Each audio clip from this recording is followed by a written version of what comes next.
In the bustling city, Yi Hao, the forsaken scion of his family, finds himself awakening to an extraordinary system following a serendipitous encounter. Do I need to recite?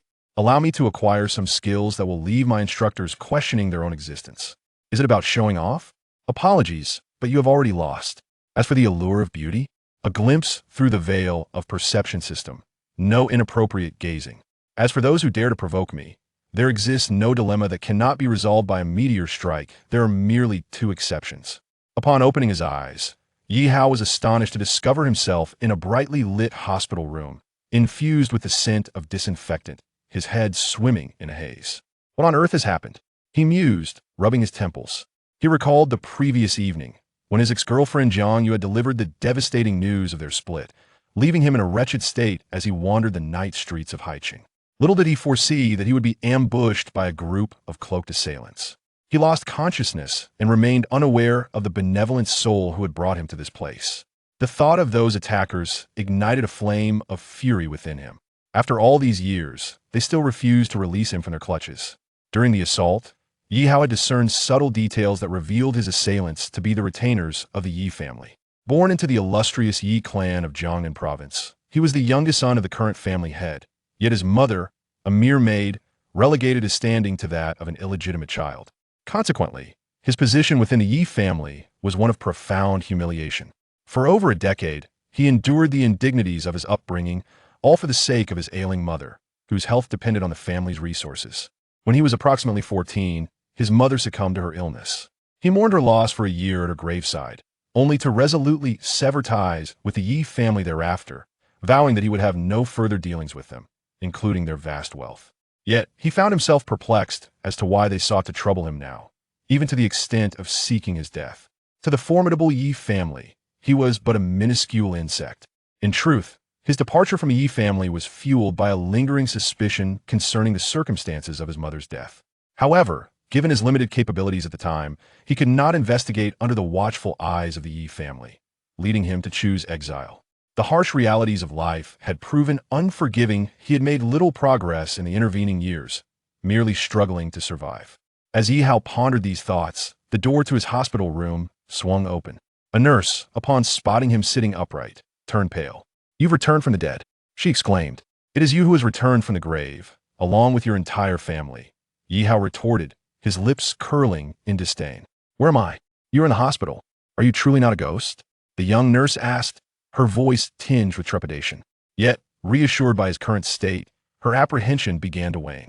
"Come here and feel for yourself. Surely you medical professionals can discern the living from the dead."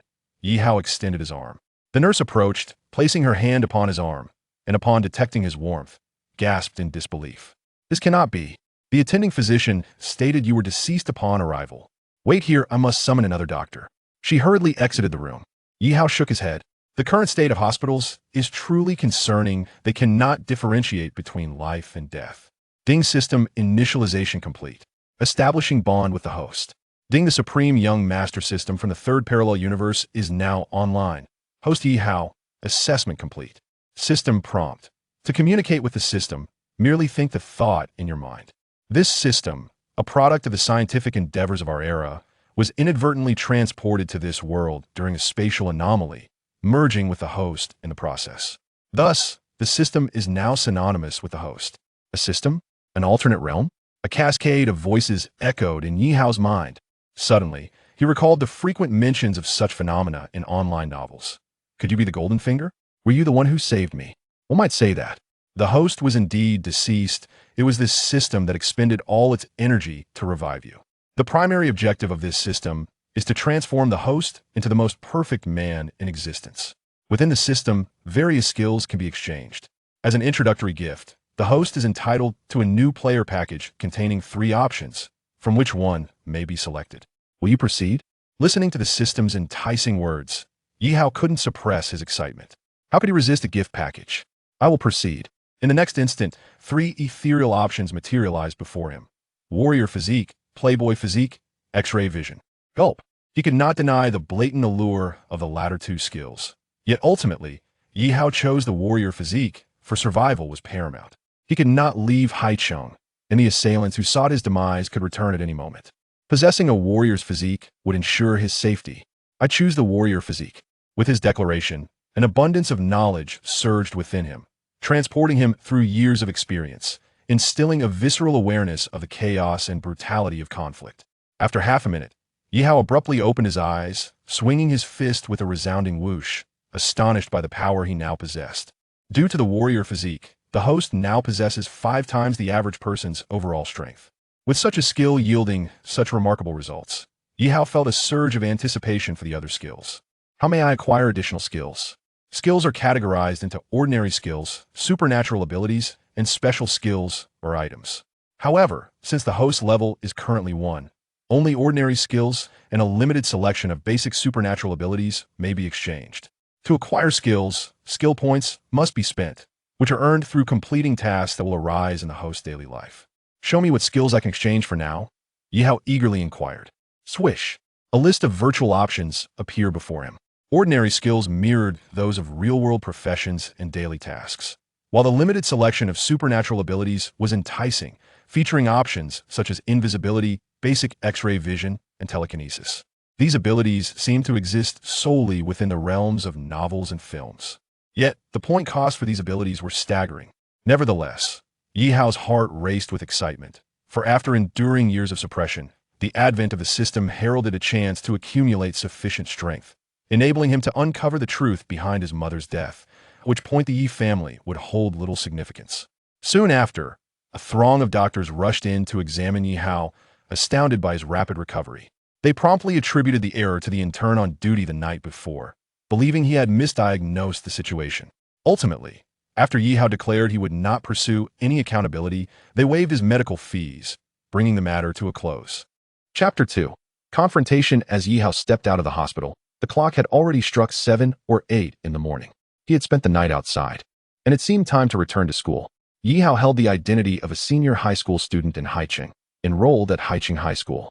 His pursuit of education was not driven by mere ambition.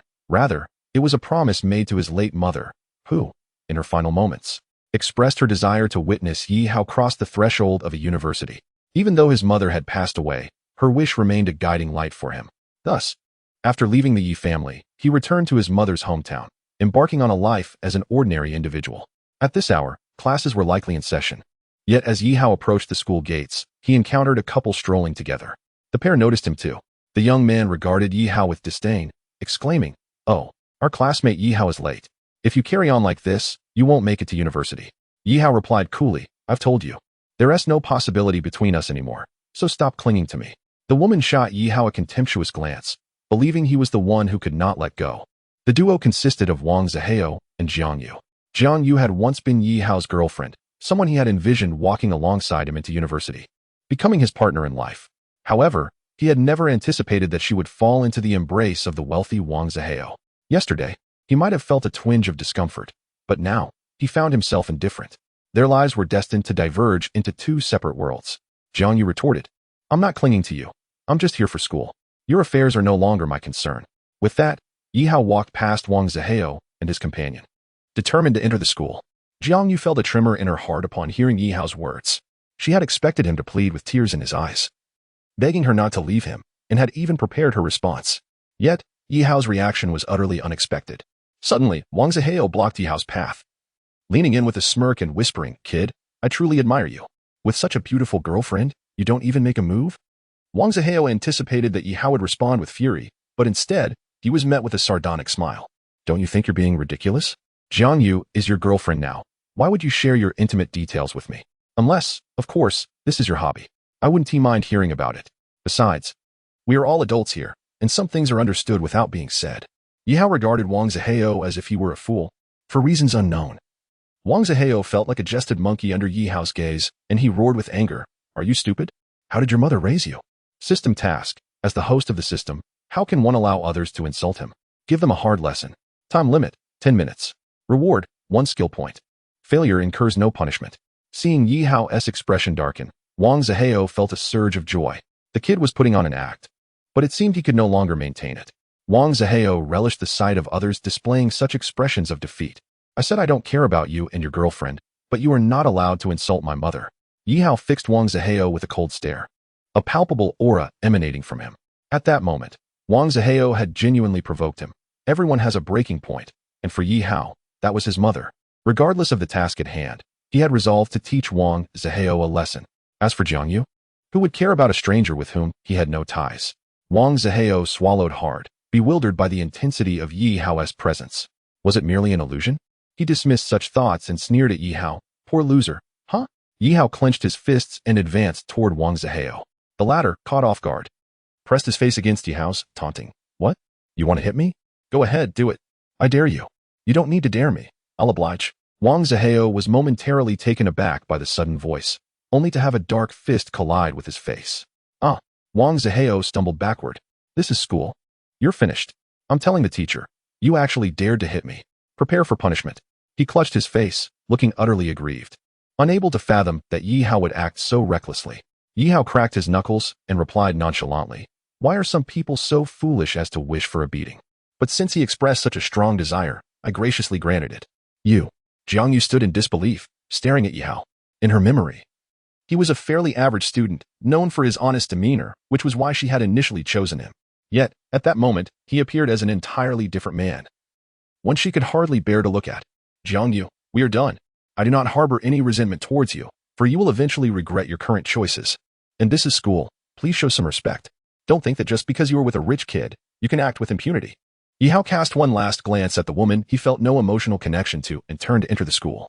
Jiang Yu opened her mouth, a lump forming in her throat, as memories flooded back of the boy who had once cherished her like a treasure, cooking her fried rice, running errands when she fell ill, and finding ways to cheer her up when she was downcast. It felt as though she had lost something immensely precious. Had she truly erred? As he stepped through the school gates, several security guards surrounded him. They had witnessed the earlier altercation with Wang Zihao. It was hard to believe that an 18-year-old high school student could send someone flying with a single punch, indicating just how powerful that blow had been. You, as a student of our school, how could you resort to violence? This is utterly unacceptable. Such lack of discipline. Though the guards reprimanded Yi Hao, none dared approach him. They were well aware that a single punch from him could prove catastrophic. Taking a hit from him would be a matter of counting bones. It was him who provoked me. I merely fulfilled his request. No need to thank me. I'm just being a good Samaritan. Besides, I don't believe I've done anything wrong. Yi Hao asserted with unwavering conviction. I am a student of Class 4, Senior 3.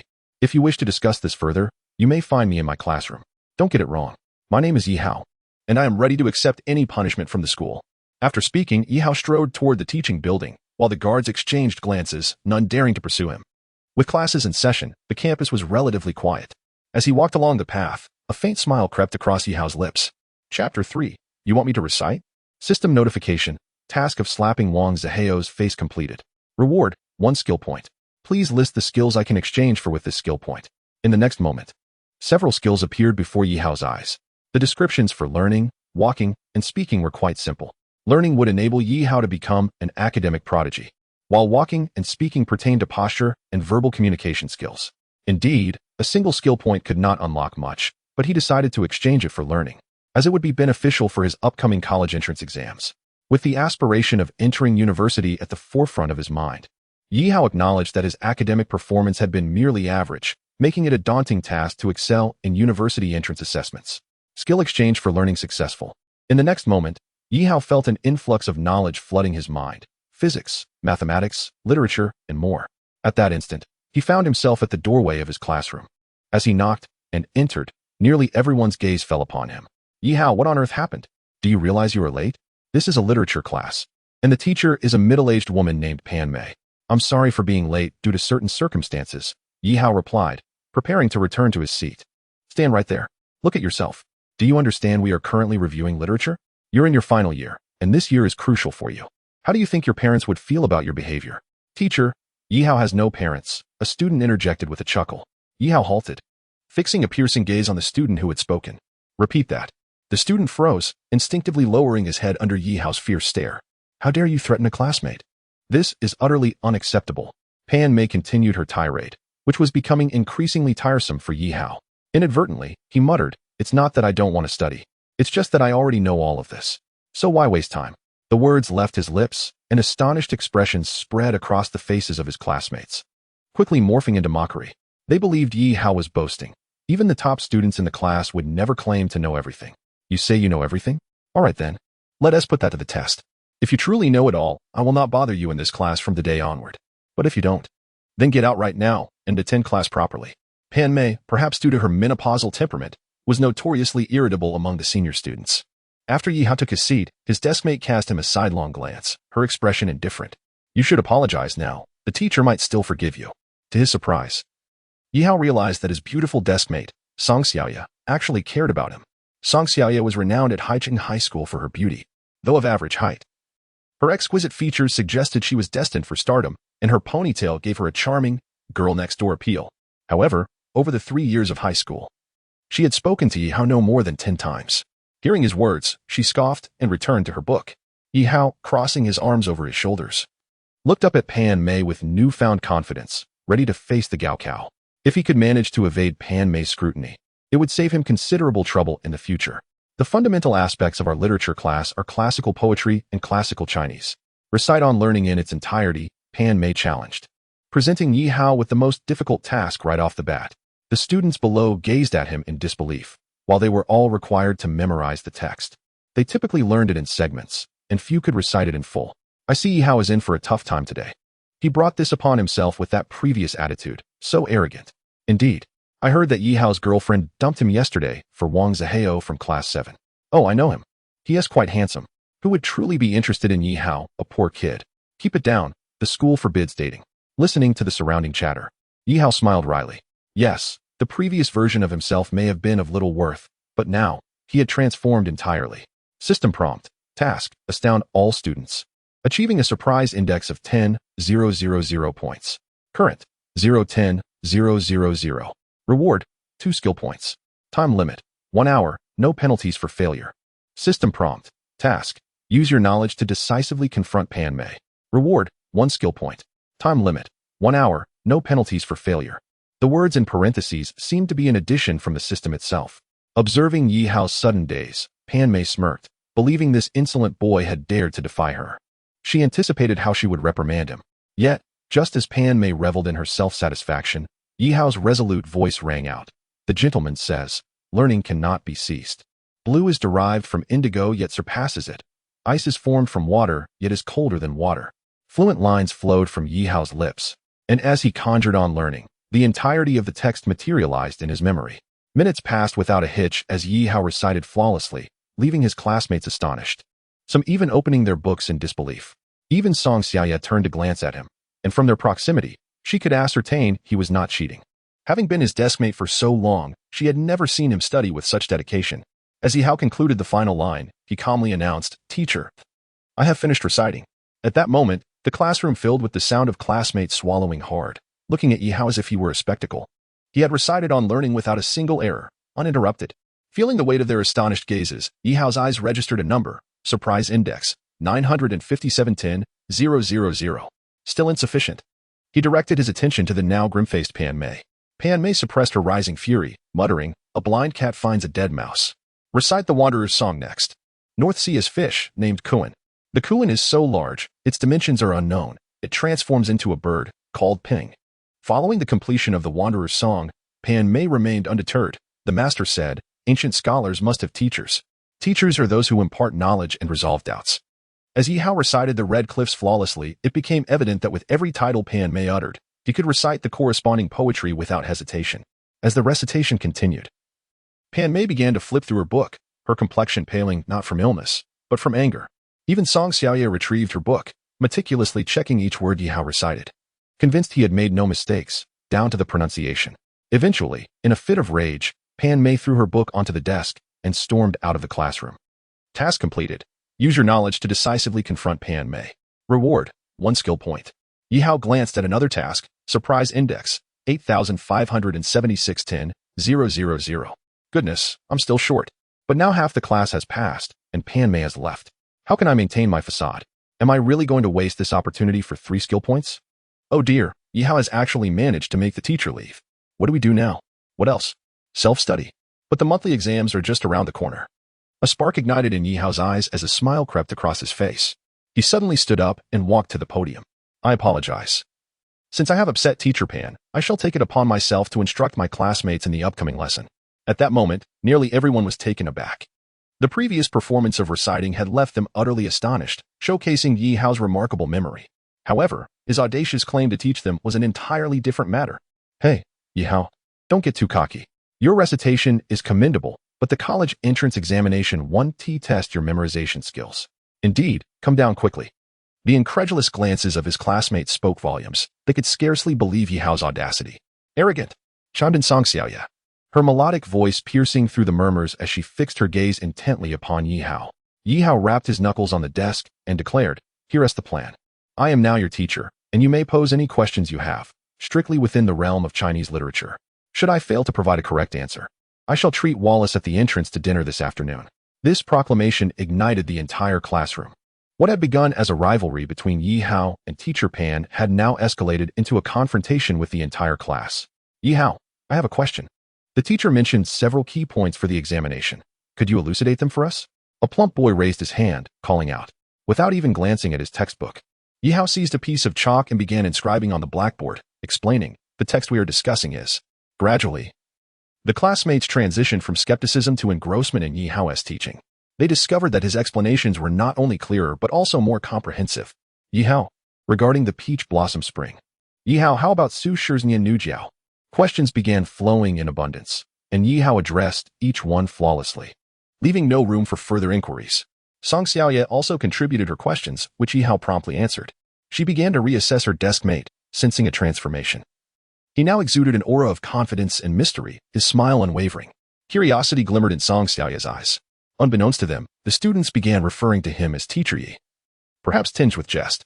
Meanwhile, the system had already notified Yi Hao that his task had been accomplished, with a surprise rating of 10,000 out of 10,000. Yet, he continued to field questions until his voice grew hoarse and his lips parched, having not ingested a single drop of water since his hospital visit yesterday. Noticing his condition, a blue water bottle was unobtrusively passed to the front of the classroom. Yi Hao, without a second thought, lifted it to his lips and took a sip, experiencing a delightful sensation as the liquid traveled down his throat. This tastes pleasant, rather sweet," he mused, unaware of its contents. However, as he set the bottle down, he noticed the peculiar gazes of his classmates, who instinctively directed their eyes toward a specific corner of the classroom. A girl whispered, "That seems to be Song Xiaoye's water bottle. Wow, does that mean Yi Hao indirectly kissed Song Xiaoye?" Upon hearing these remarks, Yi Hao's expression shifted, and he glanced at the bottle in his hand, realizing it was indeed Song Xiaoye's. Meanwhile, she hung her head low, mentally chastising him. She had merely intended to offer her bottle out of concern for his apparent thirst, believing he would pour the water into the lid as others typically did. She never anticipated he would drink directly from it, a habit she herself shared. Cough, cough. Let us continue, shall we? If you have any questions, feel free to ask, Yi Hao said, attempting to redirect their attention. Soon, the class refocused on his teachings, completely oblivious to the bell ringing or the figures appearing outside the classroom. "Vice Principal, you must take a stand for me. I can no longer manage the situation with Yi Hao from Class 4. He arrived late to class and even dared to confront a teacher." Teacher Pan fumed at a middle-aged man. This man, surnamed Zhou, was the vice principal of Haiqing High School. It seemed evident that Yi Hao was indeed behaving inappropriately. "This morning, I received a report stating that Yi Hao from Class 4 was involved in a fight at the school gate, and the injured party is still hospitalized. Such a student must face severe consequences," Vice Principal Zhou stated, his expression stern. "Indeed, he even resorted to violence. You must reprimand him harshly. Such conduct is an affront to our school's reputation." Teacher Pan hastily added, embellishing the tale. Beside them stood a female teacher clad in a black dress and stockings, her alluring figure captivating the attention of onlookers. With oversized black glasses perched on her nose and a few mathematics books tucked under her arm, she adjusted her frames and spoke softly. "Teacher Pan, do you suppose there is a misunderstanding between you and Yi Hao? From what I've observed, he seems quite earnest." "Quite earnest? Humph. Teacher Zhao, you are still quite naive. Some students put on a facade before their teachers but act differently outside. Only those with commendable grades are truly good students," Teacher Pan retorted, her tone tinged with jealousy as she regarded the female teacher. Vice Principal Zhou's gaze occasionally drifted towards this teacher, who was named Zhao Yanting, the mathematics instructor for Class 4. Though she had not been teaching long, nearly every male student in the school was aware of her due to her model-like proportions, earning her the title of Goddess Teacher. "Very well. Let us proceed to Class 4 and see for ourselves," Vice Principal Zhou suggested, leading the two women to the classroom door. To their astonishment, They found the classroom devoid of the usual hustle and bustle at the end of a lesson, instead filled with thoughtful exchanges. Teacher Yi. Regarding the central theme of this extracurricular text, Teacher Yi, how should we translate this classical text? As the three approached the entrance, the students remained blissfully unaware of their presence, engrossed in the discourse led by a young student at the podium, the blackboard filled with writing. This brat. Teacher Pan felt her anger boiling over. She had been away for scarcely half an hour, and he had already usurped her position. However, as they listened to Yihao's content, all three were rendered speechless. Chinese literature is distinct from other subjects, while one may forget or struggle with English or mathematics. The fundamentals of Chinese are relatively simple, as long as one understands the characters. Thus, both Vice Principal Zhou and Zhao Yanting could comprehend the lesson. After merely a brief moment, it felt as if a specialist in Chinese literature stood at the podium rather than a mere high school student. Teacher Pan. Your students' command of Chinese is impressive. They can even conduct lessons themselves. Vice Principal Zhou remarked, and Teacher Pan's frustration intensified. She had to concede that Yihao's teaching surpassed her own, which only fueled her ire further. After all, there exists a term for such a sentiment, the anger of humiliation. Vice Principal, this is the Yihao I mentioned to you, Teacher Pan said tersely. Vice Principal Zhou, regaining his composure, cleared his throat awkwardly. Ahem, Teacher Zhao, please summon Yihao. Ah, certainly. Zhao Yanting had just regained her composure. The brief lecture lasting less than a minute had transported her back to her high school days. She quietly entered the classroom. Yihao, could you step outside for a moment? Vice Principal Zhou needs to speak with you. The arrival of this beautiful teacher caught the attention of many students, and the boys' faces instantly flushed with excitement. Please wait a moment. I will finish addressing this student's question first. Yihao, seemingly oblivious to the vice principal's presence outside, continued to explain the problem to the class. The vice principal, hearing this, immediately wore a displeased expression. His earlier impression had swiftly dissipated. It was evident that this student had some issues with his attitude towards learning. I told you so. He thinks he knows a thing or two and acts so arrogantly. Pan Mei chimed in. At this point, Zhao Yanting felt a bit awkward standing there. She cast an apologetic glance at Vice Principal Zhou, and after a minute or two, Yihao finally set down the chalk. All right, I hope everyone remembers what I just explained. These points are likely to be crucial for the upcoming monthly exam. The exam isn't even here yet, and he already knows what is important. How absurd. Pan Mei scoffed. Yihao then approached Zhao Yanting with a smile. Teacher Zhao, what do you need to discuss with me? As he spoke, he discreetly winked at Zhao Xiaoyan. Zhao Yanting shot him a glare before leading him outside the classroom. So, you are Yihao? Vice Principal Zhou feigned seriousness as he scrutinized Yihao. Yes. Teacher Pan mentioned that you confronted a teacher in class. Is that true? Noticing Pan Mei's smug expression nearby, Yihao chuckled lightly. I apologize. I'm not sure what you mean by confronting a teacher. If answering a teacher's question honestly counts as confrontation, then I admit to it. Vice Principal Zhou paused, casting a puzzled glance at Pan Mei, who appeared somewhat flustered. You're just spouting nonsense. And as a student, you must realize that being late is also a fault. Teacher Pan, Yihao interjected, when I was late. Did I not apologize to the teacher? Let us be honest, even teachers occasionally arrive late. You may check my attendance record. That was my first tardiness this semester. Or even in the last 3 years. Furthermore, as a teacher, you should understand what constitutes a fact. Did you not witness what transpired in the classroom? Should I summon my classmates to recount the events for the vice principal? Seeing Yihao's assertive demeanor, Zhao Yanting's eyes sparkled with intrigue. Who permitted you to teach your classmates from the podium? Pan Mei abruptly shifted the topic. Yihao shrugged with a grin. Teacher Pan inexplicably left the classroom, leaving behind a group of third-year students still reviewing. If I have the capability, why not assist them? The content I presented was heard by both the teacher and the vice principal. If there was any error, please feel free to point it out. At that moment, the corridor seemed to hush.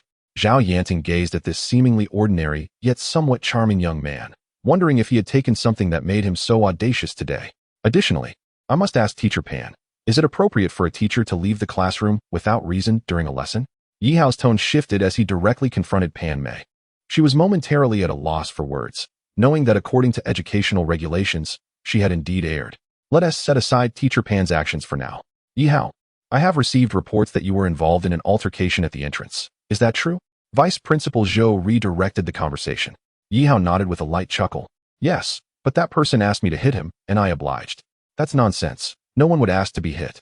Pan Mei interjected, eager to pin any blame on Yihao. The facts I spoke of can be verified by eyewitnesses. And the security guard nearby would have heard that individual provocatively saying, "Come on, hit me if you dare. I dare you to hit me," and similar taunts. Yi Hao's tone and expressions vividly illustrated the scenario. He then shrugged, feigning helplessness. As a good student, when someone challenges me so insistently, I naturally comply. Who could have anticipated he would be so fragile?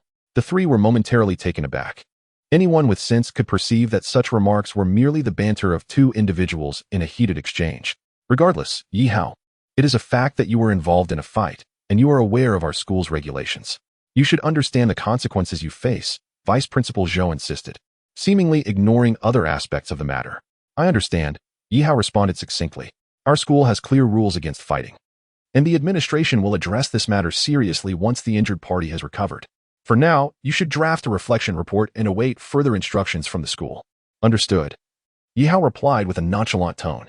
I look forward to seeing how you intend to handle this. That will be all for today. We have classes to attend.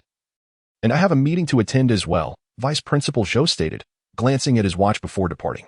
Pan Mei glared at Yi Hao, realizing she was powerless against him and could only leave in frustration. Shouldn't you hurry back inside? Zhao Yanting shot Yi Hao an exasperated look. Yes, teacher. He replied with a smile as he re-entered the classroom. Within Haicheng High School, Yi Hao had few friends, apart from the acquaintance of Jiang Yu.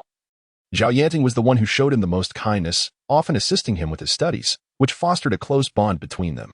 Class, please turn to your textbooks, Zhao Yanting announced. As Yi Hao returned to his seat, he noticed his desk mate, Song Xiaoya, meticulously wiping the edge of her water bottle with a tissue. I apologize for earlier. I was a bit anxious and didn't pay attention, Yi Hao quietly explained. Song Xiaoya remained silent, her expression cold. And after finishing with her bottle, she opened her math book and began to focus on the lesson. Yi Hao chuckled to himself, shaking his head at his aloof yet beautiful deskmate, then turned his attention to the content Zhao Yanting was teaching, which he was already familiar with. Listening was merely a formality. System, I currently have 3 skill points, correct? Please list the skills I might need, regardless of whether I have enough points to exchange. Yi Hao thought to himself. Affirmative. Ding. Basic X-ray vision, 10 skill points. Basic invisibility, 10 skill points. Singing, 2 skill points. Gambling, 5 skill points. Having completed 2 tasks, Yi Hao was eager to exchange his skill points for something beneficial. However, the most useful skills required at least 10 points. As for the ordinary skills, he found little need for them at present. Both X-ray vision and invisibility were highly advantageous, but necessitated 10 points each. It seemed he would have to accumulate points for a considerable time. Yi Hao could only hope for more tasks to come his way. Time flew by, and the bell signaling the end of class rang. Yi Hao, Song Xiaoya, please step outside with me, Zhao Yanting instructed. Under the watchful eyes of their peers, Yi Hao and Song Xiaoya followed Zhao Yanting out, who offered no further explanations as she led them towards the office. Walking behind Zhao Yanting, Yi Hao couldn't help but noticed the elegant legs beneath her skirt. Yi Hao found himself somewhat entranced, but he quickly sensed a disapproving gaze directed at him. Turning his head, he met the eyes of Song Xiaoya, which were filled with disdain, as though she were looking at something unsightly. Clearing his throat awkwardly, Yi Hao averted his gaze. Yet he did not believe he had done anything wrong. After all, a charming lady deserves a gentleman's attention. Later, upon arriving at the office, Zhao Yanting handed something to Song Xiaoya, who then departed, casting a scornful glance back at Yi Hao. It seemed that his impression on this beautiful classmate had diminished significantly. Yi Hao reflected on how he had once been a model student, pondering why he had changed so drastically in recent days. Zhao Yanting, sitting in her chair, lifted her gaze to Yi Hao, who stood before her. The system task read, with beauty before you, how can the formidable host not engage in some playful banter and secure a kiss from the lovely teacher Zhao Yanting? Task duration, 1 hour. Reward, 3 skill points. Consequence of failure, 10 years of impotence. Yi Hao was taken aback by the system's sudden shift in tone, feeling as if he had just cursed the system's ancestors. He had initially thought the tasks were mere bravado, but now he found himself faced with the prospect of flirting with his beautiful teacher. Though he enjoyed admiring beauty, he had his limits, especially when it involved his esteemed teacher. Yet, upon seeing the punishment for failure, he felt a wave of trepidation. He could not afford to take that risk. Yi Hao, why are you so dazed? Though I dislike saying this, you must consider your future. I remember when you first entered high school and expressed your ambition to attend a prestigious university. But now, with your current grades, is it because of your girlfriend? Zhao Yanting observed, her tone gentle yet firm. Though I am relatively young and not particularly sensitive to matters of romance, sometimes losing can lead to unexpected blessings. Besides, dating at school is not permitted. Your studies should take precedence. Listening to Zhao Yanting's admonitions, Yi Hao took a deep breath and stepped forward, locking his gaze onto her. Teacher Zhao, I understand your concerns. But if I were to assert my complete confidence in achieving excellent grades, even ranking first in the entire year, would you believe me? Zhao Yanting hesitated, sensing that the boy before her was no longer merely a student but a man, with an undeniable aura of confidence that slightly flushed her cheeks. I know confidence is commendable, but, Teacher Zhao, I know what you are going to say.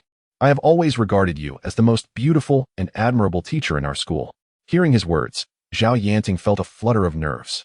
Before you, I will not speak falsely. I am entirely confident in my academic performance. If you don't believe me, let us wager. This Friday is the monthly exam, and I shall secure the top position in our year. Chapter 7. The ambiguous bet. Zhao Yanting gazed at Yihao in disbelief. First place? She found it hard to believe not only in Yihao, but even among the top students of the 3rd and 4th classes. Throughout his year, the name at the top had remained the same in every monthly, midterm, and final exam. I know you doubt me, but since this is a wager, there must be rewards and consequences. If I fail to achieve first place, I shall adhere to whatever you instruct me henceforth regarding my studies. Really? Zhao Yanting's eyes brightened. She had faith in Yihao's words, knowing from their years of acquaintance that he was a man of his word. If she asked him to apologize to Teacher Pan, he would surely comply. Of course. However, Yihao's gaze turned playful. If I do achieve first place, you must grant me a kiss. Yihao, how can you speak so? Zhao Yanting's expression darkened. Are you afraid, teacher? Afraid I might actually secure first place? Yihao stood, looking down at Zhao Yanting with a smile. Even as a woman, she possessed a competitive spirit, and the wager seemed heavily in her favor. After all, first place was a daunting challenge. Very well, I accept. But if you lose, you will apologize to Teacher Pan and must take your studies seriously in class. Zhao Yanting blinked at Yihao, unable to believe he possessed such potential. The wager felt trivial to her, akin to a childish game. Yihao smiled, raised his right hand in salute, and said, no problem. Teacher, I shall take my leave now. Do not forget your promise. With that, he dashed out of the office. Task completed. 3 skill points awarded. Yihao was acutely aware that he had exploited a loophole in the system. It merely demanded he make a suggestive request, without stipulating immediate fulfillment. Thus, his playful wager had satisfied the task. Extension task. The host must achieve first place in the upcoming monthly exam. Reward, 2 skill points. Time limit, 1 week. No penalties. As Yihao exited the office, a young man approached him. Noticing the 25-year-old, Yihao furrowed his brow but chose to sidestep him. Casting a glance back at the man's retreating figure, he recognized Jiang Huajian, a physical education teacher at Haiqing High School, and was aware of the rumors linking him romantically to Zhao Yanting, which made Yihao regard him with disdain. Entering the office, Jiang Huajian looked at Zhao Yanting with a puzzled expression. I believe I just overheard you making a promise to that student from class 4? As she organized her desk, Zhao Yanting replied half-jokingly, you mean Yihao? He just proposed a bet. If he can achieve first in the monthly exam, I would kiss him. If he fails, he will follow my instructions to study diligently. A kiss? Did you agree? Jiang Huajian's demeanor shifted immediately. Zhao Yanting was supposed to be his. Of course not. I don't believe he can achieve first place, and after all, he is still just a child, Zhao Yanting replied casually. High school students are hardly children anymore. Don't you realize how mature they can be? They might be thinking about those kinds of things. And you are my girlfriend, Jiang Huajian exclaimed, stepping closer to Zhao Yanting. Huajian, we have been good friends since childhood, attending normal teacher training together and joining Haiqing High School simultaneously. I know our parents wish for us to be together, but as I said before, we can explore this, but it does not mean I am currently your girlfriend. What more is there to explore? We are a perfect match. Jiang Huajian attempted to close the distance, but Zhao Yanting pushed him away, walking toward the door. I have classes to teach. We can discuss this later. Please be mindful of your emotions in the future. Watching Zhao Yanting's retreating figure, Jiang Huajian clenched his fists, his eyes filled with frustration. The ensuing classes were uneventful, but Song Xiaoye's disdainful glances toward him felt as if she were warding off a predator. It was only after school that Yihao felt liberated, shouldering his backpack as he exited the school grounds. Since leaving the Yi family and arriving in Haiqing years ago, Yihao has been residing temporarily in the home of a relative of his mother, an arrangement made well in advance by her. Perhaps this reflects the truth that no one knows a child better than their mother. Before her passing, she had set aside a sum of money for this relative to ensure they could raise Yihao. This relative shares no blood ties with Yihao. She is merely the adopted child of Yihao's maternal grandparents, thus serving as an adoptive aunt in name only. A gentle knock echoed through the door, and it was opened by a woman in her 40s, her heavily made-up face revealing a look of disdain as she regarded Yihao. Aunt Yan, where did you run off to last night? At least you remembered to come back. This middle-aged woman, named Su Yan, is the wife of Yi Hao's adoptive uncle, who had passed away before Yi Hao's arrival. I was at a friend's house and fell asleep while playing. Yi Hao offered a casual excuse. Humph, your affairs are of no concern to me. Now that you're back, I'm heading out. Make dinner for Xiao Xiao. I'm leaving. Su Yan displayed no interest in Yi Hao's life. Watching her sway away, Yi Hao pondered how much money his mother had given them. As Su Yan had never held a job and spent her days adorned in ostentatious attire, seemingly without purpose, all while treating Yi Hao poorly. The apartment consisted of 3 rooms and a hall. Yi Hao collected himself and moved into the kitchen to prepare dinner, his mind wandering to a particular thought. Previously, he had no means, thus had to rely on this arrangement, but now endowed with a system, he yearned to escape this life as a lodger. It seemed he needed to find a way to earn some money and move out on his own. Suddenly, footsteps echoed from outside, and the kitchen door swung open to reveal a girl with a mushroom haircut, dressed in the same school uniform as Yi Hao, albeit with the zipper undone, revealing a snug black tank top beneath, complemented by a short black skirt and knee-high black and white socks. Every time he encountered this girl, Yi Hao marveled at the peculiarities of genetics. Su Yan was not particularly attractive, yet her daughter was strikingly beautiful. This girl, named Su Xiao Xiao, was Su Yan's daughter. Coincidentally, they all shared the same surname, Su. Is dinner ready? Su Xiao Xiao's impatient tone cut through the air, laced with disdain. Hurry up. Just wait outside for a moment.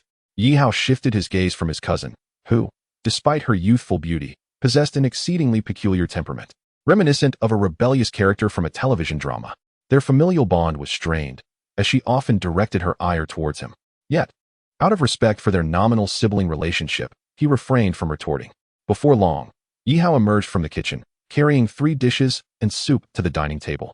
Su Xiao Xiao had discarded her uniform top, now clad only in her black tank top, which was slightly loose, hinting at her developing figure. Too slow. Are you trying to starve me? She exclaimed, grabbing chopsticks in one hand and her phone in the other, diving into her meal. Yi Hao chose not to comment. He had grown accustomed to her behavior, deeming it unnecessary to argue with a girl so young. While eating, Su Xiao Xiao unexpectedly spoke up. Hey, I passed by your senior teacher's office today and overheard you flirting with the beautiful teacher. You've got some nerve. Yi Hao regarded her with surprise. Su Xiao Xiao was a freshman at Haiqing High School, and he hadn't expected her to catch wind of his conversation with Zhao Yanting. What I do is none of your business, he retorted. Su Xiao Xiao looked at him with disdain. You're just a toad dreaming of eating swan meat. With your grades, you won't even place first in your class, let alone the entire year. Her words were blunt, as she had always looked down upon Yi Hao, viewing him as an ordinary individual. A system task appeared. No one shall dare challenge the host's authority. With a bold demeanor, Yi Hao approached Su Xiao Xiao, proposing a wager. Let us make a bet. If I place first in the entire year, you must kiss me. If I don't, I will grant you one request without question. What do you say? He challenged her, a hint of provocation in his gaze. Though startled by his actions, Su Xiao Xiao's stubborn nature prevailed. She pushed him away, rising to her feet, glaring at him. I have nothing to fear. If you lose, you'll have to run naked around the school. Yi Hao chuckled, extending his hand. Deal. Let us shake on it. Who's afraid of whom? After sealing their agreement with a handshake, Su Xiao Xiao quickly finished a few bites and dashed back to her room. Yi Hao shrugged. Knowing she had completed most of her task, only the upcoming exam remained.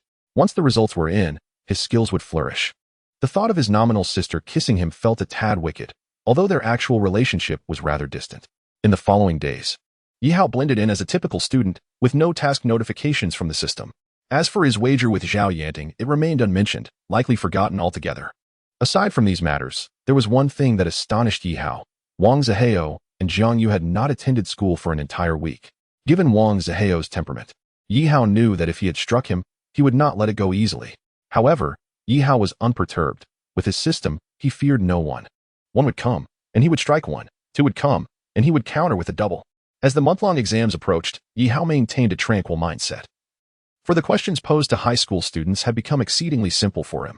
During the exams, he completed nearly every subject in less than half the allotted time, leaving him to pass the remaining moments in a state of ennui, often dozing off. At long last, the day arrived for the results to be announced. During the morning reading period, a throng of students excitedly surged from the classroom. The results for the senior class were to be displayed prominently on the school's notice board, ranking students from first to last. With his hands tucked casually in his pockets, Yi Hao strolled leisurely at the back. From a distance, he spotted a large circle of students gathered around the announcement board, and though he couldn't squeeze in immediately, he felt no need to do so. He stood quietly apart, already confident about his own score. Suddenly, a student at the front of the crowd erupted in a scream. "Oh my, what have I just seen? Goodness! Who is this academic genius? I've never seen this name before. Am I dreaming? After 3 years of schooling, this is the first time I see someone other than Xiaoshui in first place." Yi Hao. He actually secured first place with a total score of 723, surpassing Xiaoshui by over 30 points. I remember now, that's the Yi Hao from class 4 of senior 3. In the midst of the crowd, Song Xiaoya stared in disbelief at the name at the top of the list. Yi Hao. At that moment, she was reluctant to accept that this Yi Hao was the same person she knew, but upon seeing the label for class 4, she was rendered speechless. Chapter 9. First place? This must be a joke. Her deskmate actually ranked first in the entire grade? And with such a high score, almost 100 points higher than her own, Song Xiaoya could hardly believe the validity of this score. Did that guy truly achieve such a high mark? Is this really the Yi Hao I know? She abruptly turned her head, searching for him in the crowd. Yet he was nowhere to be found. Meanwhile, in a secluded alley, a solitary figure, shrouded in loneliness and resentment, gradually disappeared around the corner. "Teacher, why did you suddenly call me over? I haven't even seen my results yet." Yi Hao looked quizzically at Zhao Yanting, who appeared somewhat hurried. Just moments ago, he had been poised to relish the astonishment of the crowd when Zhao Yanting unexpectedly approached and led him away. Zhao Yanting halted abruptly, her gaze fixed seriously upon Yi Hao. "Yi Hao, do you already have a rough idea of your score?" Yi Hao shrugged. "Well, it shouldn't be too far off." "What do you mean by not too far off?" "You scored 723, surpassing Xiaoshui by over 30 points. Zhao Yanting bit her lip, concern etched on her face. "Yi Hao, please tell me, did you cheat on this exam?" "Cheat?" Yi Hao chuckled. "Teacher, how could I possibly cheat? Whom would I copy from?" Yi Hao was right. If he had been copying, how could he have achieved the highest score while surpassing everyone else, and with a score of 723 no less? The maximum for any subject was only 750, which meant Yi Hao had only missed 27 points overall, an unprecedented achievement at Haiqing High School. In truth, had he taken the exam seriously, a perfect score was not beyond reach, but he deliberately answered a few questions incorrectly to avoid alarming anyone. "Yi Hao, I am asking you this very seriously. This situation is quite serious. We know you couldn't have cheated, but you must also understand that your score is quite extraordinary." Zhao Yanting gazed anxiously at him. Yi Hao seemed to have an epiphany, looking directly into Zhao Yanting's eyes. "You suspect that I had prior access to the exam questions, which explains my high score." Zhao Yanting remained silent, her expression confirming his inference. Otherwise, there was no explanation for the anomaly. Yi Hao was acutely aware that his sudden surge in scores was indeed suspicious, but he could never disclose the existence of his system. Moreover, with the system, his future path was destined to astonish many. "I suppose no matter how much I say now, teacher, you might not believe me. Why don't we head over? I imagine the teachers are waiting anxiously." Yi Hao gestured toward the distant office, where he could see several teachers gathered outside. Zhao Yanting, recognizing the confidence in Yi Hao's demeanor, realized that retreat was no longer an option. After the results were released, all the teachers were left astounded. The principal wasted no time in summoning all the faculty to discuss the matter, and naturally, Yi Hao, the focal point of this incident, was also called in. As they approached the office door, all eyes turned toward him, some filled with astonishment, others with skepticism, curiosity, and even disdain. Yet amidst the crowd, an elderly man in his 50s held up a test paper and exclaimed, Who deducted points from this essay? Didn't I say this essay was perfect? It must receive full marks. Mr. Wan, please calm down. While this essay is indeed excellent, we rarely award full marks for essays in Senior 3. A younger teacher attempted to placate the elderly man's emotions, but the old man pounded the table, his face reddening as he shouted, "I don't care about the other essays. This one deserves full marks. The grammar, the structure, even the handwriting and punctuation, I've read it 10 times and found no errors whatsoever. A masterpiece like this, and you dare deduct 2 points? I swear, if you don't rectify this today, I won't let this go." It was hard to believe that a white-haired elder would pound the table like this, vociferously demanding justice. "Ahem. Old Wan, you are a respected elder in the language department. Please, let us remain calm." A middle-aged man in a neatly tailored suit interjected. "Principal, I can tolerate many things, but I cannot tolerate injustice in literary academia. An essay should be graded according to its merit." The old man's tone softened, yet his glare remained fixed on the younger teachers. "Principal, this is Yi Hao from my class." Zhao Yanting pointed toward Yi Hao as she spoke. The principal approached, a composed smile gracing his face. "You must be Yi Hao, correct?" "Yes," Yi Hao replied, recognizing the principal, who, despite appearing youthful, was in fact over 50. He seemed to be named Wu, Principal Wu. I believe you understand why the teachers have summoned you. I want to beat around the bush. Tell me, were these exams all written by you? Principal Wu's tone was neutral as he gestured to the neatly spread test papers on the table, including the language paper held by Mr. Wan. At that moment, all eyes were riveted on Yi Hao. Yi Hao, I advise you to be honest. The teachers will forgive you. Pan Mei, Yi Hao's language teacher, interjected with a sardonic tone, implying that he must have employed some underhanded methods to achieve such results. Indeed, all of these papers were written by me, Yi Hao replied calmly. Classmate, your essay is nothing short of perfect. In the midst of a tense atmosphere, Teacher Wan, somewhat frenzied, approached Yi Hao, brandishing the test paper marked with a score of 58, merely 2 points shy of perfection. Perhaps sensing Yi Hao's gaze fixating on the score, Teacher Wan hastily assured him, rest easy regarding this essay score. I will ensure they rectify it. A well-written essay deserves full marks. How could they accuse you of cheating? In subjects other than language, I might hesitate, but an essay? Who among them could compose a perfect essay on the spot? As he spoke, Teacher Wan cast a pointed glare at the language department teachers, particularly at Pan Mei, who, though reluctant, bowed her head, aware of the formidable presence of the old gentleman. As for composing a flawless essay, a jest, even a language expert might struggle to achieve that during the college entrance examination. Now, old Wan, let's defer any questions until later. We need to give this student a chance to prove his abilities. The principal produced a stack of pristine test papers and placed them before Yi Hao. My dear student, you must know that the teachers harbor doubts about your grades. Therefore, I have prepared these questions. If you can answer 80 correctly, we will believe in your capabilities. The principal's assertion was further reinforced by Vice Principal Zhou, who stood menacingly, urging, you best not attempt any tricks. Yi Hao accepted the test paper, unfazed by the skeptical gazes surrounding him. Doubt me, do you? Very well. Today I shall demonstrate what true genius looks like. Chapter 10, Genius? Prodigy? Under the scrutinizing eyes of the assembly, Yi Hao found an empty seat, laid out the test paper before him, and began tackling each question methodically. The teachers from various subjects encircled him, observing every movement with bated breath. Let us see what this kid is capable of, thought Vice Principal Zhou and Pan Mei, eager to witness the unfolding drama. However, they were utterly unprepared for the sight that greeted them. Yi Hao, without a hint of hesitation, wielded his pen with relentless speed, seemingly glancing at the questions before diving in. This is astonishingly rapid. Is he even reading the questions? And these are math problems? Exclaimed a math teacher in disbelief. Typically, students require time to ponder math questions, as even the slightest error can lead to incorrect answers. Yet, Yi Hao's speed resembled that of a child solving simple addition, completing several papers with astonishing alacrity. Please begin grading these papers, Principal Wu instructed, handing the completed tests to the respective subject heads. The teachers gathered, and the initial whispers of discussion faded into an eerie silence, prompting Principal Wu to divert his gaze from Yi Hao, still engrossed in his work. What is going on? Is there an issue? Several subject heads wore expressions of awkward stiffness. Principal, this. A chemistry teacher gestured helplessly at the chemistry test paper in his hands. If there's a problem here, then we, the teachers, are the ones at fault. The formulas are more precise than anything we could present. In fact, some require us to validate them ourselves. The history and political sections also pose no issues, with Yi Hao articulating unique insights that were beyond the capabilities of an average high school student. There are no discrepancies in the language section. I guarantee, with my 50 years of teaching experience, that it is flawless, proclaimed Teacher Wan, thumping the table in affirmation. The collective gaze of the educators shifted toward the students still diligently answering questions. A genius? Had they truly encountered a prodigy of legend? Hold on. The English department has yet to weigh in, Vice Principal Zhou interjected, pointing at the cluster of English teachers huddled in a corner. Principal Wu approached the English test and noticed something peculiar. Unlike the others, this paper was densely populated with answers spanning 3 lines per question. What seems to be the issue with his English? He inquired, already mentally cataloging this remarkable student.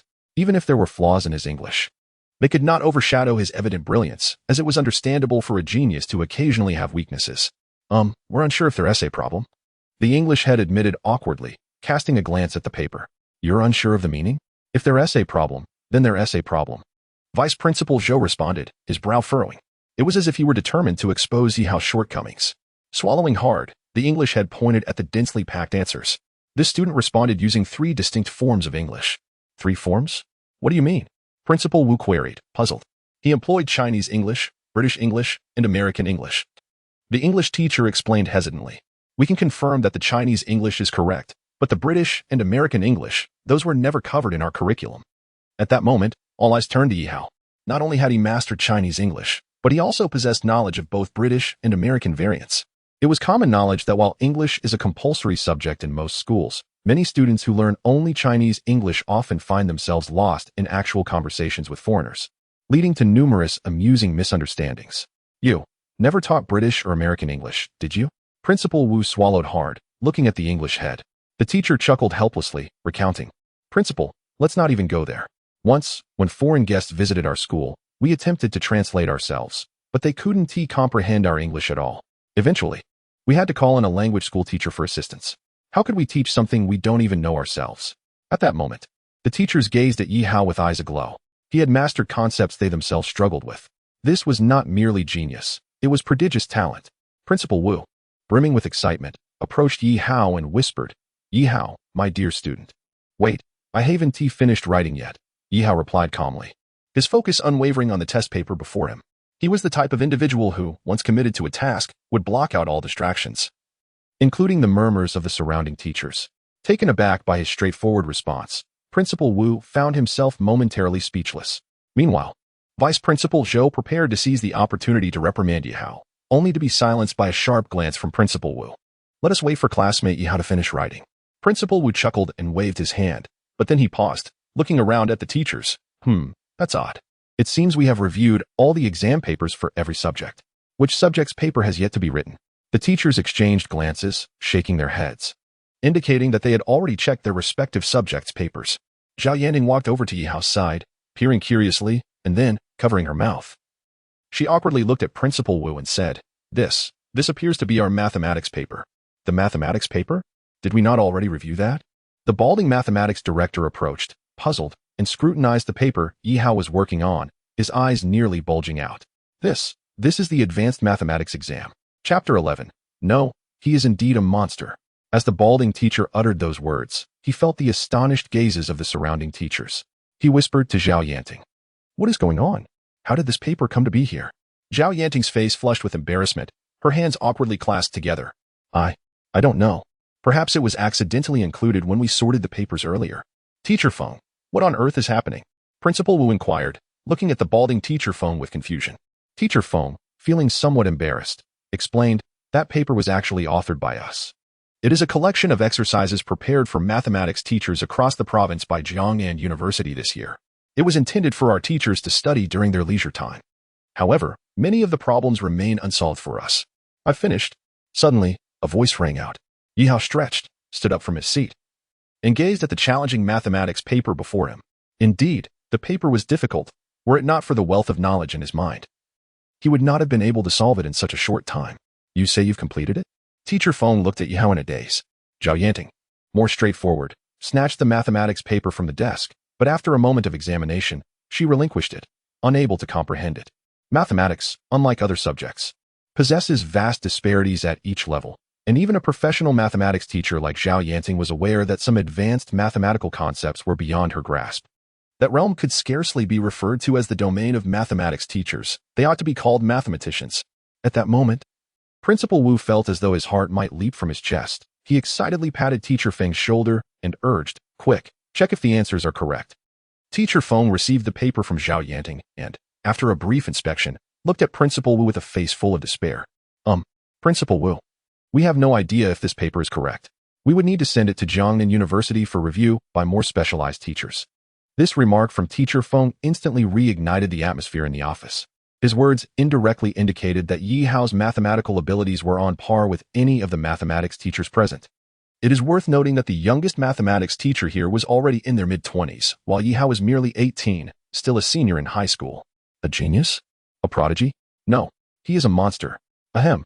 All right, Teacher Feng, please take this mathematics paper back and review it at your leisure. The monthly exam has concluded, and all teachers should return to their classrooms to continue instructing their students. However, I ask that you refrain from spreading this information too prematurely to avoid unnecessary rumors. Principal Wu began to dismiss the teachers. Classmate Yi Hao, please remain for a moment. As the teachers departed, they regarded Yi Hao with expressions akin to those admiring a precious gem. Old Zhang, I recall you teach history to class 4 of the senior year. Did you not mention that the students in class 4 are challenging to teach and that your workload is heavy? How about I assist you? A history director smiled as he approached a history teacher from class 4, casually offering a cigarette. The teacher, surnamed Zhang, quickly waved his hand, saying, "No. Those are the flowers of our nation. I can endure a bit of hardship, but the students cannot do without me." In the brief moment of surprise from the history director, the teacher dashed away, exclaiming, "Hey, where's my cigarette? Switching classes? Nonsense. Anyone with sense knows that Yihao from class 4 is a gem destined for greatness. How glorious it would be for his teachers to be recognized as his mentors during his school years." Such sentiments were not confined to this history teacher alone. All the teachers from class 4 were subjected to envious and resentful glances from their colleagues. Of course, there was one exception, Yihao's Chinese teacher, Pan Mei. Unbeknownst to her, as she exited the classroom, other Chinese teachers deliberately maintained their distance from her. They had heard of the less-than-ideal relationship between Pan Mei and classmate Yihao.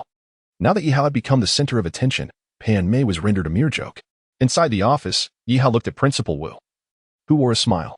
"Classmate Yihao, we have confirmed your grades, and there are absolutely no issues. However, I have a question that I hope you might assist me in answering."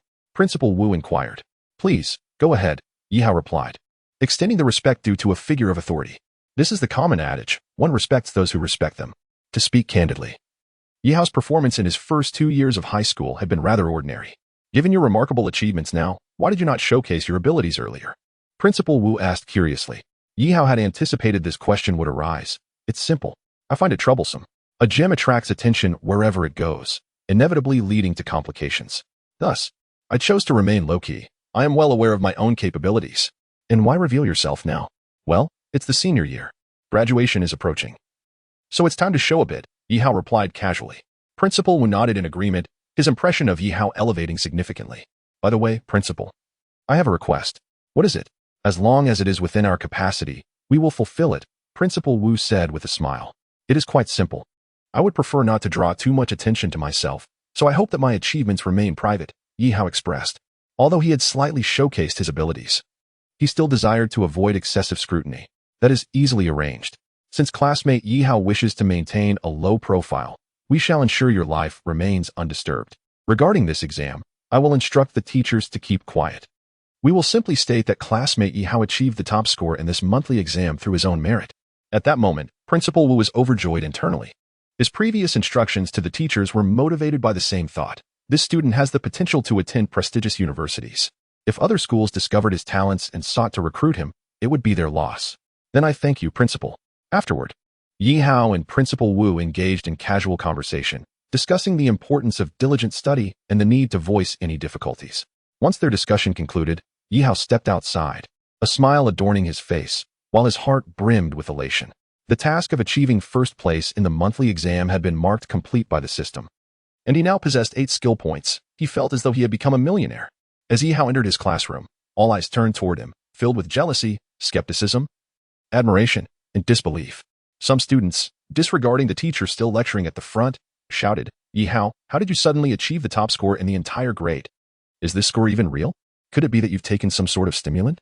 The adoration that surrounds one like a constellation is universally cherished. However, Yihao is acutely aware that such accolades are bestowed upon him by the system. He maintains a demeanor of humility, lightly chuckling as he addresses his peers. The more enigmatic he appears, the greater their curiosity intensifies. Ahem, please settle down. Remember, Yihao has achieved this success through his own merit. You all should take a page from his book and dedicate time to self-study outside of class. The teacher instinctively lavishes praise upon Yihao, her eyes brimming with fondness. How could such an exceptional student have gone unnoticed until now? Chapter 12. Heavy? Not so much. Throughout the day, Yihao relished the sensation of being the center of attention. After class, students gathered around him, chattering incessantly. As the final period approached, Zhao Yanting entered the classroom and called out, "Yihao, Song Xiaoya, please come with me." Puzzled, Yihao and Song Xiaoya followed her outside. "Xiaoya, I have prepared everything for you, and I've arranged matters in the classroom. However, I still think you should." Zhao Yanting hesitated, casting a glance at Song Xiaoya. With a slight bite of her lip, Song Xiaoya's gaze dimmed. "I understand. Thank you for your arrangements, Teacher Zhao. I will consider it carefully. Yes. If you have any concerns, please speak to me. I will do my utmost to assist you," Zhao Yanting reassured in a gentle tone. If there is anyone at Haicheng High School who has an excellent rapport with students, it is undoubtedly Zhao Yanting. known for her beauty and kind-hearted nature. Thank you, Song Xiaya murmured, her head downcast as she walked, seemingly lost in thought. Yi Hao, the reason I called you is that I need your help with something. Given your outstanding grades, you certainly have time to assist. Strangely, Yi Hao sensed a hint of jealousy in Zhao Yanting's tone. He shrugged and smiled. To be of service to a beautiful woman is a privilege I cannot refuse. Such flattery, Zhao Yanting shot him a playful glare. Yet she couldn't deny a tinge of envy towards him. As a teacher from a normal university, she struggled with math problems that her student could solve effortlessly. How could she not feel a pang of jealousy? Thus, the three of them, each preoccupied with their thoughts, descended the stairs of the teaching building, where they found several large boxes, each nearly a person's height, waiting at the foot of the stairs. Where are the others? Wasn't it agreed that someone would help carry these? Zhao Yanting furrowed her brow and dialed a number. Hello, what's going on? Wasn't it arranged that someone would assist with the moving? I've come down to find only the items, not a soul. What? You all have other commitments? Even so, you can't just leave it like this. After a series of busy signals, Zhao Yanting hung up, exasperated. What happened?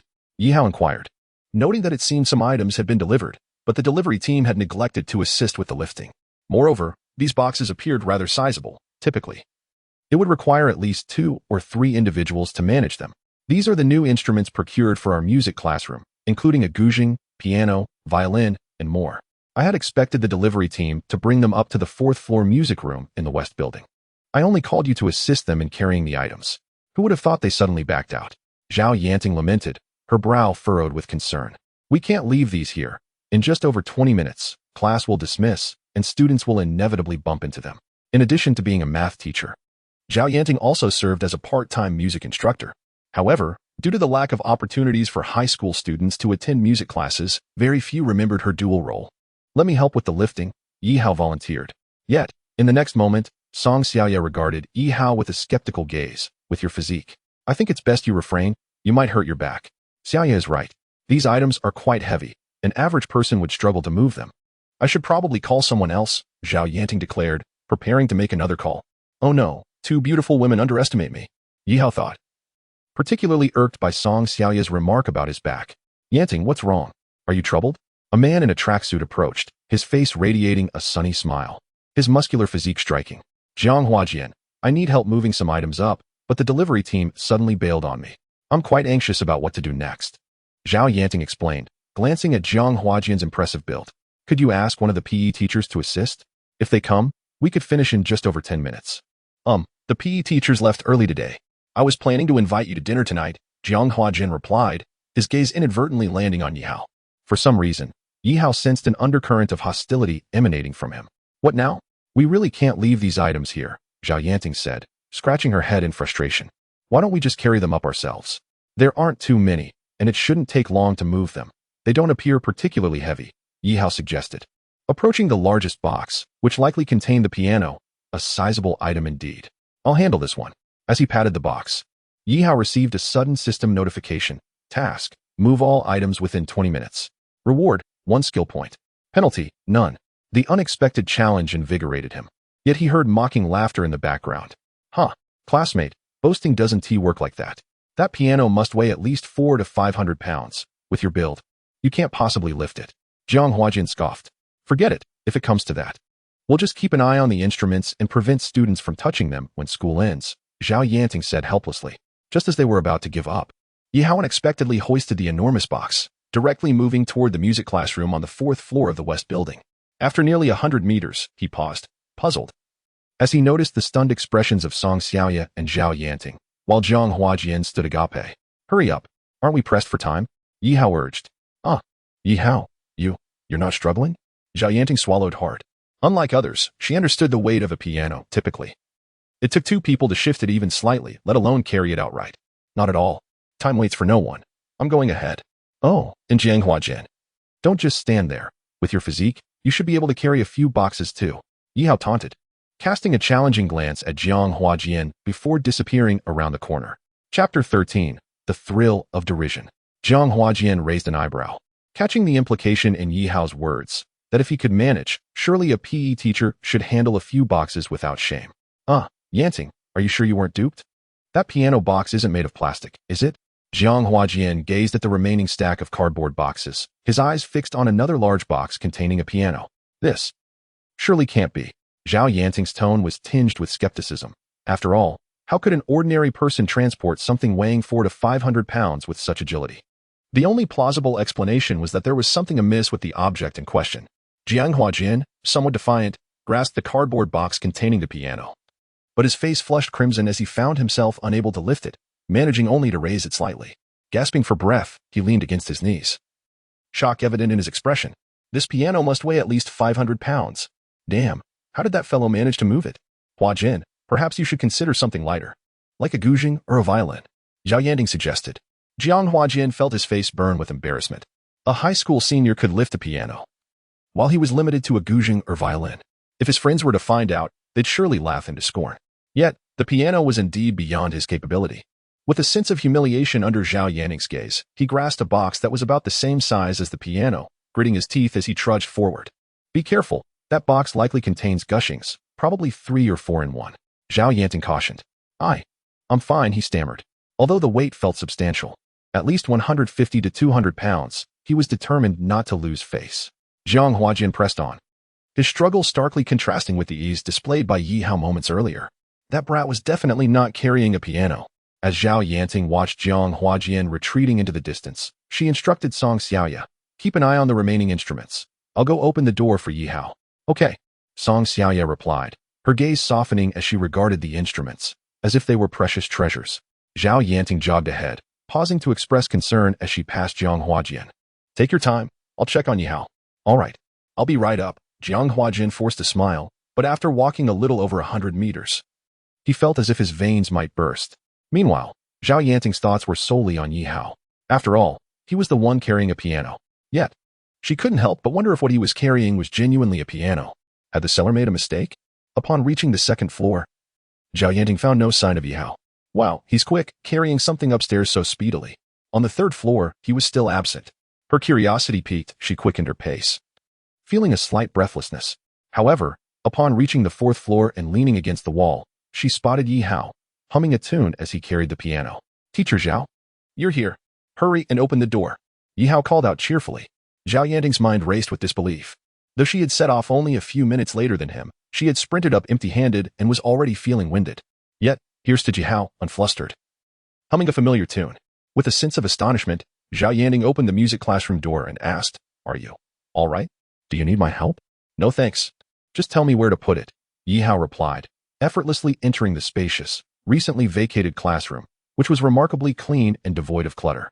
Just place it in the corner, Zhao Yanting instructed, watching as Yi Hao swiftly positioned the piano box before dashing back out.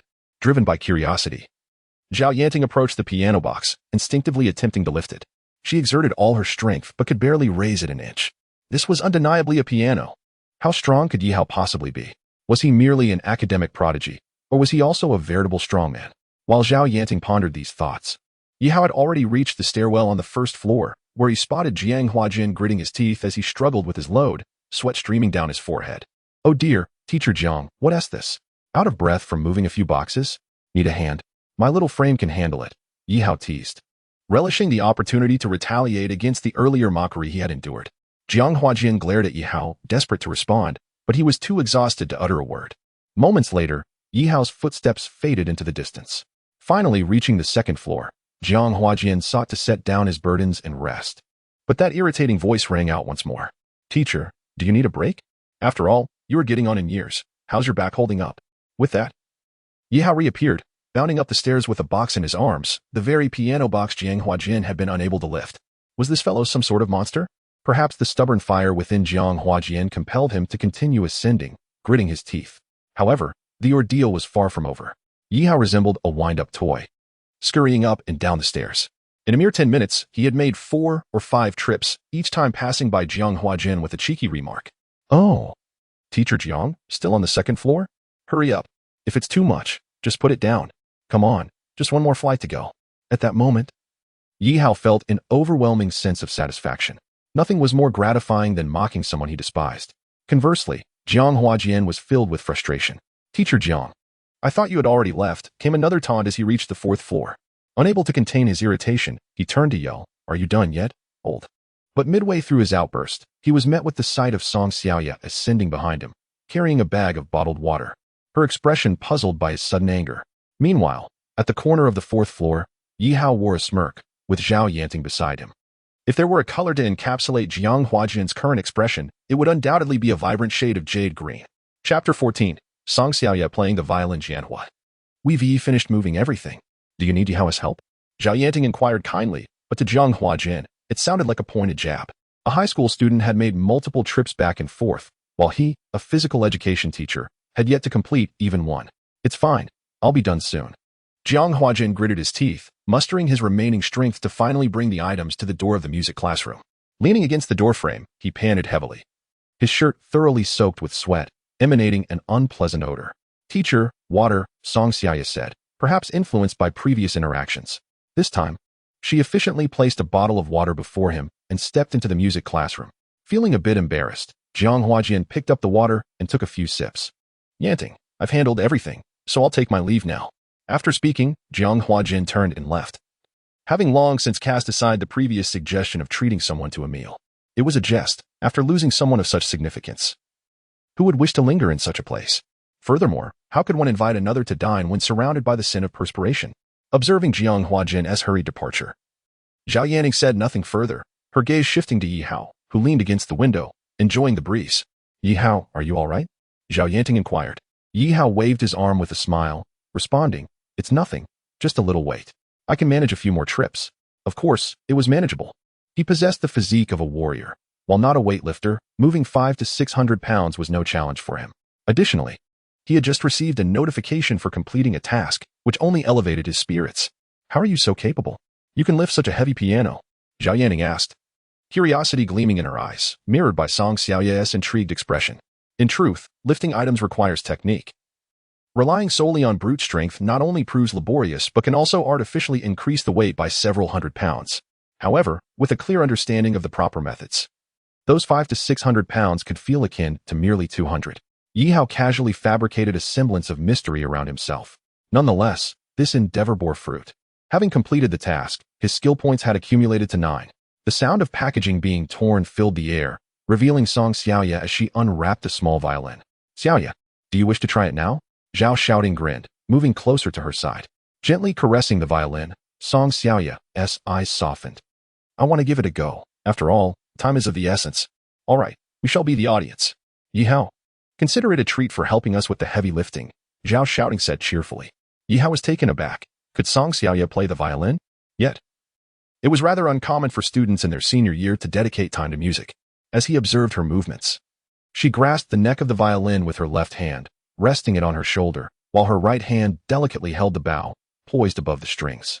Even clad in her school uniform, she radiated an air of elegance and grace. As she played, the soft melodies of the violin began to fill the space, soothing and gentle. After about 10 minutes, Yi Hao opened his eyes. Although he was not particularly knowledgeable about music, he found it pleasing to the ear. However, Song Xiaoya's expression was slightly troubled. She set down the bow and gazed at the violin, shaking her head. There's an issue with the violin. The pitch is all wrong. Zhao Yanting queried, is that so? I didn't notice any difference. Zhao Laosher, while you're a music teacher, your understanding of instruments pales in comparison to mine. Although the violin may sound fine at first, a closer listen reveals significant flaws, Song Xiaoya stated, placing the violin down and proceeding to unwrap the others. Each attempt resulted in a shake of her head. None of them work? Should I invite someone to tune them tomorrow? Zhao shouting suggested. But time is running out. Damn it, I can't tune them myself, this won't work at all. Song Xiaoya suddenly lost control of her emotions, her eyes glistening inexplicably. With that, she dashed out of the classroom. Yi Hao was taken aback. It was evident that music held great importance to his classmate, yet he anticipated it could move her to tears.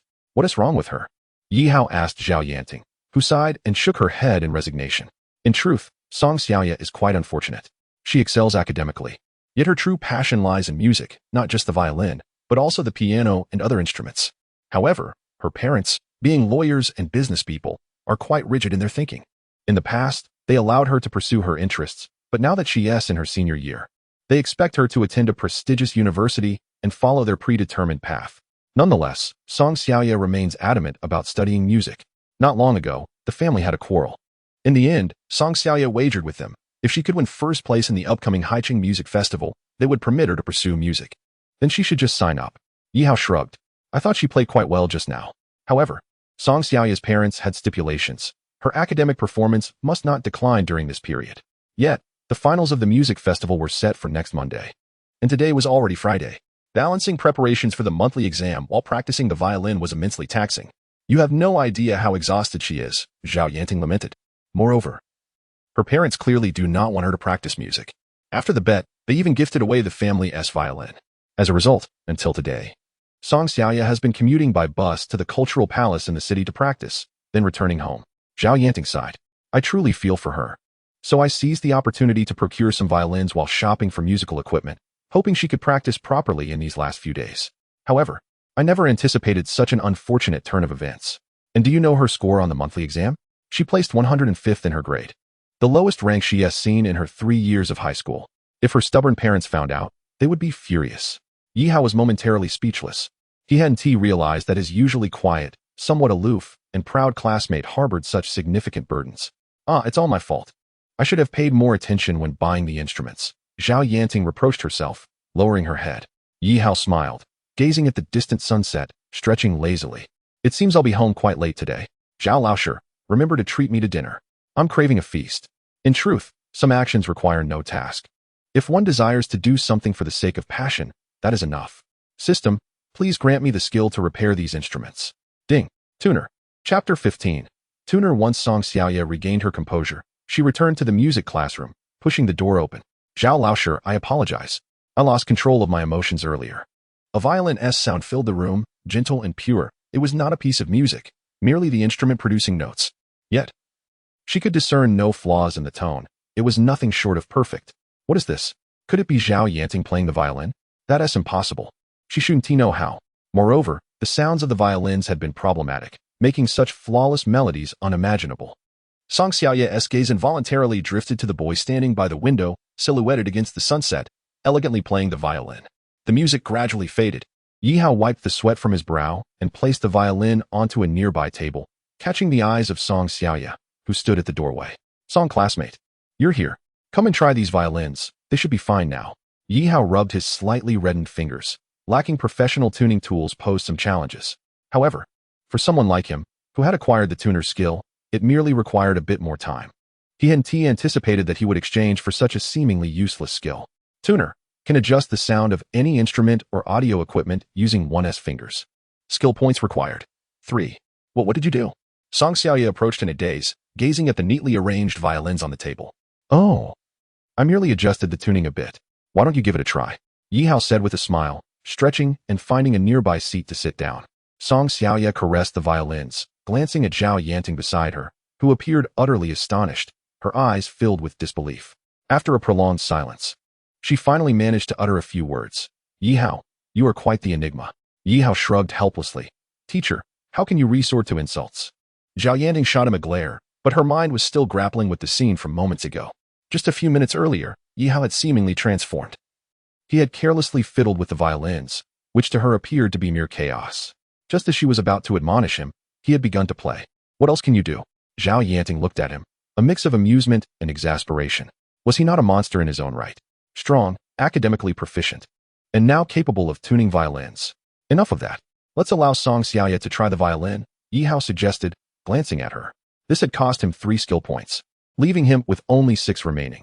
He was just a step away from exchanging for a superpower. Biting her lip, Song Xiaoya picked up the violin and began to play, the gentle notes filling the air once more. Minutes later, she set the instrument down. How was it? Did Yi Hao tune it correctly? Zhao Yanting inquired curiously. Song Xiaoya gazed at Yi Hao, her astonishing classmate, feeling overwhelmed by the day's revelations, unsure of what to say. She could only bow deeply to him, expressing her gratitude. Thank you. It is indeed rare to hear the school beauty express her thanks, Yi Hao chuckled. Enough of your banter. It is getting late. Let us go. I'll treat you both to dinner, Zhao Yanting replied with a smile, clearly pleased that a troubling matter had been resolved. You and Yi Hao should go eat. I want to practice more here before the competition on Monday. At home. Song Xiaoya hesitated. Zhao Yanting understood her unspoken words. Once she returned home, opportunities to practice would be scarce. She pulled a set of keys from her pocket and handed them to Song Xiaoya. This is the key to this classroom. It's the weekend tomorrow and the day after. Feel free to come and practice. If the guard asks, just say I permitted it. Thank you, Teacher Zhao. With that, Song Xiaoya remained alone in the music room while Yi Hao and Zhao Yanting departed. Outside, The moon shone brightly, and the campus was nearly deserted, with only the lights of the fourth-floor music classroom still aglow. "All right, Yi Hao, what do you wish to eat?" Zhao Yanning asked, her eyes sparkling with curiosity. Yi Hao shrugged. "I have no dietary restrictions. As long as a beautiful teacher is treating me, anything will suffice. Since it's after school, don't call me teacher anymore. I'm not that old. Just call me Tingjia," she replied, her tone more familiar, likely due to Yi Hao's impressive performance throughout the day. "All right, Tingjia." The two laughed and chatted as they left the campus. In their conversation, they coincidentally discovered that they lived in the same direction and were not far apart. Zhao Yanting suggested dining at a noodle shop nearby. After enjoying their meal, they could head home. As Zhao Yanting entered the noodle shop, she instantly caught the attention of everyone present. Yi Hao felt the envious stares of other men, as encountering such beauty in a simple eatery was indeed rare. As the patrons slurped their noodles, many stole glances, with a few even demonstrating how to eat noodles through their noses. "What would you like to order?" A kindly middle-aged woman approached them. "I'll have a bowl of 3-flavor noodles." "How about you, Yi Hao?" "Beef noodles." 1 bowl of 3-flavor noodles and 1 bowl of beef noodles coming right up. Once seated, Zhao Yanting looked quizzically at Yi Hao, who was staring at her. "Why do you keep staring at me?" she asked. "Because I'm hungry," he replied, a playful glint in his eyes. Seeing the innocent and kind-hearted teacher sparked a teasing impulse within him. "You're hungry? What good am I to you?" "The noodles will be here soon." Zhao Yanting rolled her eyes. Yi Hao winked mischievously. "Does Tingjia not know the saying? A feast for the eyes is a feast for the stomach. Just looking at you makes me feel full." Zhao Yanting's face flushed slightly as she shot him a glare. "Full? Then you can skip the beef noodles." "Ah, Tingjia, have you forgotten about our little wager?" Yi Hao suddenly recalled their playful bet. "What wager?" "The one we made. If I come in first on the monthly exam, you owe me a kiss." Initially, she thought it was a childish joke, but now, she felt embarrassed at the thought of following through. Just then, their noodles arrived. Zhao Yanting pouted and picked up her chopsticks. "Let us eat. I refuse to believe food won't silence you." Chapter 16. The noodle shop rascals. After Zhao Yanting's deliberate change of subject, Yi Hao decided not to press further. The task prompt appeared. Teach a lesson to the rascals. Task reward, 1 lottery draw. Failure penalty, none. Special requirement, the rascals must appear within 5 minutes, during which the host can only eat noodles. While eating, Yi Hao paused, puzzled by the task. He looked around but saw no rascals. Was he expected to go seek them out? Ridiculous. He wasn't a police officer. He had no idea where to find rascals. However, since there was no penalty and no time limit, whether he completed it or not didn't matter.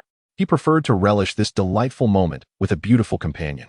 Suddenly, a stylishly dressed man wearing glasses approached their table, his eyes leering at Zhao Yanting. Zhao Yanting frowned slightly, remaining silent. "Don't be so cold, beautiful. I assure you, I'm wealthy. Instead of eating noodles with this guy, why not let me treat you to a grand meal?" The bespectacled man sneered at Yi Hao. Yi Hao remained silent, observing the man's attire, which suggested he was likely a white-collar worker. It was uncommon to see someone like him trying to flirt in a noodle shop. "I'm sorry, we're having a meal. Could you please keep it down?" Zhao Yanting said firmly, her eyes filled with disdain. It seemed she had encountered her fair share of such men. The bespectacled man, feeling slighted, glared at Yi Hao. He pulled out 500 yuan and waved it in front of Yi Hao. "Kid, step aside. I'll pay you 500 to take your place." Yi Hao didn't even glance at the money, responding directly. "So you're quite wealthy?" "Of course. Have you heard of the Zhou Group?"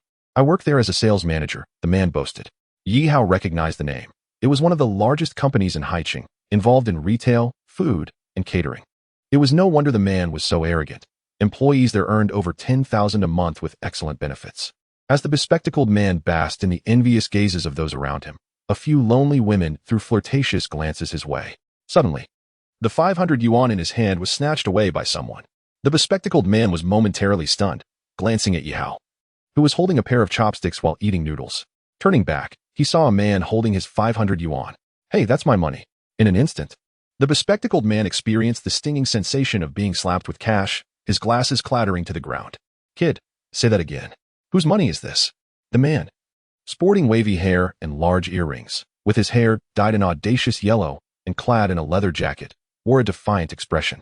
He continued to strike the bespectacled man's face with the bills. Behind him stood 3 men who seemed to be his subordinates. Yours. This money is yours." The bespectacled man, suddenly cowering, abandoned his previous arrogance. He picked up his glasses from the floor and timidly returned to his seat. "Brothers, what brings you here? What would you like to eat? Just say the word, and I will serve you well." At this moment, the noodle shop's matron shrank back timidly, but a middle-aged Portly man rushed out from the kitchen, wearing a fawning smile. "Who are your brothers?" he asked. "Old fatty, don't you forget what day it is." The man with earrings seized the fat boss by the collar, his words dripping with menace. I remember. How could I forget?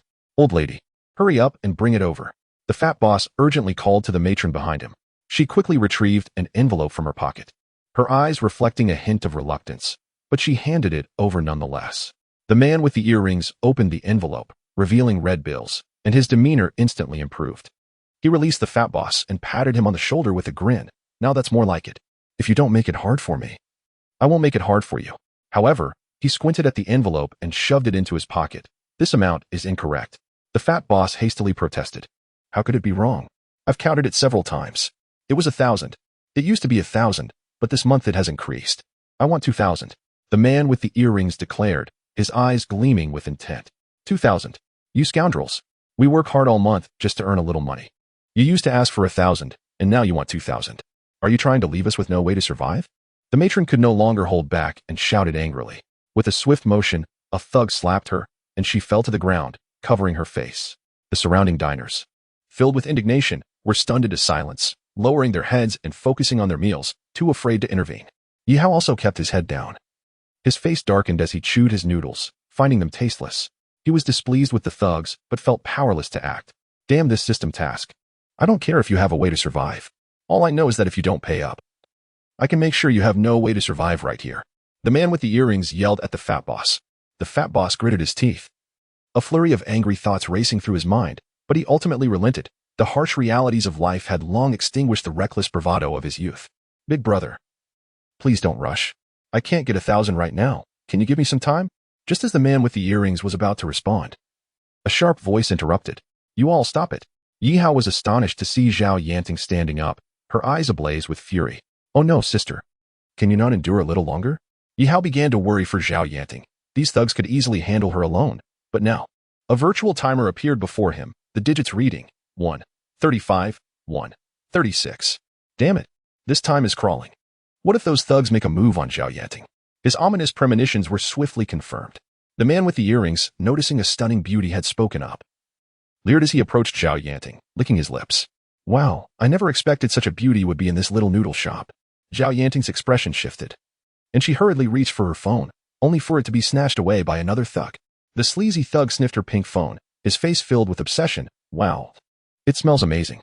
A chill ran down Zhao Yanting's spine as she faced the approaching man with the earrings, realizing there was nowhere left to retreat. Behind her was a wall, and in all other directions, the leering thugs blocked her way. Big brother. Wait, you want money, right? I'll give it to you now, I swear. Please don't bully my customer. If worst comes to worst, I'll treat you to whatever you want on Flower Street." The fat boss forced a smile, placing himself in front of the man with the earrings. The man with the earrings retaliated by punching the fat boss squarely in the face. "Get out of my way. The girls from Flower Street can't compare to this kind of merchandise." Chapter 17. Time's up, fight. The man with the earrings leered at Zhao Yanting, his eyes roaming over her curvaceous figure, which only served to provoke his primal instincts. "Little sister, you just told me to stop, right?" Zhao Yanting clenched her fists, fear coursing through her, yet she gritted her teeth and shouted, You better not do anything reckless." "Reckless? Of course, I won't be reckless. But you did just tell me to stop, and I could stop, but I need some compensation, right?" The man with the earrings leered at her. "How about you accompany me for a little fun? If you do, I won't require any payments from this shop in the future." As he spoke, he raised his hands and made lewd gestures. The diners around them had their heads bowed so low they nearly fell into their bowls. The bespectacled man earlier pretended to eat, avoiding any confrontation. "Big brother, please don't bully the girl. How about I give you an extra 500? The fat boss trembled, his face already marked by a fist print, but he stood protectively in front of Zhao Yanting. "You filthy scoundrel, I won't even ask you for money. How dare you obstruct my pursuit of this beauty?" The man with the earrings was incensed by the fat boss's interference, ready to grab a nearby bottle. But just then, a voice stopped him. "You filthy bum, what a disgrace you are." At that moment, the noodle shop was enveloped in a suffocating silence. "Who the hell is insulting me?"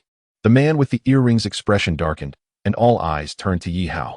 Yet Yihao was internally lamenting, cursing the task system that left him only able to feign eating noodles, his body moving against his will. Unlike the tense diners, it was evident that Yihao was eating as casually as if he were at home. "You kid, think you're tough just because you're eating?" The man with the earrings approached him, slamming his hand on the table. The thugs laughed internally, knowing their boss despised anyone mocking his hair. Zhao Yanting's face paled as she realized Yi Hao was standing up for her. You, she started, but was interrupted by another voice. Miss, don't speak. While they're distracted, hurry and escape through the back door. The matron grasped Zhao Yanting's hand urgently. But it's fine. That young man will only get beaten up, but if you stay, who knows what these beasts will do. The matron attempted to lead Zhao Yanting toward the kitchen when the man with the earrings called out. Stop right there. Boss lady, I think I've either collected too little money or haven't hit hard enough. A group of you, keep an eye on the beautiful lady, but do not lay a hand on her. If anyone is to make a move, I shall be the first. Suddenly, the man with earrings shot a piercing glance in his direction, and his subordinates closed in around Zhao Yanting and the elderly woman, encircling them. There was still a minute and a half remaining. Yi Hao felt an intense anger surging within him, yet he understood the necessity of buying time. You would do well not to be too arrogant. Remember, in this world, there are greater powers beyond your imagination. In Haiching, there are figures you simply cannot afford to offend. As he spoke, Yi Hao nonchalantly twirled noodles with his chopsticks and brought them to his mouth. The earring man frowned slightly. It seemed he had gleaned something from Yi Hao's words. Where are you from, kid? Speak up. Yi Hao smirked internally. Having delayed them successfully, just 1 minute more. Once the time was up, these ruffians would find themselves easily dealt with. Do you wish to know? Then wait until I finish this bowl of noodles. I despise being interrupted while I eat. The earring man remained silent, merely fixated on Yi Hao. 40 seconds. 30 seconds. Boss, don't let him deceive you. He is just a small-time thug, one of his lackeys warned. Yi Hao couldn't help but chuckle at the irony. The month was September, and the weather had begun to turn slightly chilly, so he had thrown on a jacket. You scoundrel, are you mocking me? I'll break your hands in a moment. The earring man's expression twisted into a menacing grimace as he sneered and seized the bowl of noodles before Yi Hao, which still held a considerable amount of noodles and broth. Yi Hao, however, remained seated, seemingly paralyzed with fear. This only strengthened the earring man's belief that Yi Hao was merely posturing. Let him go. Do with us as you please, Zhao Yanting shouted anxiously, unable to bear witnessing the unfolding danger. Oh, the beautiful lady is worried, the earring man said, licking his lips, leering at Yi Hao. Is she your girlfriend? Too bad. Tonight I shall enjoy myself with her. I've warned you. I truly detest being disturbed while I eat. Yi Hao's tone shifted abruptly as a voice echoed in his mind. Time's up. The host's body may now move freely. Suddenly, the earring man felt a weighty object crash down before him, scalding liquid splattering against his skin. It burns. I'm on fire. He screamed, his cries echoing as he writhed in agony. The thugs stood frozen, witnessing Yi Hao having reclaimed the bowl from the earring man's hands, now emptied of its contents. The broth splashed across the earring man's face. However, this alone would not elicit such a harrowing scream. Yi Hao had thrust a chopstick forcefully into the earring man's palm resting on the table. A simple chopstick had pierced through his entire hand. Blood trickling down onto the table. Disgusting. You've ruined my appetite. How should I punish you? Yi Hao rose, swinging the bowl once more towards the earring man's head. The bowl remained in Yi Hao's grip as a large bump formed on the earring man's forehead. Oh, boss, this bowl is quite durable, he remarked, seemingly oblivious to the chaos around him. You scoundrel, I'll kill you. The earring man's face contorted in pain. Yet he still balled his left hand into a fist and swung at Yi Hao. Yi Hao smirked, the chopstick lodged in the earring man's right hand snapping in two. He brandished one half towards the earring man's fist. Once again, the broken end plunged into the earring man's left hand, blood pooling on the floor. Yi Hao continued his assault, smashing the bowl against the earring man's head, chanting, "This is for hitting the boss. This is for troubling me while I eat." After several strikes, the bowl shattered, leaving the earring man's forehead a bloody mess. In that moment, he felt a twinge of relief. At last, the bowl was broken. Just as onlookers thought the chaos had subsided, Yi Hao landed a punch squarely in the earring man's gut. Take that, for disturbing my meal. Chapter 18, Evil Meets Its Match. Everyone was left in stunned silence, unable to comprehend the scene before them. The once arrogant earring man, now on his knees, was a pitiful sight, his hands pierced and racked with pain. Yi Hao scoffed, perplexed by the system that not only issued tasks but also controlled his actions. Fortunately, the 5-minute limit had passed. Had these thugs managed to take advantage of Zhao Yanting, he would have had no chance to lament his fate. Kid, let go of our boss. Do you know who we are? Despite their shouts, the eyes of the earring man's lackeys were filled with fear. Shut up. If anyone can bring him down, I'll reward them with 10,000. The earring man bellowed, despite his pain. 10,000. That was no small sum for these thugs. I'll take you down. I'll crack your skull. With the incentive of money, the thugs rallied, grabbing chairs and beer bottles, charging at Yi Hao. Instantly, the noodle shop erupted into chaos. Yi Hao merely shrugged, deftly dodging their attacks, swiftly incapacitating 3 or 4 of them as if stacking blocks. One thug, brandishing a beer bottle and shouting threats, ended up smashing it against his own head. Why choose to be a scoundrel? Yi Hao dusted off his hands, gazing at the stunned earring man. I. The earring man stammered, speechless, for he had witnessed a single person dispatch 4 or 5 armed adults in less than half a minute, untouched himself. It dawned on him that he had provoked a force far beyond his reckoning. What do you want? Yi Hao returned to his seat, stepping on the back of the man beneath him. I made a mistake. I didn't recognize your strength. Please, spare me this once. The earring man gazed at Yi Hao with pleading eyes. Had one not known of his previous misdeeds, they might have fallen for his act. I can let you go, but actions have consequences. My anger has been vented, yet your ruckus has disturbed this humble noodle shop. Yi Hao chuckled, tapping the table. I understand. I apologize. I won't return here again. I'll pay the boss back. In a hurry, the earring man attempted to pull out the money from his pocket. But with the chopsticks embedded in his palm, he could hardly manage. Yi Hao, seeing this, swiftly removed the chopsticks. The earring man yelped in pain, shakily retrieving a blood-stained stack of cash from his pocket. Is this all? Yi Hao narrowed his eyes. The 1,000 the boss gave earlier, and the 500 are all here, the earring man explained. Yi Hao turned to the plump shop owner. Brother, how much has this guy taken from you over the months? Don't hesitate to speak. Well, it's not much. A few months. The owner hesitated. However, the elderly woman, the boss's wife, stepped forward, declaring, it's been 6 months. These scoundrels have been coming to collect money from us every month for the past 6 months. Sometimes they even dine without paying. If we refuse them, they resort to vandalism.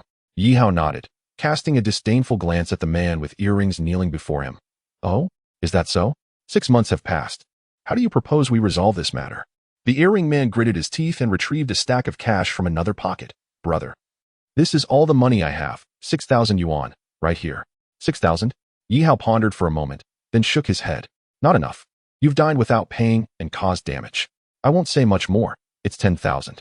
Of course, if you can't come up with that amount. For every 100 short, I'll jab you with these chopsticks. As he spoke, Yi Hao brandished the chopsticks menacingly, contemplating where to strike. Please, no? I'll gather more. The earring man shook his head repeatedly. Previously skeptical about the pain a chopstick could inflict, he was now a firm believer, and he was in agony. He swore he never wanted to experience that kind of torment again. With that, he began to rummage through his companion's pockets while still on the ground, eventually managing to collect around 2,000 yuan, placing it on the table while casting a hopeful glance at Yi Hao. Boss, please take this as compensation. This the plump boss hesitated, but his wife, being generous, took the money and counted it. Young man, this is exactly 10,000. Brother, can we leave now? The earring man just wanted to rush to the hospital. His palms were still bleeding from the wounds. Leave? Did I say you could go? It's not just about the money. You assaulted people, didn't you? You hit the boss twice and the boss's wife once. I'm a straightforward person. 1 punch equals 10 slaps, and they need to be loud. If you can't do it yourself, I'll assist you. Yi Hao said, cracking his knuckles, the sound startling the earring man. I'll do it myself. The earring man had no choice but to relent, trembling as he began to slap his own face. The sound echoed like a percussion instrument. Brother, I've done 30 slaps. The earring man felt dizzy, his cheeks stained with blood, and his hands completely numb. Get lost. Yi Hao waved his hand and lifted his foot. System prompt. Task completed. You have earned a chance to draw a lottery, which can be done at any time. The group scurried away as if they had escaped from a den of wolves. Brother, what do we do now? One of the subordinates asked the earring man, who glared back at the eatery. He gritted his teeth and said, this cannot end like this. But the heat is on right now. We'll wait a few days before causing them trouble again. And that student, find out where he is from. I refuse to believe I can't kill him. Brother, your hand is bleeding. With a slap, the earring man struck his subordinate across the face, grimacing in pain. Bleeding? Am I bleeding? Hurry and take me to the hospital. It hurts like hell.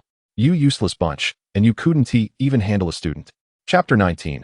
A beautiful kiss inside the eatery. The patrons gazed at Yi Hao with admiration. However, the plump boss wore a troubled expression while holding the money.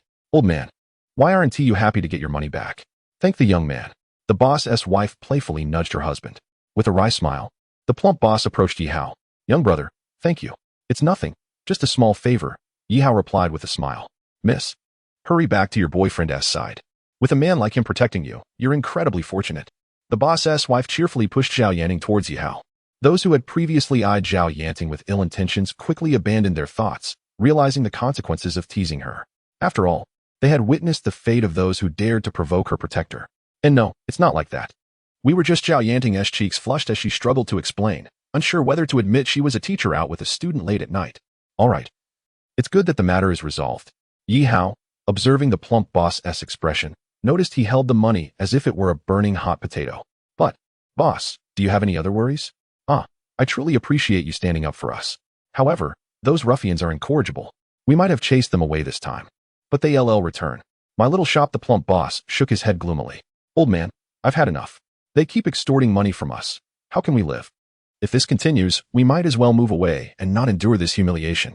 The boss's wife, fiery in spirit, seemed to be erupting after a long period of suppression. You don't understand. Without the shop, how will we eat? What will we wear? How will our children go to school? The plump boss shot a glance at his wife. Have you considered calling the police? Zhao Yanting, being a teacher, instinctively thought of legal recourse. Call the police? If that worked, we would have done it already. Those thugs are just local bullies. Even if we call the police, how long will they be locked up? At most a week or two, then they're back out. And then they come to our shop to cause trouble. Just ordering peanuts and sitting from dawn till dusk. We had a neighboring shop that faced the same fate and closed down in no time. The plump boss sighed. Picking up the phone Zhao Yanting had dropped earlier, carefully wiping it before returning it to her. Young man, young lady, thank you both. You should leave quickly. Zhao Yanting bit her lip, finding the plump boss's words left her speechless. She instinctively glanced at Yihao, who frowned, contemplating the situation. He had heard of such occurrences, but this was the first time he had encountered it personally. In the past, he might have turned a blind eye, but now, in front of a beautiful woman, he felt differently. Boss, since I've helped you once, I want to just walk away. Those thugs prey on the weak. Here is my phone number. I live nearby. If they dare to come back, call me. I'll come immediately. Yihao wrote his number on a piece of paper. The boss's wife beamed with delight. They had all witnessed Yihao's skills, and those little hoodlums were no match for him. Thank you, young brother. The more I look at you, the more I like you. From now on, come eat at my place, free of charge. The boss's wife enthusiastically patted Yihao's shoulder. At that moment, an interjection came from the side. Boss. About the 500 yuan that was stolen from me. The timid, bespectacled man stepped forward, eyeing the stack of cash in the plump boss's hands. Want money? Sorry. If you want money, go ask those who robbed you. Yihao sneered at the bespectacled man. The bespectacled man gritted his teeth, said nothing, and turned to leave. Yihao and Zhao Yanting thanked the couple before exiting the eatery, leaving without even paying for their meal. Apologies. Invited for a meal. Zhao Yanting found herself in an unexpected situation. As she strolled along the moonlit street, she cast an apologetic glance at Yihao. He shook his head, assuring her, "It's all right. No worries. Next time, you can treat me again." Zhao Yanting scrutinized Yihao from head to toe. What's wrong? Is there something on me? Yihao looked at himself, finding nothing amiss. Curiously, Zhao Yanting inquired, how did you become so skilled? I practiced martial arts as a child. Dealing with these petty thugs is quite trivial, Yihao declared, brandishing his fist with an air of bravado. Zhao Yanting, believing his excuse, remarked, your performance today was astonishing. However, I must advise you to be cautious in dangerous situations like earlier. Your skills are indeed impressive, but it's better to be safe than sorry. I understand. Rest assured. Sister Ting, Yihao replied casually. As they continued their conversation, they reached a street corner. My home is over there, in the Gaoqiao community. Zhao Yanting pointed to the upscale apartment complex across the street. Yihao was taken aback. I didn't realize we lived so close. I reside in the Huajie community. Just 2 blocks away. Would you like me to walk you home? It's quite dark. No need. I'm almost home. You should head back too. Zhao Yanting smiled and waved goodbye. Yihao turned around, feeling no concern as he headed in the opposite direction. Yihao. A sudden call from behind made him instinctively turn. In the next moment, he felt a gentle touch on his cheek. The bed is over. With that, the figure vanished into the shadows. Unbeknownst to them, a silhouette lurked nearby, observing the scene. Upon returning home, Yihao found Aunt Yin and Su Xiaoxiao seated at the dining table, eating. You, why did you return so late? I had to cook dinner. Do you not wish to stay here anymore? Aunt Yin berated him, her words raining down like scattered grains of rice. Su Xiaoxiao remained silent, engrossed in her phone. Just a minor issue. I returned late, Yihao replied, his earlier good mood dissipating under Aunt Yan's barrage. He removed his shoes, preparing to retreat to his room. Stop right there. I've noticed your audacity has grown lately. What's the matter? What could a loser like you possibly have going on? Aunt Yan's voice dripped with disdain. Normally, Yi Hao would have let it slide, but this time, his expression darkened as he approached her, slamming his palm on the table. Aunt Yan, I respect you as an elder, which is why I address you as such. As for your previous remarks, I must apologize. The money you mentioned was all my mother's. Furthermore, I have been the one taking care of this house all these years. I owe you nothing. Yi Hao stated firmly. Su Xiaoxiao, biting her chopsticks, watched Yi Hao with curiosity, having witnessed her mother's countless rebukes over the years. Yet this was the first time she saw him retaliate. Yi Hao's demeanor today was markedly different. What attitude is this? The money your mother provided has long been spent. Aunt Yan retorted, her gaze evasive. I don't wish to dwell on that money anymore. I will be moving out in a few days, Yi Hao replied calmly. With the weekend approaching, he felt confident that, utilizing the system, he could earn some money and secure a place to stay. Move out? Huh? You, a broke student? Know how exorbitant housing prices are in Haicheng? You think you can afford it? How laughable, Aunt Yan scoffed. Just then, Aunt Yan's phone rang. She picked it up, a glimmer of excitement lighting her face as she rushed into the kitchen. People say what they are, don't act beyond your means. Su Xiaoxiao interjected inexplicably before standing up to return to her room. Yi Hao, undeterred, responded, Indeed, one should not act beyond their means. Perhaps someone should reflect on their bets, especially regarding who topped the high school ranking this month. I doubt I need to spell it out. At his words, Su Xiaoxiao stiffened momentarily before silently retreating to her room, slamming the door behind her. Aunt Yan hurried out of the kitchen, glancing at Yi Hao. If there's nothing else, return to your room and don't concern yourself with irrelevant matters. I need to leave. After washing up, Yi Hao lay on his bed. The system's interface flashing in his mind, prominently displaying 6 skill points and a nearby exclamation mark. Upon clicking the mark, a circular interface appeared, obscured and unclear. A message materialized. The host has one chance for a lottery draw. Would you like to proceed? He recalled completing the task of defeating the thug, granting him a lottery draw. Curious about the potential rewards, he decided to proceed. With a command, the circle began to spin, gradually slowing until it landed on a golden inscription. Congratulations, the host has gained 3 opportunities to use Basic Disaster Prediction. Basic Disaster Prediction? Yi Hao felt a surge of excitement. Could this be a supernatural ability? However, 3 uses seemed rather limited. Putting that aside, he was eager to see the effects of this prediction skill. Upon reviewing its description, he found it somewhat amusing. It allowed him to foresee a person's misfortunes within a day, but could not be used on himself. Essentially, he could only witness others' unfortunate events. Suddenly, a startled cry echoed from outside, likely Su Xiaoxiao's voice. Yi Hao instinctively leapt from his bed and rushed outside, finding the bathroom door ajar, with her startled cries emanating from within. What is going on? Without pausing to think, he dashed inside, only to be confronted with an unexpected sight. Su Xiaoxiao lay half submerged in the bathtub, a towel draped over her, yet her smooth legs and delicate feet were exposed. Roach! Roach! She exclaimed in panic, pointing towards the sink. Yi Hao glanced over and spotted a cockroach the size of a child's fist resting there. He swiftly removed his slipper and smacked it down. With a definitive clap, the cockroach met its end. After disposing of its remains, Yi Hao chuckled. It was just a little critter. Why did you let it frighten you so? With the cockroach gone, Su Xiaoxiao sighed in relief. However, as she looked at Yi Hao, she suddenly realized she was lying naked in the bathtub, the towel barely covering her, while Yi Hao's gaze was fixed upon her. Rogue. Without a moment's hesitation, Su Xiaoxiao grabbed the nearby showerhead and aimed it at Yi Hao. Caught off guard by her fierce reaction, Yi Hao leaped up as the torrent of water hit him. Damn you! Few have experienced the sensation of scalding water cascading over their skin. Even with his warrior-like physique, Yi Hao could feel an intense heat enveloping him. Coincidentally, the bathroom door had inadvertently closed behind him when he entered. Thus, he decided to seize the moment, charging towards Su Xiaoxiao, determined to disarm her by snatching the showerhead from her grasp. Have you had your fun? He exclaimed, but the ensuing events unfolded too swiftly for him to comprehend. Get out!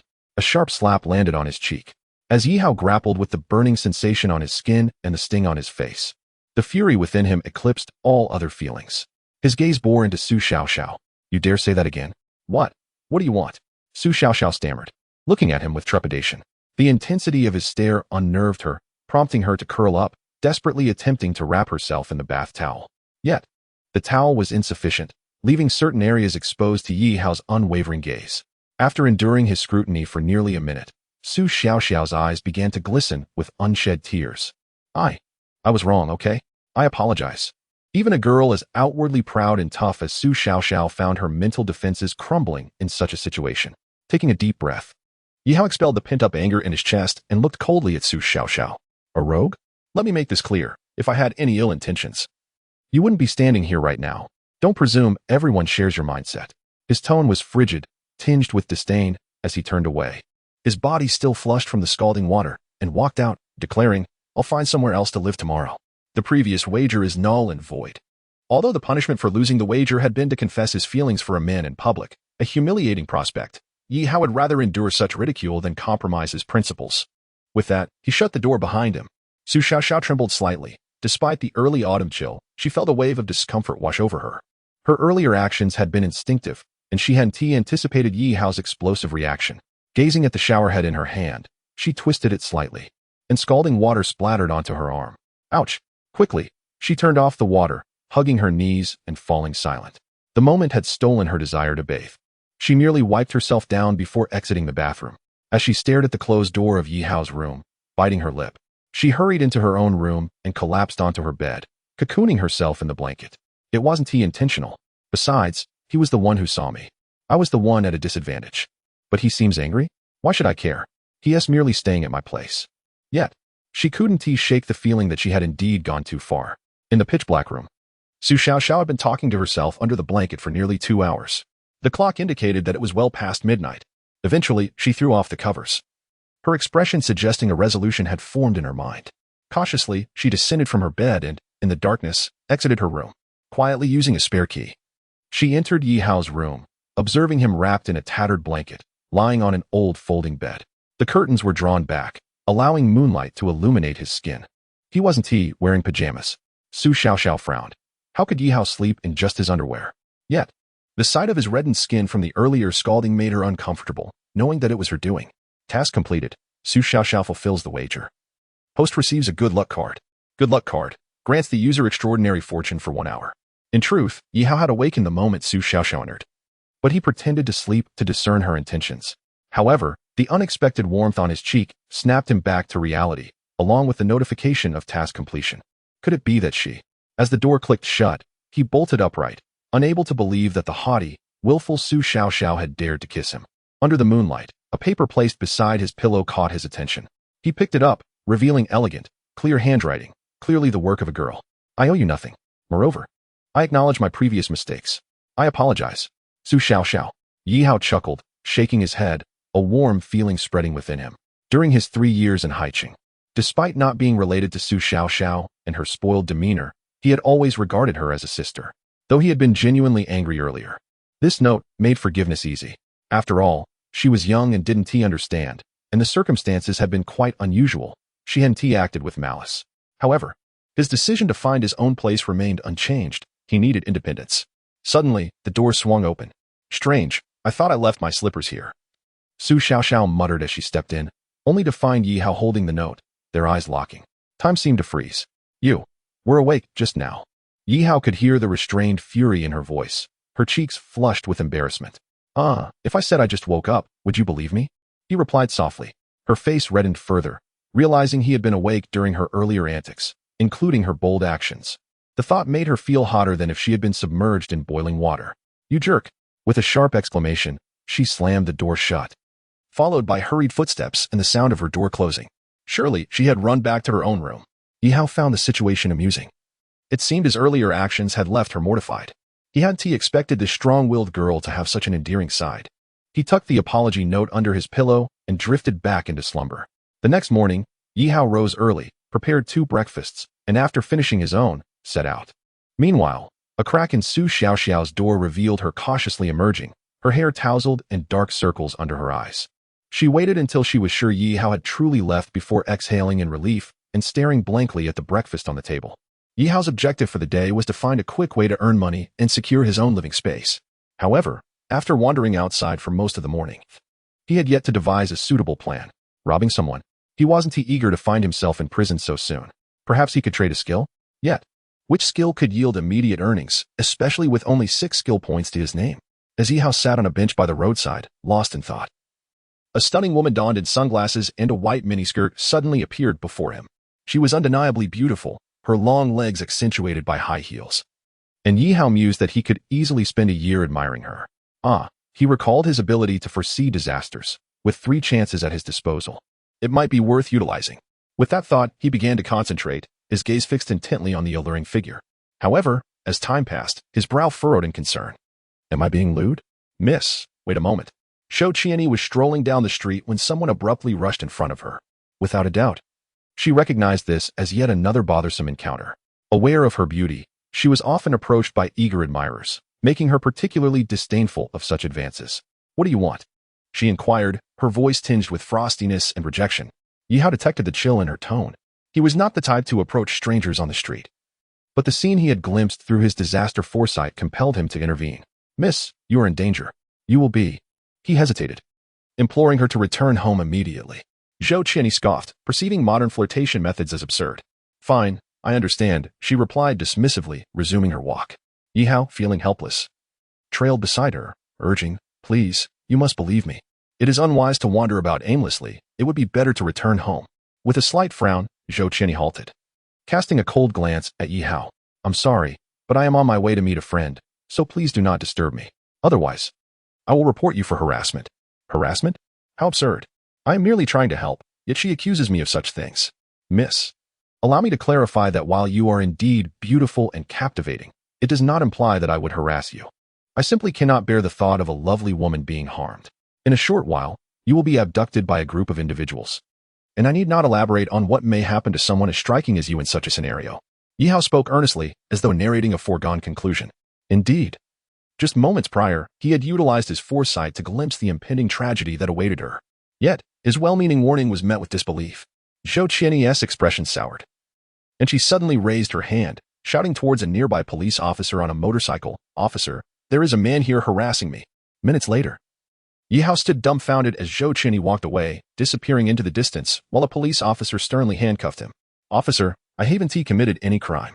Why are you arresting me? The officer shot a disdainful glance at Yi Hao. I've seen many like you. You see a pretty girl and can't help but cling to her, right? I hold contempt for individuals like you. Now, come along quietly to the station for some reflection. Yi Hao felt a mix of disbelief and amusement. He had merely intended to assist, yet was now branded a lecher. Officer, I assure you, I am not harassing anyone. That young lady is genuinely in danger. She is at risk of being kidnapped. Oh, danger? I say you are the one in danger, the officer retorted scornfully. Suddenly, the officer's radio crackled to life. 017 unit, this is headquarters. Please respond. Headquarters, this is 017 unit. How may I assist? Approximately 500 meters from your current location, at an intersection. We received a report of a woman dressed in a white miniskirt, long hair, and sunglasses being abducted by a van. She has disappeared from the surveillance blind spot. Please coordinate with surrounding units for a search. The officer processed this information with clarity, recalling Yi Hao's earlier warning and the description of the departing woman. Could it be? You. The officer turned sharply, but found only empty air where Yi Hao had stood, leaving behind a pair of handcuffs on the ground, while his police motorcycle had vanished. Damn it. Headquarters, this is 017 unit. I just encountered a suspect potentially connected to the kidnapping. The suspect is approximately 1.75 meters tall, of average build. He has stolen my motorcycle and is currently. Yi Hao's mood soured as he rode the police motorcycle through the streets, initially intending to do a good deed but finding himself in a predicament. Moments ago, the system had issued a mission alert. You have 2 hours to rescue the hostage Shou Qianyi from her captors without allowing them to harm her. Mission reward, 8 skill points. Failure penalty, loss of all skills, deduction of all skill points, and a 1-month system shutdown. This penalty was utterly daunting. Without the system and its skill points, Yi Hao would be rendered powerless. However, from the earlier communication on the police radio, it was clear that the woman had indeed been kidnapped. Yet, he was unaware of her current location. The fragments he had gleaned through his foresight were rather vague, given that it only indicated impending disasters. No, there must be something I can use. Think. Yi Hao gritted his teeth, rummaging through his memory. A van, 4 masked kidnappers, an abandoned building, and the sound of waves. Suddenly, Yi Hao halted his motorcycle, gazing towards the southern part of Haicheng. Despite its name, Haicheng was not directly by the sea. Only a few kilometers south lay an area adjacent to the ocean, known for its secluded roads and dilapidated buildings. Stop. The person ahead, you were surrounded. At that moment, multiple police cars appeared, encircling Yi Hao from both front and rear. Officers disembarked, warily eyeing him. Damn it. I didn't expect them to arrive so swiftly. If they catch me now, they won't believe a word I say. My only option is to escape and find a way to rescue that woman. Only then can I complete the mission and clear my name. Yihao swiftly turned his motorcycle, spotting a narrow gap between commercial buildings, barely a meter wide. Here goes. In an instant, the motorcycle shot forward like an arrow, vanishing into the alley. The officers exchanged bewildered glances. Their vehicles could not navigate such a tight space. Damn it. Relay the order to seal off the area. Although we've lost track of the kidnappers, this guy must be connected to them. If we capture him, we might uncover their whereabouts. From a tardy police vehicle, a female officer emerged, her presence radiating authority, her eyes glinting with determination. The surrounding officers regarded her with trepidation. She was renowned as Haiching's formidable female officer, Xiao Shuyao. Chapter 23. If you don't compensate me with at least 100,000, no one is leaving. Half an hour had passed. The area was thoroughly sealed off by police vehicles and officers, yet there had been no sight of the suspect. Report. Our officers have thoroughly investigated this area but have found no trace of the missing police car or the suspect. A panting officer rushed to the side of the female officer. Additionally, the van that kidnapped Miss Zhou is unregistered and has not been located since it vanished from our surveillance cameras. Xiao Shuiyao's expression darkened as she gritted her teeth and slapped the police car beside her. Her complexion was grim, and her hands trembled slightly. Just then, her phone rang at her waist. It was her personal phone, which she usually refrained from answering at such times. However, upon seeing the number displayed, she hesitated before answering. Uncle Zhou, rest assured, I will find a way to rescue Qianni. Please take care of yourself. After hanging up, Xiao Shuiyo took a deep breath, her eyes radiating authority. Relay my orders. Establish traffic control within a 3,000-meter radius from here, conducting thorough inspections of all passing buses and trucks. I want a comprehensive search of every street. Simultaneously, I want an investigation into that bastard's identity. I will issue a city-wide wanted notice for him. But Captain Xiao, traffic control, and a city-wide manhunt require higher approval. A nearby officer voiced his concerns. Special circumstances require special measures. I will assume all responsibility. At a southern intersection in Haiching, traffic was heavily congested due to police roadblocks. What is going on here? Don't they know this is a busy area? Hey, I'm running late for work. Can we speed this up? The drivers and passengers expressed their grievances due to the road checks. A young man on a yellow motorcycle, clad in a matching uniform, pushed his way to the front of the search line. Hold on, we're under traffic control. Everyone must be inspected. Brother, just let me pass. I'm delivering food. And if it's late, I'm done for. The young man, wearing a helmet, lamented with a woeful expression. No exceptions, every person must be checked.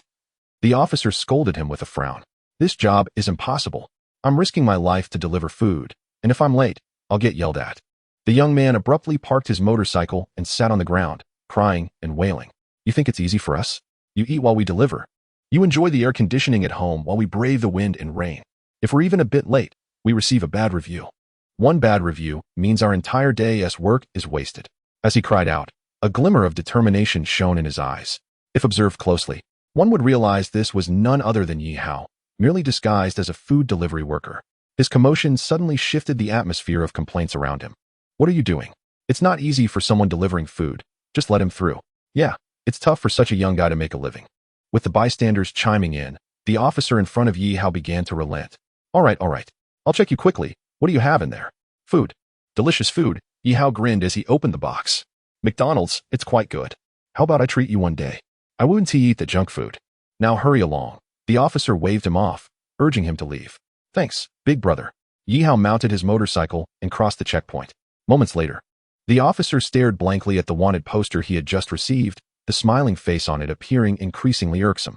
Meanwhile, Qiao Shuiyao, anxiously awaiting news, glanced at the police motorcycle and the man beside her who was left in nothing but his underwear. Several lines of frustration crossed her face. I'm utterly exhausted. Yi Hao rode his motorcycle, munching on chicken wings. It had been over 40 minutes. He wondered if he would catch up in time. With a sudden grip on the throttle, he accelerated to over 100 miles per hour, heading toward the southern part of the city. Not long after, he exited the urban area, where the number of cars and pedestrians dwindled, and towering buildings gave way to farmland and hills. I hope that girl is still safe. Just as Yi Hao overtook a black SUV, he caught sight of two individuals in the front seats through the windshield. His expression changed drastically. It was them. He began to decelerate, matching the SUV's speed. Having witnessed the harrowing footage of Zhou Qianni's kidnapping, he recognized the kidnappers. two of whom he now saw in the vehicle. The van had been replaced by an SUV, possibly due to his earlier interference, making it harder for them to escape. However, he was unaware of what was transpiring inside the vehicle. Acting recklessly could jeopardize his mission if they were ruthless enough to harm her. After trailing them for a while, Yihao devised a plan. At a traffic light, as the SUV slowed down, he executed his act. He deliberately brought his motorcycle close to the SUV, and when it came to a stop, he crashed into its left side, rolling over a few times before landing in front of the SUV, blood spilling from his mouth. He writhed on the ground in agony, emitting painful groans. What happened? Mouse. How did you drive? Did you hit someone? A voice emerged from the vehicle. 3 men dressed in black exited the SUV. Yihao clutched his chest. Squinting as he assessed the situation, only 3 had emerged, which meant 1 remained inside. His original plan to deceive them all into exiting the vehicle and then eliminate them was thwarted. With 1 left in the car, he would have to take a risk. Time for plan B. Ouch, it hurts so much. My heart, my lungs, my thigh. How could you drive like that? If you don't compensate me a substantial sum today, no one leaves. Yihao clung to the vehicle's bumper, crying out. The bloodstains added to the authenticity of his act. Are you okay? I didn't hit you that hard. The man who had gotten out from the driver's seat tried to help Yihao, but he was kicked away. Not hard. Look at me. And my motorcycle. What's your plan? I'm serious. If you don't pay, you're not going anywhere. Ouch, my leg. Yihao continued to curse and wail. What do we do now? The driver looked helplessly at another man with a scarred face. The scarred man furrowed his brow and approached Yihao, sizing him up. Kid, you picked the wrong person to scam. Get lost before my friends get angry. Yihao glared at him, unfazed by the implied threat. Scam? I call this an opportunity for the police to handle the matter. Let us see how much you're willing to compensate me. With that, he began to search himself, seemingly looking for his phone to call the authorities. Yihao's gaze was constantly focused on the 3 individuals before him. When he had mentioned calling the police, their eyes had unmistakably flickered with a hint of panic. The trio exchanged glances, and a slender man approached with a broad smile, crouching down to retrieve a stack of cash from his pocket, which appeared to be just shy of 10,000. Brother, whether you were trying to scam us or not, we're all just trying to make a living. Take this little sum and enjoy a drink on me, as a token of brotherhood. A glimmer of greed flashed in Yihao's eyes as he glanced at the money. After a moment's hesitation, he continued to clutch his thigh and declared, absolutely not. You think this paltry sum can buy me off? Not a chance. Given the cars you drive, you ought to offer me at least 70 or 80,000. Yihao couldn't help but admire his own acting skills at that moment. If the Oscars didn't award him a statuette, it would be a grave injustice. The slender man looked back at his companions, silently questioning them with his eyes. Kid, take the money and scram. This is all we've got. The scarred-faced man admonished with a furrowed brow. No way. Without 70 or 80,000, I'm not leaving, and neither are you, Yihao retorted, exuding an air of defiance. All right, the brother has it tough. Let's bring him along. We can give him some more money. A voice emerged from the SUV, deep and measured. All right, our boss has spoken. We'll give you a little something this time. Get up and come with me to collect it. The slender man's eyes darted, and he reluctantly prepared to assist Yihao. No need. I can manage on my own, Yihao replied, his expression shifting as he dusted himself off and stood up, though he maintained a limping gait as he followed the slender man towards the side of the vehicle. One must be professional in their craft, he mused. The scarred-faced man observed Yihao's rapid change in demeanor, his eyes betraying a look of contempt as he seemingly ambled to Yihao's rear. This black SUV was an elongated 6-seater, but the rear windows appeared to have been specially treated, rendering the interior completely opaque even when viewed closely. With a soft click, the door swung open. So, you want to ask us for money? Yihao squinted, feeling a chilling sensation at his neck, a sharp dagger pressed against it. Terror flashed across his face, yet internally, he remained composed, confident in his ability to handle the threat behind him. A man in a black trench coat and sunglasses, seemingly in his 30s, sat in the vehicle, coldly regarding Yihao, a knife of approximately 40 to 50 centimeters in length in his hand. A tattoo was faintly visible on his neck, partially obscured by his collar. Yihao's heart raced. He recognized this man, though he couldn't recall his name. He remembered him from 4 or 5 years ago at the Yi family estate. He was indeed one of them. At that moment, in the SUV's third row, a bound woman was clearly visible. There was no doubt it was Shou Qianni. Big brother, there's been a misunderstanding. I don't want the money anymore. Yihao quickly adopted a fawning expression. Don't want it. The man in sunglasses sneered, gesturing with his knife. Didn't you say your leg was broken, and you're bleeding? If you don't compensate a bit, my brother won't feel right about it. Yihao hastily wiped the blood from the corner of his mouth with his hand, laughing nervously. It's just tomato juice, tomato juice. I'll be on my way now. His wariness towards the man in sunglasses intensified significantly. Those who emerged from the Yi family were certainly not to be trifled with. Although he possessed the physique of a soldier, he had yet to engage a true warrior in combat, leaving him uncertain of his abilities. Furthermore, despite being born into the Yi family, his understanding of them was limited to their status as a prominent family in Jiangnan province and their clandestine ties to a mysterious organization, the very individuals responsible for his previous tribulations. "Sir, eliminate him. We can't allow him to scam us," the scar-faced man said. Stepping forward to deliver a punch to Yi Hao's abdomen, Yi Hao bent over, feigning immense pain. "I was wrong, big brother. It's just like the flood washing over the Dragon King's temple. We're all family here. I'm just a scammer. Please let me go." Clutching his abdomen, he pleaded for mercy. However, Yi Hao had already begun to devise a plan to extricate Shou Qianyi from this predicament.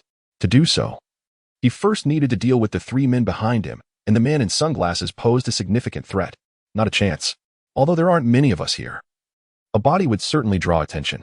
Let's bind him and place him with the woman. We can deal with them both once we reach our destination. The man in sunglasses said, a cold smile curling at the corner of his mouth. "All right then, kid, consider yourself unlucky today. Just sit quietly in the car." The three men surrounded Yi Hao, who made no attempt at resistance as they bound his hands and shoved him into the vehicle. Yi Hao then caught a clear glimpse of Shou Qianyi. Her hands and feet were tied, her mouth taped shut. Although her attire was somewhat disheveled, it appeared she had yet to fall victim to the malicious intentions of these men. Shou Qianyi, noticing another person had been crammed into the already cramped space, instinctively glanced over. Recognizing Yi Hao as the man who had previously harassed her on the street, she gasped in distress. "Both of you, quiet down, or I'll silence you right here in the car," the scar-faced man threatened, making a slicing motion across his throat while his eyes lingered on Shou Qianyi's legs. Chapter 25, The Struggle Within the Vehicle. Outside, the two men discarded Yi Hao's yellow motorcycle by the roadside and drove off. Shou Qianyi's wide eyes were fixed on Yi Hao, recalling his earlier warning. Though she was unsure how he had foreseen her predicament, he was now her sole hope for salvation. Perhaps this was what it felt like to share in the plight of the downtrodden. Yi Hao signaled for Shou Qianyi to remain quiet, his hands subtly twisting as he began to loosen the ropes binding him, all the while keeping a vigilant eye on the four men ahead. The driver, perhaps distracted by Yi Hao's earlier scam attempt, was solely focused on the road, while the slender man in the passenger seat appeared bored, gazing out the window, occasionally glancing back at Shou Qianyi. "This girl is truly beautiful." "Indeed. She's the daughter of the Zhou family," the scar-faced man chimed in, turning his gaze toward her with an unmistakable hunger as he reached out from between the seats, attempting to touch Shou Qianyi's fair leg. Shou Qianyi's eyes brimmed with disgust, but bound as she was, she could only watch helplessly as the scar-faced man's hand crept toward her. At that moment, she regretted wearing a short skirt today. Had she opted for jeans, she might have felt safer. The scar-faced man's lips curled into a lascivious grin, and as his hand was about to make contact with her thigh, he closed his eyes, seemingly savoring the anticipation of the encounter. That's odd. Why is her leg so thick, and why is there so much hair?" Scarface opened his eyes, momentarily stunned, realizing that his hand was not resting on the thigh of a beautiful woman, but rather groping the leg of a young boy. Yi Hao blinked at him, slightly embarrassed, stealing a glance at Scarface, whose face bore a trace of shyness. Scarface nearly retched, almost expelling the dinner from the previous night. "Behave yourself. Once we reach our destination, you can play however you like," the man in sunglasses said coldly. Hearing this, Scarface became significantly more subdued, albeit casting a fierce glare at Yi Hao. The four men in front continued to fixate on the road ahead, ignoring Yi Hao and Shou Qianyi behind them. "Don't worry, I will rescue you," Shou Qianyi whispered with wide eyes, unable to believe that Yi Hao was so close to her, so close that she could feel his breath. However, the focus now was not on that. She was astonished to see that the tape over Yi Hao's mouth was only partially covering it, and the ropes around his arms and legs had been loosened, though not entirely removed to maintain the pretense. As Yi Hao observed the four men ahead, he stealthily loosened the ropes on Shou Qianyi's arm and whispered in her ear, "Shou, if you wish to survive, listen to me closely. When I get the chance, I will open the rear hatch of the car and push you out. At that moment, run for your life and do not look back." Shou Qianyi blinked at him, seemingly questioning what to do next. "Don't worry about me. I will handle these men. Just take care of yourself," Yi Hao reassured her, then began to await the right moment. Shou Qianyi obediently remained still, while the time for their mission dwindled to less than 20 minutes. Suddenly, a speeding electric bike zoomed past, prompting the SUV's driver to slam on the brakes. Fortunately, due to the prior incident, he reacted quickly enough to avoid a collision. "What the hell? How do people drive these days? I wish I could just crash into them, the driver muttered irritably. Now, at that moment, all attention was diverted to the earlier commotion, and Yi Hao kicked the rear hatch open with a forceful kick. The hatch flew open. And although Zhou Qianyi was aware of the plan, she was still taken aback by the suddenness of it. However, she had little time to dwell on her surprise as she was flung out of the vehicle. Run, don't look back. Once Zhou Qianyi hit the ground, she rolled several times, her clothes tearing in a few places, and her fair thighs bore several scratches, but she paid no mind to her injuries. She quickly untied the already loosened ropes on her wrists and then freed her feet. As she tore the tape from her mouth, she glanced at the still speeding black SUV. Biting her lip, she turned and began to sprint away. Damn it.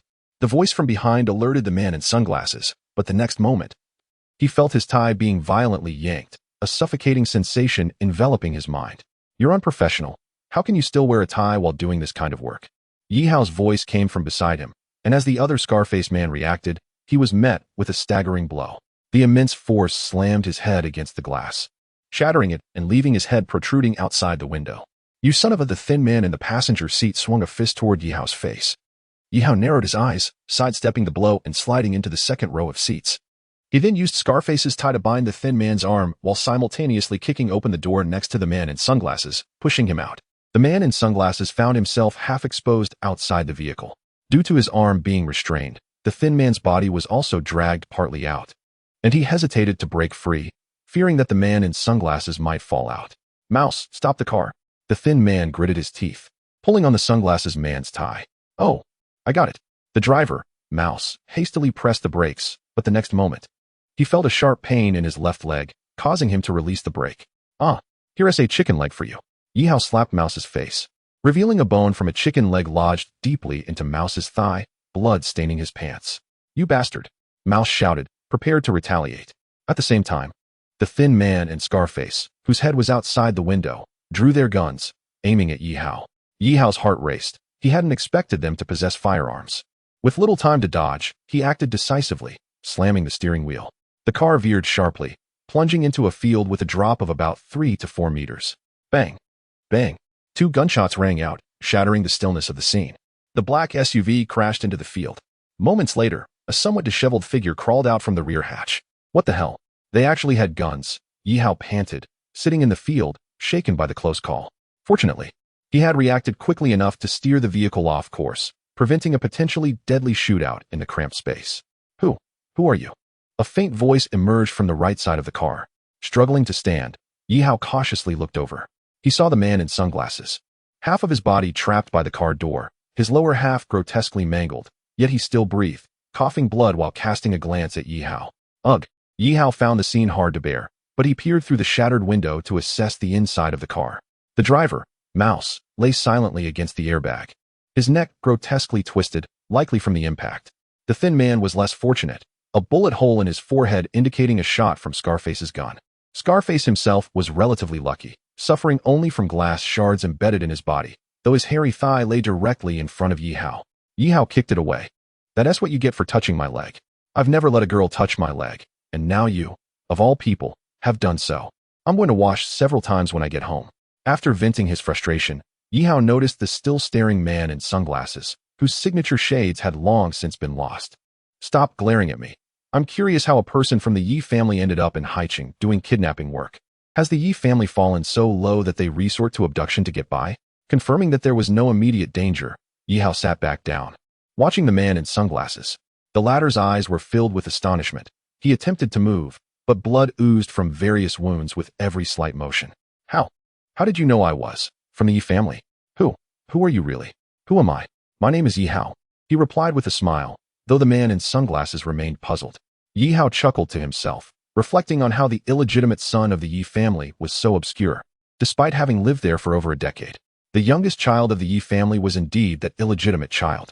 Upon hearing Yi Hao's explanation, the man in sunglasses suddenly changed his expression. No. It's impossible. You were supposed to be dead. The second team was supposed to have killed you. He had never seen Yi Hao's face. After all, who would care about the appearance of a bastard child? Yi Hao's expression darkened as he slapped the man in sunglasses on the face, sneering. Killed me? In fact, I have many questions for you. What exactly do you intend to do? 3 years have passed. Why the sudden attempt on my life? Coughing violently, the man in sunglasses spat out a pool of blood, fell silent for a moment, then laughed heartily. Kid, I don't know how you survived. If you hadn't interfered in this matter, perhaps you could have lived much longer. But now that you have involved yourself, my comrades will soon discover that you are still alive. And then, before the man could finish his sentence, his body fell still. Yi Hao reached out and pressed against the man's throat. There was no breath left. The Yi family? Why, after 3 years, has their activity become so pronounced? Although they have some dark connections, they have never resorted to such kidnappings. Yi Hao furrowed his brow in contemplation. Just then, a voice echoed in his mind. 2 hours are up. The hostage is safe. The host has completed the task and has earned 8 skill points. 8 task points. Yi Hao lifted his head, although he had been somewhat unfortunate this time. At least his rewards were quite bountiful. Calculating what he possessed now, 14 skill points, a lucky card, and a disaster foresight technique that could still be used twice. Detect the suspect's vehicle. Surrounded. Exercise caution. Suddenly, a cacophony of footsteps surrounded him, and a group of fully armed police officers encircled the area tightly. Raise your hands. Raise your hands. Hollow gun muzzles pointed at Yi Hao's head. Yi Hao, helpless, raised his hands high. In the next moment, a graceful figure rushed over and pressed Yi Hao against the car frame. His hands were also cuffed. I hereby declare you under arrest. It was a woman's voice. Yi Hao could still feel the gentle touch behind him. He chose not to resist. After all, he had done all he could. At 8 o'clock in the evening, in the interrogation room of the Haicheng Police Department's criminal investigation team, a blinding light illuminated the young man handcuffed against the wall. Hey, with such a bright light, be careful, or I might sue you for mistreatment of a minor. Yi Hao squinted and shouted, You're already 18. You're no longer a minor. Xiao Shuiyao replied directly, sitting at the interrogation table in front of Yi Hao, her legs in black stockings swaying before him. Even if I'm not a minor, you cannot treat someone who aids you in solving cases and acts heroically in such a manner, Yi Hao scoffed.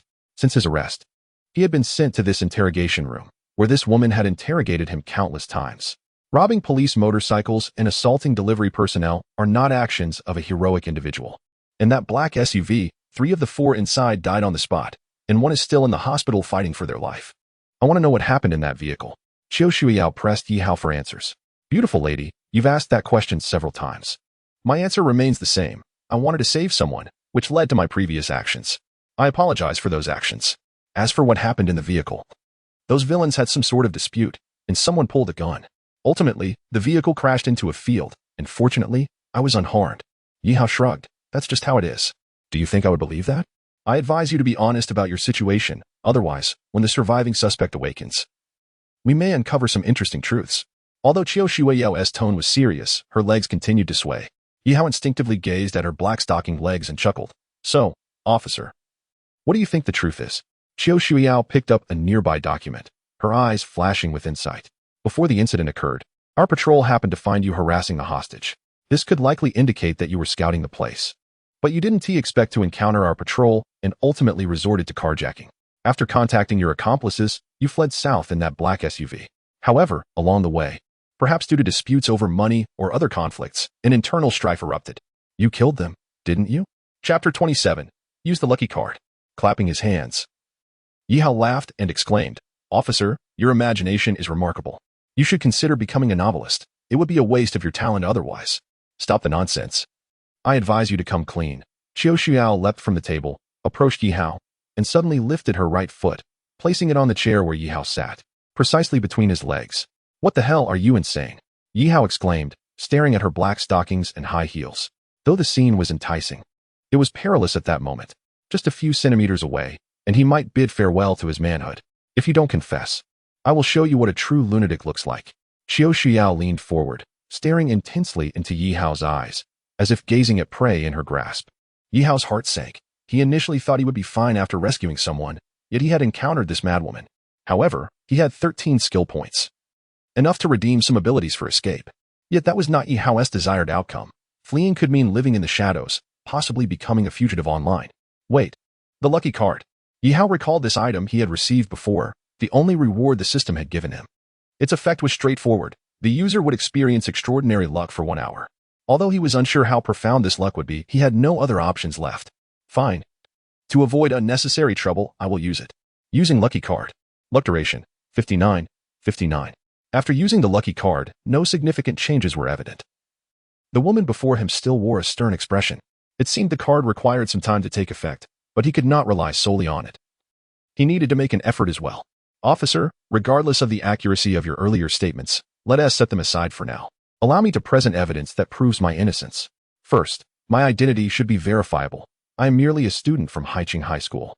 Do you really believe a student would engage in such a robbery? Second, I believe you should have thoroughly questioned the testimony of that hostage before interrogating me. That's all I have to say. After speaking, Yihao leaned back in his chair with an expression that conveyed, I've said my piece. Do as you wish. You are correct, but that hostage is currently in the hospital receiving treatment. Moreover, I possess the most incriminating evidence against you. The left leg of one of the suspects. The driver is impaled by a chicken bone, inserted 4 to 5 centimeters deep, something only a few could manage. Additionally, the deceased man in the back seat and the one in the passenger seat bear clear signs of a struggle, with your fingerprints present, indicating that you had the ability to engage in combat with criminals. Most importantly, the man, ensnared by a suit and tie around his neck, wore a uniquely intricate knot that could only be executed by special forces or individuals with specific training, something an ordinary person would never manage. Moreover, the manner in which the tie constricted his neck could only indicate it was bound from behind. How does one explain this? As for your claim of being a student, I must say, in this day and age, I harbor little faith in the veracity of such credentials. Qiu Shuiyao spoke with an unmistakable air of certainty. My goodness. This woman possesses an astute eye for detail. Yihao now found himself somewhat bewildered. Subconsciously, he had employed those very techniques. Instinctual reactions inherent to a soldier's physique, something unattainable for an average person. I suggest you ponder this carefully, or else. Just then, as Qiu Shuiyao was speaking, she suddenly felt her foot slip off the chair, causing her to lurch forward and collide directly with Yihao's face. Gulp. Yihao swallowed hard, exclaiming internally, heavens. This unexpected turn of fortune is rather delightful. Is this the blessing of the luck card? I am quite fond of this. Blushing furiously, Qiu Shuiyao abruptly shoved Yihao away, retreating several steps while covering her chest. Hey, I am the one tied up here, and you were the one who lunged forward. Yihao raised an eyebrow, wearing a nostalgic expression. You. Qiu Shuiyao noticed the chair beneath Yihao had a piece broken off. The very spot where she had just stood, realizing this was the cause of her sudden loss of balance. Yihao couldn't help but chuckle inwardly, surprised that this luck card not only brought good fortune, but also unexpected romantic opportunities. Suddenly, the ringing of Qiu Shuiyao's phone interrupted her thoughts. I'll deal with you later. She shot a glare at Yihao before answering her phone. Hello? Shuiyao, how is everything going? Came the voice of an elderly woman on the other end. Due to the confined and quiet nature of the interrogation room, and Yihao's keen hearing from his soldier's physique, he could also discern the conversation. What is it? Qiu Shuiyao instinctively replied. Don't tell me you've forgotten. Today is the day I arranged for your blind date. You haven't run back to the police station to work overtime again, have you? I must tell you, the person I found for you is quite exceptional. If you mess this up, your father and I have decided to have you moved back home immediately. In an instant, Qiu Shuiyao felt her mind clear significantly. Move back home. What a joke. She had only just managed to rent a place outside. Mom. How could I possibly be working overtime at the police station? Qiu Shuiyao's eyes darted, and suddenly an idea struck her. Mom, actually, I am having dinner with my boyfriend right now. As for that blind date, I think I'll pass. Boyfriend? What boyfriend? Didn't you say you didn't have one? The elder's voice was filled with skepticism. Qiu Shuiyao quickly asserted, every girl has a few secrets, you know. The main reason is that my boyfriend is rather ordinary. So I'm a bit embarrassed to introduce him to you. I'm currently dining with him, so let us discuss this later. Really? You are indeed having dinner with your boyfriend? I don't mind whether he is ordinary or not, as long as he has a stable job and good character. The voice on the other end brimmed with joy, as if she had stumbled upon a delightful surprise. All right. I'll introduce you to him another day. No worries. I'll hang up now. Qiu Shuiyao sighed in relief, finally managing to weave a convincing tale. Let him speak. Just as she was about to hang up, a calm voice interrupted from the other end. Damn, that old man is there too. Truly, old police officers possess remarkable vigilance. Qiu Shuiyao realized the gravity of her predicament. If the old man discovered she had not attended the arranged meeting, he would surely come storming to her rented place tonight to drag her back home. But where could she possibly find a boyfriend on such short notice? And she couldn't let her colleagues know she was relying on blind dates to find a man. Her gaze fell upon Yihao. Mom, please hold on. I'll have him take the call. Qiu Shuiyao covered the phone's microphone and, with a stern expression, approached Yihao. Do me a favor and pretend to be my blind date. Not happening, Yihao replied nonchalantly, eyes closed. A dark line appeared on Qiu Shuiyao's face. Will you help or not? Apologies, but I currently hold the status of a suspect. Pretending to be your blind date while masquerading as a police officer seems rather inappropriate. With a sullen expression, Qiu Shuiyao leaned closer to Yi Hao, her hand slipping to his waist. Listen here, you little brat. Don't think you can get away with taking advantage of me earlier. If you help me, all will be well. If not, well, just wait and see. Yi Hao felt a chill run down his spine at her expression. All right. Who said I'm not a good person? Just this once, mind you. I'm not someone who does this lightly. Chapter 28. The Zhou Group. Suppressing her inner fury, Qiu Shuiyao gritted her teeth and whispered into her phone, answer him. Remember to read my lips. You ate garlic. Your breath stinks. Not looking. Qiu Shuiyao nearly punched him. Though she had eaten garlic, she had taken care of it properly. Yet, seeing Yi Hao had already picked up the phone, she repressed her anger. Hello, uncle and auntie. Yi Hao's voice took on a much calmer tone. Hello. I am Shuiyao's mother. I hope my daughter hasn't caused you any trouble. Trouble? That's a given. Auntie, let me tell you, Shuiyao is quite the eater. I'm worn out. Shuiyao, why did you snatch my chicken leg again? Hearing Yi Hao's words, Qiu Shuiyao's face drained of color. This rascal was straying from the script. She was doomed. Her parents would definitely come looking for her, and her newfound freedom would come to an abrupt end. A brief pause followed, and then Shuiyao's mother chuckled lightly. Oh dear, this girl. I told her to be more refined when out, but she never listens. Auntie, I speak quite directly, please don't take offense. Although Shuiyao and I haven't been dating long, it feels like we've known each other forever. Honestly, a girl who can eat like this is quite appealing to me. Down to earth, like scallion bread, easy to maintain. Ha. This young man certainly knows how to speak. Let me tell you, my Shuiyao. Yi Hao's conversation flowed effortlessly, and he soon had Shuiyao's mother laughing heartily. To an outsider, it would seem as though he was genuinely conversing with a future mother-in-law. Qiu Shuiyao, standing beside them, was momentarily stunned. The notion of reading lips had completely slipped her mind. Before she knew it, 10 minutes had passed. All right, enough chatting. You two have had your fill. We need to continue the interrogation. Or rather, dinner. If we don't eat soon, the food will get cold. Qiu Shuiyao rolled her eyes at Yi Hao, snatching the phone from his hand. Auntie, since Shuiyao doesn't want us to chat anymore, I want to keep you. I'd rather not end up on the receiving end of a shoulder throw tonight, or I want to make it home. Yi Hao winked at Qiu Shuiyao, his expression almost teasing. After she shot him a look that clearly warned him to keep quiet, Yi Hao finally fell silent. If Shuiyao dares to bully you, you just let me know. Mom, that will be all. I'll be home a bit late tonight, so no video chat for us. All right, but do be careful. Although society is quite open nowadays, one must still exercise caution. If all else fails, remember to take safety measures. Moreover, this young man possesses commendable qualities, and his words are quite pleasant to the ear. When Qiu Shuiyao's mother uttered this remark, her voice noticeably softened, yet Yi Hao still managed to hear it. In that moment, a chill ran down Qiu Shuiyao's spine, embodying the essence of cautious control and the imperative of safety measures. For heaven's sake. He is merely a boy of not yet 20. Even in a state of desperation, she would never resort to aggression against him. Especially considering he is currently a suspect in a crime.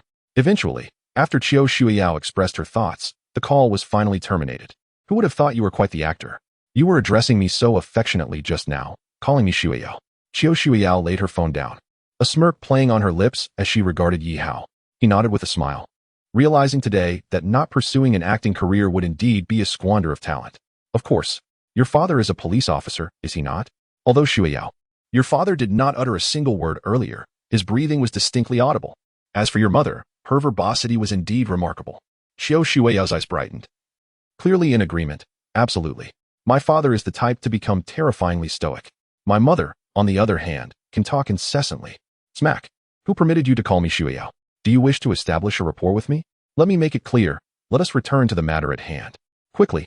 Disclose what needs to be revealed, and even what does not require disclosure. With a swift motion, Qiu Shuiyao slammed her palm onto the table, her expression reverting to the seriousness from before. Yi Hao shrugged, observing Qiu Shuiyao's transformation. You truly are someone who turns a blind eye to former acquaintances. There is little to discuss with individuals such as you, the suspects. Additionally, I now harbor significant doubts regarding your earlier statements. Your acting skills are so convincing that I fear they might all be fabrications. Qiu Shuiyao fixed her gaze intently upon Yi Hao. Just then, the door to the interrogation room swung open, revealing a portly man in police uniform, accompanied by a robust individual and a middle-aged man clad in a suit. Director. Qiu Shuiyao stood upright and saluted the director before turning to the middle-aged man. Uncle Zhou. Shuiyao, thank you for your efforts. The middle-aged man nodded with a smile. It's fine, as long as Chinny is safe. Little Qiu, please step outside for a moment. The director instructed. Director, I am currently interrogating a suspect. Qiu Shuiyao furrowed her brow. No need for further interrogation. By the way, there is an update. The surviving suspect at the hospital is no longer in critical condition. This statement from the director instantly invigorated Yi Hao. If that individual is alive, a thorough interrogation could ultimately exonerate him. It is a straightforward solution. However, the individual has become a vegetable due to severe injuries. Hey, vegetable? Yi Hao felt as though his heart was hemorrhaging.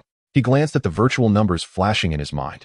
Luck card duration, 35, 78. How effective could this luck card truly be? In that case, we should prioritize interrogating this suspect. Qiu Shuiyao's words were abruptly interrupted by the director's impatience. Miss Zhou Qianyi, after receiving treatment for her wounds at the hospital, has provided a statement to our officers. Mr. Yi Hao is not a suspect and can be released at any moment. Upon hearing this, Yi Hao felt a jolt of excitement. If Zhou Qianyi were in front of him, he might even be compelled to leap forward and plant a kiss on her. Qiu Shuyao was taken aback. Did this not imply that her previous interrogation had been in vain, to the extent that she had been taken advantage of? However, he previously stole our patrol officer's motorcycle and even interfered with a delivery person. Regarding those matters, we are prepared to compensate Mr. Yi Hao appropriately for fines and bail, and we will also provide restitution to the delivery person, who has expressed no desire to pursue the matter further. We have engaged the finest attorney to handle the specifics. The robust man spoke, his expression remaining largely unchanged. Very well. Little Qiu, you have had a long day. Originally, you were to be given a day off today. Please return home and rest well. Shuiyao, allow your uncle to handle this matter. The middle-aged man addressed Qiu Shuiyao. Qiu Shuiyao hesitated briefly but ultimately nodded, casting Yi Hao a disdainful glare before turning to leave. Mr. Zhou, I will step outside for a smoke. The director placed a key into the strong man's hand, but his words were directed towards the man in the suit, his tone laced with respect. After speaking, he exited the interrogation room and closed the door behind him. The robust man silently turned to face the wall, while the man in the suit regarded Yi Hao with a smile, appraising him from head to toe. Allow me to introduce myself. My surname is Zhou, and my given name is Wanda. I am the current president of the Zhou Group. Chapter 29. Do you believe I can tell fortunes? Zhou Wanda, president of the Zhou Group. Yi Hao observed this man before him, who exuded an air of authority, though upon closer inspection, one could discern a trace of fatigue etched upon his features, skillfully concealed. It seems you are not surprised by my presence. Zhou Wanda regarded Yi Hao with a flat expression. Apart from the slight flicker of his eyes when he disclosed his identity, there was little reaction. Typically, upon encountering him, individuals would exhibit great excitement. Yet this young man, scarcely 20, appeared only somewhat taken aback by the revelation that the illustrious Zhou Group's heiress had been kidnapped. Yi Hao chuckled lightly. Indeed, I was somewhat astonished. I previously knew only that the woman was named Zhou Qianyi. From the robber's descriptions, I gathered that her family background was quite formidable, but I had not anticipated her to be the heiress of the Zhou Group. Zhou Wanda could perceive the teasing undertone in Yi Hao's words. He did not take offense but instead circled Yi Hao, scrutinizing him. Yi Hao, 18 years old, hailing from the Yi family in Jiangnan province. However, due to the circumstances of his birth, his status is rather humble. 3 years ago, he relocated to Haiqing. Currently enrolled in his senior year at Haiqing High School, residing with a distant relative in Huajie community, leading a relatively stable life. Yi Hao chuckled. You have conducted a background check on me. I investigate anyone who comes into proximity with my daughter, particularly someone who appeared both before and after her abduction. Zhou Wanda stepped closer to Yi Hao. I have heard that when my daughter was walking on the street, you intercepted her, warning of imminent danger and urging her to return home swiftly. I find it curious that two complete strangers would possess knowledge of the threat to my daughter. This was a question previously posed by Qiu Shuiyao. Yet Yi Hao understood that he could not evade at this time, for the man before him was unlike Qiu Shuiyao. Mr. Zhou, do you wish to hear the truth or a fabrication? Yi Hao resolved to showcase his acting prowess once more. The truth, of course. Although the director just mentioned that you could be released without charge if your response does not satisfy me. Zhou Wanda did not finish his sentence. Yet the implication was abundantly clear. You are aware of my background with the Yi family, and due to a less than favorable upbringing, I developed an interest in peculiar phenomena, such as Yi Hao squinted. Fortune-telling. Upon hearing Yi Hao's words, Zhou Wanda's expression tightened. It appears that further discussion is unnecessary. Gang, let us depart.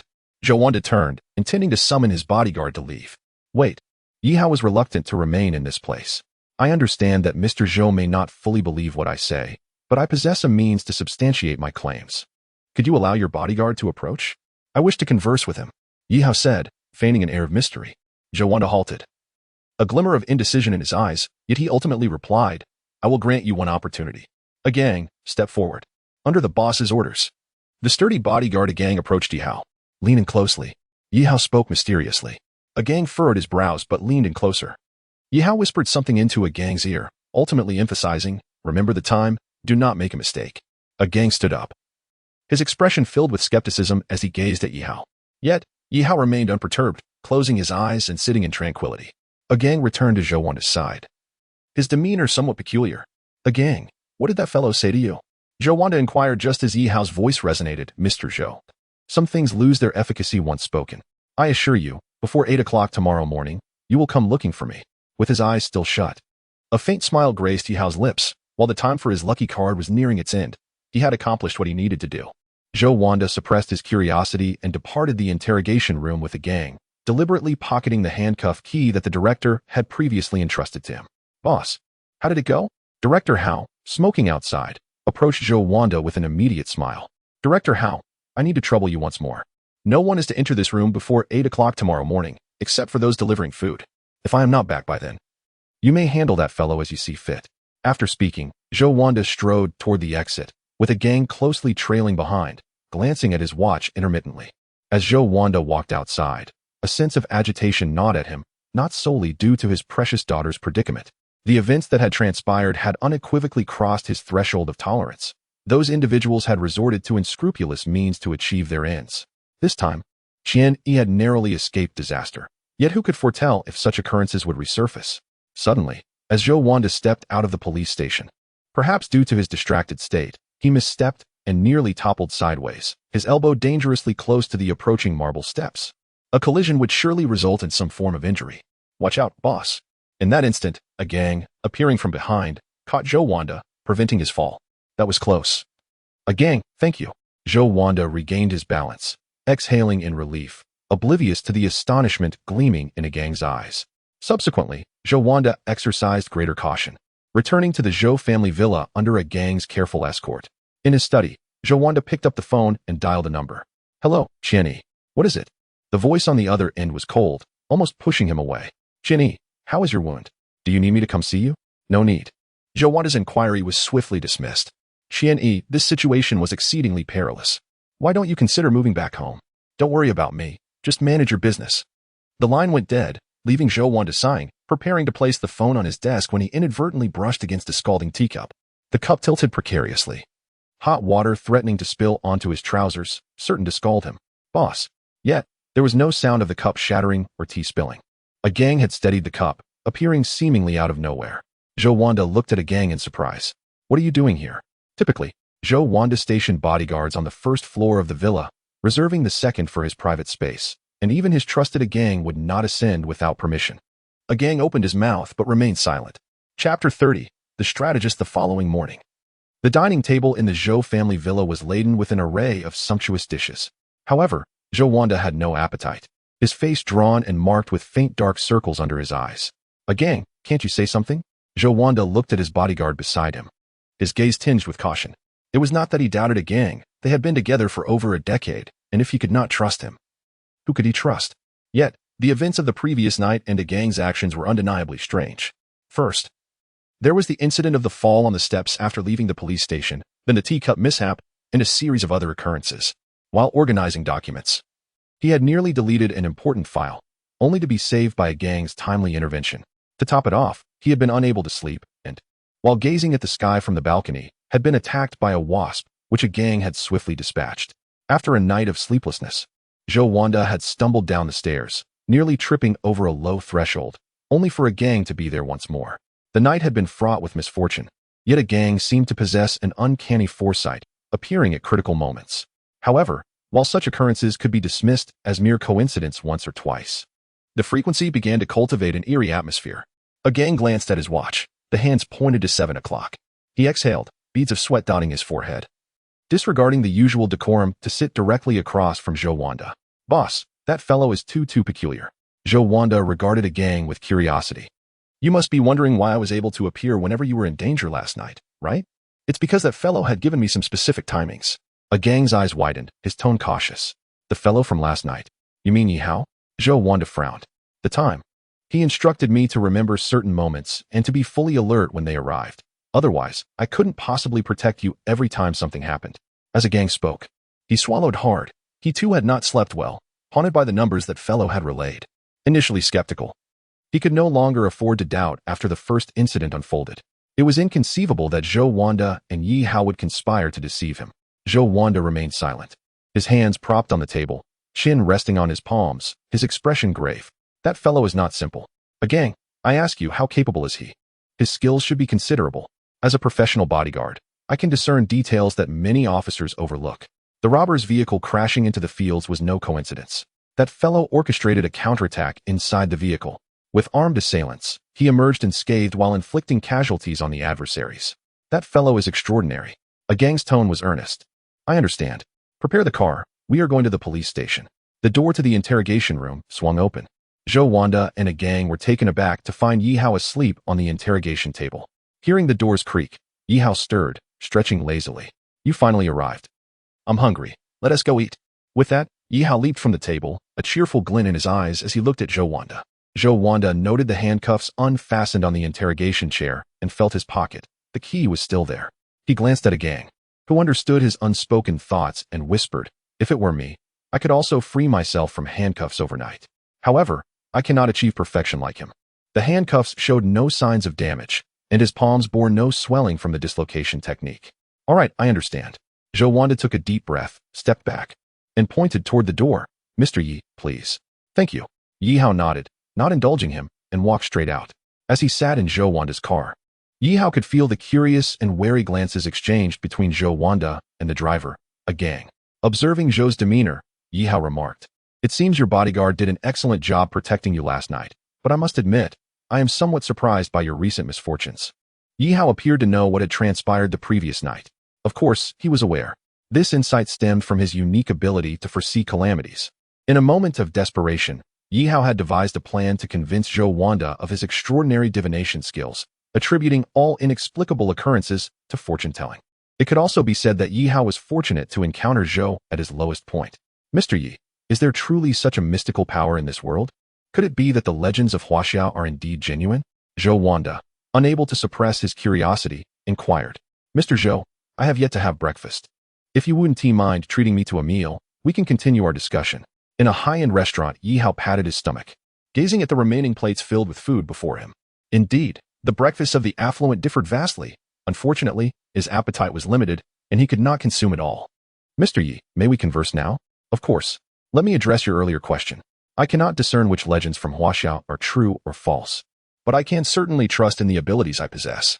Moreover, I believe you no longer doubt my divination skills. Yi Hao narrowed his eyes, adopting the demeanor of a fortune-teller.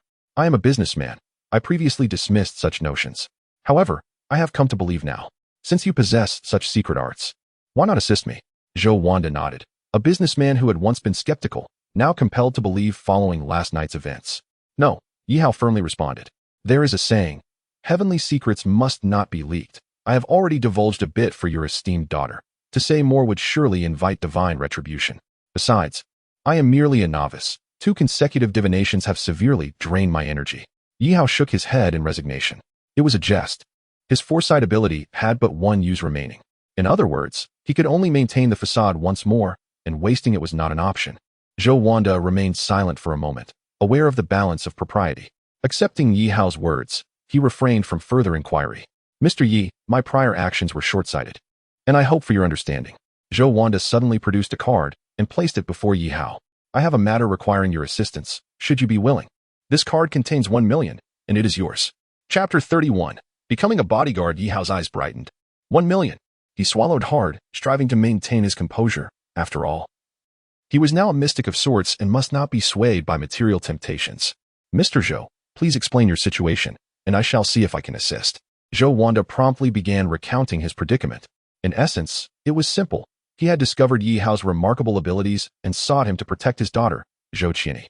The million served as a deposit, with Zhou Wanda promising an additional 2 million after 3 months. Isn't this akin to hiring a bodyguard? Yi Hao inquired, puzzled. Mr. Zhou, with the strength of the Zhou group, acquiring a suitable bodyguard should be a simple task. Zhou Wanda sighed, a look of helplessness crossing his face. I have some discord with my daughter. She currently does not reside at home. Any bodyguard I assign is promptly dismissed, despite her recent narrow escape. Who can predict what may happen next? Therefore, I wish to enlist your help. Yi Hao paused, pushing the card back toward Zhou Wanda. I'm afraid I cannot assist with this. Your daughter is likely still in school, and as you know, I am also a student. I cannot abandon my studies to protect her, nor do I relish the notion of being a shadow. No, Mr. Yi, I may not have articulated myself clearly. Following this incident, my daughter has finally acquiesced somewhat and is willing to transfer to Haiqing Middle School, the very institution you attend. You need only keep an eye on her while at school and intervene when necessary. I will also arrange for you to have an apartment. In fact, I found some intriguing information during my investigation of you, Mr. Yi. You may take a look. Zhou Wanda retrieved a dossier and handed it to Yi Hao. Upon perusing the contents, Yi Hao recognized some familiar information, but one particular deposit slip captured his attention. Payer, Qin Cece, payee, Su Yin. Qin Cece was Yi Hao's mother's name, and beneath it lay a series of remittance records, the earliest dating back nearly 15 years, shortly after Yi Hao's birth. The last deposit occurred about 6 months before his mother's passing, and the current holder of this slip was none other than Su Yin.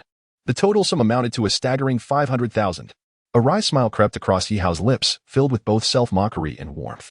It warmed him to know his mother had amassed a considerable sum for him during her lifetime. Yet, he found it ironic that Su Yin had not worked in recent years, that 500,000 would surely suffice for a significant period. But what kind of life had she provided for Yi Hao? Some places, once familiar, do not belong to you. The apartment I will arrange for you is not far from your current residence in Huajie community, located in the adjacent Gaoqiao community. You need only keep an eye on my daughter, who typically travels between school and the apartment. Furthermore, I will have someone monitoring her from a distance, ensuring minimal disruption to your life. Once 3 months have elapsed, both the money and the apartment will belong to you. As he spoke, Zhou Wanda pushed the card toward Yi Hao again. If you truly cannot agree, I will not press you. However, please accept this card as my gratitude. The password is the last 6 digits of the account number. Gaoqiao community? Isn't that where Zhao Yanting resides? To receive 1 million and have a place to stay, all while simply overseeing a girl, was an opportunity too good to refuse. Very well. Please arrange for someone to pick me up from my current residence afternoon. I need to pack my belongings. Yi Hao tucked the card into his pocket. Zhou Wanda, filled with delight, hurriedly stood to express his gratitude. Thank you. I am immensely grateful, Mr. Yi. However, I have one more question. Who is your enemy? Who would resort to such lengths as to kidnap your daughter? Yi Hao inquired. His curiosity piqued. This question was one he genuinely wished to know, for the man in sunglasses was a member of the Yi family, and his involvement in the kidnapping hinted at a far more significant issue. Yet, from Zhou Wanda's demeanor, it appeared he remained unaware of the Yi family's involvement. Otherwise, he would not have sought out this abandoned scion of the Yi family to protect his daughter. It is indeed all due to certain matters concerning my career. Zhou Wanda clenched his fist, a flicker of anger in his gaze. My rival and I have clashed in the business realm, escalating to a point where it's a matter of survival. Either they perish or I do. Although I had harbored concerns that they might resort to harming my family, I never anticipated their audacity would reach such depths. However, I firmly believe that with just 3 more months, I can ensure their disappearance from Haiqing. Thus, I only require Mr. Yi's assistance for a mere 3 months. Yi Hao sighed inwardly. Indeed, the marketplace is akin to a battlefield, where some individuals will resort to any means when it comes to life or death. Very well, let us proceed with this arrangement. I shall return home to organize my belongings, Yi Hao stated. Then allow me to have a gang escort you. He will also take you to the nearby apartment to familiarize yourself with the surroundings. Yi Hao accepted Zhou Wanda's kindness and departed with the gang. Mr. Yi, please get in the car. Yi Hao could distinctly sense the respect in a gang's tone. Taking a seat in the passenger seat, Yi Hao replied, There is no need for such formalities. We are both bodyguards now. You are older than I, so you may simply call me Yi or Yi Lao Di. All right then. Yi Lao Di, you were truly impressive yesterday. When you have time, do share your insights with me, a gang remarked casually while driving, though his eyes gleamed with anticipation. Perhaps another time, Yi Hao replied, I must first recuperate my vitality. He offered a vague excuse to defer the conversation, as they engaged in light banter. The car arrived at the base of Yi Hao's residence. Ganggu, please wait here for a moment. I don't have many possessions. I'll be down shortly after I gather my things. Yi Hao exited the vehicle and ascended the stairs. Upon reaching his door, Yi Hao was taken aback by the sight that greeted him. Su Yin lay on the sofa, somewhat disheveled, her top raised, revealing her layered abdomen. A man in his 30s, sporting a side-swept fringe, was embracing her, one hand hastily withdrawing from her bosom, both of their faces flushed with the remnants of passion. This unfamiliar man was fair-skinned and well-built, but the lewd glimmer in his eyes made Yi Hao uncomfortable. "Who the hell are you?" The man noticed Yi Hao and scowled, reprimanding him. Chapter 32. I don't want this money. Scion, regaining her composure, pulled down her clothing and glared fiercely at Yi Hao. "You little brat. Why are you back so early? Are you rushing to reincarnate?" Perhaps disturbed by Yi Hao's interruption of their rendezvous, both displayed a palpable disdain towards him. Yi Hao cast a cold glance at the pair, uttering not a word as he stepped into his room to begin organizing his belongings. From the living room, snippets of their conversation reached his ears. Yin, who is that kid?" inquired the man, his tone dripping with contempt. "Just a distant relative staying with us. A mere loser." Scion replied dismissively yet with a hint of flirtation. Yi Hao understood that the allure was directed at the man, not him. So he is just a loser. Why allow such a person to stay in your home? Unfortunately, his deceased mother left us a bit of money to take care of him. Enough of these unpleasant topics. Let us head to the hotel. It's your fault for coming to my home and nearly getting us caught. Caught? It wouldn't have mattered. Just giving that loser a glimpse of reality. The stream of sweet nothings exchanged between the two in the living room made Yi Hao's skin crawl. Scion was now at least in her 40s, and the fact that a 30-year-old man was enamored with her was all too clear. Yi Hao quickly packed his belongings into a single suitcase, as he hadn't brought much when he first arrived. As he stepped out with his suitcase, Scion, who had been flirting with the man, immediately changed her expression upon seeing him and jumped in front of him. "What are you doing with that suitcase?" Yi Hao coldly regarded Scion. "I previously informed you of my intention to move out. I've returned to collect my belongings." "Move out?" Suyin's expression darkened as she reached for the suitcase. "No, you cannot leave." Yi Hao blocked her attempt with his arm. "Aunt Yin, although your treatment of me has not been commendable over the years, I wish to depart without causing any further unpleasantness." "No," I said no. "You are not allowed to leave this house until after you graduate from university." Suyin's tone had shifted dramatically, as if fearing the loss of something significant should Yi Hao depart. Yin, let him go. I'll move in afterward," the man taunted, eyeing Yi Hao provocatively. "Silence." Suyin shot a glare at him, while the man sulked, crossing his arms. Yi Hao, growing increasingly exasperated, looked at Suyin. "What is it that you truly desire? Shouldn't my departure bring you joy?" Suyin's expression fluctuated. Finally, she glowered at Yi Hao. "In any case, you are not permitted to leave this house. I have cared for you for at least 3 years. My mother provided you with funds. That meager sum has long been squandered by you little brat," Suyin instinctively retorted. But her words faltered as she noticed a piece of paper before her. It was a deposit slip. "Humph, you were about to claim it had been spent? I must inquire." "Aunt Yin, with such a sum of 500,000, my expenditures over the past 3 years have barely reached 20 or 30,000. Where has the excess gone?" Yi Hao replied in a cold tone. Suyin fell silent, her countenance darkening.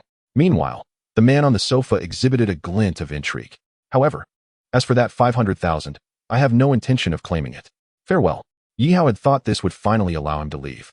But as he turned to exit, Suyin once again blocked his path.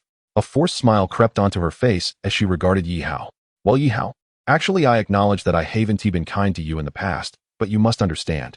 This household now consists solely of myself, and Xiao it wouldn't be right to leave us 2 lonely women behind." Yi Hao furrowed his brow, well aware that this woman's appeal was not rooted in familial affection unless the sun were to rise in the west. "Yi Lao Di, your dear relative's insistence stems from an inheritance left by your mother, a sum of 300,000, which remains in the bank and is stipulated by the will to be released to you upon your university graduation." At that moment, a gang fortuitously ascended the stairs, casting an apologetic glance at Yi Hao. "I'm sorry, I just received this information. However, rest assured, Boss Zhou has ceased his investigation into you. I noticed you hadn't come down for some time, so I thought I'd check on you." "It's fine, thank you, Gengo." Yi Hao acknowledged a gang before directing a cold gaze at Suyin, who now averted her eyes. "So Aunt Yin, you are indeed eyeing the 300,000 under my name." The mere thought of that money stirred a pang of anguish within Yi Hao, for he knew it was the legacy his mother had left behind.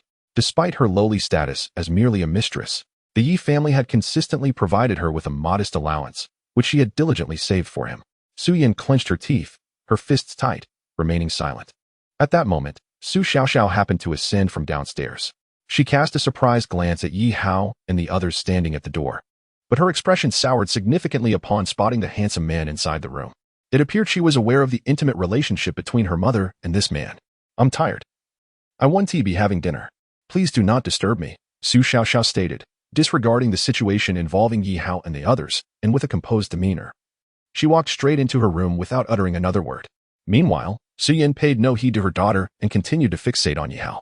Taking a deep breath, Yihao declared, "I will not be taking the 300,000. You may retrieve it from the bank. If you require any documentation, have someone come to me." At that moment, both Su Yin and the handsome man were taken aback, unable to fathom that this young man would so readily refuse the sum of money. Are you serious? You truly do not want the 300,000? Su Yin asked incredulously, realizing that she had initially planned to covertly acquire that money for herself before Yihao graduated from university. She never anticipated that this matter, which had troubled her for 3 years, could be resolved with such simplicity. Yes, I do not want the money. Consider it a gesture in light of Su Xiaoxiao being the daughter of my mother's sworn brother. Now may I take my leave? Yihao said in a deep voice. Why would Yihao abandon both the 50,000 and the 30,000? He understood the value of money. But this particular sum belonged to the Yi family, and he had once vowed to never accept a single cent from them. This money had been earned through his mother's suffering, shame, and toil. As Yihao carried his suitcase down the stairs, Su Yin felt a tremor in her heart. Yihao, do visit when you have time. Seconds later, she closed the door, only to be embraced from behind by a man. Is he a fool? He just gave up 30,000 so easily. You're the fool, Su Yin retorted, shoving away the man's wandering hands. Fine, I'm a fool, a big fool. The handsome man laughed, reclining on the sofa, his gaze lingering on Su Xiaoxiao's door for a moment. Well, since that kid has moved out and agreed to forfeit the money, let us not prolong this any further. Seize the opportunity to go to the bank, and I'll move in. About the money, we should settle it soon. However, you moving in is a different story. You know Su Xiaoxiao discovered our affair and had a huge argument with me, so I think. Yihao sat in the car, gazing at the scenery retreating outside the window, feeling a void within yet simultaneously a sense of comfort. Brother Yi, isn't it too lenient to give that money to that woman? Ah Gang remarked kindly. No need. I still have the 1 million Mr. Zhou gave me. Yihao replied with a smile, observing as the car gradually entered the Gakieo community. Suddenly, he remembered something and asked, by the way, how should I approach Zhou Qianyi? And when will she transfer to our school? Brother Yi, you need not worry about these matters. We will arrange everything for you. Since you are already a student, there is no need for you to make a special effort to get close, as it may provoke the young lady's aversion. Just ensure her safety, a gang explained. The car stopped in front of an apartment building that had already been purchased by their boss, though the young lady was unaware. There were 10 floors in total, with 10 rooms on each. The lady resided in room 503 on the 5th floor, and they had investigated the tenants with no issues found. Your room is right next to hers. Ah Gang produced 2 keys and a black card from his pocket, handing them to Yihao. This key labeled 502 is for your room, and the other, without a number, is a master key for the building, which can unlock any door. You may use it in special circumstances. Keep your phone number unchanged. I have sent you a message containing the contact details for the boss, myself, and the young lady. The black card is a token from Mr. Zhou. It should provide you with some discounts at any establishment under the Zhou group as a token of gratitude for you. Brother Yi.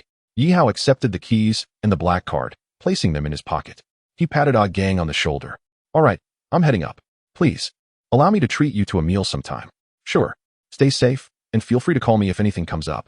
After watching Ah Gang drive away, Yihao ascended with his luggage. The upscale apartment building was indeed impressive. Although merely a few streets away from Su Mei's home, the disparity was stark, complete with an elevator. However, Yihao opted for the stairs and inspected each floor as he ascended. He felt like a character from a spy film. Recognizing that one must fulfill their obligations when being compensated, it was essential to familiarize himself with the surroundings. Upon reaching the top floor, he took the elevator to the 5th floor. 505, 504, 503, 502. This is the one. Yihao noted that room 502 was the second door on the left of the hallway. He glanced at room 503, the residence of Zhou Qianyi, his target for protection. Noticing no sounds from within, he surmised that Zhou Qianyi had not yet returned. Yihao pushed open his door and entered. The single apartment was quite spacious, measuring at least 70 to 80 square meters, featuring a balcony, a bedroom, a bathroom, and a kitchen that was adequately sized, complete with a dining table. All appliances and furniture were accounted for, television, computer, refrigerator, all in place. Wow, this is quite well prepared. I can move in right away. Yihao silently admired Zhou Wanda, realizing that wealth certainly made a difference. A yawn escaped him as he stripped off his clothes and dashed into the bathroom for a shower. Afterward, wrapped in a towel, he collapsed onto the bed. Now, I have 13 skill points. I should exchange for some abilities. He recalled that it had been a long time since he last redeemed any skills. System, please list the abilities available for exchange. Upon receiving Yi Hao's command, a virtual screen materialized before him. Ability list: Basic Levitation Technique 10, Basic Wall Passing Technique 10, Basic X-ray Vision Technique 10, Basic Invisibility Technique 10. Among these, the most appealing were undoubtedly the X-ray Vision and Invisibility. However, upon eagerly clicking on the details of these two skills, he was instantly doused with cold water. Basic X-ray Vision, duration 5 minutes, cooldown period 24 hours. Basic Invisibility, duration 5 minutes, cooldown period 24 hours. 5 minutes. Moreover, the cooldown lasted a full day. Was this some sort of joke? Consequently, Yi Hao promptly eliminated invisibility from consideration. 5 minutes was hardly enough time to undress and return.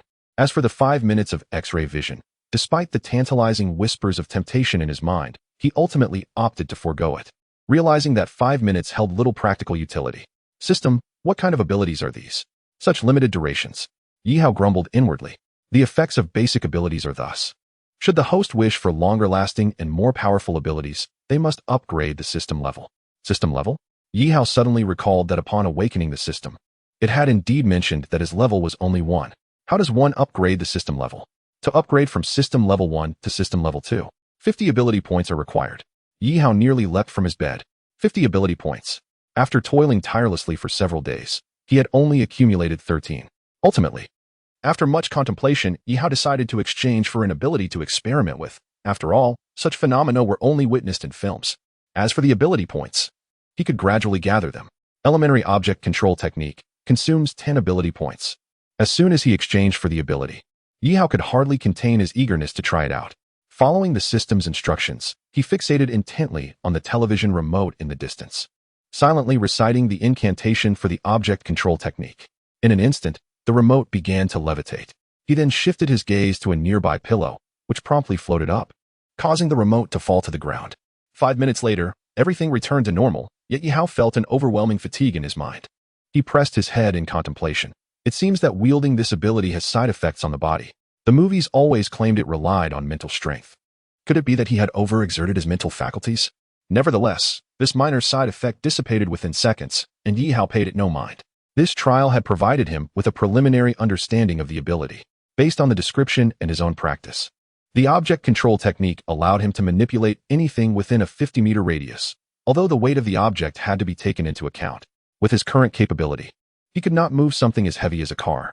Additionally, Yi Hao could only manipulate one object at a time, and the duration of this ability was 5 minutes, with a cooldown period of 6 hours, which was why he had chosen this particular skill. Suddenly, a series of knocks echoed at the door. Check the water meter. Please open up. Chapter 34. Misunderstanding strange. Why would someone check the water meter just after moving in? Yi Hao, wrapped in a towel, approached the door. The moment he opened it, a fist came hurtling towards his face. Yi Hao swiftly sidestepped, narrowly avoiding the blow, and forcefully slammed the door shut, trapping the assailant's arm in the doorway. "Oh!" A man's pained cries resonated from outside, followed by a powerful force as several individuals kicked the door open. The man who had attacked Yi Hao was now leaning against the wall, clutching his injured arm and groaning. Surrounding him were 5 or 6 others, clad in black leather jackets and obscured by black masks. Members of the Yi family? Yi Hao's brow furrowed, and without further thought, he charged at them. Having previously encountered foes armed with firearms, he was uncertain if these individuals were similarly equipped, thus he opted for a preemptive strike. Despite being wrapped in a towel, it did not hinder his swift movements. Within half a minute, several of them lay incapacitated on the ground, while one had even crashed into the adjacent room 503, wailing in agony. Fortunately, these assailants were unarmed. Yi Hao placed a foot on the shoulder of one man slumped against the wall, his face darkened with murderous intent. "Speak. Who are you and who sent you?" "Stop, brother Yi." A familiar voice called from behind, prompting Yi Hao to halt his actions. A gang rushed in from the elevator, visibly breathless and drenched in sweat, indicating his haste. "Brother gang, these people attacked me suddenly, and I subdued them." Yi Hao gestured towards the moaning masked individuals sprawled on the ground. A gang's face darkened slightly, and he looked apologetically at Yi Hao. My apologies. This is all a misunderstanding." A gang kicked one of the men on the ground, admonishing, "Stop groaning and get up." "Ouch. Brother gang, don't kick me. This guy hit too hard. I think a few of my ribs are broken."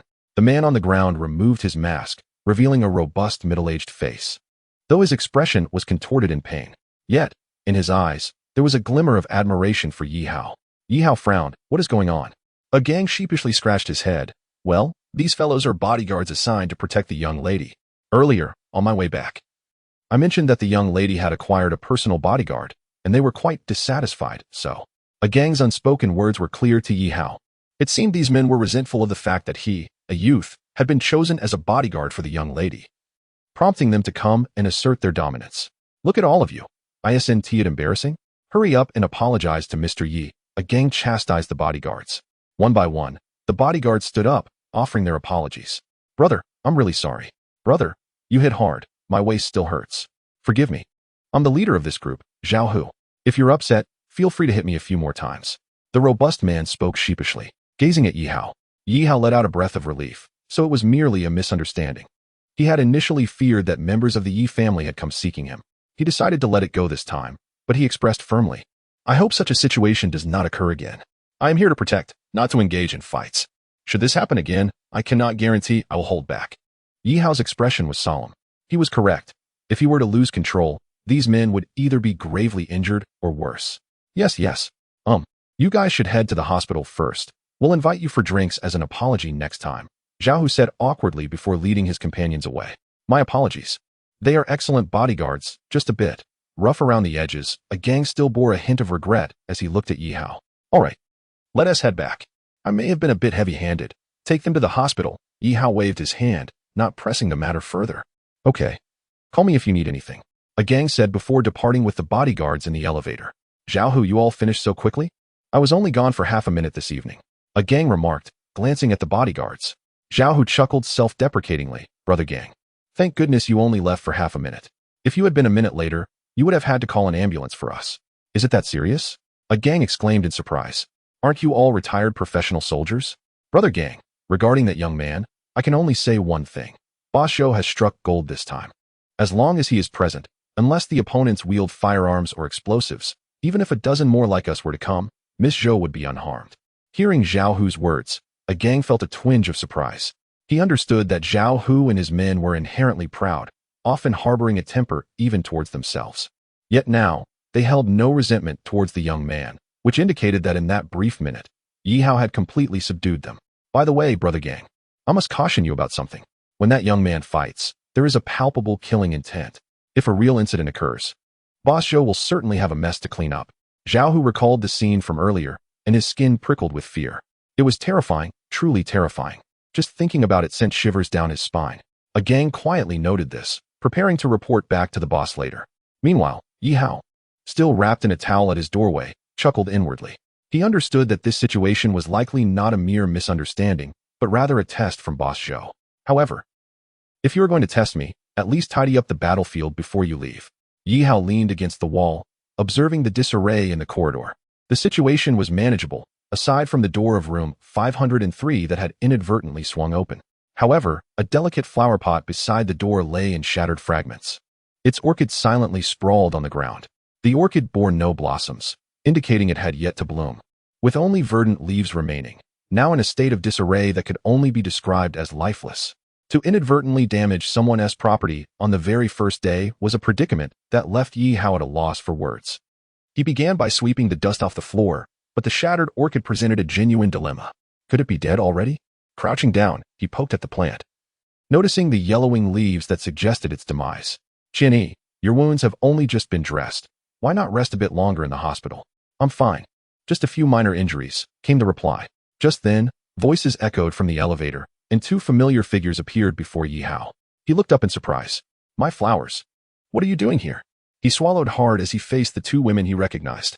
Zhou Qianyi, clad in a loose white dress with bandages visible on her limbs, stared blankly at the broken pot. Meanwhile, Qiu Shuiyao's gaze was fixed intently on the scene. Yi Hao was aware that Zhou Qianyi resided there, yet he had never anticipated Qiu Shuiyao's presence as well. Let me explain. Actually, Yi Hao rose to his feet, flustered, attempting to clarify the situation, only for his towel to comically slip from his grasp. How fortuitous that it would fall now. After he had just engaged in a vigorous scuffle, Zhou Qianyi and Qiu Shuiyao's expressions froze in shock. Yi Hao vowed this was unequivocally the most mortifying moment of his life. If there had been a crack in the floor, he would have eagerly squeezed himself into it. Yi Hao, you scoundrel! Qiu Shuiyao's furious fist came flying towards him, prompting him to turn and flee into the room. He then barricaded the door with a chair. Bang, bang, bang. The next moment was filled with fervent knocking and the sound of kicks against the door. Yihao, get out here. I'm going to beat you up. Yihao gulped, instinctively shrinking back. He firmly believed in Qiu Shui Yao's threat. Her impulsive nature was evident, and she was likely to act on her anger. If you have the guts to strip, have the guts to open the door. If you dare to invade someone else's home, then come out. Stop hiding in there. I know you're in there. Open the door. During this barrage of shouts from Qiu Shui Yao, Yihao hastily dressed. He leaned against the door, listening as the cacophony outside gradually subsided. Though Qiu Shui Yao continued to vent her frustrations, her voice diminishing as her energy waned. All right, Shui Yao, stop shouting. Impulsiveness won't resolve anything. Shou Qianyi's calm voice cut through the air, concealing an undercurrent of emotion. Silence enveloped the corridor. Come out. Every issue requires a resolution. You can't hide indefinitely. Shou Qianyi encouraged from outside. Yihao inhaled deeply and slowly opened the door a crack, revealing Shou Qianyi's stern expression. While Qiu Shui Yao stood a few meters away, likely kept at bay by Zhou Qianyi to prevent any rash actions. Upon seeing Yihao, Qiu Shui Yao immediately raised her fist. You scoundrel, you finally emerged. She ground her teeth, ready to charge, but Zhou Qianyi restrained her. Listen, what happened earlier was truly an accident. I never expected my towel would fall, Yihao lamented, on the verge of tears. Let us set that aside for now. What about the flower pot? My doors should have been securely closed. Shou Qianyi lifted the broken flower pot, its appearance suggesting it was beyond salvation. With most of its roots severed, her eyes glistened with barely restrained anger as she gazed at Yihao. Yihao cursed his companions internally, but could hardly explain that a brawl with his bodyguards had led to the orchid's misfortune. Apologizing, he offered, I accidentally broke it. But rest assured, I will compensate you. It appeared he was shouldering the blame alone. Compensate? Do you truly believe you can afford this flower? Zhou Qianyi snapped. Her teeth clenched. The usually composed Shou Qianyi's outburst startled Yihao, yet he remained resolute. I acknowledge that breaking your flower was my fault. However, I saved your life during your abduction. Surely you remember? Is your life less significant than this flower? Or should I say, this mere plant, as it has yet to bloom? Yihao wasn't the type to yield easily, even to someone he was tasked with protecting. Upon hearing his words, Zhou Qianyi froze. Biting her lip as her fist clenched tightly. The air in the corridor felt thick with tension. Yes, you're right. You saved my life, so let's consider this incident settled. Zhou Qianyi turned coldly, entering room 503 and shutting the door behind her. With a resounding thud, Yihao caught a glimpse of a glimmer in her eyes as she left the orchid outside, perhaps to spare herself further heartache. Was it truly necessary to mourn over a mere flower? Surely he could replace it if need be, and it likely had been on the verge of death already. He found it perplexing why this woman was so sensitive about such a trivial plant. Do you even grasp the worth of this orchid? Do you understand how significant it is to Qianyi? Qiu Shui Yao glared at him, teeth clenched. Yihao, wary of her aggression, felt a twinge of anxiety. It's just an orchid. Don't presume I'm unaware of its value, he retorted. Huh? An orchid? Go ahead and search for its worth online. Qiu Shui Yao shot back before retreating into room 501, slamming the door behind her. What? She lives right next door? Yihao felt an inexplicable unease about his future interactions with her. Yet, was this orchid truly so precious? He gazed at the remnants of the plant, gathering the debris with the broken pot and bringing it back inside. My goodness. Yihao glanced at his phone, scrutinizing images of the orchid, then looked back at the disheveled plant before him. No way. This orchid is valued at 5 million. Upon searching for the orchid's appearance, he was astounded to discover its blooming potential could fetch up to 5 million, with the lowest price being established at 2 million for a similar specimen sold abroad. Though this particular orchid had yet to bloom, and thus held lesser value, the seedling itself was still exceedingly rare. This flower was known as the fairy orchid, a precious and scarce variety, most notably rumored to take a millennium to blossom. The orchid truly commands a hefty price. Yihao scratched his head in bewilderment. Who could have anticipated that Zhao Hu and his companions would inadvertently push the door open during their scuffle, resulting in the flower's damage? What to do now? Although Yihao did not believe he had erred in this matter, after all, he had saved that girl's life, he still felt a lingering unease. As the night deepened, he tossed and turned, unable to find solace in sleep, the image of Zhou Qianyi persistently haunting his thoughts. Sighing, Yihao resolved to confront his own overly tender heart. He slipped out of bed and quietly made his way to the door of room 503, where Zhou Qianyi resided. He knocked gently. Are you there? I wish to speak with you about the orchid. I owe you an apology. After knocking for what felt like an eternity without a response, he wondered if she had fallen asleep. Puzzled, he returned to his room and stepped onto the balcony, which was merely a meter apart from hers. He could see the flickering lights within Shou-Chini's room. How strange. If she were awake, why wouldn't she open the door? With a determined breath, Yihao decided to leap across the gap. The window was unlatched, and he pushed it open, stepping inside. I wanted to talk to you," he declared politely. However, upon entering, he found Shou-Chini slumped over her desk, fast asleep, with tears staining her cheeks. He approached quietly and noticed 2 pots of orchids beside the desk, also of the fairy orchid variety, yet they too bore no blooms and appeared close to wilting. Why be so sorrowful over one pot when there are 2 left? He murmured to himself. Just then, he spotted a notebook lying on the floor beside the desk. The open page bore the date, year X, September 2nd. Mother has passed away, but she said that when all 9 fairy orchids bloom, she will return. Chapter 36. Memories among the fairy orchids, year X, December 3rd. This winter is unbearably cold. 2 pots of fairy orchids have died. I will do my utmost to make the remaining 7 bloom. Year X, April 5th. This is the 5th pot to perish. Why? I merely wish to see Mother. Year X, June 7th. I have 4 pots left.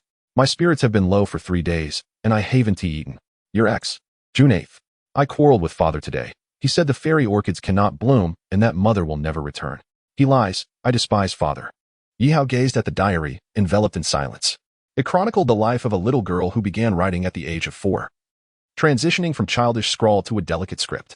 The diary not only documented Shou-Chini's life but also her devotion to the flowers, all stemming from her deceased mother's promise that 9 blooming fairy orchids could grant any wish. Her mother had a profound love for flowers, particularly fairy orchids, gifting her a seedling each birthday. Tragically, before Shou-Chini's 10th birthday, her mother succumbed to a severe illness, leaving behind 9 unbloomed fairy orchids.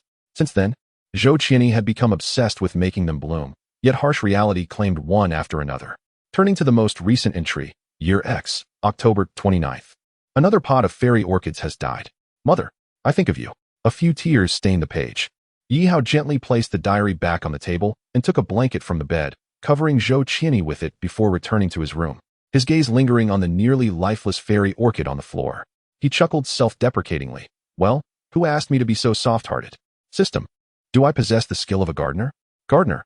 Care for and cultivate flowers. Requires 4 skill points. Yihao inhaled deeply. Exchange. Exchange successful. He watched his skill points dwindle to 0. As he gazed down at the fairy orchid, a new glimmer shone in his eyes. He retrieved a small cup from his room, filled it with soil, and meticulously pruned the wilted orchid, removing all the dead portions. With care, he replanted it in the cup, pleasantly surprised that it fit perfectly. The primary reason for this was that, under Yihao's careful trimming, the orchid had shrunk to 1/4 of its original size, resembling a miniature seedling.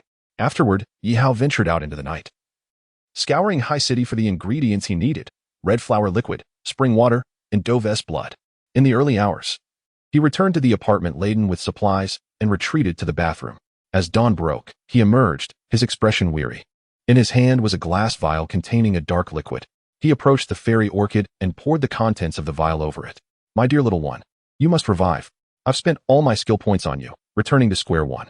After completing his tasks, Yihao collapsed onto his bed, exhausted.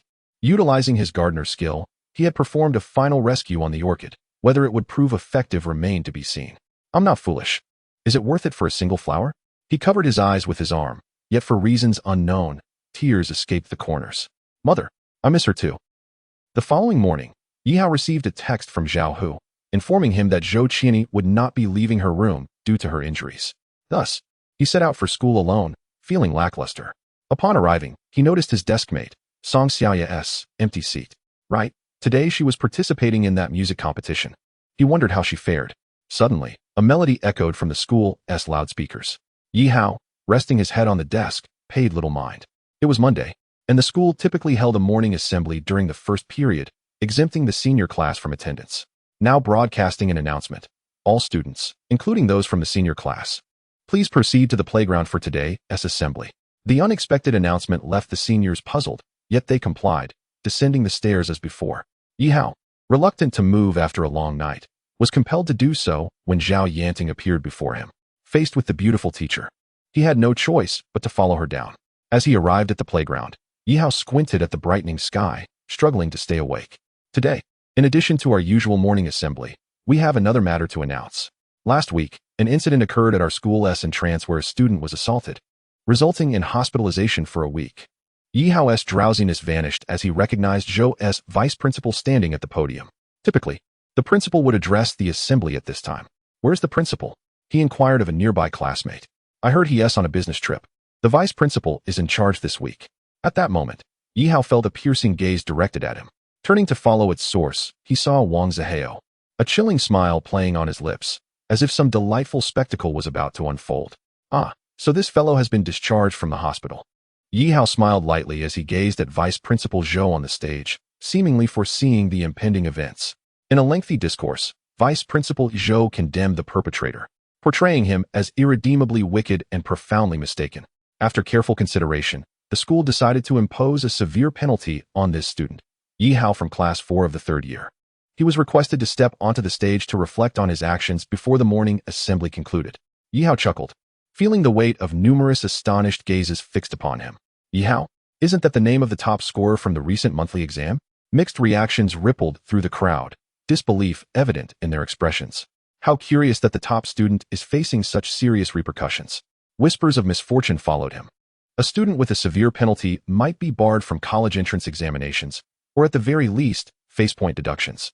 Glancing at Wang Zihao, who reveled in his misfortune, Yi Hao caught a glimpse of disdainful amusement on Wang's face, a silent message that this was the consequence of crossing him. Chapter 37. Disciplinary Action? Wait. I need to clarify the situation. Zhao Yanting approached Yi Hao, her expression grave, clearly taken aback by the unexpected announcement from Vice Principal Zhou. She hurried backstage to speak with Zhou, her anxious demeanor visible even from a distance, while Zhou eyed her with an unsettling gleam. This was all meticulously orchestrated, a calculated maneuver to undermine Yi Hao in the principal's absence, ensuring that even when the principal returned, retracting the punishment would prove cumbersome. A week's time would suffice for Zhou to embellish the narrative. "Zhao Laosher, there's no need for further discussion." Yi Hao's voice interjected as he approached them. "Yi Hao, you've arrived. Have you prepared your reflection?" Zhou scrutinized him, his eyes narrowed. "What does it matter if I top the monthly exam? Academics hold no weight when someone wishes to see you fall. Reflection? I beg your pardon, but I shall not engage in such," Yi Hao declared defiantly. Locking eyes with Zhou. "Yi Hao, you must understand that this is a decision made by the school's administration. Our institution, Haiqing High School, is distinct from others. We reserve the right to expel students who defy our directives. Is this truly a decision made by the school's administration? Or is it merely your own, Vice Principal Zhou? Or perhaps a decision influenced by some privileged student within our institution?" Yi Hao cast a scornful glance at Zhou. "Yi Hao." Zhao Yanting's eyes were filled with concern. Just then, a male teacher hurriedly approached, accompanied by a uniformed police officer. "Vice Principal, a captain from the Haiqing Police Department has urgent matters to discuss with you." "Yi Hao, think carefully. Will you reflect on your actions or face expulsion?" Zhou smirked before turning to the arriving officer. Zhao Yanting pulled Yi Hao aside, her voice laced with worry. "Yi Hao, you're being too impulsive. You are in your final year. Expulsion would leave a severe stain on your record. If necessary, perhaps you should just present a superficial reflection for now, and we can discuss matters further when Principal Wu returns." "No," Yi Hao resolutely shook his head. "I refuse to admit wrongdoing for actions I believe are just. I will not reflect now, nor in the future. As for expulsion, let them try. I refuse to believe there isn't another school in Haiqing willing to accept me." With that, he turned and strode back toward the classroom. Yi Hao concern flickered in Zhao Yanting's eyes, realizing she had begun to worry for him. "Yanting, why are you just standing here?" At that moment, Jiang Huajian approached her with a concerned demeanor. "Ah, one of our students, Yi Hao, is in trouble."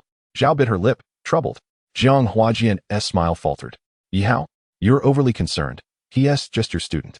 You need to calm down." Jiang Huajian's sudden outburst caught Zhao Yanting off guard. "Have you lost your mind?" Zhao retorted, her frustration boiling over. "Lost my mind? Yes, perhaps I have." Jiang seized Zhao's wrist, his expression fierce. "Tell me, where were you last Friday night? What were you doing?" Zhao was taken aback. "I was at home." "At home? With your student? Engaging in flirtation on the way home?" Smack. Zhao struck Jiang across the face. "Jiang Huajian, watch your language." "My language? Is it my language that's the problem?" Jiang gritted his teeth, realizing the gravity of his words as he saw the disdain in Zhao's eyes. What was he doing? He was jeopardizing the fragile bond he had with her. Yanting, I apologize for my earlier outburst. I didn't mean those words." Jiang swiftly shifted his tone, attempting to grasp her hand. Zhao pulled away, returning to her place in the class line, leaving Jiang to reflect on his impulsive behavior. Meanwhile, Yihao found solace on an uninhabited patch of grass behind the teaching building, lying down in frustration. The sight of Wang Zihao from earlier ignited his anger. That brat was leveraging his connections with the vice principal to intimidate him. He vowed to teach Wang a lesson when the opportunity arose. "You're here too?" A light, melodic voice broke through his thoughts. Yihao turned to see Su Xiaoxiao seated beside him, her school uniform crisp against the grass. "I heard what the vice principal said. You've been punished?" "It's nothing. But why did you skip the morning assembly?" Yihao instinctively adopted a protective tone. "I never attend morning assemblies. But I heard you crossed paths with Wang Zihao from the senior year. Just a heads up, his background is quite formidable. He has connections." Yihao was taken aback by her concern. Could it be that the kiss they shared had somehow altered their dynamic? He promptly shook off those thoughts. "Don't worry about me. I can handle this." "Okay." An awkward silence enveloped them, punctuated only by the distant announcements of the morning assembly. "Why did you suddenly move away?" Su Xiaoxiao suddenly spoke up. "I found a place to live outside. After all, it is rather inappropriate for a man to stay with you, and I am an adult now." Yihao replied nonchalantly. Su Xiaoxiao lowered her head, her delicate fingers tugging at the grass beneath her. After you left, that man moved in last night." Chapter 38. Have Zhou Fuqiang come to invite me? Yihao fell silent for a moment.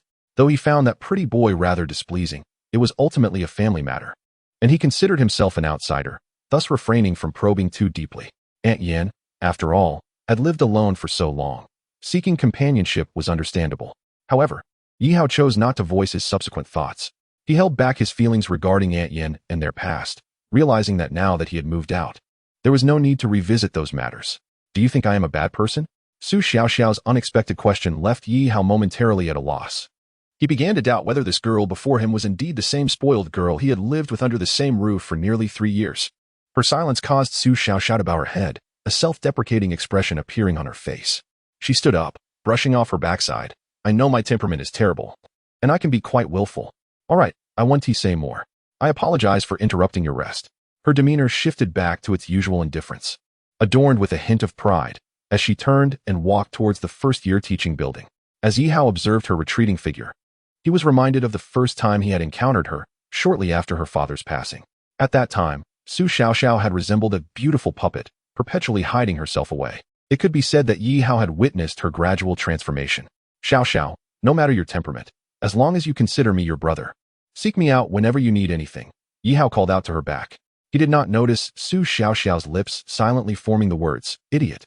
The sound was so soft that he failed to hear her, and she had already vanished into the teaching building. "What are you doing here? I finally found you." At that moment, Zhao Yanting hurried over, her expression fraught with urgency. Yihao, puzzled, asked, "Sister Ting, what do you need me for?" Zhao Yanting was momentarily taken aback by being called Sister Ting, but recalling the matter at hand, she quickly grasped Yihao's hand. "Come with me." "What is it?" Yihao inquired in confusion. "To the podium. I've been looking for you for ages. Everyone is waiting for you," Zhao Yanting said anxiously.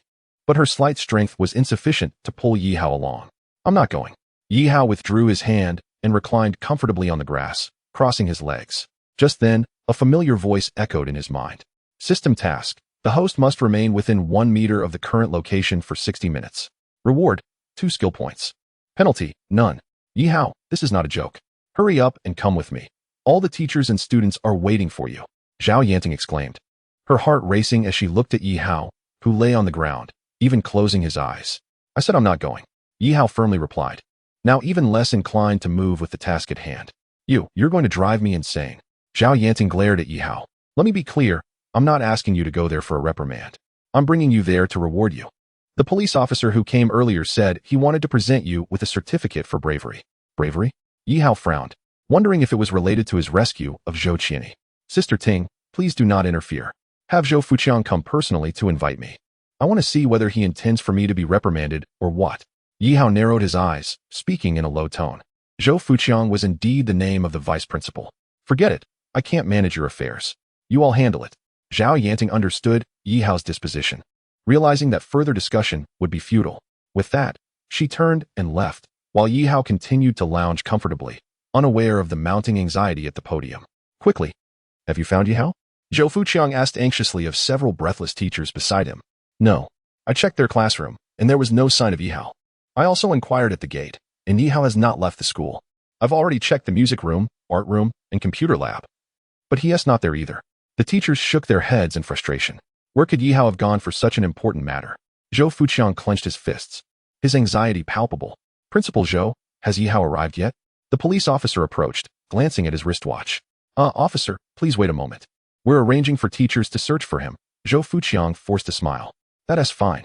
I initially wanted to meet this student, but I have other matters to attend to. Please pass this banner and award letter to Yihao. The police officer saluted Zhou Fuqiang and turned to leave. Goodbye, officer. After the police officer departed, Zhou Fuqiang's expression darkened. He glared at the banner and award letter in his hand, wishing he could hurl them to the ground and stomp on them. Why did such a thing have to be delivered to Yihao at this time? Yihao, this is utterly unacceptable. Zhou Fuqiang clenched his fists tightly. At that moment, Zhao Yanting strolled back leisurely. Zhao teacher, where is your student Yihao? Upon hearing Zhou Fuqiang's scolding inquiry, Zhao Yanting raised an eyebrow and replied coolly, He is relaxing on the lawn behind the teaching building. What? Relaxing? Does he not possess the demeanor of a student? Zhou Fuqiang ground his teeth in frustration.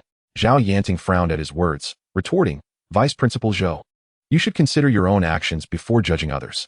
Don't think your misdeeds go unnoticed. The implication of Zhao Yanting's words was not lost on the surrounding teachers, who instantly understood. Zhou Fuqiang was not a professional in education, but had merely climbed the ranks through connections. It was said that he was particularly close to Wang Zihao's family, often exchanging gifts during holidays. After delivering her pointed remark, Zhao Yanting dismissed the situation. Returning to her students, Zhou Fuqiang clenched his fists, staring at the banner and letter in his grasp, coldly muttering, I shall see just what kind of disrespectful student this is. Chapter 39. Inviting teacher Yihao to teach us Yihao. The call stirred Yihao from his near slumber. He opened his eyes to find 4 or 5 individuals standing before him, among them several teachers, with Zhou Fuqiang at the forefront. System task. Zhou Fuqiang is a duplicitous individual, and his existence poses a threat. The host must uncover Zhou Fuqiang's dirty secrets within a month and expel such filth. Reward, 10 skill points. Failure penalty, none. Dirty secrets? The system would not fabricate tales. It seemed Zhou Fuqiang had some hidden matters. Yihao had long held a dislike for this individual. What brings you to me? He said with a light chuckle. Yihao harbored a strong aversion towards Zhou Fuqiang. Although they had no prior grievances, Zhou had now aligned himself with Wang Zihao, openly targeting Yi. With the system assigning him a new task, Yi felt no obligation to maintain a facade of civility. Zhou Fuqiang was taken aback by Yi's audacity. He had never encountered such defiance. In a low voice, he admonished, Yihao, do you not perceive how utterly devoid of decorum your actions are? Decorums? Who are you to instruct me on how to conduct myself? I suggest you tend to your own affairs. Since Zhou was willing to make life difficult for him at Wang Zihao's behest, Yi saw no reason to show him any courtesy. Is this how you speak to me? Zhou Fuqiang could no longer contain his indignation. Throughout the years, no one had dared to confront him in such a manner. He slammed his belongings onto the ground and thundered, Yihao, let me be perfectly frank. As long as you remain here, I will ensure you cannot endure for long. Pack your things and leave. Do you think your academic accomplishments are impressive? You're merely a bookworm. Zhou's words elicited a noticeable shift in the expressions of the surrounding teachers, who bowed their heads in silence, pretending not to hear. Yihao's gaze fell upon the banners and letters on the ground, and his expression subtly shifted. He replied, Your words are quite intimidating, Zhou. Is it merely because of Wang Zihao that you're so eager to serve his interests? What benefits has the Wang family bestowed upon you to earn your unwavering loyalty? If memory serves, Wang Zihao has caused quite a stir in Haiqing over the past 3 years. Initially, his antics created quite the uproar, yet he faced no repercussions. On another occasion, during winter, he assaulted someone for a mere accidental bump, resulting in a concussion for the victim. You were the one in charge during that incident, weren't you? It was swept under the rug as well. Each of Yihao's assertions darkened Zhou Fuqiang's countenance further. Do I need to enumerate every instance for you? Yi inquired. Zhou gritted his teeth, pointing an accusatory finger at Yi. You're spouting nonsense. A glint of coldness flickered in Yi's eyes, but it was quickly masked.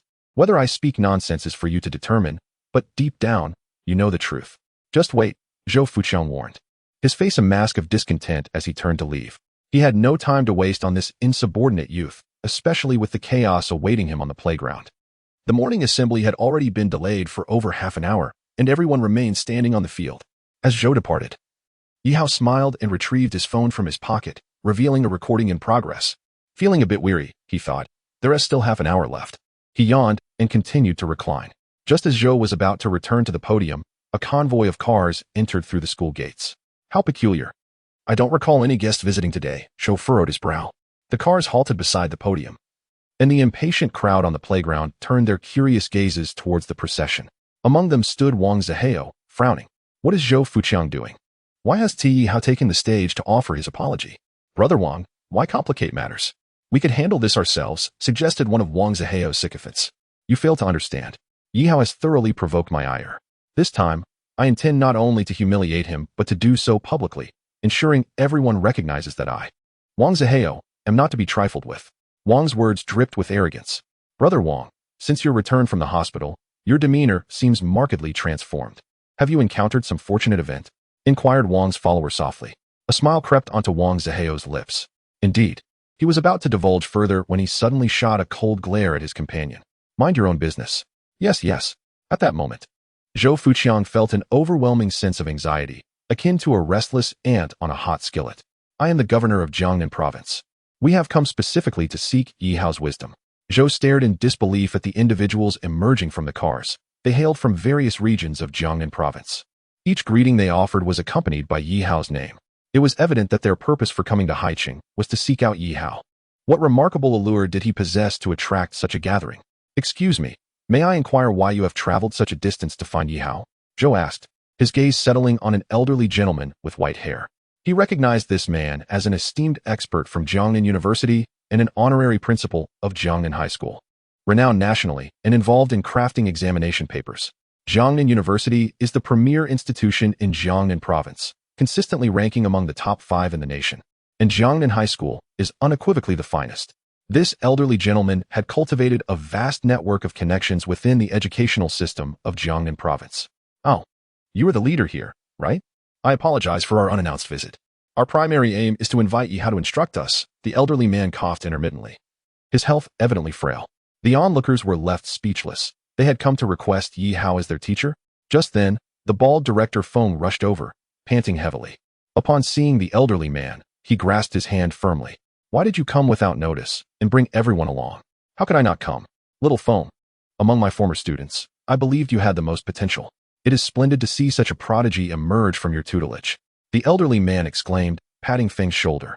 Director Feng wore a smile, yet internally grumbled, recalling how he had been labeled the dullest student and often faced punishment, especially from this very man, who had a penchant for using textbooks as a means of discipline. Excuse me, I still do not quite grasp your intentions, sir, Zhou Fuqiang interjected, glaring at Director Feng, realizing he was the source of the oversight.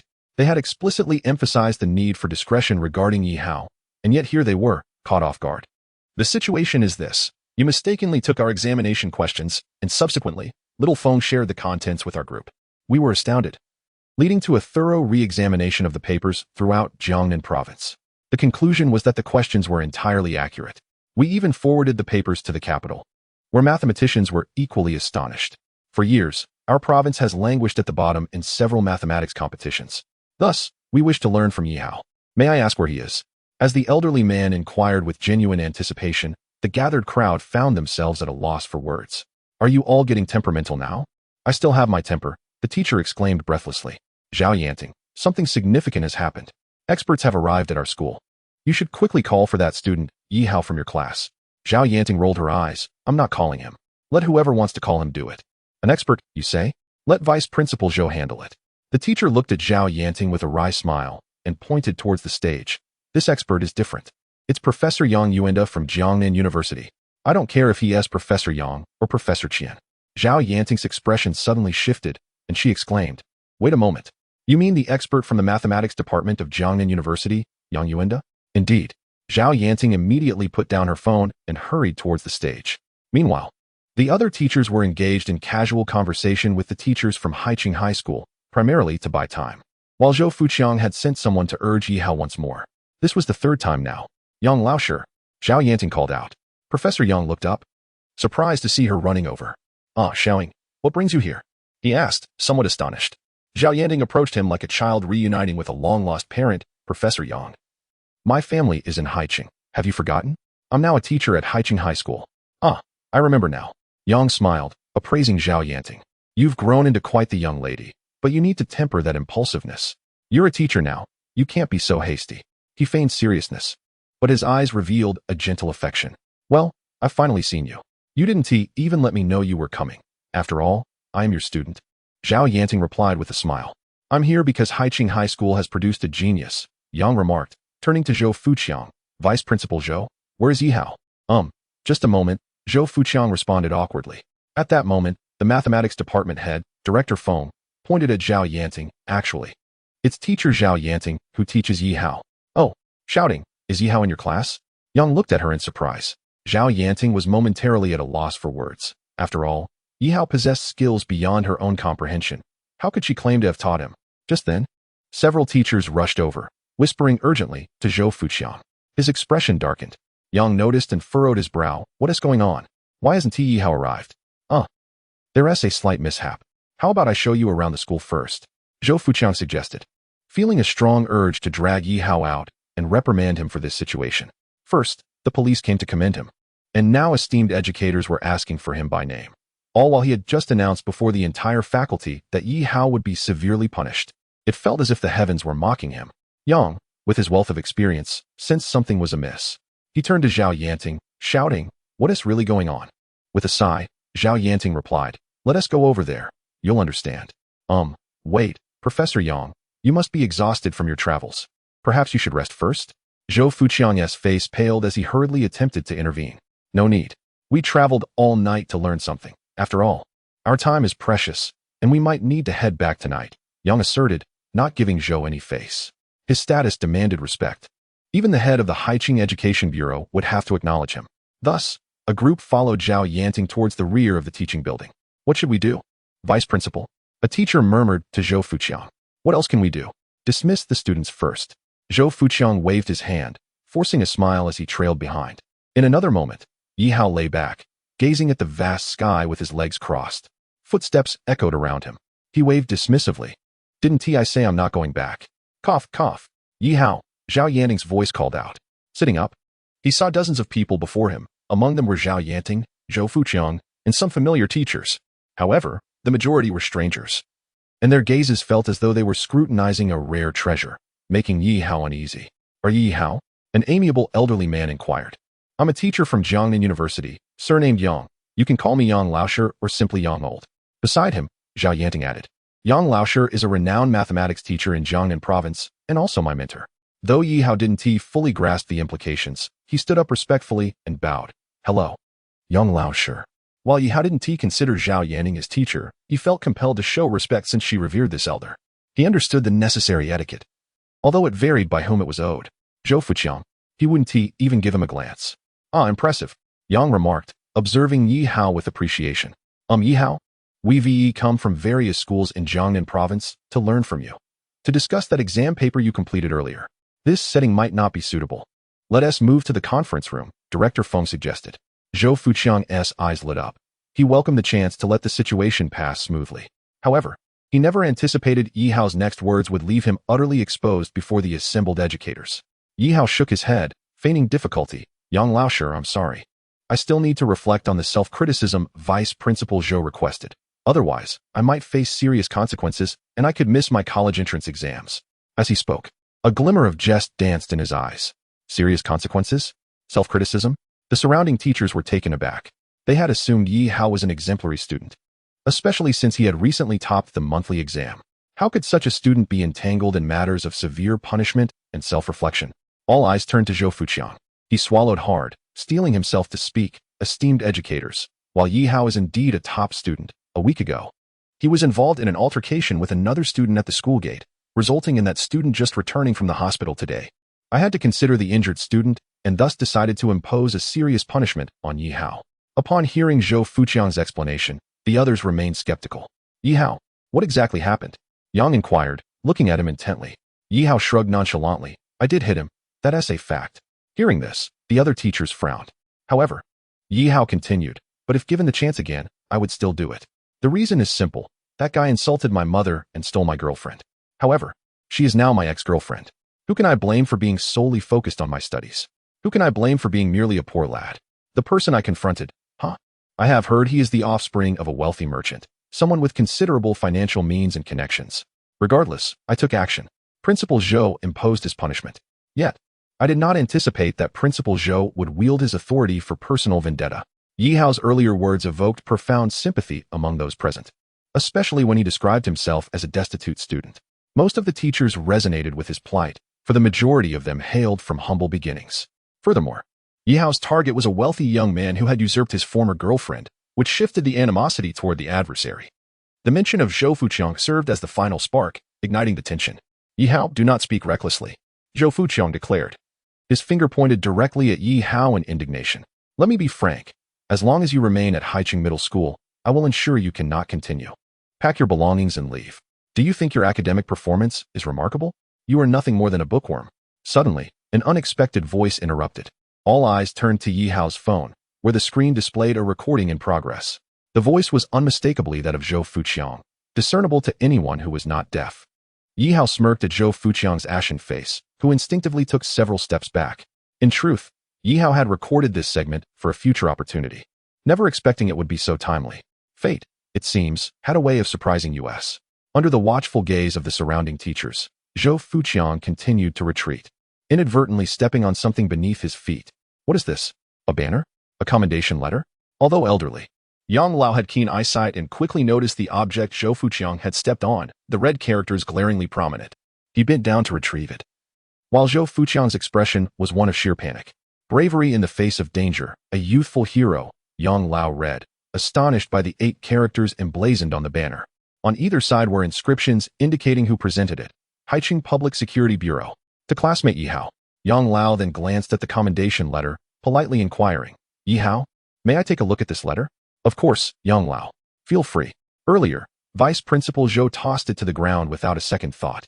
So I haven't even looked at it, Yi Hao replied, a self-deprecating smile gracing his lips. The teachers gasped in disbelief at Zhou Fuqiang's audacity to discard a commendation from the police. And no, that is not how it is. Everyone, please allow me to explain. Zhou Fuqiang stammered, but the math teachers regarded him with cold indifference. Vice Principal Zhou, we are merely bookworms, incapable of comprehending your explanations, one impoverished teacher retorted icily. It seems I must report this to the Haiqing Education Bureau. Is it acceptable for just anyone to hold a position of authority in our school? How can a student be made to feel unwelcome here? A teacher of apparent stature wore an expression of anger. Silence. I wish to see what this commendation letter states. Yang Lao commanded, and the teachers fell silent. He picked up the envelope, noting a footprint upon it, presumably from Zhou Fuqiang's earlier misstep. Rather than immediately opening it, he produced a handkerchief and carefully wiped away the footprint before unveiling the contents. Inside was a white sheet embossed with the police department's insignia. For his act of bravery on November 28th in combating a robber and rescuing a hostage. This commendation letter and banner are awarded to classmate Yi Hao by the Haiqing Public Security Department, Yang Lao proclaimed, clapping his hands in approval. Well done. Not only excelling academically, but also a paragon of bravery. Who is it that claimed such a commendable youth should not remain in Haiqing? Very well.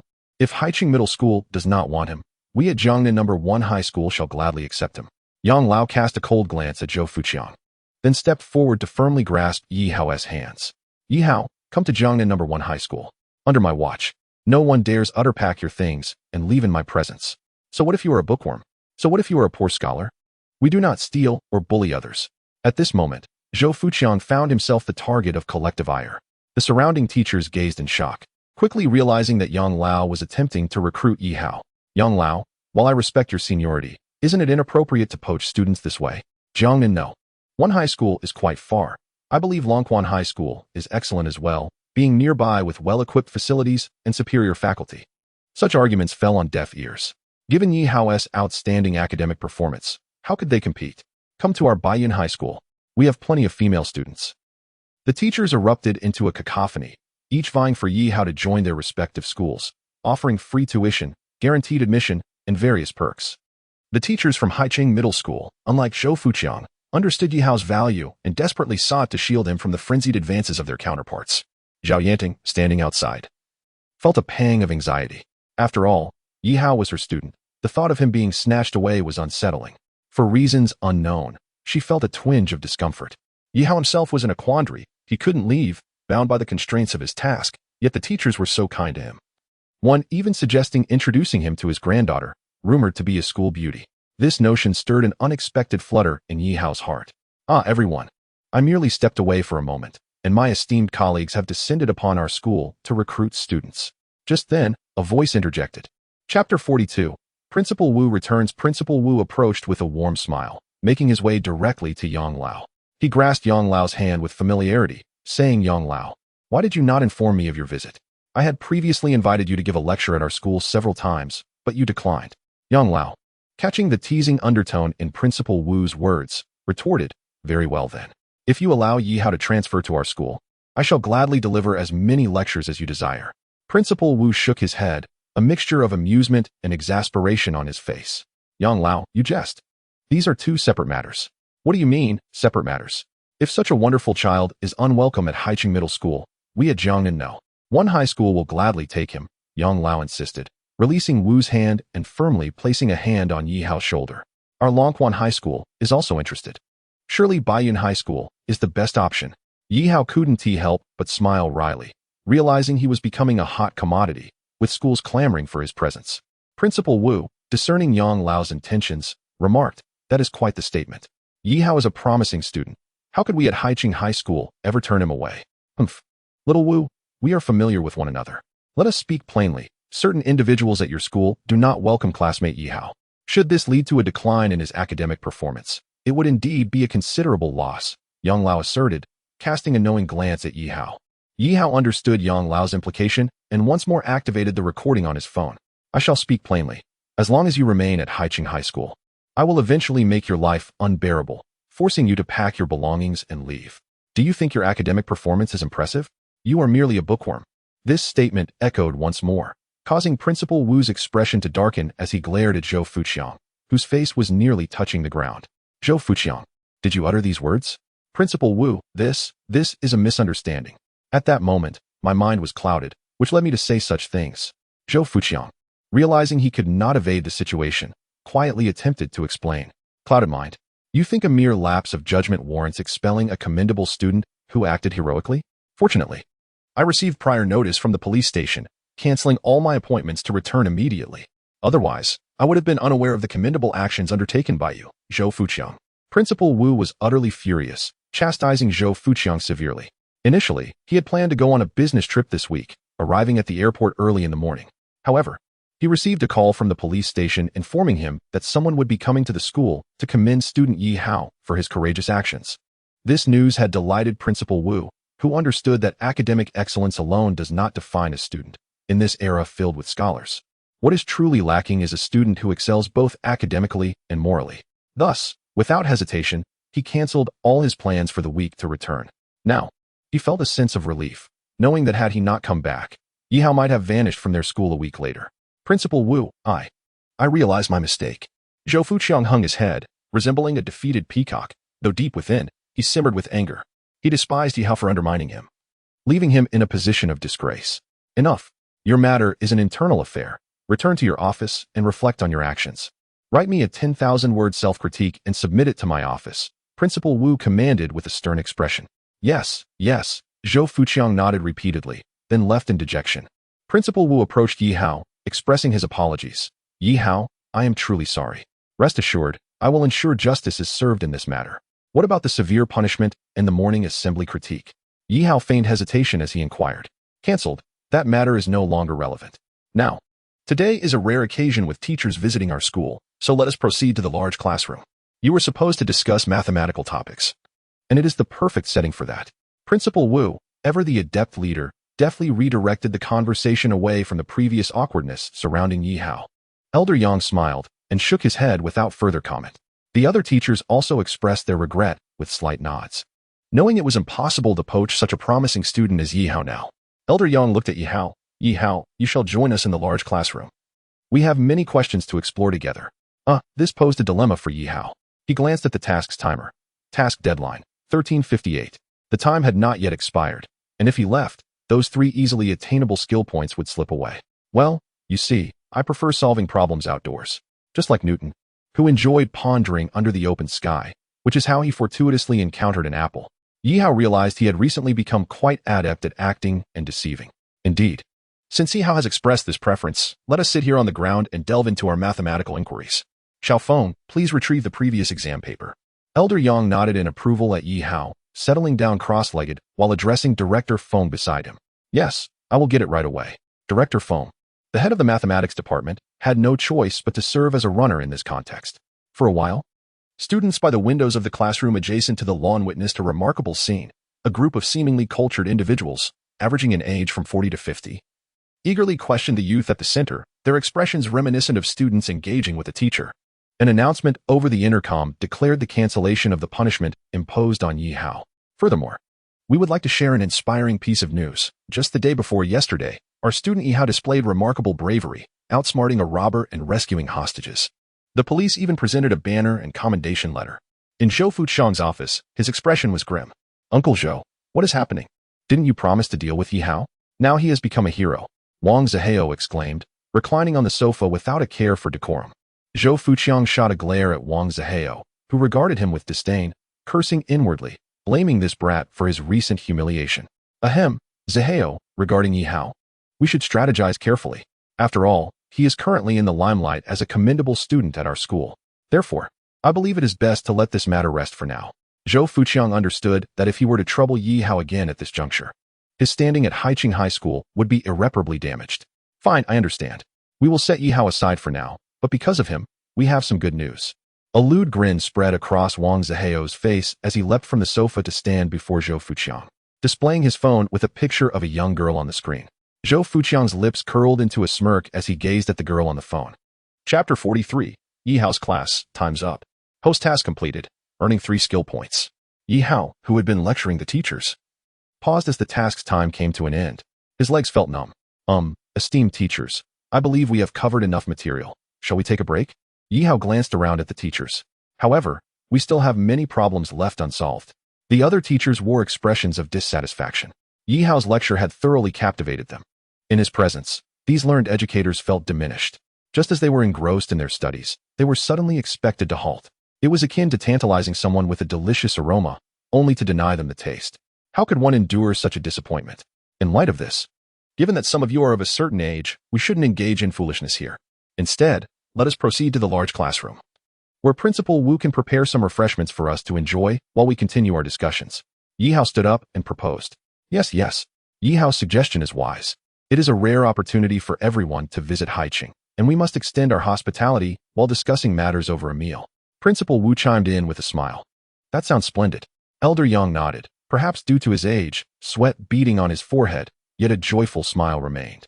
For those who have dedicated their lives to learning, nothing brings greater joy than knowledge. Although Elder Yang was familiar with most of the content Yi Hao presented, Yi Hao often approached explanations from a different angle, enlightening Elder Yang's perspective as if a room with only a door had suddenly gained a window, deepening Elder Yang's admiration for Yi Hao. Soon, accompanied by Yi Hao and Principal Wu, they arrived at the largest classroom at Haiqing High School. Typically, this space served to host experts who would lecture the students. Elder Yang, as seasoned educators, why do you still travel such a distance to inquire about the questions on this exam paper? Yi Hao asked curiously while entering the room. Yang sighed and said, there's nothing we can do about it. Our teachers from Jiangnan province have repeatedly finished at the bottom in the national mathematics teacher competitions held every year. Teachers have to compete too? Yi Hao inquired, intrigued. Yang smiled wryly and nodded, indeed.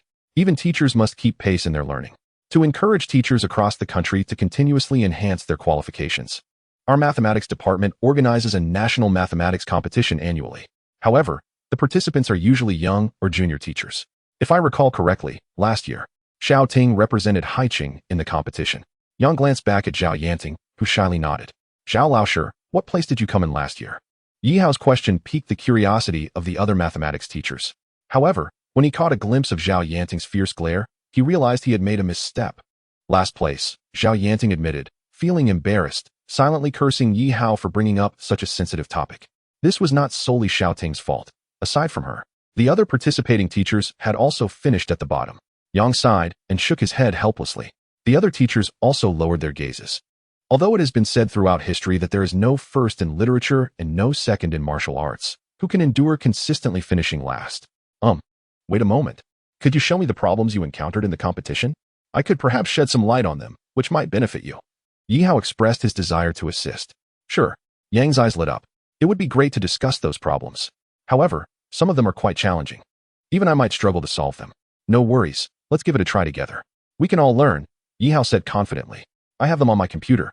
Please wait a moment while I explain them. Zhao Yanting glared at Yi Hao, feeling a tinge of jealousy over his boldness. Subsequently, she brought her laptop over. The other teachers gathered below in the large classroom, while Yi Hao stood at the podium, gazing at the screen filled with problems, his brow slightly furrowed. Isn't this a bit too difficult? If it is, we might as well discuss our previous exam paper.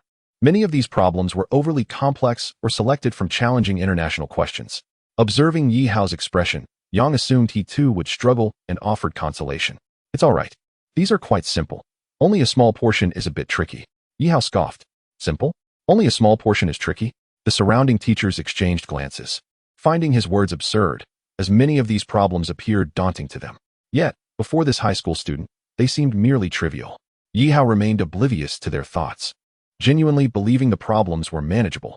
After a brief moment of contemplation, he had formulated rough solutions in his mind, though the computation process would be somewhat intricate. We don't have much time today, so I'll specifically select 5 problems to write on the board. Zhao Laosher, could you please write them down? Yi Hao smiled at Zhao Yanting. She shot him a glare, realizing that he was now the teacher while they were the students.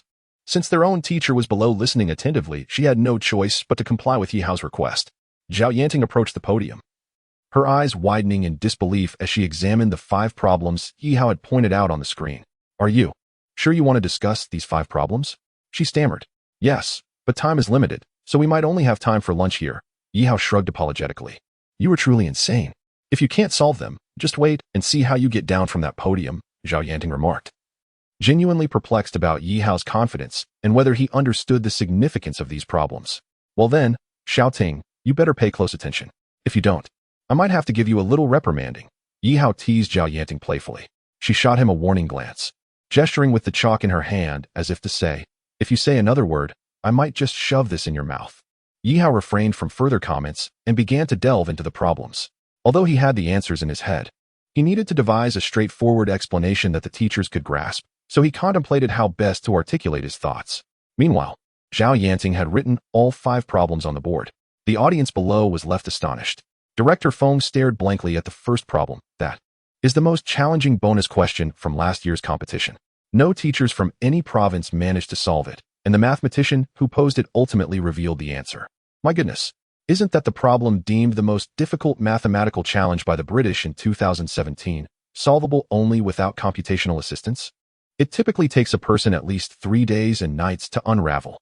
If any mistake occurs, one must start all over again.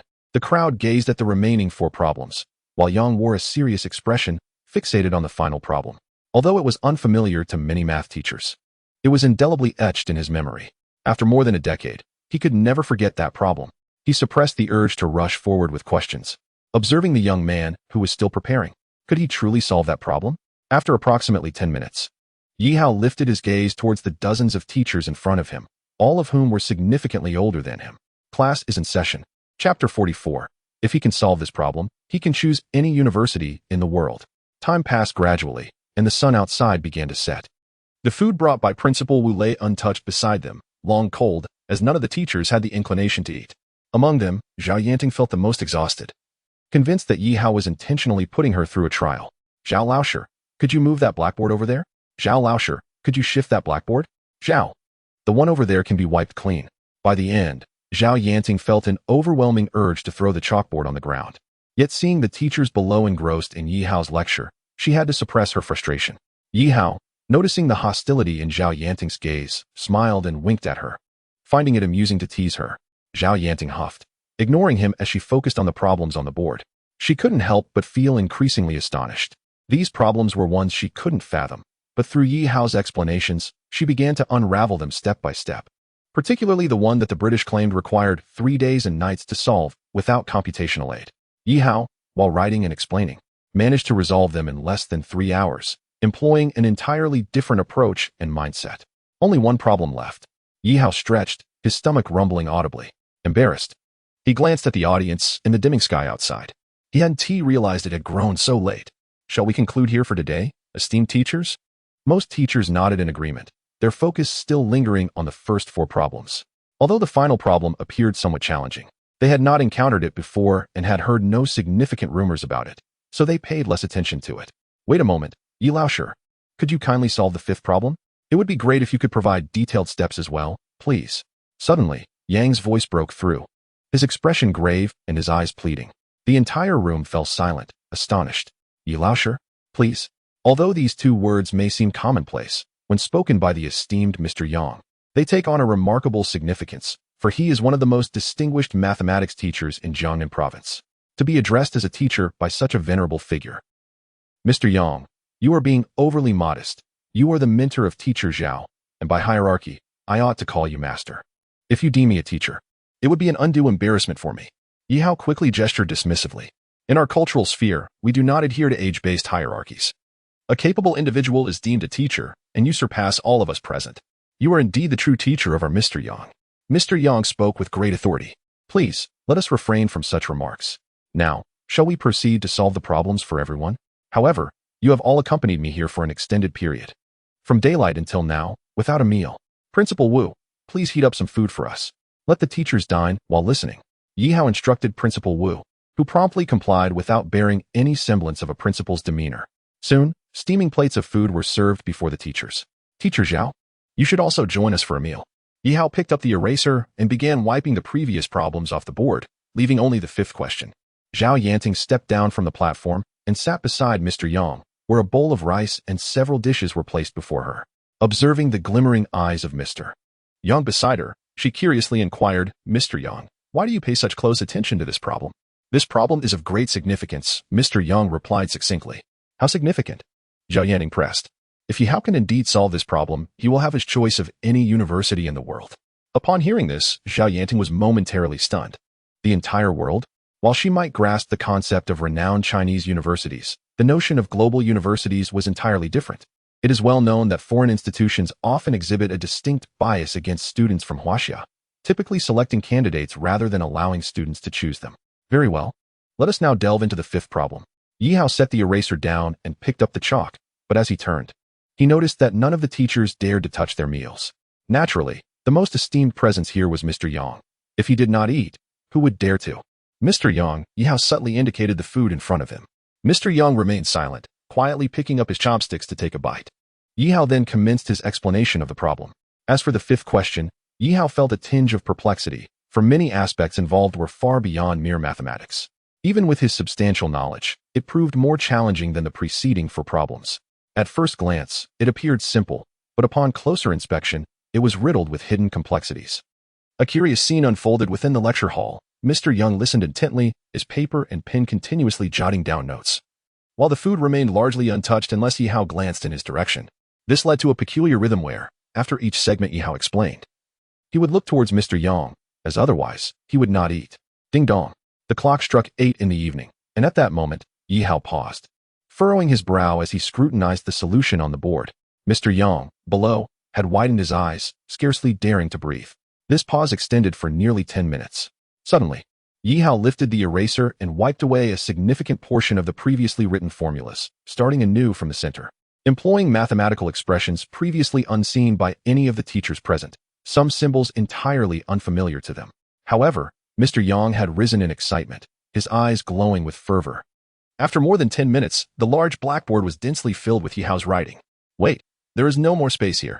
Yi Hao frowned as he noticed the wall adjacent to the board. Xiao Wu, hurry and bring another blackboard. Mr. Yang called out to Principal Wu, who was dozing off nearby. Huh, a blackboard? We don't have any extra blackboards at our school. Besides, it's quite late now. Perhaps we should discuss this tomorrow? Principal Wu, bleary-eyed, glanced at his watch, noting it was already past 10. Absolutely not. Bring me a blackboard right now. If they're ISNT 1. Dismantle a blackboard from another classroom. Mr. Yang's gaze bore down on Principal Wu with intensity. Feeling the weight of Mr. Yang's presence, Principal Wu swallowed hard and scurried away. Meanwhile, Yi Hao remained unfazed, focusing on the problem before him, closing his eyes to mentally map out the subsequent steps, restarting whenever he made a mistake. 5 minutes later, Principal Wu returned with several security personnel carrying a blackboard. Quickly set it up, Mr. Yang urged from the podium. Yes. Principal Wu and the guards placed the blackboard on the platform, and without hesitation, Yi Hao resumed writing. Though his next words left Principal Wu in disbelief. Bring in 10 more of these blackboards. 10. Principal Wu gulped, about to protest, but was met with Mr. Yang's burning gaze. Go, fetch the blackboards. With a resigned sigh, Principal Wu led a group of security personnel to retrieve additional blackboards. Subsequently, the entire lecture hall fell into an eerie silence. Chapter 45. Is Mr. Yang in shock? At that moment, Mr. Yang rose silently, his hands trembling, his expression reflecting disbelief at the impossible. Mr. Yang? Mr. Yang? Everyone was startled by Mr. Yang's condition. They had never witnessed such an expression on their teacher's face. It's solved, it's solved. Finally, it's resolved. Mr. Yang trembled as he approached the podium, his wrinkled hands yearning to touch the blackboard, which now occupied a significant portion of the space, yet he seemed hesitant to smudge the numbers on it. Suddenly, Mr. Yang collapsed to the ground, his eyes glazed, foam trickling from his lips, his chest heaving uncontrollably. Mr. Yang. Mr. Yang. Seeing him in such a state, all the teachers rushed to his side. This is not good. He appears to be in shock. Mr. Yang has a heart condition. Someone fetch the medication. Zhao Yanting cried out in distress. At that moment, a middle-aged man hurriedly approached with a bag, crouching down to rummage through it. Where's the medication? Where's the medication? Seconds later, the man looked up, dazed, and announced, I didn't bring Mr. Yang's heart medication. Damn it. Call 120 immediately. Principal Wu shouted anxiously. If anything were to happen to Mr. Yang within his school, he would be held accountable, and the Education Bureau, filled with Mr. Yang's students, would surely hold him responsible. We're out of time. If shock persists beyond 10 to 20 minutes, the patient may not survive. Given Mr. Yang's age, he might not endure even 10 minutes. Yi Hao clenched his fists, recalling a medical report he had seen regarding shock. No, Mr. Yang, teacher. Zhao Yanting's emotions spiraled out of control as she wept. The other teachers silently shed tears. For a teacher is a lifelong father figure, and particularly so for one who guided them into the teaching profession. Yi Hao tightened his fists, inwardly beseeching. Does the system possess any healing abilities, any medical skills? Please, provide them to me. Skill, medicine. Required skill points. 8. 8 skill points? Curse it. I currently possess only 3 skill points, insufficient for my needs. Yi Hao gazed at Mr. Yang, who was struggling before him, clenching his fists in frustration. Just 5 points more. Merely 5 points. If only I had not succumbed to momentary curiosity and exchanged for some item of control, I would now possess sufficient skill points to acquire medical knowledge. Yi Hao gazed at the pallid visage of old Yang and, for reasons unknown, was reminded of his mother, who had also lost her life before his very eyes, leaving him powerless. Yi Hao swayed slightly, steadying himself against a nearby table. System prompt. Detection indicates that the host urgently requires skill points. Loan mode activated. The host may borrow the necessary skill points and subsequently repay, based on a specified exchange rate. The sudden voice of the system jolted Yi Hao. He disregarded the ensuing explanations and fervently thought, hurry, grant me medical skills. Quickly. Acquiring medical skills will consume 8 skill points. The host currently has only 3 skill points. Would you like to use a loan for the remaining points? Yes. Loaning 5 points. Medical skills successfully acquired. A torrent of knowledge surged in Yi Hao's mind. He took a deep breath to calm himself, then pushed aside the teachers encircling old Yang. Let me through. I understand medicine. As he knelt beside old Yang, he began to assess his vital signs. The heartbeat was growing faint, and the froth at his lips had ceased. Who has a needle, one at least 3 centimeters long? Quickly, Yi Hao shouted anxiously. The surrounding teachers were momentarily stunned. Yi Hao, stop this nonsense. Lives are at stake. Some teachers frowned, unable to believe that a mere high school student could possess medical knowledge. Such matters were beyond the grasp of a teenager. Then you do it. Old Yang is in critical condition. If you can save him, then step up. In 5 minutes, he may truly be lost. Yi Hao stated firmly. The teachers fell silent. While they were adept at teaching, they were not skilled in healing. At that moment, an older female teacher retrieved a 5-centimeter embroidery needle from her bag. Teacher Yi, will this needle suffice? Yes. Thank you. Yi Hao grabbed the needle without a second thought. His right thumb and forefinger tightly held the base of the needle, while his left hand unbuttoned old Yang's shirt. Taking a deep breath, Yi Hao focused intently and plunged the needle into old Yang's left chest. My heavens! He pierced the heart. The teachers gasped, horrified at the sight of Yi Hao seemingly stabbing old Yang's heart. In their minds, how could anyone survive such an act? Yet, less than a second later, Yi Hao swiftly withdrew the needle. Yi Hao, what are you doing? Do you realize you are committing murder? Zhao Yanting exclaimed, her face turning pale as she pushed Yi Hao away. He stumbled to the floor, accidentally impaling his palm with the needle, blood flowing freely. Cough, cough. Suddenly, a series of coughs erupted from old Yang. He was awakening. Good heavens, old Yang, you are truly awake. Old Yang, still disoriented, looked around. What happened? You scared me to death. You saw those questions and got so excited that your heart gave out. Questions? Old Yang seemed to recall something urgently, rising to his feet and addressing the middle-aged man beside him. Xiao Lu, keep an eye on the board. No one is to touch it. What? The middle-aged man, assigned as Old Yang's assistant, looked bewildered. Without further explanation, Old Yang dashed outside, moving with the agility of a youth. Far from the frail old man he appeared to be. Meanwhile, the focus shifted to Yi Hao, who lay on the ground, the needle embedded in his palm, blood staining his sleeve and the floor. Why are you all just standing there? Quickly help Teacher Yi up. An elderly teacher shouted. Yes, yes.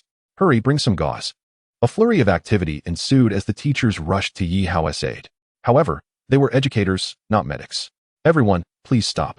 Principal Wu, could you fetch some gauze and medical alcohol from the infirmary? Yi Hao smiled faintly through the pain. All right, I'll get it right away, Principal Wu replied, rushing off. Xiao Ting, how could you have acted so impulsively? Yes, look at what you've done to Yi Hao. The teachers directed their reproach toward Zhao Yanting.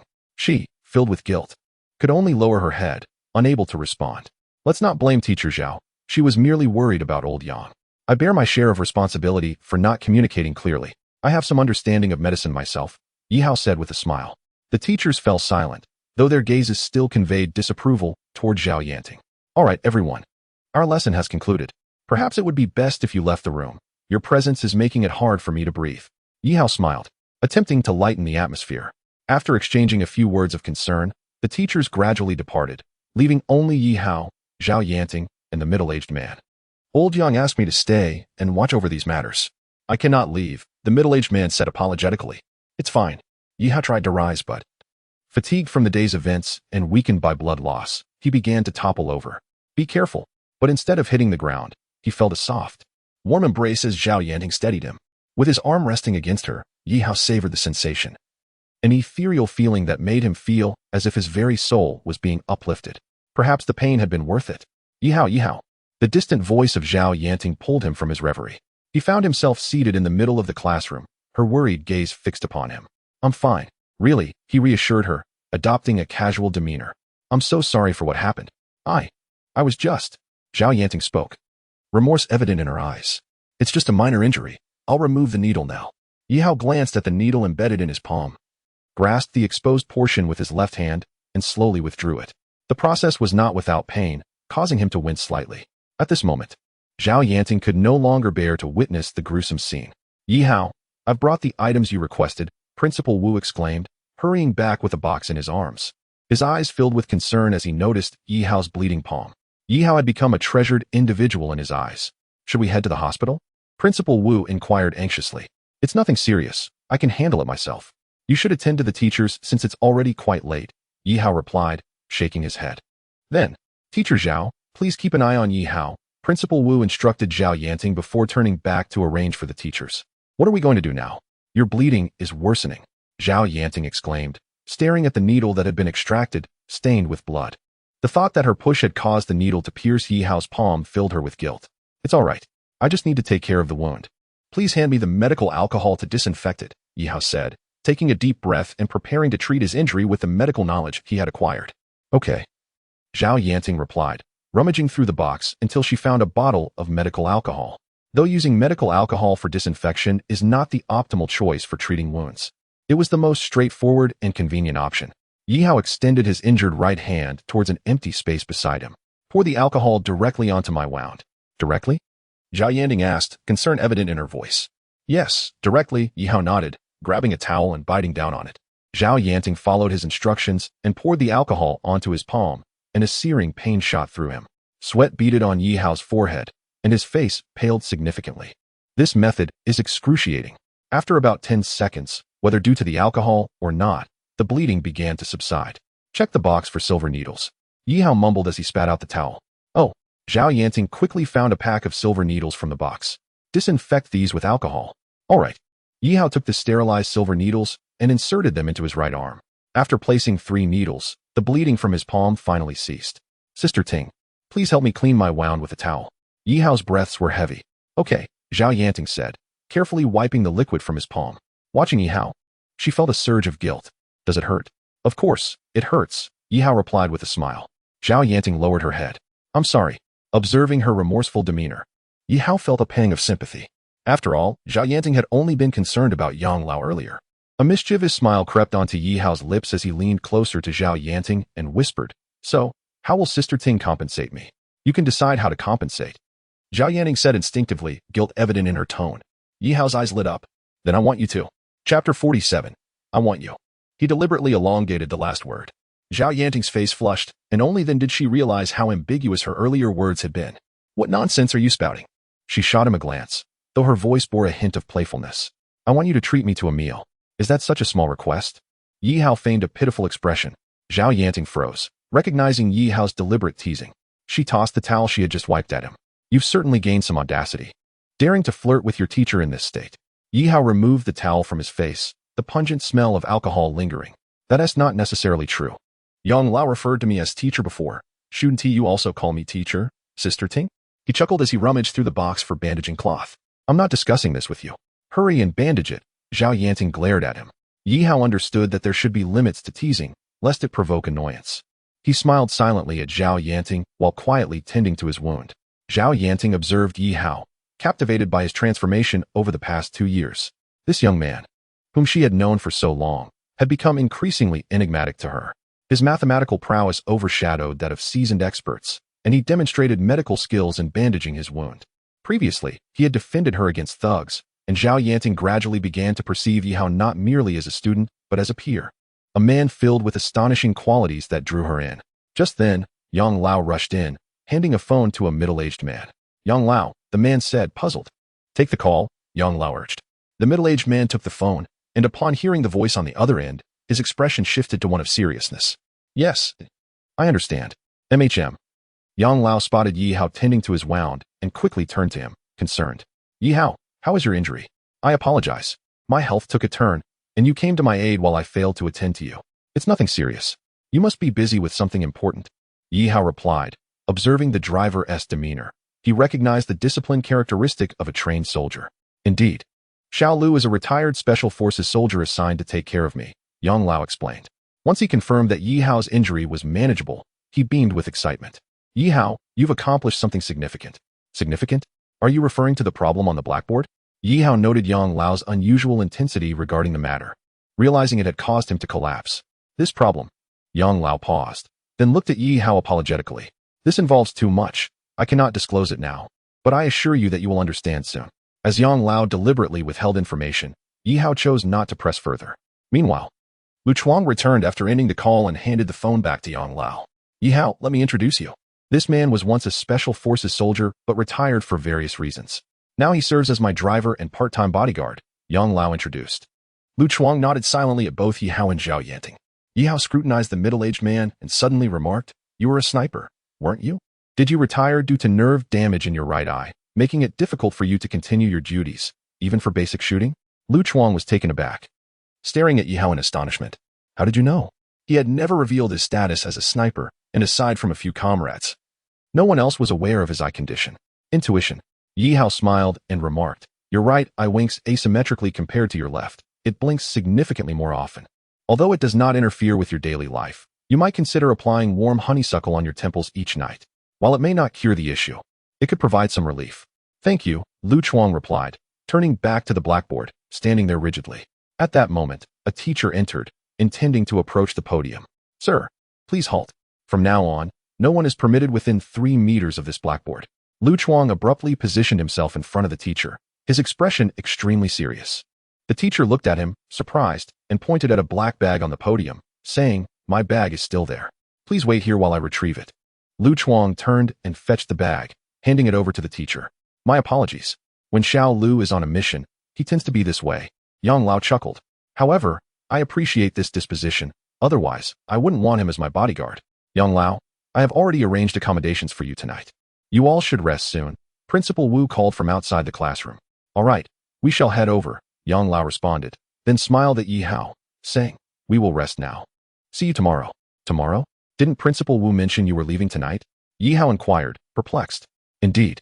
Yang Lao, I heard you were scheduled to give a lecture at Jiangnan University the day after tomorrow. I am eagerly waiting to watch your class online," Zhao Yanting, well acquainted with her teacher's itinerary, added. "I have canceled all engagements." "To my knowledge, the other teachers have also postponed their schedules for the coming days," Yang Lao replied. playfully patting Yi Hao's shoulder while looking at Zhao Yanting. Xiao Ting, with such a great teacher around, why would you still want to attend my class? Zhao Yanting blushed awkwardly, aware that Yi Hao possessed more knowledge than she did, yet she found it difficult to ask a teacher to pose questions to a student.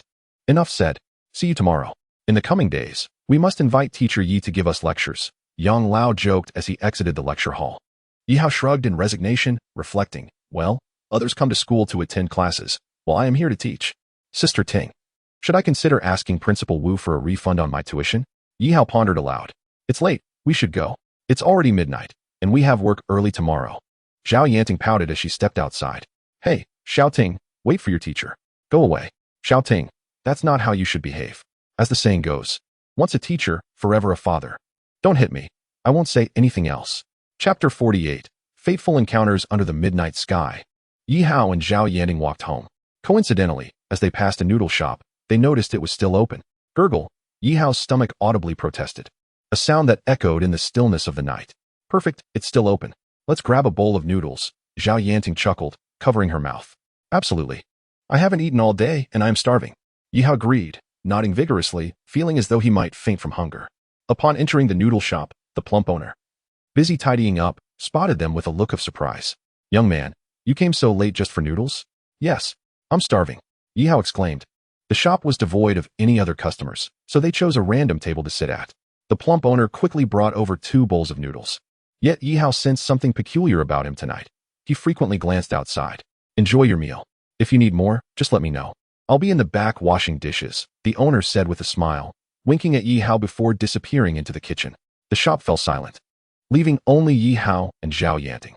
Yi Hao carefully removed the 3 silver needles from his arm. Surprisingly, the bandaged wound showed no signs of bleeding. The aroma of the noodles was tantalizing, and he eagerly reached for his chopsticks. However, with his right hand bandaged, he could only use his left, which proved challenging. After several attempts, he could only watch in frustration.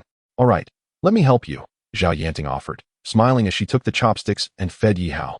He opened his mouth and savored the noodles, while Zhao Yanting continued to feed him. Watching her, Yi Hao found himself enchanted by the moment. Do you think that when I grow old, someone will feed me like this? He mused aloud, causing Zhao Yanting's face to redden like an apple as she stuffed a large portion of noodles into his mouth. Stop being silly. You can't even keep your mouth closed while eating. After that, Yi Hao refrained from teasing Zhao Yanting further. However, she avoided looking at him while feeding him. Ah, this couple is quite sweet, a voice suddenly interjected. A group of over 10 ruffians, wielding wooden sticks, approached, and the speaker had his hands wrapped in bandages. It's you. Yi Hao squinted at the familiar face, the earring-wearing boy from before. Is this the brat who took down 4 or 5 of you? A muscular man, bare-chested and adorned with tattoos, sneered at Yi Hao with disdain. Boss, this guy might have assaulted us. Otherwise, we wouldn't have come to you for help. The earring boy said respectfully to the hefty man, indicating that he held some status. Boss, why are you here? The plump shop owner emerged from the kitchen, his expression one of fear. Why am I here? I heard my brother was here to collect money and got beaten up. Shouldn't I come? The hefty man spoke. But his gaze remained fixed on Yi Hao, filled with a combative desire. The newcomers mean trouble. Owner, take her away. Yi Hao stood, coldly surveying the disruptive group. Yi Hao, your right hand is injured. Don't overexert yourself. Zhao Yanting looked at him with concern. The plump owner added, young man, this guy is formidable. He used to be a boxer, known as Fat Fist. It is said he retired after killing someone with a single punch. Yi Hao chuckled as he scrutinized the hefty man from head to toe, saying, Fat Fist? I see more of a butcher than a boxer. Suddenly, a tense silence enveloped the shop, as the ruffians behind the hefty man regarded Yi Hao with expressions of disbelief. The man they referred to had killed someone for mocking his resemblance to a butcher. Kid, you should be grateful you're encountering me now. Not the version of me from a few years ago in the ring. Otherwise, you'd be lying on the ground, the hefty man threatened, stepping toward the entrance and pointing at Yi Hao. Yi Hao merely smiled, gesturing to his bandaged right hand. You should be thankful that I'm injured, otherwise I'd knock that fat off you with a single punch. As he spoke, Yi Hao signaled the plump owner to take Zhao Yanting to the kitchen. He then stood up and walked outside, beneath the watchful eyes of the ruffians, grasping the noodle shop's curtain with his left hand and yanking it down forcefully. If you want to fight, follow me, don't dirty this place. As he spoke, Yi Hao strode towards the adjacent dark alley. The burly man, known as Fat Brother, and the man with earrings watched him intently. Fat Brother sneered and followed suit, proclaiming, come on, since the V said so, how can we back down?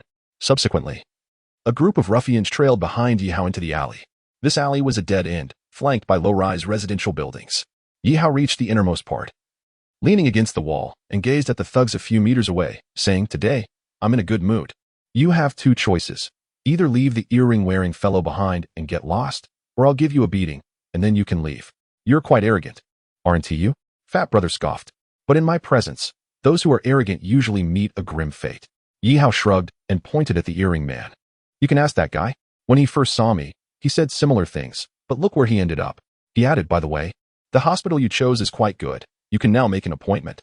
The earring man gritted his teeth and pointed at Yi Hao with his bandaged finger. "Kid, don't get cocky. Today, you're finished. No one can come out unscathed under Fat Brother." "Oh." Yi Hao inhaled deeply, casting a casual glance at the others. "It's getting late. You should hurry. I have to get home." Go." Fat Brother commanded his minions with a cold grunt. Except for the earring man. The rest rushed towards Yi Hao. He did not move to retaliate. Suddenly, a series of dark objects fell from the sky, striking the heads of the ruffians, who collapsed to the ground, bleeding profusely. The remaining thugs were left dumbfounded. "Who threw the flower pot?" The earring man yelled, pointing at the buildings on either side. However, most residents were likely asleep, and those awake would probably not dare to intervene. "I'll give you a piece of advice. What you do has consequences," Yi Hao said, arms crossed and a smile gracing his lips. "What are you waiting for? Attack!" Fat Brother barked. One of the thugs cautiously stepped forward, only to be struck by an unseen force and topple to the ground. "Big Brother, this kid is a trickster." The remaining ruffians hesitated, fear evident on their faces. "A trickster? I'm never afraid of tricks. They only get beaten when they meet me," Fat Brother declared, lumbering closer to Yi Hao. A sound echoed again as more objects fell from above. Fat Brother raised his fists and smashed a flower pot, sending shards and soil flying. Yi Hao narrowed his eyes, slowly lowering his hands. Clearly, these petty tricks would not suffice against this hefty opponent. The flower pots that had fallen were a result of Yi Hao's manipulation techniques. However, Fat Brother proved to be quite capable, and such antics would not faze him. System task: he claims to be Fat Brother the Puncher, thus defeat him with a single move. This is what arrogance looks like. Reward: 2 skill points. Task penalty: none. A smile crept onto Yi Hao's lips. A task had emerged. Perfect timing, as he was in need of skill points. He regarded Fat Brother with disdain, raising a finger. "You said you were Fat Brother the Puncher, right?" "Yes. What's the matter? Are you scared?" Fat Brother sauntered closer, relishing the psychological torment he inflicted. "No. I merely intend to say that today, I too shall take you down with one move," Yi Hao declared, raising a finger.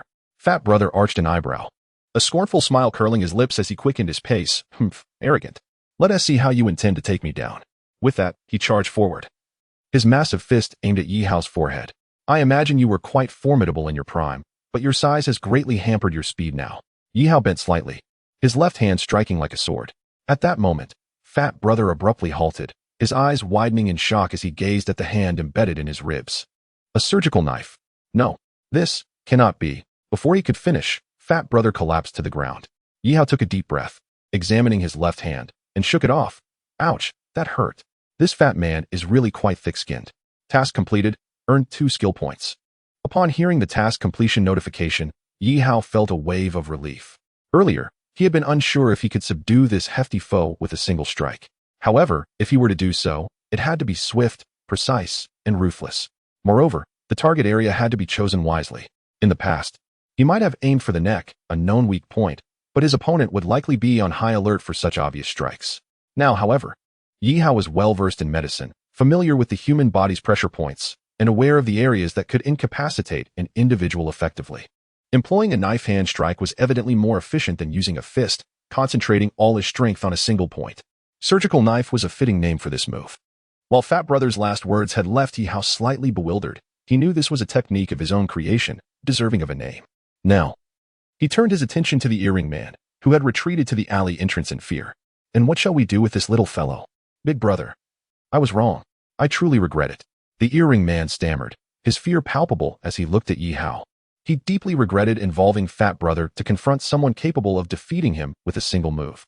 Yi Hao regarded the earring man, his demeanor calm. "I hope there will be no second chance."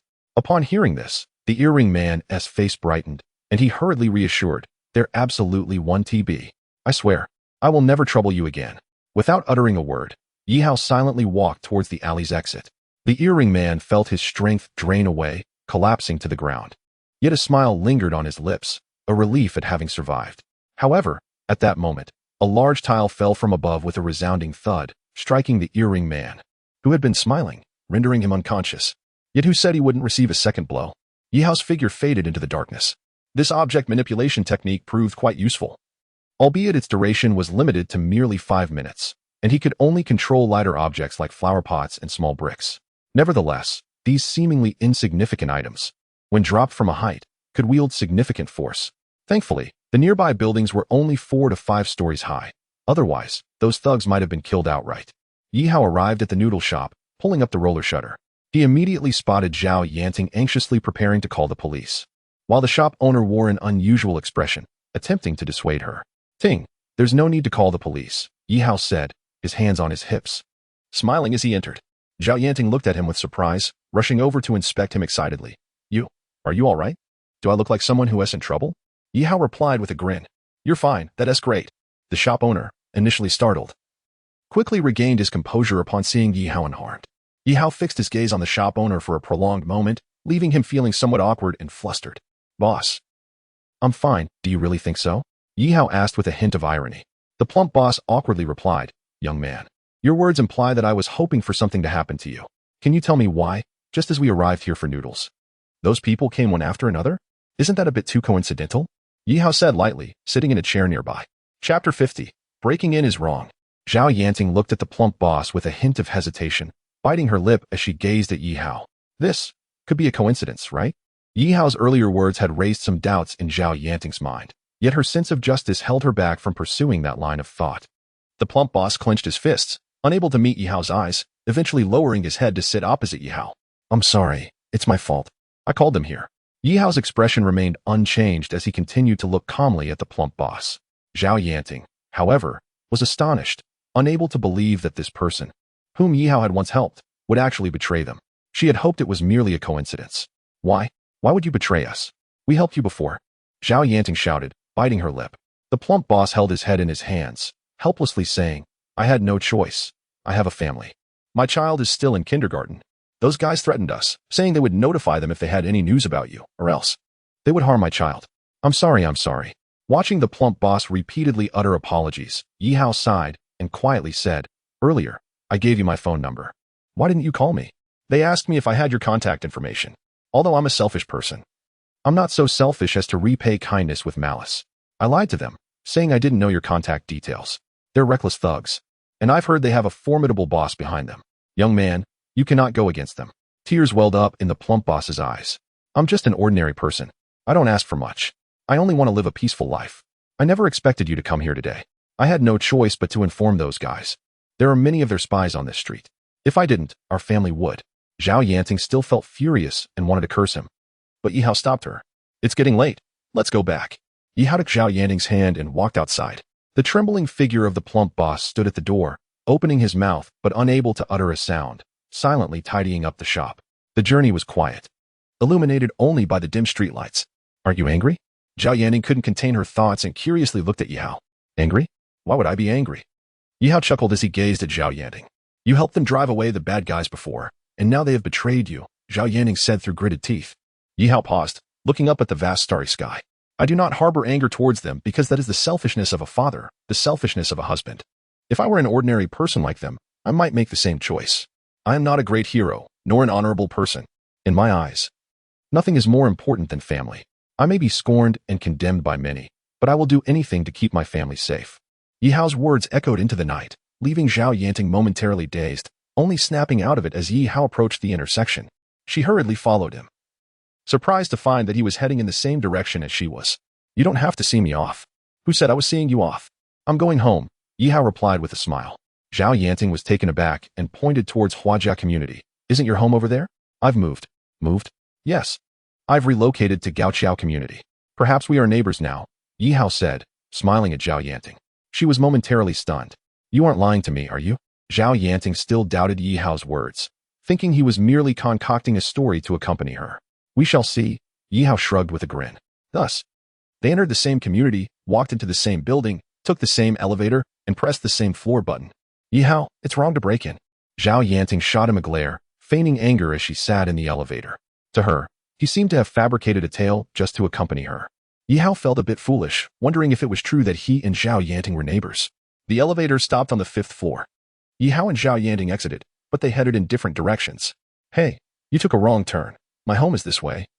Zhao Yanting called out as she watched Yihao walk towards the other end of the corridor. That's right. I'm going home. Yihao waved dismissively, then. In front of Zhao Yanting's eyes, he reached door 502, unlocked it, and asked, Sister Ting, would you like to come in for a visit? Unintentionally drawn in. Zhao Yanting approached, unable to believe what she saw as the door to 502 opened. Yihao, breaking in is illegal. Yihao shot her a glance, ignoring her as he walked into the room and turned on the light. Did you think I was a thief? Yihao said, sitting on his bed with a smile. Zhao Yanting cautiously entered the bright room, surveying her surroundings, her eyes wide with wonder. Is this really your rented apartment? Of course it is, Yihao replied, tossing the keys in his hand. By the way, which room do you live in? Room 506, she answered while exploring the apartment, frequently expressing her envy. Well, your bed is a 2-meter king size. Do you really need such a big and soft mattress for just one person? My goodness, there's a bathtub in the bathroom. I don't even have one. Oh my god, that's a double-door refrigerator. Is it really necessary to have such luxury in a single apartment? My heavens. You have a complete set of kitchen tools. This must have cost you a fortune. Yihao observed the envious and resentful expression on Zhao Yanting's face. Your room isn't that different, is it? Very different. Zhao Yanting thought of her own room, which was worlds apart from this. When her gaze fell upon the small flower pot on the windowsill filled with weeds, she laughed. But that flower pot is too shabby. Why are you growing a bunch of weeds? They look almost dead. I have some flowers in my room. I'll bring you a few pots next time. Yihao smiled silently. Though the orchid was looking much better than yesterday, still resembling a nearly dead plant, but it was a stark contrast to how it had looked before. Sister Ting, shall we go check out your room? Yihao was curious about what Zhao Yanting's room looked like. Zhao Yanting's face flushed, and without a word, she walked to the door. It's too late today. I think we should wait until next time. Good night. With that, she shut the door with a loud bang and left. Chapter 51. The Terrifying Loan Function. Sister Ting seemed to have lost her authoritative teacher's demeanor in front of him. Yet he was still quite curious about what her room looked like. Due to the injury on his right hand, Yihao could only give himself a quick wipe before lying down on his large bed. Oh, I almost forgot about the skill points I acquired from the loan feature. That loan function is indeed quite useful. It can assist me at crucial moments. Yihao recalled the incident involving Elder Yang that had occurred earlier that evening, particularly the sudden activation of the loan feature. He increasingly found the system to be enigmatic, while it was described as a virtual intelligence. It seemed to possess the uncanny ability to assist him at critical junctures. This time, it had directly activated a function. However, given Yihao's current capabilities, he felt utterly powerless against the system and could only proceed cautiously.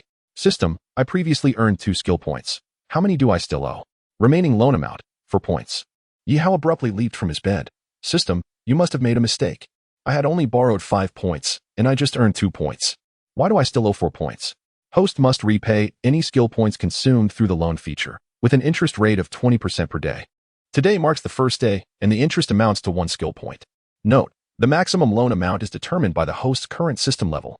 A level 1 system can loan up to 50 skill points. Good heavens! Yihao exclaimed, outraged. 20%. Wasn't that akin to usury?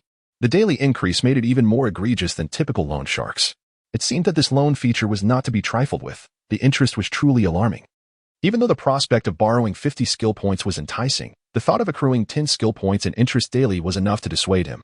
Suddenly, Yihao pondered a pressing question and asked, System, what happens if I fail to repay this loan? System reminds the host, the borrowed skill points must be repaid in full, including interest, within 1 week. Otherwise, the system will assign the host a special task. Special task? This was the first time Yihao had encountered such a term. What does a special task entail? A special task can encompass any number of assignments, determined by the host's outstanding debt. If the amount is substantial, the host may even be assigned a task to annihilate the world. There are only 2 potential outcomes for special tasks, completion or failure. The consequence of failure is the host's demise. Annihilate the world? Good grief.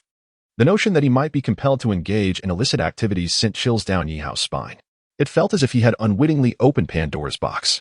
This loan was undeniably a perilous game, a blatant form of extortion. It appeared he needed to devise a plan swiftly to complete tasks and repay the loan in full. That night, Yihao truly felt the weight of overwhelming debt pressing down on him. The following morning, Yihao's door was rapped upon. There stood Zhao Yanting, already dressed and waiting. Hurry up, We're going to school. Yi Hao, taken aback, replied, is it really necessary to leave so early? What do you mean, not necessary? It's already 6:30. If we leave now, we'll barely make it by 7. You have classes to teach Elder Yang and the others, so get dressed quickly. Zhao Yanting pushed Yi Hao back into his room. You have 5 minutes to get ready. With a resigned yawn, Yi Hao trudged into the bathroom to wash up. He understood the bittersweet nature of his situation. Living next door to a beautiful woman was certainly a stroke of luck, but if that woman happened to be his teacher, it meant sacrificing his chance for a leisurely morning. Eventually, Yi Hao squinted as he and Zhao Yanting descended the elevator together. Ding! Just then, his phone buzzed. We will be responsible for escorting Miss to school. Once there, please, Mr. Yi, be attentive. The message displayed on his phone was unmistakably from Zhao Hue's bodyguards. Sent on behalf of Zhou Qianyi. Tingjia, is someone transferring into our class today? Yi Hao inquired, cautiously testing the waters. Zhao Yanting paused, regarding him quizzically. How did you know? A female student is indeed transferring into our class today. It's rather odd for someone to switch schools in their senior year. Judging by Zhao Yanting's expression, she was unaware that the incoming student was the heiress of the Zhou group and coincidentally residing here. Then can I propose something? There is an empty seat behind me. How about we place the transfer student there? Yi Hao suggested with a sly smile. If he was to protect that woman, it would be ideal for her to be close at hand. Zhao Yanting eyed him suspiciously, then fixed him with a warning gaze. Yi Hao, I must caution you. While I am quite liberal and not entirely opposed to romance among high schoolers, you should not expect me to facilitate your endeavors. From today onward, you can come to my room every evening for math tutoring. I guarantee you'll rise from the bottom of the class to the top. Yi Hao proposed, offering an irresistible bargain. Zhao Yanting bit her lip, scrutinizing him for a long moment. That annual competition is just before the new year. Can you truly ensure I secure first place? Do you not consider a genius's assurance sufficient?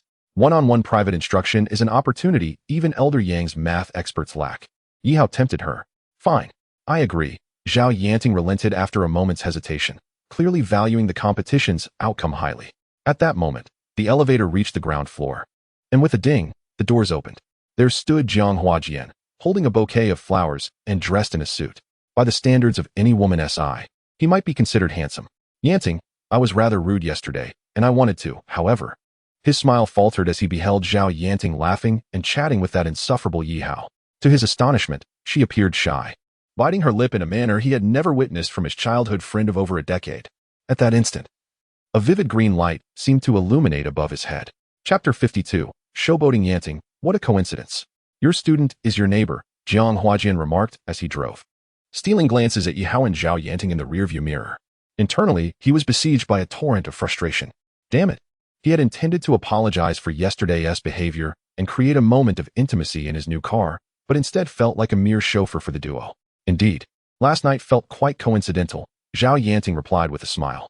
Jiang Huajian hesitated before speaking softly. Well, Yanting, regarding yesterday, we've been childhood friends. Let us just pretend it never happened, Zhao Yanting smiled. Jiang Huajian felt a wave of relief wash over him, his lips curling into a faint smile. Yanting, what do you think of my new car? System task. Before the host, how can one tolerate the showboating of others? Within the next 24 hours, the host must continually outshine Jiang Huajian. Reward points will be calculated based on the host's display of superiority. Punishment. Should the showboating points fall below 100, the host will lose 1 skill point for each missing point. For reasons unbeknownst to him, Jiang Huajian felt as though he were being scrutinized like prey. An unsettling chill creeping down his spine. He hadn't even turned on the air conditioning. The car is quite nice. It must have been expensive, Zhao Yanting commented, observing the spacious black SUV. Not too bad, just around 400,000 to 500,000. In truth, the most significant aspects of life revolve around material possessions. Jiang Huajian's lips curled into a smug smile as he cast a challenging glance at Yi Hao through the rearview mirror. Yi Hao, with an expression of envy, gazed at the car window and remarked, Teacher Jiang, this vehicle costs around 400,000 to 500,000. Did you purchase it with your own money? In this society, some individuals, lacking their own finances, take pleasure in spending their parents' money. Jiang Huajian was momentarily at a loss for words. For Yi Hao had indeed hit the nail on the head.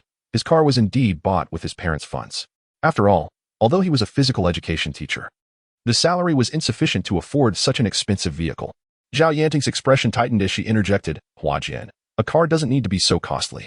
A more affordable one would suffice for transportation. Your parents are nearing retirement. It's prudent to leave them some pension. Yes, Jiang Huajian replied, his face darkening. wishing to expel Yi Hao from the car for ruining his moment of pretense. The vehicle came to a halt in front of a restaurant after a brief drive. Yanting, I presume you haven't had breakfast yet. This place serves quite a delightful breakfast. Let's dine here. My treat, Jiang Huajin suggested, pointing to the nearby establishment. Zhao Yanting glanced at the restaurant's name, Yapin's High, and immediately shook her head. This restaurant is renowned. I've heard that even a single breakfast can cost several thousand. Perhaps we should consider another place. This establishment certainly has an impressive faade, and the clientele appears rather sparse, Jiang Huajin replied. Life is short. One must indulge in rare pleasures, he added cheerfully, patting his pocket and stepping out of the car. Yi Hao squinted, a smile playing at the corners of his mouth. Having noticed a piece of paper in Jiang Huajin's pocket. Sister Ting, since teacher Jiang is so generous, how could we possibly refuse his kind offer? Yi Hao declared, pushing open the car door with enthusiasm, eager to experience the culinary delights inside. Jiang Huajin chuckled inwardly at Yi Hao's eagerness, thinking, such a simpleton, thrilled over a mere breakfast. Zhao Yanting hesitated but followed suit into the restaurant. As they approached the entrance, a server approached them. Good day, how many in your party? Jiang Huajin cleared his throat and assumed a gentlemanly demeanor. 3, please. Very well. Please hold on. I shall arrange your seating, the server replied before disappearing into the back. Yanting, I must tell you, the food here is exceptional. Once you've dined here, everything else pales in comparison. I almost make a weekly pilgrimage here. Jiang Huajin remarked with a smile. Zhao Yanting glanced around, still feeling somewhat constrained. Isn't that Teacher Zhao and Teacher Jiang? At that moment, a few fellow teachers from Haiqing Middle School happened to pass by. Mr. Lang, Ms. Hong, what a coincidence. Zhao Yanting greeted them. Mr. Hong, a portly man, observed the trio standing in the restaurant and glanced at the establishment sign. He quietly remarked, Teacher Zhao, are you dining here? I must warn you. The prices are exorbitant. I've heard that even a bun costs 4 to 50 yuan. However, the taste is exquisite. A wealthy relative once treated me to breakfast here, and it was delightful. Another teacher whom Yi Hao did not recognize peered through the window at the patrons savoring their meals, swallowing hard. Hearing this, Zhao Yanting expressed concern as she looked at Jiang Huajin. Perhaps we should just grab a bite at a street stall. Not to worry, I have the means. Jiang Huajin replied, basking in the envious gazes of those around him, feeling quite content. Indeed, our teacher Jiang is affluent. In that case, let us indulge today. Teacher Jiang shall treat us hard-working educators. Yi Hao interjected suddenly, igniting excitement among the teachers, who looked at Jiang Huajin with eager anticipation. Taken aback, Jiang Huajin surveyed the expectant eyes of his colleagues, some female teachers casting flirtatious glances his way. He felt the paper in his pocket, a dining voucher his relative had given him, valid for up to 8 people. With the 3 of them, it perfectly matched the number of guests. Ahem, since we fortuitously find ourselves together this morning, allow me to treat everyone to a meal. Jiang Huajin declared with a broad smile. Teacher Jiang is exceedingly generous. I admire that, Mr. Hong exclaimed, wrapping his arm around Jiang Huajin's shoulder as if to prevent him from reconsidering, and the group surged forward into the restaurant. Come, let us have a large table for 8. Chapter 53. You wouldn't possibly be unable to cover the 12,000 for breakfast, would you? Yanting, let me say, Jiang Huajin began, attempting to sit beside Zhao Yanting, but Yi Hao abruptly squeezed between them, carrying an overflowing platter of food, taking a seat with a flourish. The amount he ordered far exceeded that of all the other teachers combined, whose orders were modest, consisting of a simple bowl of porridge or a few buns. Yi Hao's selection was lavish, even including caviar. As he noticed the astonished stares directed at him, Yi Hao grinned and patted Jiang Huajin's shoulder. Teachers, look at what you've ordered. Aren't you diminishing Teacher Jiang's stature? He is, after all, the renowned tall, rich, and handsome of Haiqing Middle School. Did you see that 400,000 to 500,000 vehicle outside? That belongs to Teacher Jiang. I'll let you in on a secret. Many girls in our class admire Teacher Jiang. Yi Hao's flattery lifted Jiang Huajin's spirits, making him feel as though he were soaring. Even his previous irritation with Yi Hao vanished. Indeed, Yi Hao speaks the truth. Today, I am hosting. Please, order freely. Jiang Huajin encouraged, a smile adorning his face. Yi Hao, with a sly grin, pointed to the food in front of Mr. Hong. Mr. Hong, why did you order so little? Don't tell me you're on a diet. In our cafeteria, Teacher Jiang is known for his hearty appetite. By ordering so little, aren't you undermining his reputation? Feeling slightly embarrassed, Mr. Hong scratched his head and murmured, well, should I go order more? With encouragement from Jiang Huajin, who insisted that Mr. Hong order freely, he quickly dashed to the ordering counter. Yanting, look at you. Jiang Huajin hoped to engage Zhao Yanting in conversation. as his intention for this meal was to strengthen their bond. Mr. Zhang, you're 28 this year, right? You and teacher Jiang would make a perfect match. However, Yi Hao, not desiring to give Jiang Huajin a moment to shine, maintained an overly enthusiastic demeanor, chattering away and even involving a nearby female teacher in the conversation. Zhao Yanting, observing, found it curious how close Yi Hao and Jiang Huajin had become. Meanwhile, the female teacher kept sending flirtatious glances at Jiang Huajin. Breakfast concluded swiftly, and within a mere 10 minutes, they nearly finished. Ah, thank you, Teacher Jiang, for your generous hospitality. It was truly delightful, they all expressed, clearly satisfied. Indeed. After all these years, I have never indulged in such a delectable breakfast. It truly reflects the notion that one gets what one pays for. However, this inadvertently caused Mr. Jiang to incur quite an expense. This breakfast must have cost a considerable sum. Each teacher began to extol Mr. Jiang Huajian. Although he exchanged only a few words with Zhao Yanting during the meal, he felt quite pleased, for who does not relish being showered with compliments? Time is of the essence. We must head to school for our classes. Please wait here while I settle the bill. Jiang Huajian rose to make his way to the counter. Mr. Jiang, allow me to accompany you, offered one of the teachers. At this moment, some teachers grew curious about the meal's price. No, there's no need. Jiang Huajian hurriedly waved his hand. If they were to discover that he was treating them due to a complimentary voucher, he would be utterly humiliated. With that thought, he proceeded alone toward the counter. How much do you think we spent today? It seems quite substantial. Surely it must be several thousand. They had indeed taken a significant amount of caviar, which was reputed to be quite expensive. Listening to the fervent discussions behind him, Jiang Huajin could not help but chuckle inwardly at their naivety. Today, he would broaden their horizons. Upon reaching the counter, Jiang Huajin produced the complimentary voucher from his pocket. Unbeknownst to him, Yi Hao behind him wore a subtle smirk. Very well, sir. The cashier took the voucher, but just as Jiang Huajin was about to turn away, the cashier called out, Sir, please wait a moment. You still owe 126,200 yuan. We rounded down for you. The total is 120,000 yuan. Will you be paying by card or cash? Jiang Huajin was taken aback, gazing at the cashier in confusion. But I have this voucher. I'm sorry, sir. In addition to the voucher, you must pay 120,000 yuan in total, the cashier replied with a smile. Furrowing his brow, Jiang Huajin slammed his hand on the counter, exclaiming, Do not try to deceive me. This voucher clearly states that it covers a meal for 8 people at no charge. The cashier brought the voucher closer for Jiang Huajin to see. Pointing to a corner where it was folded, Please take note, sir. It states here that the complimentary meal is limited to a maximum of 10,000 yuan. You and your friends have actually spent 136,200 yuan. We have already deducted the 10,000.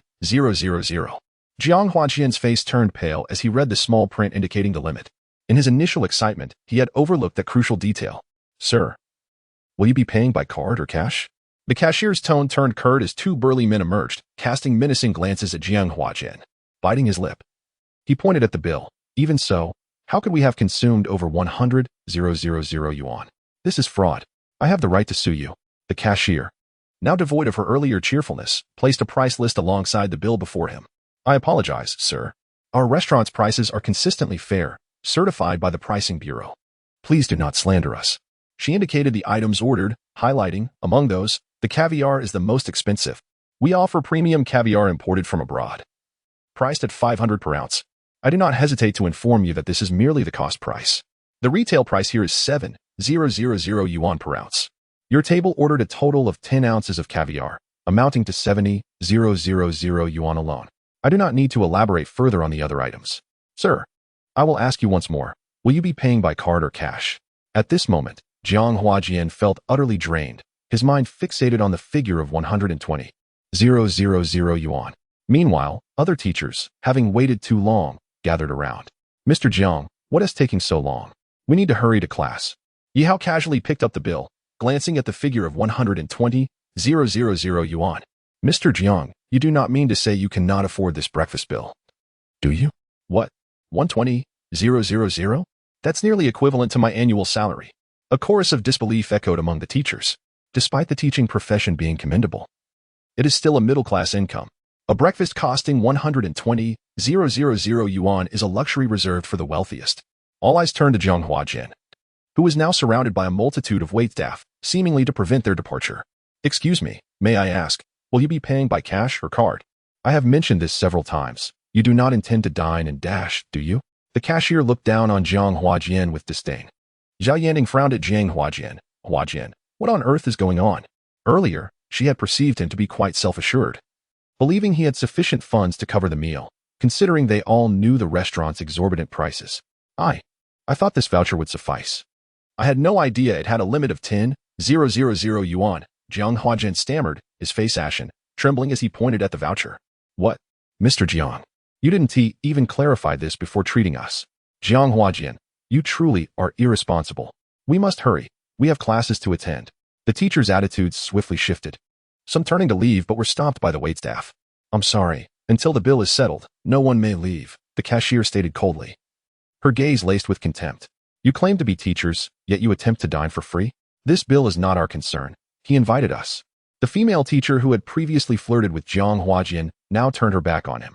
Yes, this has nothing to do with us. Let us leave. Do you take my words lightly?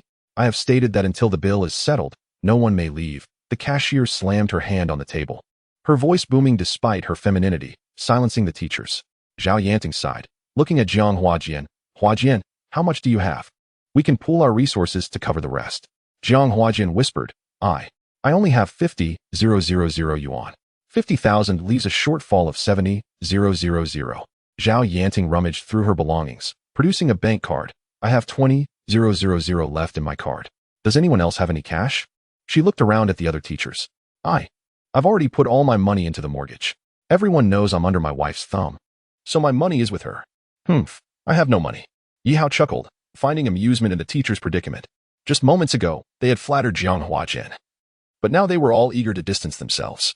He had noticed the limit on the voucher earlier and had merely wished to teach Jiang Huajian a lesson. But the unfolding scene was far more entertaining than he had anticipated. Enough. I shall cover the meal, Yi Hao announced, stepping toward the counter.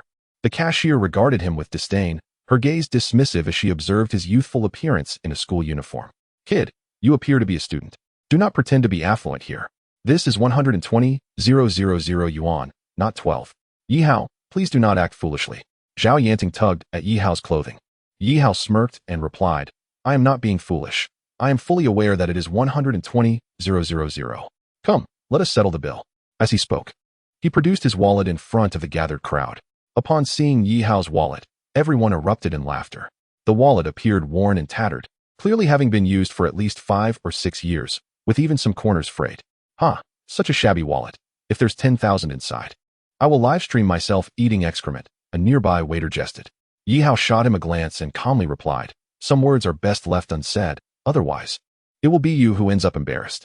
With that, Yi Hao opened his wallet, revealing scant cash within. He retrieved a bank card from its folds and presented it to the cashier. Unfortunately, a black card slipped from his grasp and fell to the ground. You may proceed. He gestured to the cashier while crouching down to pick up the fallen card. At that moment, a man in a suit appeared before Yi Hao. Swiftly picking up the card, he examined it closely, his expression shifting from shock to exhilaration, before respectfully addressing Yi Hao. Sir, is this card yours? This question seemed redundant, as everyone had their gaze fixed on Yi Hao's wallet just moments prior, witnessing the black card drop to the floor. Yes, it is mine, Yi Hao nodded. He recalled that this card had been handed to him along with the room key by a gentleman named a Gang a few days prior. Understood. Please keep this card safe. The suited man returned it to Yi Hao with utmost care, then turned to the cashier and spoke in a low voice. What transpired here? Manager, these people dined without the means to pay. This young man is merely putting on a fade, claiming he will settle the bill. He handed me a bank card, but I have yet to swipe it, and I suspect it holds little value. I believe we should call the police. The cashier chuckled while fiddling with the bank card. The manager's eyes widened in disbelief as he glared at the cashier. How can you speak like that? Have I not taught you to address customers with respect, using sir and proper titles? Your year-end bonus is now revoked. Saying this, the manager reclaimed the bank card and returned it to Yi Hao. The cashier was taken aback, unable to comprehend the sudden shift in her manager's demeanor, who usually treated her with kindness. The manager then smiled at Yi Hao. Sir, shall I assume you intend to settle the bill? Yes, Yi Hao confirmed. Then you and your friends are free to leave, the manager said with a beaming smile, raising his right hand in a gesture of farewell. Wait, Yi Hao interjected. What do you mean we can leave? Is the bill not to be paid? Zhao Yanting and the others were equally bewildered by this abrupt change in attitude. Indeed, sir. There is no need to pay.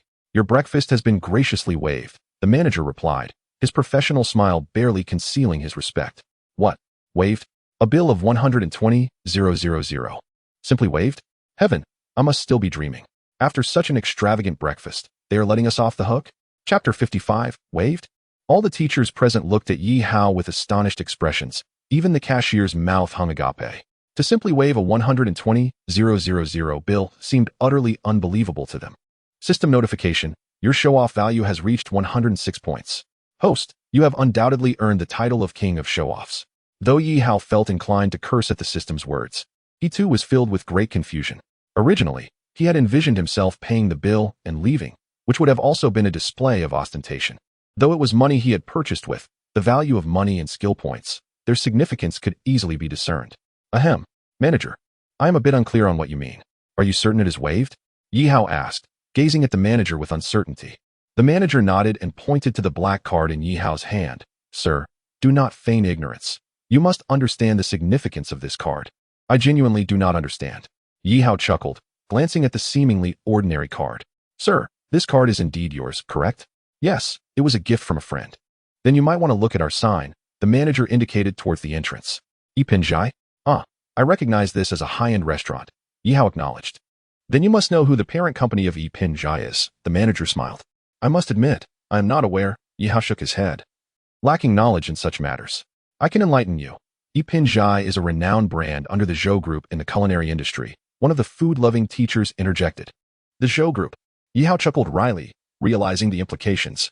So, patrons holding this black card enjoy a credit limit of up to 1 million at any establishment under the Zhou Group, with no repayment deadline.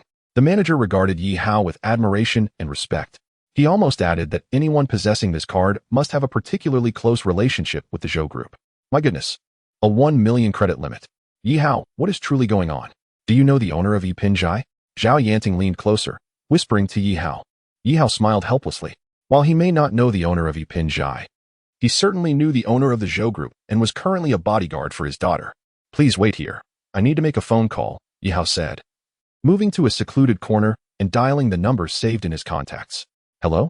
Brother Gang, why are you answering my call so early? What's up, Yi? What about that black card I gave you? It's for consumption, you say? Yi Hao chuckled incredulously. A card with a 1 million credit limit. And you think it's merely for spending? It's practically a commission from Boss Zhou. After a moment of hesitation, a Gang replied solemnly. I see you are a straightforward person, so I won't sugarcoat it. Boss Zhou values your capabilities and hopes you can. That's enough. I will return the card when I next see Boss Zhou. With that, Yi Hao hung up the phone. A Gang set down the receiver and turned to the man seated at the desk, who was gazing out the floor-to-ceiling window at the sprawling skyline. What did he say? Zhou Wanda drummed his fingers on the table. It seems he is not very interested, a Gang replied gravely. Zhou Wanda chuckled lightly and shook his head. If he is not interested, then so be it. At least he is a friend. With Qianni under his protection, I feel more at ease. Now we can proceed with our plans. A glimmer akin to that of a hawk flashed in Zhou Wanda's eyes. Yi Hao returned to the counter, presenting his bank card once more to the cashier. Let us process this transaction. This action left those around him momentarily stunned. Sir, what are you doing? I already mentioned that your bill is waived. The manager looked perplexed at Yi Hao. Whether it is waived is your concern. I have chosen to pay. So let us proceed with the transaction. Yi Hao insisted, tapping the table to urge the cashier to swipe the card. At this, the teachers regarded Yi Hao with expressions of astonishment, as if witnessing a spectacle beyond their comprehension.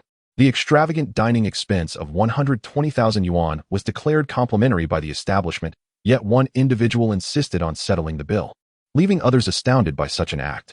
At that moment, Jiang Huajian found himself nearly forgotten, as if he were merely a wisp of air, unnoticed by those around him. With a gaze tinged by envy, he watched Yi Hao, fixated on the card in his possession. Why? Why was it that this young man possessed such a card, while he could only make do with mere vouchers? Such respect and treatment should rightfully belong to him. The attention and admiration should have been his. For the first time in his life, Jiang Huajin felt a deep, genuine jealousy towards another person. Even though it appeared that this fellow had helped him clear the hefty bill, Jiang's heart was devoid of any gratitude. Instead, it was filled with envy and resentment. Sir, are you certain you wish to proceed with the payment? The manager inquired once more, astonished, as he had never witnessed someone refuse a complimentary offer in his years of service. Most individuals would likely be regretting not ordering more delicacies at this point. I'm sure. We must hurry, as we still need to get to school. Yi Hao waved his hand dismissively. Following the manager's nod, the cashier swiped the card. only to have her eyes widen in disbelief as she stared at Yi Hao. Young, handsome, and radiating a pleasant demeanor. Yet the card he casually produced bore such an astonishing balance. What's the holdup? Hurry up and process it, Yi Hao urged impatiently. The manager shot a disapproving glance at the cashier, pondering her lack of discernment. Perhaps the card lacked sufficient funds, he mused, as Yi Hao appeared to be just a high school or college student, dressed in ordinary attire. The black card might have been a gift from a wealthy relative, and it was conceivable that he possessed little actual wealth. However, if it turned out there were insufficient funds, it would indicate a failure in the cashier's duties. The manager, lost in thought, approached the counter and whispered to the cashier, "Be more observant in the future. If the balance is low, just swipe it casually." As he spoke, his gaze fell upon the machine's screen, rendering him speechless. "Could you please expedite the process?" Yi Hao urged once more, a hint of impatience in his tone. "Yes, please input your password, and the amount will be displayed on the screen," the manager replied, his tone now imbued with respect, gesturing towards the visible display.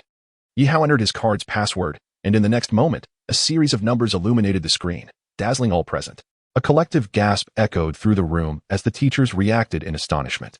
Current account: 1,000,000 deduction, 120,000 remaining, 880,000. The glaring zeros left the teachers in shock. In an era teeming with millionaires and billionaires, 1 million may not seem remarkable, yet among ordinary citizens, who possesses such wealth in their bank account, has it been processed? Yi Hao inquired. Yes, it has.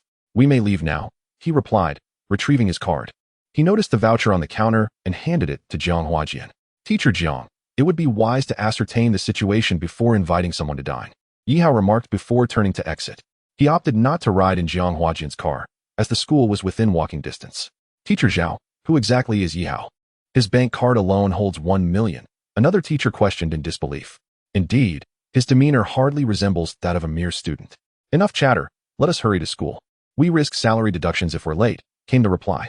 As they exited the restaurant, the teachers, still engulfed in shock, quickly dispersed, some cycling while others boarded buses. Jiang Huajian approached Zhao Yanting, forcing a smile as he gestured to his car. Yanting, I didn't anticipate this.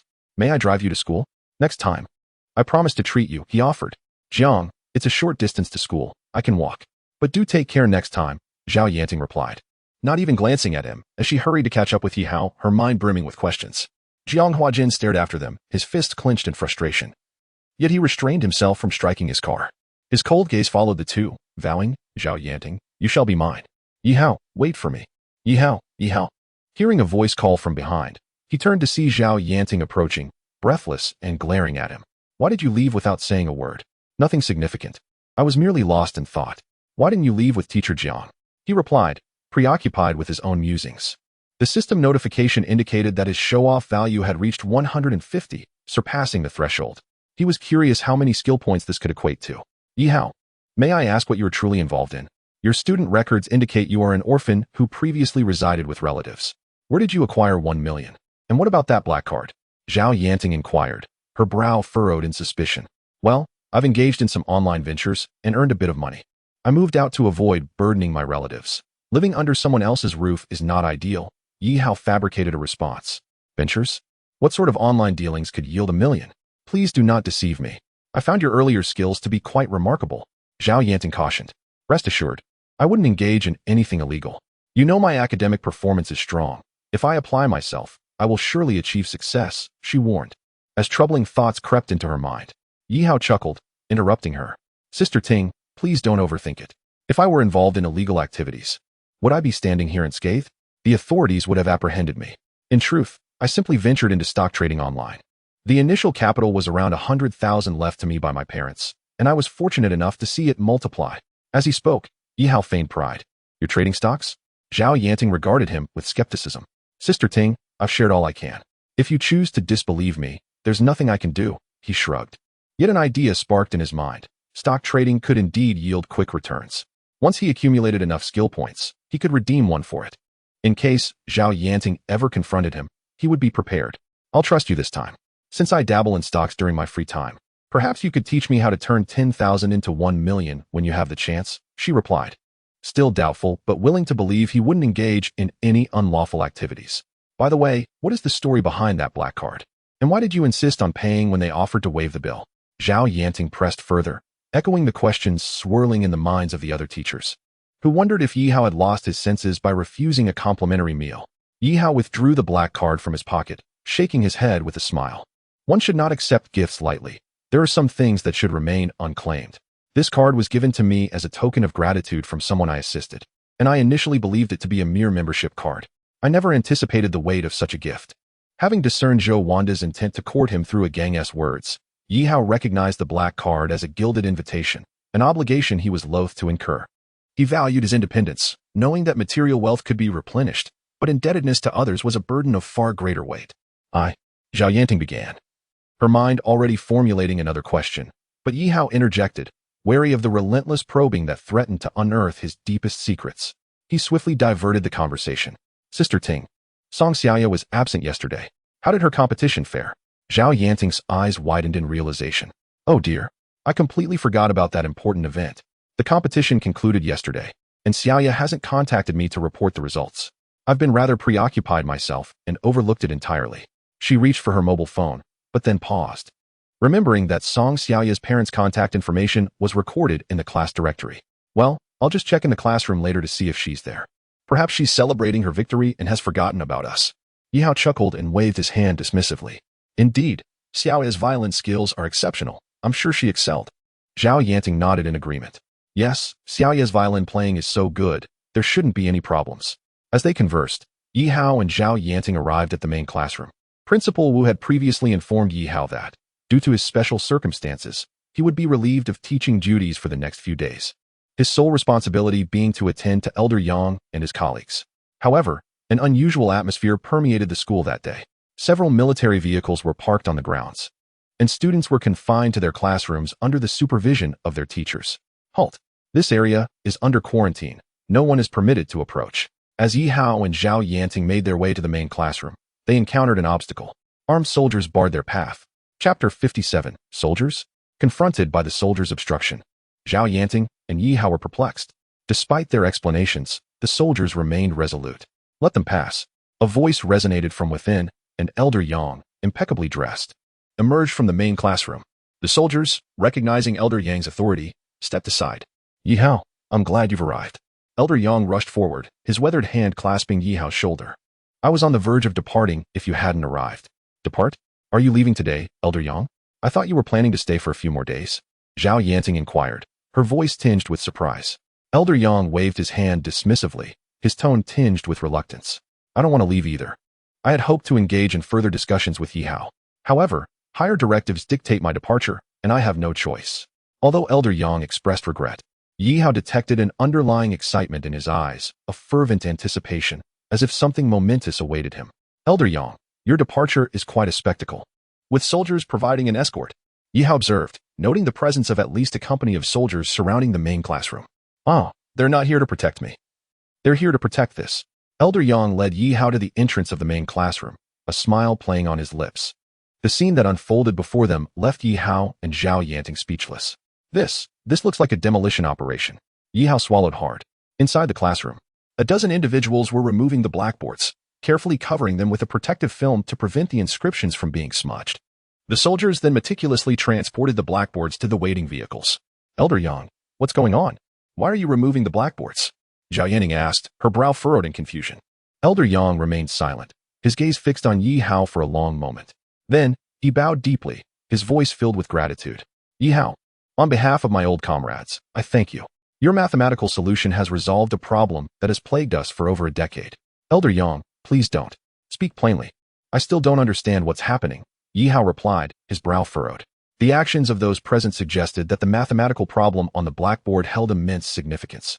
But how could a seemingly challenging mathematical problem warrant such extraordinary measures? Yi Hao, this is no ordinary mathematical problem. This is.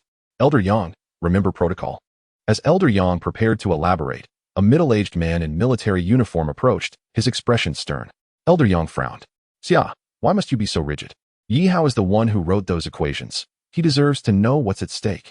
However, according to the confidentiality regulations, unless explicit authorization is granted to disclose this information to the young man, you are not permitted to reveal anything. Elder Yang, the officer replied, his voice firm and authoritative. Yi Hao sensed an unusual integrity emanating from the officer, an uprightness tinged with a hint of ruthlessness. This man was no ordinary soldier. Yi Hao noticed the officer's rank insignia, 2 bars and 1 star, a major, a position equivalent to a battalion commander or higher in the military. While Yi Hao assessed the officer was also scrutinizing Yi Hao. "Mr. Yi, greetings." The officer saluted Yi Hao and extended his hand, conveying his respect. "Hello." Yi Hao replied, grasping the officer's hand. "I must attend to other matters, Mr. Yi. I trust we shall meet again soon." The officer smiled faintly and turned to Elder Yang. "Departure in 20 minutes, Elder Yang. Please prepare yourself." "Very well." Yi Hao was still perplexed. He detested those who spoke in riddles, withholding crucial information. "Elder Yang." Yi Hao turned to Elder Yang, seeking clarification. Elder Yang offered a look of apology. "I'm sorry, Xia is always like this. But in principle, I am indeed unable to disclose this matter to you." "Very well, but I still find it perplexing. If the mathematical problem is so crucial, why not simply take a photograph? Why go to the trouble of removing the blackboard?" Yi Hao asked, resigned to the fact that Elder Yang would not reveal the significance of the mathematical problem. Because this mathematical problem is unique, we cannot allow any copies to exist. Photographs were taken previously, but even the mobile phones used to take those photographs have been confiscated. The blackboard, in its original state, must either be destroyed or taken away. However, in the end, out of commemoration and other considerations, we opted to take it with us, Elder Yang explained. "I understand." After a brief exchange, Elder Yang departed with the military vehicles carrying the blackboards, escorted by several green jeeps. "I never imagined that our encounter with Elder Yang would be so brief," Zhao Yanting remarked, her voice tinged with sadness. "It's fine. We'll have opportunities to meet again in the future. However, I believe we have our own matters to attend to now." Yi Hao gestured towards the approaching mathematics teachers. Once again, it was time for Yi Hao to teach. However, having learned from experience, he assigned homework after the morning session, allowing the teachers to review the material in the afternoon. He promised to continue teaching them the following day. After lunch, Yi Hao returned to the classroom. Upon entering, he was greeted by 2 familiar figures. A beautiful woman sat in the seat behind Yi Hao's. Engrossed in her textbook, a grinning young man occupied Yi Hao's seat, persistently addressing the woman. "Jenny, do you remember me? I attended your birthday party. I'm sorry, we're not acquainted. Please add student after my name, and preferably Zhou before it." "Thank you." Zhou Qianyi's response was rather indifferent, leaving Wang Zihao taken aback by her blatant disregard for his feelings. He chuckled awkwardly, remarking, "We weren't familiar before, but now we are, aren't we? My father and your father are still business partners. I'm in class 6 of senior year 3. Feel free to reach out to me for anything." Whether she would seek him out was uncertain, but she firmly instructed, "Now, please remove yourself from my sight." A brusque voice suddenly interrupted from nearby. "Enough of this nonsense. Can't you see I'm conversing with classmate Zhou Qianyi? Step aside." Wang Zihao, without turning around, spoke with disdain. Yet, in the following moment, he found himself lifted effortlessly as if he were a mere chick. "What are you doing? Let go of me," he exclaimed, flailing in panic. But upon recognizing the person before him, a chill ran down his spine. "Wang Zihao, it seems you've been enjoying your time at the hospital. Do you require another escort back?" Yi Hao sneered, observing the helpless Wang Zihao. Chapter 58. Provocation on the court. Wang Zihao harbored no doubts about Yi Hao's words. This was the very individual who had once sent him to the hospital. "You put me down." Yi Hao, however, chose not to engage further, dragging him outside the classroom and unceremoniously tossing him into the corridor. "I apologize, but I harbor a strong dislike for you. Please refrain from appearing before me. Otherwise, I cannot guarantee my restraint next time. I might not simply throw you out from here." Wang Zihao fell to the ground, drawing the attention of onlookers. "Oh look, Wang Zihao has been thrown out. Who is that? Who dares to do such a thing?" "It's him, the one who previously sent Wang Zihao to the hospital." Wang Zihao's face turned a shade darker upon hearing the surrounding whispers. He rose, glaring fiercely at Yi Hao. "This isn't over." With that, fearing retribution from Yi Hao, he fled. Yi Hao dusted off his hands and turned back toward the classroom. At this moment, not only his classmates were watching, but even Zhou Qianyi's beautiful gaze was fixed upon him. "What are you doing here?" Zhou Qianyi spoke first, her voice soft yet tinged with displeasure as she regarded Yi Hao. Yi Hao returned to his seat and turned to Zhou Qianyi. "I belong here, seated in front of you. Allow me to introduce myself. My name is Yi Hao. The Yi from leaf, and Hao meaning vast." Zhou Qianyi remained silent, her head bowed as she immersed herself in her studies. "Hey, I'm your desk mate. At least acknowledge me." Yi Hao was taken aback by Zhou Qianyi's coldness, recognizing her lingering anger over a previous incident. "I know that what happened was my fault. However, it was unintentional, and I will compensate you for the orchid I damaged. At the mention of the orchid, a flicker of inner turmoil crossed Zhou Qianyi's face, her grip on the pen tight as it emitted a faint sound. Yet, after a few moments, she regained her composure. No need. I'm perfectly fine now. Please do not disturb me, she replied icily. Yi Hao shrugged, realizing that his protective role over the past 3 months had been quite challenging. The afternoon classes commenced, comprising 2 physical education lessons, prompting everyone to head downstairs. On the playground, students from other classes engaged in similar activities. The physical education curriculum for senior year 3 primarily allowed students to unwind without any stringent practice requirements. Yi Hao instinctively wandered toward the basketball court, spotting Jiang Jianhua and Zhao Yanting deep in conversation, with Jiang Jianhua wearing that familiar false expression. Teacher Zhao, Yi Hao interjected, breaking the bubble of Jiang Jianhua and Zhao Yanting's world. Yi Hao, what a coincidence. Zhao Yanting naturally smiled upon seeing Yi Hao. Jiang Jianhua frowned, his irritation evident as he recalled the earlier incident involving Yi Hao. Just then, someone from the basketball court called out to Jiang Jianhua, Teacher Jiang, why are you dawdling? Hurry up and join the game. We're just waiting for you. Under the encouragement of his teammates, Jiang Jianhua dashed toward the court. Yanting, I'm heading to play. Subsequently, Yi Hao and Zhao Yanting settled on a bench nearby. What brings you out here? Have you completed your assignments? Yi Hao asked with a smile. Zhao Yanting shot him an exasperated glance and raised her hands. Let me tell you, I spent the entire lunch writing those tedious problems for you. My hands are still trembling, and my brain cells are nearly fried. Oh dear, Sister Ting, I see you're finally grasping our struggles, Yi Hao lamented dramatically.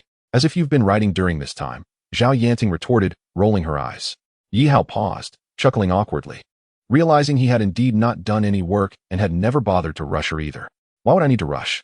Some of the knowledge you possess far surpasses mine. Suddenly, a shout erupted from the court as Jiang Jianhua executed a 3-step layup, eliciting cheers from those around. Jiang Jianhua wore a proud expression, but upon noticing Zhao Yanting and Yi Hao chatting amiably at the side, the thrill of scoring vanished. By the way, how's Song Xiaoya doing? I didn't see her inside just now, Yi Hao inquired, recalling that he had noticed her absence earlier. Zhao Yanting frowned slightly. I called her parents, but for some reason, their line is always busy. I hope nothing is wrong. Yi Hao leaned closer to Zhao Yanting, whispering, Sister Ting, may I ask your opinion on our vice principal Zhou Fuqiang? For Yi Hao, who was in urgent need of skill points. The previous task concerning Zhou Fuqiang lingered in his mind. That task promised 10 skill points, albeit with a lengthy time frame of a month. Vice Principal Zhou Yanting squinted, puzzled by Yi Hao's inquiry. Yi Hao's expression shifted to one of indignation as he clenched his fists, expressing, Sister Ting, I consider you a confidant. I find Zhou Fuqiang exceedingly unpleasant. He's particularly irksome. You know he issued my punishment, right? I'm concerned he might create further obstacles for me. So it's vital to understand my adversary. Zhao Yanting nodded, leaning closer to whisper in Yi Hao's ear. Actually, Zhou Fuqiang doesn't have a stellar reputation among us. It seems he has been here for 7 or 8 years. At a gathering, I overheard the older generation discussing him. They mentioned his personal life is quite scandalous. But due to some connections, he has managed to avoid major issues. Yi Hao nodded in understanding. It appeared he was now closely associated with certain wealthy parents, such as Wang Ziheo's family, who dealt in food wholesale. The school's canteen and convenience store sourced their supplies from Wang Ziheo's parents, meaning Zhou Fuqiang likely received his share of profits from those dealings. As Zhao Yanting divulged this gossip, it was as if she had unleashed a rapid-fire barrage of information that showed no signs of stopping.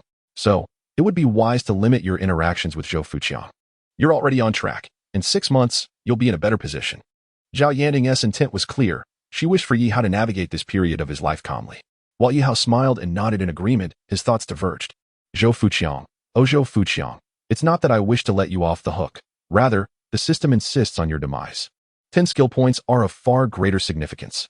If not you, then who shall descend into the depths? Suddenly, a black sphere hurtled towards them. Zhao Yanting gasped, be careful.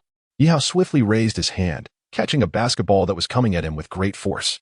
My apologies, the ball slipped out of my hands, Zheng Huajin said, rushing over with an apologetic expression, though his eyes gleamed with provocation as they fell upon Yi Hao. Chapter 59, The Basketball Showdown. Zheng Huajin. Please be more careful while playing. You nearly hit someone just now, Zhao Yanting admonished with a furrowed brow. I'm terribly sorry, Zheng Huajin replied, narrowing his eyes at Yi Hao, who had unwittingly become the target of his intentions. Initially, he aimed to impress Zhao Yanting with his basketball skills, hoping to draw her attention, but upon observing her whispering and leaning closely with Yi Hao, he could no longer contain his irritation and pretended to lose control of the ball, hurling it towards Yi Hao in a bid to humiliate him. However, he was caught off guard by Yi Hao's quick reflexes. Yi Hao, since your class also has physical education, wouldn't it be proper for you to engage in some exercise instead of simply sitting idly by? Yi Hao smiled knowingly, recognizing the challenge hidden in Jiang Huajian's eyes. Clearly, Jiang Huajian intended to make him look foolish on the basketball court. Everyone at school knew Jiang Huajian was a physical education teacher and the coach of the school's basketball team, his skills in the sport being well acknowledged. All right. Yi Hao consented without hesitation, removing his school jacket to reveal his modestly defined biceps, clad only in a tank top. Although it was November and the temperature hovered around 10 degrees, he felt little discomfort, for the physique of a warrior was impervious to such trivialities. Jiang Huajian's eyes sparkled with surprise. He hadn't expected Yi Hao to agree so readily. With a grin, he led Yi Hao to the center of the basketball court. Go for it. Zhao Yanting cheered from the sidelines, further fueling Jiang Huajian's jealousy. Those are your teammates, Jiang Huajian said, pointing to 4 individuals on the court. Chubby, you take a break. Although the plump boy felt uneasy about being benched, he complied with Jiang Huajian's wishes. The 4 players assigned to Yi Hao appeared to be mere amateur enthusiasts, while Jiang Huajian's team consisted of well-known members of the school basketball team. The disparity in skill was evident. All right, we'll start anew. We'll play a full-court game for 10 minutes. Whichever side scores the most wins. The losing team must do 10 laps of frog jumps around the court. Jiang Huajian smirked, his gaze fixed on Yi Hao. You may excel in academics and be affluent, but this court is my domain. Today, you shall taste defeat. Frog jumps for 10 laps? Teacher Jiang, this hardly seems fair. Our team consists of amateurs. And now you've added a bookworm to the mix. How can we possibly win? Protested one of Yi Hao's teammates. Exactly. Victory is out of reach, echoed another. Their spirits dampened even before the game commenced. Yi Hao chuckled and clapped his hands to garner their attention. No worries. Just play your part. If we lose, I'll do 50 frog jumps myself. 50 laps? Is he out of his mind? Gasped one teammate. This is going to be entertaining, another remarked. As Yi Hao's declaration ignited excitement on the court. However, his teammates regarded him with skepticism. Don't get ahead of yourself. If we lose, don't expect our help. One warned. Just pass the ball to me, and everything will be fine, Yi Hao replied, beginning to warm up on the court, a smile gracing his lips. This rare opportunity to showcase his skills in front of Jiang Huajian was not one he intended to squander. After all, the task of impressing others was still at hand. The higher the value, the greater the reward.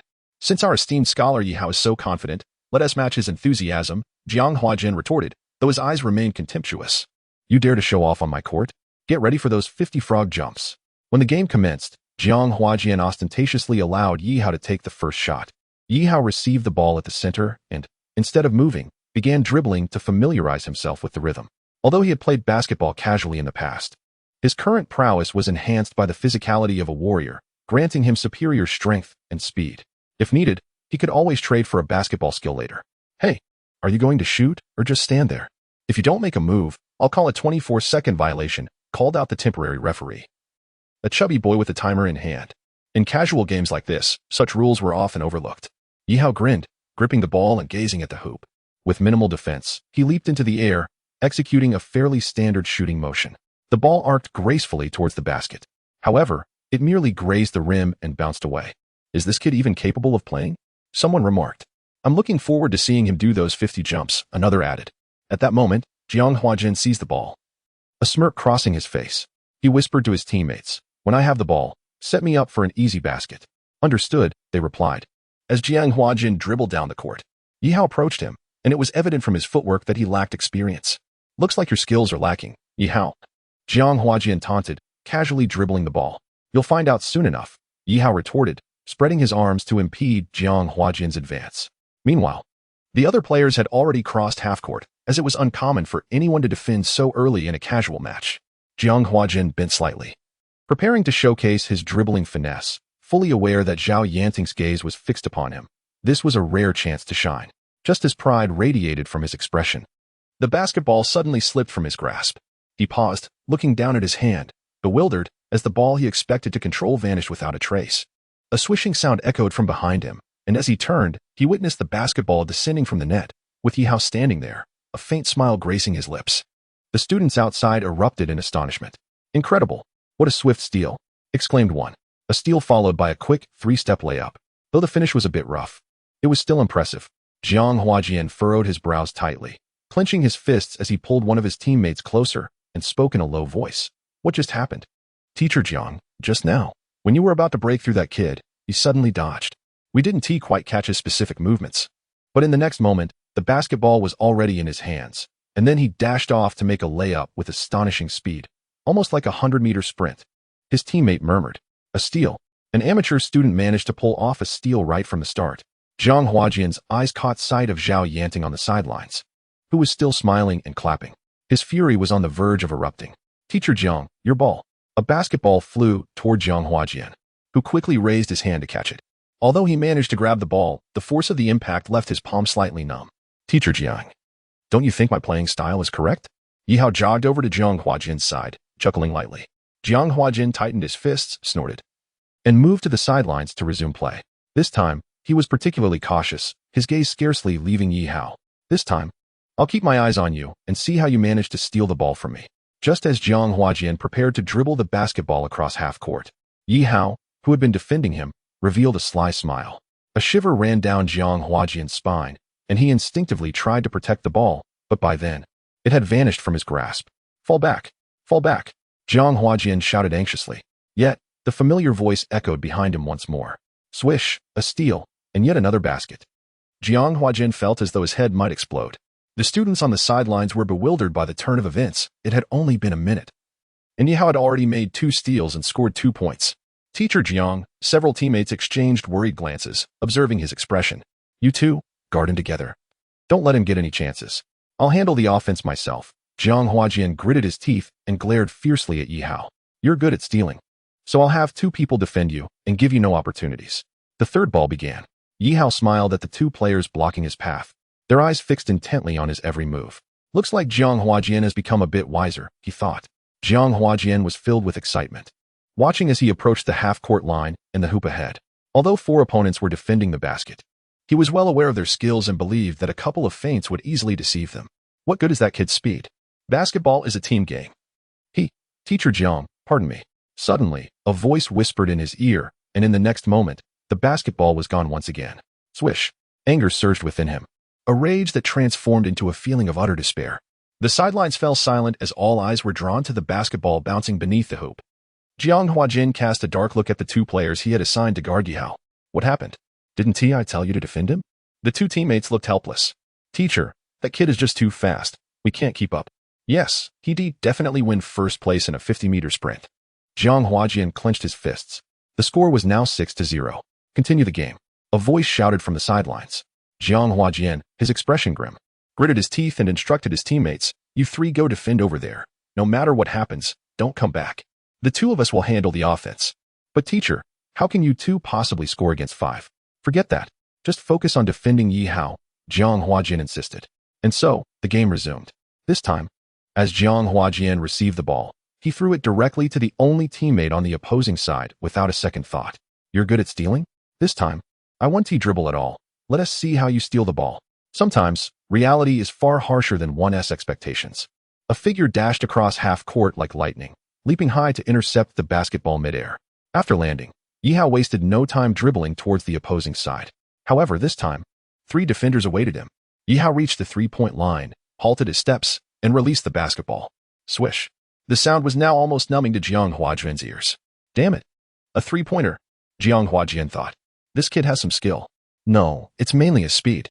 Did you see how fast Yi Hao was moving? Teacher. They simply can't keep up. More and more students gathered on the sidelines, cheers and screams echoing around them. Teacher Jiang. Several teammates looked at him in disbelief. They had intended to defend, but they hadn't anticipated that Yi Hao would shoot from beyond the arc. Jiang Huajian stared at Yi Hao, thinking, is this kid some kind of monster? His speed, his jumping ability, his reaction time. He even managed to score a 3-pointer. Having played for only 3 minutes, Yi Hao had already scored 9 points. Meanwhile, his 4 teammates had barely moved under their basket, with 2 even chatting idly. With a darkened expression, Jiang Huajian pulled a teammate aside and whispered a few words to him. The student frowned slightly but, upon seeing Jiang Huajian's threatening gaze, ambled over to the 4 opponents. Find a way to disrupt that kid. The 4 players looked at each other in confusion. Isn't that a bit inappropriate? We haven't even helped them yet. And now we're supposed to create trouble? It felt somewhat against their conscience. If we win this match, you can join the school team. The student turned and walked away. The four exchanged glances before silently making their way onto the court. The match resumed, but Yihao sensed the shift in atmosphere. His formerly silent teammates now positioned themselves to block his path toward Jiang Huajian, while Jiang Huajian's players continued to guard him closely. Now, at least 5 or 6 players were directly or indirectly defending Yihao. A smirk crept onto his lips. 1 against 9? Very well. Let us see how this plays out. Chapter 61. The Shameless on the Sidelines. The spectators could only find the situation on the court somewhat peculiar, unaware that it had become a 9-to-1 scenario. Yihao regarded his traitorous teammates with a hint of disdain. Without a word, he began to dash around the court, skillfully weaving through those who attempted to corner him, moving like a rabbit while his opponents struggled to keep up. At the other end, Jiang Huajin was exhilarated as he dribbled past half-court. This was the first time he felt a ridiculous sense of accomplishment, thinking, I finally dribbled past half-court. This wasn't easy. However, just as he approached the basket, he heard footsteps behind him. Oh no, that sound had become Jiang Huajin's nightmare. Although he didn't understand how that kid could evade the 9 players he had arranged, he couldn't afford to dwell on it any longer. As he entered the 3-point line, he took a 3-step layup. Watching the basketball draw closer to the hoop, a smile broke across Jiang Huajin's face. But that smile quickly froze. A figure leapt from beside him, moving with such swiftness that it overshadowed the moment. A large hand descending upon Jiang Huajin's ball.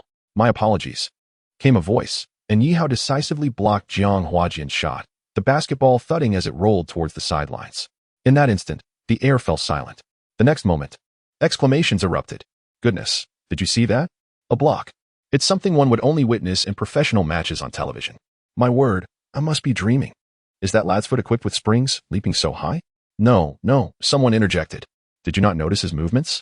They were simply flawless. Moreover, have you realized that his 4 teammates have yet to even touch the ball? At that moment, all discussions and attention converged upon Yihao. Time had already passed the halfway mark, with the score standing at 9 o'clock. Please, Teacher Jiang, serve the ball, shouted a portly figure from the sidelines, pointing at the timer.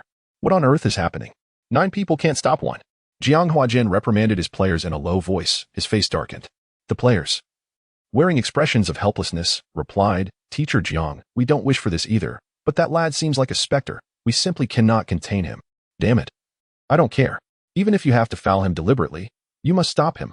Jiang Jianhua growled through gritted teeth. The players of the school team, however, had all but lost the will to continue, recognizing that this match was no longer fair. After all, their opponent was genuinely formidable. Yet, Jiang Jianhua remained their teacher.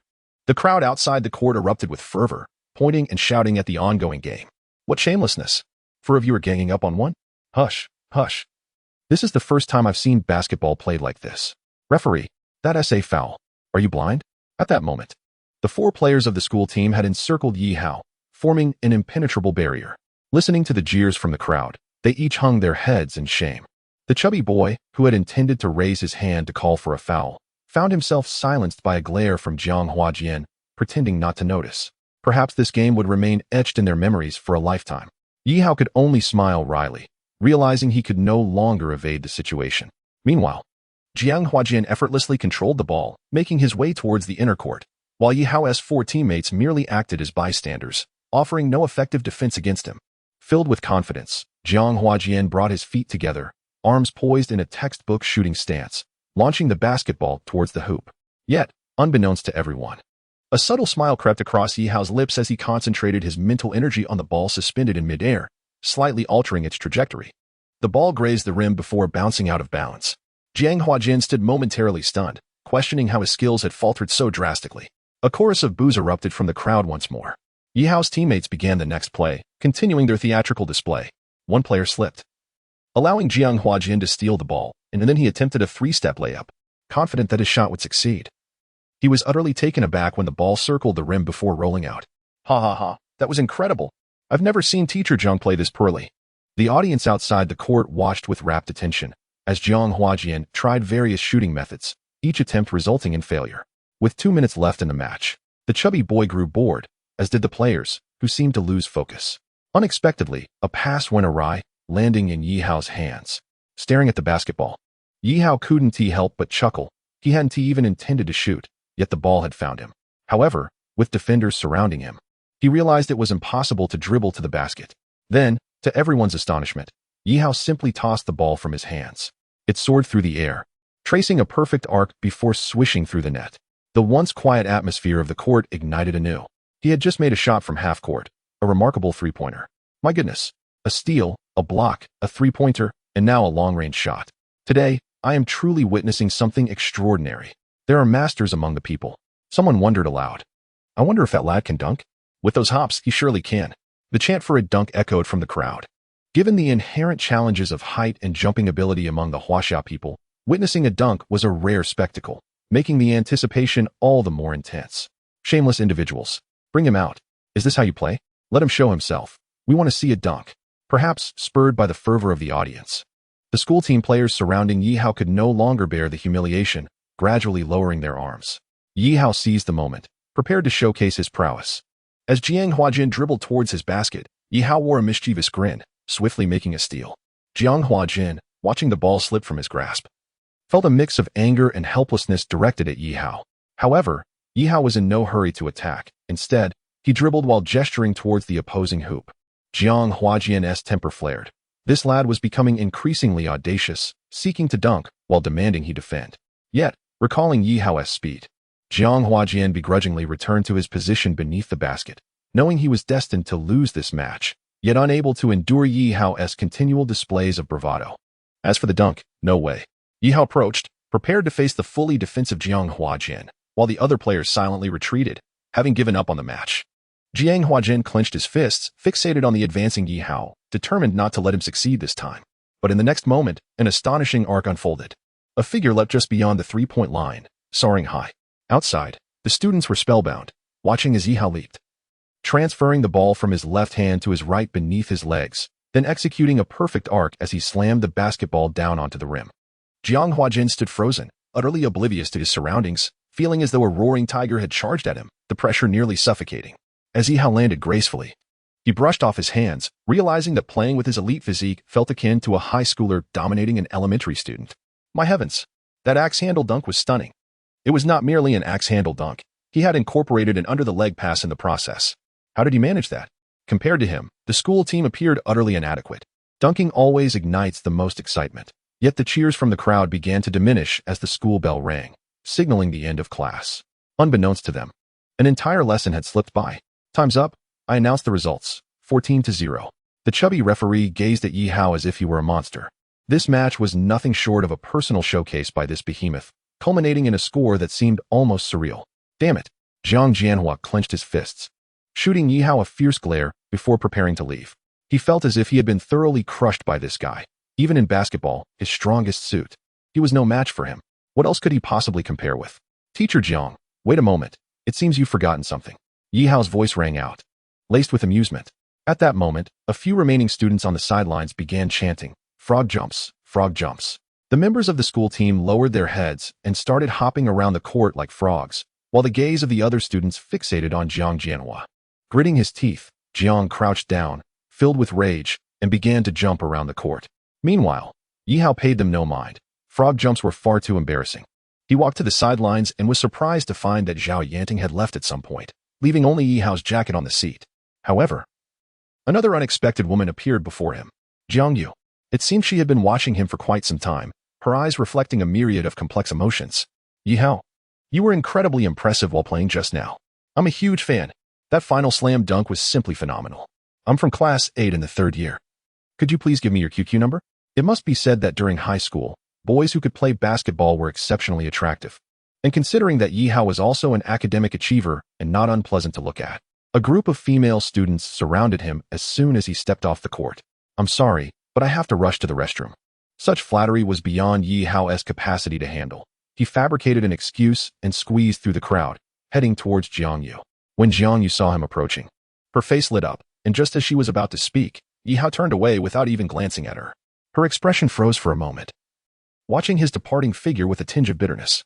Yi Hao arrived at the restroom beside the playground, splashing water on himself to wash away the sweat. Why did Zhao Yanting leave without saying a word? He murmured softly, but he dismissed it, assuming she must have had something important to attend to.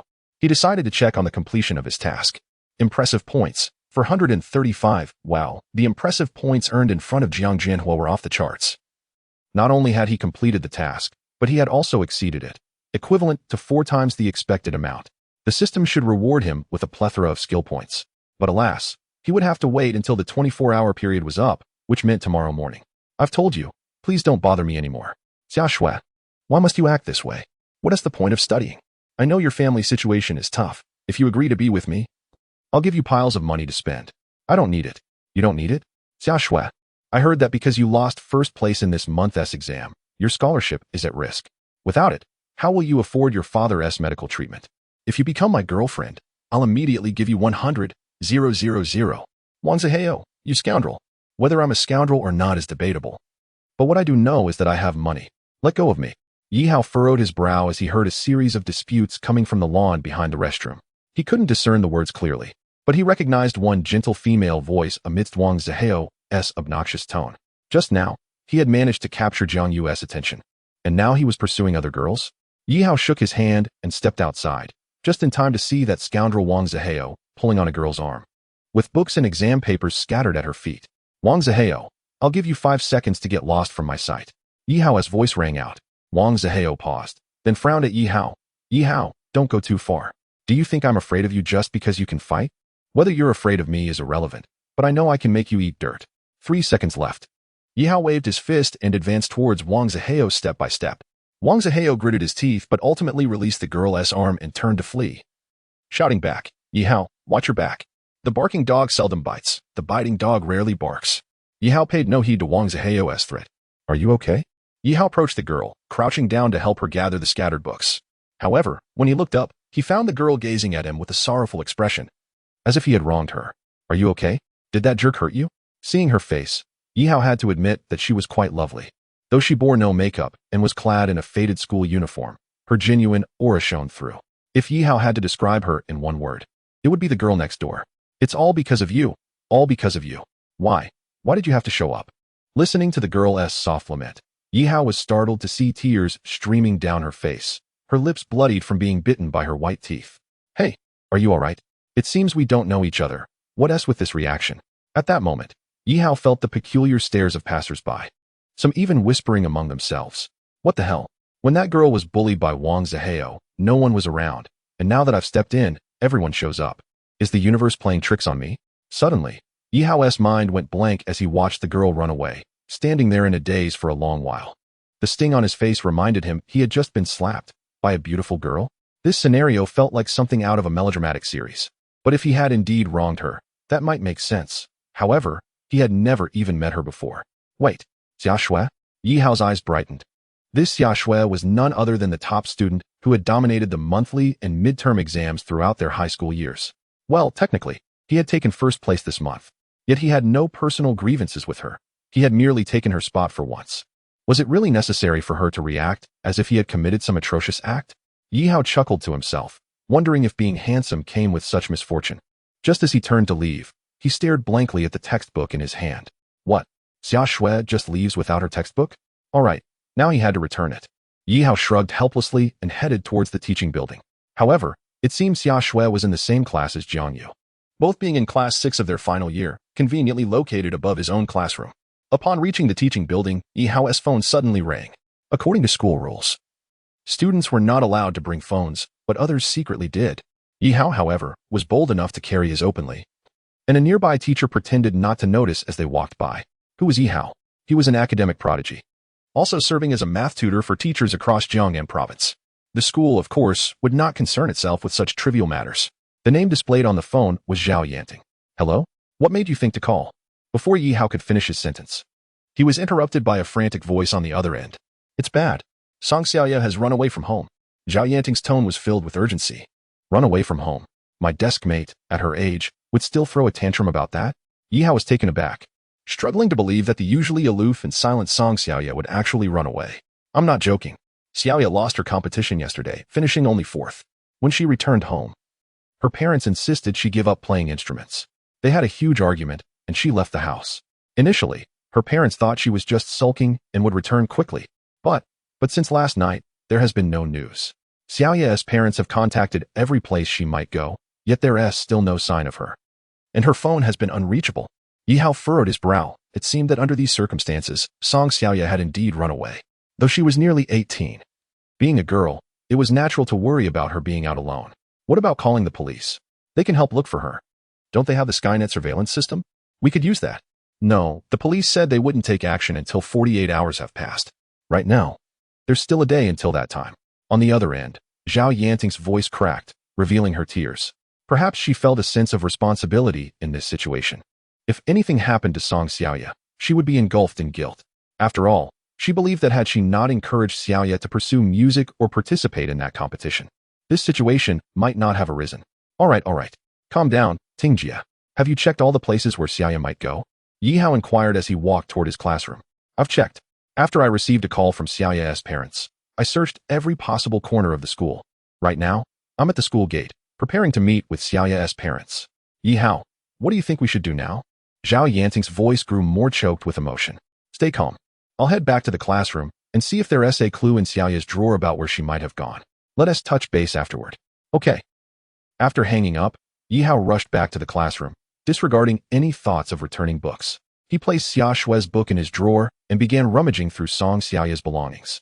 Fortunately, there were 2 physical education classes that day, and the classmates remained downstairs.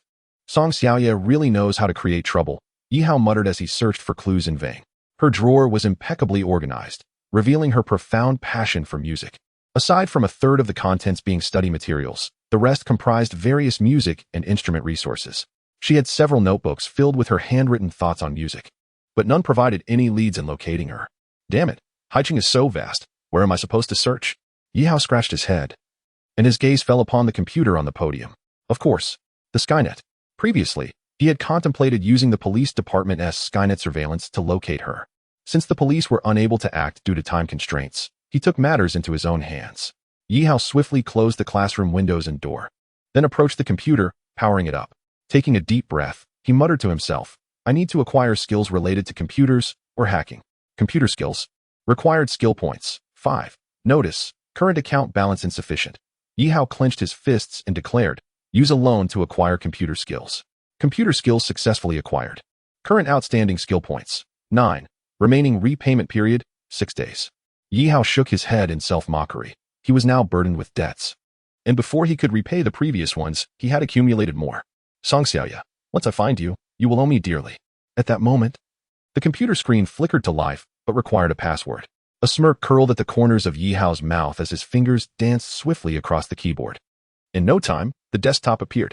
Yi Hao quickly accessed the browser, establishing several proxies. Satisfied there were no issues, he began his assault on his target, the Skynet system server.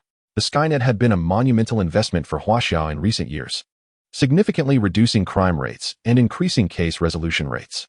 However, it was a double-edged sword. If misused by nefarious individuals, the consequences could be substantial. Consequently, the Skynet system servers were protected by what was touted as the most stringent security measures in all of Huaxia. Chapter 64. The intruder in Skynet. In a secret building in Kyoto, a young man in uniform, chewing on a lollipop with his legs propped on the desk, lamented. Why did I transfer to this department? Enough chatter, focus, the middle-aged man beside him retorted, though the sounds of a game were audible through his headphones. Rob the landlord. Double it. No doubling. The young man rolled his eyes in annoyance. Why do we have to be here on duty while everyone else gets a holiday? Stuck watching these silent machines? Before him were several large screens displaying incomprehensible codes, and behind them loomed a massive mainframe. This was the Skynet system server. Quit your whining. It's your fault for getting caught watching that film last time. Now I've been dragged into this mess. The young man shot back. That film was sent to me by you. Suddenly, a red dot flashed on the screen for a brief moment, catching the young man's attention. Oh, we have an intruder, he exclaimed, excitement bubbling within him. An intruder? It's been ages since we encountered one brave enough to come here. You can handle it, right? I need a few more minutes to finish this game. Sure, but you should at least ask who I am. The young man squinted at the screen, fingers poised over the keyboard, only to freeze in disbelief the next moment. Hearing the sudden silence, the middle-aged man looked over, puzzled. What's wrong? Did you deal with the intruder already, or did they just wander into the wrong place? The young man's lollipop had fallen to the floor, and he stammered, He has already breached our mainframe and severed a section of the Skynet. What? The middle-aged man's expression shifted dramatically as he hastily set his phone aside and grabbed his keyboard. His complexion turned pale as he typed frantically. How is this possible? How did he breach our security so quickly and sever a section of the Skynet system? The middle-aged man's eyes widened in horror. What should we do now? The young man asked, still in shock. Snapping back to reality, the middle-aged man pressed a large red button. Instantly, alarms blared throughout the building. Level 1 alert. Level 1 alert. A mouse has invaded the Skynet system. Thudding footsteps echoed from outside as several individuals rushed in. One of whom appeared to be the leader, who shouted, "What is going on?" Who triggered the alarm. Report to Director Lay. It's me. Someone has breached the Skynet system. A middle-aged man stood up and reported. What is the situation? Is it severe? Director Lay inquired, frowning. The middle-aged man swallowed hard. It's extremely serious. The intruder has successfully penetrated my internal systems and has seized control of a region within the Skynet. What? What about our security net? Director Lay nearly leapt with shock. No one responded. Had it not been for an unusual data flash in the system, we wouldn't even have known someone had entered. The young man offered a wry smile. Damn it. Director Lay hastily picked up an internal phone beside him. Hello. I am the director of the Skynet Security Bureau. We have a mouse infiltrating our Skynet system. Send Team 1 to exterminate it.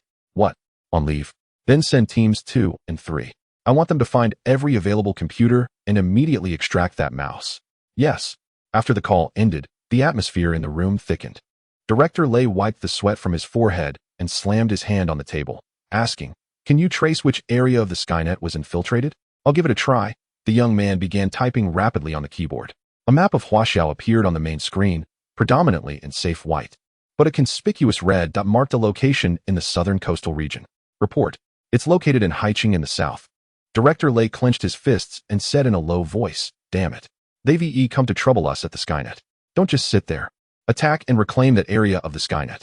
Also, find that mouse's IP address. Yes. At that moment, Yi Haoshu was unaware that his actions had stirred a multitude of people miles away. He was engrossed in reviewing surveillance footage on his computer. 10 minutes passed. The red dot on the map disappeared, but silence hung in the office. Director Lay placed the phone down, his expression one of self-mockery. Angrily, he smashed the phone onto the floor, shouting, Useless, a bunch of useless fools. You all claim to be internet geniuses, boasting that you could breach the Pentagon in 10 minutes. Yet after 10 minutes, you can't even handle them on your own turf? And now you've let them escape. After he spoke, Director Lay, pale-faced, collapsed onto the floor. It was over. He knew he was done for. A mysterious individual had infiltrated the Skynet system for 10 minutes without being caught, which spelled dire consequences for him as the direct supervisor. Most likely, he would lose his position. Director, we are powerless. They are simply too formidable. Their technology is on a different level. Just now, they established a security net within our system and protected the Haicheng area. We have exhausted all means to breach it, the middle-aged man said. His eyes filled with shock and even admiration. Huh. They even pitched a tent in our own backyard, Director Lay muttered, then looked at the screen. What about the intruder's IP address? Don't tell me you haven't even found that in 10 minutes. The middle-aged man swallowed, typed the command, and a dense list appeared on the screen. We traced the intruder's IP address. At 106, they were in San Francisco, America. At 109, they were in Paris, France. 159. MT Fuji. 289. The Pyramids of Egypt. At 948, this was the last appearance in Antarctica. At this moment, the middle-aged man paused. Antarctica? Are you implying that a bunch of experts like you were outmatched by penguins? Director Lay slammed his fist on the ground, gritting his teeth. Ding dong. At that moment, a letter icon appeared on the computer screen. All eyes turned to the screen. An apology from the Jinx Mouse, Chapter 65, a grand apology. Is this from that guy? Director Lay stood up in fury. This fellow has gone too far. First causing chaos in someone else's domain, then leaving without a trace. Now he sends an apology? Director, could it be a virus? The young man cautiously looked at the folder. Be careful. Transfer this file to another computer and then disconnect it from the main system. I want to see what's inside. Director Lay clenched his fists. Soon, everything was prepared. The folder was opened on another laptop. It began with a message. Hello everyone at Skynet. First, I apologize. My abrupt actions may have caused you some trouble. However, I assure you, I have committed no illegal acts. I merely used Skynet for a few minor tasks. As compensation, I'm sending you a software package. I want to elaborate on what this software does, as those who have crossed paths with me should know. However, I must remind you that this software package can only be installed 10 times. After that, all source data will be destroyed. Jinx Mouse. Director Lay furrowed his brow and said, Let us see what this software package entails. All right. I'll install it on this computer. The young man began the installation process. After completing the installation, there were no visible changes to the computer's programs. But the nearby tech experts were instantly astonished. Heavens! This is the security net we just couldn't breach. The middle-aged man gazed at the installation package with fervent eyes. What did you say? This is the mysterious security net. Director Lay's expression shifted, and after much contemplation, he asked, tell me, how does the security net compare to our Skynet security net? The middle-aged man sighed, replying, although our Skynet security net is touted as the pinnacle of technology in Huaxia and has never faced issues, we know that if we were to launch an assault, we could likely breach it within 2 hours. However, our IP addresses would be exposed, leading to police pursuit. Hence, no one would undertake such a disadvantageous endeavor. But this security net is different. Its technological sophistication is something we have never encountered, at least 20 years ahead of our computing technology. It even surpasses the security net of the Pentagon. The middle-aged man exclaimed with excitement. Damn it, we've struck gold. Yet we've only installed it once on this broken laptop. Director Lay cursed vehemently, but it was clear his mood had improved significantly. He took a USB drive from his pocket and carefully transferred the software installation package onto it. Director Lay scrutinized the USB drive in his hand, fully aware that it now represented his lifeline. Meanwhile, our Mr. Jinx Mouse had already hailed a taxi and was departing the school. As for why Yihao whimsically decided to adopt the moniker Jean Mao Rat, it stems from his childhood admiration for the historical figure of the Jean Mao Rat, a renowned bandit. This time, leveraging the Tianwang network, he crafted a security net to alleviate potential troubles for its overseers. At that moment, the weather in Haicheng shifted dramatically, and a torrential downpour began to fall from the sky.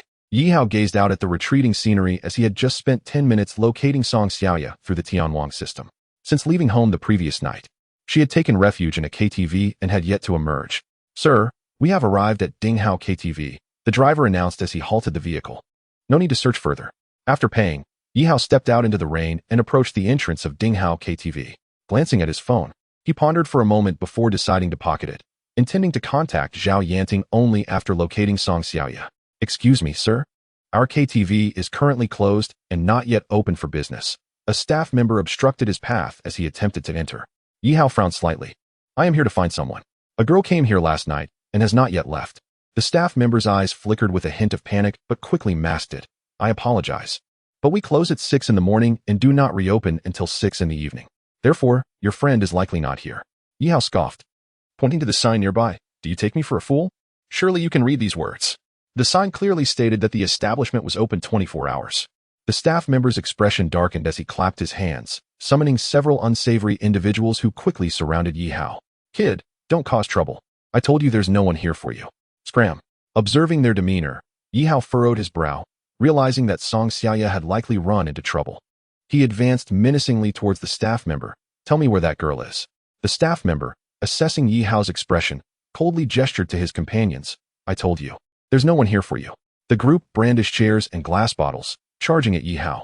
A series of impacts echoed through the room, and within seconds, several men lay sprawled across the counter, either clutching broken wooden sticks or shards of beer bottles. Yihao had the staff member by the throat. I'll ask you one last time. Where is that girl? The staff member's face turned pale, struggling to breathe under the pressure. I'll tell you. Yihao released his grip, and the staff member collapsed to the ground, gasping for air. Speak, Yihao demanded coldly. 4th floor, room 1103, the staff member stammered, fear evident in his eyes. Yihao turned and ascended the stairs to the 4th floor. The staff member, leaning against the wall for support, slowly rose and made his way to the counter to pick up the phone. On the 4th floor of Dinghao KTV, room 1103 was in disarray. The floor was littered with debris, and even the karaoke machine and television had been smashed to pieces. 4 or 5 burly men loomed over a corner. Listen, girl. I suggest you stop resisting. If you can't pay your bill, then you'll have to entertain us. One man in a black suit, adorned with a gold ring, leered at the woman before him. This woman, disheveled and panicked, had a flushed complexion and clutched a broken glass bottle, its sharp edge pressed against her throat. A trickle of blood emerging. I have money. Let me make a call, and I will pay you, she pleaded. Haha, little sister, you still don't understand, do you? We don't want your money. We want you, the man replied with a twisted grin. Stop right there. Don't come any closer. If you dare, I will take my own life, she threatened. This woman was Song Xiaoya, Yihao's classmate, now in a desperate state. Her once pristine ponytail was now a tangled mess. Go ahead and do it. I have a peculiar preference for the thrill of such moments. The man leered, licking his lips. Enough of this chatter. This girl is too troublesome. We close the place for her. Hurry up, urged one of his lackeys, grinning lasciviously. All right, I'll go first.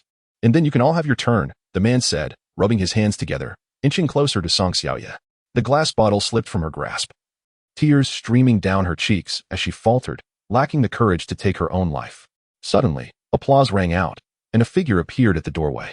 Don't just stand there. Get the show started. I'm eager for the entertainment. Yihao grinned at the group, though the bloodied glass bottle in his hand was a stark contrast to his demeanor. Who are you? The man scowled, scrutinizing Yihao. Song Xiaoya, astonished, could hardly believe her classmate had appeared at such a moment. When inquiring about others, shouldn't you introduce yourself first? Yihao casually settled onto a relatively clean sofa. The man assessed Yihao, who, despite appearing only 20, exuded an unsettling calmness that made him uneasy. I am Wang Hongliang, the owner of Dinghao KTV, he declared gravely. Ah, so you are the boss. I heard you were interested in my classmate. How do you intend to entertain her? Yihao replied, his gaze icy. A classmate, you say? Wang Hongliang paused, then sneered. So you're just a student daring to act tough in my establishment? I'm going to have my way with this woman. So what? With a swift motion, Yihao vanished from the sofa, reappearing before Wang Hongliang, delivering a resounding slap across his face. I didn't catch that. Could you repeat it? Yihao said coolly. Enraged, Wang Hongliang grabbed a nearby glass bottle and swung it at Yihao's head. You son of a... Yihao frowned. And in a surprising twist, Wang Hongliang's bottle struck his own head instead, the remaining liquid cascading down him. With such a pathetic appearance, do you really think you can have your way with my classmate? Yihao delivered a powerful kick to Wang Hongliang's stomach, sending him crashing against the wall before collapsing to the floor, clutching his abdomen. Yihao continued his assault with several more kicks. And let me remind you, don't you dare speak ill of my mother. Do you believe I want to end you? Minutes later, Yihao ceased his onslaught, leaving Wang Hongliang a grotesque mess on the floor, his face battered and bruised. The onlookers, previously eager to assist, now lay scattered on the ground, clutching their stomachs in pain, fear etched across their faces. Are you all dazed? Hurry up and help your boss out of here. Yihao glared at them coldly. The group shivered, cautiously dragging Wang Hongliang away before hastily fleeing the scene. Only Yihao and Song Xiaoya remained in the room. Yihao gazed at Song Xiaoya, who sat on the floor, tears streaming down her face. He approached Song Xiaoya, crouched down, and with a furrowed brow, waved his hand in front of his nose. How much have you drunk? I never imagined, considering your usually demure demeanor, that you would have such a rebellious streak. You left home without a word. Song Xiaoya gazed at Yihao, perhaps feeling secure now. The previous panic had dissipated.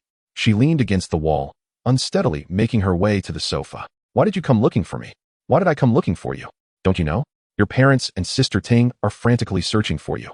Just look at yourself. If I had arrived even a moment later, who knows what unspeakable scenes might have unfolded here. Yihao looked at Song Xiaoya and pressed for details. Now, tell me, what on earth happened? Song Xiaoya shook her head. I've been here drinking since last night. About 2 hours ago, I urgently needed to use the restroom, so I went. And ended up running into that boss. And the boss took a liking to your looks and wanted to take advantage of you, right? This is the same old trope seen in dramas. But I'm asking why you left home. Was it just because you had a big argument with your parents? Yihao observed Song Xiaoya as she reached for another drink, and he quickly snatched it away. Are you still drinking? Can't you see what a state you're in? Seeing the drink gone, Song Xiaoya simply leaned her head against the sofa, her eyes vacant. Yihao, feeling exasperated, ran a hand through his hair. Honestly, this woman is such a troublemaker.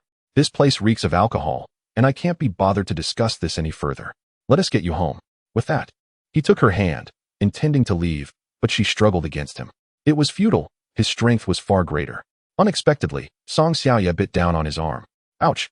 Are you a dog? Why are you biting?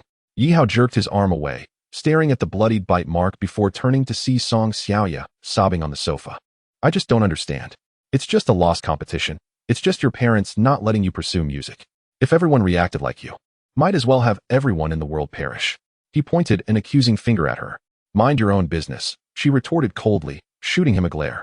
Just as Yihao opened his mouth to respond, a voice echoed in his mind. System task: defeat the 2 men in black from Dinghao KTV within 10 minutes. Reward: 1 lottery draw. Penalty: loan interest rate increased to 50% from now on. Good grief. Why does a task have to pop up now? Yihao thought, realizing that the men in black must be the henchmen called by Wang Hongliang, who was still seeking revenge. Frustrated, he grabbed a nearby beer bottle and turned to Song Xiaoya, who was still slumped on the sofa. Stay put. I'll be back to take you out. With that, he left the room, barricading the door with several chairs. Outside the room, the sound of footsteps approached. Feeling irritable, Yihao walked over and turned the corner. Hurry up. Get this done. I need to take someone away. As he spoke, he spotted two men in black about 5 or 6 meters away. His pupils dilated in shock. Damn it. In the next moment, Yi Hao dove to the side. The spot where he had stood was suddenly riddled with bullet holes. This isn't how it's supposed to go. He grimaced as he caught a glimpse of the two figures reflected in the glass beside him. Chapter 67, Stealth. These men were indeed dressed in black, wearing sunglasses and wielding guns equipped with silencers. Their movements remained steady and professional, undeterred by Yi Hao's escape. What left Yi Hao dumbfounded was the fact that these two were his long-standing adversaries. They were from the Yi family. They were the very individuals who had previously run him down with their car.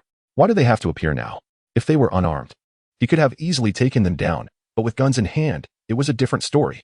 As the saying goes, no matter how skilled one is, bullets instill fear.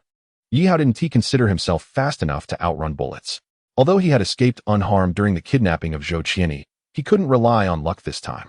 Even if fortune favored him immensely, who would gamble their life on chance? Moreover, the most frustrating part was that after jumping to safety, he found himself cornered with no exit.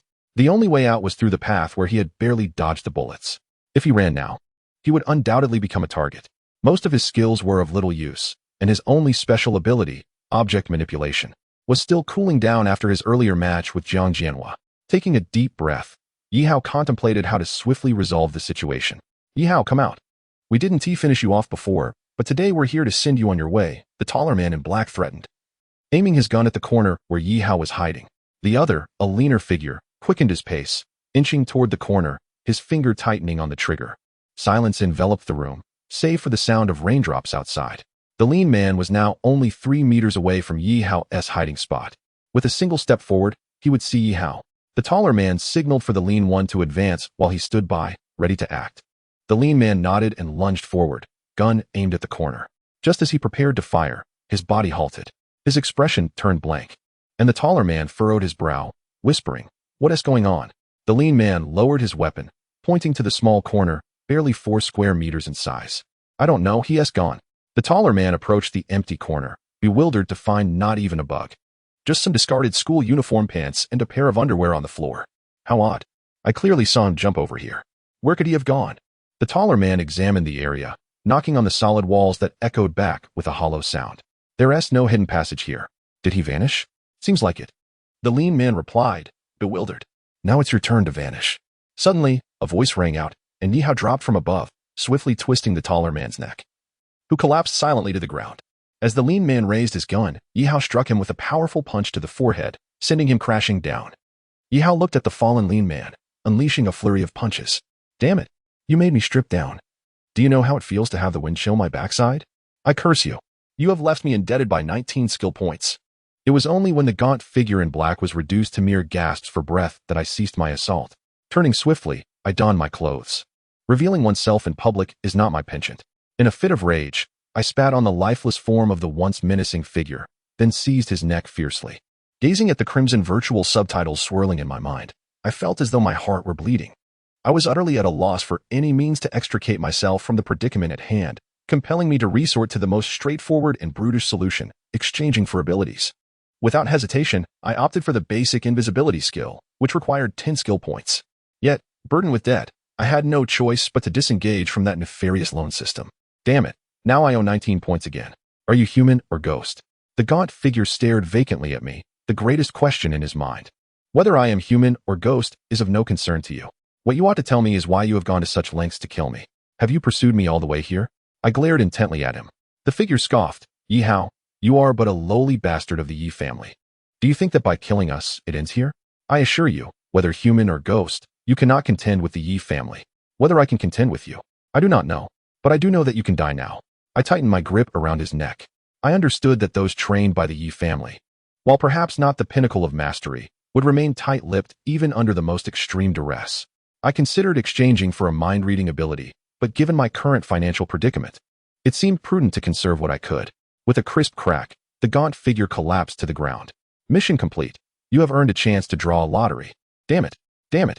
My frustration bubbled over as I kicked the bodies of the two figures repeatedly. I seized their firearms, scavenged their ammunition, and stuffed them into a black bag, tucking it away. A handgun is a valuable tool, essential for killing. Hurry, let me draw the lottery. I paid little heed to their corpses as I made my way toward the private room, eager to commence the lottery. with a mountain of debt weighing on me. I sought a small consolation for my wounded spirit. Congratulations, host. You have received a one-time trial of the music series gift pack, which lasts for 1 hour.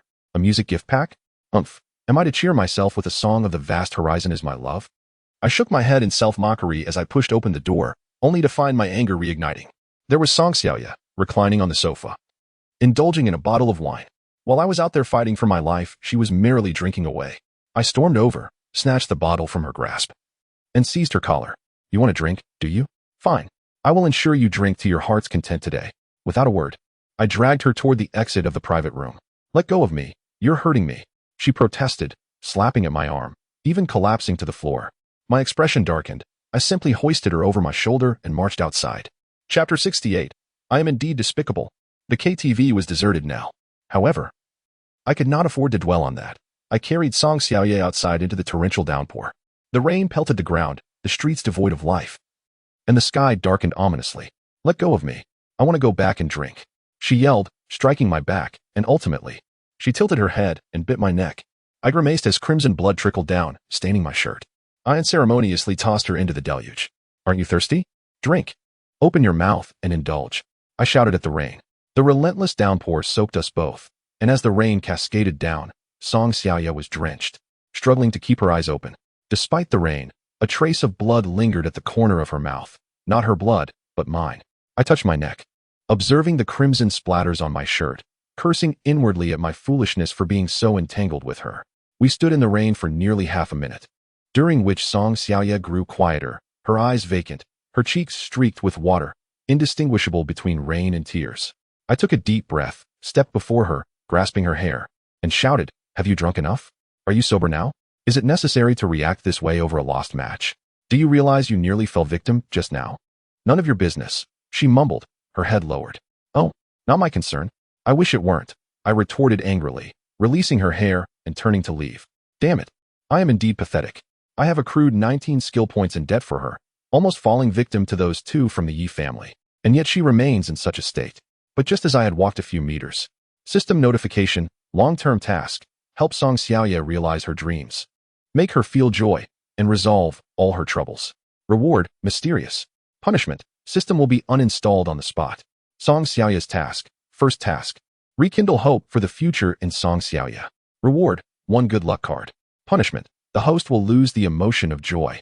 Song Xiaoya's task, second task, advocate for Song Xiaoya in front of her family. Enroll her in the Jiangnan province instrumental competition in a month and secure first place.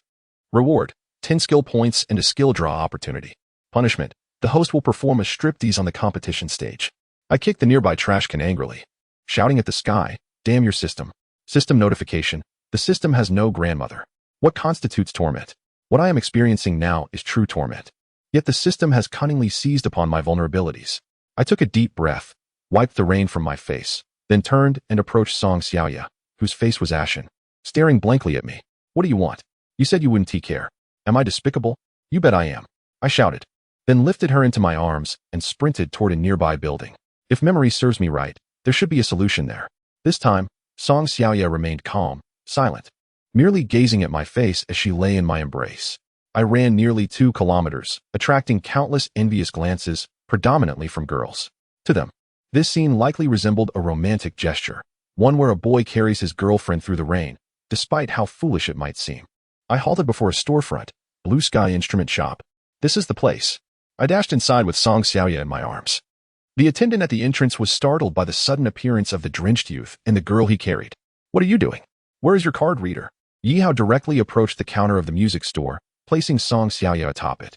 He retrieved a card from his pocket and swiped it through the reader, revealing the staggering sum of 880,000. He handed both the bank card and the black card to the attendant, stating, I came to look at the pianos. With that, Yi Hao cradled Song Xiaoya and began to wander through the store as if searching for something. The attendant stared blankly at the cards in her hand, then at the amount displayed on the reader. She swallowed hard, pondering, are the wealthy really this reckless nowadays? At last, Yi Hao found his target in a designated section, some violins. He fetched a chair and placed Song Xiaoya upon it. Observing her frail form, he removed his school uniform to cover her. Grasping her shoulders, he gazed into her eyes and said, I may not be eloquent, but since you adore musical instruments, I will express myself through them. Sit here quietly and listen. With that, Yi Hao moved toward the violins, activating the music package. As he lifted one violin, he murmured to himself, confirming the use of the music package. Within 1 hour, the host will acquire all skills related to music. A sharp pain shot through his head, but the next moment, a smile graced his lips. With his left hand holding the violin, resting against his left arm, he raised the bow with his right hand and placed it on the strings. Song Xiaoya's previously dull gaze brightened as it fell upon Yi Hao. Meanwhile, a few people began to gather around, though the rain kept most patrons away, leaving mainly the store's attendants. At that moment, a woman in a blue and white porcelain qipao descended from the second floor. Frowning, she scrutinized the drenched Yi Hao, clutching the violin. She inquired of a nearby attendant. "What is happening? Who is that person?" "I don't know, boss," the attendant replied with a wry smile. That man rushed in from the storm, soaked, holding that girl. Tossed down a card worth 880,000, and then went over to pick up a violin. The attendant hesitated before suggesting, "Should I ask them to leave?" Just then, Yi Hao's arm began to move gracefully, the soft sound of the violin filling the air. The qipao-clad owner blinked with surprise. She raised her hand, signaling for silence. The gentle strains of the violin resonated throughout the store, even as a tempest raged outside. The haunting melody enveloped everyone, drawing them into its world. The attendants found themselves lost in the music, many of whom were not particularly fond of instruments, yet they were utterly captivated. The attendant standing beside the qipao-clad owner noticed a smile playing at the corners of her boss's lips, a sight she had never seen before.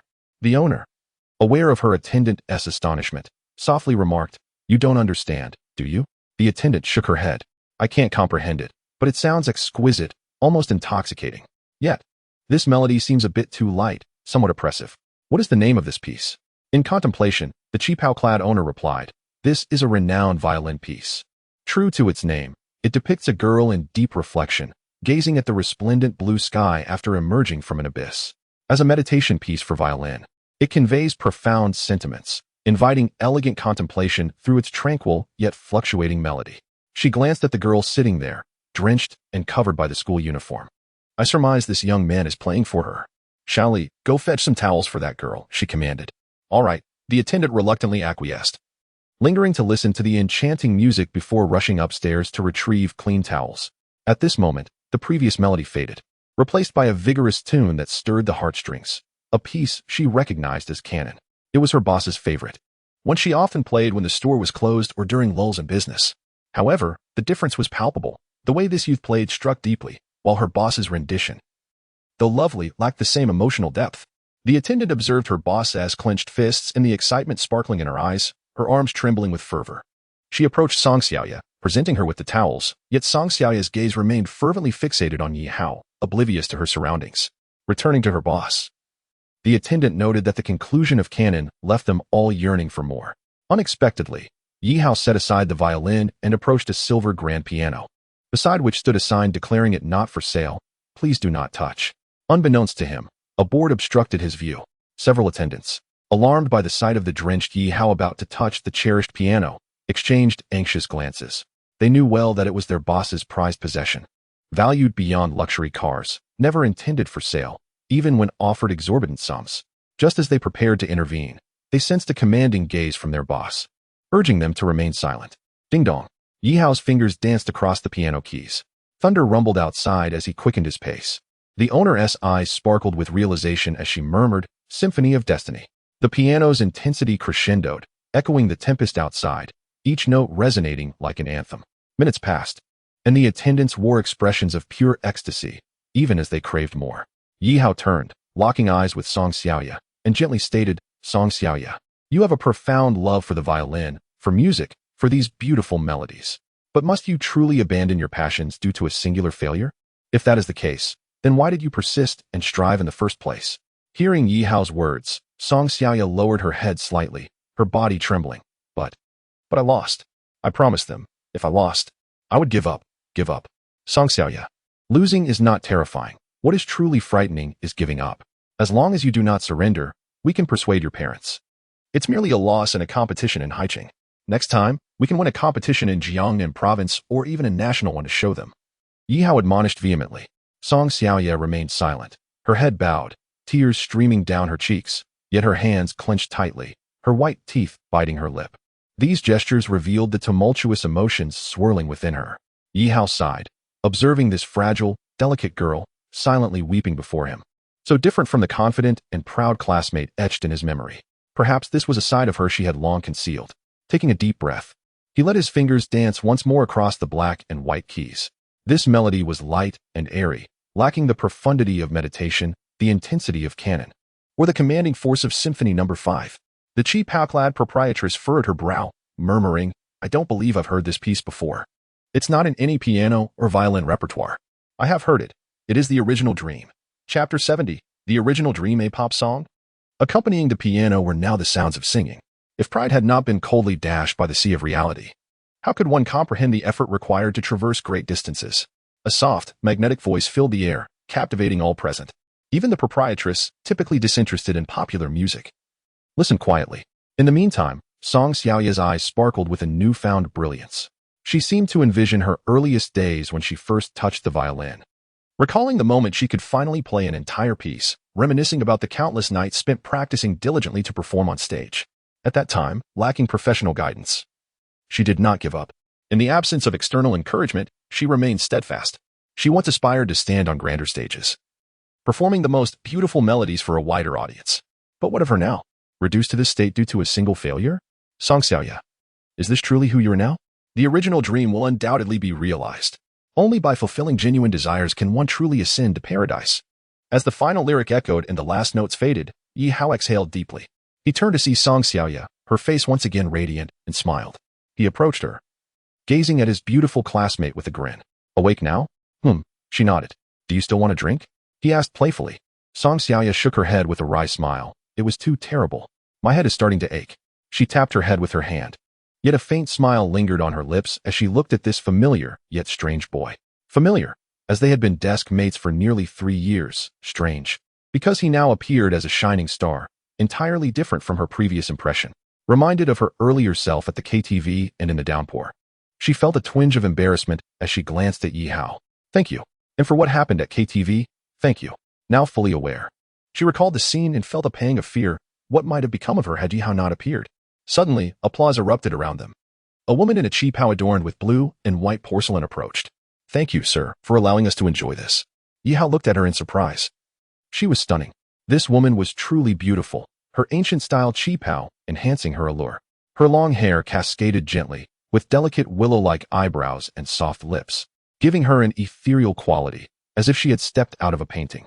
The fitted cheap how accentuated her figure, its slit revealing her fair thighs, infusing a hint of seduction amidst the classic elegance. Many nearby waitstaff gazed at Yi Hao with starry-eyed admiration. My goodness, why do I find him so handsome? When he played and sang, my idol seemed inferior in comparison. He has enchanted me. No, that is not right. I mean, he has captivated my ears. I couldn't comprehend the previous violin and piano pieces, but I adored that last pop song.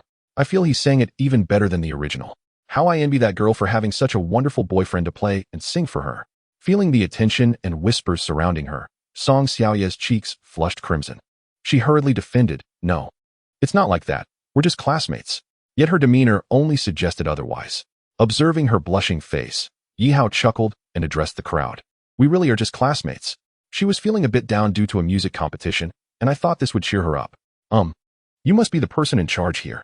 I apologize for the wet floor and instruments. If compensation is needed, please let me know. Yi Hao said apologetically to the proprietress. They had rushed in, drenched, leaving droplets all around, and the instruments where he had been sitting bore water stains. No worries. In fact, I should thank you. Your musical talent is remarkable. Both your violin and piano performances were exceptional. May I ask which music academy you attend? The cheap how-clad proprietress looked at Yi Hao eagerly, suddenly remembering something. I am Ning Yan, the owner of this music shop. I am Yi Hao, and this is my classmate Song Xiaoya. We are not from any music academy. We are still in high school, Yi Hao replied, gesturing to his damp school uniform. From Haiqing High School. Ning Yan's expression shifted in surprise as she continued. So you are still in high school? How old are you? 18. Since you haven't studied formally, how is it that you possess such skill? Not only the violin but also the piano? Ning Yan asked, astonished. For Yi Hao's musicality was beyond that of an ordinary person, and even she would not claim to surpass him. Indeed, I had no idea you were so talented. Not only with the violin, but also the piano. Song Xiaoya exclaimed, equally surprised. Yi Hao shrugged with a light laugh. I learned from an elderly artist when I was young. However, I did not study for long before he departed. He mentioned I had great potential. So I practiced on my own afterward. My skills are just average, really. Just because I haven't played in front of you doesn't mean I can't. After last week, I had no idea you enjoyed playing the violin as well. This sentence was directed by Yi Hao towards Song Xiaoya. Upon hearing it, Song Xiaoya rolled her eyes at him. Suddenly, she sneezed and touched her damp clothing. By the way, what on earth happened to you two? Hurry and grab a towel to dry off. It would be unfortunate if you caught a cold. Ning Yan handed the towel, which a nearby waiter had brought, to Yi Hao and Song Xiaoya. What is going on? Isn't it all her fault? Yi Hao cast a disgruntled glance at Song Xiaoya. In Chapter 71, The Classical Beauty in a Chong Sam, Yi Hao briefly recounted Song Xiaoya's predicament, causing her to lower her head in embarrassment, realizing her previous actions were rather foolish. All right, the young lady's spirits have returned. Shally, please take her upstairs to my room to change. I remember I have a small Chong Sam with a white snowflake pattern in my wardrobe. It should fit her quite well, Ning Yan instructed the attendant nearby. The female attendant approached with admiration, returning the 2 cards Yi Hao had given her. Come with me, classmate, she said to Song Xiaoya. Song Xiaoya hesitated. Isn't this a bit inappropriate? I think perhaps I should just go home and change. Absolutely not. If you go home like this, you'll catch a cold, and your parents will worry sick. Don't worry, my clothes upstairs are all clean. You can just return them later, Ning Yan reassured her. Then, turning to Yi Hao, she said, you come with me. I'm not sure if I have any men's clothing here. As they walked to the storage room, Ning Yan remarked, I think there is a set of clothes for men here. She approached a cabinet, standing on a nearby wooden box, her hands searching through the shelves. If not, it's no big deal. A big man like me won't catch a cold, Yi Hao replied, though his gaze was involuntarily drawn to Ning Yan's fair legs, exposed by the split in her Chong Sam as she shifted. Found it, a voice exclaimed, and Yi Hao quickly averted his eyes. What do you think of this outfit? Ning Yan leaped down from the stool, holding a plastic bag containing a white cloth gown. Oblivious to Yi Hao's earlier gaze, she pulled the gown out, shook it, and tried it against Yi Hao, finding it nearly a perfect fit. It's quite well fitted. This was from an event at our music store. Since we only have women, we don't have men's clothes. Just make do with this, she said. It's fine. As long as I have something to wear, I can change here. Ning, you wait outside for a moment, Yi Hao replied, feeling a bit embarrassed from their previous encounter. All right, but don't be too formal. I'm older than you, so just call me Yanjia, she smiled, her impression of him evidently favorable due to his earlier musical performance. After leaving the room, she closed the door behind her, leaving Yi Hao with a warm feeling, akin to that of an elder sister's care. Shaking off his thoughts, Yi Hao began to change. He checked his rewards in the system, discovering he had received a luck card after completing Song Xiaoya's first task. After changing out of his damp clothes, he dried himself with a towel, relieved that his underwear wasn't soaked. Otherwise, donning the gown would be quite embarrassing. Once dressed in the cloth gown, he emerged into the hall, only to be taken aback by a figure before him. Song Xiaoya, adorned in a white snowflake Chong Sam that beautifully accentuated her youthful figure, stood beside Ning Yan, her excitement evident. Yi Hao swallowed hard. He had always appreciated the beauty of Chong Sams, but this was the first time he truly understood their allure. At that moment, Song Xiaoya turned her head towards him, seemingly sensing his gaze, and the attention of the surrounding female attendants shifted as well. The atmosphere grew still, their expressions frozen in admiration. Yi Hao felt an odd sensation, as if he were being scrutinized by a pack of wolves. Why do I hear someone swallowing? He thought, overwhelmed by the compliments directed his way. Goodness, he looks so handsome, like a refined gentleman. The whispers reached his ears, confused by their reactions. Yi Hao approached Ning Yan and the others. Ning Yan's expression had returned to normal, her smile warm as she appraised him, while Song Xiaoya, perhaps feeling shy from her earlier scrutiny of him, averted her gaze. What is going on? Why do you all look at me like that? Yi Hao inquired, perplexed. Ning Yan smiled mysteriously. Wait, you two stand together. I'll take a picture. In Chapter 72, Ning Yan, at her request, Yi Hao and Song Xiaoya posed for a photo. Despite her apparent reluctance, Song Xiaoya obeyed Ning Yan's instructions. Once the picture was taken, they all peered at the screen, astonished by the result. Yi Hao finally understood the admiration he had received. The male figure in the photo truly looked striking. This was not mere vanity on his part. In the past, he believed himself to be merely a moderately handsome individual. However, upon donning a white robe and noticing his slightly damp hair alongside his somewhat pale cheeks, he was unexpectedly struck by the refined aura reminiscent of an ancient gentleman. Paired with the image of Song Xiaoya from the photograph, they appeared as though they had stepped out of a classic tale of noble youth and maiden. Yet, Both of their expressions bore a hint of awkwardness. Yi Hao gazed at his own photo, feeling a twinge of embarrassment, and diverted the conversation by asking Song Xiaoya, I noticed you speaking with Sister Yan earlier. Was there something going on? Taken aback, Song Xiaoya's face lit up once more with excitement as she pointed at Ning Yan, exclaiming, just now, I saw numerous awards in Miss Ning's room on the second floor. It turns out that Miss Ning was my idol during my childhood. Having won awards in instrumental performance at municipal, provincial, and even national levels. She not only plays the piano but also the violin and guzheng, and has dabbled in many traditional Chinese instruments. Moreover, she is an honorary mentor at the Jiangnan Conservatory of Music. Song Xiaoya looked at Ning Yan with adoration, akin to a devoted fan. Yi Hao, equally surprised, regarded Ning Yan, astonished that a mere owner of a music shop could possess such diverse accolades. But why did Sister Yan return to Haiqing? Yi Hao inquired, perplexed. I was just pondering that question, Song Xiaoya replied. A few years ago, when she was at the pinnacle of her career, she represented the country in international competitions, yet for reasons unknown, she suddenly vanished from the public eye, never appearing in competitions or public events again. Her absence lasted for several years, otherwise, I wouldn't have failed to recognize her at first glance. Song Xiaoya turned to Ning Yan, her curiosity evident. Why did you withdraw from the world of music? Ning Yan's countenance darkened abruptly, and she remained silent, standing quietly. Yi Hao shot a look at Song Xiaoya, clearly indicating that her question touched upon something Ning Yan wished to keep hidden. I see the time is getting late. I need to take Song Xiaoya home now. We won't intrude any longer. I will return with the clothes another day. Yi Hao expressed his gratitude and led Song Xiaoya away from the music shop. Ning Yan simply offered a faint farewell, her eyes concealing untold sorrow. Did I just ask something inappropriate? Song Xiaoya pondered aloud as they sat in the taxi, watching the music shop recede into the distance. Just let it be. Yi Hao replied, casting her a sideways glance. Suddenly, Song Xiaoya recalled something and turned to Yi Hao, asking, I vaguely remember you got into a fight at the KTV before? Are you going to be okay? Rest assured, those guys made the first move against you. My retaliation was warranted. I won't face any repercussions. But you, next time, don't wander off, especially not to places like KTV. You should never go alone. And to drink until dawn is simply reckless, Yi Hao remarked, rolling his eyes.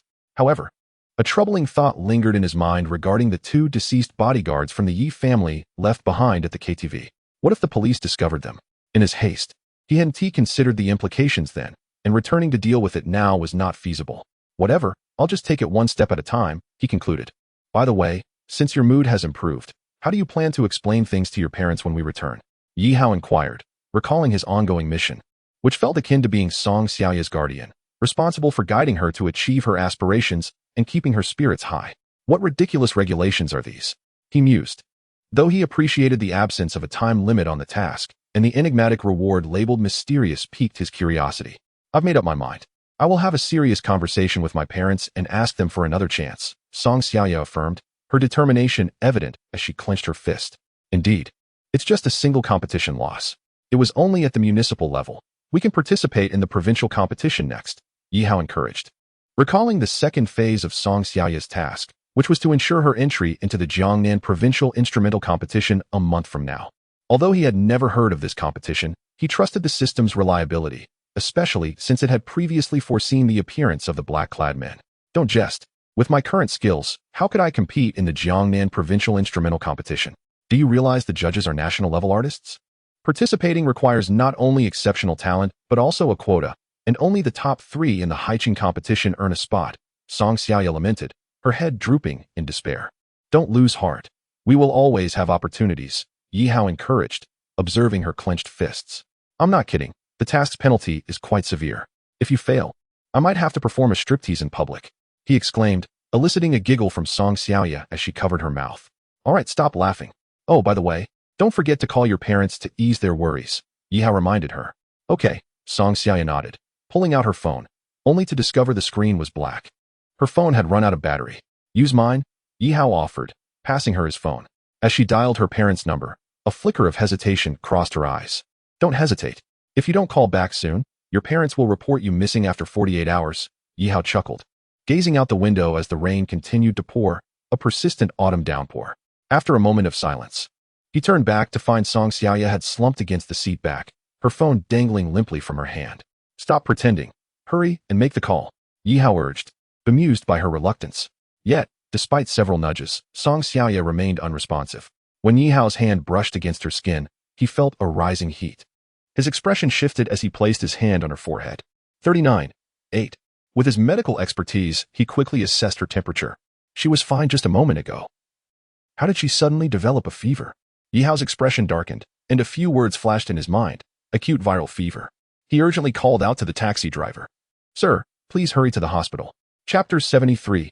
Ambiguous treatment. System task. Take Song Xiaoya home and personally treat her. Reward. 3 skill points. Penalty. Host will be comatose for a year. Yihao gritted his teeth, cursing the troublesome system for presenting him with such absurd tasks at critical moments. Driver. Please head to the Gaojiao community, he instructed. The driver, glancing through the rearview mirror at the suddenly unconscious Song Xiaoya, expressed concern. What's wrong with your friend? I hope it's nothing serious. I can't take responsibility if something happens in my car. Perhaps you should get out. Yihao's expression darkened. He retrieved several red bills from his damp school uniform pocket and tossed them onto the front seat. Take this. I need you to get me to Gaojiao community as fast as possible. The driver cast a greedy glance at the money, swallowed hard, and pressed the accelerator. The car sped through the rainy night, while Yihao kept a vigilant eye on Song Xiaoya's condition. This sudden acute cold could be perilous, though it might also resolve swiftly. However, there was a 30% chance it could escalate into a severe illness, depending on whether Song Xiaoya's temperature exceeded 40 degrees Celsius. If it did, the situation would become critical. Yihao clenched his fists, realizing that Song Xiaoya's sudden illness was likely due to her late-night revelry at the KTV, compounded by the rain that soaked her through, allowing the chill to invade her body. It was also possible that her constitution was generally weak, making her susceptible to such ailments. Suddenly, the car came to a halt. Yihao glanced outside to find they had arrived at the entrance of Gaojiao community. But the main gate was sealed off, seemingly under construction, with only a small side entrance available for passage. Brother, we can't get in, the driver lamented. Thanks, Yihao replied, observing the heavy rain. He draped his school uniform, which he had just removed, over Song Xiaoya and then swiftly carried her towards the community. By now, night had fallen, and amidst the howling wind and torrential rain, the community was nearly deserted. However, a few passers-by looked on in astonishment at Yihao's frantic dash through the downpour. Wow, that man is wearing a traditional robe. So handsome, one remarked. Others noted the romantic, almost ancient scene of the boy carrying the girl through the rain, evoking envy from some of the girls watching. Minutes later, Yihao reached his building, carrying Song Xiaoya into the elevator and up to his room. I'm so thirsty. I feel awful. My chest hurts. He heard her weak murmurs. He laid her on the bed, and compared to his own drenched state, Song Xiaoya's qipao was surprisingly dry. Placing his hand on her forehead, he was alarmed to find it even hotter than before. 43 degrees. Damn it, just as I feared. He needed medication urgently. However, his room was devoid of supplies. Suddenly, an idea struck him.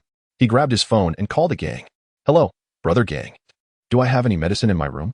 Yes, there are some in the third compartment to the left of your closet, a gang replied. I received word that you left school in a hurry. I have urgent matters to attend to regarding Xie Qian's safety. Please inform your brothers to assist. No problem. Just take care of your issues. My brothers can handle the situation as long as it doesn't escalate.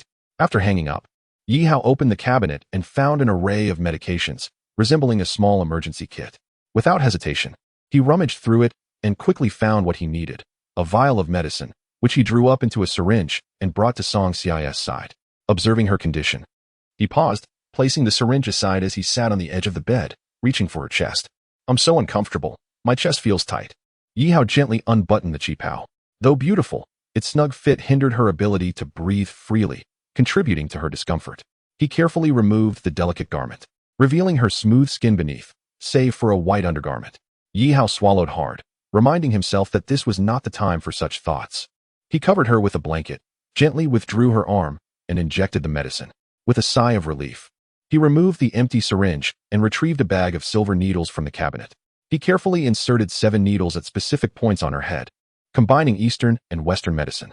Within minutes, Song Xiaoya's fever began to subside from over 40 degrees to 39 degrees, her temperature steadily declining towards normalcy. Yihao felt a wave of relief wash over him as he removed the needles from her forehead. Her condition stabilized. It was time to contact her family. He picked up his phone, only to discover that the number Song Xiaoya had entered was incomplete. He decided to call Zhao Yanting instead, but her line was busy. Opting not to persist, he sent her a text. I found Song Xiaoya. She caught a cold from the rain and is resting at my home. After ensuring everything was in order, Yi Hao watched over the sleeping Song Xiaoye. He changed out of his wet clothes and concealed the handgun he had hidden away before donning a fresh outfit and leaving the room. Meanwhile, at Dinghao KTV, operations were slowly resuming. The owner opted against contacting the police, fearing the repercussions on the establishment's reputation. The bodies were discreetly removed by two men resembling sanitation workers. In a black SUV parked downstairs, a bespectacled man in the passenger seat asked, "Are we done?" "The bodies have been recovered," replied a man who had just exited the vehicle. One was killed with a clean neck snap, a very professional method. The other had been beaten before meeting the same fate. 4 shell casings were found, but their firearms and ammunition are missing. "Quite the proficient technique," the bespectacled man remarked, pulling out a photograph from his pocket. It depicted a student from Haicheng High School, Yi Hao. A smirk crept onto his face. "It seems our plan to eliminate him may become complicated." Chapter 74. The shy Song Xiaoya felt a warm liquid flowing in her mouth, accompanied by a faint fragrance wafting through her nose. Behind her was a solid shoulder, emanating warmth and security. Slowly, she opened her eyes to see a blurry figure in front of her, gently feeding her fragrant porridge with a spoon. "You're awake. Drink this medicinal porridge. I've added 8 ingredients and simmered it for hours," said a familiar voice. As her vision cleared, she blushed upon realizing it was her deskmate, Yi Hao. To her surprise, she found herself nestled in his embrace as he fed her. "Why is your face red again? Are you burning up?" Yi Hao frowned, placing his hand on her forehead. Startled, Song Xiaoya recognized that her surroundings were unfamiliar. Outside, darkness enveloped the world, accompanied by the incessant sound of raindrops. "Where am I?" Quickly, she moved away from Yi Hao's embrace and sat up, only to be astonished to find herself clad in nothing but a large white shirt, paired with only her underwear. The oversized shirt served as a makeshift dress, yet her slender legs remained exposed. "Ah, where are my clothes?" Song Xiaoya immediately hid under the blanket, glaring at Yi Hao in embarrassment and anger. Yi Hao quickly raised his hands in explanation. "Please let me explain. As I was about to take you home, you suddenly fainted from a fever.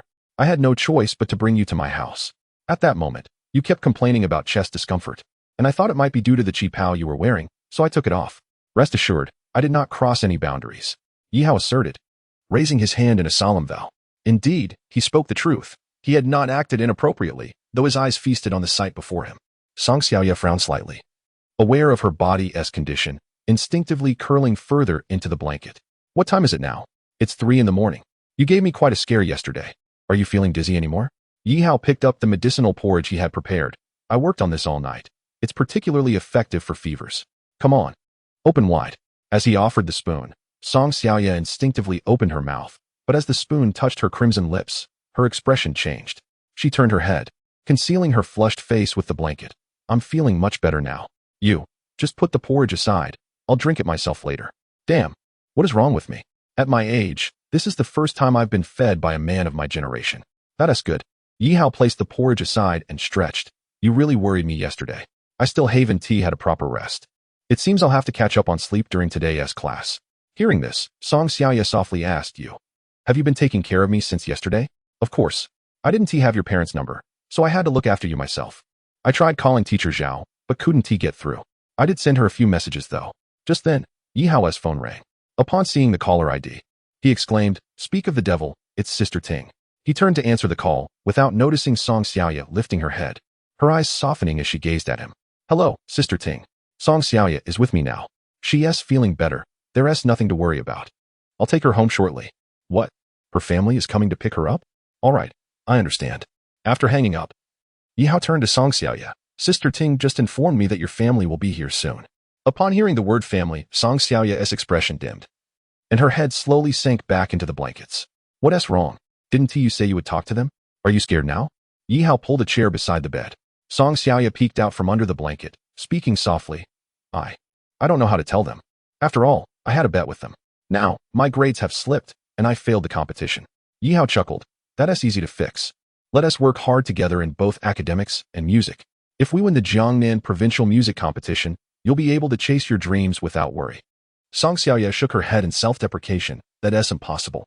I told you before, to participate in that competition, you need a quota. I'm just a failure."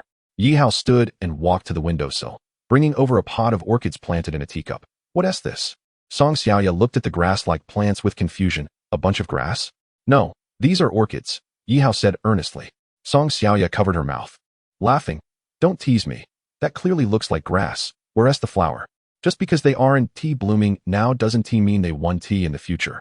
Yihao placed the teacup back on the windowsill and opened the window. The heavy rain poured in, pattering against the little plants. Even the most splendid things must endure storms before they bloom. Those that cannot withstand the trials of the storm are destined to be mere weeds. Only those who bravely press forward will blossom into the most radiant flowers after the rain. Pointing at Song Xiaoya, Yihao declared, "You are the same. You are currently amidst a storm. Whether you rise or fall depends on you. If your studies aren't good, don't forget I'm your desk mate. I'm a top student. If your music isn't up to par, I can teach you. And don't forget the song I sang for you before. Remember your original dream." With a playful wink, Yihao made her smile. Encouraged by his words, Song Xiaoya cautiously asked, "Then tell me, what was your original dream?" Yihao paused, then gazed out at the torrential rain and the dark night. "My dream has long since faded away." Seeing the melancholy in Yihao's expression, Song Xiaoya felt an inexplicable ache in her heart, as if witnessing someone standing alone in the storm. Just then, a rapid knocking echoed from outside the door. Yihao's expression shifted, and he closed the window as he walked toward the door. "It seems your family has arrived. I'll go answer it." Song Xiaoya's tension was palpable.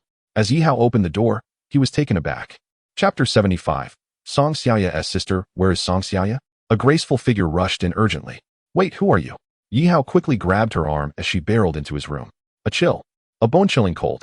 Yihao stared at the woman before him, feeling a piercing coldness emanating from her, unlike the ordinary chill of someone caught in the rain. It felt akin to touching ice and snow in the midst of winter. Thanks to his medical knowledge, he understood this well. "Where is Song Xiaoya?" The woman attempted to wrest free from Yihao's grip, but how could a woman escape the grasp of someone with the physique of a soldier? Realizing she couldn't break free, she turned and snapped. "Let go." Now Yihao could clearly see her features, and he was taken aback. She had snow-white skin, crystal clear, with lustrous black hair cascading over her shoulders, damp from the rain. She wore a black uniform jacket over a white shirt, which had become transparent from the rain. Her lower half was clad in a thigh-length black skirt and black stockings. This was a strikingly alluring woman, radiating an imposing presence as if she were born to be revered. "Hey, this woman seems somewhat familiar," Yihao thought, but before he could dwell on it. "Let her in. She is my sister," came a soft voice from the bedroom. Yihao was stunned. This woman was Song Xiaoya's sister. No wonder she seemed familiar. Despite the significant age difference, they shared a striking resemblance, and that air of arrogance was unmistakable. However, while Song Xiaoya's aloofness felt deliberate, this woman's pride seemed intrinsic, emanating from her very being. As Yihao was lost in thought, the woman pulled her arm free and rushed into the main bedroom, prompting him to follow. He had anticipated that Song Xiaoya's parents would come for her, but he never expected it to be her sister. "Where have you been? How old are you? Do you not realize that your actions are causing great concern for me and our parents?" Upon seeing Song Xiaoya lying in bed, the woman immediately launched into a scathing tirade against her. However, Song Xiaoya regarded this woman with a chilling indifference. "Concern? Song Ying, I do not require your concern. And as for our parents being worried, where are they?" Song Ying's expression shifted, hesitating before she replied in a low voice. "After receiving news of your safety, they rushed to catch an evening flight for a business trip." Business, Song Xiaoya erupted. "Is that all you people ever think about? I feel like an outsider in my own family. All you care about is business."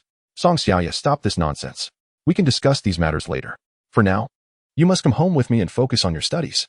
Forget about that music nonsense." As she spoke, Song Ying yanked the covers off Song Xiaoya. Startled, Song Xiaoya's eyes widened as she noticed she was clad only in a man's shirt, exposing her legs. "You bastard! What have you done to my sister?" Song Ying fumed, seizing Yihao by the collar and shouting at him. Yihao hurriedly explained, "It's a misunderstanding. What I did is none of your business." Song Xiaoya abruptly interrupted, glaring at Song Ying. "What I do is not your concern. Song Xiaoya, you are being utterly reckless. Do you realize you are still in high school?" Song Ying admonished, but her words seemed to fall on deaf ears. She pointed accusingly at Yihao. "Tell me, did you do something with my sister? She's still a child. How could you stoop so low?" Caught between two storms, Yihao felt as if he were trapped in a dramatic family saga, reminiscent of a late-night soap opera. We did," Song Xiaoya suddenly declared, leaping from the bed and rushing to Yihao's side, pushing Song Ying aside to embrace his arm, seemingly unbothered by her own nudity. "I am of age. My actions are my own. And let me make this clear. I will not abandon my dream of music. I will persevere. You both," Song Ying stammered, clutching her head and clenching her fists. Gradually, she managed to compose herself, her voice turning calm. Song Xiaoya, have you forgotten your promise? You agreed that if you did not win that upcoming music competition, you would give up that so-called dream and focus on your studies. Look at your current grades. You've fallen well below the top 100. You aim to attend Jiangnan University, and with your present performance, how could you possibly get in? Song Xiaoya opened her mouth to respond, but this time, Yi Hao silenced her by covering her lips. Lifting her in a princess, Carrie back to the bed and tucking her in. Her face flushed slightly as she stared at Yi Hao, astonished that he would carry her in front of her sister. Although she had pretended to have a relationship with him, this action was still shocking. Enough, Yi Hao said sternly. You've just recovered from an illness. Don't move around. Your bickering will lead nowhere. I'm growing weary of this. He gestured for Song Ying to follow him outside. Song Ying initially intended to refuse, but Yi Hao's next words darkened her expression. If you do not come out with me willingly, I will carry you out just as I did with your sister. Don't think I won't. As he reached the door, he made a gesture to Song Xiaoya, signaling her to rest while he handled the situation. Although this was a family matter for Song Xiaoya, Yi Hao felt compelled to intervene due to his task. If he wanted Song Xiaoya to participate in the upcoming music competition without worry, he needed to address her familial issues first. Since you are Song Xiaoya's sister, I shall refer to you as sister. Standing at the corridor window, Yi Hao regarded the aloof Song Ying. We are not that familiar, Song Ying retorted, her disdain evident as she glared at him, fueled by the earlier confrontation. Oh, then I shall call you Miss Song. I am Song Xiaoya's classmate. I wish to discuss your sister's situation with you. No sooner had he finished speaking than Song Ying turned to re-enter the room. I'm afraid I have nothing to discuss with you regarding my sister. And I warn you to keep your distance from her. Should you choose to enter, I won't hesitate to inform Song Xiaoya about your condition. I doubt she is aware of it. Song Ying halted abruptly, turning back with a darkened expression, advancing toward Yi Hao. As she approached, he instinctively stepped back, only to find himself against the wall. Without a word, she pressed her hand beside his ear, executing a perfect wall slam, akin to a scene from a drama. At that moment, Xiao Shuiyao, clad in a police uniform, opened the door to her apartment and, upon observing the scene, wrinkled her brow. Shameless. With that, she turned and headed toward the elevator. Wait, police officers work this early? Yi Hao thought, realizing that was not the pressing concern. What have I done to warrant such an accusation? I was merely the one being pushed. How did you come to know about this? Song Ying's icy gaze remained fixed on Yi Hao, her focus solely on him, making the proximity feel awkward. Could you please step back? Noticing the tension, Song Ying took a step back, her expression still stern. Well, I possess some medical knowledge. When I touched your hand, I sensed an unusual chill within you. While it is normal for a woman to feel cold after being caught in the rain, your chill felt different, suggesting a more serious ailment. Yi Hao observed a flicker of change in Song Ying's expression as he continued. As for Song Xiaoya, she appears completely unaware of her sister's illness. Otherwise, despite their disagreements, she would not speak to you in such a manner. Therefore, I deduce that you have reasons for concealing your illness from her. Is that not correct, Miss Song? Song Ying bit her lip, her stare piercing. I warn you, do not disclose my illness to my sister. System task: conceal Song Ying's illness from Song Xiaoya for 3 months. Reward: 30 skill points. Penalty: fulfill any request designated by the system. Yi Hao's heart raced, though his expression remained unchanged. 30 skill points. This was the highest reward he had encountered since awakening the system. However, this seemingly simple task hinted at impending complications. Regardless, he knew he could not refuse the task. First, let us address the matter at hand. I can refrain from disclosing this issue to your sister, but I hope you will agree to one condition. Allow your sister to continue pursuing her passion for musical instruments. Yi Hao gazed at Song Ying with an unwavering expression. Although the system had assigned him the task of keeping this secret, he was determined not to squander this opportunity. Impossible, Song Ying asserted firmly. It has been proven that Xiao Yu lacks any talent in this area, and her academic performance has already declined because of this obsession. Now, as she is in her final year, facing the crucial college entrance examination, she must focus entirely on her studies. Yi Hao shrugged and replied, let us each make a concession.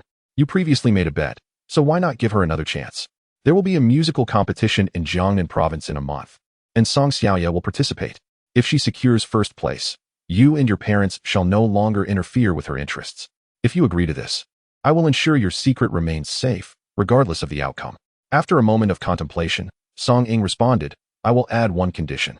If you lose, you must distance yourself from Xiao Yu. You are not suitable for her. Rest assured, I will provide you with a generous severance fee. Goodness, am I to be treated like some gigolo? And a severance fee? No less. Ahem. I must clarify that I am still single. The words "shall" you spoke earlier were merely to deceive you. Our relationship is purely that of classmates and friends. Yi Hao defended himself. Song Ying regarded Yi Hao with suspicion. Are you truly not in a romantic relationship with Xiaoyu? Have you not engaged in any intimate activities? The last question caused her cheeks to flush. Absolutely not, Yi Hao replied, bemused. Then why was my sister at your house? Song Ying continued to express her doubts. You must have heard from Ting Jie, Zhao Yanting, about your sister's condition. I texted her that Song Xiaoya had a fever, as I possess some medical knowledge. I treated her, and it was necessary to remove her outer clothing as part of the process. Rest assured, I only removed her outer garments to administer treatment. Nothing else occurred. After scrutinizing Yi Hao for a while and confirming his honesty, she examined him from head to toe before her gaze fixated on his lower body. Are you even a man? My sister is so beautiful, and you exhibited no reaction while she was in your bed. You must be ill. Without waiting for Yi Hao's explanation, she turned and entered the house. Yi Hao silently cursed her retreating figure. Goodness, if anyone is unwell, it is you. Do you doubt that I could demonstrate my health to you right now? Just give me half an hour. You must secure first place. Yi Hao and Song Ying entered the room, where Song Xiaoya lay in bed, observing them. All right, I have convinced your sister. If you win first place in the Jiangnan province musical competition in a month, you can pursue your passion without concern, Yi Hao announced with a smile. Song Xiaoya looked at her sister in disbelief. She knew her sister's character well. Once she made a decision, it was rarely altered, and her parents often sought her opinion before making choices. However, I must add a condition. Last month, Song Xiaoya's exam results were abysmal. This time, she must rank in the top 10 of her grade. Otherwise, the deal is off, Song Ying stated sternly. Song Xiaoya's expression shifted, and she prepared to protest. But Yi Hao intervened. Very well, a gentleman's word is his bond. As for your parents' involvement, I believe you, as the elder sister, should handle that. All right, let's leave it at that. Now, you must get dressed and come with me immediately. It's inappropriate for you to stay in a boy's house like this, Song Ying insisted, preparing to lead her sister away. Clearly, she still harbored reservations about Yi Hao, especially after he had just issued her a threat. However, Yi Hao halted her. He pointed outside at the pouring rain. Given the dreadful weather, and considering Song Xiaoya has just recovered from her cold, if you take her away now, she might catch another chill. It would be unfortunate if she fell ill again. The sun will rise soon. Let her rest a little longer, and in the morning, we will go to school together. You are the foolish one, Song Xiaoya protested, attempting to kick Yi Hao, but realizing she was only in a shirt. She abandoned the thought and opted instead to glare at him with a fierce look. After a moment's contemplation, Song Ying quietly found a chair and sat down. I will stay with her. When dawn breaks, I will take you both to school. As she spoke, she remained vigilant, wary of Yi Hao, perhaps still concerned that he might do something inappropriate with her sister. You may stay, but I advise you to wash up, either with a towel or by taking a hot shower. I do not wish to care for another person should you catch a cold, Yi Hao suggested, opening a nearby wardrobe and tossing a loose-fitting tracksuit towards Song Ying. There is a washing machine in the bathroom. You can change out of your clothes and dry them. Then wear this. Song Ying initially declined, but as a shiver coursed through her, she took the clothes and headed to the bathroom. Before entering, she glared at Yi Hao. Do not lay a finger on my sister, or I will end you. Then she stepped inside. Soon, the sound of running water echoed, indicating she was likely taking a hot shower. The thought of a mature woman bathing in his bathroom, while her beautiful sister lay in his bed clad only in a shirt, stirred a restless heat within Yi Hao. How did you persuade my sister? Song Xiaoya blinked, curiosity evident in her eyes. My sister is quite the formidable woman. She is assertive and often prevails in negotiations. The truth, of course, hinged on leveraging Song Ying's health concerns, but with the task at hand, Yi Hao could not disclose that. Now, allow me to demonstrate my talents. He feigned exasperation, then sighed dramatically. Song Xiaoya, you must know, I sacrificed my own dignity and acquiesced to your sister's unreasonable demands for your sake. He mimicked a wounded youth, as if he had been mistreated. Song Xiaoya shivered at his antics. Please, spare me the theatrics. If you won't say anything else, then regarding the musical competition, how can you agree to my sister's demand that I must rank in the top 10 for this month's exams? Noticing that Song Xiaoya had successfully shifted the topic, Yi Hao seized the moment. If I am to secure first place this month, what is there to fear? Starting tomorrow, as your deskmate, I shall subject you to rigorous study sessions. Soon, you will not only achieve a top 10 position, but might even secure second place. Why not first? First places, of course, reserved for me, Yi Hao replied with a smirk. Enough of this chatter. There are still a few hours before dawn. Get some rest. Yi Hao settled into a chair, arms crossed. Song Xiaoya quietly acknowledged, burrowing deeper into her covers while stealing glances at Yi Hao. For some inexplicable reason, she felt a magnetic pull toward him, an enchanting allure that captivated her. As she gazed, drowsiness once again washed over her mind, and she gradually succumbed to sleep. Half an hour later, Song Ying emerged from the bathroom, clad in Yi Hao's sportswear, her hair being towel-dried. Noticing that Song Xiaoya had fallen asleep again, she treaded lightly. Yi Hao's eyes remained fixated on Song Ying, who, fresh from her bath, exuded an ethereal beauty reminiscent of ancient maidens. Her figure epitomized the classical golden ratio. Song Ying was undoubtedly one of the rare beauties Yi Hao had encountered. If you dare to look at me again, I shall gouge out your eyes. Song Ying shot a fierce glare at Yi Hao, her voice a whisper of threat, before moving a chair beside Song Xiaoya and resting her arms crossed. Gazing tenderly at her sister, her previous sternness replaced by affection. A soft patter of footsteps approached from behind. Song Ying swiftly turned, her vigilance heightened. Cover her with a blanket, lest she catch a chill, Yi Hao said, handing her a blanket before returning to his distant chair. Seeing Song Ying's wary gaze fixed on him, he chuckled softly. I confess, I enjoy admiring beautiful women. It is the nature of man. I shall neither explain nor conceal it. However, I would never stoop to base actions. Of course, should it be a mutual sentiment, I would not mind indulging in such pleasures. Song Ying pouted, draping the blanket over herself while casting a glance at her sister, gradually drifting off to sleep. Chapter 78. Sisters and Sprays. The next morning, torrential rain fell outside, yet Song Ying was awakened by an odd sound. She abruptly opened her eyes, realizing with alarm how deeply she had slept in the home of a stranger. If he harbored malicious intent, both she and her sister would be in peril. She glanced towards the spot where Yi Hao had sat the previous night, her heart racing as she discovered it now lay empty.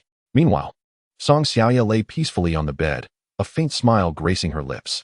Curious about the source of the noise, Song Ying turned her gaze towards the kitchen. Her stomach growled audibly, flushing her cheeks with embarrassment. As a professional woman, she prided herself on etiquette, finding such bodily sounds profoundly embarrassing. Yet, the tantalizing aroma wafting through the air stirred her hunger. Placing the blanket on a chair, she stealthily approached the kitchen, where she spotted a figure busily preparing food in an apron. The dining table was laden with an array of dishes: stir-fried noodles, lean meat porridge, fried eggs, boiled greens, and shredded meat. Although these were mere homely dishes, they radiated an irresistible allure. As she reached for a piece of meat, Yi Hao's voice rang out from the kitchen. You're awake. Wash your hands and freshen up before eating. No stealing. Song Ying's face flushed, akin to a caught child. She stepped into the kitchen, observing Yi Hao as he placed a steaming pot of buns on the table.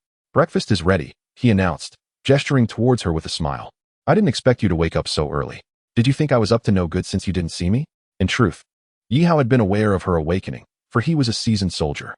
Song Ying's eyes flickered, but in the next moment, she noticed Yi Hao staring at her. What are you looking at?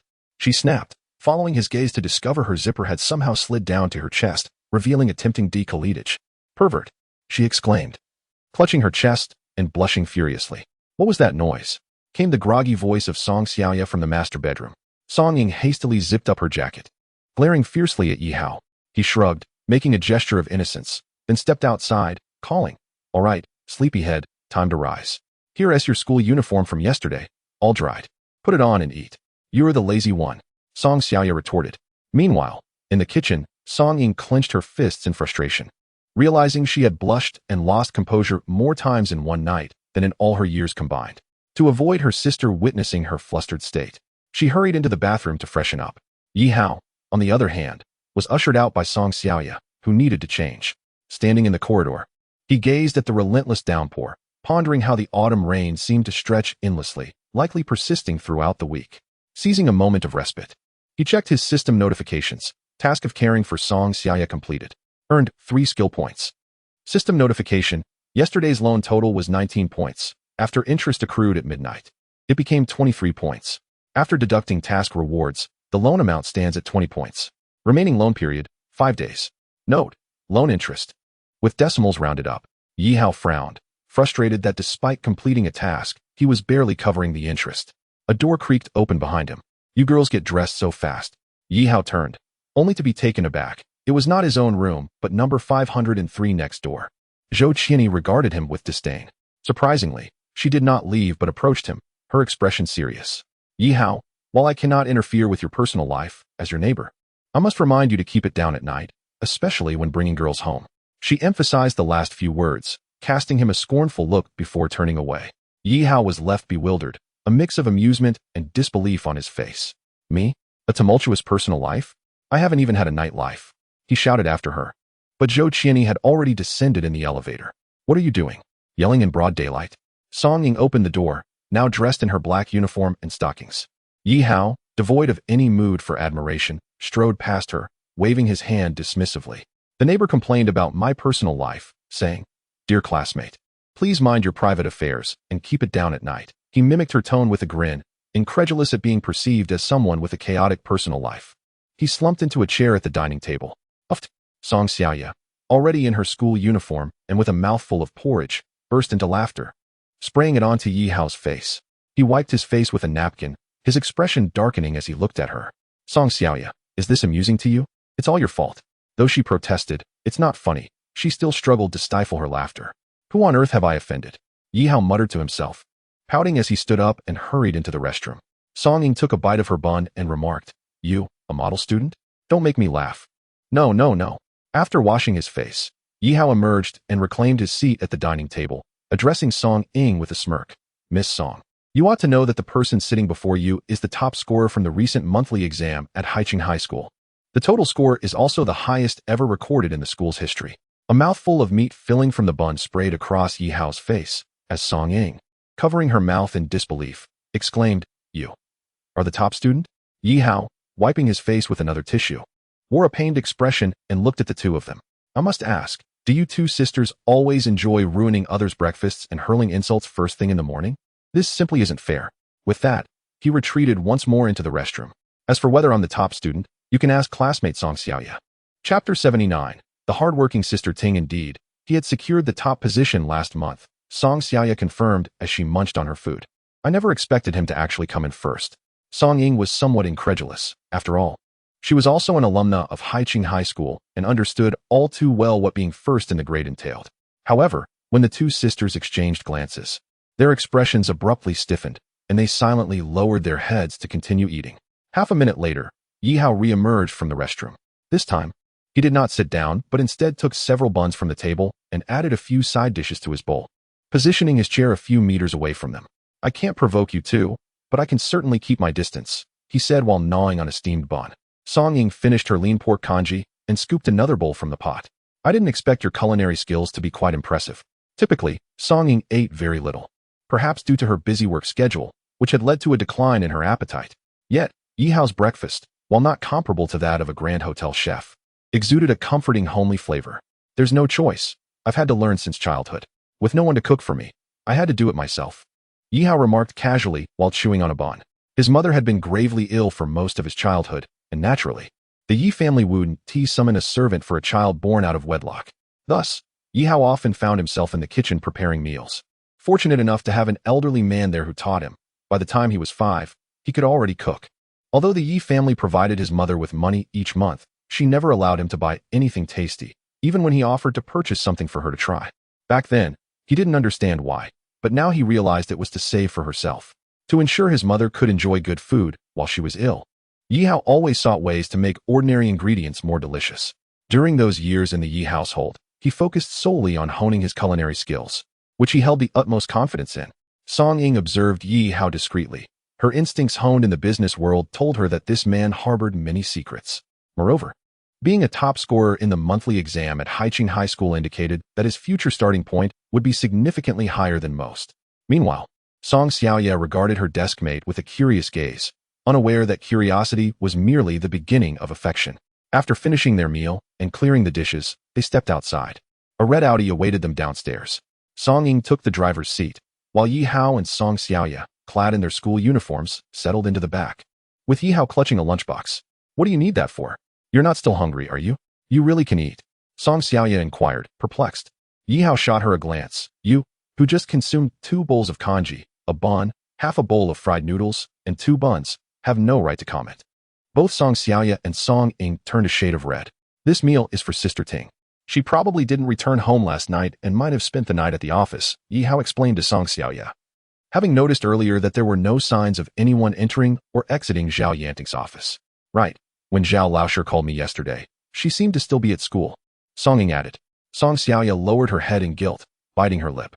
Make sure to give this to her later. She was incredibly worried about you last night. She probably didn't even eat dinner. Yi Hao handed the lunchbox to Song Xiaoya and turned his gaze out the window. Clutching the lunchbox tightly, Song Xiaoya remained silent. The car arrived at the school entrance, and Yi Hao and Song Xiaoya, sharing an umbrella, made their way inside, observing the two figures disappearing into the rain. Song Ying's gaze lingered on Yi Hao's retreating silhouette for quite some time. Rather than heading to their classroom, Yi Hao and Song Xiaoya went directly to the office. Knock. Knock. Yi Hao rapped on the door. Yi Hao, what brings you to the office this early? A friendly female teacher greeted him. Noting that Zhao Yanting's desk was empty, he asked, could you tell me where teacher Zhao Yanting is? Oh, she seems to have spent the night here. She's sleeping in the back room, the teacher indicated. Yi Hao and Song Xiaoya pushed open the door to the back room.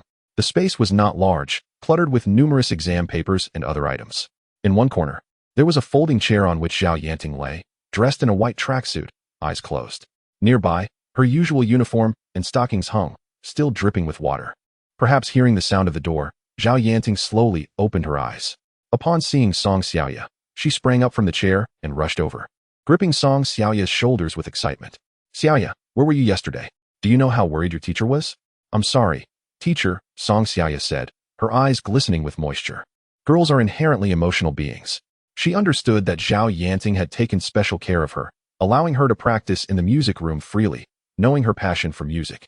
Seeing Zhao Yanting's concern made it clear that she must have been frantically searching for her the previous night, even in the torrential rain. All right, the touching moment is over. Let's get her something to eat, Yi Hao interjected from the side. Song Xiaoya presented the lunchbox to Zhao Yanting. Teacher Zhao, you must not have eaten last night. Please dig in. As the delicious aroma wafted from the lunchbox, Zhao Yanting's stomach audibly protested. Smiling, she set the lunchbox on a relatively clear table and opened it. Inside, apart from the dishes that Yi Hao and the others had eaten earlier, there was also a bowl of ginger soup. Drink some soup, don't catch a cold, Yi Hao said with a gentle smile.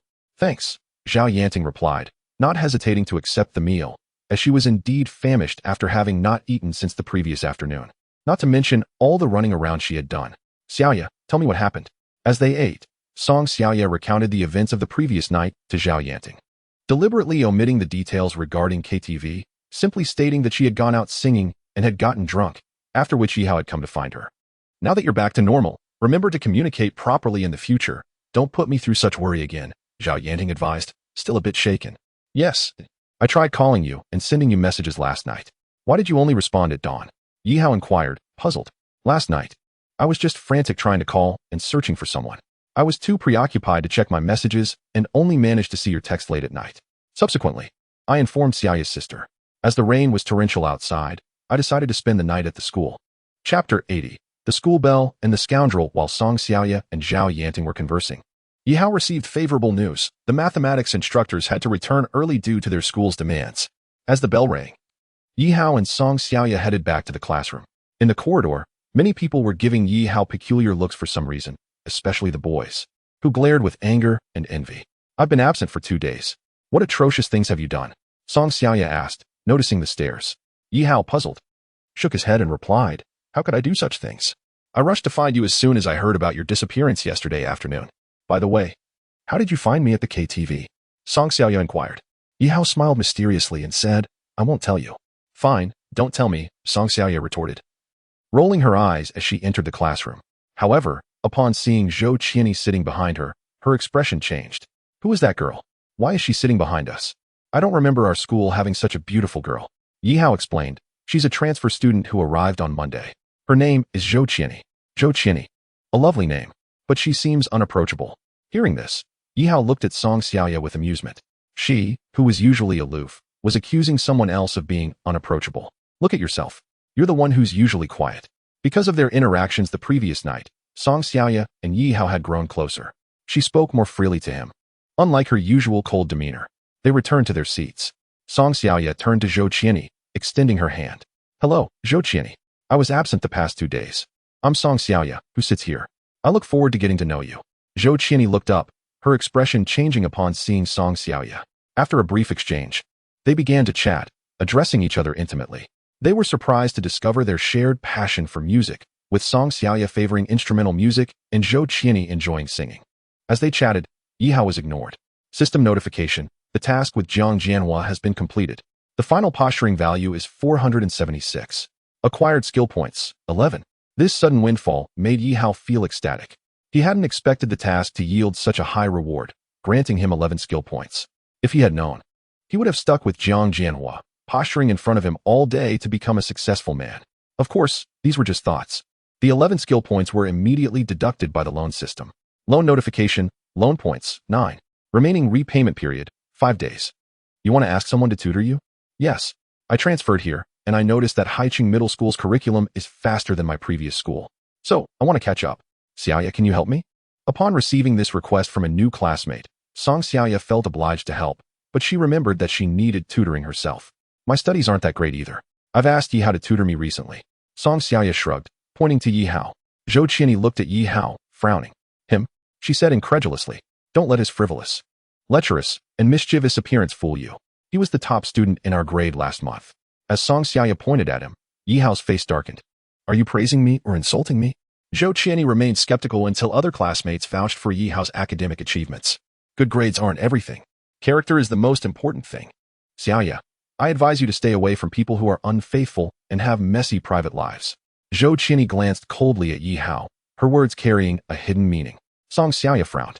Although she liked her new classmate, she couldn't accept her speaking ill of Yi Hao, who had just helped her. Qianyi, you must have misunderstood something. You've only been here for 2 days. If he did anything wrong, I'll make him apologize to you. I think you've been deceived by his appearance. Xiaoya, check the school forum and see what's being spread. Zhou Qianyi looked at Yi Hao with disdain. Yi Hao was perplexed. Why had his classmates' attitudes changed so drastically in just 1 day? Soon after, Song Xiaoya, after checking her phone, looked at Yi Hao teasingly. Yi Hao, I didn't expect you to do such outrageous things in the 2 days I was absent. What? What are you talking about? What's so outrageous? It sounds like I've committed murder or arson, Yi Hao asked, puzzled. I don't want to talk about your scandalous affairs. Just see for yourself. Song Xiaoya handed her phone to Yi Hao. Yi Hao took the phone and his eyes widened. At the top of the school forum was a high-definition and censored video.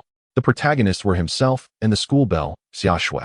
The video had no sound, but it showed him talking to Xia Shui, who was silently crying. After a few seconds, Xia Shui looked at Yi Hao with resentment, said something, and turned away. The video, lasting less than 10 seconds, was titled, Scoundrel Yi Hao Abandoned School Belle. It had already garnered thousands of comments, mostly denouncing Yi Hao with various insults. Yi Hao looked at the video, dumbfounded. As one of the protagonists, he knew the video was real, but the reality was different. He had merely tried to be a hero. But Xia Shui had inexplicably cried and glared at him before leaving. This isn't what it looks like. Yi Hao looked at Song Xiaoya and Zhou Qianyi, who were now regarding him as a scoundrel. Is the video real? Zhou Qianyi asked. Yes, that's all there is to it. The eyes of the masses are discerning. Xiaoya, I think you should ask the teacher to move you next to me. There's an empty seat. Zhou Qianyi looked at Yi Hao with disgust. Song Xiaoya also looked at Yi Hao with surprise, but her eyes showed some doubt. I'll listen to your explanation. Song Xiaoya chose to give Yi Hao a chance to explain. Yi Hao was almost moved to tears. Just as he was about to speak, a cry of surprise came from the side. Look, it's Xia Shui. Xia Shui is here. She's standing at the door, looking at Yi Hao. Could it be that Xia Shui still likes Yi Hao and wants to get back together even after being dumped? Why? Why do scoundrels always get the school bell? Chapter 81. There is only one truth at this moment. Outside class 4 of the senior year, Xia Shui stood timidly at the door, her gaze cautiously searching within the classroom, eventually landing on Yi Hao. She wanted to call out, but the words lingered unspoken on her lips.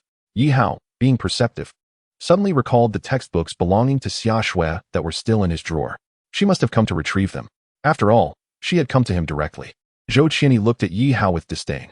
Yi Hao, ignoring the need for explanation, realized that the only way to clear his name was to have the other party testify on his behalf. He swiftly retrieved the books from his drawer and dashed outside. These are my books. Xia Shui hesitated to meet Yi Hao's eyes, focusing instead on the books in his hands, a faint blush creeping onto her cheeks. Your books, I'm returning them to you. However, about the incidents online, I hope you. Just as Yi Hao extended the books to her, Xia Shui took them without a word and prepared to turn away. Please, don't go. I need you to help me prove my innocence. Yi Hao called out, reaching out to grasp her school uniform. Due to the chill of November, many students had already donned long-sleeved uniforms. His hand landed on Xia Shui's sleeve. To his surprise, an unexpected event occurred, whether it was due to Yi Hao's excessive strength or Xia Shui's sudden movement, as he pulled her sleeve. It tore away from her shoulder. Her fair, slender arm was instantly exposed, and through the gap, Yihao could faintly see the black strap of her bra. Ah! Xia Shui covered her arm, tears welling in her eyes. The books fell from her grasp as she turned and fled, heading towards the girls' restroom. Yihao stood frozen, caught between the dilemma of whether to pursue her or not, enduring the scornful gazes from every corner of the room. Why? Why does this always happen? He thought, realizing that this time it was not just a video but a live performance. He silently picked up the fallen books and returned to the classroom, his heart heavy as he sat back down, subjected to the derisive stares of the two beautiful girls beside him. He placed the books back into his drawer, resigned to the fact that no amount of effort could cleanse the stain on his reputation. I know I'm beyond redemption now. Feel free to look down on me as you wish, he thought, slumping over his desk, tears of frustration threatening to spill. Shameless, Zhou Qinyi muttered, instinctively pushing her desk back a little, eyeing Yihao warily. Meanwhile, Song Xiaoya looked at Yihao with a smile. All right, go on and explain yourself.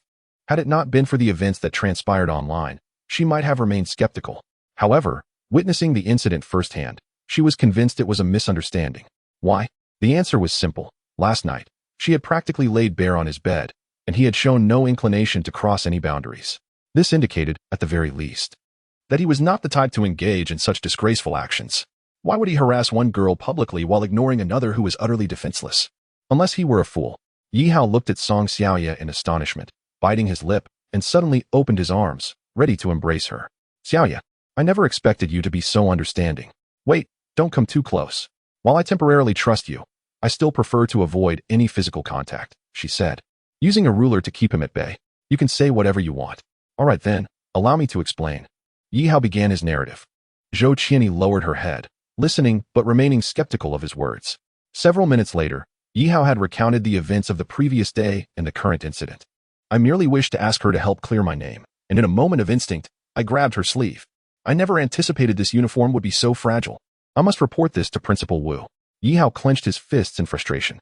A girl would never irrationally hate you without cause. If she cried, it must be for a reason, Zhou Qinyi scoffed. Yet, Song Xiaoya, stroking her chin thoughtfully, paused for a moment. I understand now. There is only one truth. What? Yihao looked at her with anticipation. Song Xiaoya pointed at him, declaring, you indeed caused Xia Shui harm. Ah? Yihao was taken aback, forcing a bitter smile. Do you now doubt me too? No. Just hear me out. You did indeed harm her, but not in the way you think. You took away her first place in the monthly exam. Upon hearing this, both Yihao and Zhou Qinyi were momentarily stunned. Xiaoya, surely you're joking. Who would cry and hate someone over a mere first place? Zhou Qinyi questioned, bewildered. Yihao nodded in agreement. Perhaps others wouldn't, but Xia Shui would. Her situation is rather unique. Let me explain. Everyone knew Xia Shui as a remarkably ordinary girl with striking beauty and an impeccable academic record, having secured first place in every exam since her freshman year, until recently when Yihao bested her. Thus, she had earned the titles of the school beauty and academic prodigy. However, few were aware of her unfortunate circumstances. The reason she strove for first place was not for glory, but out of necessity. I had heard that her family faced dire straits, with her father bedridden and her mother struggling to make ends meet by selling goods on the street. Our school had a well-known policy. Any student who maintained first place in all exams throughout a semester would receive a scholarship of 100,000 yuan each year. At this juncture, Song Xiaoya paused, looking intently at Yihao. It was then that Yihao recalled the existence of this policy, established by a wealthy benefactor during the school's inception to reward exemplary students. However, it was an exceptionally rare feat to achieve first place in all exams throughout a semester. In the history of Haicheng High School, it had almost never occurred. Yet, in Yihao's cohort, Xia Shui had remarkably earned the scholarship for both her freshman and sophomore years due to her extraordinary academic prowess. Are you saying that because I secured first place once, I inadvertently caused her to lose her scholarship for this semester? Yihao asked incredulously. Song Xiaoya nodded. If you truly did nothing reprehensible, then that is indeed a likely scenario. Is it really that simple? Zhou Qinyi inquired, still skeptical. Yihao fell into contemplation. For a student from a financially struggling family, 100,000 yuan was a significant sum. The thought that his achievement had deprived Xia Shui of such a considerable income weighed heavily on him. Moreover, Yihao recognized that his first-place finish was not solely due to superior academic performance, but rather sheer luck, thanks to a system he had acquired. While he firmly believed that luck was a component of skill, he felt a pang of guilt as he recalled Xia Shui's initial reaction upon seeing him. Look, your photo has resurfaced on the forum, Song Xiaoya exclaimed, handing her phone to Yihao. He glanced at the comments beneath a post titled "Scoundrel Yi How Abandoned School Beauty" and saw a new entry. The school beauty pleads for reconciliation, only to be threatened by the scoundrel. The first floor was accompanied by a photograph of Xia Shui, who left with tears in her eyes, clutching her arms. Yi Hao did not need to look below. He was certain that a large crowd was disparaging him. He thought to himself, I must find Xia Shui and clarify things. As he prepared to rise, Song Xiaoya halted him. I advise against it, regardless of Xia Shui's current state. Even if you manage to find her and she explains the situation, do you genuinely believe anyone would take your word? There would only be another post claiming that scoundrel Yi Hao is coercing the school belle into denying any association with him. Do you believe it?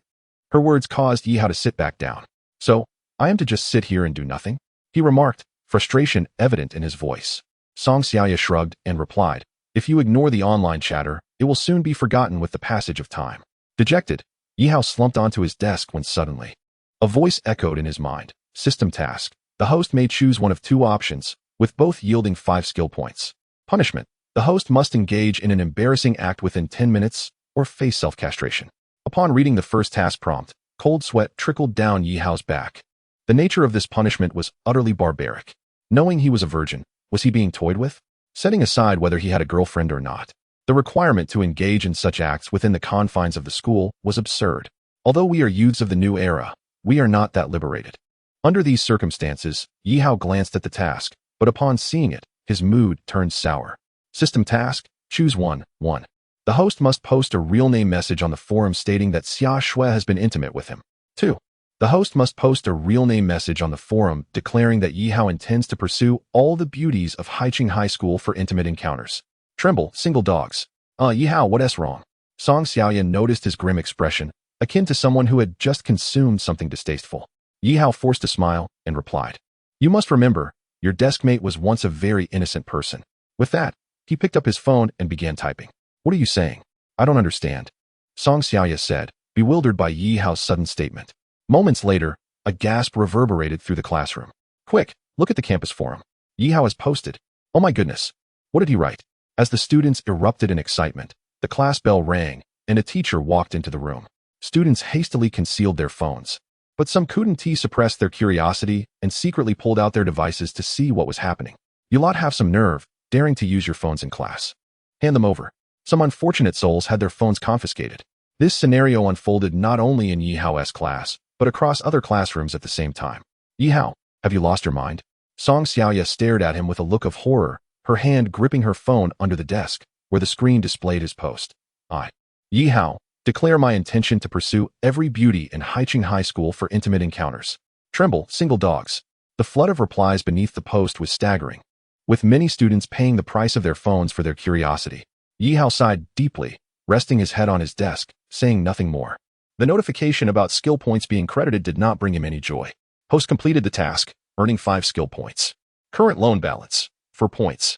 Indeed, Yi Hao had decisively chosen the latter of the two tasks. This decision came after much contemplation. The rationale was simple. If he had sent the first message, not only would he suffer, but Xia Shui would also be implicated. Conversely, the second message was merely a declaration, with only Yi Hao bearing the brunt of the consequences. It resonated with the saying, if I do not enter hell, who will? Meanwhile, whispers of gossip swirled through the classroom. Scoundrel. Rogue. ID better be cautious. What if he targets me next? He has previously lifted a boy with one hand. He must be formidable. What if he drags me into a dark room? Yi Hao felt several black lines appear on his forehead as he glanced at the girl who spoke. Seriously, do you genuinely believe that? He turned to see Song Xiaoya had indeed moved her chair to sit beside Zhou Qianyi. While I know you're a good person, I feel it's better to keep my distance from you for now. Forget it. Who told me to have such bad luck today? Yi Hao said little more and dozed off at his desk, having had a sleepless night prior. The teacher paid no mind to Yi Hao's open defiance of sleeping in class. When a student protested, the teacher simply replied, if you can rank first in the monthly exam, I'll let you sleep. The window had not been closed properly, allowing the chilly rain to breeze in. Yi Hao shivered. Song Xiaoya noticed and quietly approached the window to pull it shut. Although she was shocked by Yi Hao's actions, she hadn't forgotten how he had cared for her the previous night. Chapter 83. The Crisis of the School Beauties. After lunch, Yi Hao, clutching Xia Shui's book, dashed outside. Xiaoya, you can't truly believe the nonsense he spouted this morning, can you? Zhou Qianyi questioned Song Xiaoya. She gazed at her exercise book and replied softly. At least I believe he isn't the type to actually follow through with those things. But the message he posted this morning. Zhou Qianyi frowned. Instead of answering Zhou Qianyi's question, Song Xiaoya countered. Qianyi, do you believe there are prodigies in this world, those who are a notch above geniuses? Zhou Qianyi nodded. Do you think prodigies might exhibit behaviors that seem strange to outsiders? After a moment of contemplation, Zhou Qianyi nodded again. Song Xiaoya smiled enigmatically, continuing to work on her exercises. Are you suggesting that guy is a prodigy? Zhou Qianyi stared at Song Xiaoya in astonishment, not expecting her to hold Yi Hao in such high regard. Even if he ranks first in the monthly exam, he's just a top student, far from being a prodigy. Song Xiaoya feigned mystery, saying, I wouldn't elaborate, as you wouldn't believe me anyway. Since you are now our classmate, I trust you will gradually uncover many astonishing things about him. Observing Zhou Qianyi's continued confusion, Song Xiaoya shook her head with a smile and returned to her work. She grew increasingly curious about Yi Hao. A top student? Perhaps that label no longer sufficed. A well-rounded learner with exceptional skills, adept at repairing and playing musical instruments, capable of producing enchanting melodies and singing captivating songs. Such a person was not merely a genius. He was a prodigy. Only a genius of monstrous caliber could possess such talents. Soon, Yi Hao returned empty-handed, his expression one of profound dejection. What's wrong? Did you return the book? Didn't they clarify things for you? Song Xiaoya inquired. Her curiosity piqued. Yi Hao shrugged helplessly. I went to her class, but apparently, her classmate said she abruptly left midway through the lesson, having faced disappointment. I could only ask her classmate to place the textbooks on her desk. You should have seen the glances from the students in her class. I nearly believed I wouldn't make it back. It seems they were too frightened to come to school because of you, Zhou Qianyi coldly remarked. Yi Hao shot a glance at Zhou Qianyi, perplexed by her evident disdain for him. All right, let us put these vexing matters aside, classmate Song Xiaoya. I am here to assist you in your review. Our goal is to achieve first place next month. Yi Hao settled into Song Xiaoya's seat and turned to face her. A flicker of joy crossed Song Xiaoya's eyes. Since you put it that way, I shall reluctantly agree. She pushed her exercise book towards him. Perhaps she had not realized that she was gradually shedding her facade of aloofness in front of Yi Hao. You can't even solve such simple math problems? Less chatter. Just teach me quickly. Here, use this formula and then substitute this. And this one? This one is even simpler. Just eliminate this and take a look at these numbers. So that's how it is. During the course of a single afternoon, Yi Hao and Song Xiaoya became utterly immersed in a sea of problems, while Zhou Qianyi observed in astonishment. Although she remained silent, she was keenly following their discussions on problems she too struggled with. Yi Hao's teaching method was refreshingly straightforward. One merely needed to listen closely to grasp the concepts. Wait a moment. Didn't the teacher use a different formula for this problem during class? Zhou Qianyi, gradually engaging, instinctively spoke up, but immediately lowered her head. A faint blush creeping onto her cheeks. Damn it, why couldn't I hold my tongue? Wasn't this revealing that I have been eavesdropping on their lessons? All right. Qianyi. Stop pretending. Come over and listen too. After all, if we're learning, we might as well make use of the time. Song Xiaoya pushed her exercise book between herself and Zhou Qianyi. You're the one who is useless. Yi Hao shot back at Song Xiaoya before addressing Zhou Qianyi's earlier question. Yes, the teacher indeed didn't use this formula. However, solving problems doesn't strictly require the method taught by the teacher. Use whatever you find most convenient and see which formula works better for you. Zhou Qianyi picked up her pen and began writing. Indeed, the formula Yi Hao provided proved to be more efficient and time-saving than the one presented by the teacher. For the rest of the afternoon, Yi Hao dedicated his free time to helping Song Xiaoya review, and Zhou Qianyi, by habit, joined them. To outsiders, this scene appeared to be a classic case of Yi Hao, the notorious playboy, pursuing the two campus beauties. This scoundrel was actually putting his intentions into action. Song Xiaoya was undoubtedly the campus beauty, though she maintained a low profile and rarely approached others, hence her lesser-known reputation. As for Zhou Qianyi, she was undeniably stunning. Anyone who dared to claim otherwise would find themselves besieged by a throng of defenders within moments. As the afternoon wore on, rain poured relentlessly outside, casting a dark gloom over the sky. Yi Hao and Song Xiaoya walked together to the school entrance. What I taught you today? Make sure to review it thoroughly at home, Yi Hao urged. Understood, teacher Yi Hao. For some reason, Song Xiaoya felt that Yi Hao was even more concerned than she was about the situation. Of course I'm worried. You are the protagonist of this task. If you fail the exam, I'll be doomed. By the way, when will you teach me the violin? Song Xiaoya suddenly recalled, her eyes sparkling with anticipation as she gazed at Yi Hao. In truth, she was more eager for him to teach her a musical instrument than to study. About that, Yi Hao hesitated, realizing he currently lacked any skills in music. His prior ability to play the piano had been acquired through a limited-time reward from a task, and once the time elapsed, all that knowledge vanished from his mind. It was astonishing that he genuinely could not remember anything related to music. This system was truly remarkable. Ahem, we're not in a rush. We'll focus on learning the instrument over the weekend, and we'll sort out our studies from Monday to Friday, Yi Hao stated earnestly. He was still burdened with loans. He had no points to exchange for music skills and would have to postpone that for now. All right then, goodbye. Song Xiaoya waved cheerfully, holding up her umbrella as she departed. Yi Hao lingered at the entrance for a moment. After watching Zhou Qianyi emerge from the campus, a black sedan pulled up at the entrance. Zhou Qianyi approached it. Didn't I say not to come pick me up, miss? While you may not wish for our protection, at the very least, please allow us to ensure your safety on rainy days, replied Zhao Hu, the driver Yi Hao recognized. Zhou Qianyi frowned slightly, but eventually folded her umbrella and entered the car. Zhao Hu's gaze instinctively flickered towards Yi Hao's position, offering a slight nod before driving away. Only after the car had vanished did Yi Hao begin his journey home. He had not forgotten his task of protecting Zhou Qianyi. The previous days had been complicated by certain unique circumstances. However, in the absence of pressing matters, he chose to fulfill his duty. Upon returning home, Yi Hao paused at his doorstep for a moment. Hearing footsteps from Zhou Qianyi's room, he finally felt at ease to enter. After a simple dinner and a brief rest, he took out a piece of paper and began to list the events he had encountered over the past few days, along with unfinished tasks and plans. First on the list was the long-term task concerning Song Xiaoya, to help her realize her dreams, bring her joy, and alleviate all her worries. The second task involved advocating for her in front of her family, securing her a chance to participate in the Jiangnan province instrumental competition in a month, and aiming for first place. These two tasks could not be completed immediately and could be set aside for now. But there was another even longer-term task, to conceal from Song Xiaoya the news of Song Ying's illness for 3 months. Moreover, the reward for this task was a generous 30 skill points. These matters could be postponed for the time being. But the task of uncovering Zhou Fuqiang's nefarious deeds and expelling him from school within a month was now pressing. Additionally, he still owed 4 points on his loans. If no other tasks arose within 5 days, he would have no choice but to complete this one.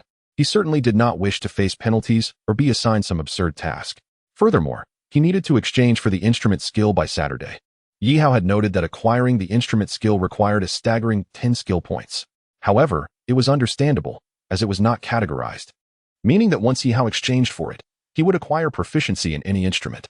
He was in dire need of skill points. They were critically scarce. After tallying his tasks, Yi Hao reflected on his recent gains.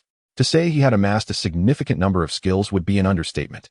Initially endowed with the physique of a soldier, he had also acquired ordinary skills, learning, tuning, medical knowledge, computer technology, and even gardening. His extraordinary abilities included basic object manipulation and basic invisibility.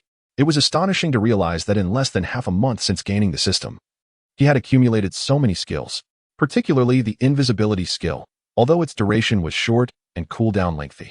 It proved invaluable in critical moments, albeit with the caveat that only his physical form could become invisible, making it inconvenient. In simpler terms, he could not wear clothes while invisible, which was quite troublesome for Yi Hao.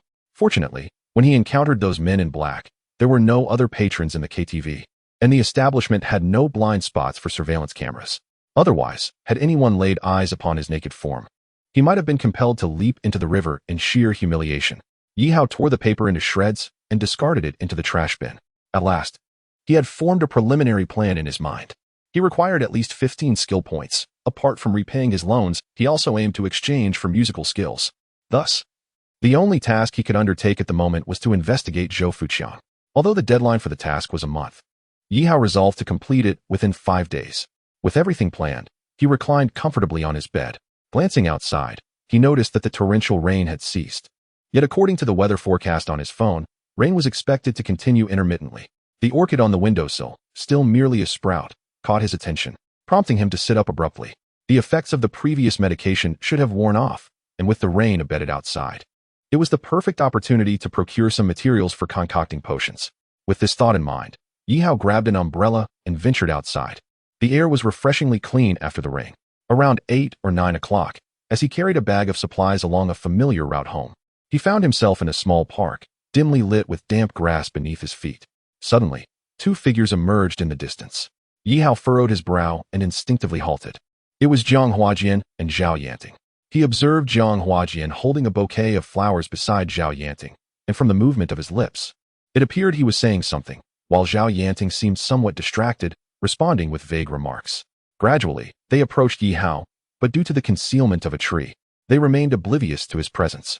Yanting, I've already promised to take you home to meet my parents before New Year's. Please agree to it, Jiang Huajian implored. His gaze earnest. Zhao Yanting frowned slightly.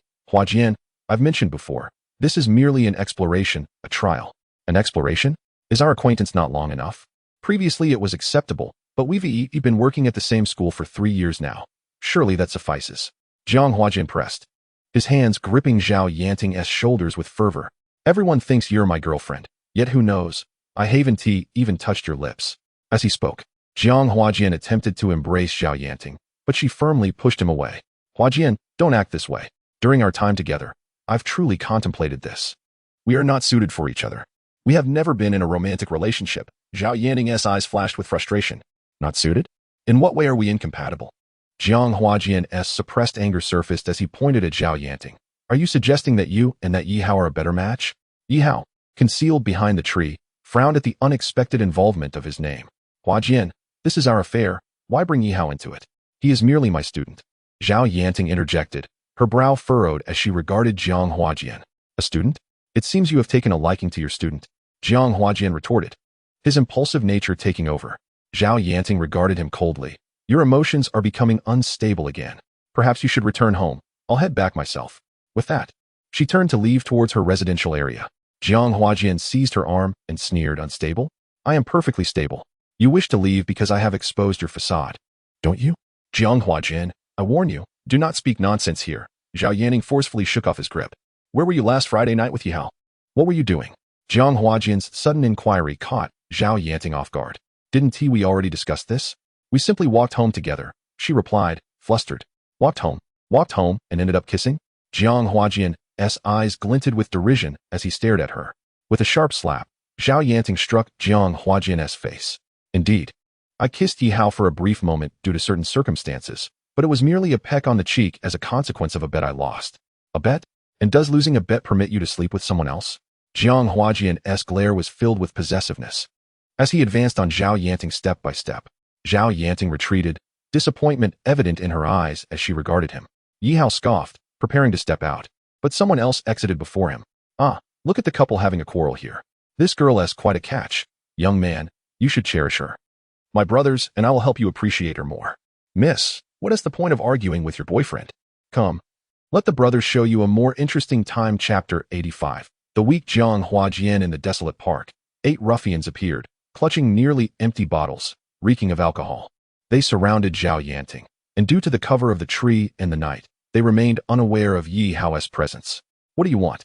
Zhao Yanting instinctively stepped closer to Jiang Huajian, her previous conflict with him momentarily forgotten in this situation. Of course we want something, one of the men chuckled. Zhao Yanting's expression began to waver as she glanced at Jiang Huajian. Gentlemen, let us discuss this amicably. Fate has brought us together. I have some money here. Let us consider it a treat for you to enjoy some drinks. Jiang Huajian attempted to diffuse the tension, forcing a smile as he faced the 8 men. He pulled out his wallet, producing a stack of cash. Please, consider this a gesture from me. Humph, at least you have some sense.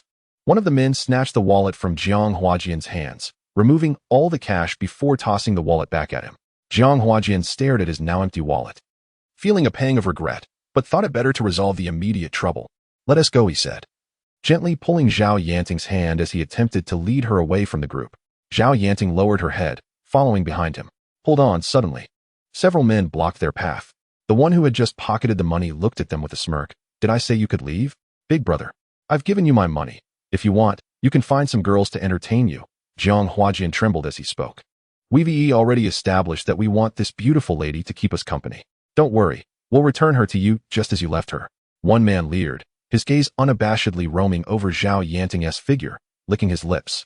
His blatant stare made Zhao Yanting feel utterly uncomfortable, as if she were being scrutinized by a pack of wolves. Oh, look at the little sister getting shy. This is amusing. One man laughed gleefully. Big brother, this is truly unacceptable. If it must be, I can treat you to any nightclub in Haicheng of your choice. Jiang Huajian, though a physical education teacher, was acutely aware of his own limitations. He could handle 1 or 2, but there were 8 of them. Slap. One man delivered a harsh slap across Jiang Huajian's face. Looking down on him disdainfully, "Big brother? You think you're worthy of that title?" The stinging pain ignited Jiang Huajian's anger. "You. What do you want?" Observing the fury in Jiang Huajian's eyes, the assailant extracted a dagger from his pocket. Upon witnessing the blade, Jiang Huajian was utterly paralyzed, a chill coursing through his body, rendering him motionless.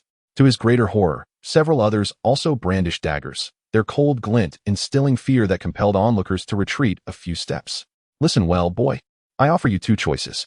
Either test the resilience of your body against our daggers, or obediently scurry away while we entertain ourselves. Afterward, you can clean up the mess." The man leered. How could that be the same? Jiang Huajian thought, albeit reluctantly. Yet, confronted by the daggers, he gritted his teeth and pushed away Zhao Yanting's hand that clung to him. "Huajian." Zhao Yanting gasped in disbelief as he stepped away. "Forget about your boyfriend. Let us keep you company," the man said, seizing Zhao Yanting's arm and forcefully throwing her against a nearby tree. Several men closed in, their lascivious gazes scanning her form. "Huajian, save me. Jiang Huajian, you bastard." Zhao Yanting cried, crouching in fear, her arms wrapped around her chest as she surveyed the men surrounding her. Yet, Jiang Huajian silently turned away, his fists trembling with rage. As Zhao Yanting gazed at the retreating figure, her heart sank in utter disappointment. All the cherished memories of childhood friendship and 3 years of companionship felt like a mirage. Regret enveloped her. She wished she had never agreed to dine with him tonight or come to this park. In her despair, a thought of another person surfaced. Yi Hao. How wonderful it would be if he were here, if only he. "Stop screaming, little girl. Don't you know this place? At this hour, there are hardly any souls around, not even ghosts." The man chuckled wickedly, his hand reaching for Zhao Yanting's delicate neck. Suddenly, she bit down hard on his arm. Blood gushed forth as he recoiled, cursing, "How dare you bite me?" Enraged, he raised his other hand to strike her. Zhao Yanting closed her eyes in despair, thinking, women are meant to be cherished, not struck. To her astonishment, she felt no searing pain. Opening her eyes, she saw that the man's arm was firmly gripped by a shadow behind him. Yi Hao. Recognizing him, her expression shifted to a faint smile, tears streaming down her cheeks. At that moment, Jiang Huajian was also taken aback, staring blankly at Yi Hao. "Let go of me, or I'll stab you right here," the man threatened. Struggling to free himself, but finding Yi Hao's grip unyielding, as if encased in steel, Yi Hao smiled softly, yanking the man's arm and hurling him several meters away before turning to Zhao Yanting, taking her hand and leading her aside. "Don't even think about running." The remaining men helped their fallen comrade to his feet, shouting angrily at Yi Hao. "Run? I have no intention of fleeing," Yi Hao replied, handing a bag to Zhao Yanting. She nodded, looking at him with concern. "Be careful." Chapter 86. Do knives amuse you? Yi Hao stepped forward to confront the 8 men, who brandished their daggers, surrounding him. "You're finished today," one man seethed, cradling his injured arm. Yi Hao chuckled lightly, cracking his knuckles. "Enough chatter. Let us begin." Although he appeared relaxed, his mind was acutely alert. It was his nature to disdain adversaries strategically while respecting them tactically. He had no desire to falter now. 2 thugs charged at him, opting for fists over daggers, clearly underestimating him. Yi Hao stood still, unruffled. As they closed in, he leapt, delivering a powerful kick to one's abdomen, sending him sprawling several feet away. In midair, he struck the second assailant's fist with the edge of his hand. The thug's excitement turned to horror as a sickening crack echoed through the night. He collapsed, clutching his injured arm in agony. The remaining thugs were taken aback, their disbelief palpable. "Attack with the knives. Stab him," one shouted, as they all lunged at Yi Hao, no longer dismissive. "Be careful," Zhao Yanting called from a distance, fully aware of Yi Hao's prowess, yet still anxious. At that moment, Jiang Huajian approached her, urging, "Yanting, let us leave quickly." "Yi Hao." Zhao Yanting's heart remained with him as she witnessed a dagger narrowly miss his arm. "Leave now, don't worry about him," Jiang Huajian insisted, his anxiety rising as he watched the men engage Yi Hao, particularly the gleaming knives. "Don't touch me," Zhao Yanting recoiled, distancing herself from Jiang Huajian. Disappointment in him had solidified. She could not bear to be with a man who stood idly by when she was in peril. "Yanting, please don't cause a scene. I had no choice. I was going to ambush them when they weren't looking, but then Yi Hao appeared," Jiang Huajian stammered, grasping for excuses. Zhao Yanting did not believe him, casting a scornful glance at him and pointing to the ongoing struggle. "If that is true, then go help Yi Hao." Jiang Huajian was taken aback, instinctively replying, "Are you joking? You want me to get myself killed?" "Humph." Zhao Yanting dismissed him, her attention fixed on the unfolding scene, her expression shifting to one of astonishment. Jiang Huajian's mouth fell agape as he witnessed all 8 men writhing in pain on the ground, clutching their abdomens, chests, or thighs, resembling mortally wounded souls, yet without a single visible wound. For those observant enough, they would notice Yi Hao's right hand, fingers aligned, still mimicking the shape of a knife. Yi Hao surveyed his accomplishments with a sense of satisfaction, nodding approvingly as he flicked his right hand. The skill he had garnered from his medical expertise, akin to wielding a scalpel, proved remarkably effective, delivering swift, precise, and ruthless strikes to various parts of the human body, inflicting pain that rivaled that of a broken bone, yet leaving no visible wounds, save for the first victim he had kicked. The second individual, despite the sound of a fracture, had merely been the result of a pressure point compressing the bone, creating an illusion of injury. Glistening knives were embedded around the first assailant, who lay sprawled on the ground, with daggers protruding from his arms, waist, neck, and notably from his groin. Any movement could lead to a torrent of blood. Are knives fun? Yi Hao inquired, crouching beside the man. Not fun, not fun. He hastily shook his head, sweat glistening on his brow. You like to bully women, don't you? Yi Hao asked with a smile. No, the man stammered in reply. With a swift motion, Yi Hao delivered 2 resounding slaps to the man's face. No, you were just about to bully a woman. Not fun at all. You dare play with knives in front of me. The sound of approaching footsteps caught Yi Hao's attention, and he turned to see the man he had previously kicked away now crawling and rolling to escape. Boss, hold on.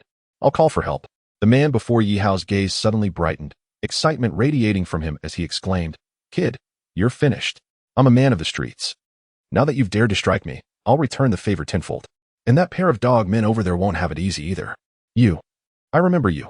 You're a teacher from Haiqing High School. Even if you run now, I can still find you. Jiang Huajian shrank back, fear evident in his voice. Brother, this has nothing to do with me. Wrongs have their origins. You should look for that kid. He's a student from class 4 of the senior year, named Yi Hao. Jiang Huajian, what are you saying? Zhao Yanting glared at him in anger. Jiang Huajian turned away, pretending not to see her ire.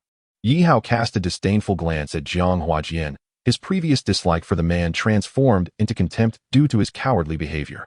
Mr. Jiang, perhaps you should return. It's too dangerous here, and I fear you may get hurt. Jiang Huajian clenched his fists, but ultimately turned to leave. Retreating to hide behind a tree a few hundred meters away, a cold grin creeping across his face. Stupid brat, let us see how you boast when those men arrive. He secretly hoped to witness Yi Hao being taught a lesson by that group. However, as he glanced back at Zhao Yanting, a sinister idea took root in his mind. The fugitive did not keep Yi Hao waiting long. Within 10 minutes, the previously quiet surroundings erupted with the sounds of approaching vehicles, numerous in number, followed by a throng of individuals rushing forward, some wielding various clubs and weapons. Who dares to bully our people? Step forward and let us see. From a distance, Yi Hao could hear their taunts. Meanwhile, Li Dao, the man before him, was now utterly exhilarated, boasting, Kid, just wait for your death. I'm going to have fun with your woman right in front of you. Ha ha ha. Yi Hao rose, planting his foot firmly on Li Dao's face. Moments later, around 20 men surrounded Yi Hao. Step aside, step aside. I want to see who dares to touch my little brother. A young man with yellow hair swaggered forward, his expression darkening as he noticed the fallen thugs. Who the hell dares to touch my brother? You must be looking for death. Due to the night's obscurity, he could only make out a vague silhouette standing there. Grabbing a wooden stick from one of his subordinates, he advanced step by step. Yet, as he drew closer and recognized Yi Hao, he was struck dumb. Meanwhile, his subordinates continued to shout, Take him down. Anyone who opposes us deserves to die. Yi Hao, unfazed, looked at the yellow-haired youth with a bemused smile and waved his hand. Ah, what a coincidence. We meet again, and you're still brandishing a stick. The yellow-haired youth's face turned pale, his body trembling as he dropped the stick to the ground. Hearing the words of his subordinates, he immediately turned and began slapping them, shouting, What are you all saying? Who are we supposed to kill? And you keep shouting about violence. How have I taught you? Civilized. We live in a civilized society now. The stunned thugs stared at their leader in confusion, unsure why he had suddenly changed his demeanor. What are you standing around for? Put away those weapons. As the yellow-haired youth watched Yi Hao approach, beads of sweat began to form on his forehead, and his hands trembled. Oh, I didn't expect that after a few days, you've risen in status and healed quickly. Yi Hao smiled as he approached the yellow-haired youth, his gaze slightly irritated by the man's hairstyle. I'll dye it when I get back.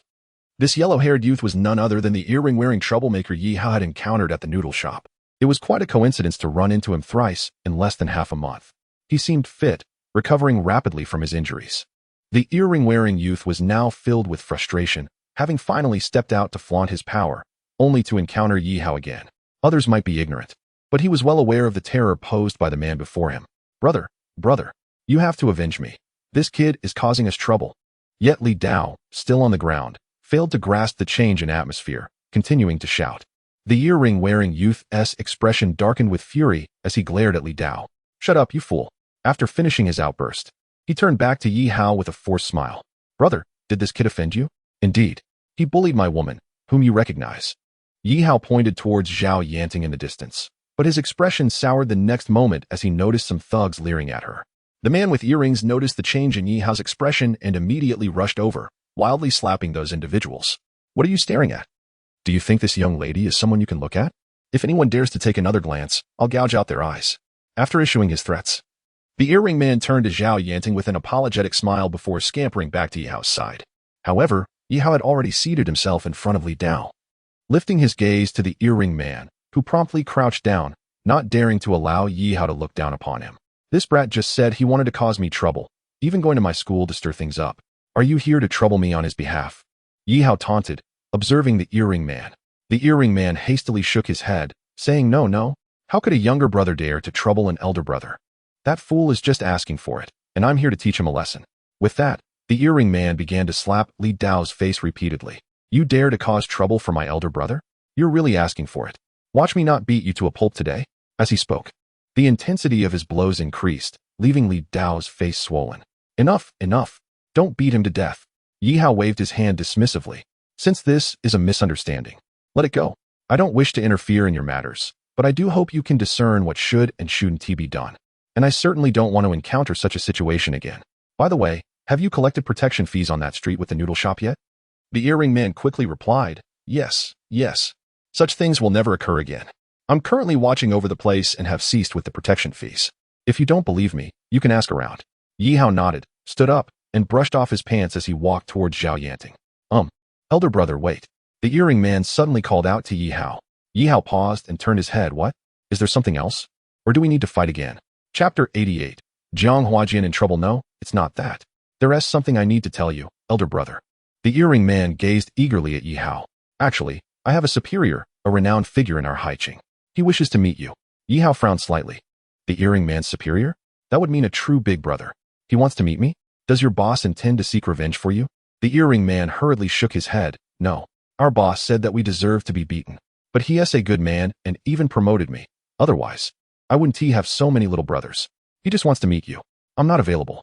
If he wants to meet, let him come see me himself. Yi Hao waved his hand dismissively, feeling no need to ingratiate himself with these individuals, especially now that he had a system. The surrounding little brothers were astonished, fully aware of who their boss's boss was, a figure whose mere presence could shake Haiqing. Yes, I will convey your words to our boss. The earring man remained unperturbed, his expression still filled with respect. Just then, a police siren echoed from a distance. A group of officers surged forward, surrounding the little thugs in layers. Don't move. We received a report that someone is armed and fighting here. Put down your weapons, interlace your fingers behind your heads, and squat down. Under the threat, the little thugs quickly complied, cowering on the ground like mice before a cat. Yi Hao furrowed his brow. Who called the police? Although he hadn't done anything wrong, the arrival of the police could still lead to complications, and Yi Hao was averse to trouble. The earring man, equally puzzled, leaned closer to Yi Hao and whispered, Elder brother, don't panic. I'll handle this, just watch. Yi Hao looked at the earring man in surprise. At that moment, they finally discerned who had called the police. Jiang Huajian appeared from nowhere, scampering toward an officer who had just stepped out of a vehicle, pointing at Yi Hao and his group from afar. Officer, I was the one who reported it. Those people over there are fighting, and several individuals are lying on the ground. Elder brother, is this your friend? The earring man inquired softly. Not a friend, just an annoying fellow, Yi Hao sneered, realizing that this was the very person who had reported him. Previously acting like a coward, he now sought to cause trouble after Yi Hao had resolved the matter himself. I understand now. I will handle this matter so that you won't be troubled, elder brother. The earring man was astute, quickly grasping Yi Hao's implication. He glanced at Jiang Huajian, memorizing his appearance, and then strode toward the police officers. Don't move. Who is the leader here? An officer approached, pointing sternly at the earring man. Upon hearing this, Yi Hao's eyes brightened. Lo and behold, it was his neighbor, the policewoman Xiao Shuiao. Officer, I am their leader. The earring man said, hands on his head, smiling apologetically. What happened to those individuals lying on the ground? Who hit them? Qiu Shuiyao inquired, frowning. Officer. It was that person who did it. Jiang Huajian stepped forward, pointing directly at Yi Hao. Due to the night's shadows, Qiu Xiao only then noticed Yi Hao's smiling face, which made her expression turn sour as she walked directly toward him. Jiang Huajian smirked, envisioning a sensational story of a brawl between students and gangsters. Once this news reached the school, it would tarnish Yi Hao's reputation as a heroic figure and an academic star, placing him in jeopardy. After all, fighting and being associated with gangsters were both serious offenses in school. This entire scenario was part of Jiang Huajian's careful planning. Initially, he had envisioned a more perfect scheme where Yi Hao would be beaten by those thugs while he brought the police to the scene. However, he had anticipated the new arrival's slow response, resulting in Yi Hao not striking first. So, you were the one who knocked them to the ground? Qiu Shuiyao glared at Yi Hao coldly, her tone unfriendly. She was a woman who bore grudges, and she still remembered her previous encounters with him, as well as the matter involving her good friend Qianyi. Before Yi Hao could speak, the earring man interjected. Officer, it was us who did it. These brats were disobedient and wanted to establish their own territory, so we had a fight. As he spoke, he kicked Li Dao in the back. Stop playing dead and speak up. Though Li Dao despised Yi Hao, he was acutely aware of his boss's stance. Swallowing hard, he said, Elder brother, I want to dare to establish my own territory again. Qiu Shuiyao frowned. The combatants had acknowledged their roles, indicating that Yi Hao had no involvement. No, officer, they're lying. He was the one fighting, not them. Jiang Huajian, caught off guard by the little thugs defending Yi Hao, instinctively stepped forward to shout. However, in the next moment, he felt a menacing gaze land on him. The earring man was looking at him with a smile that didn't quite reach his eyes, as if to say, try saying another word. After a moment of contemplation, Qiu Shuiyao turned to Yi Hao and asked, what exactly happened? Officer Qiu, I can vouch that this matter has nothing to do with him. At that moment, Zhao Yanting stepped forward to testify for Yi Hao. Teacher Zhao? Qiu Shuiyao clearly recognized Zhao Yanting, presumably due to their neighborly connection, having met before. Yi Hao was somewhat taken aback by this turn of events. Since someone was willing to exonerate him, he could only accept their goodwill. However, he cast a glance at Jiang Huajian, taking note of the fact that this lad, who appeared cowardly in confrontations, was quite adept at striking from behind. Reportee, I ask you, whom did you see hitting whom at that moment? Qiu Shuiyao turned to Jiang Huajian for clarification. Seeing the earring-wearing man's gaze upon him, Jiang Huajian timidly lowered his head and murmured, the park was too dim. I couldn't see clearly. Qiu Shuiyao surveyed the surroundings and waved her hand. All right. Let us wrap it up. Take these individuals back for detention. With that, the officers escorted the ruffians away, leaving only Yi Hao, Zhao Yanting, and Jiang Huajian behind. Yi Hao and Zhao Yanting did not spare Jiang Huajian a glance as they departed, leaving him gnashing his teeth at their retreating figures. Chapter 89. Late-night tutoring in the police car. One of the younger gang members timidly asked the earring-wearing man, Boss, why did you show weakness to that kid just now? The man, with a smile gracing his lips, appeared unfazed by the circumstances of being in a police vehicle. Rather, he felt as if he had performed a commendable deed. You wouldn't understand. Had I not hit the brakes in time, we wouldn't be sitting here now. We'd be sprawled on the ground like that scoundrel with the knife. Impossible. There are over 20 of us, armed to the teeth. How could we possibly lose to a mere brat? The young man expressed disbelief, muttering, I could take him down myself. The earring-wearing man regarded his subordinate with disdain. Let me ask you this. Can you defeat Fat Brother? The young man froze, quickly shaking his head. Of course not. It was common knowledge that Fat Brother's reputation was fearsome. One punch from him could very well spell disaster. Then how many people do you think it would take to take down Fat Brother? The earring-wearing man probed. The young man pondered for a moment before whispering, 30, perhaps. The earring-wearing man nodded in agreement. While Fat Brother was formidable, even a single strong opponent could not withstand the collective force of many. That kid took down Fat Brother with one move. Do you think our 20-odd members could defeat him? The man chuckled bitterly at the absurdity of the notion. Terror flickered in the young man's eyes as he stared incredulously at his boss. Boss, you're not joking, are you? One move? Do I look like I'm joking? The earring-wearing man shrugged, unashamed of his earlier submissive demeanor before Yi Hao. In his perspective, the strong governed, while the weak were trampled upon. Naturally, he could only hold respect for those who could overpower Fat Brother. The young man suddenly felt a wave of gratitude wash over him. Shoo, keep it down. No talking, the officer driving the car admonished. In Yi Hao's apartment, Zhao Yanting sat on his bed, gazing at him with gratitude as he fiddled with a cup of orchids. Thank you for tonight. she said sincerely. It was nothing. I merely passed by. However, it would be prudent to avoid such tranquil places at this hour in the future, Yihao replied, pouring the contents of his cup onto the orchid leaves before turning to Zhao Yanting with a smile. Unless, of course, you accompany me. Then it would be a different matter altogether. Zhao Yanting shot him a playful glare, yet she truly felt an unprecedented sense of security in his presence. Ever since that monthly exam, it seemed there was nothing Yihao could not resolve. Why do you seem so attached to that cup of orchids? Adding some peculiar liquid into it? Zhao Yanting inquired curiously. Yihao chuckled, shaking his head. I've told you before. This isnt grass, it's an orchid. Zhao Yanting scrutinized it for a while before muttering. This clearly looks like grass. Yihao smiled, opting not to clarify. All right, Yanting, it's quite late. Why are you still here? Shouldn't you be heading back? Yihao looked at her quizzically. They had been at it for half an hour since he began preparing the potion, and the clock was nearing 10. Oh, I almost forgot. Zhao Yanting suddenly exclaimed, rummaging through her bag to retrieve a notebook filled with densely packed math problems. I have a few questions. Could you help me with them? Seriously? I spent the day tutoring students, and now I'm expected to tutor teachers too? Yihao protested, glancing at his phone to note the time. It's already 10. How about you come to school tomorrow instead? Zhao Yanting shook her head vehemently. No way. If students see me, a teacher, asking a student for help, that would be so embarrassing. Besides, you promised to tutor me. I've even arranged for Zhou Qianyi to sit behind you as per your conditions. So Zhao Yanting was quite concerned about her image. Come on, it's just a few problems. She clasped her hands together with a smile. Reluctantly, Yihao sat beside her, taking the notebook to begin explaining the questions. Just as he was halfway through, Zhao Yanting suddenly sprang to her feet. What is wrong now? Yihao asked, bewildered. I felt like I had forgotten something, and now I finally remember. Zhao Yanting exclaimed, staring at Yihao with wide eyes. You need to explain what you posted on the school forum this morning and the rumors about you and Xia Shui. What on earth was that about wanting to woo all the beauties of Haiqing High School? And in that last line, it was utterly outrageous. Although our school doesn't delve deeply into online matters, you still need to be mindful, alright? The repercussions could be quite severe. As Zhao Yanting mentioned the beauties of Haiqing High School, a slight blush crept onto her cheeks, for it was well known that she too was considered one of those beauties. Yihao's declaration had inadvertently included her, and here she was, in the dead of night, still in his room. A Yihao awkwardly touched his nose, quickly explaining the situation with Xia Shui before adding, honestly, the post was just a spur-of-the-moment decision.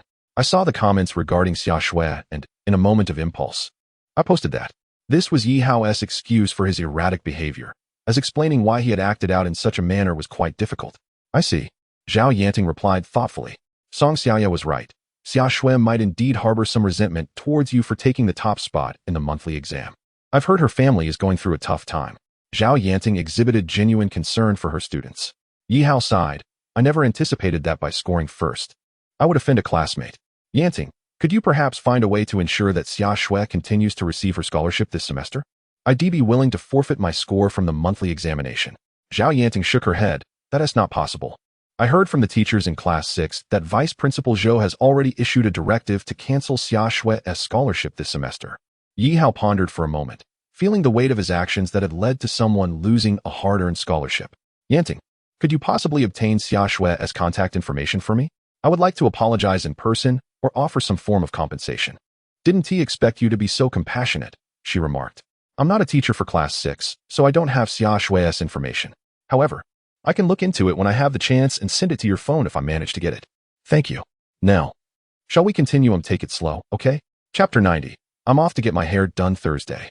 Upon awakening, the first thing he did was to check his system interface, where the loan amount had increased from 4 to 5. Zhou Fuqiang. It seems today is the day for your reckoning, he thought. For the sake of my loan and skill points, misfortune must befall you. As the day unfolded, after finishing breakfast, Yihao waited for Zhou Qianyi to descend, as she had opted not to have Zhao Hu escort her today. Thus, Yihao discreetly followed her to school. Once he saw Zhou Qianyi enter the classroom, he made his way to the vice principal's office. Located 2 floors from the top of the administration building, it was a quiet spot, especially since students had already arrived. Yihao faced no obstacles as he approached the vice principal's door. He attempted to unlock it but found it secured. This, however, posed no challenge for Yihao. He peeked through a window from the stairwell, spotting the vice principal's office door, and employed his telekinesis skill to unlock it. This particular skill proved invaluable at times, and he mused how advantageous it would be to combine it with X-ray vision. Yet, he acknowledged that he currently lacked the skill points needed for such an exchange. Pushing open the office door, Yihao stepped inside and relocked it, mindful of his training as a soldier. Zhou Fuqiang's office was roughly the size of a standard teacher's office, but was solely his private domain. The decor mirrored that of a traditional office, featuring a mahogany desk and chairs, alongside a reception table and sofa. Yihao confidently approached Zhou Fuqiang's computer and powered it on. In this digital age, one could never be certain of what secrets lay within a computer. Sure enough, upon opening the files, Yihao discovered numerous illicit videos. Clearing his throat, he refocused, noticing several recently recorded videos at the bottom of the list. Curious, he clicked on one, and to his astonishment, recognized both the male and female leads. The male was undoubtedly Zhou Fuqiang, while the female was his language teacher, Pan Mei. Since a previous incident, Pan Mei had scarcely exchanged words with Yihao, often avoiding him even during class. In the video, Pan Mei and Zhou Fuqiang were entangled in a passionate embrace within what appeared to be a 3-bedroom apartment. Yihao deduced this from the variety of settings within the video, which included a living room, kitchen, balcony, and bathroom, all serving as their playground. To his shock, it seemed the escapade took place in Pan Mei's home. Moreover, Yihao made a significant discovery in one scene set in the master bedroom. A wedding photo hung above the bed, depicting a younger Pan Mei alongside a seemingly honest man. Amused, Yihao shook his head and exited the videos, continuing his search through Zhou Fuqiang's computer. While the videos could tarnish Zhou Fuqiang's reputation, they would likely only lead to a reprimand rather than dismissal. However, Yihao found no further incriminating material. He had not anticipated that Zhou Fuqiang would be so cautious, leaving little of significance on his computer. Nevertheless, he took out a prepared USB drive and copied the videos. As he was transferring the files, he conducted a quick search of Zhou Fuqiang's office, finding nothing suspicious or noteworthy. Suddenly, footsteps approached, one set in dress shoes and another in high heels. Yihao hastily tucked the USB into his pocket and shut down the computer. The sound of a key inserting into the lock echoed through the door. Damn, what a coincidence for him to arrive now, Yihao thought, realizing it was impossible to leave. He quickly scanned the room for a hiding place and spotted a sizable cabinet, promptly slipping inside. Come in, Zhou Fuqiang's voice beckoned. You scoundrel. I knew you'd come to school early, and it's certainly ISNT for anything good, Pan Mei responded, her tone devoid of its usual coldness, now laced with flirtation. Listening from his hiding spot, Yihao felt a chill run down his spine. Enough chatter, your husband is far too controlling, she retorted. You have no idea. When you insisted on visiting my home, my husband seemed to suspect something. We should refrain from, Pan Mei began, but Zhou Fuqiang interrupted her. I want. What followed was a series of sounds resembling applause for love, leaving Yihao incredulous as he found himself witnessing a live performance after having just viewed the recordings. Suddenly, a phone rang, and Yihao instinctively covered his pocket. Where did that ring come from? Zhou Fuqiang frowned. It's mine, just a moment, Pan Mei said, distancing herself from Zhou Fuqiang to answer her phone. Yihao breathed a sigh of relief, nearly mistaking the ring for his own. Hello, darling. Yes, I have no classes today. I left early to get my hair done. All right, the stylist is calling me. I must go, she concluded, hanging up. Zhou Fuqiang leered at Pan Mei. What is the matter? Is your husband suspicious? Pan Mei laughed lightly. Not at all. I told him I had no classes, and he assumed I was resting at home. I just lied, saying I was going to get my hair done. You little vixen, you're quite the deceiver, Zhou Fuqiang remarked as he forcefully pressed her down, indulging his desires. Remarkably, this encounter lasted barely over a minute. Peering through the cabinet's crack, Yihao observed Zhou Fuqiang, with a satisfied expression, adjusting his tie while seated on the sofa.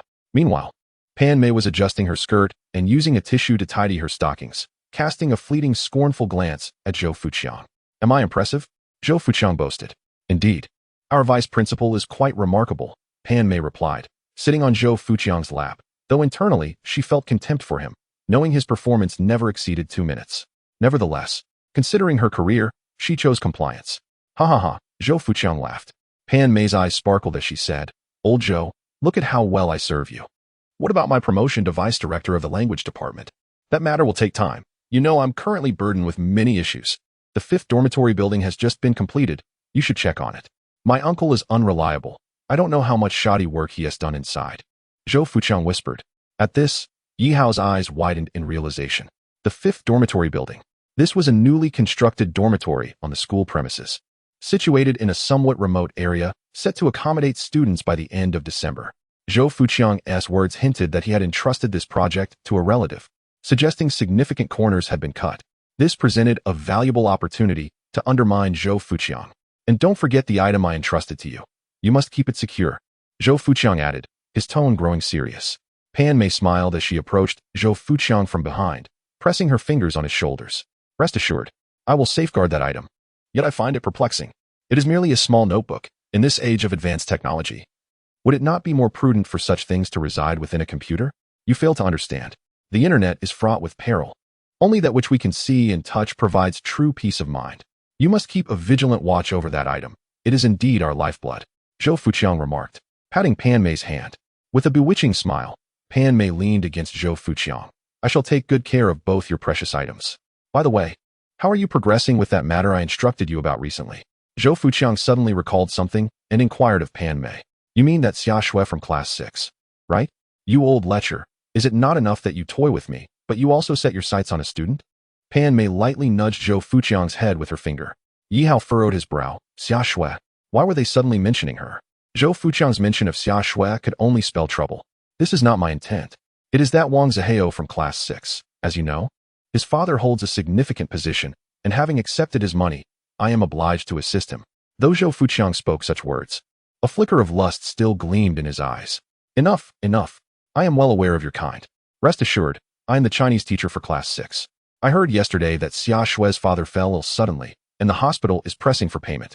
I have already instructed her to meet with you after school this afternoon. At that time, this little lamb will surely be at the mercy of your big bad wolf. Yi Hao clenched his fists, unable to fathom that Wang Zihao and Zhou Fuqiang had indeed set their sights on Xia Shui. After about 10 minutes, the two departed the office. And once Yi Hao confirmed that no one was outside, he too left the premises. This time, he had garnered a wealth of information, including those videos and matters regarding the 5th dormitory. Nevertheless, he remained exceedingly curious about that lifeblood item. An object that even Zhou Fuqiang dared not store on a computer must be of utmost importance. It seemed he needed to devise a way to obtain it. Upon returning to the classroom, Yi Hao continued to tutor Song Xiaoya and Zhou Qianyi with exercises, as he had done the previous day.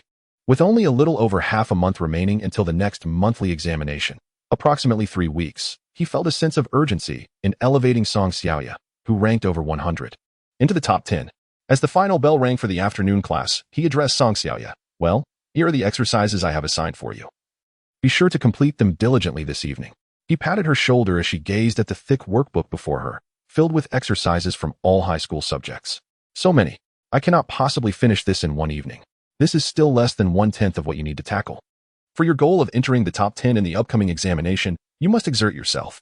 Noticing Zhou Qianyi leaving the classroom, Yi Hao bid farewell to Song Xiaoya and followed her out. Outside, the rain had begun to pour heavily. Jiahu's car was already waiting at the school gate. Due to the downpour, Zhou Qianyi did not refuse and allowed Jiahu to drive her home.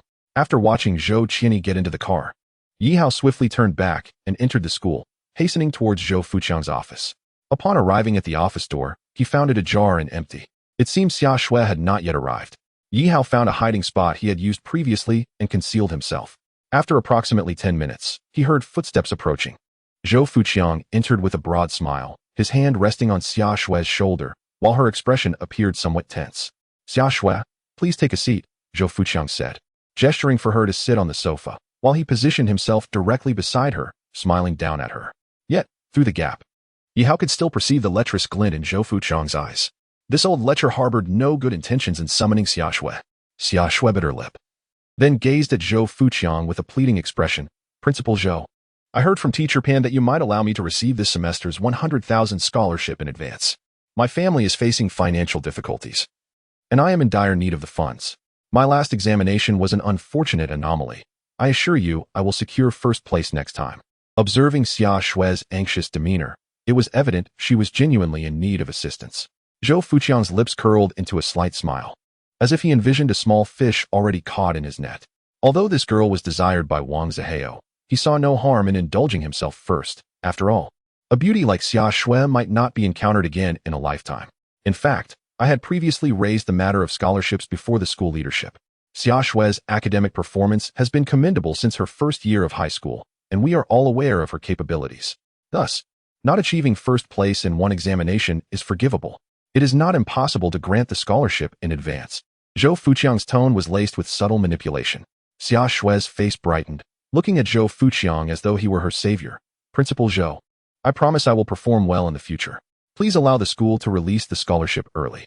My father, he is currently hospitalized, and his condition has worsened, requiring surgery, but we cannot afford the surgical fees. Tears welled in Xia Shue's eyes.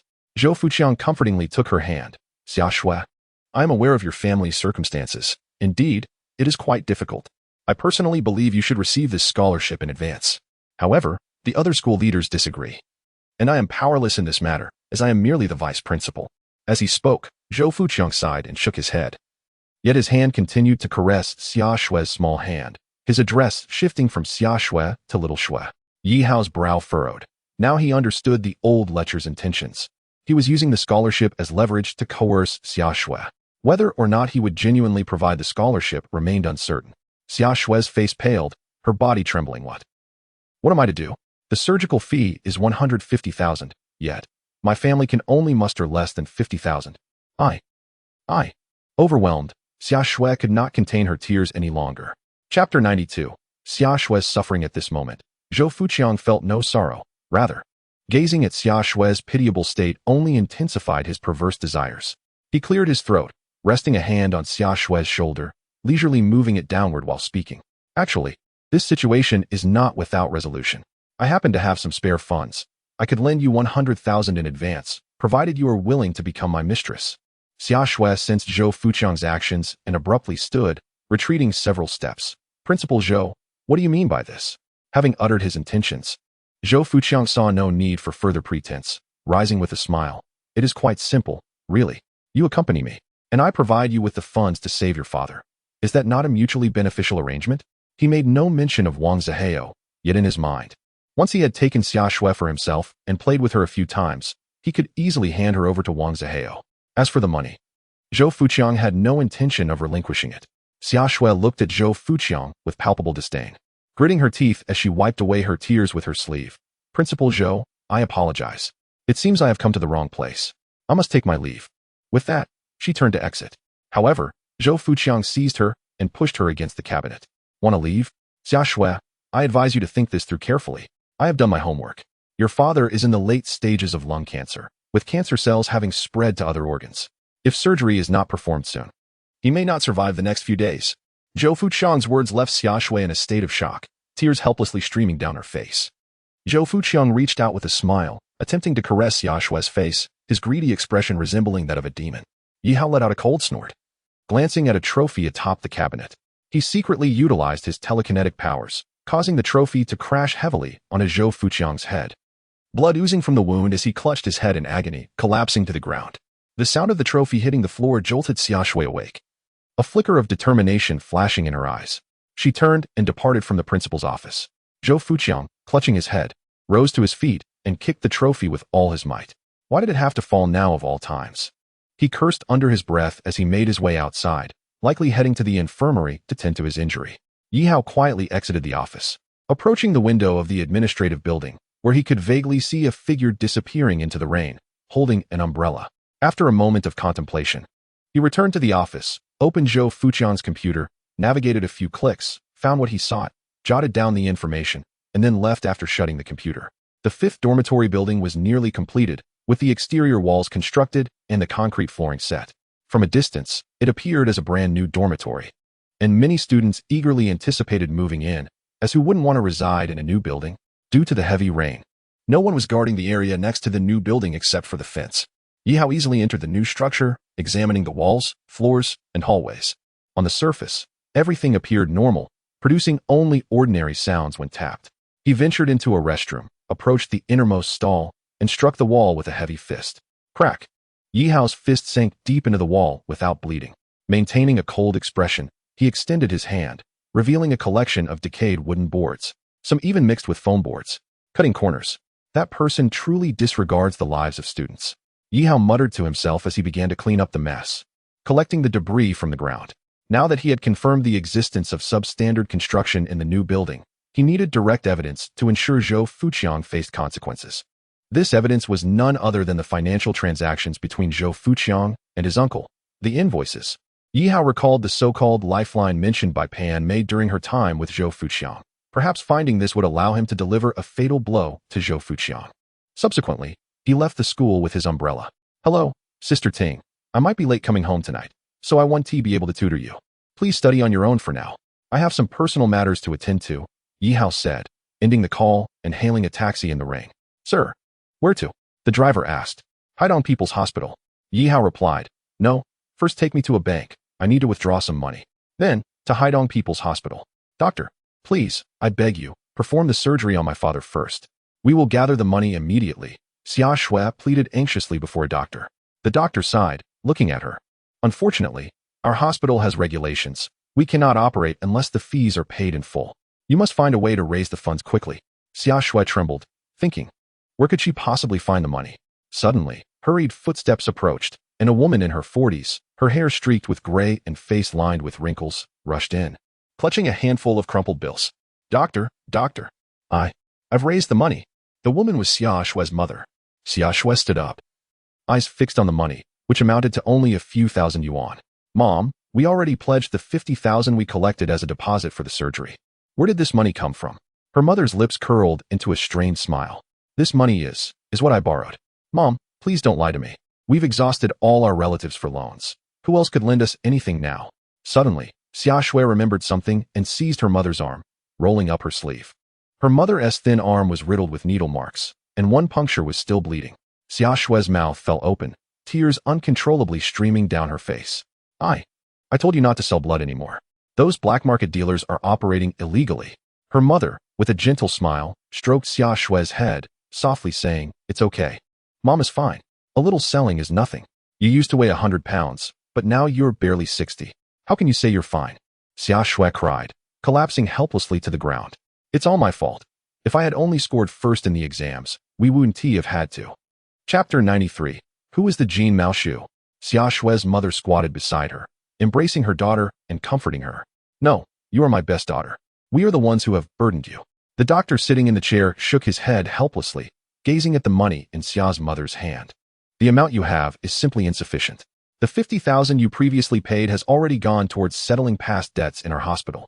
Xia Shui was taken aback, then stood up, urgently protesting. How can you do this? That 50,000 was our hard-earned money meant for my father's life-saving surgery. Sigh, though I am a doctor, I must speak frankly. It may be time for you to let go. The doctor looked at the mother and daughter with sympathy, producing a medical report. Your father's cancer cells have spread significantly. Even with this surgery, it will only prolong his life. He may relapse in a few months, requiring tens of thousands more for treatment, and there is no guarantee of a cure. This is late-stage cancer we're dealing with. Perhaps it would be kinder to let him go, allowing both of you to find some peace. The doctor's words were harsh yet realistic. Cancer operates in such a manner, with no certainty of further recurrences. Xia Shui clenched her fists, gritting her teeth as she and her mother leaned on each other for support. Deep down, they understood this reality, yet they were unwilling to accept it, which is why they continued to persevere. At that moment, a nurse entered. Dr. Fong. Patient 73 is ready for surgery. Patient 73? Both Xia Shui and her mother were momentarily stunned. Isn't patient 73 Xia Shui's father? Dr. Fong asked, puzzled. The nurse shook her head. No, someone has paid all the fees for patient 73, and 20,000 has been pre-deposited into their account for post-operative care. Everyone was taken aback. 20,000, along with the surgical costs, that amounted to at least 30 to 40,000. Are you sure you aren't mistaken? Dr. Fong inquired once more. The nurse looked at the invoice copy in her hand and shook her head affirmatively. Indeed. The patient number 73 is clearly marked here as Miss Xia Shui's father. Xia Shui was taken aback and then inquired, what is that person's name? They did not leave a name, wearing a coat, a hat, and sunglasses, merely stating they are a friend of Miss Xia Shui. They just completed the payment and urged us to expedite the surgery, the nurse replied. Upon hearing this, Xia Shui immediately rushed outside, searching for half an hour, but found no one resembling the nurse's description. Miss Xia Shui, why didn't you mention such generous relatives before? Nevertheless, I advise you to reconsider my earlier words, Dr. Fong said, standing up with a relaxed expression. He had previously wished to save the patient but was constrained by hospital regulations. Now, he was naturally pleased to be able to treat the patient. After speaking, he went to arrange the surgery. As the nurse turned to leave, Xia Shui called out to her, Nurse, may I see that payment slip? Certainly. Xia Shui examined the slip, noting that the final amount was 400,000 yuan, with a curious name written at the bottom, Jin Mao Shu. Is this not a pseudonym? Xia Shui asked, furrowing her brow. Due to the nature of the payment, a real name is not required. Moreover, an additional 200,000 yuan was paid, so you need not worry about hospitalization or chemotherapy fees for the foreseeable future, the nurse explained before departing. Xia Shui, what? What is going on? You didn't do anything foolish, did you? Xia Shui's mother, still in shock, gazed anxiously at her daughter. Xia Shui shook her head in confusion. I have no idea who provided the funds. Whoever this kind-hearted individual is. We must find them and express our gratitude, her mother prayed with clasped hands. Xia Shui bit her lip, searching her mind for potential benefactors. But none seemed likely to have provided such a substantial sum. After all, 400,000 yuan is a considerable amount, not merely 4,000 or 40,000. Jin Maoshu, who are you? Family of patient number 73, the surgery is about to commence. Please come and sign. All right. In the distance, a figure wearing a hat observed the scene intently. Yi Hao, are you out of your mind, spending 400,000 so recklessly? Yi Hao chuckled at himself. Yet he felt a profound sense of relief. Previously, he had found Xia Shui's information on Zhou Fuqiang's computer, including details about her father's illness and the hospital, stage 4 lung cancer. Although Yi Hao possessed medical skills, certain terminal illnesses, including cancer, were beyond his current capabilities. However, he had inquired with the system about possible treatments. Solutions existed, but ordinary skills would not suffice. Special abilities could be effective, yet they required system upgrades and a significant number of skill points, an immense challenge for Yi Hao at present. Nonetheless, he could at least spend money to prolong Xia Shui's father's life, while a cure could be addressed later. Leaving the hospital, Yi Hao's evening tasks were far from complete. He hailed a taxi heading towards a residential complex. Upon arrival, the rain had deterred many, and it was already past 9 in the evening. Yi Hao began searching for his target by door number. Soon, he located the destination. Knock, knock. Who is knocking so late? I don't know. No one mentioned a visit. I'll check. Voices of a man and a child emerged from within. As footsteps approached, the door swung open to reveal a surprised woman. You. Pan Mei stared at Yi Hao in disbelief. Honey, who is it? A man's voice echoed from inside, presumably Pan Mei's husband. Nothing, just someone. Pan Mei called back, then turned to Yi Hao with a scowl, whispering, What are you doing here? Are you looking for trouble? I am not here to cause trouble. I merely wish to inquire about something. Yi Hao replied with a calm smile. Pan Mei frowned. What is it? The lifeline that Zhou Fuqiang entrusted to you. Upon hearing Yi Hao's words, Pan Mei's expression shifted, instinctively preparing to shut the door. However, Yi Hao's foot wedged itself in the doorway. Teacher Pan, please do not be so hasty to close the door. You haven't given me what I came for, he said with a teasing glint in his eyes. Pan Mei's face paled, and she firmly stated, I do not know what you mean by lifeline. Oh, then, Teacher Pan, are you aware of this? Yi Hao held up his phone, displaying a video of Pan Mei and Zhou Fuqiang in a compromising situation. Chapter 94. Threat. Pan Mei's face drained of color as she opened the door, reaching out to snatch the phone from Yi Hao's grasp. Yet, he stepped back. Rest assured, this video is merely a backup. Taking it will be futile. I wonder, does Teacher Pan currently possess what I seek? Or should I show this to your husband? Threats were Yi Hao's method, direct, efficient, and somewhat unscrupulous, but he believed that dealing with wrongdoers required their own tactics. I truly do not possess what you speak of, Pan Mei continued to deny. Yi Hao smiled slightly and pushed the door open, entering the room. Inside, a man and a 6-year-old child regarded him with confusion. Hello. I am a student of Teacher Pan, here to deliver something to her, he announced cheerfully. Oh, a student of Pan Mei. Please, come in, her husband, appearing rather naive, invited. Yi Hao felt a pang of sympathy for the man, as enduring infidelity is a burden no one should bear. No need, no need. I prefer to speak with her outside, Yi Hao said, pulling Pan Mei back outside. Fuming, she glared at him, whispering angrily, What do you want? My request is simple, the item Zhou Fuqiang has. Yi Hao extended his hand. Give me the item, and I shall return the video. Pan Mei clenched her fists, pleading. Yi Hao, I beg you please spare me. That item cannot be given. If I do, I will be ruined. Then, shall I reveal this to your husband? I wonder how that will affect your fate, Yi Hao countered, watching her tremble. He shook his head in disdain. Your concern is solely for yourself. Have you considered the consequences of Zhou Fuqiang's misdeeds? The imminent completion of the 5th dormitory building, constructed with shoddy materials. Imagine the potential disasters.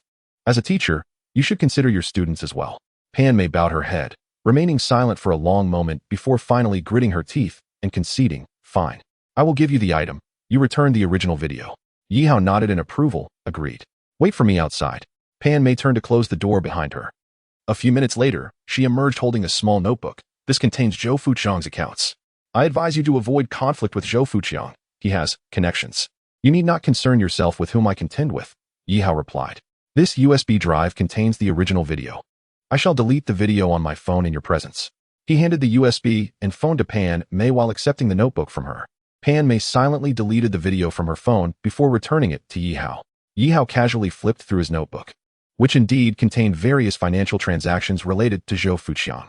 Among the most recent entries was one detailing how Zhou Fuqiang's uncle had given him 100,000 yuan to secure a project concerning the 5th dormitory building. Pan Mei's gaze remained fixed on the notebook in Yi Hao's hands, her expression filled with a complex array of emotions. Teacher Pan, allow me to offer you a piece of advice. Your husband seems like a decent man, and you have a lovely child. Please, do not engage in any further dealings with Zhou Fuqiang. After speaking, Yi Hao turned and descended the stairs. Holding a USB drive, Pan Mei entered the house. Dear, where's your student? Why doesn't he come in and sit? It's nothing. It's quite late, and I didn't want his family to worry, so I let him go. Mom, come over and watch TV with us. In the dead of night, Yi Hao arrived at a computer shop, whose sign proclaimed 24-hour service. However, the staff inside were lazily slumped over their desks. I'd like to purchase a computer, Yi Hao announced, tapping the counter. A male attendant lazily lifted his head to glance at Yi Hao before gesturing towards a corner. The second-hand computers are over there. His tone dripped with disdain. Yi Hao appeared to be a student, dressed in modest clothing that seemed to have been purchased from a street vendor for just a few dozen yuan. I want to buy the best laptop available, Yi Hao declared. He intended to treat himself to a computer, and if he was going to buy one, it had to be the finest. A desktop would be cumbersome, so naturally, a laptop was the most suitable choice. The male attendant chuckled mockingly. Listen, kid, don't joke around. This is a brand store. You can't afford the best computer we have. The nearby female attendant struggled to stifle her laughter. I said I want to buy the best laptop, Yi Hao said firmly. Wang Gu, just show him the options. Once he sees the prices, he'll back down. The female attendant remarked with a smirk. The attendant named Wang Gu looked at Yi Hao with contempt. Come with me, kid. I won't sugarcoat it for you. If you're looking for an ordinary laptop, 4 to 5,000 would suffice, but for the best performance, you simply can't afford it. You haven't even shown me anything. How can you assume I can't pay? Yi Hao replied calmly. Wang Gu led him to a corner where a glass display case held several laptops. One screen was dark, while the others glowed with life. Our store owner is a tech enthusiast. These computers weren't meant to be stocked, but he took an interest and brought in a few. This one is the latest model from America, with maximum memory and a super-fast processor. Its capabilities rival that of a small, simple server. It's worth 80,000. And this Black Spider, a product of German engineering, boasts superior performance. Its value is 100,000. Yi Hao gazed at the computers and inquired, May I test one? That is not possible. These are worth more than a car. What if you break one? Wang Gu chuckled, shaking his head. Yi Hao then produced a bank card from his pocket and approached the counter. Swipe it for me. The female attendant glanced at Wang Gu, who nodded with a smile. She swiped the card, and the amount displayed on the machine's screen. Little brother, you only have 4,800 in your account. You might as well buy something simple, Wang Gu said, patting Yi Hao on the shoulder. Wang Gu, it's not 4,008, it's 480,000. Our machine doesn't display the decimal. Wang Gu froze, staring blankly at the bank card. For workers like him, seeing tens of thousands was not uncommon. But anything over 100,000 was rare.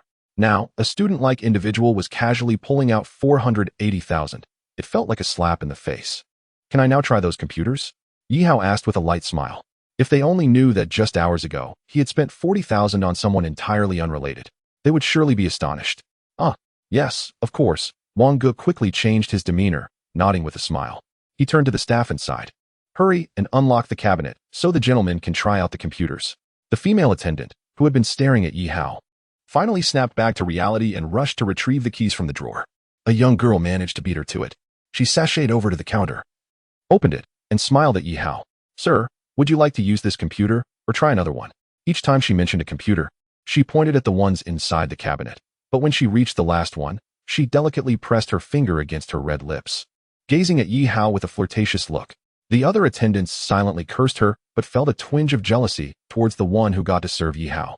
In their minds, he was a low-key rich heir. After all, who else could casually pull out a card with 480,000? If he could produce one, perhaps he could produce two. Bring them all out. I want to test their performance. In truth, Yi Hao was indifferent to the software of these laptops, as he could modify those himself. What he needed were the best hardware components capable of supporting the software and programs he designed. All right, I'll handle this, Wang Gu said enthusiastically. He was certainly not hoping to land a wealthy son-in-law, Being the sales manager meant he earned commission on every sale. Each laptop was valued around 100,000, translating to a substantial commission. As Yihao examined the laptops laid out before him, he placed his fingers on the keyboard and mouse. At that moment, the female attendant pressed her body against Yihao's back, placing her hand over his. "Sir, I'm quite knowledgeable about computers. Allow me to demonstrate," she purred, her sultry voice sending shivers down Yihao's spine. He subtly shifted away, creating distance between them and withdrawing his hand from hers. "No need. I understand computers quite well." With that, Yihao seized the opportunity, his fingers dancing across the keyboard. The screen instantly filled with an array of data. Incomprehensible to outsiders, but akin to a CT scan of the laptop for Yihao. It contained all the information he desired about the computer. As he typed, onlookers were left in awe, some even gaping in disbelief. "This one won't do." Yihao swiftly switched to another laptop, and moments later, the same words escaped his lips. "This one doesn't work either."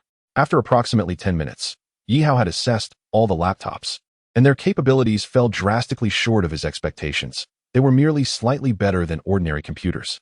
"Sir, these laptops are among the most advanced in the world," Wang Gu urged.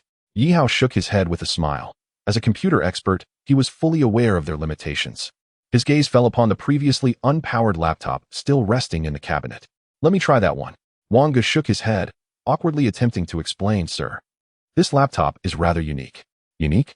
Is it not for sale?" Yihao gazed at the laptop, which appeared quite ordinary, black material, a simple keyboard, devoid of any standout features. "It is not that it is unavailable for purchase. Rather, it cannot be classified as a conventional laptop. According to our boss, it was a prize he received at a computer conference. However, at that time, it had been set with the most intricate password virus program, which our boss has yet to decipher."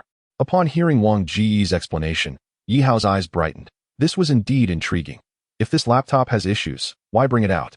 Our boss's intention is as follows. He cannot unlock it himself, so he has placed it here to see if anyone else can.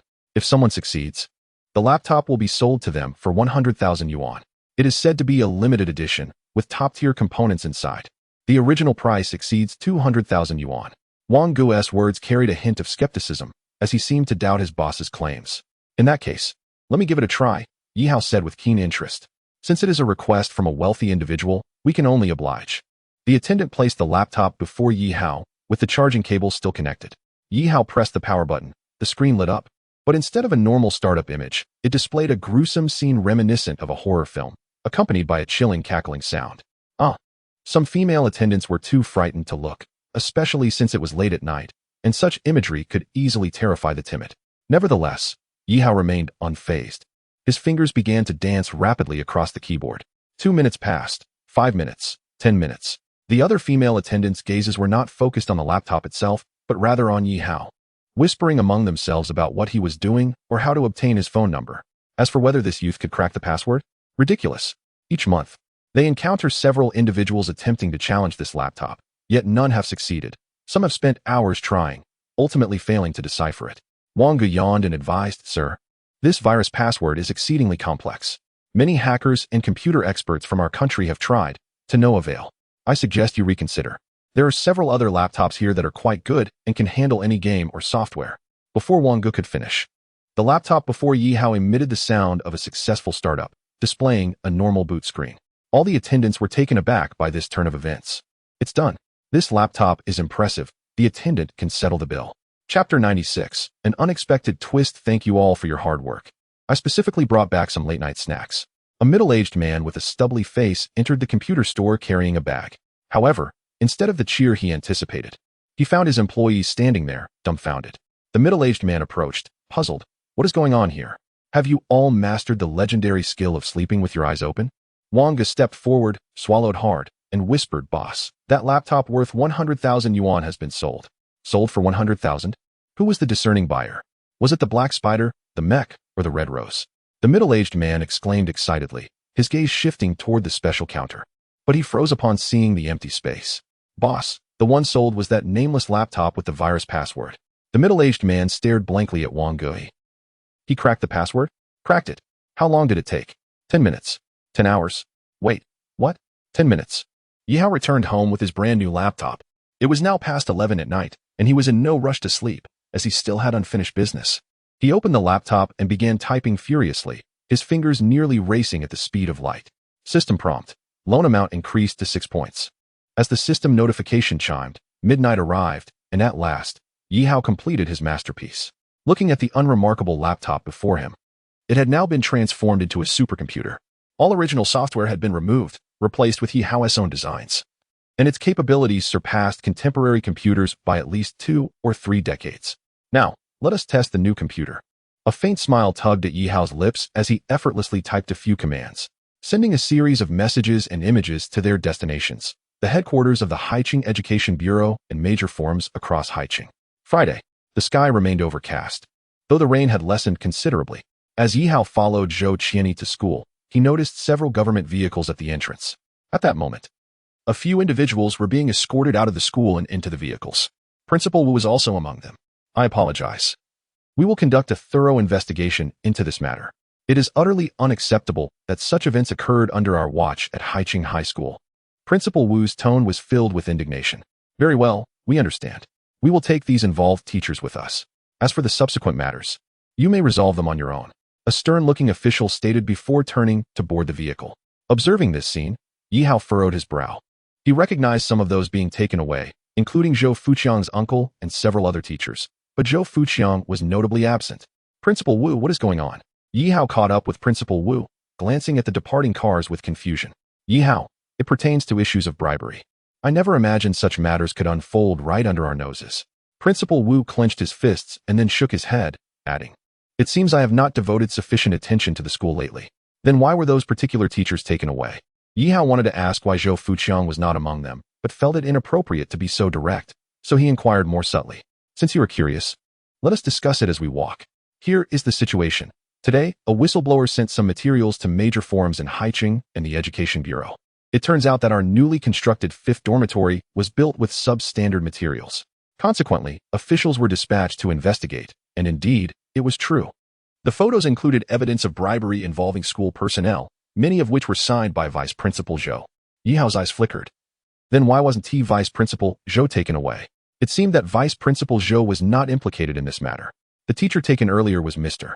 Qian from the history department, who was Vice Principal Zhou's nephew.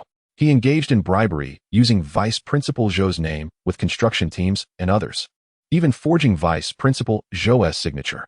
When the Education Bureau officials arrived this morning, he confessed his wrongdoing, Principal Wu explained. If there is nothing else, I shall take my leave. Although Vice Principal Zhou bears no responsibility, we have decided to issue him a demerit. There are numerous messes at the school awaiting our attention. Understood. Principal Wu, take care. Watching Principal Wu depart, a cold smile curled at the corners of Yi Hao's mouth.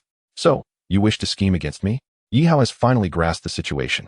It appears that last night, when Pan Mei handed him the account books, she had already notified Zhou Fuqiang in advance.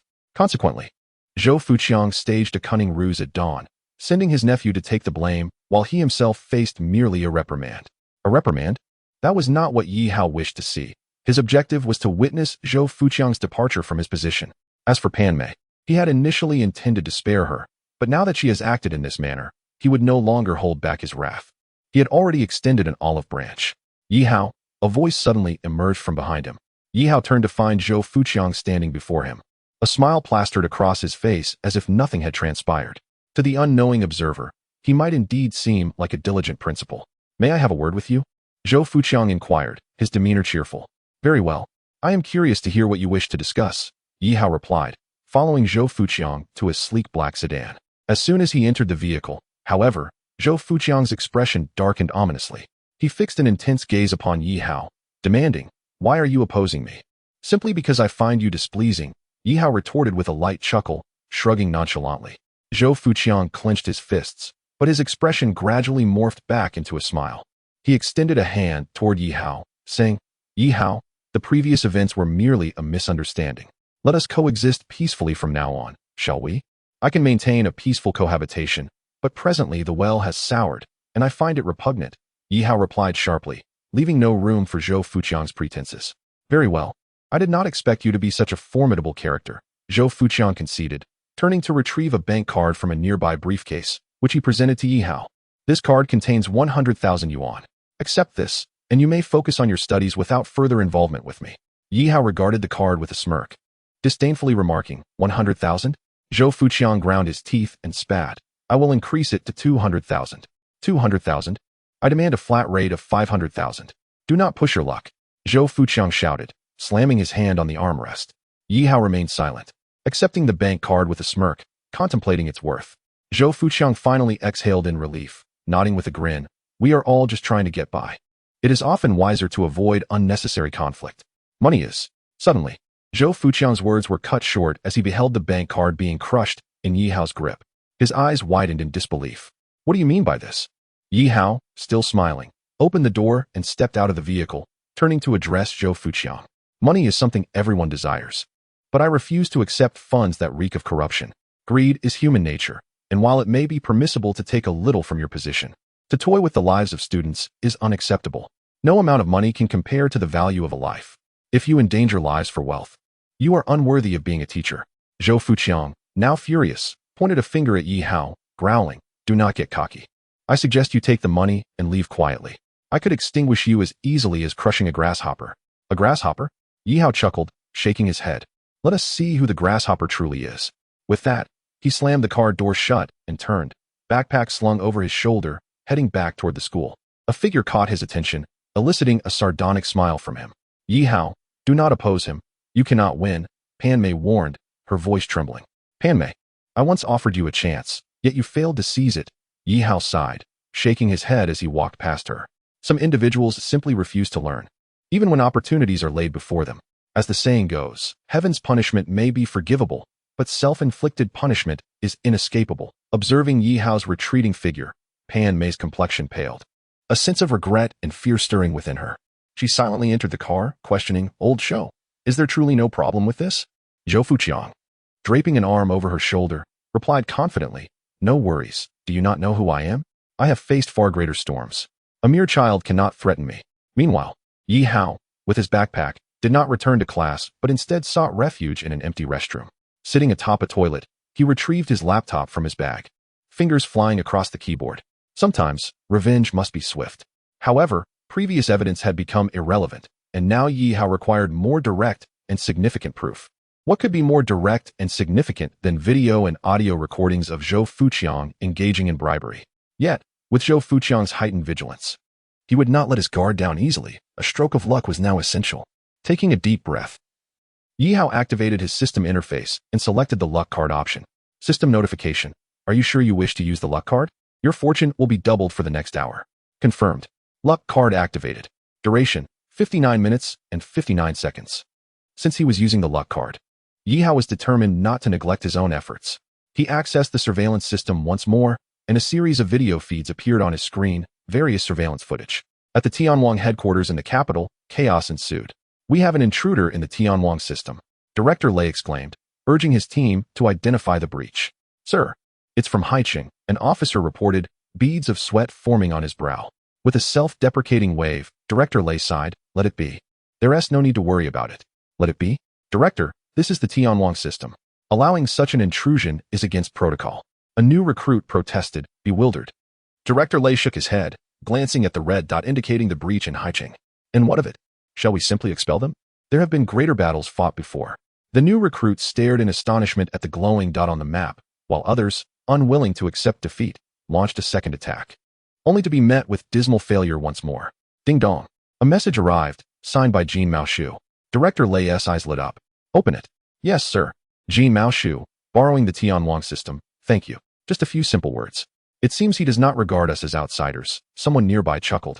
Director Lei rubbed his chin pensively for a moment before asking, is there a way to send a message to this Jean Maoshu? That should be possible, but whether he accepts it is uncertain, one staff member replied. Then hurry. Yi Hao remained fixated on his screen. Nearly 10 minutes had passed. The computer system monitored Tianwang, while simultaneously scouring the web for any information regarding Zhou Fuqiang. As perseverance bore fruit, Yi Hao unearthed a series of documents revealing that Zhou Fuqiang possessed an anonymous account at a Swiss bank, holding nearly $10 million. With a soft click of his tongue, Yi Hao sighed and shook his head. It was truly astonishing that a vice principal possessed a sum of $10 million.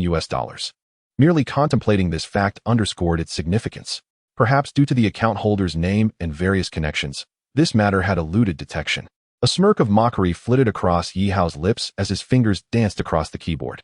In an instant, The account was reverted to the name of Zhou Fuqiang, along with all associated user information. He conveniently uploaded this data to the National Anti-Corruption website. 10 years ago, Zhou Fuqiang had been implicated in a scandal involving a female student.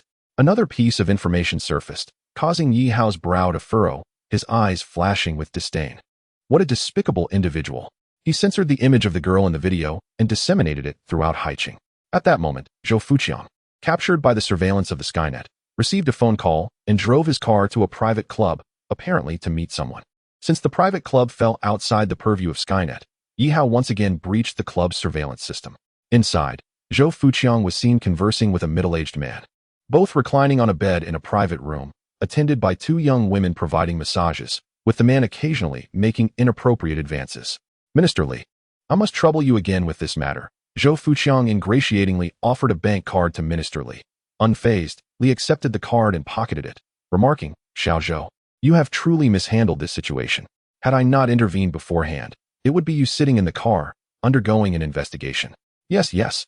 I will be more cautious next time. Zhou Fuqiang nodded repeatedly. As they continued their idle chatter, oblivious to the fact that their actions were being broadcast live, Yi Hao stretched and glanced at the time. He had about half an hour left. This decisive move should be sufficient to bring Zhou Fuqiang to his knees. Of course, Yi Hao had not forgotten to teach someone a lesson. After all, she had been given a chance, yet failed to seize it. An email containing a video was dispatched to a specific inbox. Ding! An alert chimed on the computer as a message was intercepted. Yi Hao opened the message with a hint of surprise. Hello, I am the head of Skynet headquarters, Mr. Jean Maoshu. I harbor no hostility towards you, but your unauthorized intrusion into a critical national software has become rather bothersome. I wonder if we might discuss this. Rest assured, we will not hold you accountable for the software you previously submitted to the government. Yi Hao smiled. It seemed he had garnered attention. If he chose not to respond, curiosity would eventually compel them to seek him out, creating unnecessary complications. He typed a quick reply before leaving the restroom to return to class. Meanwhile, outside, a tempest of chaos was brewing. Within mere minutes, Haiqing was ignited by a message, a video, and a live broadcast. Major news portals began to share the story. Vice Principal Zhou Fuqiang of Haiqing Middle School, previously implicated in the assault of a female student, continued to evade justice. Where was the moral compass? Was this a case of deception? The live video unveiled the true nature of an individual who should be dedicated to educating the youth. Gathered outside the Ministry of Education were throngs of journalists and outraged citizens. Expose the scoundrel. Restore our campus safety. What has happened to our sense of fairness and justice? The leaders of the Education Bureau were visibly agitated, watching the live stream of the two men still indulging in the massages. Slamming his palm on the desk, the bureau chief exclaimed, "This infuriates me to no end. Director, should we halt the broadcast?" A subordinate whispered. The director thundered, "Stop it. Why should we? Is this not the truth? I once believed our education department in Haiqing was the cleanest, yet I never anticipated it would reach such a nauseating depth. Continue the broadcast. Let the public witness the true nature of these so-called public servants." As the bureau chief's rage echoed through the office, everyone present was drenched in sweat, too fearful to speak. Just then, the phone rang. The bureau chief answered, his expression shifting dramatically. Yes, I understand. Rest assured, leader. I accept all criticism and consequences." After several more calls, a semblance of calm returned to the office. The bureau chief, wiping his forehead, addressed his subordinates gravely. That was the mayor, the provincial governor, the head of the Provincial Education Bureau, and even the leader of the National Anti-Corruption Department. The staff, trembling with fear, remained silent. What are you all waiting for? I give you 1 hour to apprehend everyone involved in this scandal. Conduct immediate interrogations. I demand to know the extent of the corruption beneath my very nose. Yes. Today, chaos reigned in Haiqing. However, two individuals remained blissfully unconcerned. Zhou Fuqiang even wrapped his arms around the young woman massaging him, his eyes glistening with desire. Just then, a knock echoed through the room. Before Zhou Fuqiang could respond, a nightclub manager burst in and hurriedly knocked a nearby camera off the wall. Bad news. Minister Li, Principal Zhou, your video has been uploaded online. What? What do you mean? Zhou Fuqiang and Minister Li were momentarily bewildered. At that moment, Li's phone rang. He answered, and his face paled drastically.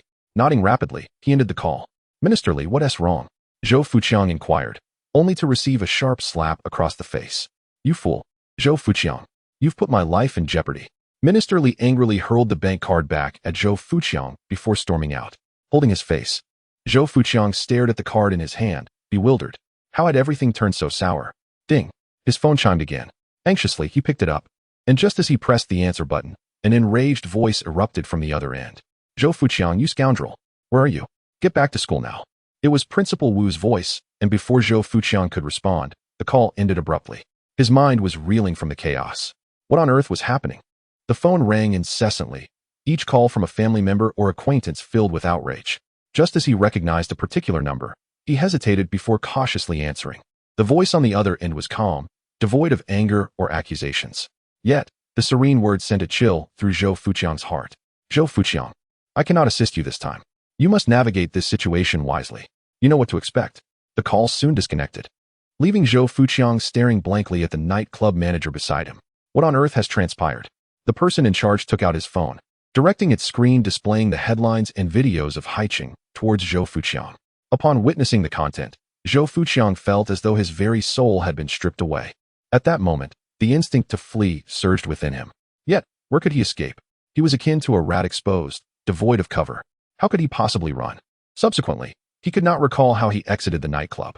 Chapter 99. The Skynet Administrator requests to add you as a friend. Zhou Fuqiang, in a daze, drove back to the school. Upon alighting from his vehicle, he was met by the grim countenance of Principal Wu approaching him. A resounding slap struck Zhou Fuqiang's face. Yet he appeared numbed, wearing a foolish grin. You scoundrel. I believed in you, thinking your only flaw was a slight character issue. Who would have thought it was not merely a character flaw, but that you yourself are profoundly flawed? Principal Wu bellowed in fury. Principal Wu, please step aside. Several individuals approached, one clad in police uniform, presenting a document to Zhou Fuqiang. Comrade Zhou Fuqiang, you are officially under arrest for your involvement in the case of the assault on a female student from a decade ago. Comrade Zhou Fuqiang, we have uncovered substantial assets linked to you abroad. Please accompany us for an investigation, another officer echoed. Comrade Zhou Fuqiang, I hereby revoke your position as Vice Principal of Haiqing High School on behalf of the Education Bureau. Please cooperate with our investigation. Zhou Fuqiang, staring blankly at the assembly before him, lifted his gaze towards the teaching building, seemingly searching for someone, his eyes rife with terror. Ultimately, he was taken away. Due to this unforeseen incident, classes were suspended throughout the school, and nearly all teachers were under investigation, leaving students to study independently within their classrooms. Yi Hao stood by the window, observing Zhou Fuqiang being escorted into a vehicle when a notification chimed in his mind. Mission accomplished. Host receives 10 skill points. After deducting current loan points, the host retains 6 skill points. Note, due to the host's efficient completion of the task, the system grants the host an opportunity to draw a permanent skill. It's over. Yi Hao stretched lazily, relishing the feeling of having cleared his debts. Who would have anticipated that our vice principal Zhou was such a character? It is truly disappointing. Listen, I actually saw him several times leaving the school with female students. A scoundrel, indeed a scoundrel. Hearing the chatter among his classmates, Yi Hao quietly returned to his seat. I've solved this problem. Take a look at my answer. Song Xiaoya, however, was not particularly interested in these developments, as she was preoccupied with her own pressing matters. All right, let me see. Yi Hao smiled as he took the exercise book, casually glancing at his system panel. Remaining time for good luck card, 5:48 minutes. One must admit, the good luck card truly brings fortune. Otherwise, he could not fathom how his luck could unearth Zhou Fuqiang's secrets hidden for so many years, coincidentally encountering a familiar face in the process. Suddenly, Yi Hao's phone rang. He glanced at the screen. It was an unfamiliar number. Hold on, I'll take this call. He set down his exercise book, turned, and stepped outside, pressing the answer button. Hello, is this Yi Hao?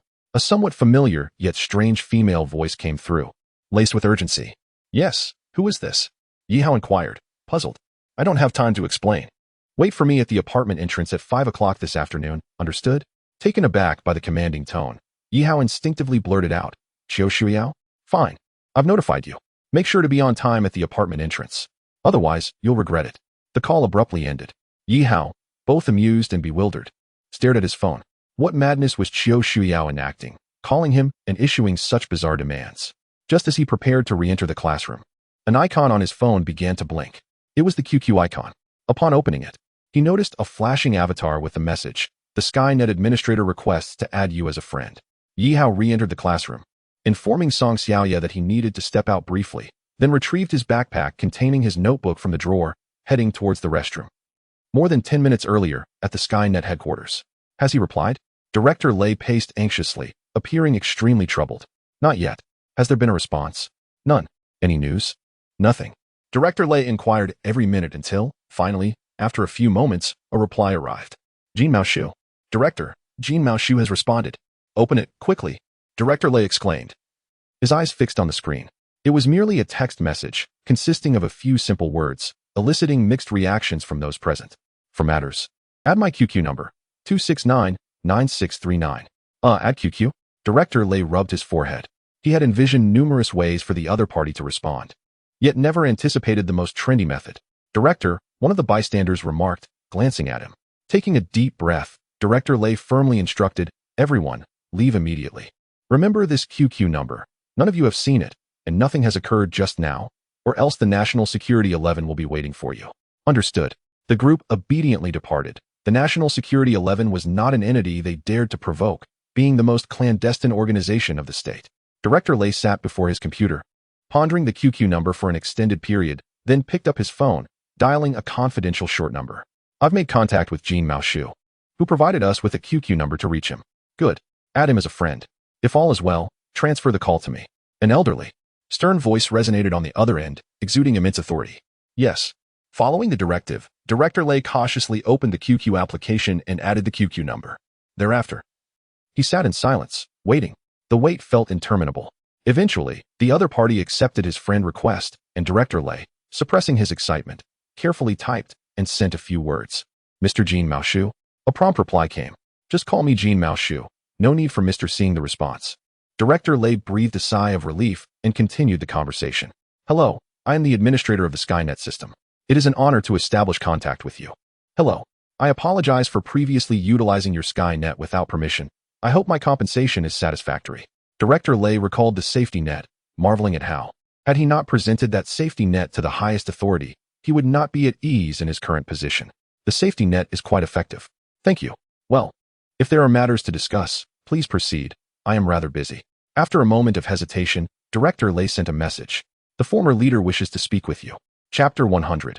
Commitment. Yihao stared at the message on his phone screen. Acutely aware of the caliber of individuals who could be referred to as a leader by the Skynet administrator. He remained silent for an extended time before finally sending a response. Understood. Moments later, a reply arrived. Please hold on.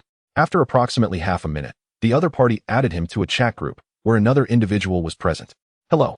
Jean Maoshu. The person sent a message. Greetings. At this moment, one could distinctly sense the shift in Yihao's demeanor. I am not accustomed to such youthful software. Could we communicate via voice instead? Upon seeing the message, Yihao did not hesitate and promptly sent a voice message in return. The other party accepted it immediately. Yet the head of Tianwang did not join, seemingly leaving them with a private space. Once the voice connection was established, both parties remained silent for about half a minute, merely listening to each other's breathing. Meanwhile, Yihao's heart raced. He had begun to vaguely surmise the other party's identity. It was indeed a significant figure he was conversing with via QQ voice chat. If he were to tell others that he was chatting with such a prominent individual using QQ voice, they would undoubtedly find it amusing. Jean Maoshu. Is it safe for us to converse this way? The other party spoke first, his voice gentle and serene, yet imbued with an authoritative presence. Unless someone possesses computer technology that is 50 years ahead of the current state, no one will be able to overhear our conversation. Even the servers of this chat software cannot trace our discussion. Yihao refrained from using any voice modulation, as that would be a sign of disrespect towards the elder. Your voice suggests you are quite young, the elder remarked with a hint of mirth. Just a young lad. Yihao responded cautiously. The security net you provided has proven invaluable to us. Our nation has long had vulnerabilities in the realm of network security. Just recently, several documents from the Academy of Sciences were sent abroad, causing us to be reluctant to connect our databases to external networks. The elder's tone carried a trace of helplessness. After a moment of contemplation, Yihao opened his notebook and began typing. The elder, noticing the prolonged silence, inquired, "Are you still there? You may check your email." Yihao replied, withdrawing his hands from the notebook. In a certain office in the capital, an elder was conversing with a computer, casting a glance at the man beside him.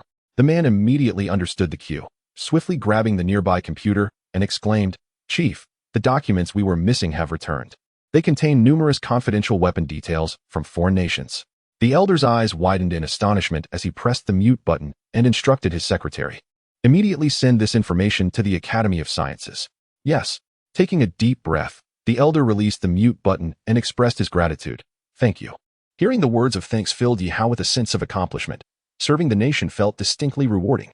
No need to mention it. I have retrieved all the stolen documents, and I have erased all traces from the foreign computers that house them. As long as my security net is installed, no one can breach it with the current global computer technology. However, the software you provided can only be downloaded 10 times. With so many departments, that may not suffice. Yi Hao detected a hint of demand in the elder's voice. Yet, he refrained from acquiescing. This technology far surpassed modern capabilities and should not be overutilized. 10 times is sufficient. It is not necessary for every computer to be installed. It should suffice to install it on the servers of key departments, such as the military, the Academy of Sciences, and the government. Haha, you are quite stingy, the elder chuckled, but his next words startled Yi Hao. Serve the nation. Whether you wish to enlist or pursue a political career, I can accommodate you. Your abilities are of great value to the country.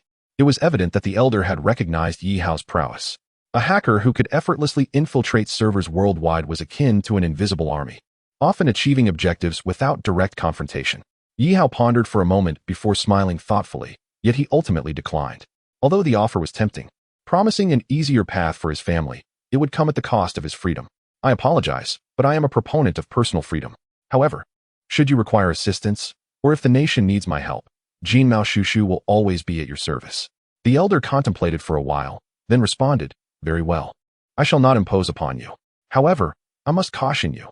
While I can tolerate your use of Tian Wang, should I discover any illegal activities, regardless of who you are or where you are, we will find you. Yi Hao discerned the weight of the warning. Rest assured, I am a citizen of Huaxia. I will not engage in any actions that could harm my country. This I can guarantee. Haha, good. The youth of today are indeed different. If you ever need assistance, do not hesitate to reach out, provided it is within my capacity. Thank you. Farewell. Goodbye. The voice chat concluded. The elder placed the microphone down, a glimmer of depth in his gaze. Chief, we have just received news from the Academy of Sciences. The documents are authentic, and the additional information is extremely useful to us, the man beside him observed respectfully. The elder nodded, gazing at the dimming image on the screen. This Jin Mao Shushu is indeed a remarkable individual. Then why not bring him under the nation's control? Individuals like him, if captured by enemy nations, pose a significant threat to us, the man expressed his concerns.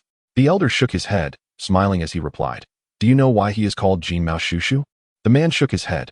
In historical legend, Jin Mao Shushu is a figure of chivalry. I believe he will not engage in actions that betray his noble essence. Relay my orders. All the information we currently possess regarding Jin Mao Shushu is to be classified as SSS-level documents. The elder commanded sternly. The man's expression shifted in shock. SSS-level documents were top-secret national files. Shall we still investigate this individual? The elder pondered for a moment before nodding. The investigation will be assigned to Department 11. However, I must advise them to approach Jin Mao Shushu without any hostility. It would be best to protect him discreetly, and all findings must remain confidential. Understood. Chapter 101. Pretending to be a boyfriend, Yi Hao returned to the classroom after putting away his phone, continuing to tutor Song Xiaoya and the others. During this time, he seized the opportunity to utilize a lottery chance. It was a rare occasion to win a permanent skill. Previously, he had only drawn items with limited uses. Congratulations, host. You have acquired the skill, Culinary Master. Yi Hao was both amused and exasperated. A culinary master? Wasn't that merely a cooking skill? To him, this skill seemed utterly useless, as he was already quite adept at cooking. However, having already redeemed it, he had no choice but to accept it. The day swiftly passed. Song Xiaoya once again detained him. Hey, tomorrow is the weekend. How shall we practice our musical skills? Song Xiaoya exclaimed eagerly, looking at Yi Hao. Yi Hao was taken aback, realizing that tomorrow was indeed the weekend. However, acquiring the instrumental skill required 10 skill points, and he currently only had 6. This. Yi Hao hesitated, but upon seeing Song Xiaoya's eager expression, he felt unable to refuse. How about this? You come to my house tomorrow morning, and we can discuss our specific plans. Okay. Song Xiaoya nodded, without a hint of suspicion. Afterward, Yi Hao followed Zhou Qinyi back to the apartment. However, upon arriving at the foot of the building, he was confronted by a figure blocking his path. Hey, I specifically asked you to arrive by 5 o'clock, and now it's already 1:30. Qiu Shuiyao glared at Yi Hao, her expression radiating frustration.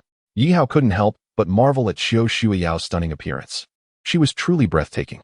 Today, she donned a pristine white knee-length dress, complemented by white thigh-high cotton stockings and elevated white shoes. If it weren't for her temper, one could easily mistake her for a snow-white princess. radiating beauty. Moreover, in this attire, she appeared particularly youthful. What are you staring at? Hurry up and follow me. Perhaps sensing the intensity of Yi Hao's gaze, a hint of crimson flushed her cheeks as she abruptly grabbed his arm and led him to a nearby car. It was only then that Yi Hao regained his composure, watching as Qiu Xiao hastily started the engine and sped off. What are you doing? I need to go home, he protested.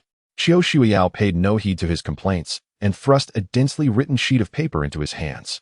This contains all my information, as well as details about my relatives. You have only 1 hour to memorize it. Yi Hao, bewildered, placed the paper beneath the car's dashboard. Please, you never told me what this was about before dragging me into the car, and now you expect me to memorize this bizarre stuff? What on earth are you trying to accomplish? Less chatter. There is no time for explanations. You need to memorize it quickly, Qiu Shuiyao urged anxiously. Yi Hao crossed his arms defiantly, gazing out the window. I won't memorize it. And you should stop the car immediately, otherwise I will call the police to report a potential kidnapping. You. Qiu Shuiyao glared at him, her frustration boiling over. But recalling that she still needed his assistance, she took a deep breath, gradually easing the speed of the car. As she drove, she began to explain the situation. Yi Hao listened quietly, his expression shifting to one of astonishment as he learned that today marked his grandmother's birthday. Qiu Shuiyao's parents and relatives were all gathering, and every time the family convened, the topic of her being single was inevitably raised. Given her age, her parents were particularly concerned about appearances, feeling embarrassed about having a daughter without a boyfriend. Thus, they often pressured her to attend blind dates. Previously, when Yi Hao pretended to be Qiu Shuiyao's boyfriend during a phone call at the police station to help her out, she had intended it as a temporary measure. However, her parents had remembered this ruse, and, with her grandmother's birthday celebration approaching, they insisted that she bring her boyfriend along. If she failed to do so, they threatened to have her move back home, a prospect she dreaded, knowing she would then be subjected to her parents' relentless nagging. In a moment of instinct, she thought of Yi Hao. Despite her disdain for him, he was the most suitable candidate. First, he was unknown to her family, eliminating the risk of being exposed. Second, she was well acquainted with his background. He was a student with no connections to her social circle, minimizing the likelihood of future entanglements. Most importantly, he was a talented actor. Are you joking? You want me to pretend to be your boyfriend in front of your parents? Yi Hao exclaimed. He had seen such scenarios in dramas, but never imagined he would find himself in one. Yes, just for today, Qiu Shuiyao said, stopping the car at a red light and gazing at him with hopeful eyes. Yi Hao shook his head in self-mockery. No way. We're completely mismatched. I'm barely 20, while you're almost 30. It would be like an old cow grazing on tender grass. Who are you calling an old cow? Yi Hao gulped, sensing the fierce energy emanating from Qiu Shuiyao, and quickly amended, you're the tender grass, the tender grass. Humph, Qiu Shuiyao scoffed, and as the light turned green, she resumed driving. Yet, she did not go far. After a few hundred meters, she pulled over and stopped. Fine, I don't like to force others. You can leave. Yi Hao's face brightened. Now that is more like it. A beauty like you. How could you possibly struggle to find a boyfriend? He placed his hand on the door handle, preparing to exit. However, Qiu Shuiyao's next words made him retract his hand. But if you leave, I won't hesitate to inform Qianni that you are the bodyguard assigned by Uncle Zhou to protect her. She despises being monitored, especially by a neighbor. Yi Hao stared at Qiu Shuiyao, bemused by her playful glint. He feigned ignorance. What are you talking about? I have no idea what you mean. Qiu Shuiyao shook her head, smiling. While I was waiting for you, I saw you sneaking around behind Qianni. We're classmates, and we happen to live in the same apartment. Isn't it perfectly normal for us to come and go together? Yi Hao shrugged, attempting to appear nonchalant. Oh, then I'm curious to find out who provided you with your current residence. I remember that it was Uncle Zhou who bailed you out. And I doubt this is just about going home tonight. A quick review of the surveillance footage will reveal whether you've been tailing Qianni. All right. I concede. Just drive. Yi Hao sighed, observing the triumphant glint in Qiu Xiao's eyes as he sank back into his seat, adopting a resigned expression. That's more like it. Now, kindly take note of this, Qiu Xiao said cheerfully, patting his shoulder as she placed the paper back in front of him, unfazed by his earlier resistance. Chapter 102. Yi Hao, please begin your performance. Yi Hao resignedly watched as the car continued down the road. His capitulation was unavoidable. After all, if she revealed his task of protecting Zhou Qianni, it would signify a failure of his mission. Zhou had entrusted him with the covert protection of Qianni. Failing this duty would mean returning the payment, yet he had already spent a substantial amount from his bank account. Thus, he had no choice but to board Qiu Shuiyao's proverbial pirate ship. He glanced at the paper in his hand, crumpling it and tossing it into a nearby trash can. Hey, Did you even read it before throwing it away? That was important. If my parents ask you something and you're clueless, it'll blow our cover. Qiu Xiao exclaimed, her urgency palpable as she watched him discard the carefully prepared paper. Yi Hao rolled his eyes. You should be more concerned about your own situation. I warned you in advance that if you blow my cover, I want to take responsibility. You cannot mention anything about me to Zhou Qiani. Humph. Serves you right for pretending. Qiu Xiao shot him a glare before resuming her driving. System task. Pretend to be a boyfriend and do it convincingly. Achieve a favorable impression within 24 hours. Father-in-law, 0-100. Mother-in-law, 18-100. Grandfather, 0-100. Grandmother, 0-100. Relatives favorability, 0-100. Reward, 20 skill points. Failure penalty, marry Qiu Xiao. System notification. Favorability of father-in-law, mother-in-law, grandfather, and grandmother must reach 100%. Relatives favorability must reach 90%. Task privilege. During this mission, the host may utilize all ordinary skills at will. However, each use will reduce reward points by 1. Although Yi Hao had grown accustomed to the system's occasional pranks when assigning tasks, he found this particular penalty for failure rather cruel. While Qiu Xiao was indeed beautiful, her temperament suggested that any man who married her would likely be driven to despair within a year. However, recalling her smug demeanor earlier, Yi Hao considered the task to be somewhat enjoyable, perhaps a means of exacting revenge on her. He smiled as he gazed at Qiu Xiao, who was driving. Unbeknownst to them, the sky outside had darkened significantly. Where exactly are we headed? We've been driving for nearly an hour, he remarked, observing the night enveloping them. My grandparents reside not in Haiqing, but in the nearby Linqing. The journey takes about an hour and a half, which is why I asked you to arrive at the apartment by 5. Who knew you would be half an hour late? Qiu Xiao shot him a disapproving glance. Now you're blaming me? Yi Hao retorted. Feeling a bit bored in the car, he began to chat. By the way, how did you become so close with Zhou Qiani? There's quite an age gap between you two. From previous interactions, Yi Hao had noticed the familiarity between Zhou Qiani and Qiu Xiao. Qiu Xiao did not hide her response. Don't let my age fool you. We share a bond akin to sisters. Our parents lived in the same neighborhood. I recall that Zhou Qiani was only about 5 years old when I was 13 or 14. You should have seen her then. She was irresistibly adorable. And that's how we became good friends. Once she began speaking about Zhou Qiani, Qiu Xiao could hardly contain herself. By the way, I have a question. Can you help me understand something? It seems that Zhou Qiani's relationship with her father isn't particularly good. Yi Hao asked curiously, although he had perused Zhou Qiani's diary. It contained no detailed accounts of her conflicts with her father. It merely gave the impression that they had become strangers overnight. Qiu Xiao regarded him thoughtfully. Since you are responsible for protecting Qiani, I won't keep this from you. It's not a secret. In my memory, the Zhou family business wasn't as prosperous as it is now. Zhou Qiani's father was often away on business, leaving only her ailing mother to care for her. I remember when Qiani was about to turn 10, her mother fell seriously ill and had to be hospitalized. During that time, Qiani called her father daily. However, with the global financial crisis at its peak, her father's company was struggling, and he was abroad searching for investments, leaving him no time to return home. Yi Hao furrowed his brow, solemnly stating, in that case, Zhou Qiani's father acted rather unreasonably. No matter how difficult it was, he should have returned to his wife during her time of need. You feel the same way? Qiu Xiao continued. Qiani did too. But no one understood the pain Zhou Qiani's father endured. He longed to return home and be with his wife and child, yet he could not. The severity of her mother's illness stemmed from complications during childbirth, which nearly killed her. Even after surviving, she required expensive medication and frequent treatments, costing hundreds of thousands each month, over $1 million annually, and at times, even exceeding $10 million. An ordinary family could hardly shoulder such a burden, and if treatment were interrupted, her mother might have perished long ago. Thus, Zhou Qiani's father chose to bear the weight of the company alone, allocating funds each month for his wife's treatment, all to allow her to spend a little more time with their daughter. This is what my father shared with me. Listening to Qiu Xiao, Yi Hao fell silent. Envisioning Zhou Wandai, who braved the storms of life merely to provide his wife with moments alongside their daughter. He couldn't help but shake his head in self-deprecation as he compared other fathers to his own. Please don't mention this to Qiani, he urged. Zhou Qiani's father didn't want her to think her mother's illness was a consequence of her birth. For years, he bore the weight of her resentment. A glimmer of respect shone in Qiu Xiao's eyes.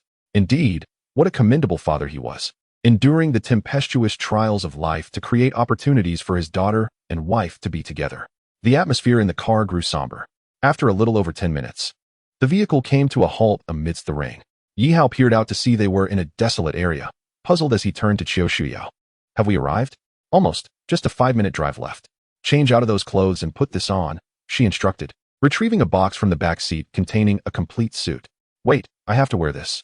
I'm not used to suits, he protested, eyeing the attire with mild distaste. Stop complaining. Do you plan to meet my parents in your school uniform? This suit cost me a month's salary, so don't ruin it, she scolded, glaring at him. With a resigned shrug, Yi Hao began to change. Xiao Xiao instinctively turned away, but couldn't resist glancing at him through the mirror as he disrobed. Look all you want. I won't charge you, Yi Hao quipped unexpectedly, causing Xiao Xiao's cheeks to flush. Who was looking?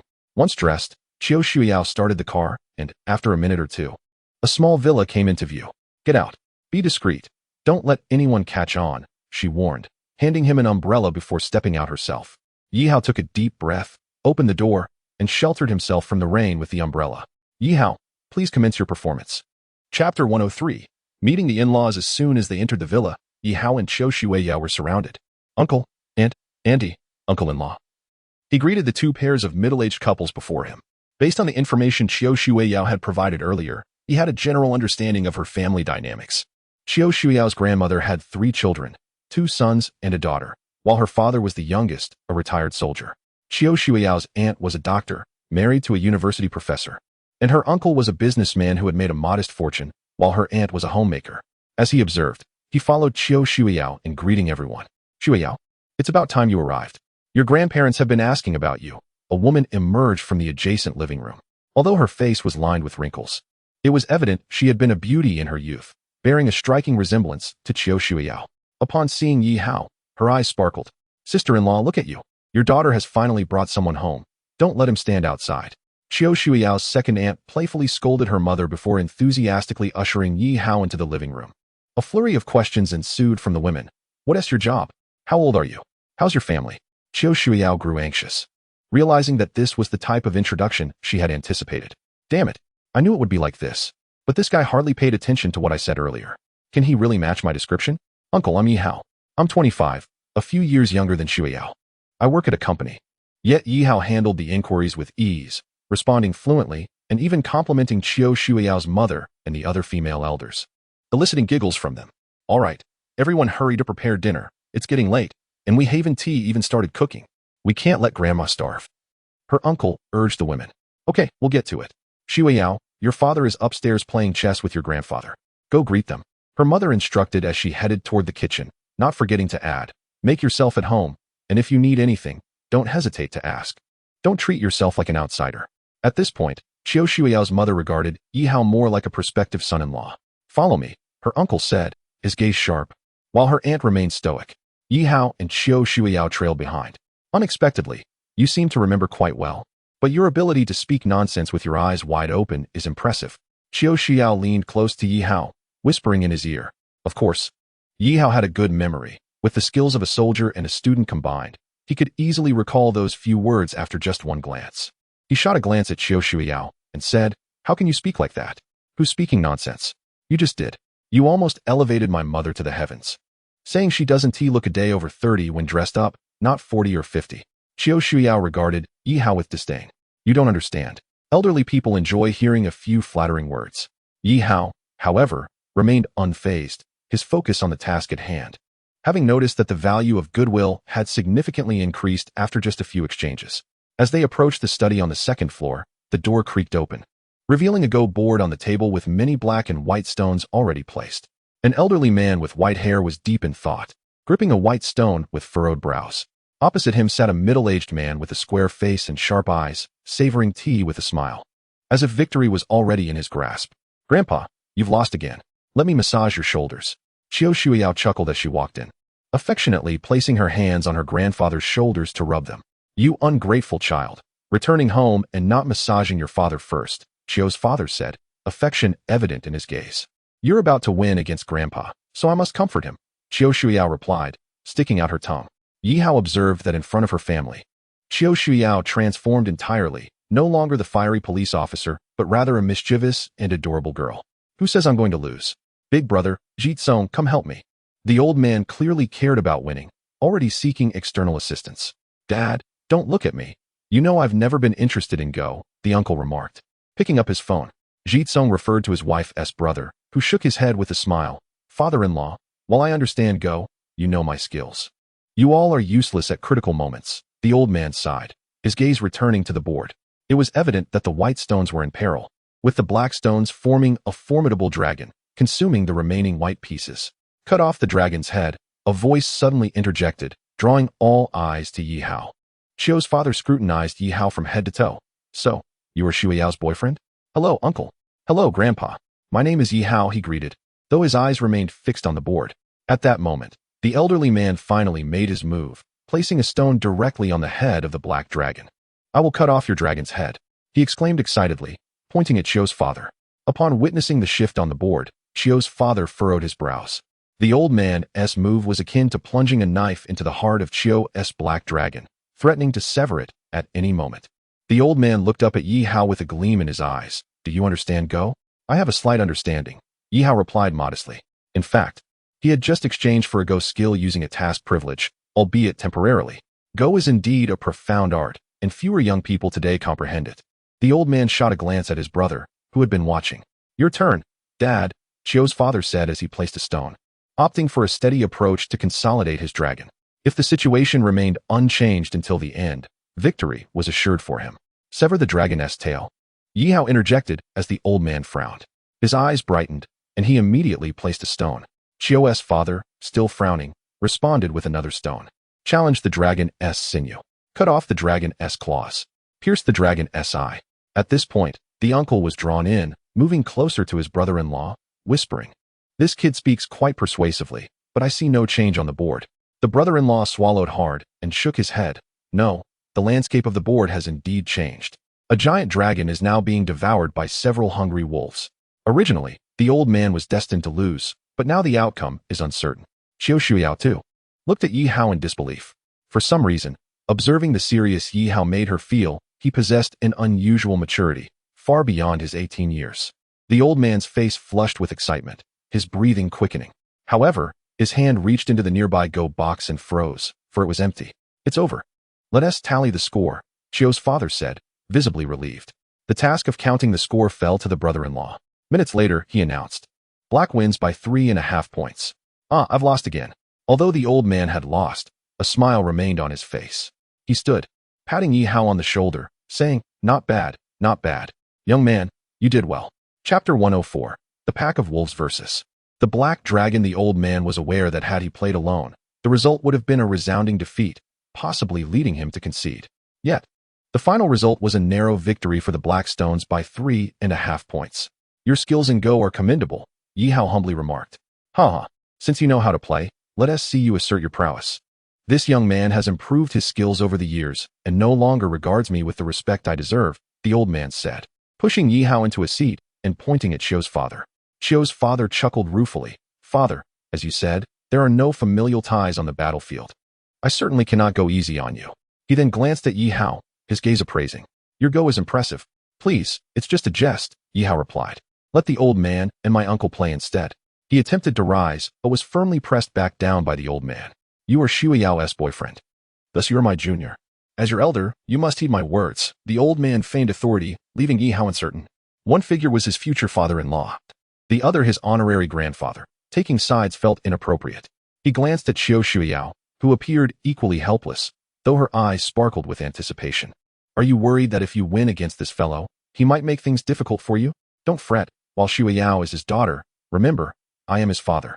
Rest assured, you can defeat him without mercy. The old man laughed, gesturing toward Xiu's father.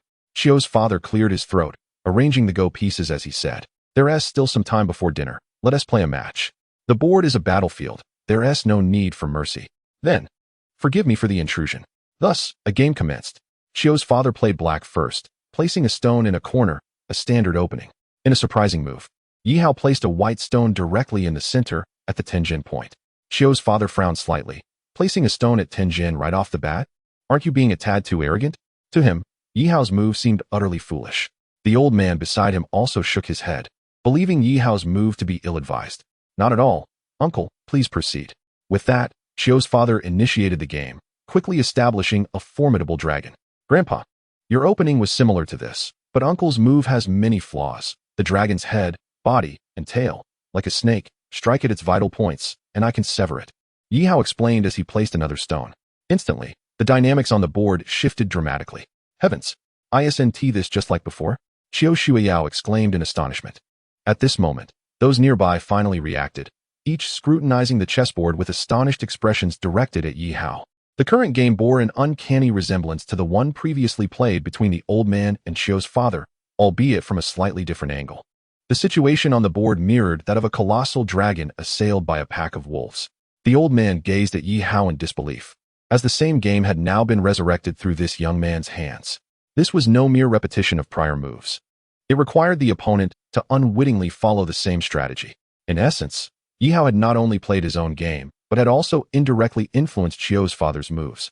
Qiu's father, furrowing his brow, muttered, "A mere parlor trick.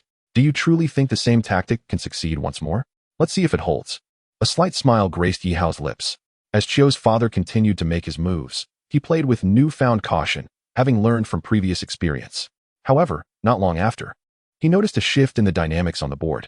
The wolves appeared to have been driven mad with rage, launching increasingly fierce attacks, as if they were relentlessly gnawing at the black dragon's form. Astonishingly, the leader of this pack was the seemingly useless piece positioned at the center of the board. In the blink of an eye, the black dragon had been devoured completely, although dozens of black pieces remained in the box. Qiu's father abruptly tossed the piece in his hand onto the board. "I concede," after his voice echoed in the room. A profound silence enveloped the space for half a minute, until Qiu Shuyao, unable to endure the tension any longer, softly inquired, "What on earth is happening? Is everyone possessed?" This game was indeed a thrilling spectacle. The uncle's breathing quickened. Marvelous, simply marvelous. The old man clapped his hands, his palms trembling with excitement. His gaze toward Yi Hao filled with admiration. "Young man, your skill in chess is truly remarkable. Do share your wisdom with this old man sometime." "Of course.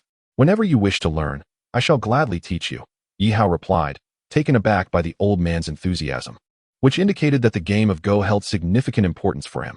Meanwhile, the data in his mind underwent a considerable transformation.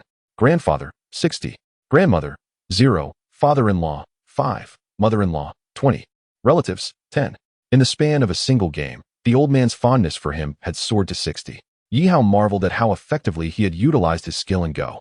"Such a heavy aura of hostility," Qiu's father remarked, eyeing Yi Hao with lingering resentment over the earlier confrontation. Nonetheless, he had gained a bit of goodwill, which was at least a positive development. "What do you mean by a heavy aura of hostility? Hao has already shown you courtesy. Otherwise, with your skills, he could have resolved the game in less than half the time. And must I remind you of the incident when you sent a 6th grader to the hospital in the 3rd grade?" The old man, witnessing Qiu's father reprimanding Yi Hao, immediately took offense, aligning himself with Yi Hao and addressing him as "Ah Hao. Enough, enough. Let us cease discussing the game. We were already late for dinner. Where are they? Let's head downstairs." The uncle set down his phone and strode toward the door. "Don't mind him. This boy has always been like that. I tried teaching him chess, but he refused to learn. Just like his brother, he's quite wild," the old man said warmly, grasping Yi Hao's hand as they made their way outside. Just as they exited, a sudden exclamation erupted from the 3rd-floor room. It was the voice of the old lady. The old man's expression shifted, and he hurriedly attempted to ascend the stairs, but Yi Hao supported him as he struggled with age. Meanwhile, the uncle and Qiu's father had already rushed upstairs, flinging the door open, with Qiu Xiao following closely behind.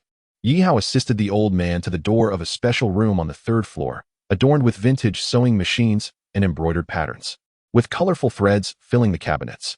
Upon witnessing the scene inside, the old man finally exhaled in relief.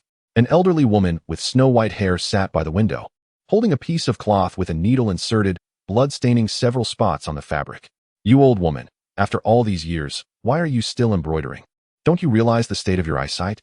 The old man's face darkened as he opened his mouth to scold her, yet his gaze betrayed a hint of tenderness. The uncle and Qiu's father also expressed their concerns regarding the elderly lady. Qiu Xiao picked up a band-aid and gently applied it to the old lady's injured finger, which appeared to have been pricked while embroidering. "I'm fine, just a small prick from the needle, but what a pity for this scarf. I had intended to give it to Xiao for the winter," the old lady lamented, gazing mournfully at the bloodstains on the fabric. Though small, the blue material made the stains all the more conspicuous. Chapter 105. The Romance of the Elderly Grandma. "This is for me?" Qiu Shuiyao exclaimed, gazing at her grandmother and then at the cloth. "Your grandma may not be skilled in much else, but she can embroider a little. I had planned to make silk scarves for all of you for my birthday this year. but only yours remains unfinished. The old lady's voice carried a tinge of regret, her eyes glistening with moisture. Qiu Shuiao bit her lip and embraced her grandmother. It's all right, Grandma. I love this scarf. The uncle and others fell silent, observing the neatly arranged scarves on the table, each adorned with peculiar names in the corner, reminiscent of the nicknames the old man and old lady had given them in their youth. You old woman, despite your age, why are you still engaging in such futile endeavors? Now look, you've injured yourself, the old man continued to reprimand. Yet his hand rested gently on the scarf that belonged to him. At that moment, a figure quietly approached Qiu Shuiao. Let me have it. Qiu Shuiao looked surprised at Yi Hao, instinctively handing him the unfinished, blood-stained silk. After doing so, she realized what she had done. Why was she giving it to him? He couldn't possibly embroider. Everyone watched in astonishment as Yi Hao settled in a corner, picking up a needle and thread, his demeanor earnest and movements remarkably deft. He is Shuiao's boyfriend? The old lady pondered in confusion. Yes, Qiu's father nodded, offering no further comment as he observed Yi Hao. Meanwhile, Yi Hao's actions evolved, and he appeared to have produced several needles of various colors from somewhere. Young man, you can embroider? The old lady, captivated by Yi Hao's skill, asked instinctively. My mother can embroider. You can just call me Ah Hao, Yi Hao replied with a smile, lifting his gaze to the old lady. Be careful with your hands. As Yi Hao looked up at the old lady while deftly working with the needle and thread, Qiu's father instinctively cautioned him. Yet, Yi Hao's hands moved with remarkable precision, avoiding injury, and his speed was impressive. It's rare to see young people who can embroider these days, the old lady remarked, a nostalgic smile gracing her face. But it was this very skill that made your grandfather fall in love with me. How many years have passed? And yet this story is still recounted, unafraid of the laughter from the children. The old man instinctively turned his head away. Meanwhile, Qiu Shuiao knelt before her grandmother, gently holding her hand and softly saying, Grandma, would you tell us the story of you and Grandpa? The grandmother, with a fond smile, caressed Qiu Shuiao's head and observed Yi Hao's actions before softly beginning. In those days, my family was renowned for our embroidery in the village. Your grandfather was an orphan, impoverished, and made a living by carrying goods at the dock. Can you imagine how naive he was back then? My skills were not yet polished, and no one wanted to buy my finished embroidery, yet every day he would spend his meager wages to purchase my embroidered handkerchiefs. He earned so little, and I later learned he had only 2 meals a day, each consisting of a bun. His co-workers mentioned how he would gaze at my handkerchiefs as he nibbled on his bun, never repeating a design. Was he foolish? At this, not only Qiu Shuiao, but even the elder uncle chuckled. The old man remained silent, gazing at the embroidered artifacts on the wall. 2 years later, he ventured out to sea. A year after that, he returned, transformed into a wealthy merchant, while I was still just a humble embroideress. Many families sought to marry their daughters to him, but he declined all proposals. After spending nearly a month in the village, he came to my home with a bride price. Do you know what it was? What? Qiu Shuiao asked curiously. The grandmother's eyes shimmered with nostalgia. 1,111 handkerchiefs that I had embroidered. He knelt before me and said, Qiu, marry me. For a lifetime. I shall love only you. It was astonishing. Everyone present turned to the old man in disbelief. Who would have thought he could be so romantic back then? He was just a silly young man. Later, I learned that during the year he was away, he spent money to have someone buy my handkerchiefs every day, accumulating them over 3 years. The grandmother smiled as she looked at the old man. He replied, it took precisely 3 years and 16 days. A gentle affection reverberated in the room. At that moment, a voice broke the silence. Grandma, what is Shuiao's nickname? Everyone turned to Yi Hao, whose gaze fell upon the silk scarf in his hands. In disbelief, they watched as the half-finished embroidered scarf was now completed. The previously blood-stained areas were adorned with exquisite floral designs, 2 vibrant red flowers, so lifelike that from a distance, one could hardly tell they were embroidered. Did you embroider this? Qiu Shuiao asked, astonished at Yi Hao's rapid transformation of the damaged scarf into a masterpiece. Yi Hao smiled silently, raising the scarf, revealing that he had intentionally left a small section unembroidered. The grandmother nodded with a smile. Shuiao's nickname is Silly Girl. Silly Girl? Yi Hao repeated, momentarily taken aback, only to be met with a fierce glare from Qiu Shuiao. Ahem, just a moment, he said, lowering his head to continue his work. In less than a minute, he set down his needle and thread, presenting the scarf to the grandmother, with one corner boldly embroidered with the words Silly Girl. Grandma, Silly Girl is complete. You are the silly one, Qiu Shuiao retorted, playfully attempting to tap Yi Hao on the head, but he deftly dodged. All right. Your skills are impressive, Hao. With you caring for Shuiao, I feel at ease, the grandmother remarked, admiring the exquisite embroidery. reminiscent of years past when she embroidered for the old man. Chapter 106. Yi Hao in the kitchen who needs him to care for me? I never said I would marry him. Unless he embroiders 1,111 handkerchiefs for me, perhaps I might consider it. Xiao Shuiyao lifted her head, wearing an expression of indifference. Yi Hao remained silent, while his mind calculated the shifting dynamics of affection. Grandfather, 70. Grandmother, 90. Father-in-law, 10. Mother-in-law, 20. Relatives, 13. Yi Hao seemed to grasp a pivotal insight. Everyone had their preferences or sensitive points, and catering to them would surely amplify their fondness. Well then, with the embroidery complete, shall we proceed to dinner? The elder uncle suggested cheerfully. Indeed, let us eat. They echoed. How? Do not be misled by Shuyao's temper. She may have a sharp tongue, but a tender heart. Take good care of her in the future. Grandma. A group of them laughed and chatted as they descended the stairs. However, upon reaching the ground floor, a pungent smell of smoke wafted from the kitchen. What happened? Several men rushed inside. The kitchen was in utter disarray, resembling a battlefield after a storm. What on earth is going on? The elder uncle frowned. The second aunt and Shio's mother exchanged glances with the eldest aunt. I just wanted to cook a little something for Mom and Dad. But I didn't expect it to turn out like this, the eldest aunt confessed, looking embarrassed. You woman, you've never cooked at home, and now, on such an important day, you've made a mess of it. The elder uncle was clearly upset, especially after the touching moments they had shared upstairs. They had hoped to come down and enjoy a meal, only to find nothing prepared. I didn't mean to. The eldest aunt's eyes brimmed with tears of grievance. Calm down, why are you so angry? She didn't do it on purpose, the second aunt comforted, patting the eldest aunt's shoulder. At that moment, the old man passed by the doorway, his expression darkening. Yet he said nothing and turned to leave for the living room. It's all right. I'm not particularly concerned about celebrating my birthday, if need be. We can order takeout, the grandmother said with a kind smile, approaching the eldest aunt to gently wipe her tears with her handkerchief. Mom, I'm sorry. The eldest aunt apologized to the grandmother. Sigh, ordering takeout for a birthday? What kind of nonsense is that? The elder uncle scoffed as he headed for the living room. So what will we do now? Chio's father frowned at the chaotic kitchen. Order takeout? Chio's mother suggested instinctively. Uncle and aunt, do we have any dishes left? Yi Hao interjected. Yes. And what about an induction cooker? Yes, but we're not very adept at using such things. Yi Hao smiled, clapping his hands as he grabbed an apron from the kitchen shelf and donned it. Grandma, I haven't prepared any gifts today. Let me take charge of dinner. He nudged Xiao Shuiyao beside him, whispering in her ear, You're the silly one.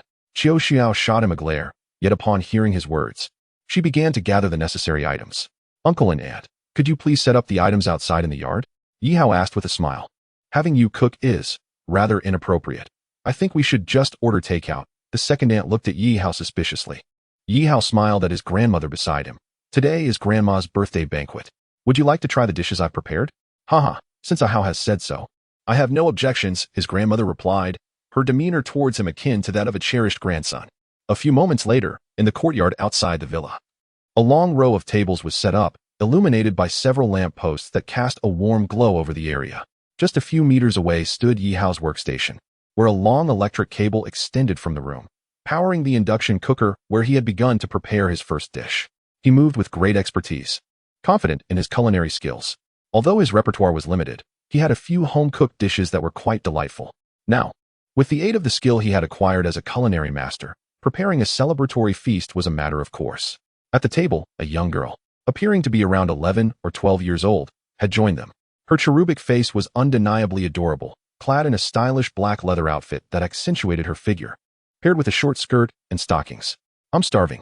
When can we eat? She pouted, brandishing a pair of chopsticks. Yi Hao recognized her as Qiao Linying, the daughter of his second uncle. Had he not known her identity in advance, he might have instinctively thought of her as merely a young girl. However, in reality, she was just a year or two younger than him, a high school student. Seeing her in person stirred something within Yi Hao. She was the epitome of youthful beauty. His mind raced with thoughts of the phrase, 3 years or more, the highest penalty. I'm hungry, Linying whined. Shouldn't we have some fruit? Grandma looked lovingly at her granddaughter. Grandma, fruit won't fill me up, Linying retorted, pointing at Yi Hao, who was busy cooking. Hey, chef over there, could you hurry it up? Just then, a light smack landed on Linying's head. That's your future cousin-in-law. Mind your manners, her second aunt admonished, glaring at her daughter. Linying pouted, and nudged her companion Xiao Shuiyao, whispering, Sister Shuiyao, how could you settle for such a young man? I feel he is completely unworthy of you. You little brat. Have some watermelon, Shuiao replied, ignoring her question as she offered a piece of fruit to Lining. At that moment, several plates of translucent cucumber salad and intricately carved tomatoes were brought to the table. Apologies, the main dishes will take a bit longer. Please enjoy these appetizers for now, Yihao said, placing a plate in front of each guest. Hao, I'm truly sorry. You're supposed to be our guest, yet you're cooking for us, the elder gentleman said apologetically. No need to prepare too much, just a few simple dishes will suffice. Not at all, please enjoy and taste my culinary skills, Yihao replied, returning to his workstation with a smile as he began preparing the next dish. What is this? Just cucumber and tomatoes? I absolutely despise these, Lining pouted, showing no intention of picking up her chopsticks. Yet, a moment later, a gasp echoed from beside her. Her uncle had already begun to eat, savoring the cucumber with an expression of bliss. This is fantastic. Those who had yet to start eating looked at him in astonishment. Is it really necessary to react so dramatically? It's just cucumber, Lining scoffed, pulling out her phone to play a game. Typically, her second aunt and uncle would have scolded her, but this time they were all too engrossed in the delicious food before them. Even the elder gentleman and grandmother quietly relished the appetizers on their plates. With only small portions served, they finished their dishes quickly, leaving Lining's plate still full. Lining, if you don't want to eat, I'll help you finish it, Shuiao said, licking her lips mischievously as she picked up a small tomato. Lining, it would be a waste if you don't eat. Let me take care of it, her aunt added, taking a piece of cucumber for herself. At that moment, Lining realized what was happening. Seeing her father reach for more food, she quickly grabbed the last piece of cucumber. I want to see what's so delicious about this cucumber, she declared, defiantly placing it in her mouth. The cool, smooth texture with a hint of sweetness exploded in her mouth. Once she finished chewing, she looked at her empty plate with longing, immediately turning to nudge Shuiao and her mother. Give me back my cucumber. This little episode was amusing, although Lining continued to glare at Shuiao with a hint of resentment. To her surprise, the cucumber was indeed exceptional, and she found herself eagerly anticipating the next dish Yihao would prepare. The elder gentleman's appetite had been thoroughly piqued. Father, didn't you say you weren't feeling well, and didn't he want to eat? Her uncle teased. You little rascal, don't think you can fool me. Let us each enjoy our own meal, the elder gentleman retorted. Meanwhile, the aroma of the food began to waft through the courtyard. Moments later, a large pot of twice-cooked pork was presented to the guests, with 2 small bowls set aside for the elder gentleman and grandmother. Grandma, I cooked your pork a little longer, just to ensure it's tender for you, Yihao said thoughtfully. How, you're so considerate. You should sit down and eat something too, Grandma remarked, watching him bustle about. It's all right.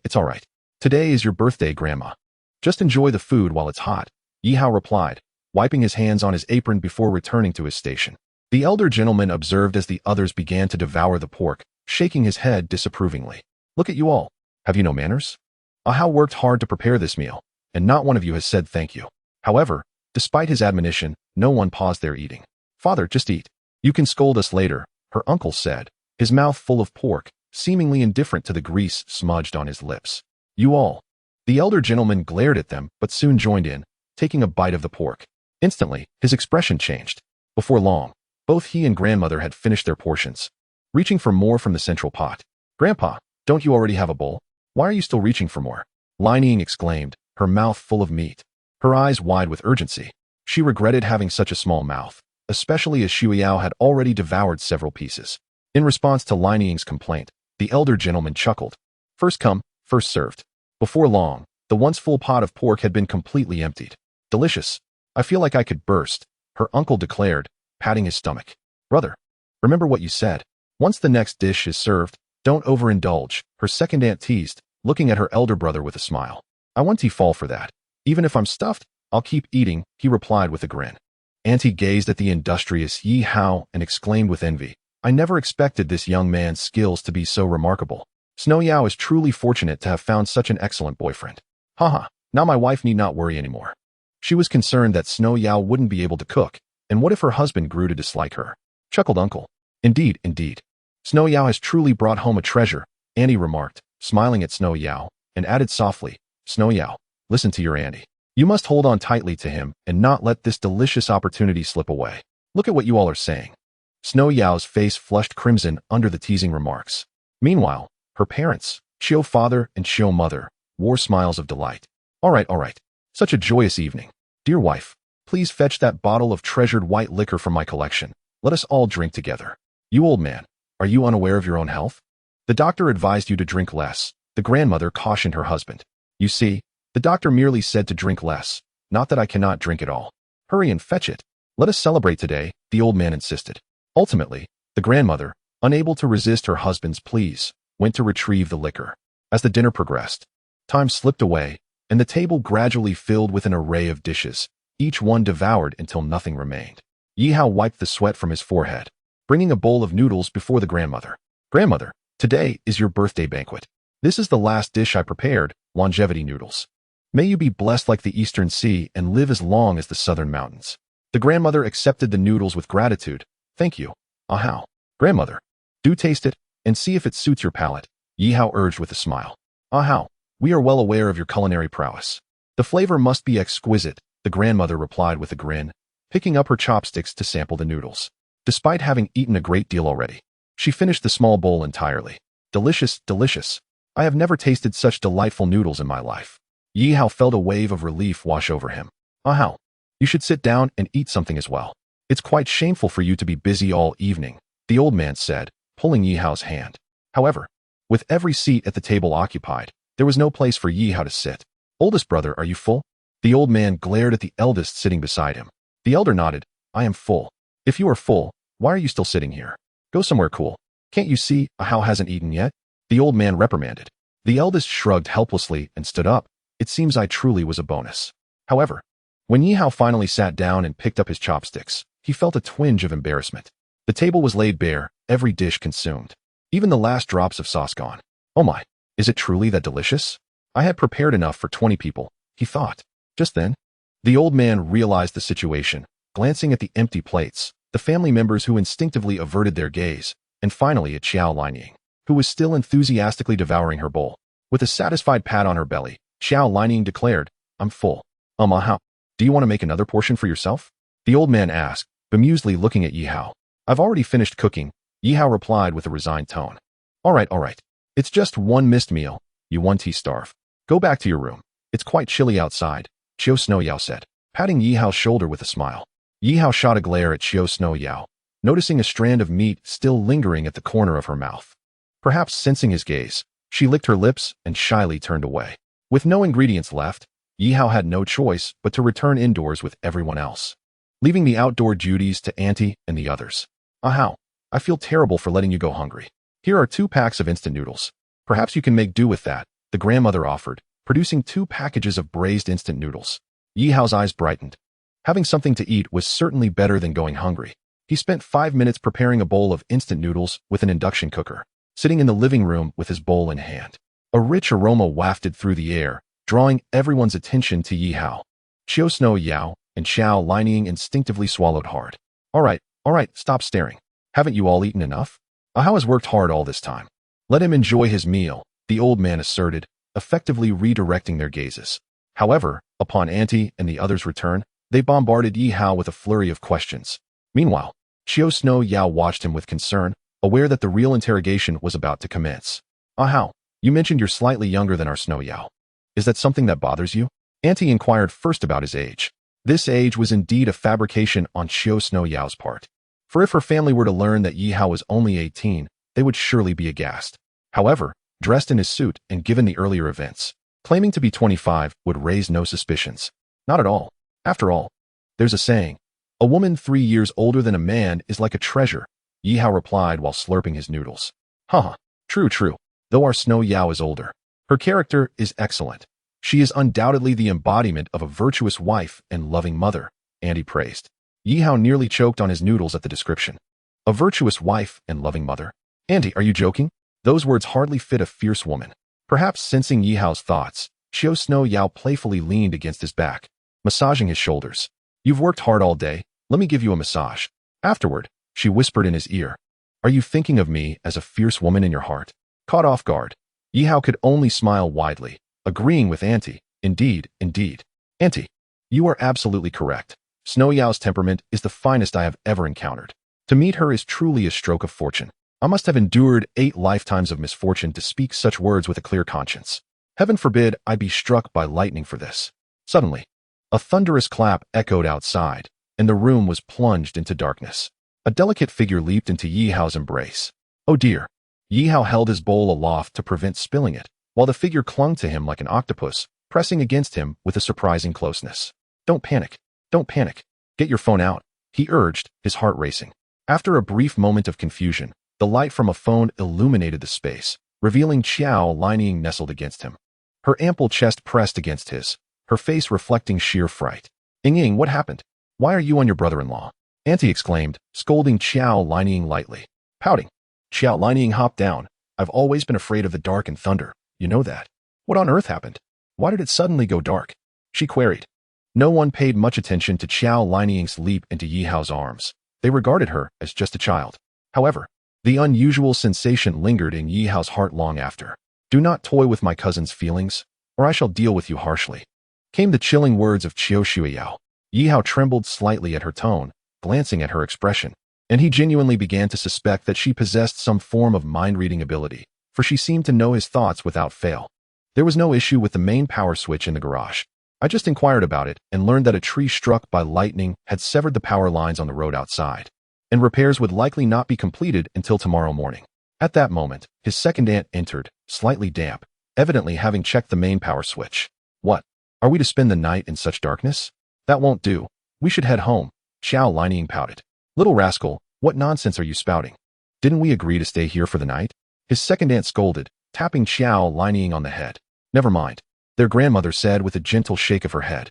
I have been quite happy today. It is still only 9 o'clock. If you wish to leave, you may do so. Despite her words, her eyes betrayed a deep reluctance. Absolutely not. No one is leaving tonight, Qiao Shuiyao declared, sensing her grandmother's emotions. Her heart ached, and she promptly nudged Yi Hao, who was still eating his noodles. Please, I am not an electrician. I have no idea where the wires are broken. What do you want me to do? Yi Hao said, exasperated.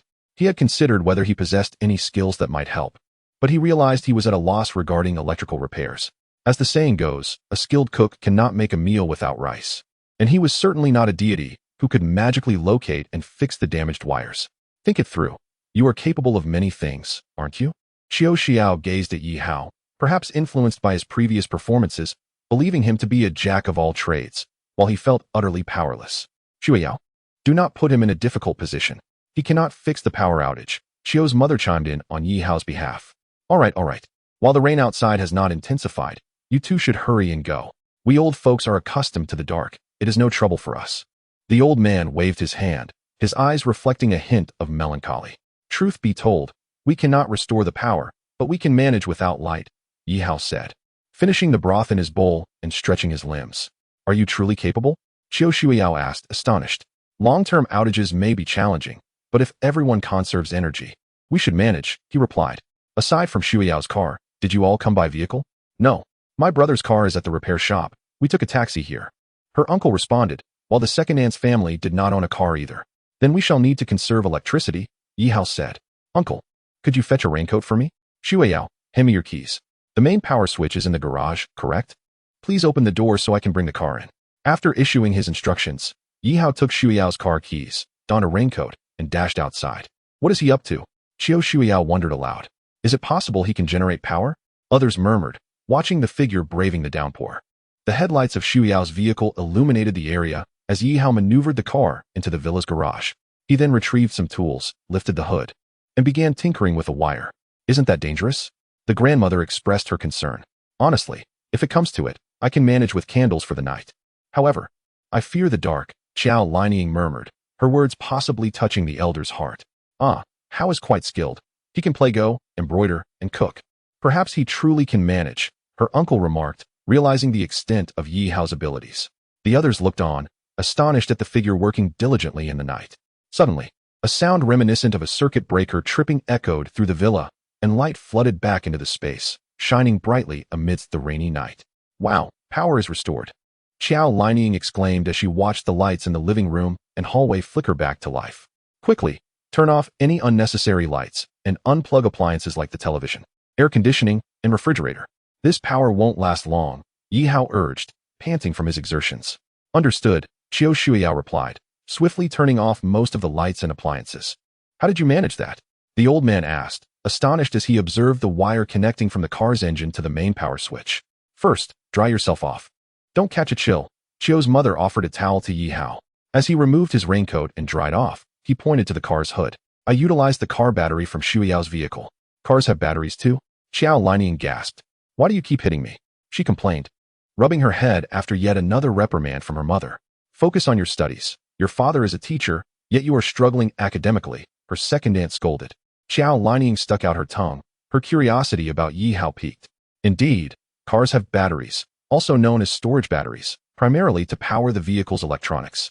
They store energy and can be utilized in emergencies, but we should conserve tonight, as I cannot guarantee how long the battery will last, Yi Hao explained apologetically. Don't worry. As long as we have some power, it's fine. Let's all retire early tonight. We may have power restored by morning, the old man said, patting Yi Hao on the shoulder. How? You are truly remarkable for one so young. Look at my two sons, and that son-in-law. One only knows how to make money. Another only teaches, and the last only catches people. None are useful in a crisis, he lamented, leaving the three men standing awkwardly by. Since it is getting late, let us use candles in the living room. Keep the bathroom light on, and those who wish to bathe should hurry, the second aunt announced. Let Hao go first. He is the guest, and has worked hard today, the old man suggested. Why don't you go first, old man? What if you're halfway through, and the power goes off? Yi Hao insisted, waving his hands. With only 2 bathrooms in the villa, the order of bathing was arranged such that the elderly would go first, followed by the women, then the men, and finally the younger generation. With nothing to do, the others began to chat in the living room, each holding a box containing the silk scarves prepared by their grandmother. Wow, Grandma's scarves are so beautiful, Xiao Lining exclaimed, her excitement palpable. Alas, even at her age, she still worries for us, the second aunt said, her eyes glistening with unshed tears. The only ones remaining silent were the eldest uncle's family. The silk scarves in their hands were distinctly different. While others were embroidered with patterns, theirs depicted 2 small children. Clearly a more challenging task. The expression in Aunt's eyes appeared somewhat dim as she retreated to another room, and Yao Hao, possessing exceptional hearing, faintly caught the sound of weeping. Meanwhile, Uncle stepped outside, revealing a flicker of cigarette light. Big sister, such a wonderful brother-in-law, where did you find him? Yao Hao inquired softly. Aunt and Uncle exchanged peculiar glances. Shuyao, why don't you take Ying to play in the adjacent room? Under the subtle cue from Aunt, Xiao Shuyao led Xiao Lining away to entertain herself. Hao, I see you are quite a decent fellow. Aunt regards you as one of us. In our family, there is nothing we cannot discuss. But there is one matter we must address. It concerns Uncle and Aunt's children. Aunt whispered. Nearby, the second aunt sighed, her eyes reflecting a hint of sorrow. Children? Yao Hao's realization dawned upon him. He had perused the materials Qiu Xiao had shared about her family. Everything seemed normal, except for one glaring detail. Uncle and aunt had no children. Logically, as the eldest in the family and approaching 60, it was peculiar that Uncle, who had been a prominent figure, was childless, especially when the third child's daughter, Qiu Xiao, was nearing 3. Although the second aunt had a late start, Xiao Lining was already in high school. Yet, the eldest remained without offspring, which was quite abnormal. The story unfolded, tracing back many years. It began when Uncle ventured into business at the young age of 30, marrying Aunt, who was significantly younger than him. Despite the age gap, the couple wed and soon expected their first child. However, due to Uncle's constant absences, the child was lost. A few years later, Aunt became pregnant again. Yet when the day arrived, the doctor delivered grim news. A difficult birth meant only one could be saved, mother or child. Uncle chose to save Aunt. Since then, although their lives were materially prosperous, their hearts were heavy. Now, nearing 60, Uncle still had no children. Moreover, the third child, Qiu Shuyao's father, had only one daughter. And while the old man was accepting, he still longed for a grandson, a hope that rested heavily on the eldest son. Years passed without any news of Aunt's pregnancy after the tragic loss of their second child. Is it a matter of Uncle and Aunt's health? Yao Hao asked quietly. We are uncertain. I secretly took Aunt for an examination. She is fine. However, your elder brother, though amiable, is particularly stubborn regarding such matters, Aunt replied softly. Enough of this. Let's speak less of these matters and let nature take its course, Uncle interjected, clearly reluctant to delve into a sensitive subject concerning his elder brother. Kid, I heard from Shuyao that you work as a junior staff member in a company. To redirect the conversation, Uncle turned his gaze to Yao Hao. This shift was astute, as all attention swiftly shifted to him. The position of junior staff was arranged by Qiu Shuyao. Blushing slightly, Yao Hao nodded. Yes, indeed. My work is quite ordinary. And I worry I may not be worthy of Shuyao. Work is of little concern. We all observed your conduct today. You are a responsible young man, Aunt remarked. her fondness for Yao Hao evident as she smiled at him. Yao Hao humbly lowered his gaze. What about your family? Xu Yao mentioned you haven't introduced her to your relatives yet? Given your relationship, it is essential. After all, Xu Yao is of an age where time is of the essence, the second aunt interjected. First the career, then the family background. This was a typical inquiry from a mother-in-law to a prospective son-in-law. Yao Hao's expression dimmed slightly. Introducing Xu Yao to my parents may not be possible. Aunt and the others looked on in confusion. I grew up without a father. My mother passed away over 3 years ago, and I have hardly any relatives. A flicker of indifference crossed Yao Hao's eyes. Father? Huh. Indeed. I had no father. A man who disregarded the lives of his wife and child is unworthy of such a title. He even sent people from the Yi family to kill me. Even a tiger does not consume its cubs. As for relatives, the Yi family is unworthy. Ah, I see. No worries. Our family will become your family. Once you marry Xu Yao.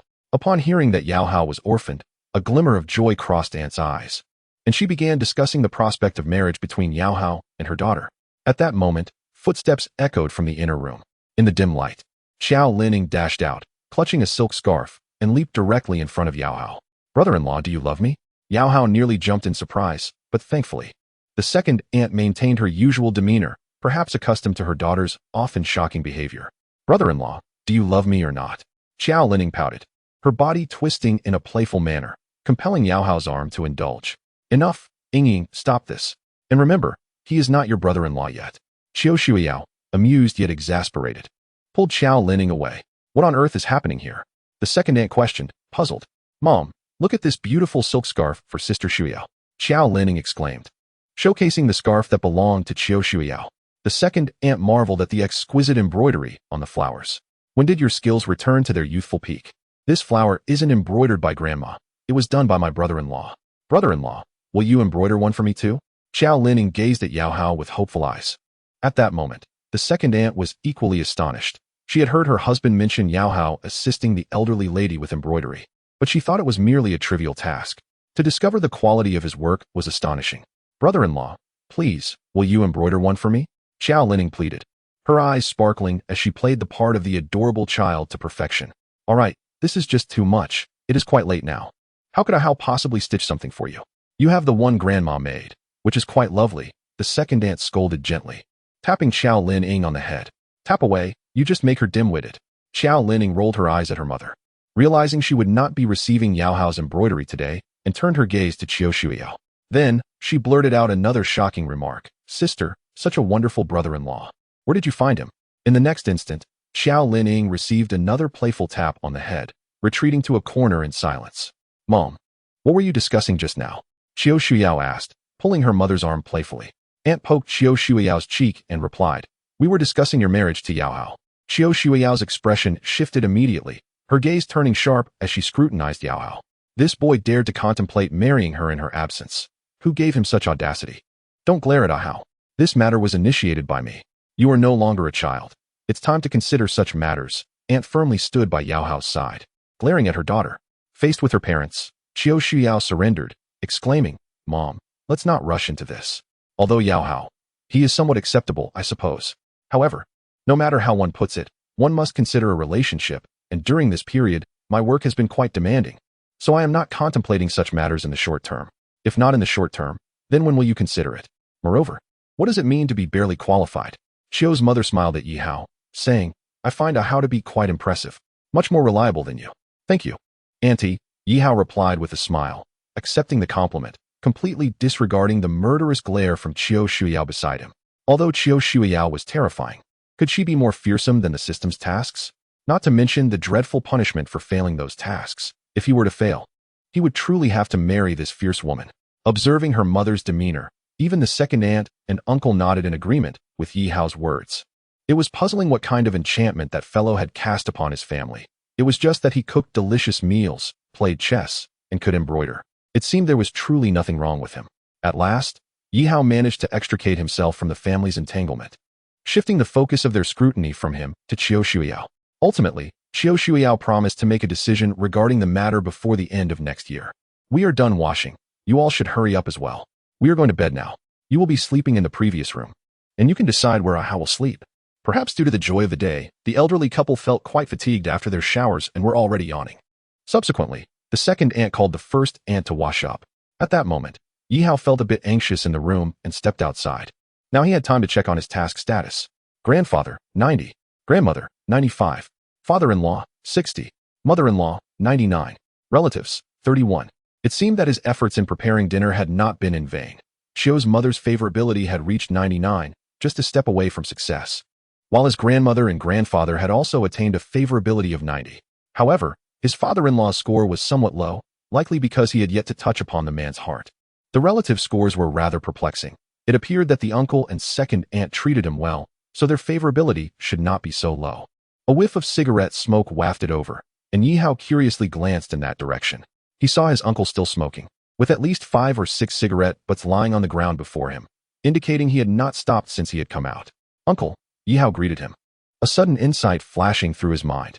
"You seem troubled about having children," he remarked unexpectedly, causing his uncle to frown slightly, and the atmosphere turned noticeably tense. "Uncle, I am Xue Yao's boyfriend. We are family now. I will speak frankly. I have some knowledge of medicine. Sometimes, people harbor psychological burdens, which can adversely affect their health." Observing his uncle still standing there smoking, Yi Hao continued, "When such burdens persist for too long, they harm not only oneself, but also one's family. Just now, I saw Annie wiping her tears inside. I believe you wouldn't want that.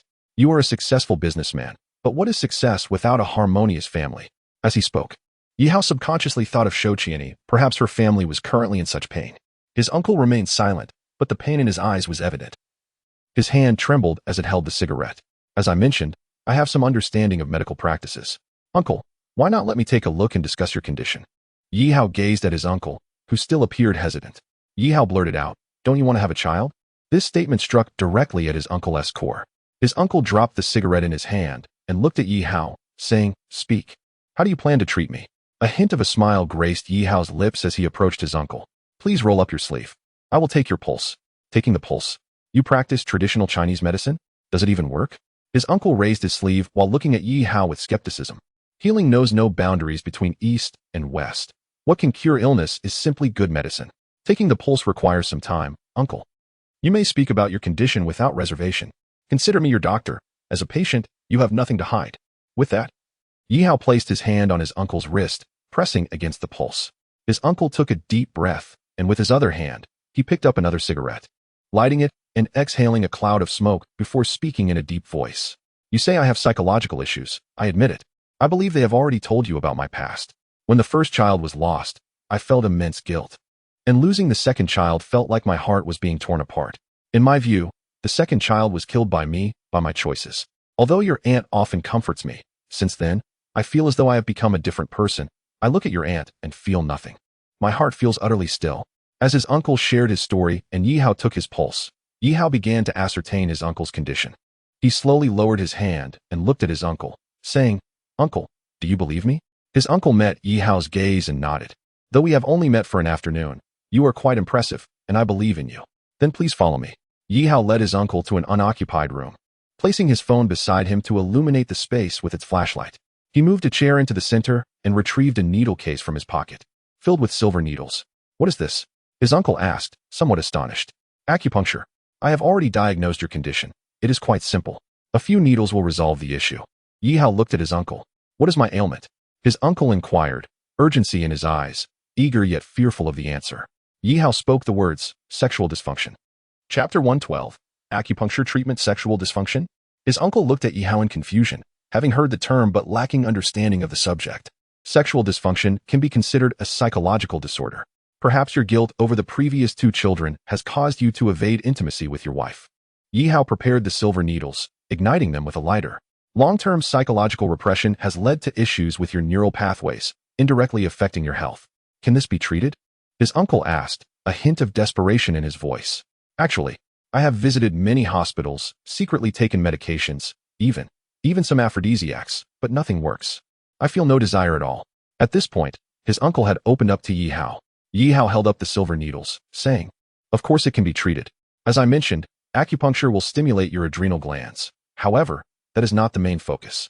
I will also use the needles to stimulate your brain, restoring the neural pathways that have been suppressed." "How long will it take?"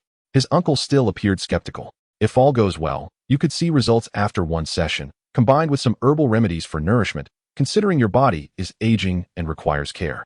Yi Hao picked up the prepared silver needles and asked, "May I proceed with the treatment?" Uncle clenched his fists tightly.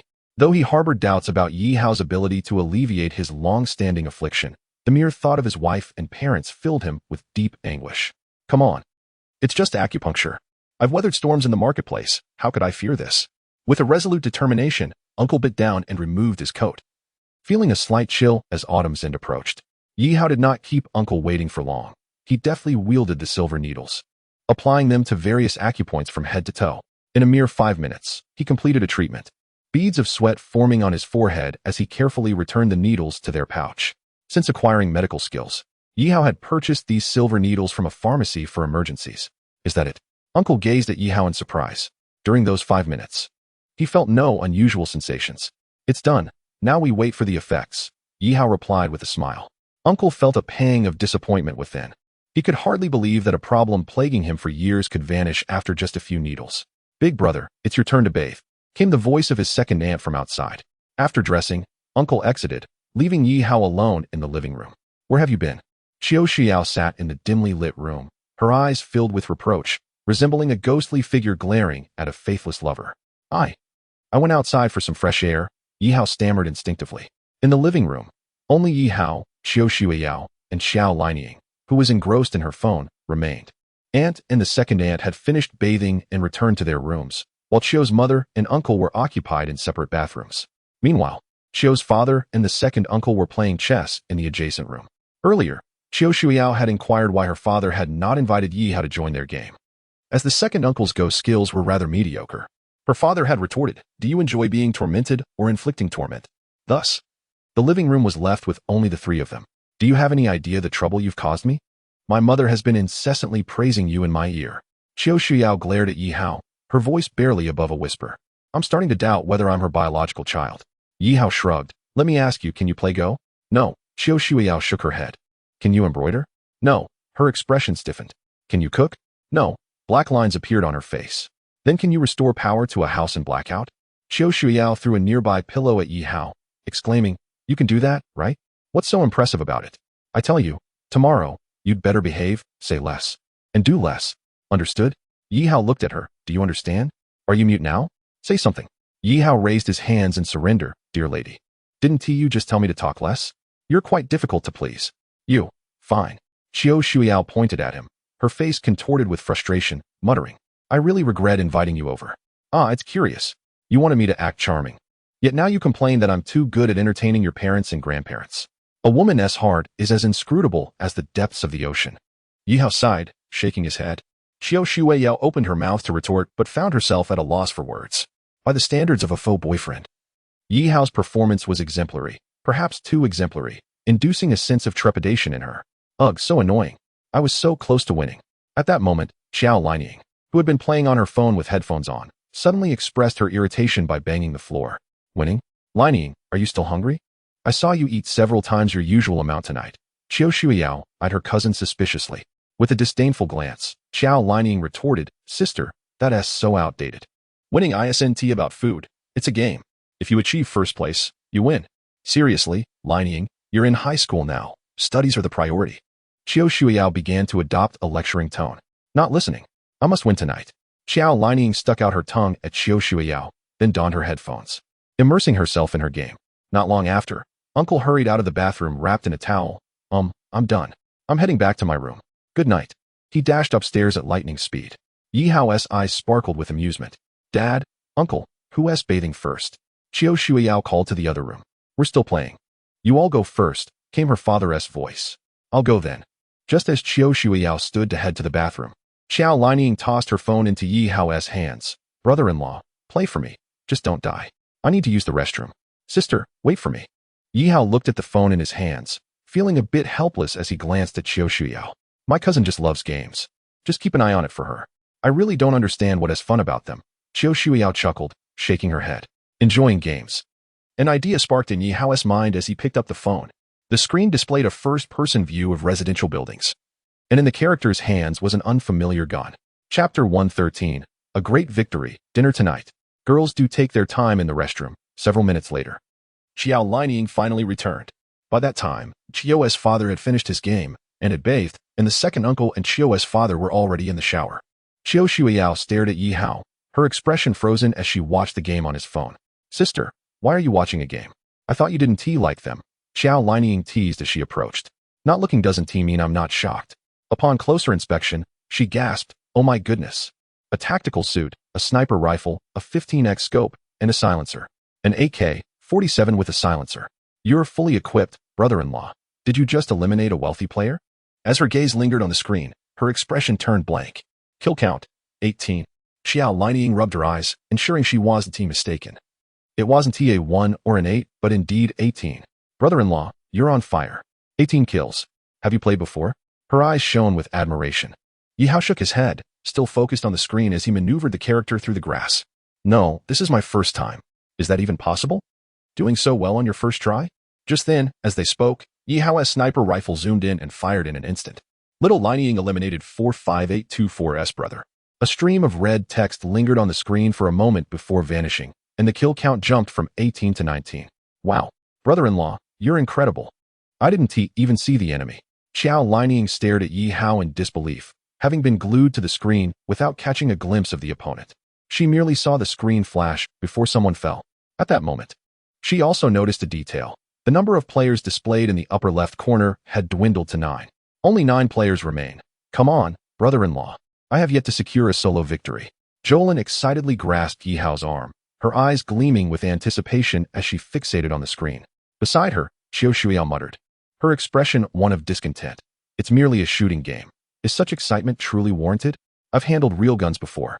Yet, despite her words, her gaze remained glued to the screen, and she found herself intrigued by the shooting genre more than other games.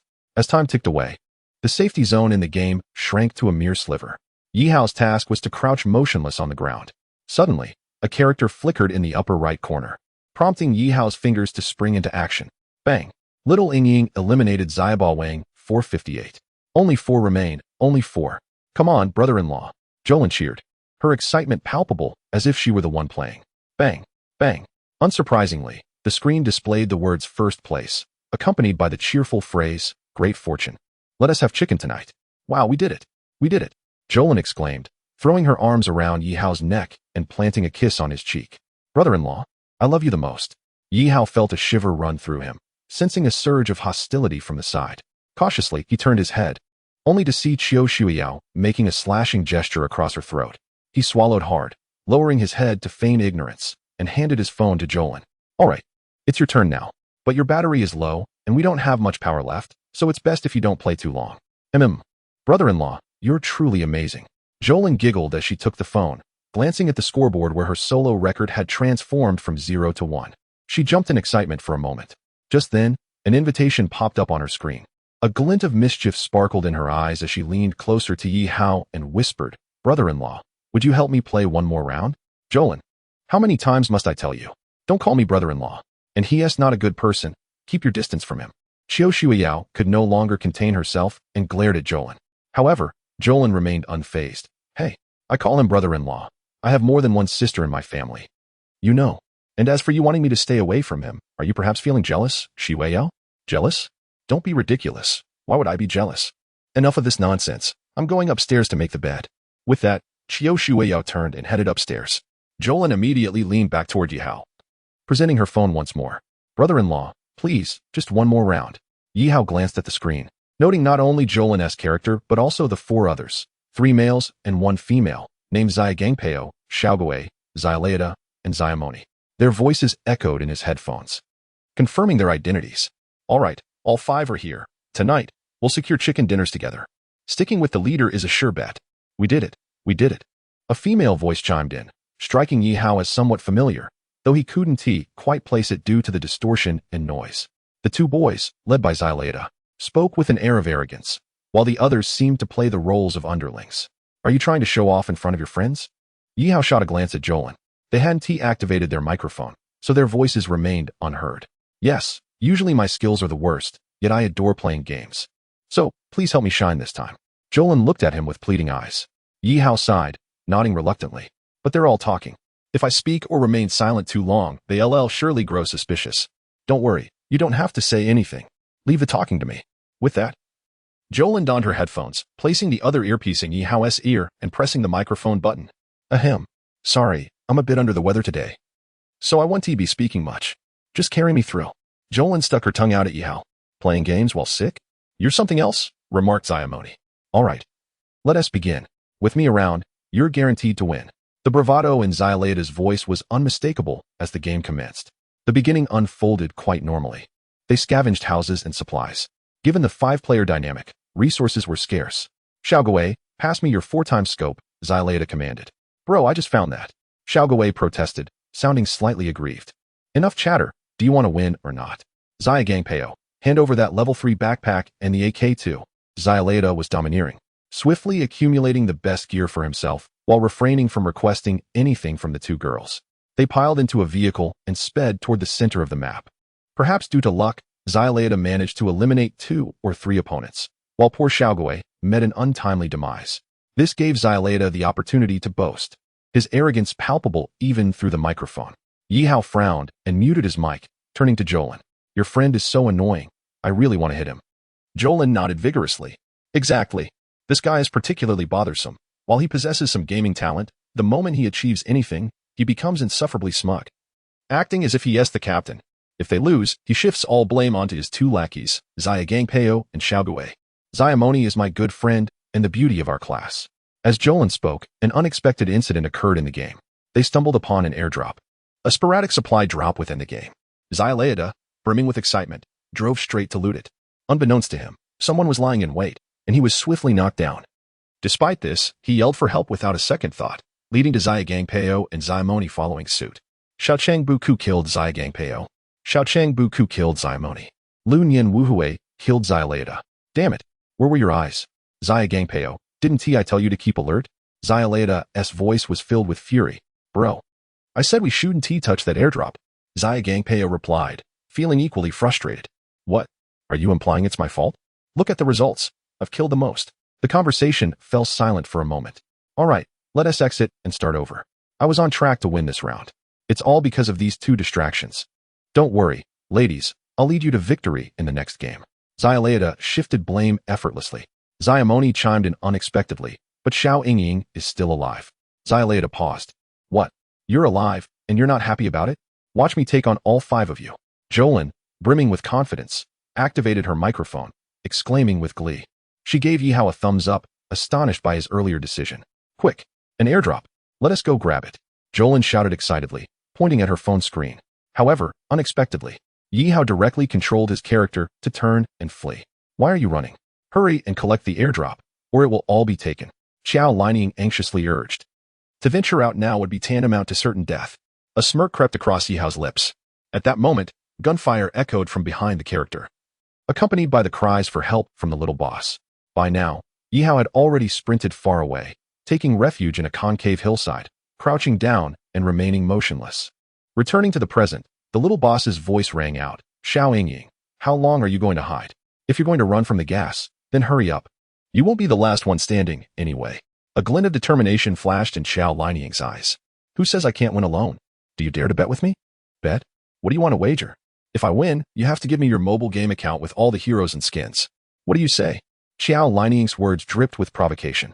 Of course, if you're too scared, that's fine too. Who is afraid? There's nothing I wouldn't bet on in this world. But if you lose, you have to become my girlfriend. How about that? The little boss's voice carried a hint of mischief. Xiao Yingying, don't entertain his nonsense. The cold voice of the little witch interjected. Fine, I accept your wager. Xiao Monu, Xiao Gangpao, and Xiao Guwei can all testify that I will definitely win this round. With that, Xiao Linying promptly muted her microphone, casting a pitiful glance at Yi Hao. Yi Hao chuckled helplessly at Xiao Linying. How can you be so bold? In the blink of an eye, you're willing to sell yourself. Who says I'm selling myself? I still have my brother-in-law, the gaming god. Xiao Linying looked at Yi Hao expectantly. Brother-in-law, you can help me win, right? Yi Hao's mind momentarily jolted. His gaze momentarily lost.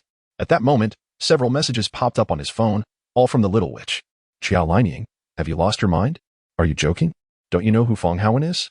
Hurry and reply to me. Your friend seems quite worried about you, Yi Hao remarked with a smile. Xiao Linying tapped her phone a few times, silencing the notifications. I told you she's my good friend. We don't need to worry about her. Brother-in-law, you absolutely must win. This is just a game. I can't guarantee a win every time, Yi Hao replied helplessly. No, no. Brother-in-law, you must win this round. If you lose, I'll have to become that guy's girlfriend. Do you know he has a rich second generation? I heard he had many girlfriends in middle school. You wouldn't want me to be with him, right? Xiao Lining looked at Yi Hao with a hint of grievance. If you know his character, why would you still associate with him? Because he is rich. I know he is not a good person, but he is a fool who complies with all my demands. Such a simpleton. Wouldn't it be a waste not to take advantage of him? Besides, I consider it a civic duty. Xiao Lining laughed. You're playing with fire. Once I finish this game, I'll give you a proper lesson. Yi Hao's focus shifted back to the game, for footsteps had begun to echo in his headset. Meanwhile, the other 4 players had switched their screens to Xiao Lining's perspective. Suddenly, 4 figures appeared at the bottom of the hillside, sprinting towards them. Yi Hao immediately opened fire. Xiao Yingying eliminated Xiao Chong. Don't cry. Xiao Yingying eliminated Lu Nian. No regrets. Xiao Yingying eliminated 42,536. Xiao Yingying eliminated 9,999. Xiao Yingying eliminated the one practicing the secret manual. Chapter 115. Brother-in-law, take me to victory. A 5-kill streak. Watching the figure crouch down, searching through the 5 loot boxes. The other 4 players were left speechless in astonishment. At this moment, Xiao Lining excitedly opened her microphone and exclaimed, Did you see that? Did you see? Did you witness my prowess? I took down an entire squad by myself. Yingying, are you cheating? Be careful, you might get your account banned for cheating. Murmured Xiao Gangpao and Xiao Gui. Xiao Lining had anticipated that her hard-won achievement would be dismissed as cheating, although she was the one actually playing. This was her account, and they didn't believe in her capabilities. Xiao Lining, you can't claim to be cheating. The little boss chimed in, indicating their disbelief in her skills. Xiao Lining retorted, You're the ones cheating. Your whole family is cheating. Can't you tell by watching my first-person perspective? If you truly don't believe me, feel free to report me. Just wait and see as I secure the victory. It was just a stroke of luck. A few lucky shots. There are still over 30 players left, the little boss replied dismissively. Just wait and see. Xiao Lining muted her microphone again, her eyes sparkling with excitement as she looked at Yi Hao. At that moment, Yi Hao's equipment had transformed completely, adorned with the finest gear. He wielded both a silenced sniper rifle and a silenced assault rifle, perfectly equipped. Brother-in-law, how did you know to crouch there? It's as if you anticipated their arrival. Xiao Lining asked, her curiosity piqued. Yi Hao, while maneuvering his character through the woods, explained, It was a prediction. The safe zone was in this direction. And when they fired, I noticed they had no vehicle and had damaged ours. They couldn't take the road. They had to cross the mountains. So, I found the best vantage point to ambush them. However, the odds were only about 70%. Listening to Yi Hao's precise analysis, Xiao Lining gulped, her admiration for him evident. Brother-in-law, are you a legendary professional gamer? Impossible. Yi Hao shook his head. Then how are you so good at gaming? Teach me sometime. Xiao Lining gazed at Yi Hao with anticipation, her eyes sparkling with hope as she envisioned herself showcasing her skills before her classmates, basking in their admiration. Quiet down. Do you still want to win? Yi Hao shot her a glare, causing her to fall silent. At that moment, fewer than 10 players remained in the game, and the map had shrunk to encompass only a few houses. Yi Hao crouched on the first floor of a 2-story building, intently watching the staircase. Is someone up there? Xiao Lining whispered, immersed in the game. Yi Hao nodded without a word. After a brief period of stillness, he switched his weapon from the rifle to grenades and cautiously leaned towards the staircase, tossing out a grenade. Following that, he threw a second and then a third, until he had expended all 5 grenades from his backpack, quickly retreating to safety. Boom, boom, boom, boom, boom. As the 5 explosions echoed, Xiao Yingying eliminated the drowsy Adonis and then the loving one. With 2 notifications lighting up, Yi Hao charged upstairs. Upon reaching the top, he encountered a foe crouched in the corner, both guns aimed at each other, separated by less than 5 meters. Bang, bang, with a few gunshots. Xiao Yingying eliminated Dongfang Xiaobai. Yi Hao's health bar was reduced to half, and he immediately began healing himself. Wow, Xiao Yingying, you're incredible. Divine maneuver. Truly a divine maneuver. Simultaneously firing. Yet, Xiao Ying's shot struck true, hitting the target squarely in the head. The praises from Xiao Zhang and Xiao Gui echoed, while the little witch and the big boss remained notably silent. Meanwhile, Kai Lingying stood to the side, arms crossed, eagerly gazing at Yi Hao. There are 3 left. The screen shows 4 individuals remaining, and accounting for Yi Hao, that leaves 3. At this moment, the entire safe zone fortuitously lay within the confines of Yi Hao's dwelling. However, the cacophony of footsteps encroached from all sides, indicating the presence of at least 2 individuals. Yi Hao furrowed his brow. The game's mechanics flooded his mind with various strategies. The worst-case scenario would be if those three were part of the same team, in a confined space. A 1v3 confrontation would undeniably place him at a disadvantage. He needed to maneuver continuously. Yihao's fingers began to glide across the controls, and at that moment, a figure materialized at the staircase's edge. Yihao's gun flared. Bang! One fell to the ground. Yet, he had no chance for a follow-up shot, as more adversaries ascended. Wielding what appeared to be a heavy machine gun, unleashing a barrage of fire that forced Yihao to leap from the window. Upon hitting the ground, he lost a quarter of his health, but there was no time to heal. He dashed towards the first-floor window, spotting an opponent stationed at the entrance. Yihao immediately fired. Xiaoying secured the kill on the character known as Gauda007. Remaining 3. After eliminating the foe, Yihao swiftly jumped back inside the room. Just as a series of gunshots erupted. Bang, bang, bang, bang. It was disastrous. Heavy fire suppression rendered escape impossible. Moreover, the safe zone was still positioned in favor of the enemies. Misfortune loomed. Xiaojiang and Xiaogui engaged in anxious discussions, their concern for Yihao's battle palpable. Brother, are you alright? Our team has but you remaining. Over the comms, a man, cigarette in hand, confidently declared, no problem. Don't you see the heavy machine gun in my grasp? If he dares to show his face, I'll turn him into Swiss cheese in an instant. Just then, a dark, circular shadow was tossed into the room. Damn it, a grenade. The man startled, quickly dodging to the side, but the next moment, a blinding white light engulfed him. The ensuing chaos of footsteps filled the air. Damn it, damn it. The man frantically pressed the trigger, firing in all directions.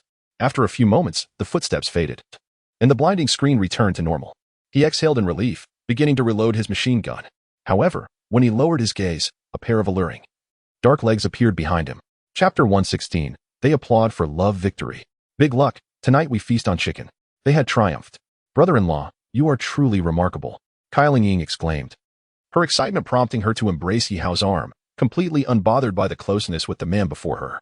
Yihao cautiously pushed her away, reminding himself that he was, after all, her nominal brother-in-law. Alright, it's done.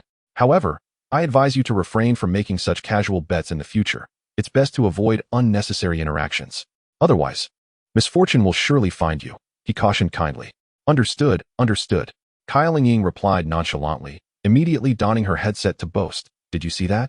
This lady just secured a chicken dinner. And don't forget our wager. See you at school on Monday. Want to know how I became so formidable? That's because I am the universe's unbeatable beauty. Later, Yihao finished his shower, and Mrs. Chiu warmly escorted him to her room. Ahau, this will be your room for the night. Due to the limited number of candles, each room has only one or two, she said, motherly in her instructions, before leaving with a mysterious smile. Lying on the bed, the scent of laundry detergent wafted through the air. For reasons unknown, perhaps due to the power outage, the dim surroundings instilled a sense of tranquility within Yihao. Drowsiness began to envelop his mind as he stripped down to his undergarments and nestled under the covers, extinguishing the nearby candle. Half an hour later, a shadow stealthily approached the bed, seemingly searching for something. Yihao's instincts kicked in, honed from his training. He sprang up, tackling the silhouette to the ground, pinning it down with no chance of escape. Just then, the door swung open, and a phone screen illuminated the room. I'm sorry to intrude, Kylinging said, somewhat embarrassed as she beheld the scene within. Yihao lay bare, while Chiu Shueyao, though not completely undraped, was merely wrapped in a towel, her smooth shoulders exposed. They faced each other, breaths mingling in the charged atmosphere. As Kylinging retreated, closing the door behind her, darkness reclaimed the room.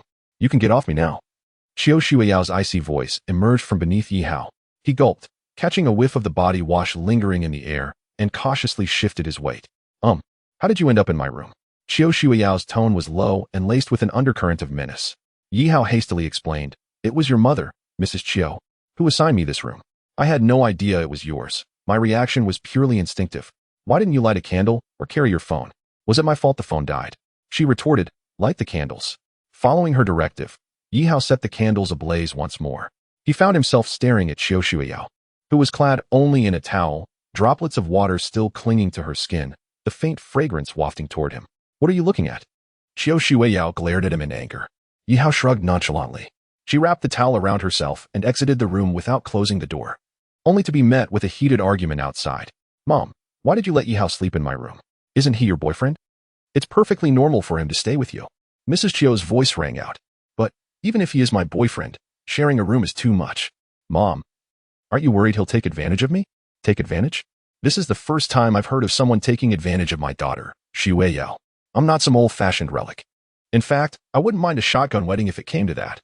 I'm still young enough to help with the grandchildren. Mom, what kind of thinking is that? Just so you know, I will not share a room with him. Gradually, the argument quieted. Xiao Shuiyao returned wearing casual attire. Her expression displeased as she tossed a blanket at Yi Hao. The room's too small, you sleep on the floor. Yi Hao was taken aback, but chose not to engage in conflict over it.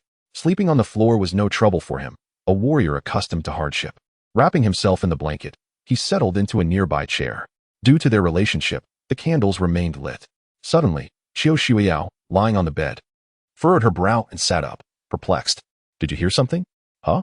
Yi Hao was momentarily taken aback, but as he listened intently, he indeed discerned some sounds emanating from the adjacent room. It appeared to be the voices of his uncle and aunt, accompanied by the creaking of a bed frame. Goodness! The effectiveness of the treatment was astonishingly immediate. Yi Hao had not anticipated such a rapid result from the acupuncture. Why do you look so lewd? Xiao Shuiyao observed Yi Hao's mischievous grin with suspicion. Yi Hao shrugged and wrapped his arms around himself, replying, It's nothing. I believe the sounds are merely my uncle and aunt celebrating their love. Upon hearing Yi Hao's words, Xiao Shuiyao, not one to be easily fooled, quickly grasped the implication. You rogue, she muttered under her breath, burying her head beneath the covers. She never imagined that her uncle and aunt would engage in such activities right here. Although she understood their eagerness for children after so many years, this was a bit too hasty, especially considering that another man was present in her room. As her thoughts spiraled further, Xiao Shuiyao found herself tossing and turning in bed for over half an hour, her mind a whirlwind of chaotic notions. What if that man suddenly decided to make a move on her? She was undeniably attractive. Such a scenario could not be entirely dismissed. Just then, the heavy sounds of breathing beside her interrupted her musings. She jolted upright to discover Yi Hao sprawled across the table, fast asleep, drool escaping from the corner of his mouth due to his awkward position. At that moment, Xiao Shuiyao felt a profound sense of indignation. All her worries had been for naught. Here she was, a stunning beauty, and this fellow could sleep so soundly? With the realization of her safety, a sense of disappointment washed over her. The next morning, Xiao Shuiyao awoke with a start, immediately scanning the room. Apart from herself, there was no one else present, and the blanket had been neatly folded on the table. As she was pondering, a knock echoed through the air, and the door swung open to reveal her mother peering in, a frown etched on her face as she regarded her still lazing daughter. Honestly, you should get up. You kept everyone awake so late last night. Young people should learn moderation. Despite her reprimand, there was a glimmer of joy in her mother's eyes. Mom, what are you talking about? Last night was the neighbors. Xiao Shuiyao realized her mother had misconstrued the sounds from the previous night as her own. However, her mother dismissed her attempts at clarification, closing the door with a parting remark. No need for explanations, I've been there. And Ahao is indeed a fine young man. I saw him preparing breakfast downstairs early this morning. Xiao Shuiyao, frustrated, ran her fingers through her hair, clutching her pillow and envisioning it as Yi Hao's smug face, delivering a series of imaginary punches. 10 minutes later, having freshened up, she descended the stairs and was greeted by the enticing aroma wafting from the dining area. There sat Xiao Lining, ravenously devouring breakfast. Oh, this meat pie is heavenly. And these buns are delightful, and I must have another bowl of that lean meat congee. Xiao Shuiyao gazed at the lavish spread before her, bemused by Xiao Lining's gluttonous demeanor. Weren't you just saying you wanted to lose weight? In the face of such culinary delights, the concept of dieting simply ceases to exist, Xiao Lining replied, swallowing her mouthful and gazing at Xiao Shuiyao with eager eyes. Sister Shuiyao, please tell me where you found such a wonderful brother-in-law. I want to catch one too. Do you think he is a Pokemon? Just catch him like that? Xiao Xiao shot her a disapproving glance before moving to the window, where she spotted Yi Hao practicing Tai Chi with her grandfather. His movements surprisingly graceful. Noticing her gaze, Yi Hao looked up, but Xiao Shuiyao had already turned away to enjoy her breakfast. Hey Hao, your Tai Chi is quite impressive, her grandfather remarked with a deep breath, admiring Yi Hao's form. Thank you. It's just something I picked up while spending time with the elderly. Yi Hao humbly responded, knowing that he had temporarily exchanged skills to impress her grandfather. Haha, young man, you're doing well. Nowadays, it's rare to see someone like you who rises early and engages in morning exercises, her grandfather praised before wiping his sweat with a towel. All right, I'll head back inside for a rest. Yes, take care, Grandpa, Yi Hao replied, stretching as he observed the damp road outside. The fresh scent of rain lingering in the air. After a night of heavy rain, the atmosphere felt rejuvenated, and Yi Hao's spirits soared. Grandfather, 96. Grandmother, 97. Father-in-law, 63. Mother-in-law, 100. Relatives, 51. With the task of earning 20 skill points nearly halfway completed, Yihao reflected on his efforts. He had opted for skills such as electrician, embroidery, tai chi, gaming, and Go, effectively using 5 skill points in advance. Despite the sacrifices made for the task, they were deemed acceptable. While his grandmother and grandfather were nearly complete, winning over his father-in-law and relatives would require more focused effort. Suddenly, a figure dashed forth and threw an arm around Yihao's neck. It was his uncle, whose face radiated warmth and cheer. "Good morning, Yihao," he greeted. "Good morning, uncle." Yihao replied, returning the smile. His uncle leaned in, speaking softly. "Thank you for last night. Your acupuncture was truly remarkable." "About last night? Well, let us not delve into that." His uncle's slight embarrassment was palpable, and Yihao exchanged a knowing glance, aware of the prolonged battle his uncle had endured. "Whenever you have the chance, please give me a few more needles," his uncle chuckled, patting Yihao's shoulder. Yihao retrieved a piece of paper from his pocket and handed it to his uncle. While acupuncture is effective, it shouldn't be a long-term solution, as it may deplete your vitality. Here is a prescription I've written. Follow it daily after returning home. While it may not be as potent as acupuncture, it will at least be harmless to your health. Gripping the prescription as if it were a treasure, his uncle nodded enthusiastically. "Thank you, I appreciate it." "No need for such formality, uncle," Yihao replied, exchanging pleasantries before retreating indoors. The family's attitude towards him was warm, though his father-in-law remained somewhat aloof. "It's Saturday, and the weather is lovely. Why don't we all go out for a stroll?" suggested his second aunt, and the idea quickly garnered support. "However, we only have Shuyao's car, and it won't accommodate everyone," Xiaomu observed, glancing around. Shuyao's beetle could squeeze in 5 or 6 at most, but there were over 10 people present. Just then, the sound of horns blaring echoed from outside. Several cars had pulled up, and a group of 5 or 6 individuals approached. "Old Xiao, long time no see," exclaimed an elderly man, roughly the same age as Xiao's grandfather, who immediately brightened and hurried over. "Old squad leader, what brings you here?" The 2 old men embraced warmly, exchanging pleasantries. Another couple approached, accompanied by a young man. "Ah, Brother Qiu, Sister Qiu, and Brother Qiu are all here." The middle-aged man, robust and imposing despite being in his 40s, exuded an aura of strength. Upon seeing the newcomers, Qiu's parents warmly greeted them, reminiscent of long-lost friends. "Shueyao. It has been a while." The young man walked directly up to Qiu Shueyao, his eyes brimming with unabashed affection. Qiu Shueyao smiled and nodded. "Lin Feng. It's been too long.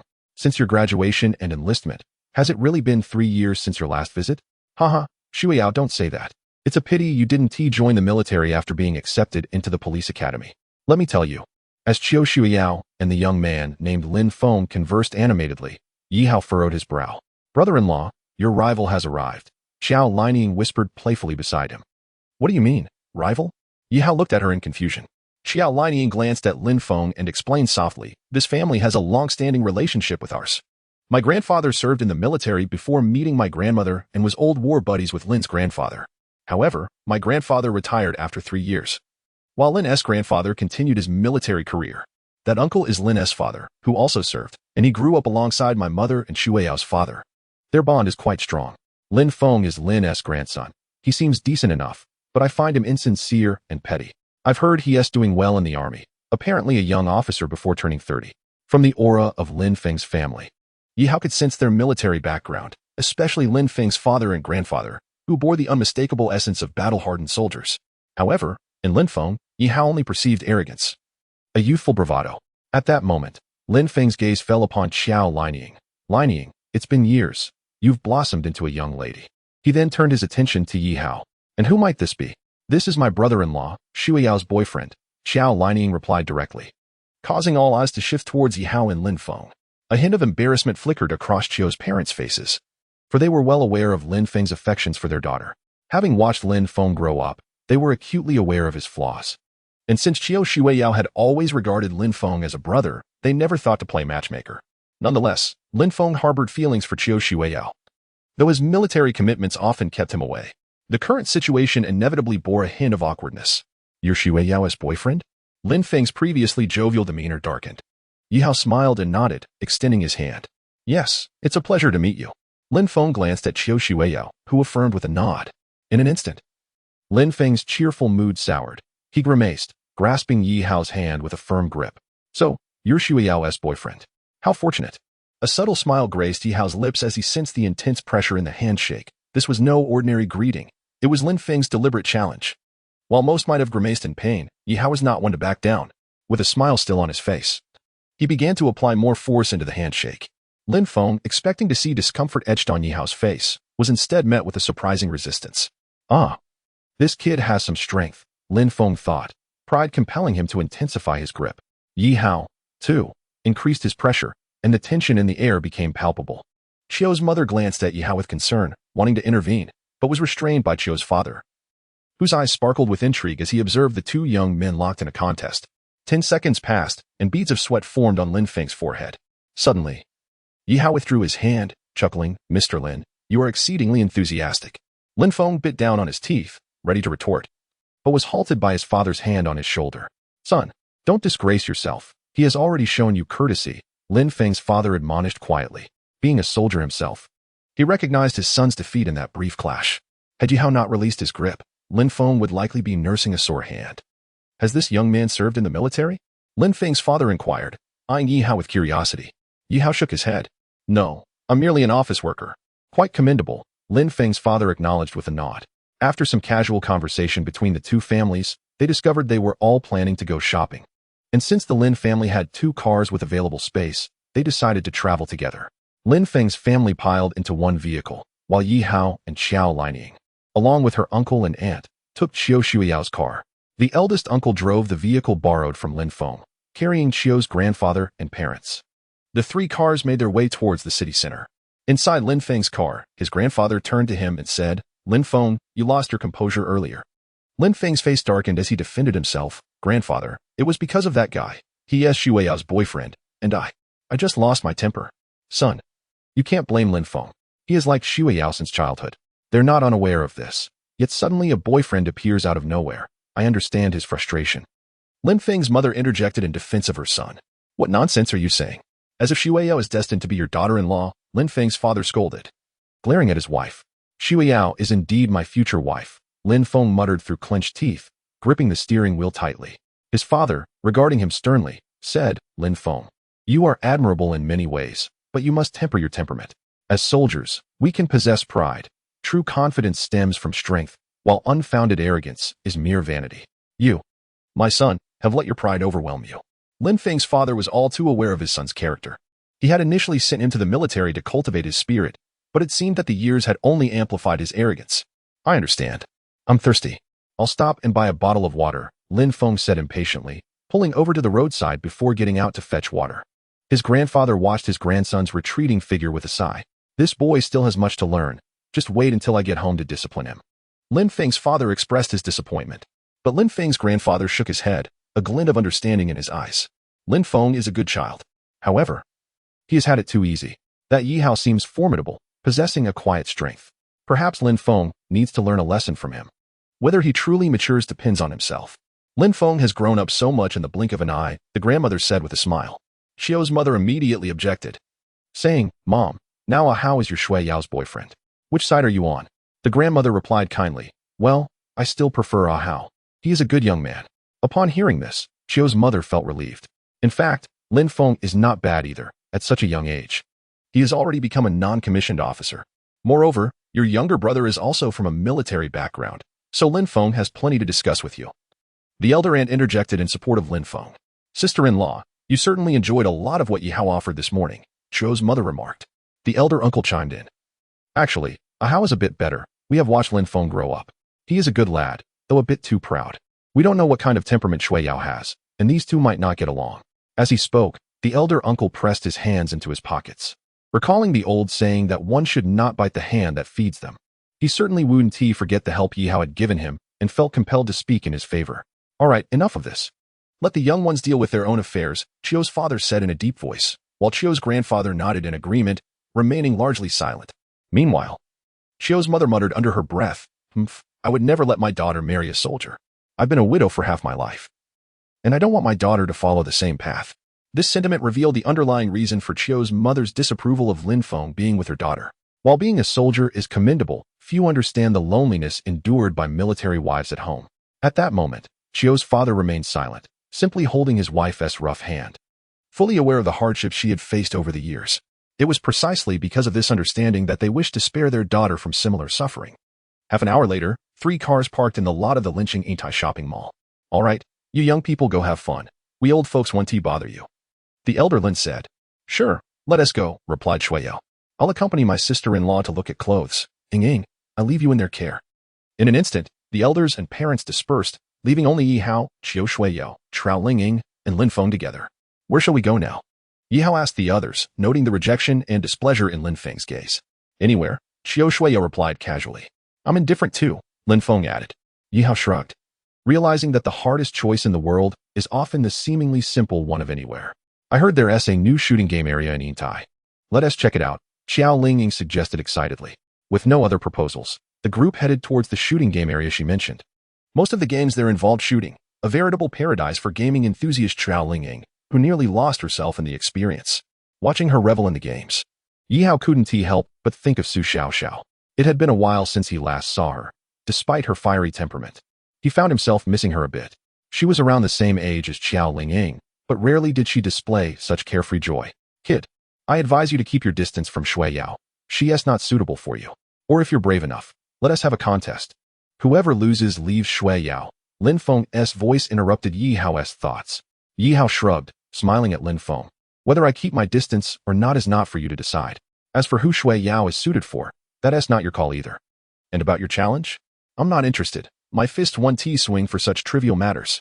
Lin Feng clearly seemed like someone who had sailed smoothly through life for over a decade, and his military background had only intensified his temperament. You. Lin Feng glared at Yi Hao angrily, but Yi Hao's attitude felt to him like punching a marshmallow. Ignoring Lin Feng, Yi Hao noticed Qiu Shueyao suddenly stop outside a display window and curiously followed her. He saw that she was staring intently at a pair of silver artisan handcuffs adorned with small silver pistols. Judging by her expression, she seemed quite fond of the items, which indeed suited her character. However, a sign next to the handcuffs read "Not for sale." Lin Feng approached, noticing Qiu Shueyao's expression, and called out to the display window, "Is anyone there? I want to buy this bracelet."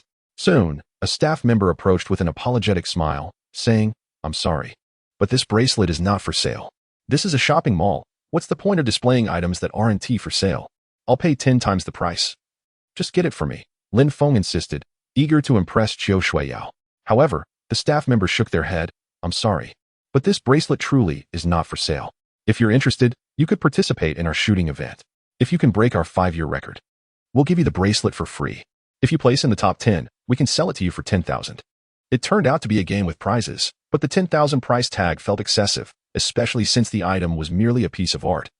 Not worth that much. Qiu Shueyao waved her hand, saying, "Forget it, let us just go." Yet, despite her words, her eyes betrayed a complex mix of emotions. Lin Feng patted his chest confidently, declaring, "Don't worry, Shueyao. No matter what, I will win you that bracelet." After saying this, he shot a challenging glance at Yao. Amused, Yi Hao shook his head, despite Lin Feng nearing 30. His demeanor was akin to that of a competitive young man in his 20s. "I want to join your game. Shooting is my forte," he announced. The staff led Yi Hao and his companions into the store, which specialized in simulated firearms, showcasing numerous replicas.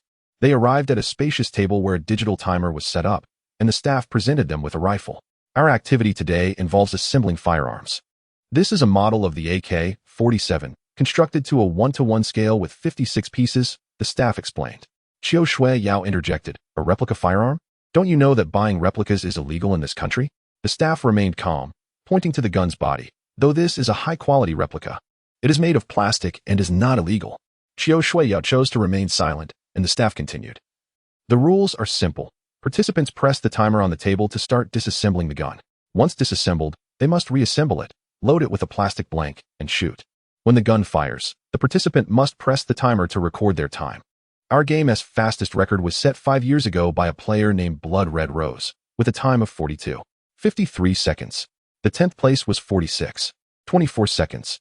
Chapter 120, Provocation. 42 seconds? I'm a professional soldier. This little game should be a piece of cake," Lin Feng boasted, rolling up his sleeves as he picked up the AK-47. As a soldier, he was certainly familiar with and had handled this renowned weapon before. "All right, sir. Do you think we can press the button below to begin? Each person has only 3 chances, so cherish them," the attendant said, stepping back. At that moment, a crowd began to gather around. "Look, Someone is participating in the gun assembly activity again. It seemed that no one had engaged in this for several months. Indeed. But the record is exceptionally high. I tried once and barely managed a minute, someone remarked. The surrounding murmurs elevated Lin Feng's pride, and he swiftly pressed the timer before starting to disassemble the rifle. Beside him, Yi Hao crossed his arms, quietly observing Lin Feng's actions. Impressive for someone who has served in the military, he thought, as Lin Feng's rapid movements captivated the audience. Each component was meticulously placed on the table, facilitating a seamless reassembly later. In mere seconds, only the frame remained. This guy is fast. He might just break the record, someone exclaimed. Even if he doesn't, he should finish within 50 seconds. The spectators gasped in awe, while Yi Hao shook his head knowingly, having an innate understanding of firearms from his background. You believe Lin Feng cannot complete the challenge? Qiao Shuiyao asked, noticing Yi Hao's gesture. The final time should land between 50 and 53 seconds, Yi Hao replied calmly. As he spoke, Lin Feng began reassembling the rifle, the timer now displaying a time in the 40s. With a loud bang, Lin Feng slammed the timer down. But his expression darkened upon seeing the result, 52. 49 seconds. Not only was that insufficient for the top 10, but it also fell short of the record by nearly 10 seconds. Once more, Lin Feng gritted his teeth, inhaling deeply. This time, he carefully examined the rifle before decisively pressing the timer again. His speed was markedly improved. Qiao Shuiyao glanced at Yi Hao, who shook his head again. Between 48 and 50 seconds. With another bang, the timer was stopped at 49. 26 seconds. Still a few seconds too slow, Lin Feng sighed. Unbeknownst to him, Xiao Linying had approached, looking regretful over Lin Feng's failure. Clenching his fists, Lin Feng glanced at the impassive Qiao Shuiyao, thinking she must be disappointed. I squandered my chance to impress her. Once more, Lin Feng shouted, this time closing his eyes to recall the disassembly process. Do you think he can succeed this time? Qiao Shuiyao whispered to Yi Hao. He shook his head, explaining, Lin Feng is skilled with firearms, but his mental composure is lacking. He is too anxious. Disassembling a gun requires both speed and a calm mind. If he cannot achieve that, no matter how many times he tries, his speed will not improve. Surprised by Yi Hao's insight, Qiao Shuiyao regarded him with newfound respect. It made sense. After all, he was the bodyguard assigned to Zhou Qianyi by Uncle Zhou. Now, let us observe Lin Feng's third attempt, she murmured. With a firm clap against the timer, Lin Feng's third attempt commenced, and this time, his speed surpassed the previous attempts. Bang! The gun fired, and he pressed the timer. 48. 3 seconds. Damn it! Lin Feng fumed. I want to try again. The attendant, somewhat intimidated, said softly. I'm sorry, but each person can only participate 3 times a day. If you wish to try again, please come back tomorrow. Clenching his fists, Lin Feng stared at the number. 48 seconds is still a commendable score here, he reassured himself, attributing his struggle to unfamiliarity with the game. If only I had a few more attempts, I could surely succeed. Shuiyao, this time was just due to my inexperience. Next time, I'll bring you along and ensure I win that prize for you, he said apologetically. She shook her head, replying, It's all right. You've already tried your best. Suddenly, a voice pierced through Lin Feng's thoughts. He turned to see Qiao Linying grinning mischievously, pointing at Yi Hao. That's what my brother-in-law just said. She winked at Yi Hao, revealing she had overheard their exchange. Yi Hao, feeling exasperated, thought, this girl is intentionally stirring up trouble. Lin Feng already harbors disdain for me. And now it seems like a blatant mockery. Since Mr. Yi has such expertise in firearms, why don't you give it a try? Lin Feng challenged. Convinced that Yi Hao, despite his claims, could not possibly compete with a professional soldier. Come on, brother-in-law. Since Shuiyao wants that gift so badly, you should win it for her. Qiao Linying urged, tugging at Yi Hao's arm. After some contemplation, Yi Hao approached the game table. Though uninterested in the prize or Shuiyao, he didn't want to diminish his standing with Qiao Linying. With a mindset of giving it a shot, he picked up the AK-47 and addressed the attendant, I'll give it a try. Chapter 121. Breaking the record. The attendant announced nonchalantly, while Lin Feng, hands on hips, sneered at Yi Hao. Let us see how Mr. Yi manages to break the record. In stark contrast to Lin Feng's derision, Qiao Linying cheered enthusiastically, Go, brother-in-law. You can do it. A playful punch landed on her head. Try calling out again, she retorted, sticking her tongue out at the stern-looking Qiao Shuiyao. Since the game last night, Qiao Linying had come to regard Yi Hao as her closest friend. Taking a deep breath, Yi Hao focused on the AK-47 before him. His fingers pressed the timer, and the numbers began to flash, 0001. Yi Hao's hands moved with remarkable speed, his mind conjuring images of the disassembly process. Despite this being his first genuine attempt, the knowledge from his past experiences remained vivid in his mind. and Lin Feng's previous demonstrations had solidified the steps in his memory: barrel, stock, chamber, receiver. As Yi Hao accelerated with remarkable swiftness, the eyes of everyone around him widened in astonishment, some even forgetting to breathe. His movements were so rapid that, upon closer inspection, they were nearly imperceptible. Incredible! Brother Ahao, Xiao Lining exclaimed with excitement. Meanwhile, Lin Feng's expression darkened significantly, his fists clenched as he observed Yi Hao's actions. Though reluctant to admit it, he could not deny the boy's astonishing speed and professionalism. With a clatter, numerous small components fell onto the table as Yi Hao took a moment to catch his breath. His gaze flickered as he began assembling a firearm. In mere blinks of an eye, the disassembled pieces transformed back into their original form. Yi Hao inserted a blank round into the magazine and swiftly loaded it into the rifle. With a pull of the trigger, he simultaneously pressed the timer in front of him. The numbers on the timer ceased their movement. 42. 18 seconds. Silence enveloped the area. After a tense pause, a wave of cheers erupted. Oh my gosh, the kid's speed is phenomenal. He must have been a soldier. There's no other explanation for such rapidity. Damn it. I didn't record that. If that video were to go online, it would surely garner thousands of shares. Amidst the audience's admiration, Yi Hao exhaled deeply. He turned to the awestruck attendant, pointing to a trinket in the display case. I apologize, but I seem to have broken a record. Shouldn't this be mine? The attendant swallowed hard, retrieving the trinket but hesitating to hand it over immediately. He gazed at Yi Hao with admiration. Sir, I will give this to you shortly. But I need you to sign for it, and provide your award nickname to serve as a target for future challengers. All right. Yi Hao nodded with a smile, then turned to Qiu Shuiyao and the others. It seems we must wait a little longer. Brother Ahao, you were absolutely magnificent just now, Xiao Lining exclaimed. Rushing over to grasp Yi Hao's arm, Qiu Shuiyao looked at him, astonished. Your speed is astonishing. While I knew you were Zhou Qian's bodyguard and would possess some skills, I never expected you to be this swift. I practiced with toy guns before, Yi Hao replied with a light chuckle, shrugging. In stark contrast to Yi Hao's relaxed demeanor, Lin Feng appeared increasingly distressed. He wished he could vanish into thin air. He had struggled through 3 attempts, yet had failed where Yi Hao succeeded effortlessly. And all with toy guns? As a professional soldier, it felt like a slap in the face. Suddenly, a series of peculiar sounds echoed. Yi Hao furrowed his brow, looking around before stating solemnly, did anyone else hear something odd? Hear what? Qiu Shuiyao asked, perplexed. Yi Hao frowned. Gunfire. Humph, this is a shooting game venue. Gunfire is to be expected, Lin Feng scoffed, assuming Yi Hao was merely trying to show off. Yi Hao shook his head and closed his eyes, attempting to discern the sound once more. Indeed, his efforts were not in vain. He soon detected the unmistakable sound of real gunfire. It's live ammunition, Yi Hao declared gravely. Upon hearing this, Qiu Shuiyao froze, shaking her head in disbelief. That's impossible. Even if they're using realistic replicas, they couldn't possibly be firing real bullets. You're mistaken. Yi Hao remained silent, secretly hoping he was wrong, yet a sense of unease gnawed at him. Attention, everyone. Please evacuate immediately through the emergency exit at the west side. Avoid the northern area at all costs. Quickly, everyone, please evacuate. At that moment, several security personnel rushed over, directing the crowd to disperse. What is happening? Is this a drill? Qiu Shuiyao questioned, looking around as many began to flee. This is bad. There has been an armed robbery in the northern section of Inai City, and it's being live-streamed online. Xiao Lining shouted anxiously, clutching her phone. Armed robbery? Lining, don't joke around. It still live? How could that be? Qiu Shuiyao glared at her mischievous cousin. Bang, bang. 2 gunshots rang out, one heavy, one light. This time, even Lin Feng and Qiu Shuiyao clearly heard it. The heavier sound emanated from Xiao Lining's phone, where a chaotic live stream unfolded. The lighter sound came from the northern part of the mall. This was indeed gunfire. Lin Feng realized that these were not toy guns. They were real weapons.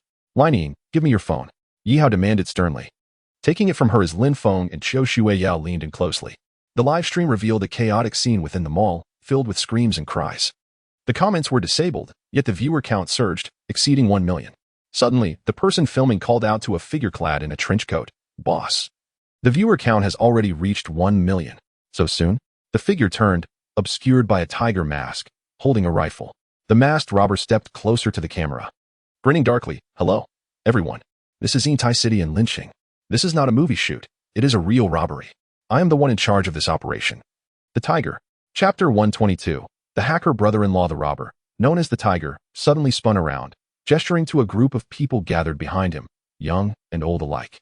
All crouched on the ground with their hands on their heads, faces streaked with tears, expressions of fear and dread.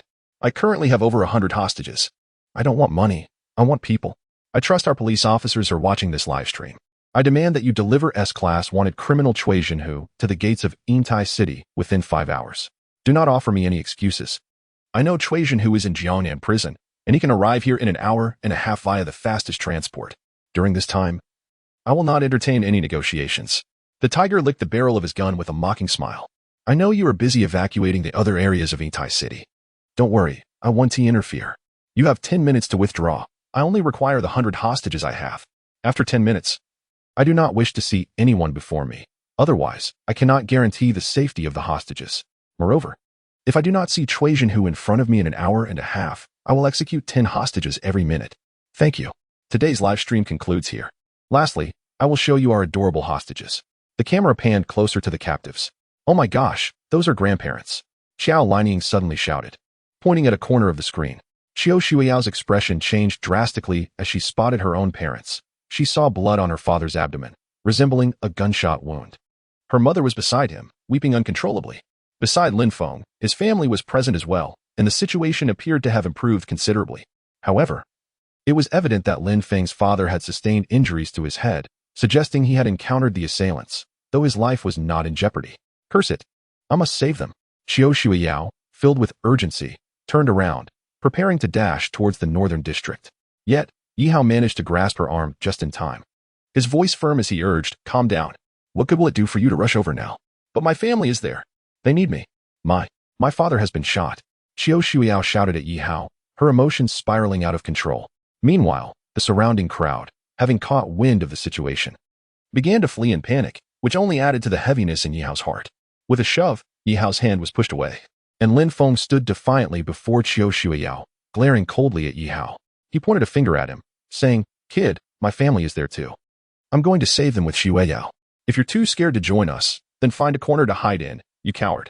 His tone dripped with sarcasm. Wait, we must save them, but you both need to remain composed. We know nothing about the situation. How many assailants are there? How many guns do they have? Where are they positioned? We are in the dark. Yi Hao attempted to reason with the anxious duo.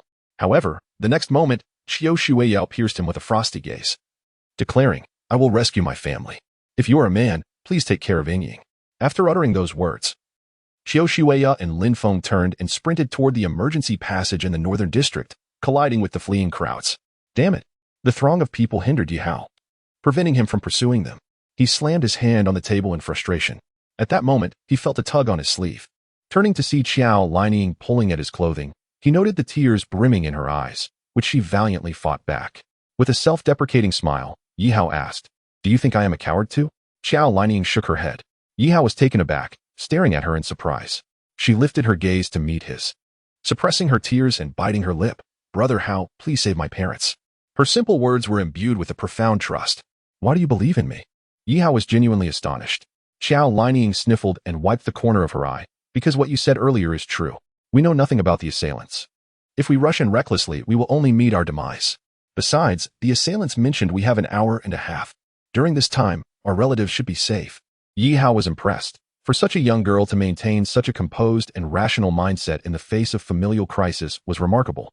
He gently ruffled Xiao Lining's hair, affirming, Rest assured, I will rescue your parents, as well as Uncle and Xiao Shuiyao's parents. Okay, Xiao Lining nodded. Her small fists clenched tightly. What should we do now? She inquired eagerly. Yi Hao guided her into the nearby shop, which was now deserted, the staff having long since fled. They soon found a computer behind the cashier's desk, and Yi Hao's fingers danced across the keyboard swiftly, instructing Xiao Lining to search for any usable weapons. Before long, she returned, Brother-in-law, I only found this small knife. I couldn't locate any other small weapons. She presented a knife approximately 10 centimeters long. This will suffice, Yi Hao said, taking the knife with a nod of approval. Are you really going to use just this? Xiao Lining asked, her expression laden with concern. Yi Hao nodded, his gaze fixed on the computer screen. Yes, but they are armed with guns. How can you possibly contend against a group of armed assailants with just a knife? Xiao Lining doubted Yi Hao's capability. Lining, you must understand. This is reality, not a game. While weapons are one aspect, it is even more crucial to employ strategy. A knife will suffice to deal with these individuals, and truthfully, I hope to avoid using it. It is merely a precaution. As he spoke, Yi Hao pressed the spacebar, causing the computer screen to shift to display various video feeds. Xiao Lining gasped as she recognized the surveillance footage from the northern district of Intai City. Brother-in-law, you aren't a hacker, are you? Don't be ridiculous. Hacking is illegal in our country. We are simply computer specialists, Yi Hao replied, his fingers flying over the keyboard. The images on the screen transformed rapidly. There are people with guns. Xiao Lining pointed at one of the surveillance videos. Yi Hao nodded, his eyes scanning the footage. And the layout of the northern district began to materialize in his mind. The northern district of Intai City was characterized by circular architecture, with an open central area visible from the first floor up to the ceiling. The hostages were located in the middle of this open space on the first floor, guarded by two masked assailants wielding firearms. At the entrance stood another armed assailant, while two more observed from the second floor. And one was monitoring the entire Intai City from the third-floor control room. 6 individuals in total? Xiao Lining nodded, suddenly recalling something that troubled her. Wait. One of them is controlling the surveillance room. Won't they discover us? Not at all. I am using the most discreet method. And I have disabled the surveillance cameras in this room. To that individual, the feed from this room appears static, unchanged from before. They have no idea we have infiltrated the surveillance system of Intai City. Yi Hao glanced at the camera by the shop entrance. He began to observe the positions of the 6 assailants, noting how they had effectively secured the northern district without any blind spots. Even if someone managed to neutralize the assailants on the first or second floor, the remaining assailants would still be able to shoot at the hostages in the central area, leading to a catastrophic situation. It's rather peculiar. From what they said during the broadcast, they are seeking a person named Cui Jinhu. Given that Jiangnan prison is quite far from lynching, why would they choose this location? Wouldn't it be more advantageous to select a more prosperous city closer to Jiangnan prison? Xiao Lining pondered aloud. Yi Hao replied thoughtfully, because they have already prepared their escape route. Lynching is a 3rd or 4th-tier city, not overly prosperous, yet not entirely remote. The southern part of Lynching borders the sea, and just beyond 1 or 2 cities to the west lies the border, facilitating a convenient escape. Most importantly, they have meticulously calculated the timing, 1.5 hours. They are not negotiating or engaging in discussions within that time frame. The police can at most mobilize local law enforcement or armed police, but the assailants are armed and ordinary officers cannot cope with them. Moreover, it would be challenging to gather a sufficient number of special police or commandos for support within 1.5 hours. This is the advantage of a small city for them. Listening to Yi Hao's explanation, Xiao Lining quickly grasped the situation. Incredible. These assailants are exceptionally skilled. They have the advantage of timing, geography, and manpower. Yi Hao took a deep breath, his mind racing with plans. From all this, he could discern that these assailants were highly professional, not mere amateurs. Oh no, brother-in-law, look over there. Xiao Lining suddenly pointed at a surveillance video in the corner of the screen. Yi Hao's expression changed dramatically as he immediately enlarged the surveillance footage. The camera captured a scene beside a restroom on the 2nd floor of the northern district. 2 individuals appeared on the screen, Xiao Shuyao and Lin Feng, one wielding a dagger and the other a baseball bat, both exhibiting utmost caution. It seemed that even in such a critical moment, they had not forgotten the training imparted by their military academy and army. To their right, a criminal approached. Sister Shuyao, they're about to attack. Xiao Lining exclaimed in alarm. Yi Hao slammed his fist onto the table in frustration. Damn it, they are underestimating the situation. This will only alert the enemy. He quickly inserted a Bluetooth earpiece into his ear and handed another to Xiao Lining. This earpiece resembled military-grade equipment, easily found in stores catering to military enthusiasts. I'm heading over there. You continue monitoring the footage. Report anything unusual immediately through the earpiece. Remember, do not leave this spot, Yi Hao instructed firmly. As he prepared to depart, Xiao Lining suddenly pressed an object into his hand. Take this. You must bring Sister Shuyao and the others back safely. Her eyes brimmed with hope as she gazed at him. Yi Hao looked down at the item, his silver-plated handgun charm bracelet he had won earlier. I noticed the waiter left this on the table, so I took it. It's yours, so wear it. I will definitely bring them back, Yi Hao assured her, tucking the bracelet into his jacket pocket before rushing outside with his weapon in hand. 2nd floor of Intai City. Restroom, can we really do this? Xiao Shuyao glanced anxiously around, her concern evident as she looked at Lin Feng. Gripping his baseball bat tightly, Lin Feng replied confidently, there is no problem. They are merely armed criminals. Don't forget, I'm a soldier. Dealing with them will be a piece of cake. Pride filled Lin Feng's eyes as he recalled numerous training exercises. Shuyao, when the criminal approaches, we'll subdue him immediately. If I can seize the gun from him, the 4 of them will pose no challenge. He fixed his gaze on the approaching assailant. Taking a deep breath, Xiao Shuyao nodded in agreement. The criminal, armed with a gun, ambled closer when suddenly, 2 figures sprang from the corner. A sharp dagger pressed against his throat. Lin Feng, seize the gun. Qiao Shuiyao shouted urgently. Lin Feng acted swiftly, delivering a powerful punch to the assailant's arm, disarming him. As he grasped the weapon, excitement surged within him. Envisioning a glorious scene where he single-handedly defeated all the criminals, earning the admiration of those around him, including Qiao Shuiyao. As for Yihao, he would likely be looked down upon for cowering in fear during such perilous times. A smile crept onto Lin Feng's lips as he feigned composure. Shuiyao, stay hidden here. I'll handle this quickly. With that, he dashed out to confront another criminal on the second floor. However, the assailant had taken cover behind a stone pillar. Damn! Lin Feng cursed, realizing the precarious situation. Without hesitation, he leaped from the second floor, aiming his gun at the man wearing a tiger mask. Capture the leader first, he declared boldly. Order your men to drop their weapons, or I will open fire.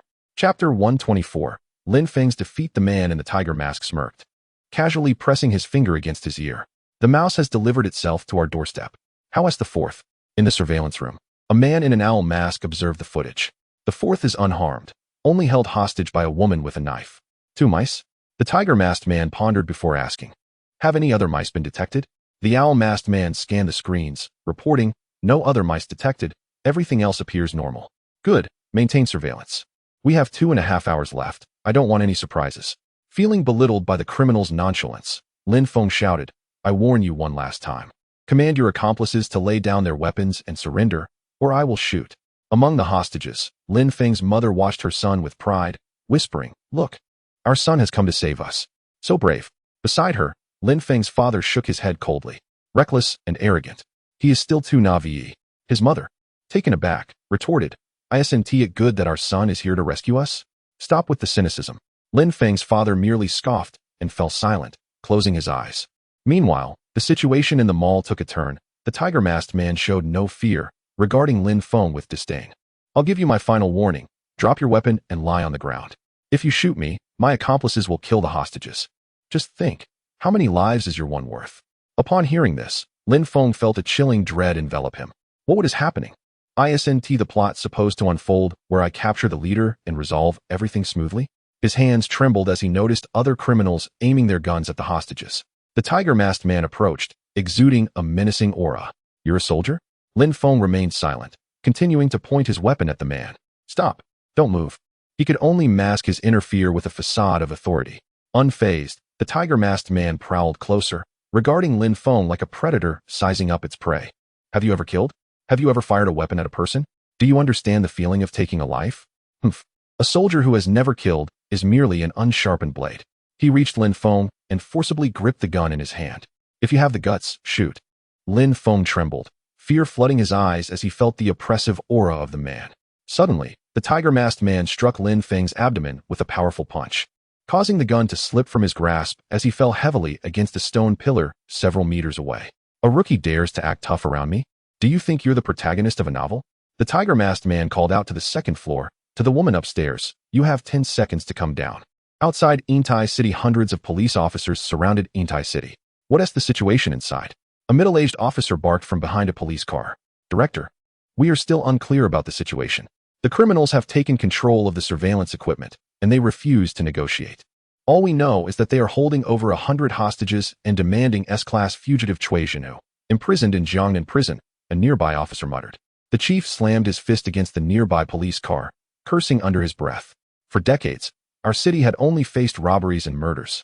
This incident involving armed captors holding hundreds of hostages was unprecedented for us. Where are the special police? What about the military? We lack a stationed SWAT team in our city, but we have contacted the nearest unit. They will take over half an hour to arrive, and the military will require at least 40 minutes. Even if they do arrive, there won't be sufficient time for preparation. Over half an hour has already passed since the captors set their deadline. The words of the officer beside him only heightened the chief's agitation. Just then, the phone rang. Irritated, he answered. Who is it? In the next moment, his expression changed dramatically, and he stood upright. Yes, I understand. After hanging up, the chief's face darkened as he gazed at them all. He instructed the nearby officers, relay my orders, stand by. The higher-ups have arranged for the escort of Cui Zhenu, and the emergency SWAT and special forces are en route. What? Are we simply following the captor's plan? An officer looked at the chief in disbelief. The chief clenched his fist. What other choice do we have? There are over 100 hostages inside. If anything happens to them, not just I, but everyone involved in this city will face suspension. In the northern district of Intai City Mall, two figures were bound and thrown among the hostages. Shueyao, Lin Feng. Qiu Shuyao looked around at her family. Her uncle, grandfather, and grandmother were all present, their worried gazes fixed upon her. Is my dad all right? She suddenly thought of her father. Your father is fine, fortunate enough. The bullet merely grazed his abdomen. Her second aunt moved aside slightly, allowing Qiu Shuyao to see her father lying on the ground, exhausted. His shirt was soaked in blood. Yet he gritted his teeth and refrained from crying out in pain. He looked at his daughter and shook his head. You were too reckless. Hearing her father's reproach, Qiu Shueyu lowered her head, feeling a pang of regret. Meanwhile, Lin Feng was not as fortunate. He had been struck multiple times by the captors. Blood trickling from the corner of his mouth. Lin Feng, my son, you've suffered. His mother gazed at him with concern. However, Lin Feng's father and grandfather wore grim expressions. Do you understand where you went wrong?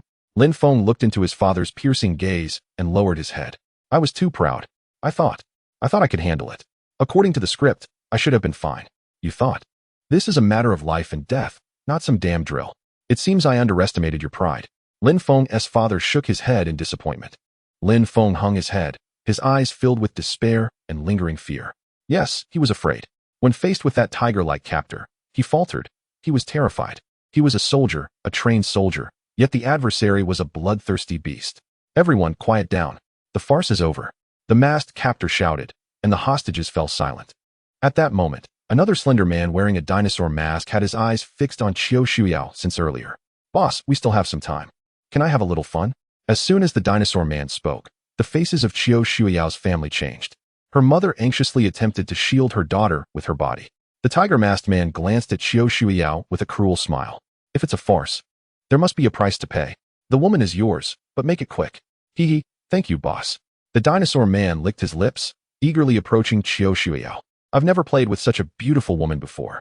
In the third-floor monitoring room, the owl-masked man looked disdainfully at the monitor, observing the dinosaur man's lecherous demeanor. This guy is at it again. However, a woman this beautiful is truly rare. What a waste. Indeed, quite rare, though a bit temperamental. Suddenly, a chilling voice came from behind. Don't touch my daughter. Qiu's mother frantically embraced her daughter, but the next moment, she was forcefully kicked aside. Get the hell out of the way, old woman. The dinosaur man reached out to grab Qiu Shuyao, but her second aunt suddenly lunged forward and bit down on his arm. How dare you bite me? The pain in his arm ignited his fury. The dinosaur man raised his gun, aiming it at the second aunt's head, his finger already on the trigger. Don't. I'll go with you. Just don't shoot. Bound and helpless, Qiu Shuyao could only cry out from the ground. We can play, but don't kill anyone. Remember, there are bargaining chips. The tiger-masked man reminded him from a distance. The dinosaur man scoffed and struck the second aunt with the butt of his gun. Blood immediately streamed down her face. Come with me. He leered as he reached for Qiu Shuyao's arm. The second uncle and grandfather glared at the dinosaur man with fury, ready to charge.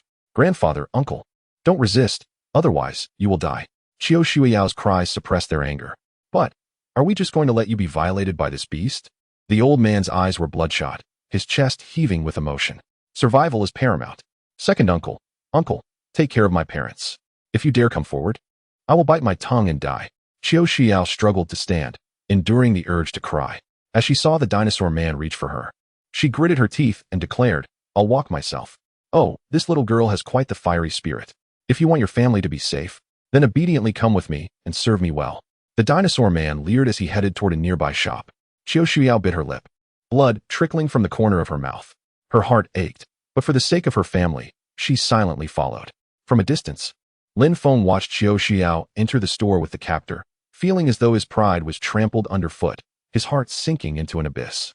The other hostages lowered their heads, merely ordinary people who wished to survive this ordeal, devoid of thoughts for others. Qiu Shuyao's family also bowed their heads, fully aware of what awaited her, an unimaginable horror. No, let go of me, you bastard. Ah, help, help. Hearing the cries and screams from within the store, Qiu Shuyao's family clenched their fists in anguish. Meanwhile, Qiu's father, overwhelmed by rage and his abdominal injury, fainted, while her mother wept uncontrollably. The tiger-masked man, however, seemed indifferent to their plight, coldly observing the hostages before glancing at his watch. Half an hour remaining. Hey, Owl, what's the situation on your end? The tiger furrowed his brow, noticing an unsettling silence from the earpiece. Owl, after calling out several times without a response, A sense of unease crept into the tiger's heart as he looked toward the second floor. Fourth, fifth. You should check on the owl on the third floor. The second floor was eerily silent, devoid of any response. The tiger gripped his gun tightly. The quiet surroundings intensified his unease. Suddenly, a thought struck him as he glanced towards the shop where the dinosaur man had previously entered. The shouting from within had ceased, leaving only faint groans. "Dinosaur, come out," he called, but aside from the soft moans, there was no reply. The tiger raised his gun, aiming at the shop. "Dinosaur, this is no time for games. Get out here now. The game is over." Suddenly, a figure darted out from behind a pillar on the second floor, followed by the sound of gunfire. Bang, bang. Before the tiger and the thug at the door could react, they collapsed to the ground. The tiger was fortunate. He only sustained wounds to his wrist and thigh, kneeling on the floor as his gun slipped from his grasp. The thug guarding the door, however, was left with a gory bullet hole in his head.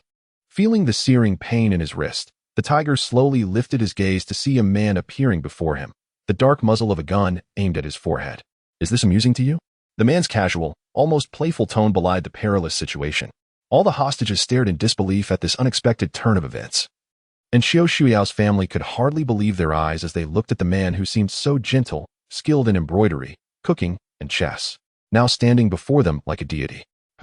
Who are you?" The tiger stammered, unable to comprehend how this ghostly figure had appeared. "What happened to my men?" The man replied, "Do you mean the one in the monitoring room, the two on the second floor, or that lascivious dinosaur from earlier?" Yihao looked down at the tiger with the authority of a king. The tiger swallowed hard, unable to fathom how his entire crew had been effortlessly dispatched in mere minutes. Cough, cough. From the shop emerged a graceful figure dragging a man along, whose face was now a bloody mess. The dinosaur's mask had fallen away, revealing a lecherous middle-aged man beneath. "You dare harm my family? You seek death." Xiao Shuiyao glared disdainfully at the unconscious dinosaur man. "Shuiyao, you're all right," Xiao's mother exclaimed, tears streaming down her face as she looked at her daughter, who appeared unscathed except for slightly wrinkled clothing. "It's fine. Mom, Dad, Uncle, please stay calm and remain where you are," Xiao Shuiyao instructed her family. Casting aside the unconscious dinosaur man and approaching Yihao, gazing at the kneeling tiger. "How did you do this?" she asked, her curiosity piqued. The events of the last few minutes left her in a daze, questioning the reality of the situation. 3 minutes earlier, upon entering the shop with the dinosaur man, he had succumbed to his base desires, forcefully pinning Xiao Shuiyao to the ground. With her hands bound, she was unable to resist against a grown man and could only close her eyes in resignation. Yet, the anticipated vile act never came. Instead, a familiar, mocking voice broke the tension. "How much longer do you plan to lie there? Do you need me to finish what he didn't?" Xiao Shuiyao opened her eyes in disbelief, seeing the dinosaur man beside her with a distinct mark of bruising on his neck. Before her stood a man, chuckling softly as he squatted nearby. "You." Yihao placed a finger on Xiao Shuiyao's lips, signaling for silence.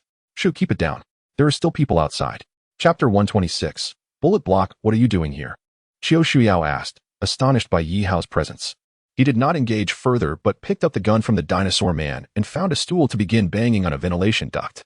"I don't have time to explain. Make some noise." "What kind of noise?" she inquired, puzzled. "Make a clapping sound, something convincing. It would help to add some screams to draw attention outside," Yihao urged. Xiao Shuiyao hesitated, her face flushing red. She was no fool. She understood his implication. "No, you can do that yourself." Yihao shot her a glance as he climbed into the ventilation duct, peering down at her. "If you want to save the people outside, make some noise quickly. Otherwise, the thugs will notice something's off, and the hostages will be in danger." "You." Xiao Shuiyao watched as Yihao disappeared into the duct, biting her lip in frustration. Finally, she reluctantly closed her eyes and opened her mouth. "No. Let go of me. Beast, you bastard." As Yihao crawled through the duct, the blueprints of the Silver Tai City construction flashed through his mind. He had gathered this information while infiltrating the surveillance system. "Hello. Ying, report the locations of the remaining 2 thugs in the lobby." "Brother-in-law, that tiger is in the middle of the lobby, about 5 or 6 meters from the hostages. There's still 1 thug near the right column at the entrance." Xiao Lining's voice came through. "Okay, if they move at all, let me know immediately." "Yes, brother-in-law." After climbing for another half-minute, Yihao carefully twisted open the wire mesh before stealthily emerging. He found himself on the second floor, gripping his gun tightly and formulating a plan to swiftly eliminate the thugs. As for the 2 original thugs on the second floor, they had already been dealt with quietly minutes before. How had he accomplished it? With a rudimentary invisibility technique. A few minutes prior, He had utilized his knowledge of each camera's position, skillfully evading surveillance to infiltrate the monitoring room and eliminate the owl. Then, employing the invisibility technique, he had dispatched the two thugs on the second floor. After receiving reports from Xiao Lining regarding Qiu Shuiao's peril, he had taken to the ventilation ducts to rescue her. "Dinosaur, come out. This is not a game. Get out here now." The shouts from the lobby jolted Yihao back to focus, and he recalled the plan he had simulated countless times. Lowering himself slowly, he suddenly leaped out. "Go inform the police outside that everything here has been resolved." Yihao secured the tiger, glancing warily at the dinosaur man, whose battered visage was quite unsettling. "You didn't kill him, did you?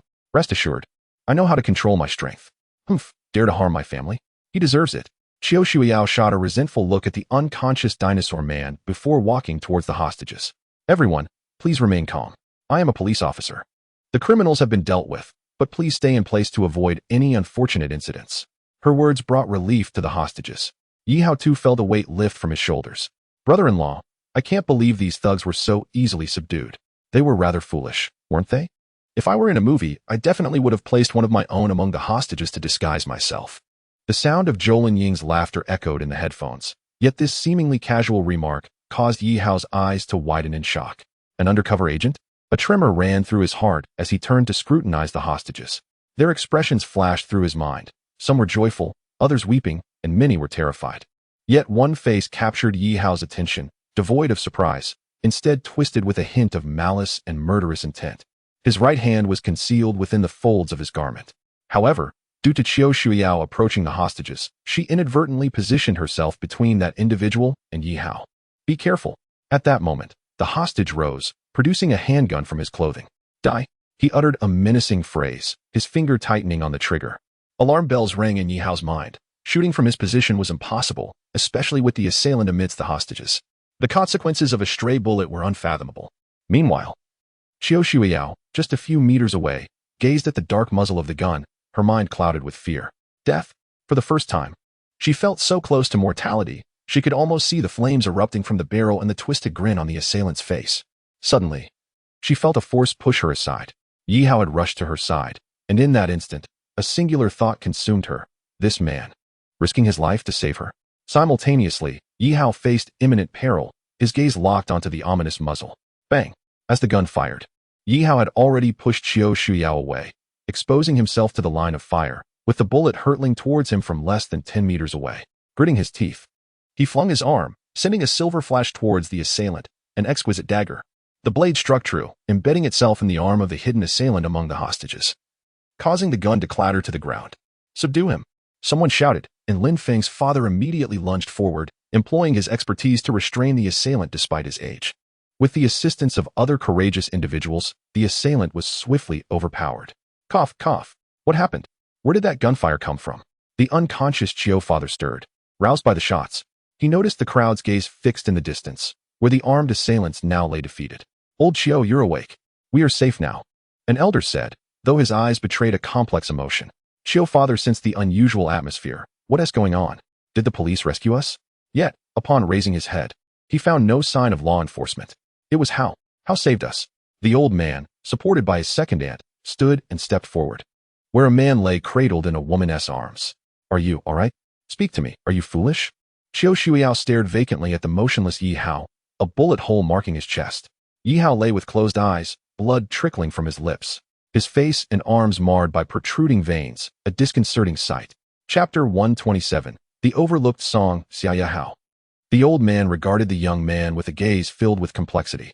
Meanwhile, the fallen Qiu father, having been informed by his wife of the events that transpired during his unconsciousness, gazed in disbelief at the teenager sprawled just meters away. "What are you all standing around for? Call an ambulance." Qiu father urged the onlookers. Only then did people spring into action. Some called the police. Others dialed emergency services, while some, engulfed by emotion, rushed outside. "Grandfather, what happened to him?" Qiu Shuiao's eyes filled with confusion as she wiped the blood from Yihao's mouth. "Wake up, don't scare me. Please, wake up." Her voice trembled, descending into tears. "Stop crying. I'm not dead yet," came an unexpected voice, startling Qiu Shuiao. The man, with a mischievous grin, opened his eyes. You're all right." Not only Qiu Shuiao, but the bystanders were equally astonished to see the youth awake after having been shot at such close range. "Don't be brave. The ambulance is on its way," Xiao Shuiyao insisted, still believing Yi Hao was merely holding on. With a gentle smile, Yi Hao raised his hand to press against the bullet wound on his chest. His brow furrowed slightly before he extracted a silver object, dropping it to the ground, a crushed bullet. To my surprise, this trinket proved quite resilient. Nonetheless, I still feel a bit hazy in the chest. Yi Hao took a deep breath, his gaze drifting to the ceiling, infused with a sense of luck. This object deflected the bullet? Xiao Shuiyao stared at the two nearly fused, gun-shaped ornaments. Wasn't this the very item she had coveted earlier? Perhaps its quality was commendable. Yi Hao chuckled self-deprecatingly, cough. With that, he expelled a mouthful of congealed blood. Quality? What a jest. Anyone with a modicum of scientific knowledge would recognize the formidable penetrating power of a handgun bullet at 10 meters. How could a mere thin silver ornament possibly provide protection? Had it not been for his instinctive use of telekinesis at the moment the assailant fired, directing all his mental energy to alter the bullet's trajectory and slow its speed, the outcome might have been dire. The exertion of such intense mental power had rendered Yi Hao's complexion pallid, veins bulging ominously. Congratulations, host, for completing the task. Grandfather, 100. Grandmother, 100. Father-in-law, 100. Mother-in-law, 100. Relatives, 93. Due to the unique conditions of the task, the host utilized 5 ordinary skills. The final reward is 15 skill points. Current remaining skill points, 21. It seems that nothing garners recognition from others quite like saving a life. The task was instantaneously fulfilled. As the police stormed into the mall, they apprehended all 6 assailants and escorted the injured hostages onto ambulances. Old Xiao, take good care of yourself. Lin Feng's father consoled the elder on the stretcher. Yes, Xiao father nodded, his gaze shifting to Yi Hao. Aren't you going to the hospital? Yi Hao waved his hand with a smile. I'm fine, just a bit of tightness in my chest. After expelling some blood, I feel much better. You should rest well in the hospital. Thank you. Xiao father regarded Yi Hao with newfound respect as he was lifted into the ambulance. As the situation gradually calmed, Yi Hao reopened his phone, having instinctively powered it off during the chaos, a habit ingrained in a soldier's psyche. To his surprise, at least 34 missed calls flashed on the screen, most notably from Song Xiaoya. Suddenly, Yi Hao's heart raced. Had he forgotten something? What's wrong? Are you feeling unwell? I think you should visit the hospital. Xue Yao Qiu gazed at Hao Yi with a hint of concern. Just then, the phone rang again. It was undoubtedly Song Xiaoya. Hao Yi waved his hand dismissively, saying, It's nothing. I'll take a call. He hurried to a secluded corner, pressed the answer button, and was immediately met with a barrage of shouts. Yi, Hao, I have been waiting at your door for a full 4 hours. You don't pick up calls. You don't reply to texts, and you ignore WeChat. It's nearly noon. Where on earth have you been? Song Xiaoya's tone had shifted from its usual softness to that of a raging lion. I encountered a slight mishap, Hao Yi replied quietly. Mishap? What sort of mishap? Don't forget, you promised to teach me how to play the violin this weekend. Song Xiaoya roared in anger. Indeed, he had promised to help her practice the violin, but yesterday afternoon, due to Qiu Shuiyao unexpectedly whisking him away, he had completely forgotten about his commitment until now. Well, it truly was a bit unexpected, Hao Yi chuckled ruefully. He certainly could not divulge that he had just resolved a hostage situation. Who would believe such a tale? Stop with the excuses. Just tell me where you are. Song Xiaoya shouted. I'm in lynching. There was a brief silence on the other end, followed by another furious outburst. You scoundrel. If you don't want to teach, then just say so. Don't lie to me about being in lynching. Get lost.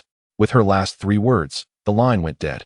Hao Yi, feeling helpless, tried to call back several times, but she refused to answer. It seemed that Song Xiaoya was genuinely furious. What happened? Qiu Shuiyao approached, noticing Hao Yi's strange expression, as if he had encountered something quite unfortunate. Hao Yi sighed. I just remembered that I promised someone something today. Now I've stood them up, and they just called to berate me. Well deserved. I despise people who break promises, Qiu Shuiyao replied. Hao Yi shot her a look. Come on. Have you considered who dragged me from Haiqing to lynching without a second thought? Qiu Shuiyao paused, her gaze drifting elsewhere. If this is urgent, you can go back first.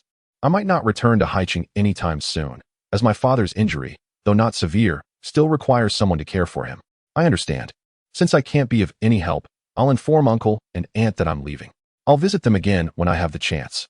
Hao Yi nodded, realizing that his task was complete, and there was indeed no need to linger. Right. The bus station for lynching is over there. It should take you about 2 to 3 hours to get back. Okay, I got it. Chapter 128. Ningyan Senior Hao Yi then quietly departed. As for the incident with the assailant, he attributed the entire matter to Qiu Shuiyao, for it seemed the situation had concluded satisfactorily. He doubted anyone would pursue the truth too vigorously. Such matters typically became trivialized to avoid any adverse social repercussions. Meanwhile, a certain individual observed everything in silence, watching Hao Ye's departing figure with clenched fists. For the first time, he felt a sense of helplessness. For the first time, he sensed an insurmountable feeling emanating from another. Lin Feng's father approached, glancing between his son and the distant boy. He is quite formidable. Yes, Lin Feng replied, surprising his father with the praise he had just bestowed upon a peer. Giving up? His father inquired. Lin Feng hesitated, gazing at his clenched fists before turning to face his father. About that matter you mentioned before. I'm going. Lin Feng's father brightened. Are you certain? That place is known for its harshness within the military. I know, but it is also a place where I can grow stronger. I want to become powerful, until the day I can openly defeat that guy. Lin Feng's eyes remained fixed on the figure that had vanished from sight, yet in his mind, the image of that invincible being, unafraid of bullets, would linger for a long time. Haicheng bus station, 4 p.m. A light drizzle fell from the sky. How long will this rain last? Hao Yi looked up at the ominous clouds overhead and dialed Song Xiaoya's number. This time, the call connected. What do you want? Song Xiaoya's voice was cold, indicating she was still upset. I've returned to Haicheng. There's still some time today. I can teach. Before Hao Yi could finish, the call was abruptly terminated once more. He chuckled at himself, recognizing his desk mate's stubborn temperament. Nonetheless, he had a pretty good idea of where she was. So he hailed a taxi and, a few minutes later, arrived at the entrance of a music store. Inside, the elegant sound of a violin resonated. Hao Yi stepped into the store and saw Song Xiaoya practicing with her violin in a lounge area, with Ning Yan, the owner of the Blue Sky music store, standing beside her. Ning Yan wore a cheap Hao, though it differed slightly from the last time he saw her. Upon noticing Hao Ye's arrival, Ning Yan smiled in acknowledgement but remained silent. Hao Yi stood quietly beside them until Song Xiaoya finished her practice. With a smile on her face, she exclaimed, Teacher Ning, following your instructions has really improved my playing. Ning Yan smiled at Song Xiaoya. I'm not particularly skilled at the violin. You have a much more suitable teacher beside you. Perhaps sensing Ning Yan's gaze, Song Xiaoya turned around and frowned upon seeing Hao Yi. What are you doing here? Hao Yi sheepishly scratched his head. I didn't mean to break my promise. I honestly forgot. How did you know I was here? Song Xiaoya glared at him. Hao Yi pointed at Ning Yan. When I called, I heard Sister Yan's voice. Song Xiaoya shot him a disdainful look. Fine. I don't need your help anymore. Having Teacher Ning is sufficient. Ning Yan interjected with a smile. Xiaoya, if you truly wish to win an award in the Jiangnan Province instrumental competition next month, it would be best to let Hao Yi teach you. His violin skills far surpass mine. Song Xiaoya remained silent, merely glaring at Hao Yi, for she indeed recognized his exceptional talent after hearing him play several pieces last time. All right. You're both classmates. Don't squabble. Xiaoya has already informed me of her situation, and I happen to have a recommendation slot for the Jiangnan Province instrumental competition. I have already put her name forward, Ning Yan stated with a smile. A spot for the Jiangnan Province instrumental competition. Hao Ye's heart leaped with joy. Thank you so much, Sister Yan. Xiaoya and I were both anxious about this. Not at all. If you both win an award in the competition, I would be delighted, Ning Yan replied with a smile. At that moment, a mocking voice echoed from the door of the music store. Oh, who would have thought our little Ning would not be playing the piano but selling it instead? While teaching her students, Hao Ye's expression darkened as he turned to face the intruders. Leading the group was a gaudily dressed middle-aged woman, her face caked in makeup, accompanied by a youth of similar age to Hao Yi and his friends. The gaze of the youth was filled with arrogance, yet upon encountering Song Xiaoya and Ning Yan, that arrogance was tinged with a hint of desire. What brings you here? Ning Yan's face was icy, a look that Yi Hao had never seen on her before. Why shouldn't I come? After all, I am your esteemed senior sister, who has missed you dearly, the alluring woman replied with a cold smirk directed at Ning Yan. Miss me? I suspect you are more interested in that musical score. I've already told you, it is not in my possession. No matter how many times you come, my answer remains the same. Please leave. Ning Yan immediately began to dismiss her, clearly having a very poor relationship with this woman. My little junior sister still has that fiery temperament. Very well, if you refuse to speak, I shall not press further. The alluring woman cast a sidelong glance at Yi Hao and Song Xiaoya. However, I must advise you both, when learning musical instruments, one must choose the right mentor. Some might have long forgotten what music truly is. This woman's words were clearly a veiled insult. Song Xiaoya clenched her fists, glaring at her. You shall not insult Teacher Ning. In Song Xiaoya's heart, Ning Yan was an idol, and she would certainly not permit anyone to demean her in her presence. My master was right. The quality of a master reflects on their disciples. If I recall correctly, you are the little sister who lost to me at the Haiqing music competition. The youth looked at Song Xiaoye with a haughty expression, a derisive smile playing on his lips. Song Xiaoye gritted her teeth, regarding him as an enemy. The atmosphere in the music store was palpably tense. Yi Hao stepped before Song Xiaoye, calmly addressing the youth. This is a music store, not a place for your antics. If you are not here to purchase an instrument, kindly take your leave. Chapter 129. The Temptation of 10 Billion Humph. The alluring woman snorted coldly, turning her gaze back to Ning Yan. I just heard that this young lady is also participating in the Jiangnan province music competition. Junior sister, how about we make a wager? How dull, Ning Yan replied, turning away indifferently. I am willing to stake the white jade flute as my wager. I imagine you would not want it to be in my possession. The alluring woman said with an air of confidence, as if she were certain Ning Yan would agree to her terms. Ning Yan hesitated for a moment, and Yi Hao noted the complexity of her expression. System task: assist Ning Yan in winning the wager, and perform a piece with the white jade flute and the jade-faced 9-fox chain. Reward: 10 skill points, 1 musical score. Task penalty: none. Yi Hao's expression changed. He had not anticipated a task prompt at this moment, since the task specified the need to fulfill the wager. It implied that Ning Yan would indeed agree to the request. As expected, a few seconds later, Ning Yan turned to the woman and asked, "What do you want?" "My demands are quite simple. Either junior sister provides me with your musical score when the time comes, or you relinquish your jade-faced 9-fox chain to me." The alluring woman smiled as she elaborated. "As for the wager, Zhou Di is my disciple, and he happens to be participating in the Jiangnan province music competition in a month. Whoever among you and my disciple achieves a higher rank will be the victor." Zhou Di, of course, referred to the arrogant youth, who wore a confident smile while eyeing Song Xiaoye. Upon hearing this, Song Xiaoye's face paled, and she looked up at Ning Yan. "Teacher Ning, I accept your terms." Ning Yan surprisingly agreed without hesitation. "Very well then, I shall take my leave, and we shall meet at the Jiangnan province music competition in a month."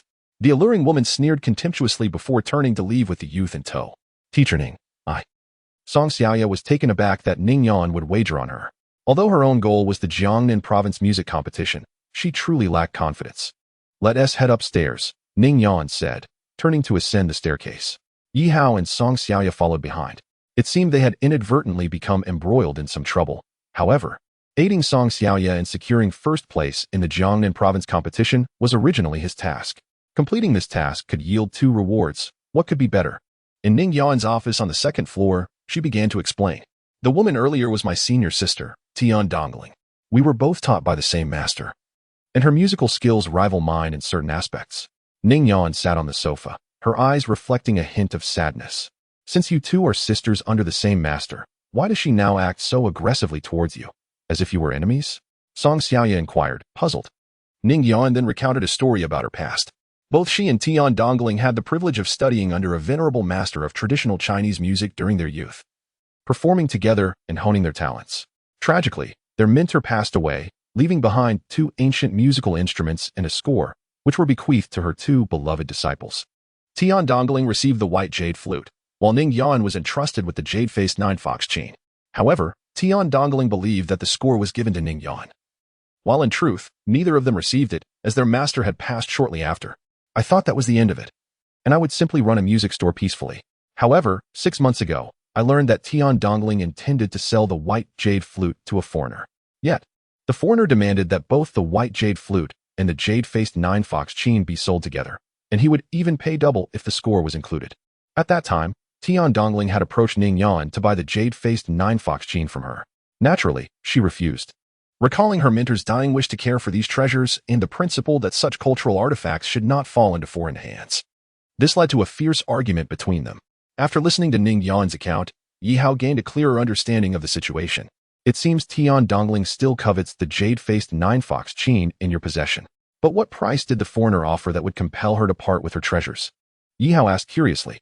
Ning Yan disclosed a staggering figure, leaving both Song Xiaoye and Yi Hao momentarily stunned. 10 billion. Yi Hao's eyes widened in disbelief. 10 billion? Just for 2 instruments? Turning to Ning Yan, he continued, "Sister Yan, I am not saying this out of malice. But how could 2 instruments possibly be valued at 10 billion? Indeed, 10 billion. In this day and age, even antiques rarely fetch such prices." Ning Yan shook her head in confusion, yet her eyes were resolute. "Regardless of the amount, regardless of the reason, I cannot allow the treasures passed down by our ancestors to fall into foreign hands. So, Sister Yan, You intend to win back the white jade flute through this wager? Yi Hao deduced. Ning Yan nodded. However, Song Xiaoya, standing nearby, expressed her concerns. Teacher Ning. But Zhou Di has previously won first place at the Haiqing music competition. I am worried. Ning Yan smiled reassuringly at Song Xiaoya. Do not feel pressured, Xiaoya. I see in you the reflection of my younger self. Furthermore, you have an even more formidable mentor here. With that, Ning Yan cast a smile at Yi Hao, who understood her implication and encouraged Song Xiaoya with a reassuring look. Rest assured, our original plan was to secure the title of musical champion in Jiangnan province. Song Xiaoya lowered her head, hesitating slightly. However, after encouragement from Yi Hao and Ning Yan, she resolved to give it her all. Thus, they commenced their practice. Host exchanges for musical skills, consuming 10 skill points, leaving 11 skill points remaining. The sounds of music filled the air at the music store as the sky outside gradually darkened. It's getting late. You may return to practice tomorrow, Ning Yan suggested, nodding appreciatively at Song Xiaoya. Xiaoya, you made remarkable progress in just one afternoon. I truly didn't expect your understanding of musical instruments to be so profound. Ning Yan glanced at Yi Hao with surprise. Throughout the afternoon's instruction, she realized that even she had learned a great deal from Yi Hao. It was hard to believe that such a young man, not yet 20, could possess such deep expertise in music. Chapter 130. The couple set meal at the couple's restaurant. Teacher Ning. I'll be heading back now, Song Xiaoya said respectfully. All right, you are welcome to practice here tomorrow. I will provide the venue free of charge, Ning Yan replied. Song Xiaoya expressed her gratitude. Thank you, Teacher Ning. I will strive to achieve excellent results in this competition. After a brief farewell, Yi Hao and Song Xiaoya left the music store. The rain had ceased, but the ground remained damp, and the sky was still dim. Strangely, there were quite a few people on the streets. Yi Hao turned to Song Xiaoya, who silently avoided his gaze. How about I treat you to dinner? Consider it compensation for my earlier absence, Yi Hao proposed, looking at her eagerly. Song Xiaoya smirked slightly, donning a nonchalant expression. Since you offered, I shall grant you this opportunity. Half an hour later, in an upscale restaurant, soft music played amidst dim lighting, and numerous Christmas trees adorned the center. The festive jingles filled the air. Today is Christmas. No wonder we struggled to find an available restaurant, Yi Hao mused, surveying the surroundings. The Christmas melodies created a unique atmosphere. Meanwhile, Song Xiaoya gazed pensively out the window at the bustling streets illuminated by vibrant lights. Welcome to our restaurant. May I take your order? A waitress approached with a menu in hand. She'll order, Yi Hao gallantly offered, stepping back. Song Xiaoya, however, took the menu without hesitation. Upon seeing the menu's contents, her expression suddenly changed, her cheeks flushing with warmth. No way, she exclaimed, abruptly standing up. We're changing restaurants. Yi Hao was taken aback by her unexpected demand. What's wrong? Is the food not to your liking? This is the only restaurant we found with available seats. He replied, puzzled. Song Xiaoya bit her lip, tossing the menu onto the table before him. You can look for yourself. Yi Hao, confused, picked up the menu. And as he read the peculiar dish names, realization dawned upon him. The menu featured whimsical titles such as curry rice for lovebirds and heaven and earth hot pot. In essence, all the dishes were themed around romance. Excuse me, do you have anything else on the menu? Yi Hao inquired, astonished. Apologies, but due to today being Christmas, our restaurant has transformed into a couple-themed establishment, the waitress explained. There's a sign at the entrance. A sign?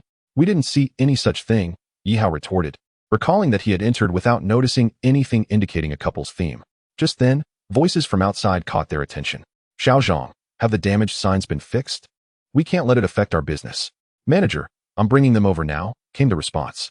Moments later, several individuals carried freshly decorated signs to the entrance, prominently displaying the words couple's restaurant. Yi Hao felt a wave of embarrassment wash over him. Shall we leave? He suggested awkwardly. Of course. I refuse to dine with you in a place like this. Song Xiaoya's heart raced. It was her first time in a couple's restaurant, and the thought of being seen by her friends or classmates was mortifying. Yi Hao, feeling helpless, stood up and apologetically addressed the waitress. Sorry, Wait. Sit down. Song Xiaoya unexpectedly plopped down beside him, pushing him back into his seat, leaning closely and lowering her head. Hey, what are you doing? Yi Hao was bewildered by her actions. Don't talk. Don't move, she murmured, her eyes darting nervously while occasionally glancing to the side. Meanwhile, the waitress observed them with a furrowed brow, confused by their sudden change in demeanor. Sir, may I ask if you wish to order? If not, please leave. Before the waitress could finish, Song Xiaoya interrupted. Fine, just bring us your signature dish and hurry away, she urged, clearly anxious to avoid drawing attention. The waitress, finding the situation odd, complied, and retreated. At that moment, Yihao followed Song Xiaoya's gaze and noticed her sister, Song Ying, seated with an unfamiliar man in a suit, exuding the air of a successful individual. What is your sister doing here? Is that her boyfriend? Yihao whispered. Don't talk. Song Xiaoya shot him a glare. She scrutinized the pair with a mix of confusion and caution. However, Song Ying and the man appeared to engage in casual conversation about business matters, devoid of any intimacy. Though the man seemed enthusiastic while Song Ying appeared somewhat disengaged. After a while, the waitress delivered a lavish set meal. Yet, Yihao noticed a rather awkward issue. The waitress had only brought one set of chopsticks and one spoon. Excuse me, could we get another set of utensils? He requested. The waitress smiled and shook her head. I'm sorry, but this couple's meal is intended for one set of utensils only. Seriously?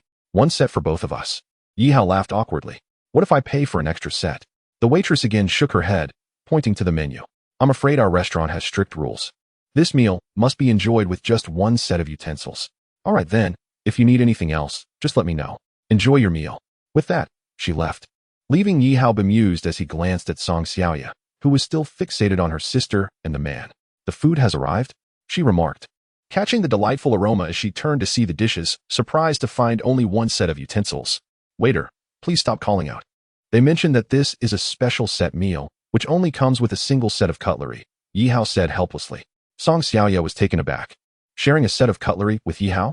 How could she possibly do such a thing? Just as she was about to call the waiter again, a voice from beside her, belonging to Song Ying, suddenly interrupted. Mr. Wang, please do not act this way. The unexpected voice made Song Xiaoya immediately lower her head. Are you that afraid of your sister? The last time you met her, you weren't like this. Besides, she's merely dining with another man. They don't appear to be a couple at all. You needn't act like a spy, Yihao remarked, looking curiously at Song Ying. He observed the man awkwardly apologizing to Song Ying, seemingly having attempted to take her hand only to be rebuffed. Song Xiaoya muttered softly. Of course I'm not afraid of my sister. And they are certainly not a couple. How could my sister possibly take a liking to that playboy? As she spoke, her gaze was filled with disdain for the man. Playboy? Do you know that man? Yihao inquired with curiosity. Why are you so nosy? That man is Wang Kai, a young CEO from a business enterprise, but he only relies on his family's connections. He has some collaboration with my family's company and has been pursuing my sister for a while. However, she has never shown interest in him. Wang Kai is notorious as a playboy.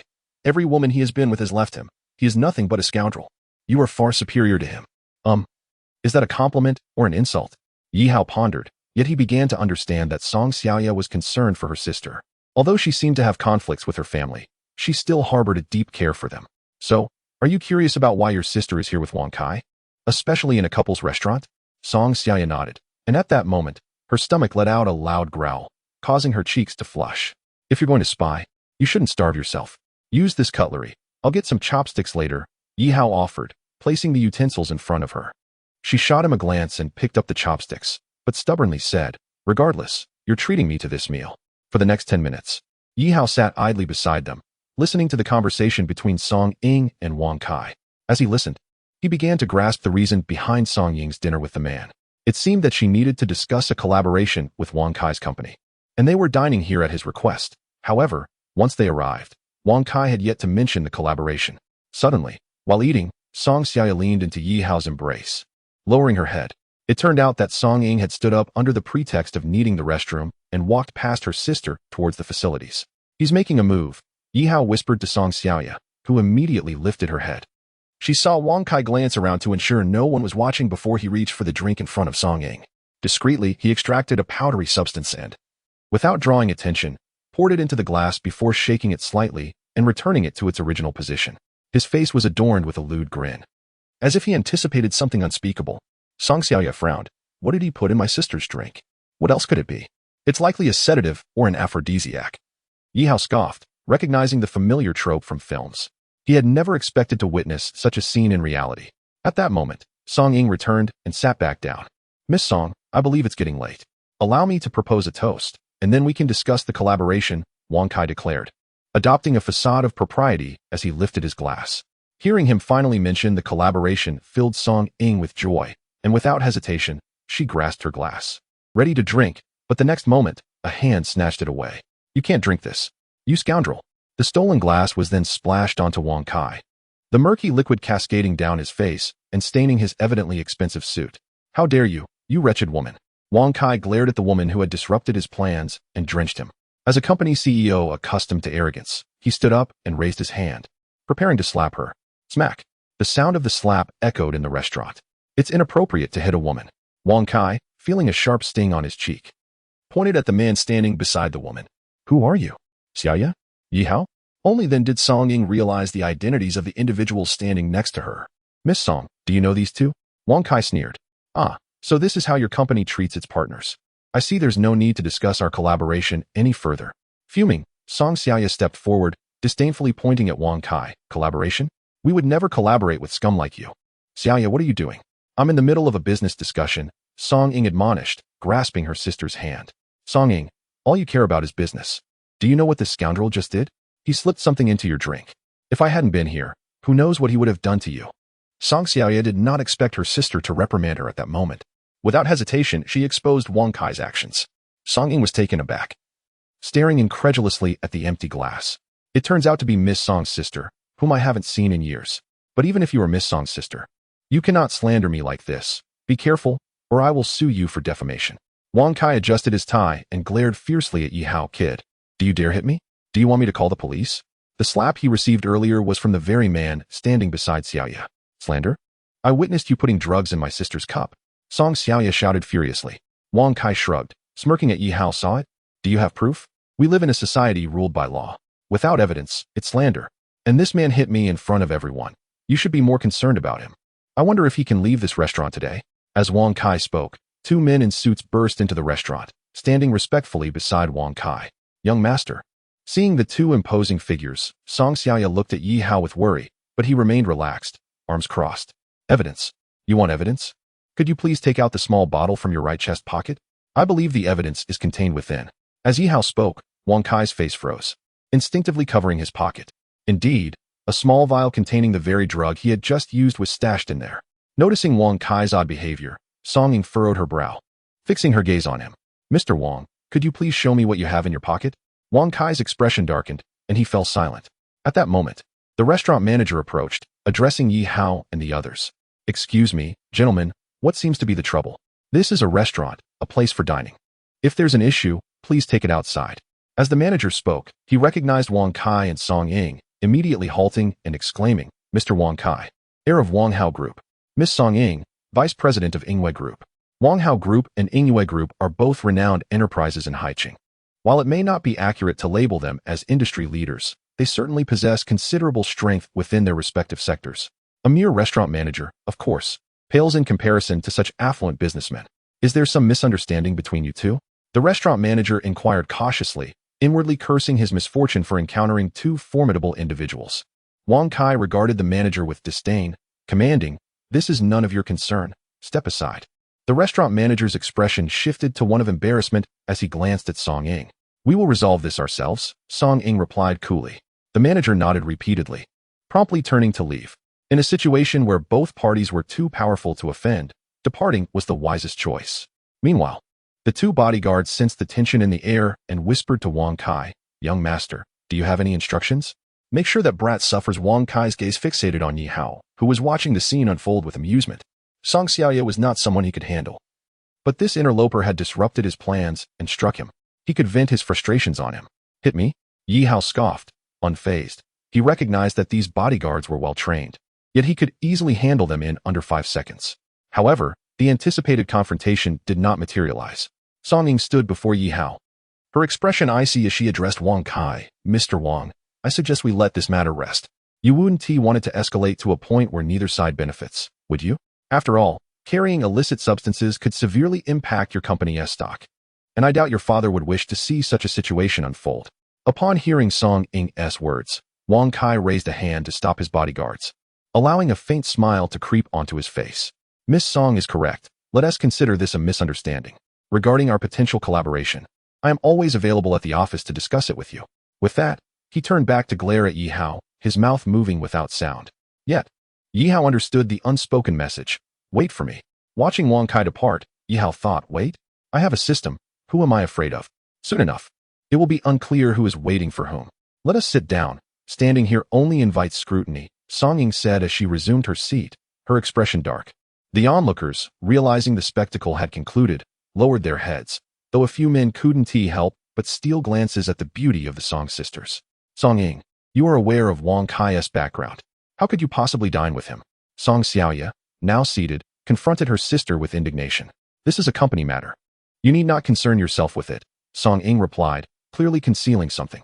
Her gaze shifted between Song Xiaoya and Yi Hao, her brow furrowing. However, I am quite curious. Yi Hao, why are you dining with my sister in a couple's restaurant? Could you provide me with a reasonable explanation? Yi Hao felt the weight of Song Ying's piercing gaze, akin to that of a caught adulterer, causing him to feel uneasy. Song Ying, please do not divert the topic. Song Xiaoya began, but was interrupted forcefully by Song Ying. I am your elder sister, and I demand an answer. Why are you here with this guy in a couple's restaurant? Song Ying's fierce gaze bore down on Song Xiaoya, gritting her teeth and lowering her head. Song Xiaoya remained silent. Observing the intensity of Song Ying's gaze upon her sister, Yi Hao quickly interjected, No, it's not what you think. I was apologizing to Song Xiaoya, which is why I invited her to dinner. We didn't realize it was a couple's restaurant. As we were about to leave, we spotted you entering with Wang Kai and, well, you know the rest. Song Ying's brows knitted together as she turned to her sister. You were spying on me? Humph. If we weren't here, who knows how it would have turned out. Let us leave. I'm done eating. Song Xiaoya, equally stubborn, slammed her palms on the table and stormed out of the restaurant. With a dark expression, Song Ying leaned closer to Yi Hao. This time, I will let you off the hook, but you best not harbor any intentions toward my sister. She is still in high school. With that, Song Ying followed her sister out.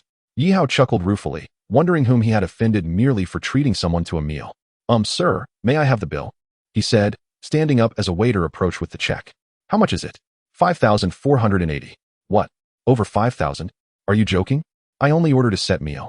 Although money wasn't a concern for Yi Hao, years of frugality had ingrained a sense of disbelief over such an outrageous price. I'm sorry, but this is your bill. The waiter handed it over, and Yi Hao quickly noticed discrepancies, finding several items he had not ordered. What are these dishes? I didn't order them. Sir, those dishes were ordered by the guests at this table. Originally, that lady was going to pay, but she has already left so. As her friend, it falls to you to cover the bill, the waiter explained, his eyes conveying the unspoken implication that Yi Hao was now responsible for the payment. Are you kidding me? Yi Hao exclaimed, exasperated. 10 minutes earlier, on the dimly lit streets. Yi Hao sighed, patting his head in disbelief at the absurdity of the evening. His stomach grumbled, reminding him of his hunger. But wait, I didn't even eat anything. Resigned, he wandered to a nearby barbecue stand, ordering a plethora of skewers. Hey, big brother. Suddenly, a cheerful voice called out from beside him. Turning around with a skewer in hand, he was met by a familiar figure who rushed forward and clung to his leg. Whoa. While we've met a few times, this is a bit much, don't you think? Someone might mistake us for something more, Yi Hao remarked, visibly annoyed at the sight of the man who had once demanded protection money from him. However, the man's once yellow hair was now cropped short and black. Yes, the man said quickly, releasing his grip and cautiously taking a seat next to Yi Hao. What is going on? Why the tears? And you even dyed your hair back. It looks much better now, Yi Hao commented curiously while munching on his food. Big brother, I hope you're pleased. You said you'd come meet our boss when you had the chance, the man said in a hushed tone. Yi Hao paused, recalling that he had indeed promised to do so, but had since been preoccupied with other matters. Why does your boss want to see me? Us little brothers don't know. It's just that the chubby guy you encountered before mentioned something to our boss, and he became quite excited, instructing us to show you utmost respect if we ever encountered you again. The man's eyes widened with curiosity. Big brother, what exactly is your status? You should already have an idea, Yi Hao replied with a light chuckle. A student at Haicheng High School? Don't joke around. Someone with your skills and abilities couldn't possibly be just a student, the man insisted, disbelief etched on his face. Then what do you think I am? Yi Hao understood that his abilities had led others to perceive him as anything but ordinary. You wouldn't happened to be a young master from a prominent family, living a low-profile life here, would you? The man looked at Yi Hao with admiration, causing a shiver to run down Yi Hao's spine. All right, think whatever you like, Yi Hao replied, waving his hand dismissively. However, since your boss is so eager to meet me, you can give him a call and inform him that I am waiting here. The man with earrings paused, glancing at the roadside barbecue stall before hesitantly suggesting, how about we choose another location? He was acutely aware of his boss's status. When others sought him, it was typically at upscale hotels or private clubs. I'm saying it as it is. He can come or not. Why did Yi Hao suddenly wish to connect with a figure from the underground world? It was because he needed to gather information regarding the Yi family. There is no one better than those who navigate the underground realm to provide such intelligence. Moreover, expanding his network would only benefit Yi Hao. All right, I'll give him a call. The man with earrings took a deep breath, picked up his phone, and moved to a secluded corner. Just as Yi Hao was enjoying his meal, he noticed that the number of patrons around him had suddenly diminished. Lifting his gaze, he saw dozens of burly thugs encircling the roadside stall, while the owner had long since vanished. "Kid, you're in for a rough day," sneered a tattooed man. His biceps bulging, towering over Yi Hao, his arms as thick as Yi Hao's thighs. "Who are you? Do we know each other?" Yi Hao inquired, scanning the surroundings. "You don't recognize me, but you should know young Master Wang," the tattooed man retorted, stepping back to reveal two figures clad in suits. Well, if it isn't Yi Hao. Good evening." Yi Hao squinted, recognizing Wang Kai and Wang Zihao, the very individuals he had just offended. "Brother, is this the person who wronged you at school? You're not in a position to act tough now. I was a dominant force back then. Who dared cross me?" Wang Kai boasted, puffing out his chest. While Wang Zihao was irritated by his brother's attitude, nothing pleased him more than the prospect of teaching Yi Hao a lesson. "Brother, enough chatter. This kid has offended both of us. Let us deal with him today." Yi Hao was taken aback by the coincidence that Wang Kai and Wang Zihao were brothers. It was no surprise, really, like attracts like, and it was evident that these two were cut from the same cloth. "Hold on, that's not how you deal with someone, brother. You have much to learn." Wang Kai smirked as he approached Yi Hao, looking down at him. "I'm giving you a chance. Clean my shoes, and I might let you off the hook tonight. Otherwise, my brothers here can be quite unpredictable. Imagine losing a limb. Wouldn't that be unfortunate?" As he spoke, Wang Kai planted his foot on the table before Yi Hao. Yi Hao remained silent, not even glancing at Wang Kai, leisurely finishing the skewer he was savoring. "Hey, young Master Wang is speaking to you," shouted the tattooed man, slamming his fist onto the table, causing a crack to form in the wooden surface, revealing his strength. "Chindagu, remove your hand from in front of my brother."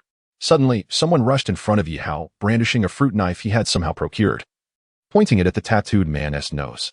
The tattooed man frowned. "Physique, don't meddle. Just because you've dyed your hair black doesn't make you formidable.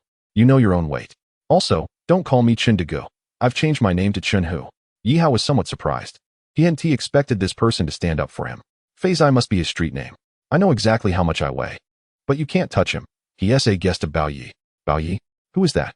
Wang Zihao asked, confusion written across his face. While he was known for causing trouble in school, he was largely ignorant of real-world affairs. Wang Kai, however, frowned. "He knows Bao Yi?" Chunhu chuckled, shaking his head. "Young Master Wang, don't take this kid seriously. He is just a petty thug. Can his claims be trusted? Can he really be a guest of Bao Yi? Would a guest of Bao Yi be eating barbecue at a roadside stall?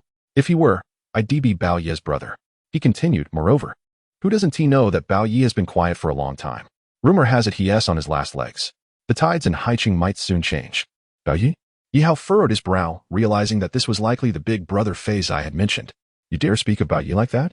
Chinhu, you've got some guts." Physique's expression shifted. Chinhu shrugged. "What's wrong with what I said? I'm not under Bao Yi. I'm under Ji Yi. Ji Yi has connections in both the legal and illegal realms in Haicheng. See the man behind me? He is the infamous young Master Wang. I advise you to leave while you can." Chunhu's tone was arrogant, and he didn't forget to flatter Wang Kai. Yet, moments later, Physique remained firm, knife in hand, showing no sign of retreat. It would be a lie to say he was afraid. Despite wielding a knife, he was up against a dozen men, any one of whom could easily overpower him. Nonetheless, Physique understood that this was a rare opportunity to make a statement, and he was unafraid of the consequences. Knowing the strength of the person behind him, taking a deep breath, he straightened his posture and declared the boldest words he had ever spoken. "Let me tell you, while my brother is still calm, you have 1 minute to scram. Otherwise, don't blame me for being merciless." He struck a pose reminiscent of a martial arts drama, albeit with the comical addition of a fruit knife. Chapter 134. To accompany until the end of. Chunhu couldn't suppress his laughter, and soon the others joined in, clutching their stomachs. "Physique, do you think you're putting on a show? You think you're the main character? Who do you think you're scaring with that fruit knife? I was going to let you off the hook out of respect for our shared background. But since you're being so unreasonable, don't blame me for being rude. Grab this kid and take him away. Don't spoil young Master Wang's mood." With a casual wave of his hand, several men moved toward Physique. Meanwhile, Wang Kai looked disdainfully at Yi Hao. TSK. If you're going to associate with someone, at least pick someone capable. Do you really think these lowlifes can protect you? Don't make me laugh. Hurry up and clean my shoes. Once you're done, you can tell everyone you're still under young Master Wang. Wang Zihao was internally reveling. Imagining the scene of Yi Hao cleaning his brother's shoes, it brought him immense satisfaction. As for Wang Kai's hollow promise of mercy, Wang Zihao had no faith in it. His brother only spoke the truth 1 out of 10 times. How about we get some exercise after the meal? Yi Hao suddenly spoke, having finished the skewers, leaving only the smooth bamboo sticks. At that moment, the thugs had already prepared to strike Fei Zai. Swish, swish, swish. Several sharp sounds filled the air as the men surrounding Fei Zai suddenly cried out in pain, clutching their faces, which were now impaled by bamboo skewers. The skewers were not embedded too deeply, but the face is the most sensitive area of the body, leading to immense discomfort. My face. It hurts so much. Brother, help me. Everyone was taken aback. Wang Kai, who had been standing confidently on the table moments ago, staggered back in alarm, eyeing Yi Hao warily. Fei Zai, come behind me. Yi Hao spoke calmly. Yes, brother. Fei Zai, excited, gazed at the men with skewers stuck in their faces and moved behind Yi Hao, straightening his back and looking up at him with admiration. The earlier scene was witnessed by many. With a mere flick of his finger, Yi Hao propelled the bamboo skewer in his hand like an arrow released from a bowstring. Admittedly, this may have been somewhat exaggerated.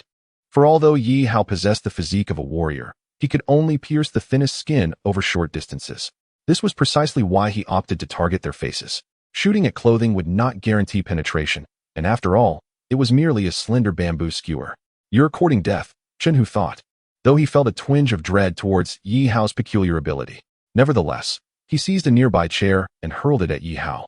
The surrounding thugs surged forward, shouting, You're the one courting death. Yi Hao's expression darkened as he slammed his left hand onto the table. To everyone's astonishment, the wooden table splintered apart, and Yi Hao leaped into the air, soaring over 2 meters high. The sound of air slicing filled the air as several arrows shot towards the crowd. As Yi Hao descended, he swung a fist down upon the chair that Chenhu had thrown. With a thud, Chenhu stared blankly at his chest, where a hand chop had landed squarely, leaving a gaping hole in the middle of the chair he held. A wave of intense pain radiated from his chest, and gritting his teeth, he collapsed to the ground. Yi Hao dusted off his hands and surveyed the scene. The thugs around him were now on the ground, clutching their faces and moaning in agony. However, Wang Kai and Wang Zihao, having stood at a distance, remained unscathed. You dare to strike me. Chenhu gritted his teeth and rose, but his hands clutched his chest. Though uninjured, the pain was excruciating. Yi Hao shrugged, provocatively eyeing both Chenhu and the distant Wang Kai. So what if I did? Your young master Wang has been struck by me as well, hasn't he? Young master Wang? Hearing Yi Hao's taunt, Wang Kai clenched his teeth and shouted at Chenhu. Chenhu, don't forget your promise to me. If you fail to resolve this matter, our collaboration is off. Chenhu's expression shifted, and he glared at Yi Hao. You little brat, don't even think about leaving. Yi Hao responded nonchalantly, whether I leave or not is my own concern. However, I'm in a good mood today, so I'll play along until the end. I'm more than willing to entertain you. He casually took a chair beside him, sitting with one leg crossed over the other, appearing utterly relaxed. Meanwhile, Fei Zai stood obediently behind Yi Hao, his eyes filled with fervent admiration, akin to a devoted fan gazing upon an idol. All right, you have guts, just wait. Chenhu grimaced, turning to Wang Kai. Rest assured, young Master Wang, I will definitely handle this matter. With that, Chenhu, suppressing the pain, retrieved his phone and dialed a number.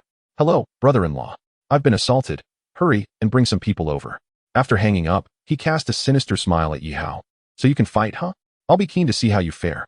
Though Chenhu spoke with bravado, he was inwardly apprehensive of Yi Hao's capabilities. He moved closer to Wang Kai, who frowned and whispered, Who did you call? Are they reliable? Chenhu leaned in confidently to whisper a few words to Wang Kai. Wang Zihao, hearing some of it, instantly regained his former confidence. Fei Zai, observing the inexplicable confidence on the faces of the three, expressed his concern. Big brother, I suspect those guys are plotting something sinister. Perhaps we should hide for a while. Once Lord Bao arrives, everything will be settled. Hide. The term hide does not exist in my vocabulary, Yi Hao declared, closing his eyes and leaning back in his chair. If anyone arrives, call for me. Yi Hao displayed no signs of tension, even with a dozen injured thugs sprawled around him. Since his elder brother refused to hide, Fei Zai had no choice but to remain. Approximately 10 minutes later, as it grew late and chaos reigned, passers-by began to retreat to a safe distance. Suddenly, 2 police cars pulled up, stopping at the roadside. Following closely, a dozen officers armed with batons rushed down, surrounding the barbecue stand while declaring, Do not move. We have received reports of a brawl here. Yi Hao opened his eyes, noticing Wang Kai and Wang Zihao watching him with expressions of schadenfreude. Meanwhile, Hu approached a man in a police uniform and whispered a few words into his ear. Brother-in-law, this kid just decimated my men. You must seek revenge for me. Moreover, he has offended the young master of the Wang Hao group. If you could. Gao's eyes lit up at this remark, and he glanced at Wang Kai, who smiled faintly, exuding an air of a wealthy heir. Gao clapped his brother-in-law on the shoulder, feeling exasperated that he always found himself cleaning up after this troublemaker. Although he was merely a squad leader in this area, such a position held considerable power. Unexpectedly, his brother-in-law had allied with the young master of the Wang Hao group, a significant figure indeed. Rest assured, I will ensure this matter satisfies young Master Wang. Gao proclaimed enthusiastically as he approached Wang Kai, eager to forge a connection with the Wang Hao group. Wang Kai remained silent, merely smiling as he observed Yi Hao, still seated. Gao understood the implication and sneered as he approached Yi Hao. You, scoundrel, I am arresting you for suspected brawling, assault, and disturbing public order. Come with me. Yi Hao scoffed. And what if I refuse to go with you? Chapter 135. He is my esteemed guest. Gao sneered at Yi Hao. Refuse? That's not for you to decide. He stepped forward to grab Yi Hao, but the next moment, he froze, his eyes wide as he trembled involuntarily. Just inches from his face, two bamboo skewers hovered ominously. Is this how you conduct yourself in uniform, approaching without understanding the situation? Yi Hao raised his right hand, clutching the two bamboo skewers. With a mere advance of his hand, Gao's eyes could be transformed into a gruesome sight. You dare to assault a police officer. Gao's forehead glistened with sweat, a feeling of unease washing over him. Though he had faced many adversaries before, none had matched Yi Hao's prowess. Captain, Gao. The surrounding officers nervously drew their firearms, pointing them at Yi Hao's head. Meanwhile, Fei realized he had previously underestimated the gravity of the situation. Today he could boast that he had been targeted by dozens of guns. However, Fei was not merely an onlooker. He glared at Gao. Captain Gao, you cannot take him away. Gao found himself trapped, unable to advance or retreat. With both young Master Wang and his subordinates watching closely, he struggled to assert, today, I must take this brat with me. With all the previous charges and now assaulting an officer, he can head straight for his cell. He is Lord Bao's esteemed guest, Fei reiterated. But Gao merely scoffed. Lord Bao? That's ancient history. Who knows if that old man is even alive? After saying this, Gao turned to Yi Hao, stepping back a few paces while Yi Hao showed no inclination to pursue. Arrest him. If he resists, shoot. Gao shouted, his voice tinged with madness. He looked down upon Yi Hao. You think your skills can outmatch a dozen guns? Cough, cough, cough. Old history? Unexpectedly, after a period of absence, I found that people had come to regard me as outdated. A deep voice resonated from afar. Yi Hao turned his gaze towards the source of the sound. In the distance, a few cars had come to a halt on the street, and a group of men dressed in black were slowly approaching. At the forefront, a middle-aged man in a wheelchair was being pushed by someone. The aura, even from a distance. Yi Hao could still sense a palpable hostility emanating from the middle-aged man. Master Bao, Fei who was beside Yi Hao, immediately dashed past the police officers. Running towards Master Bao, the armed officers did not obstruct Fei. They were waiting for Gao Dui to issue orders. However, at that moment, they all noticed Gao's deathly pale complexion, his legs trembling as if he had witnessed something horrifying. Fei reached the middle-aged man, bowing respectfully and whispering something. I understand. You have done well. From today onwards, you are in charge of the 3 bars on West Street. Upon hearing the man's words, Fei nodded excitedly and quietly stepped aside. What a lively night it was. Some claimed I was outdated, while others spread rumors that Master Bao was nearing his end. There were even those who aspired to be Master Bao's elder brother. Master Bao slammed his fist onto the armrest of the wheelchair, his gaze turning sharp as he fixed it upon Hu. It seemed that Fei had informed Master Bao of the earlier events. Hu swallowed hard, forcing a smile as he said, Oh, Master Bao, it has been so many years. You still possess that extraordinary demeanor. I admired you greatly when I was just a small-time hoodlum. Admired me? I dare not claim such a thing. Chun to go. Oh no, it should be Hu. I heard you just claim to be my elder brother. Should I, as your subordinate, bow to you? Master Bao sneered at Hu. In an instant, several lethal glares fell upon Hu. With a resounding slap, Hu struck his own face. Master Bao, I deserve this. My tongue has betrayed me. Please, Master Bao. You are magnanimous. Let this go this time. Forget Hu, you may call me to go. Seeing Hu's pitiful state, Master Bao showed little interest, waving his hand and casually remarking, A foul mouth deserves correction. It is a malady. The black-clad men behind him instantly understood Master Bao's intent and began pushing the wheelchair towards Yi Hao. As Master Bao passed by, Shinhu sighed in relief and instinctively lowered his hand. Yet, several black-clad men surrounded him. Master Bao says your foul mouth needs correction. Will you do it yourself? Or shall we assist? One of the men intoned ominously. Shinhu gulped and quickly replied, I'll do it myself. I'll do it myself. With that, Shinhu began to slap his own face repeatedly, not daring to pause. When Master Bao passed by Wang Kai, he said, Wang family boy, one must know their place. The underworld has its rules. Wang Kai nodded repeatedly, bowing to Master Bao. Yes, Master Bao, you speak the truth.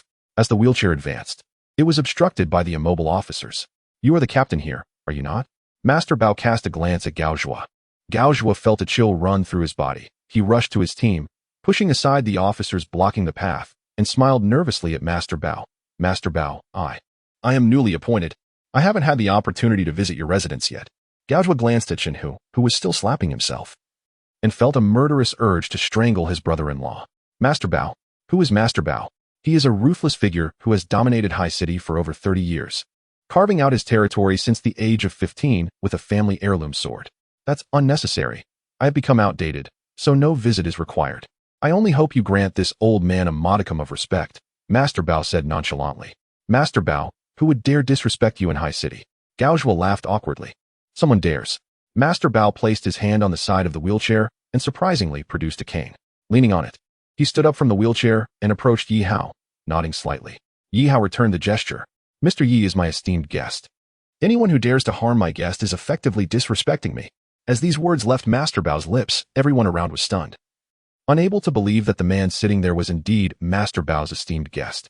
Chapter 136. Master Ji. Mr. Yi, I have long admired you from afar, Master Bao said, his words dripping with formality, yet his gaze towards Yi Hao was filled with an intense fervor. You are too humble, Master Bao. With the formalities established, Yi Hao could not afford to appear overly aloof. He rose, clasping his fists together. Mr. Yi, you are my esteemed guest, and these individuals have offended you. How would you like to address them? Master Bao turned, his cold gaze sweeping across the assembly. The fallen henchmen and the officers felt a sense of foreboding. Yi Hao was inwardly astonished. Master Bao's background was extraordinary, and he seemed to hold Yi Hao in high regard. Otherwise, it was unfathomable for him to make such statements in an attempt to forge a connection. What do you mean? You are merely a thug. Do you know who we are? We are the Wang Hao group. Wang Ziheo's temper flared as he shouted at Master Bao. But the next moment, he was slapped by Wang Kai. Brother, you. Wang Ziheo clutched his face in shock. Silence. Wang Kai glared at Wang Ziheo, then clasped his fists towards Master Bao, saying, Master Bao, I was unaware that this gentleman is your esteemed guest. I apologize for any offenses today. However, one must leave room for maneuvering. We may meet again in the future. After all, our Wang family has some influence in High City. Wang Kai's words were conciliatory, but his underlying message was clear. Today, I concede, but should you refuse to grant us an exit, we will not go down quietly. Master Bao frowned, about to speak when he was interrupted. Master Bao, I appreciate your willingness to stand up for me, but this is my own matter. I wish to resolve it on my own. Yi Hao stepped forward, advancing towards Wang Kai. A flicker of intrigue passed through Master Bao's eyes as he remained silent. As Yi Hao approached Wang Kai, he met his gaze with calm composure, observing the anger simmering within the eyes of the two brothers from the Wang family. Perhaps if Master Bao weren't behind him, and if he weren't capable himself, they would have already torn him apart. The Wang Hao group. A splendid name. Yi Hao's lips curled into a proud smirk. But do you believe that if I so desired, I could erase the Wang Hao group from High City? Upon hearing Yi Hao's declaration, the crowd was filled with disbelief, thinking he was merely boasting behind Master Bao's protection. Even Master Bao would require effort to dismantle the Wang Hao group. Suddenly, a round of applause erupted from a distance. Well, the youth is indeed audacious. I admire that. But you must understand, those who are typically brash do not live long. A raspy voice emerged. Shortly thereafter, a man clad in a leather coat stepped forward, his presence illuminated by a swarm of car headlights. With a throng of over 100 individuals converging to surround the area, the black-clad men beside Master Bao instinctively reached for their weapons. Wait, do not rush. Master Bao covered his mouth, his gaze reflecting the silhouette of Yi Hao.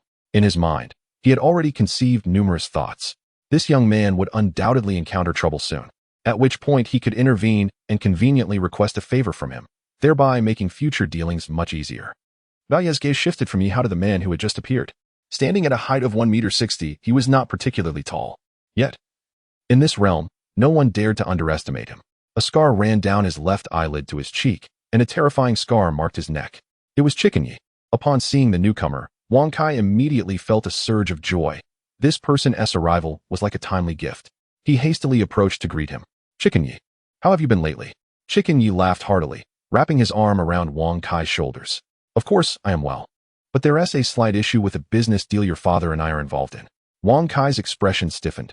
Chicken Yi's words were direct, implying that he was there to assist him, yet he expected something in return. Wang Kai glanced at Yi Hao, gritted his teeth, and said to Chicken Yi, no problem. As long as you can help me with this matter, I will ensure you are satisfied with our business dealings. Good. I appreciate your spirit, young Master Wang. Chicken Yi licked his lips and walked past Wang Kai, stepping closer to Yi Hao. Are you Bao Ye's man? He shot a glance at Bao Yi, who merely smiled in silence. No. Yi Hao met Bao Ye's eyes unwaveringly. Chicken Yi chuckled, scrutinizing Yi Hao. Bao Yi, this young man is not one of your followers? Bao Yi replied coolly, no. However, he is my esteemed guest. He emphasized the words esteemed guest. Chicken Yi narrowed his eyes. Esteemed guest? The atmosphere here had become exceedingly delicate. It had been over a decade since two major figures of Haiqing's underground world had appeared together at a roadside stall.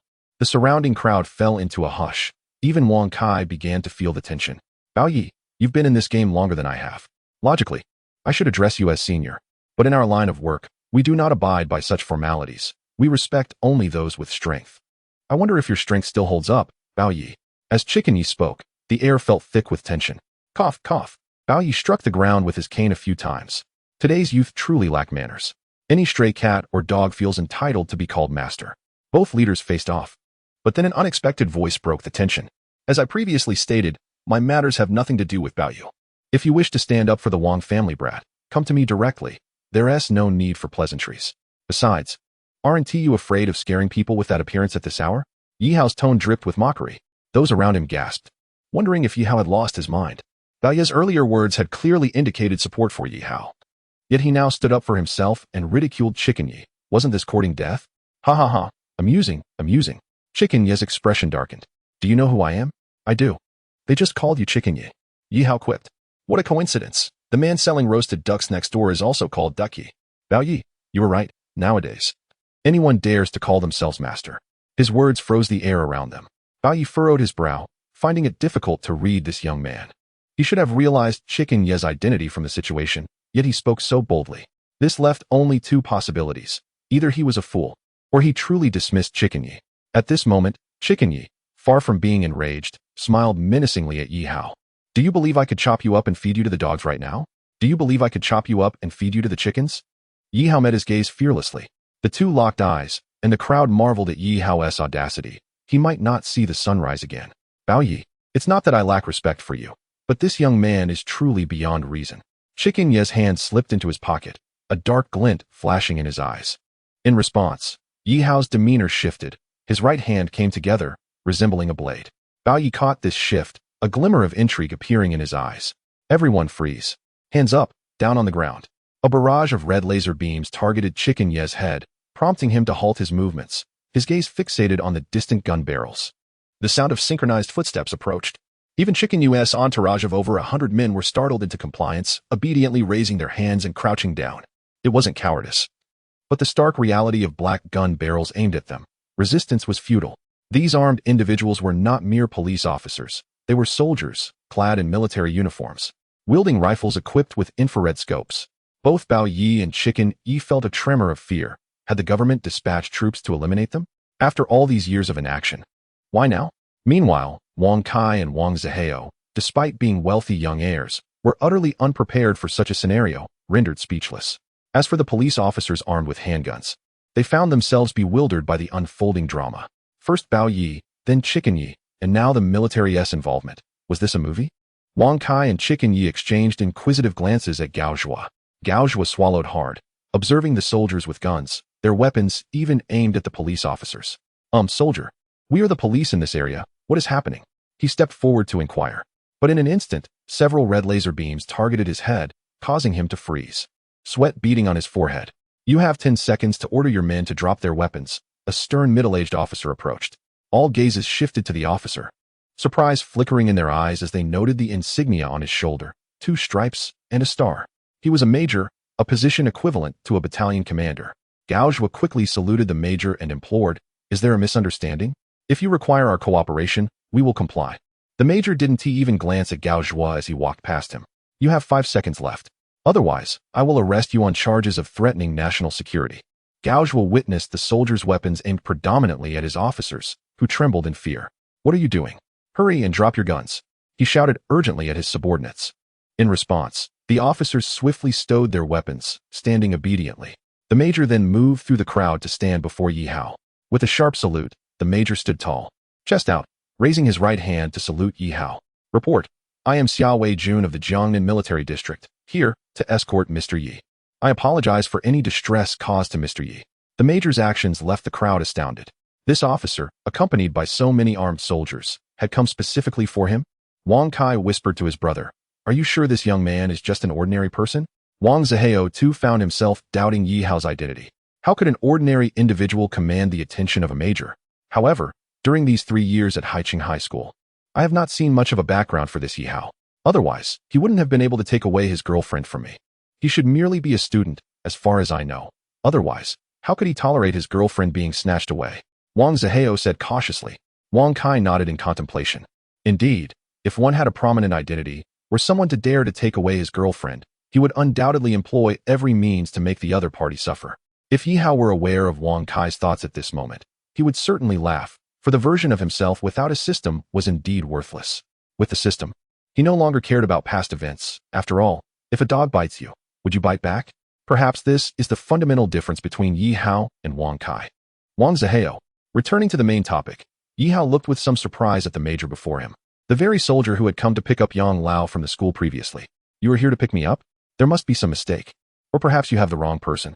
Although he recognized the man, he was well aware that he had no connections with the military, and there was no need for such a grand effort to invite him. "No, we are specifically here to pick you up, Mr. Yi," Xiao Weijun said, casting a glance at the chicken lord before Yi Hao.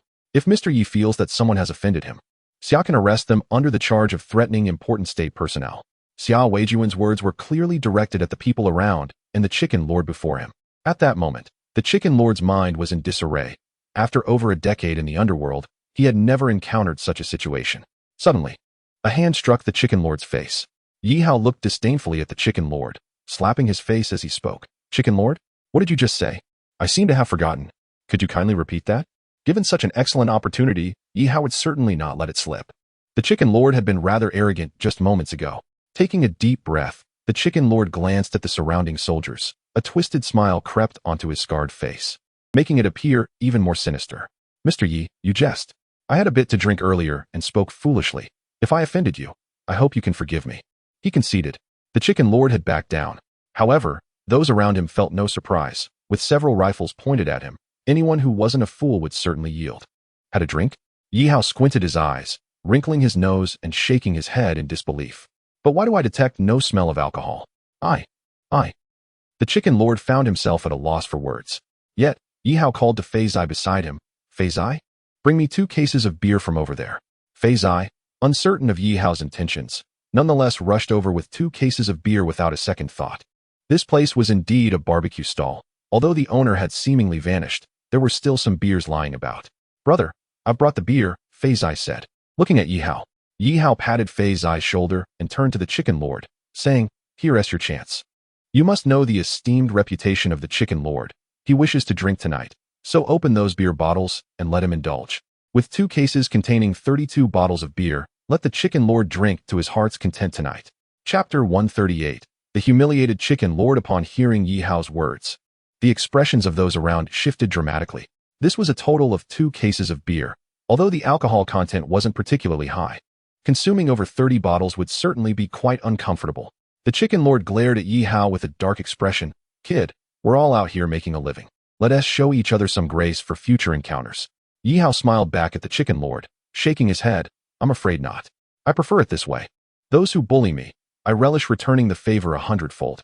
Or perhaps, chicken lord, would you like to accompany us for a while? I believe you might have some intriguing secrets." Those in the underworld often carried some filthy pasts. The chicken lord hesitated for a moment. Then a glimmer of darkness flashed in his eyes as he laughed heartily, grabbing a beer bottle that Fei Zai had passed him. "Since it's Mr. Yi offering me a drink, how could I refuse?" Gulps of beer went down. Despite having become a leader, his drinking skills were still intact. And in less than half a minute, he finished a bottle. What a good drinker. Fei-Zai, why are you standing there? Hurry and keep opening bottles for the Chicken Lord. Yi Hao observed the Chicken Lord's demeanor, knowing that this time he had undoubtedly offended the man. However, since he was already allied with Wang Kai and the others, it was only a matter of time before he made enemies. The upcoming scene was quite peculiar. Fei-Zai continuously opened bottle after bottle of beer for the Chicken Lord, who drank one after another. After about 20 bottles, the Chicken Lord's complexion had turned pale. His shirt soaked with spilled beer. Fei-Zai watched this spectacle, feeling an unexpected thrill. He had faced considerable trouble from the Chicken Lord's lackeys during his days in Haicheng. And now witnessing the Chicken Lord drinking the beer he handed over was undeniably satisfying. At this moment, his admiration for Yi Hao surged like the tides of the ocean. Seeing the Chicken Lord nearly incapacitated, he waved dismissively. Enough, I'm too soft-hearted. I'll give you a chance too, Chicken Lord. That Chun-Hu over there is your subordinate, right? Let him finish off the remaining bottles of beer for you. Hearing this from afar, Chun-Hu trembled. He lowered his head, wanting to escape. Yet, the Chicken Lord's voice rang out immediately. Chun-Hu, you little brat, come over here. If someone could take his punishment. The Chicken Lord was more than willing. Having already consumed over 20 bottles, his head felt as though it might explode. Chun-Hu swallowed hard, but ultimately approached obediently. Since he was already there, he might as well show off in front of the Chicken Lord, standing tall. Chicken Lord, I'll help you finish the remaining drinks. As he spoke, Chun-Hu prepared to grab the remaining beers. In truth, there were fewer than 10 bottles left. A normal person could handle that without much consequence. Perhaps just a bit of a bloated stomach. Wait, I asked you to help the Chicken Lord finish off the beer, but I never said you had to drink it. Yi Hao sneered, picking up an unopened beer bottle, shaking it in his hand. An ominous premonition washed over Chun-Hu.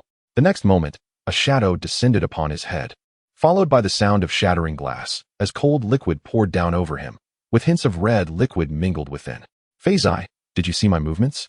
The force, the technique, the arc. Follow my lead for the rest of the beer. Yi Hao grinned at the Chicken Lord. What do you think of this, Chicken Lord? The Chicken Lord remained silent, his expression devoid of excess emotion, as though he had seen and heard nothing at all. One must admit that the Chicken Lord's ability to navigate to his current position was somewhat commendable. He knew when to endure. With soldiers present, he understood that this brat wouldn't dare to go too far. At most, he would only be subjected to humiliation. Chun-Hu was merely a subordinate. Not only could he easily find someone else to replace him, but he also understood that today, the Chicken Lord's face had been thoroughly trampled. Noticing that his boss didn't even glance at him, Chun-Hu grasped the meaning behind it, gritting his teeth and glaring at Yi Hao, unable to match his boss's level of restraint. What are you staring at? How dare you look at my brother like that? You're asking for death. Fei-Zai exclaimed as he swung a beer bottle at Chun-Hu's head, relishing the sensation. Blood mixed with the spilled alcohol flowed down. After a little over 10 minutes, Ji Yi left with his gang, a grim expression on his face, while Chun-Hu was carried away, his head a horrific sight. Yi Hao felt no regret about his treatment of Ji Ye's group.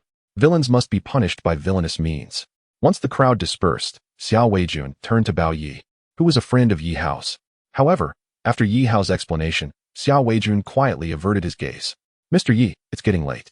My superiors have sent me to escort you. What do you think? Xiao Weijun gestured towards a military vehicle in the distance.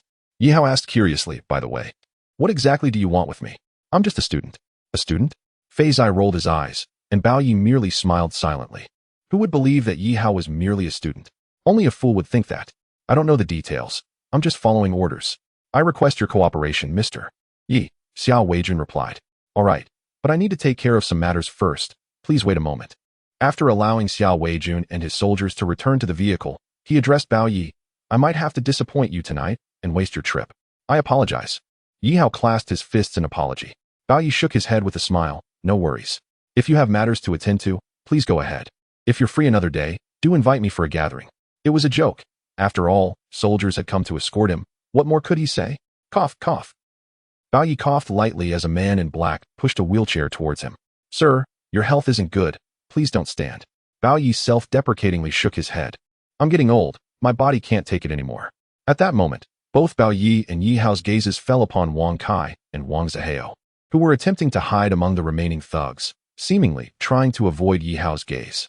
Both were young masters of the Wang family, possessing some influence in Haicheng. What do you plan to do about them, Mr. Yi? Bao Yi noted the tension between Yi Hao and the two. Otherwise, such a commotion wouldn't have occurred tonight. Rest assured, I know what I'm doing, Yi Hao replied with a faint smile as he approached Wang Kai and Wang Zihao. Those standing in their way quickly retreated. Wang Kai and Wang Zihao exchanged wary glances with Yi Hao. Having seen the world, Wang Kai remarked, Yi Hao, let's call this a draw for today. But you know the Wang family's influence in Haiqing. The Wang family's influence? I'm well aware, Yi Hao replied with a smile, gesturing towards a black sedan parked by the roadside. Is that the young master's car? Let me escort you. Wang Kai and Wang Zihao were momentarily taken aback as they followed Yi Hao towards the vehicle, puzzled by his actions. Did he truly fear the Wang family's power? Meanwhile, Yi Hao couldn't help but smile internally as a task notification echoed in his mind, revealing a rather audacious mission. Yi Hao approached the sleek black car. Nice vehicle. And it's bulletproof, he noted, tapping the window. The sound indicated it was no ordinary glass. A mere punch wouldn't shatter it. Hand over the keys. Hearing this, Wang Kai had no choice but to obediently pass the keys to Yi Hao. Upon receiving them, Yi Hao opened the door but did not allow Wang Kai and Wang Zihao to enter immediately. Instead, he squinted, adopting a friendly demeanor. Young Master Wang, answer me one question, and you may leave. Wang Kai hesitated and asked, what question? Choose a number between 1 and 3. This bizarre question left Wang Kai confused, and he instinctively replied, 2. In the next moment, he felt Yi Hao's piercing gaze sweeping over him and his brother, igniting a sense of urgency within him. Can we leave now? Of course, I'll escort you right away. Yi Hao opened the rear door for Wang Kai and Wang Zihao. Suddenly, he darted behind Wang Zihao, striking him at the neck. What are you doing? Wang Kai felt a surge of unease as he watched Yi Hao's sudden attack on his brother. Instinctively, he wanted to flee, but no matter how fast he was, he couldn't outrun Yi Hao. In the next second, he found himself collapsing to the ground, his limbs powerless. Yet his mind remained clear. What are you doing? If you dare to touch us, my father won't let you off. Wang Kai shouted in terror, believing Yi Hao intended to kill them. But soon, he lost the ability to speak. Yi Hao removed his fingers from Wang Kai's neck. Rest assured, I merely pressed on a pressure point. In about 5 to 6 hours, you'll feel numb and weak, unable to speak. After 4 to 5 hours, you'll be fine. Wang Kai exhaled in relief upon hearing Yi Hao's explanation, but horror filled his eyes as he noticed Yi Hao pulling a small vial from his pocket. Asan's medicine? Yi Hao examined the drug closely under Wang Kai's horrified gaze. It was merely an aphrodisiac, the same substance Wang Kai had once poured into Song Ying's drink. Young Master Wang, have you ever heard the saying, do not impose on others what you do not desire for yourself? Yi Hao chuckled as he twisted open the vial and propped up the unconscious Wang Zihao, pouring the contents into his mouth. Wang Kai wanted to scream, but found himself utterly voiceless. A few moments later, Yi Hao placed the drugged Wang Zihao in the passenger seat and turned to the incapacitated Wang Kai. Your brother should wake up in about half an hour. I wish you both a blissful night. Don't blame me, this was your choice. Yi Hao's smile, although seemingly cheerful, appeared devilish to Wang Kai. Just minutes earlier, he had received a peculiar task notification, presenting a choice that was equally cruel. System task, does anyone dare to challenge the host? They must pay back 1,000-fold. Punishment 1, force Wang Kai and Wang Zihao to run naked around Haiqing. Punishment 2, feed Wang Zihao an aphrodisiac and confine both in a closed space. Punishment 3, break Wang Kai and Wang Zihao's limbs. Task reward, extract 1 basic ability. No penalties, no time limits. Yi Hao, embodying kindness, found it difficult to choose, ultimately leaving the decision to Wang Kai. To his surprise, Wang Kai chose the second option. The thought of what was to come sent shivers down Yi Hao's spine. However, this was merely Wang Kai's own doing. If he hadn't carried such forbidden drugs, the system wouldn't have presented such options. Ultimately, compared to the suffering of his enemies, his own rewards took precedence. This was the simplest task he'd ever encountered, yet the rewards were the most bountiful. Extracting a supernatural ability. At that moment, Yi Hao locked the car door and casually tossed the car keys into a nearby trash bin, then turned away with his hands in his pockets. Inside the car, Wang Kai looked bewilderedly at Wang Zihao. At this moment, Wang Zihao's face had flushed slightly, and he was murmuring, Xia. Xia Yu, don't run away you. You are mine. And you, Zhou Qianni, don't think that just because you are a rich young lady, I won't dare to act against you. As he spoke, Wang Zihao began to fidget uneasily, engulfed by an unprecedented terror. Yi Hao reached the opposite side of the street, where a military vehicle awaited, and all the soldiers had already boarded. As he arrived, a voice echoed in his mind. Mission accomplished. The host gains an opportunity to draw a primary supernatural ability. Without hesitation, Yi Hao opted to draw. Half a minute later, a jolt coursed through his mind, accompanied by a wave of pain, and he was overcome with joy. Congratulations, host.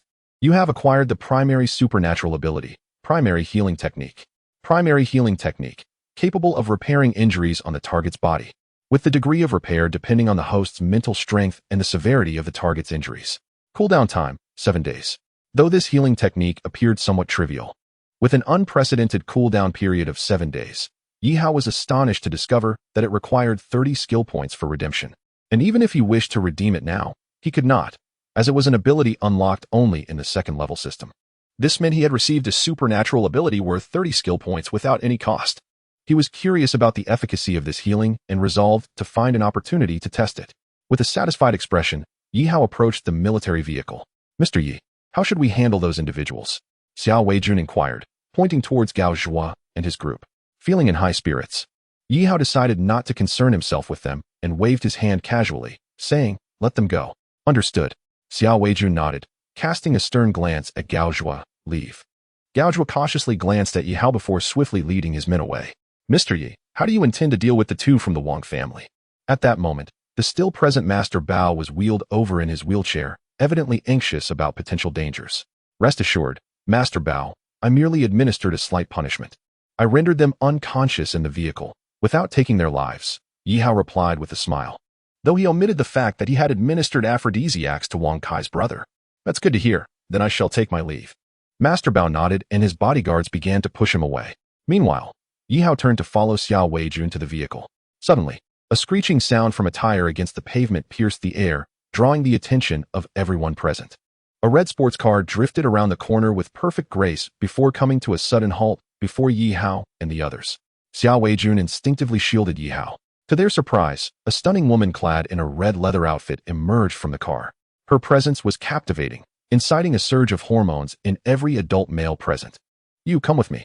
Chapter 140. The mysterious woman. The woman possessed a delicate, jade-like face, her features striking and ethereal.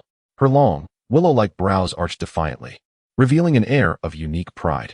Her translucent, obsidian eyes sparkled with brilliance, embodying an untamed spirit akin to a wild stallion galloping across the prairie, impossible to tame. Beneath her petite, graceful nose lay luscious, crimson lips. She wore a form-fitting red leather outfit paired with matching shorts, her alluring figure and long, seductive legs tantalizing the very air with an intoxicating allure. Yet, amidst her audacious demeanor, Yihao sensed an underlying solitude that evoked a sense of unbidden sympathy. However, what truly astonished him was her audacity to wear such revealing attire in the biting cold of winter. The recent rains had ushered in frigid air, with temperatures hovering around 10 degrees Celsius. You come with me. The woman's abrupt command left Yihao momentarily stunned. Excuse me, are you calling me? Yihao gazed at the stunning woman, aware that he had never encountered anyone as beautiful as her. She was the kind of person one would never forget after just one meeting. Less chatter, get in the car. Come with me. Her tone was resolute, imbued with an air of unassailable authority.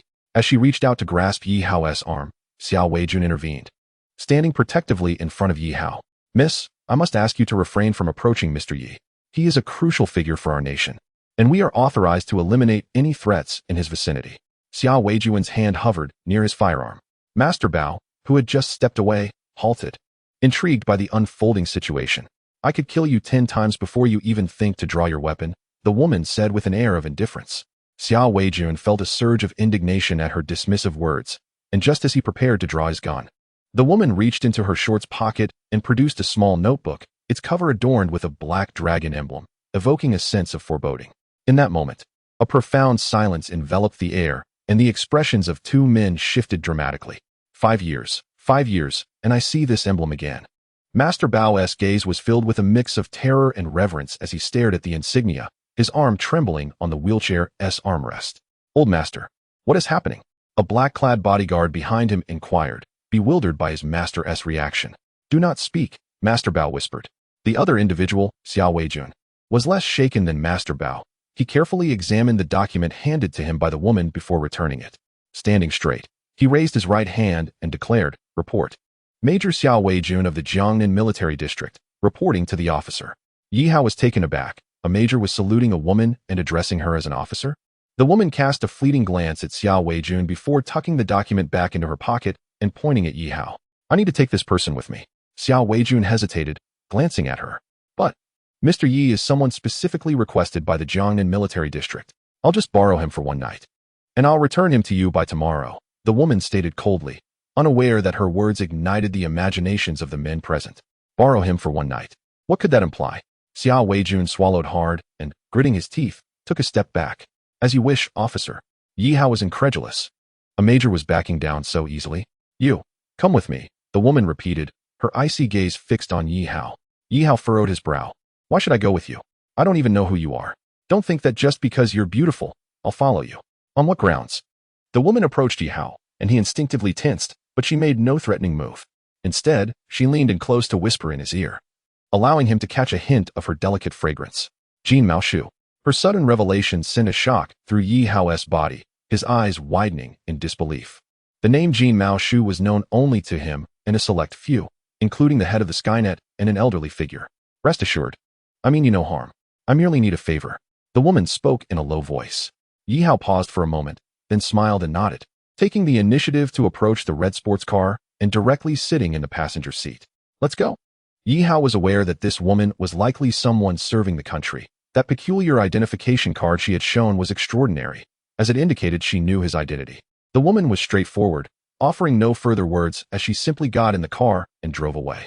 Xiao Weijun watched the distant red silhouette, shaking his head helplessly. I never expected to encounter their people here.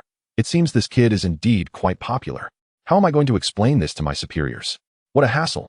He muttered softly to himself as he and his team departed in their vehicle. Boss, they've left. Should we also? A man in black behind him whispered. The boss's expression was a mix of excitement and seriousness as he glanced at the side. Feizai. Boss, I'm here, Feizai quickly responded, having been momentarily distracted by the beautiful woman. From today onwards, the area surrounding Haiqing High School is entirely yours. Do everything in your power to cater to Mr. Ye's needs. Regarding the last incident where you collected protection fees from those roadside shops, I've told you countless times, this is no longer the past. Such actions must cease henceforth, especially since Mr. Yi is quite averse to them. The boss admonished sternly. The entire vicinity surrounding Haiqing High School belongs to me. Feizai's heart raced at the thought. There were several nightclubs, game halls, and bars in that area. As for the subsequent warnings, he fully understood. After all, the sum of protection fees from an entire street could never compare to the lucrative income from nightclubs and bars. This area could be considered a territory, with several leaders managing their respective sectors, and the boss was their supreme leader. With a single command from him, Feizai had been elevated to this position. Feizai nodded eagerly. Yes, I will fulfill all of Mr. Ye's requests as per your instructions. All right, just remember one thing. Treat him as you treat me. If he ever wishes to see me, he can come over any time, the boss concluded, waving to the black-clad bodyguards behind him. The bodyguards then escorted the boss toward the car. Once the boss and his entourage had departed, Feizai erupted into jubilant laughter, overwhelmed with excitement and gratitude toward Yi Hao, vowing to express his thanks properly next time. Meanwhile, beneath a distant streetlight, a black sedan swayed in the night, accompanied by low, labored breaths. Chapter 141, Dragon Group Nightingale. Where are we heading now? Yi Hao inquired, observing the fiery woman driving the car. Despite her alluring appearance, her aura was strikingly cold, particularly those piercing eyes. Do you have a computer at home? She asked. Yi Hao nodded. Then let's south go to your place. Ah? Her response caught Yi Hao off guard. A mysterious woman suddenly sought him out and now wanted to go to his home? What sort of turn of events was this? Wait a minute. You can't just be so capricious because you're beautiful. And it's late at night. Aren't you afraid I might do something to you? Yi Hao feigned a lustful expression, glancing over her fair thigh. If you can manage that, I wouldn't mind, she replied, her tone provocative as she shot him a challenging glance. Yi Hao swallowed hard, realizing this woman was indeed playing with fire. He turned his gaze to the window, unable to bear it any longer.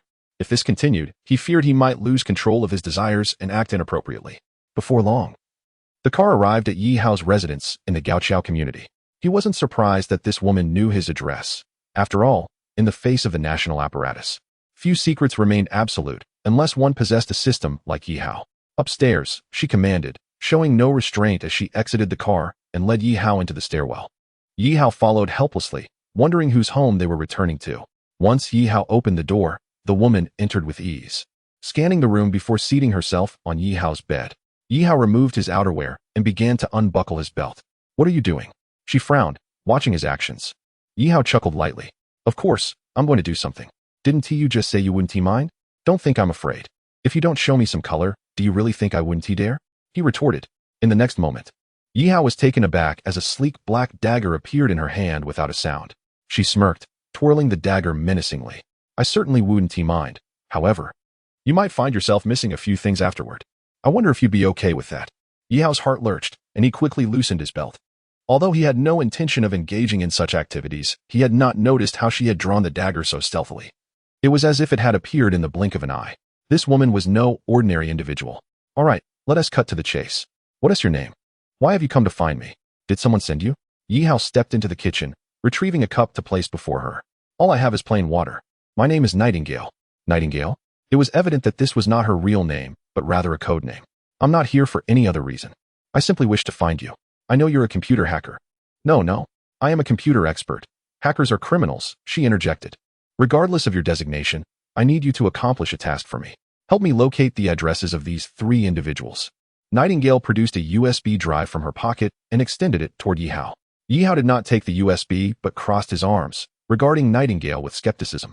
Why should I help you? She hesitated, eyeing him intently. I can grant you any one condition. That proposition, spoken from the lips of such a beauty, was undeniably enticing. However, Yihao was acutely aware of her temperament. Should he utter something inappropriate, she might very well resort to violence. Conditions? I don't even know your identity. How can I ascertain whether your condition is worth the effort of a world-class hacker? I mean, computer expert? Yihao feigned an air of superiority, as if his services were invaluable. Nightingale took a deep breath. If you fail to find what I'm asking for, you will regret having met me. As she spoke, Nightingale suddenly turned, unzipping her leather jacket. Hey, I'm asking for your identity, not requesting you to strip. Yihao exclaimed, his gaze drawn to her exposed shoulder, feeling an undeniable stir within him. What was this woman's issue? Why did she resort to such actions so easily? But nonetheless, he found it appealing. Yet in the next moment, Yihao's eyes widened in shock. He noticed a palm-sized character, dragon, emblazoned on her back. As he beheld this symbol, he felt an overwhelming sense of pressure, as if his very soul trembled. I belong to the Dragon Group of the National Security Bureau's Department 11, and Nightingale is both my name and my code name. This emblem represents our identity within the Dragon Group, she stated, pulling her jacket back into place before turning to face Yihao. This is my identity. I possess certain privileges within Huaxia. Should you have any requests? As long as they do not violate the law, I can accommodate them. The Dragon Group? Yihao was taken aback by this revelation. It was a term he had only encountered in novels. However, given that he possessed a system, he could not entirely dismiss the existence of the Dragon Group. Since you hold such significant privileges, why do you need me to assist you in finding this information? Yihao pointed at the USB drive. The Nightingale remarked, the individuals within the Skynet system are no match for you, which indicates that you are, at the very least, the finest hacker in our Huaxia. You flatter me. He replied modestly, but I must reiterate, I am not a hacker, I am a computer expert. Even so, one condition still seems a bit lacking. Yihao chuckled lightly, shaking his head. Such a rare opportunity could not be squandered. I require information regarding the Yi family's influence in Haiqing. The next moment, Nightingale's words caused Yihao's eyelids to flutter. In Huaxia, numerous factions exist. However, as long as they do not disrupt the stability of our nation, our Dragon team will not intervene. Nevertheless, we shall keep track of their information. Coincidentally, I possess the data on the Yi family in Haiqing. Yihao took the USB drive and extracted his laptop. Upon inserting the USB, a document appeared before him. He opened the file, revealing the details of 3 individuals, information that was vague, lacking names, nationalities, or any substantive details, with the only valuable elements being 3 photographs. You expect me to locate these 3 individuals globally based solely on this? Yihao gazed at Nightingale in astonishment. She nodded in affirmation. Yihao shrugged. In light of your beauty, I shall assist you this once.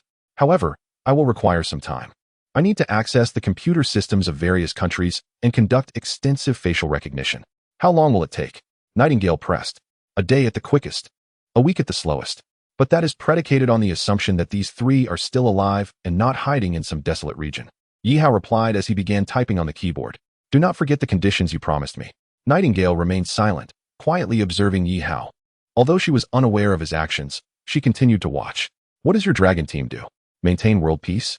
Do you all possess martial arts skills? How many members are there in your dragon team? Gradually, Nightingale's brows furrowed as she regarded the grinning Yihao.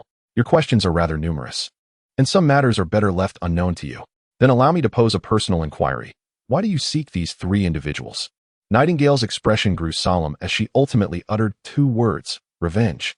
Chapter 142. I have no time left. The following day, Nightingale awoke to find Yi Hao absent. Yet the aroma of delicious food wafted from the kitchen. Awake? Come and have a meal. Yi Hao's voice called from the kitchen. Nightingale rose and approached, frowning at the sight of the man in an apron. What about the task I assigned you? Fear not. I have developed software that is currently autonomously searching through cameras and surveillance systems worldwide for these 3 individuals. We will be alerted once we receive any news. Yi Hao stated as he set the table. As the saying goes, man is iron, and food is steel. Even members of the dragon team need to eat, he added casually. Already picking up his chopsticks. Nightingale hesitated, but the enticing aroma of the food continued to tempt her palate, and she eventually sat down.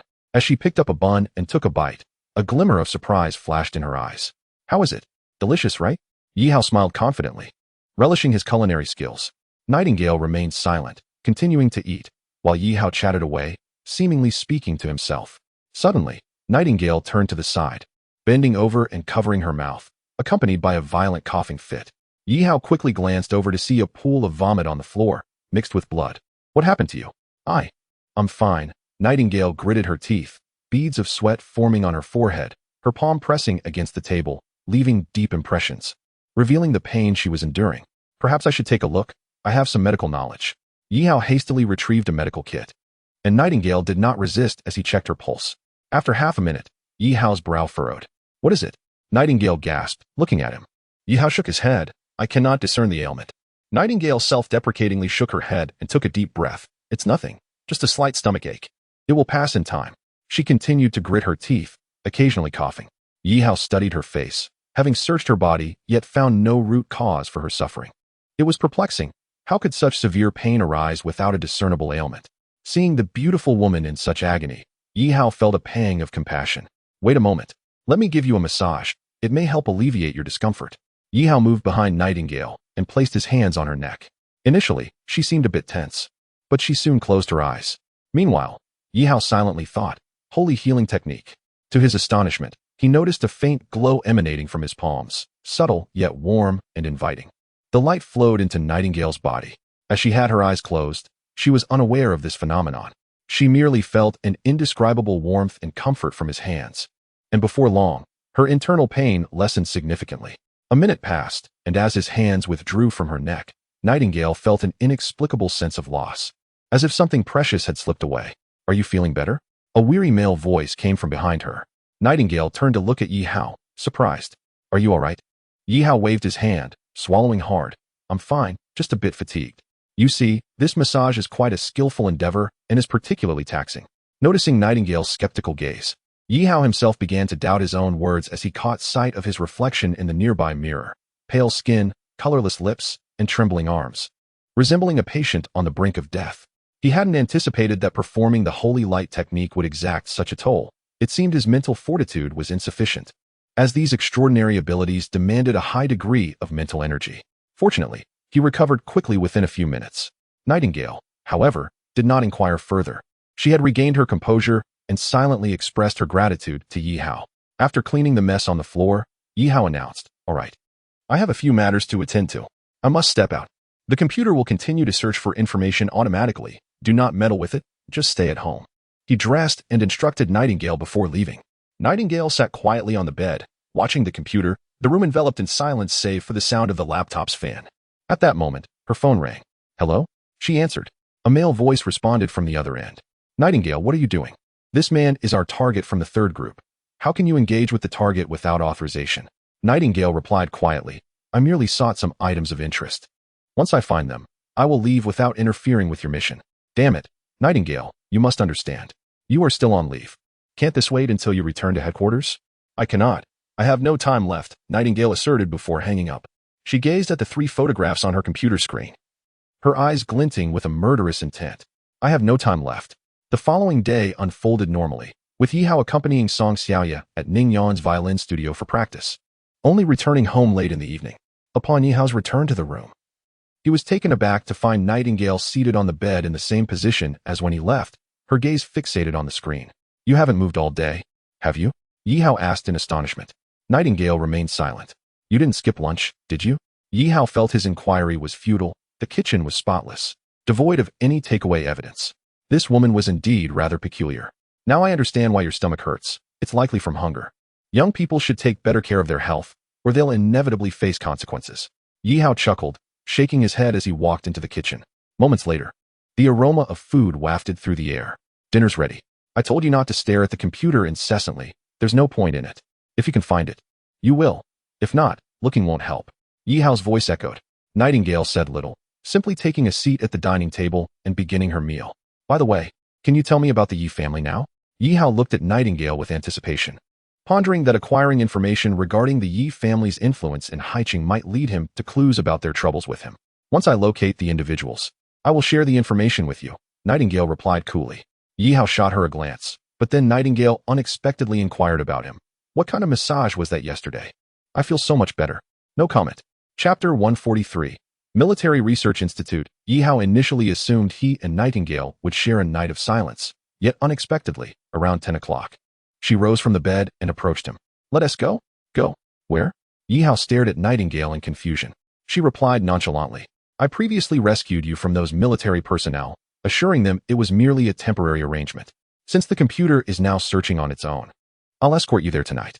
Yi Hao suddenly recalled that Xiao Weijun had previously intended to introduce him to Elder Yang. Does it have to be at night? Yi Hao yawned. Nighttime operations are more convenient. Let us go? Nightingale provided no further explanation as she opened the door and exited, prompting Yi Hao to follow. They sped out of the city in Nightingale's sports car. Where is the military district we are heading to? Yi Hao inquired. The Jiangnan military district is located outside the suburbs of Suzhou and Hangzhou. We should reach it in about an hour via the highway. Upon hearing this, Yi Hao was momentarily stunned, a flicker of intrigue crossing his eyes. Suzhou and Hangzhou, the capital of Jiangnan province, is the heart of the region. While this was not particularly significant to Yi Hao, one crucial fact remained. The Yi family residence was situated in Suzhou and Hangzhou. As time passed, an unsettling silence enveloped Yi Hao and Nightingale. With your current abilities, you are no match for the Yi family, Nightingale suddenly spoke. Yi Hao chuckled wryly. Are you aware of my conflict with the Yi family? The illegitimate son of the Yi family had left 3 years ago and came to Haiqing, Nightingale stated flatly. Illegitimate son? Humph. They don't consider me a son. To them, I'm merely a mongrel. Yi Hao clenched his fists, teeth gritted. System task. Revenge can propel a person forward. Task 1 of revenge against the Yi family. To exact revenge, financial resources are essential. Within 48 hours, the protagonist must acquire an asset worth 100 billion. Task reward, 10 skill points. Task failure, the host will receive the title of pauper, leading to perpetual misfortune in all financial matters. Goodness, I merely felt disgruntled, and now I've been assigned a task. Moreover, I had already devised a revenge plan. There was no need for this system to meddle, and to accomplish 100 billion within 48 hours. Yi Hao sighed in exasperation, glancing at Nightingale beside him. Could we not return first? We can discuss the military district later. We have arrived. Nightingale abruptly halted the car, and to their surprise, they found themselves in a dense forest, before a large gate flanked by endless walls, patrolled by armed soldiers. The gate bore the inscription, Jiangnan Military District Technology Research Institute. Figures emerged from the entrance. Yi Hao, we've been waiting for you for quite some time. Knowing you were coming, I jumped out of bed. An elderly yet enthusiastic voice called out. Yi Hao recognized it as Elder Yang, the mathematics expert. Several individuals Yi Hao did not recognize accompanied him, all clad in white lab coats. Since they had already been waiting, he reluctantly exited the vehicle, hoping the matters here would not consume too much of his time. Elder Yang, it's been a while. Yi Hao greeted with a smile, warmly shaking his hand. Elder Yang patted Yi Hao's shoulder, introducing him to the others. This is Yi Hao, as I mentioned. These 3 are the heads of the 3rd Research Division, Minister Luo Yu, Group Leader Li, and Deputy Group Leader Jiang. And this is Li's disciple, Han Xiaojun, a true genius. Yi Hao nodded slightly in acknowledgement. The minister appeared to be the eldest, nearly 70 or 80 years old, while the group leaders were younger than Elder Yang, yet their eyes radiated arrogance. Han Xiaojun, though under 30, was already in such a prestigious place, indicating considerable talent. However, he had been casting heated glances at Nightingale since earlier. Elder Yang, you must be joking. P.S. merely a young lad. Group Leader Li scrutinized Yi Hao with a hint of disdain. Group Leader Jiang remained silent, yet his indifferent gaze spoke volumes. Sensing the tension, Elder Yang quickly interjected, do not be deceived by Yi Hao's age. He was the one who solved that crucial mathematical formula. Without him, we would not have. Elder Yang, please, perhaps he was just lucky to stumble upon it. Group leader Li chuckled lightly. Elder Yang, I came here because I heard you were looking for me, not to endure the scrutiny of certain individuals. If I'm not welcome, I can leave. Yi Hao stated coolly. He respected Elder Yang, but he had no intention of honoring those who disrespected him. Wait, that's a bit awkward. Elder Yang faltered, glancing between Yi Hao and group leader Li. All right, enough bickering. Since you're here, you're a guest. Yi Hao, please come inside.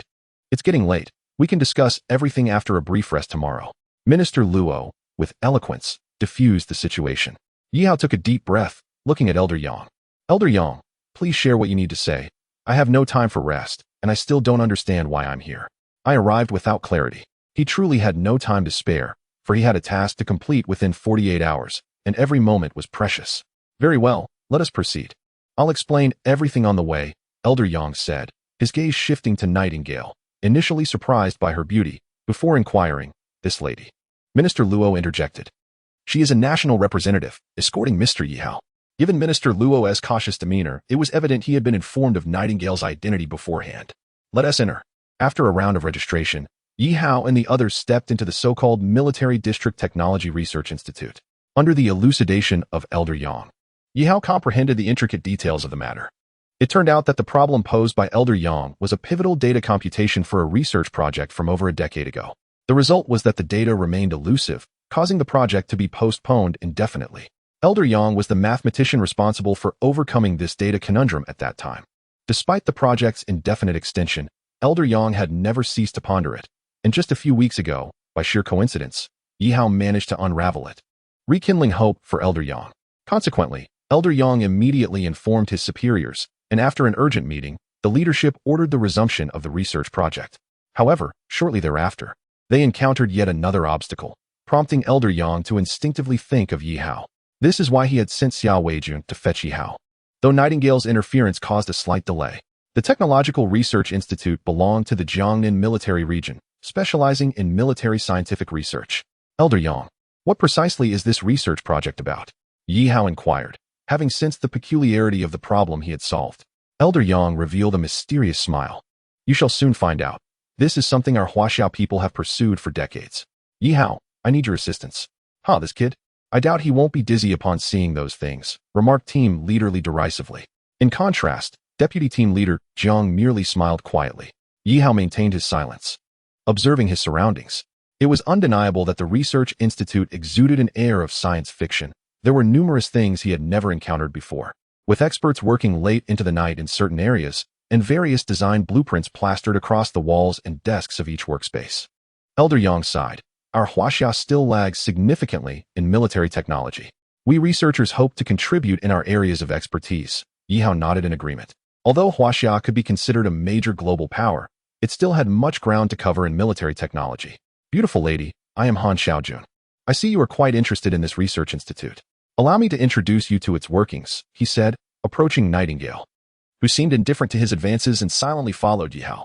After a short while, they arrived at a laboratory bustling with activity, where several individuals were absorbed in their tasks amidst a chaotic array of data on the walls and computers.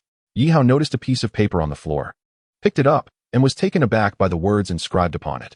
5th generation fighter engine design plan, blueprint number 1035. Are you working on a fighter engine? Yi Hao inquired, surprised. Though he was not particularly interested in military matters, he had heard that the engine was the heart of an aircraft, with its performance being primarily determined by the engine itself. Currently, the only nation possessing 5th generation fighters was the United States, while others were still in the research phase. With the engine presenting a formidable challenge, an explanation for Huaxia's delay in unveiling its 5th generation fighter.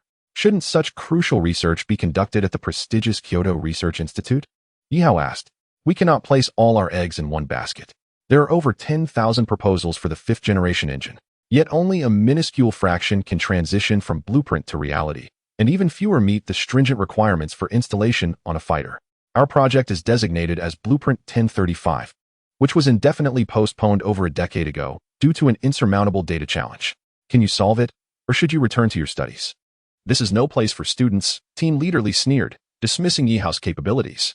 Yi Hao furrowed his brow. System prompt. Solve the current 5th generation engine dilemma. Reward. Aircraft operation skills. Penalty. None. The system consistently assigns tasks at critical moments. The skill of piloting an aircraft was of little use to Yi Hao, as one must first possess an aircraft. Nevertheless, with the philosophy of gaining something for nothing, Yi Hao thought little of it. Show me the challenges you face. I shall take a look. Upon hearing Yi Hao's assertion, Team Leaderly scoffed. Does this kid genuinely believe he has unlocked a formula by mere chance? Enough, Team Leaderly. You should temper your disdain for the younger generation, Minister Luo chided softly, prompting Team Leaderly to fall silent. Xiaohan, please retrieve our previous documents. Elder Yang instructed Han Xiaojun, who reluctantly tore his gaze from Nightingale. Miss, I shall return shortly to continue our conversation, he said, departing. Nightingale approached Yi Hao, observing him as he scrutinized the design blueprints. You dabble in research? A bit, Yi Hao replied. What was with that fellow's incessant chatter? You barely acknowledged him. Yi Hao teased Nightingale, who shot him a frosty glare. Less banter, focus on your work. Had he not been a scientist, I would have dealt with him quite differently. With a chuckle, Yi Hao shrugged and continued reviewing the materials. Just then, Han Xiaojun returned, placing a thick stack of documents before Yi Hao without sparing him a glance, and turned to Nightingale. Miss, after our lengthy conversation, I still do not know your name. Nightingale frowned slightly, a glimmer of intrigue flashing in her eyes. A smile graced her lips, and Han Xiaojun's heart raced at her beauty, believing his efforts had finally been acknowledged. However, to his dismay, Nightingale pointed at Yi Hao and said softly, I apologize, my boyfriend became upset just now. Therefore, we should refrain from conversing. Only Han Xiaojun and Nightingale heard her quiet words. Boyfriend? His face paled at that moment as he witnessed the affectionate gaze Nightingale cast towards Yi Hao's back. Jealousy flooding his mind. Why? Why could this young man be favored by such a beautiful woman? Why did Elder Yang, a respected elder, hold this insufferable youth in such high regard? Though Elder Yang was not the leader of the engine research team, his stature commanded respect, even from ministers.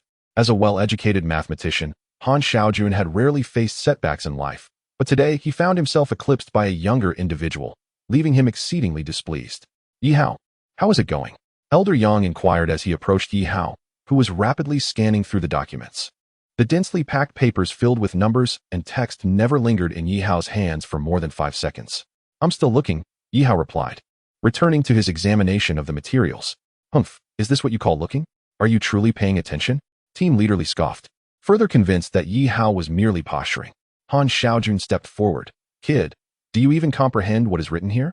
Unbeknownst to him, it would be unwise to feign knowledge here, lest he embarrass himself later. Han Xiaojun's tone dripped with provocation. Yi Hao gazed at Han Xiaojun with a hint of perplexity, sensing a trace of hostility in his opponent's eyes. He glanced at the distant Nightingale, who feigned ignorance and turned her gaze aside. Clearly, this woman had entangled herself in considerable trouble. Yi Hao surveyed the room with a faint smile, aside from old Yang. The others regarded him with skepticism due to the rapidity with which he perused the documents. Even Minister Luo furrowed his brow. After all, such swiftness could be likened to reading 10 lines at once. How could one possibly comprehend the contents recorded therein? I have completed my review and identified the error in your data calculations, he declared. Chapter 145, A Bank Heist? Yi Hao, have you truly uncovered it? Old Yang's eyes sparkled with surprise as he regarded Yi Hao. The youth, blissfully unaware of his own limitations, dared to make such claims. Arrogant, we'll see how you fare. Han Xiaojun scoffed. Yi Hao set aside the papers he had been holding and picked up an electronic tablet, pointing towards a large screen adjacent to the laboratory. May I utilize this? Minister Li nodded and addressed the mathematicians still at work. Please take a break. Let him use the equipment for now. The mathematicians retreated but remained close, their curiosity piqued. They had overheard the earlier exchange and were acutely aware of the challenges they faced. Their disbelief deepened as they observed this youthful man, appearing to be in his 20s, tackle problems that had eluded them. Please direct your attention to the screen. Yi Hao instructed as he manipulated the tablet, causing the large display to transform. It became an electronic blackboard, a tool for recording vital data and calculations. Despite the computing power of computers, certain complexities still required the intuition of mathematicians. The conundrum you currently face pertains to the mass resistance of the engine. We must calculate the permissible weight of the engine while ensuring its functionality remains unaffected and its dimensions do not deviate significantly. Thus, we need to reduce unnecessary volume. And our task is to determine the exact value of this reduction. First, we must. With each step of his explanation, Yi Hao documented his calculations on the electronic blackboard. Although his verbal contributions dwindled towards the end, the surrounding individuals were unwittingly captivated. Even the Nightingale regarded the young man with astonished eyes. 1 hour passed. 2 hours elapsed. Han Xiaojun stared incredulously at the youth still engrossed in his calculations, internally grappling with disbelief. Impossible. How can this boy possess such knowledge and skill? I entered the workshop at a young age. Am I not a genius? Why is there someone surpassing me? Han Xiaojun scrutinized the screen, desperately searching for flaws in Yi Hao's calculations, but found himself feeling as insignificant as a drop of water in the vast ocean that was Yi Hao's intellect. All right, the calculations are complete. Yi Hao exhaled, setting down the tablet. The screen displayed a series of incomprehensible symbols to the nightingale, while Li, Old Yang, and others stood dumbfounded. Although Minister Li was the project head, he was not a trained mathematician, and he anxiously turned to Old Yang. What do you think? Is there an issue with this data? Old Yang pondered briefly. From the calculation process to the final data, everything appears reasonable. However, we will need extensive testing and integration with the physical model to confirm its validity. Minister Li's expression darkened as he remained silent, while the other mathematicians had already begun to verify the calculations. Yet, they soon abandoned their efforts, indicating that Yi Hao's results were likely astute. Minister Li gazed at Yi Hao in awe, marveling at the fact that a youth under 20 had accomplished what an entire team of experts could not. Ahem, Mr. Yi Hao, would you be interested in joining the Jiangnan Military Region's Science Research Institute? Minister Li's excitement was palpable as he regarded Yi Hao as if he were a glimmering gem. Yi Hao chuckled and shook his head. I am still a student. No matter. I can connect you with top technology universities across the nation. Where would you like to go? How about Huazhong University? It is one of the finest in our nation, or perhaps the University of Electronic Science and Technology. If not, Xi'an University of Electronic Science and Technology is also quite commendable. Listening to Minister Li rattle off prestigious institutions, Yi Hao would have been intimidated in the past, as these universities were indeed national leaders in scientific research. However, for Yi Hao at this moment, the allure had diminished significantly. Minister Li, I apologize, but I have little interest in that field. If the matter has been resolved, I shall take my leave. Should there be further issues, you may have Old Yang contact me. Yi Hao provided his phone number to Old Yang. Yet Minister Li persisted. Mr. Yi Hao, I urge you to reconsider. With your exceptional talent, it would be a waste not to pursue professional training. Joining us in the future would also offer you better benefits. All right, enough. Old Li, cease your entreaties.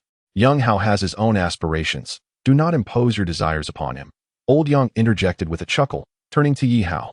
Do not forget your words. Should I encounter difficulties, I shall rely on you. Whenever needed, Yi Hao nodded, a smile gracing his lips. He was not one to sacrifice his freedom or lifestyle for lofty ideals, but he was willing to assist his country within the bounds of his capability.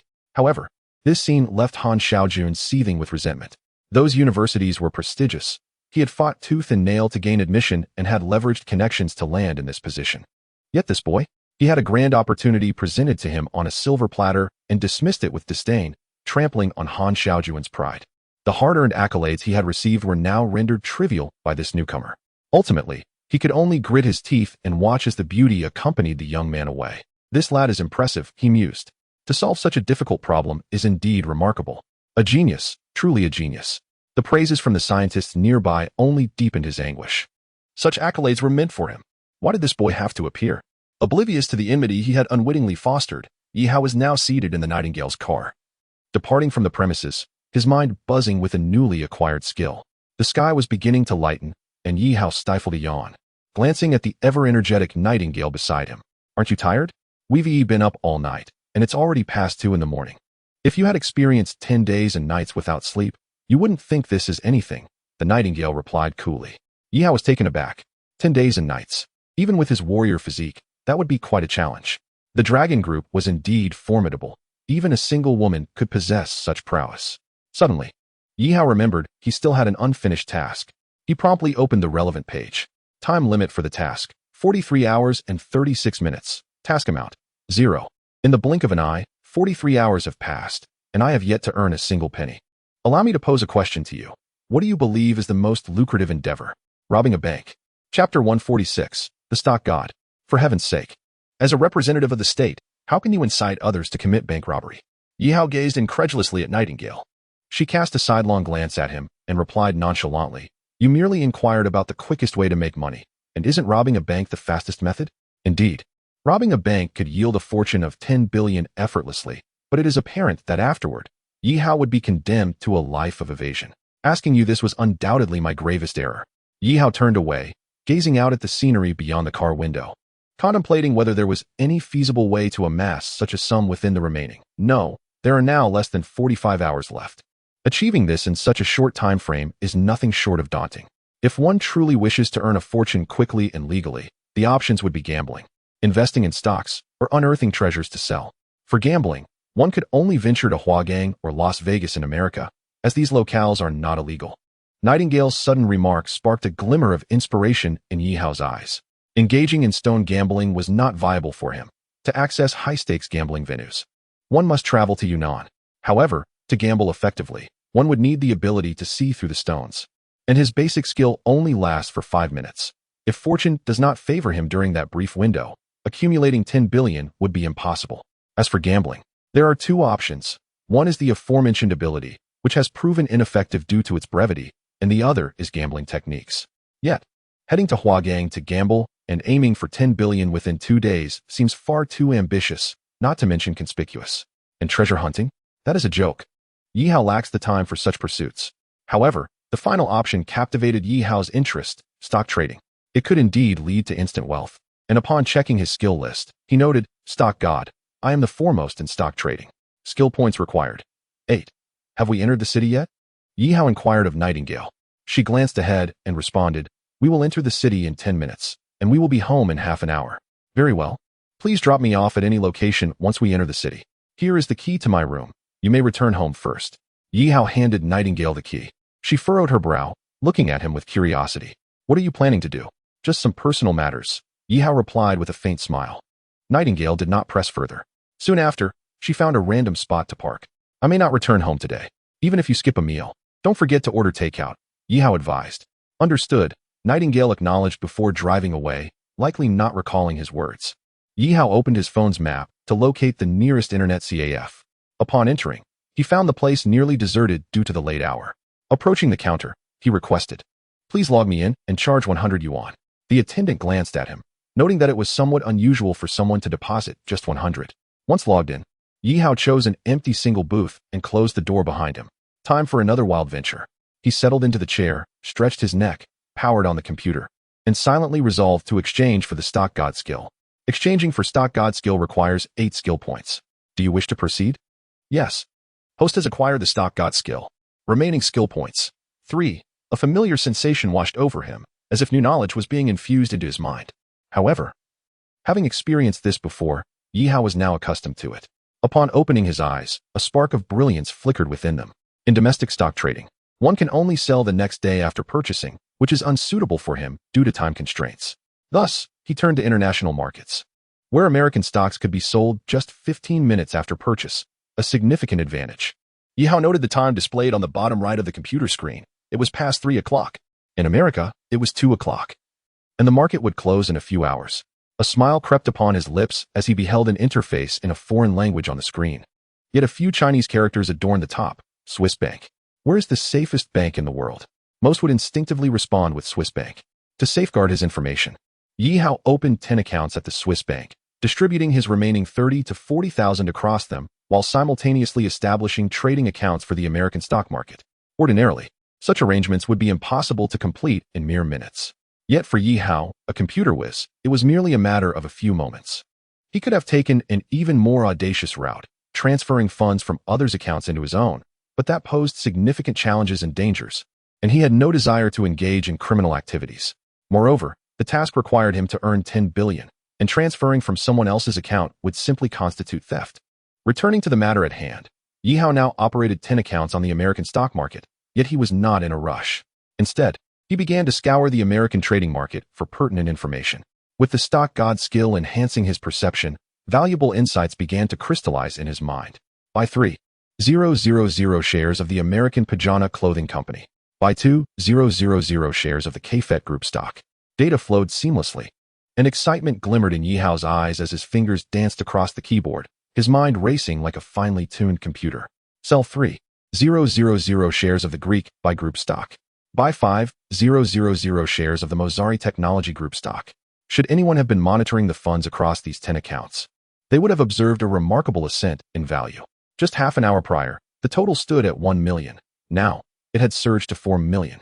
In a lavish high-rise building on Wall Street, A room the size of a basketball court housed a blonde woman reclining on an opulent red sofa. Her gaze was transfixed upon a massive 5-meter screen displaying a flurry of stock data, with a glass of alluring crimson liquid swirling in her hand. Miss Catherine, we have received reports from 3 teams indicating that 10 accounts are rapidly buying and selling stocks across various sectors, from food production to technology, yielding profits without losses. An elderly man entered, his head bowed, hesitating to meet her gaze. Catherine took a delicate sip of her wine. What is the total profit from these trades? Approximately $1 million, the old steward replied.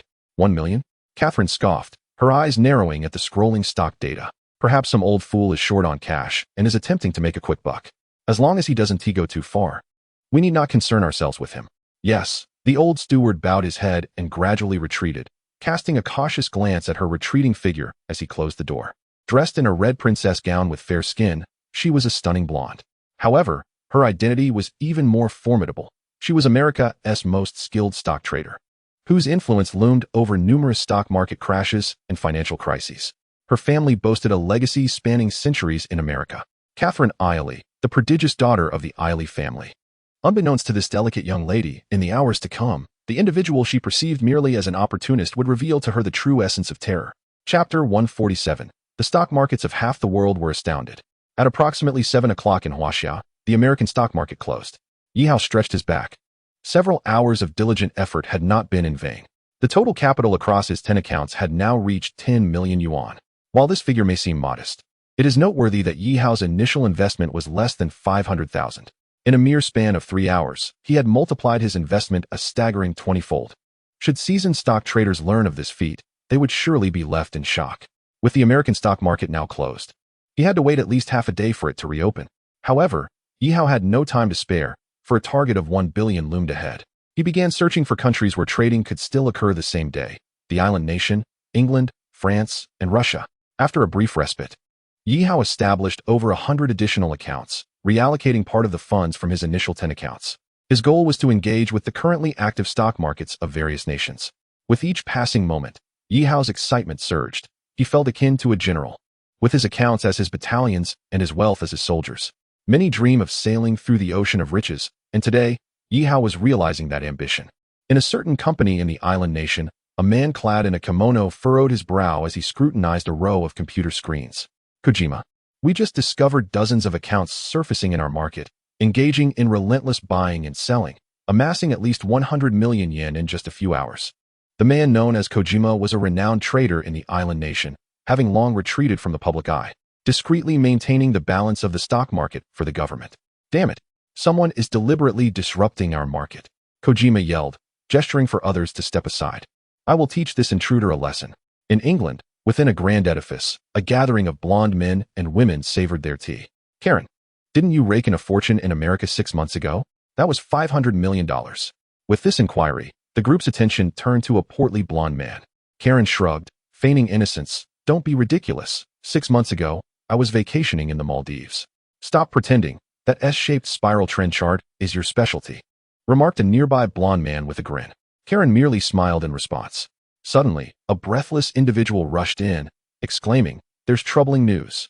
Dozens of stock market accounts are rampaging through our English market, incessantly buying and selling, already earning tens of millions of pounds.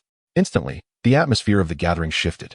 Without a moment's hesitation, Karen opened his laptop, a device clearly belonging to a professional trader, filled with market-related software. Soon, they pinpointed the accounts causing the chaos. Someone is causing trouble in England. Gentlemen and ladies, it's time to showcase our skills and ensure they leave empty-handed. A confident smile crept across Karen's lips. Such scenes unfolded not only in the island nation and England, but across multiple countries. In an instant, stock markets worldwide erupted in turmoil, igniting a war without gunpowder. Unbeknownst to all, the mastermind behind this upheaval sat in an internet CAF, sipping soy milk and gnawing on fried dough, appearing quite drowsy. Achu, Yihao yawned lazily. Indeed, the epicenter of the world economy remains in America. The combined stock industries of several other countries pale in comparison. Having passed nearly 3 to 4 hours, Yihao's total across hundreds of accounts had surged to 500 million yuan.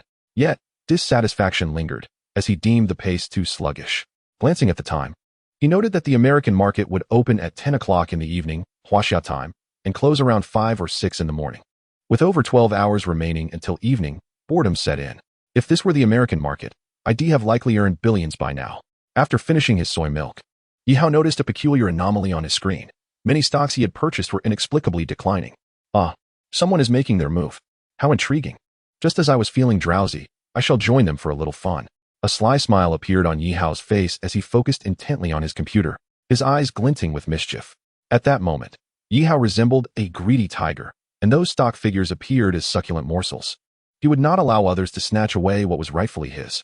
Bring on the blonde individuals, the warriors of the North, and the islanders. In England, Karen gritted his teeth as he stared at his computer. Damn it. Invest another £10 million from my other account. I refuse to be outdone by these scoundrels. In the island nation, Kojima's complexion paled as he gazed at his screen. How much have we lost? Sir, in 3 hours, we've incurred losses of 10 billion yen. In Russia, a burly man pounded the keyboard furiously. Damn it. All my money is tied up in this.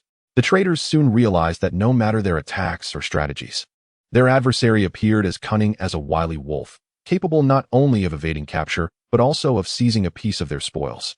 Just as they were on the verge of surrender, someone noticed that those accounts had suddenly ceased all activity, as if abandoned by their operator. Immediately, others seized this opportunity, believing it to be a rare chance. At the Takahashi complex, the doorbell chimed. Nightingale opened the door to find a delivery person in blue attire presenting her with a meal. Hello, this is your delivery. My delivery?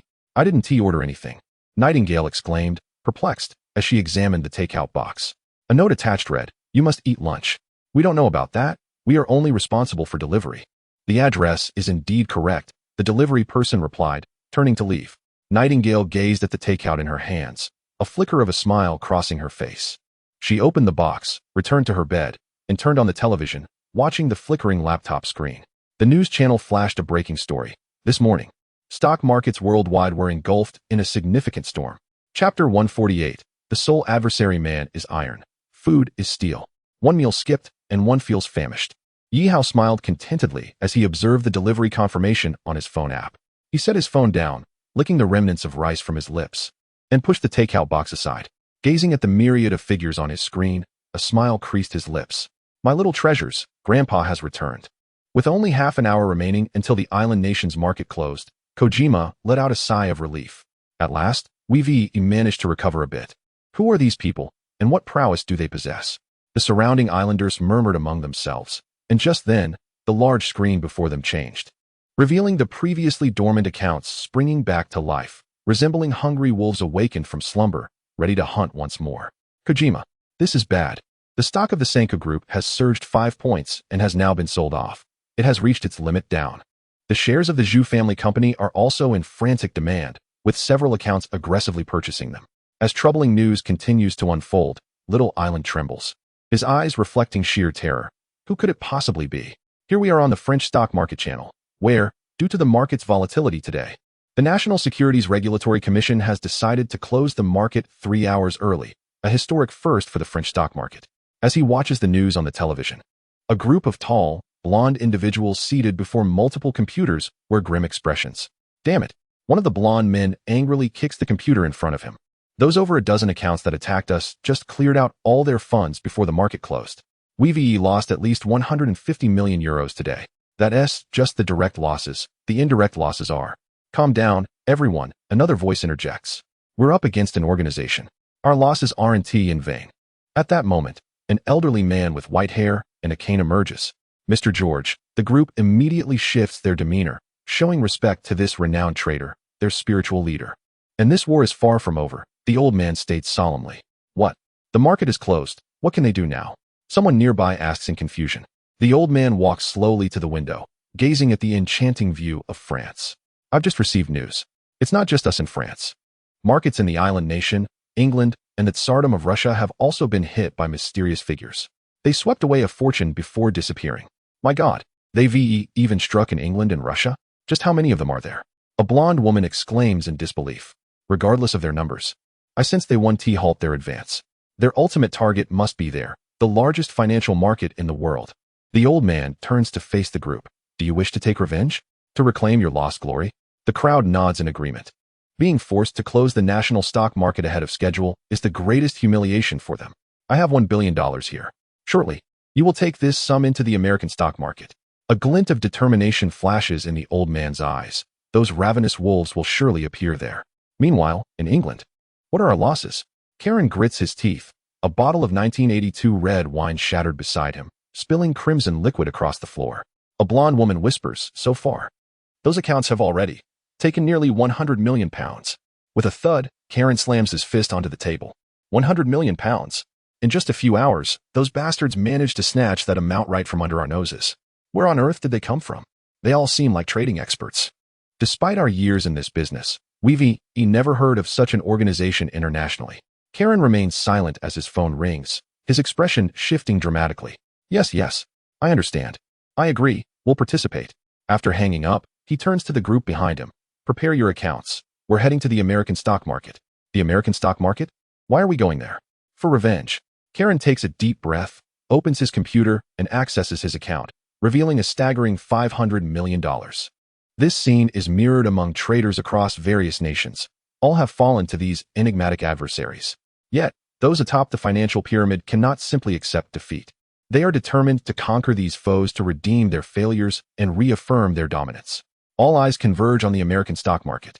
However, a troubling thought emerges in some minds. Will the American market even open normally?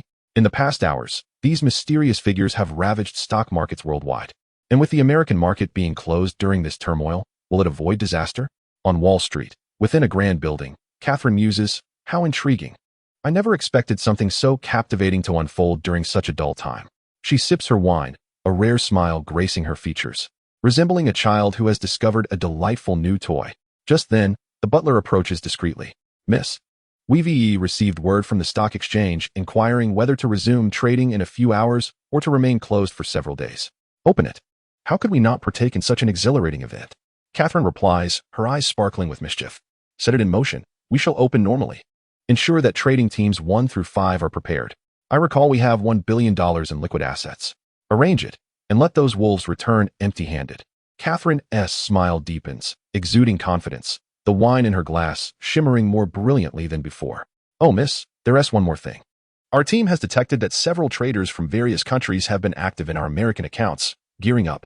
That's inconsequential. The enemy of my enemy is my ally. Besides, today we have but one foe.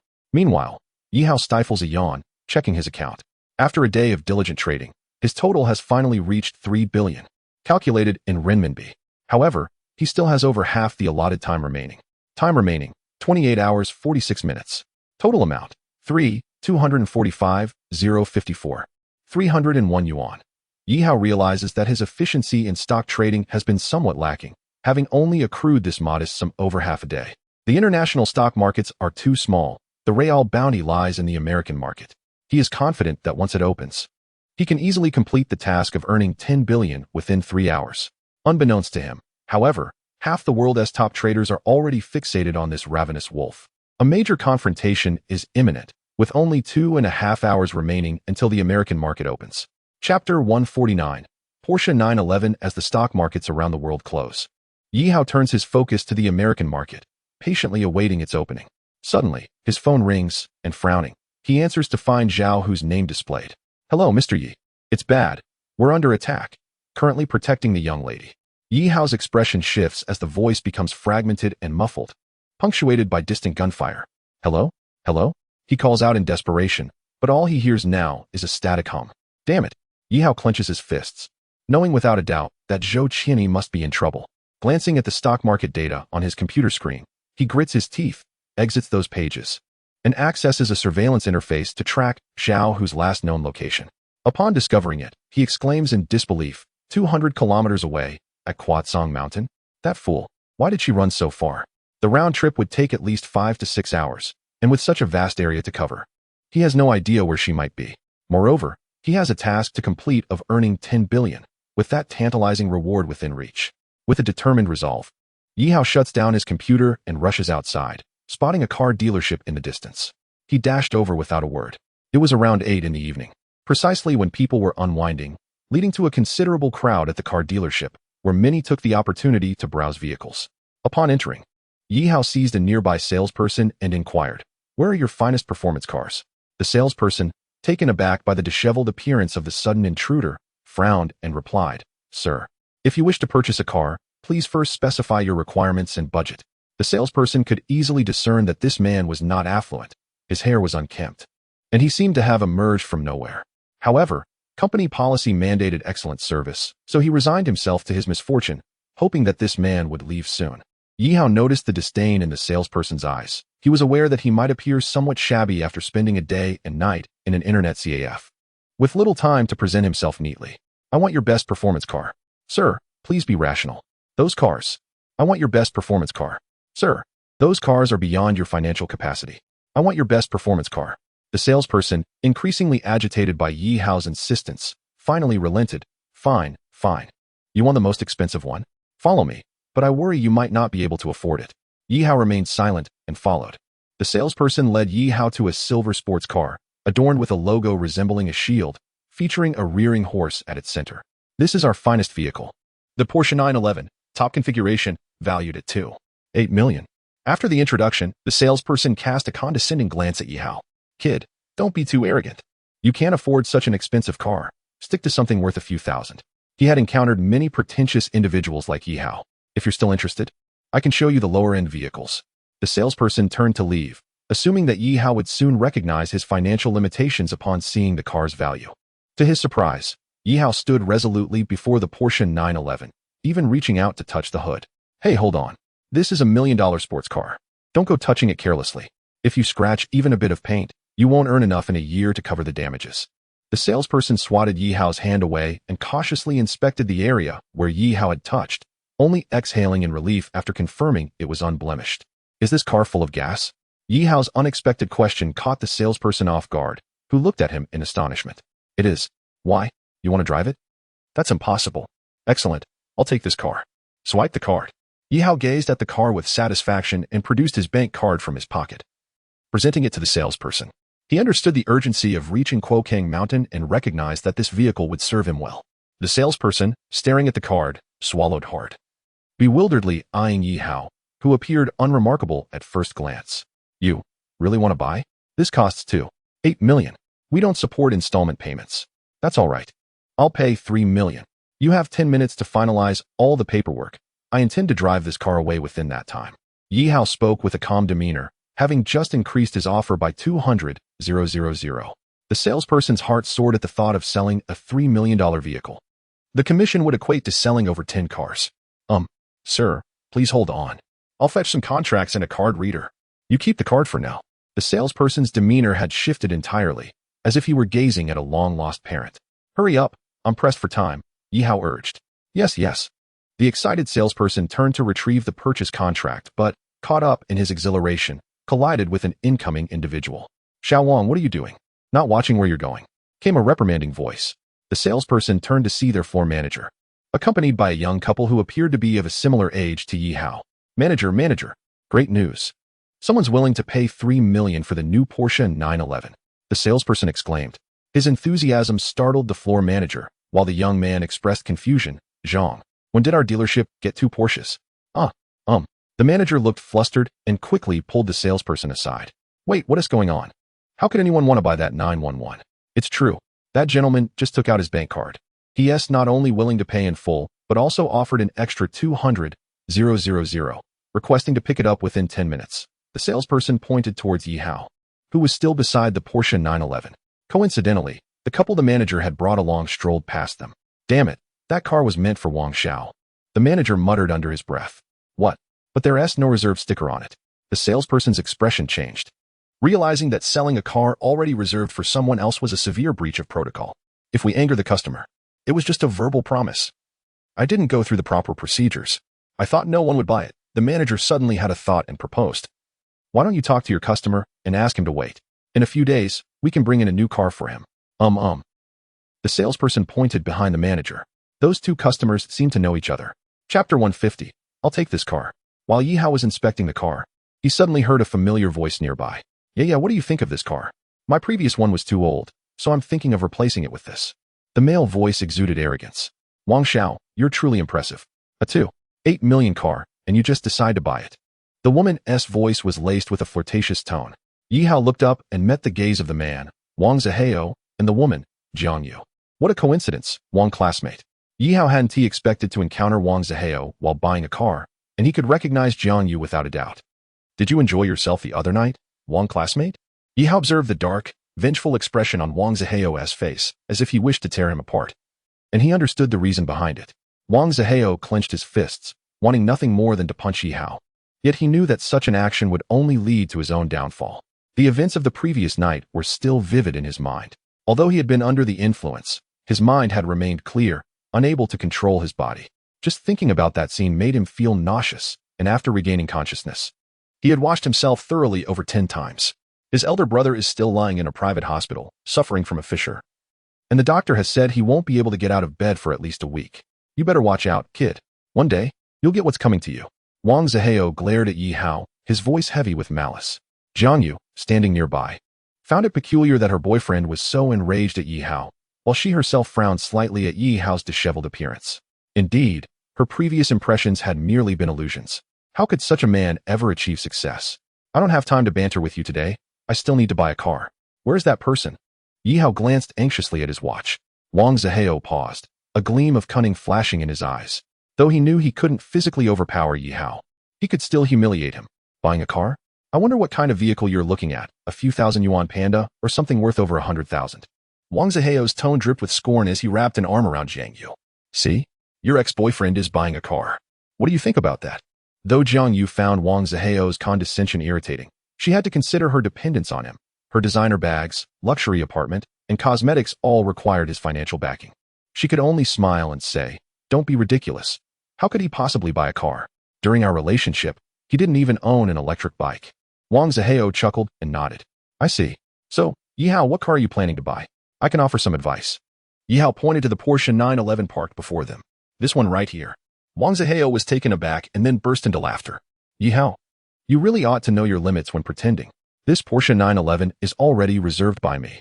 Yi Hao frowned, just as the lobby manager and a salesperson approached. Looking apologetic. What is going on? Didn't I say I wanted to buy this car as quickly as possible? Yi Hao scowled at the salesperson. The salesperson cautiously replied. Sir, perhaps you could consider another car or wait a few days. Wait. No way, I want this car. If it's already reserved, why is it still on display? Yi Hao slammed his palm onto the car's hood. Don't hit my car.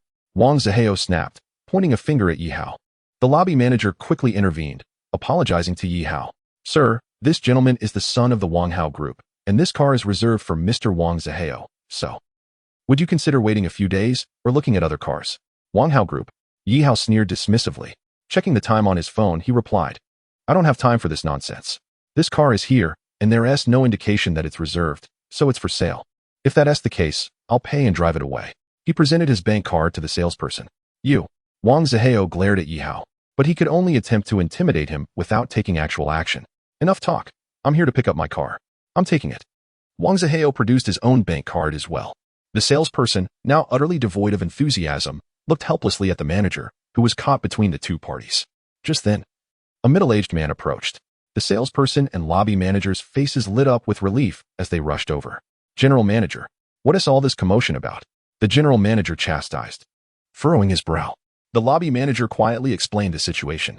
After listening, the general manager reprimanded him. How could you promise something like that verbally? If a car is reserved, a contract must be signed, regardless of who it is. Yes, but what do we do now? Both sides want the car and can pay immediately. The lobby manager lamented. Let me handle this. The general manager then donned a professional smile and approached Yi Hao and Wang Zihao. It was evident he wouldn't underestimate Yi Hao based on his attire. Good day, gentlemen. I've heard your situation, but we only have this one car. Are you both genuinely eager to purchase it? He inquired. Immediately. Right now, both Yi Hao and Wang Zihao asserted firmly, while Jiang Yu observed Yi Hao with astonishment. She was aware of the car's price. Could this formerly unremarkable man truly afford a vehicle worth 2 to 3 million? The general manager's expression turned troubled. This is quite a dilemma. I have no time to waste. Since we only have one car, and there is no written order, why don't we let the highest bidder take it? Yi Hao provocatively challenged Wang Zihao. What do you think, young Master Wang? Fine, I'm not afraid. It's just a matter of who has more money. I've never backed down from anyone. Wang Zihao refused to concede, confident that he could outbid Yi Hao. The general manager was internally pleased. This would benefit the dealership. How much are you both willing to bid? He asked with a smile. Yi Hao glanced at Wang Zihao, grinning. Let us allow our young master Wang to make the first offer. I'll bid 1 million. Wang Zihao scoffed, raising the bid by 100,000. Yi Hao shook his head, his tone laced with disdain. Is that all? Just that little? Wang Zihao, indignant, clenched his fists and exclaimed, I'll raise it to 2 million. Only an additional 20,000? Yi Hao shook his head and turned to the salesperson. You can start preparing the car keys. I'll be driving it away shortly. What? You haven't even made an offer yet. Wang Zihao glared at Yi Hao. Yi Hao calmly replied, opening the car door. If that's all you can offer, there's no need for further discussion. I'm in a hurry. General Manager, could you please bring over the card machine? The general manager hesitated, but ultimately handed the card machine to Yi Hao. He swiped his card, entered a few numbers, and a receipt printed out. Signing it, Yi Hao said, this should suffice. Handing the machine back, he slid into the driver's seat. I want to leave with the car now. Please bring me the keys. Yes. The general manager was stunned upon seeing the receipt and its amount, immediately calling out to the salesperson. Quick, expedite this gentleman through the green channel. Simplify all procedures and get the keys. Understood. The salesperson, though perplexed by the rapid development, complied with the general manager's orders. What is going on? He hasn't even made an offer. Wang Zihao protested, pointing at Yi Hao.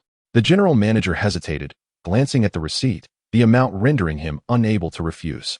He turned to Wang Zihao, a forced smile on his face.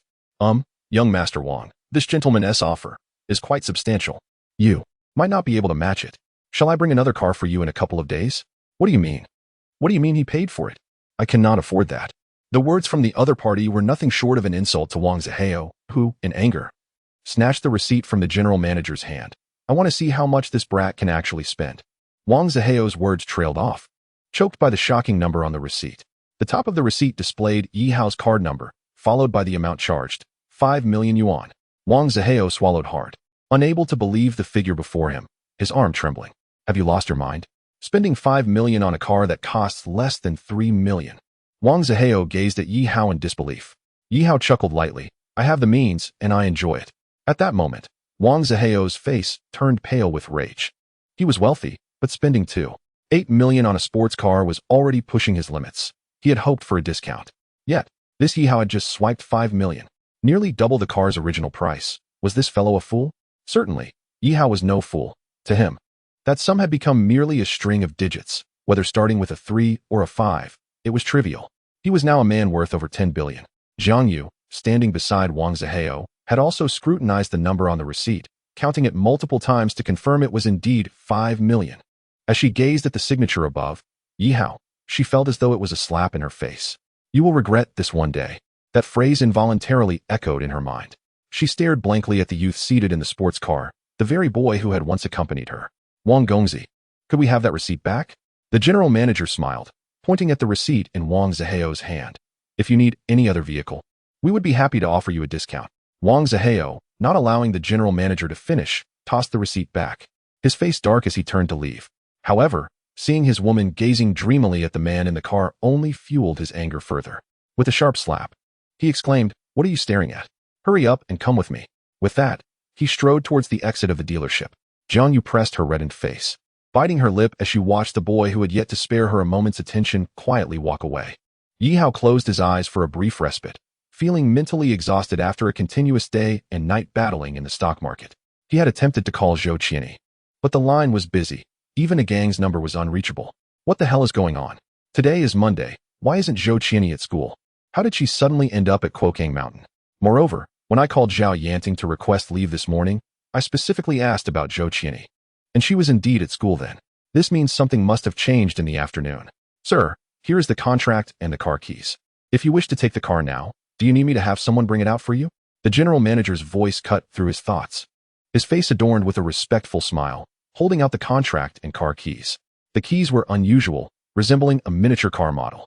How do I use this key? Yi Hao inquired. The general manager eagerly explained, there is a slot on the left side of the steering wheel. Insert it there, and the vehicle will start. Yi Hao took the contract and keys, following the general manager's instructions. The dashboard lit up, confirming the ignition. Without further contemplation, he signed the papers and handed the contract back. I shall drive off now. Certainly. If you need anything in the future, feel free to visit us. We will provide you with top-tier service. I will have someone bring the car to you right away. The general manager beamed. clutching the contract as if it were a treasure. The profit from a single sports car equated to their dealership sales over several months. No need. I can manage on my own. Please step back. Yi Hao grasped the steering wheel firmly, taking a deep breath as he thought, activate vehicle driving skills. Activating driving god skills requires the consumption of 5 skill points. Current skill points insufficient. Use skill points loan. Confirm activation. Yi Hao silently resolved. Though reluctant to take a loan, he had little choice now. Skill points loan activated. Please repay 2 skill points within 7 days. Driving god skill. No one can outrun me. Chapter 152. The reckless sports car. The general manager did not comprehend Yi Hao's words, but the next moment, the roar of the engine startled him, causing him to step back several paces as the silver Porsche 911 sped out of the dealership. The space was ample, yet navigating out without a few bumps was impossible. However, by the time the general manager reacted, the silver Porsche had already exited through the front door, leaving no trace of collision, just a group of stunned employees inside the dealership. Do you see my car? The newly purchased Mercedes, worth over $1 million. There are hardly any better cars than this in Haicheng. A man, dressed ostentatiously, stood at the intersection, boasting to his female companion. She gazed at him with admiration, smiling coyly. Honestly, I think the price of a car isn't that important as long as it gets you from point A to B. The man scoffed inwardly. Humph. Not important. If I were driving a cheap Panda, would you still accompany me to a hotel? You just don't understand. I love racing. My driving skills are superb. Good skills deserve a good car. As the green light illuminated, he revved his engine, executing a rapid acceleration that elicited gasps from his companion. However, instead of receiving the anticipated praise, he heard an envious gasp. Look, that car in the distance is stunning.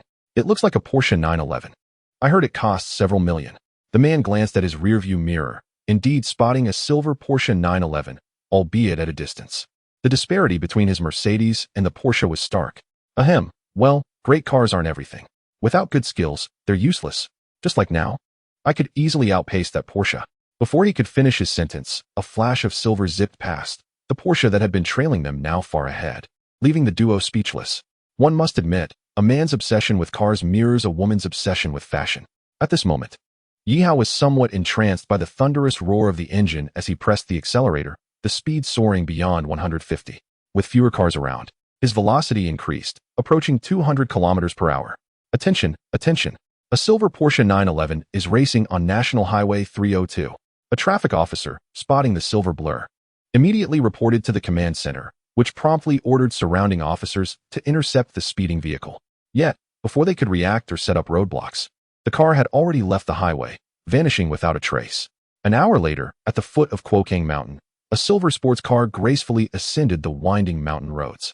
Mount Quokang rises over 300 meters above sea level, a renowned attraction in the vicinity of Haicheng. However, it remains largely undeveloped, allowing free access without the need for an admission fee. A two-lane road spirals up to the summit.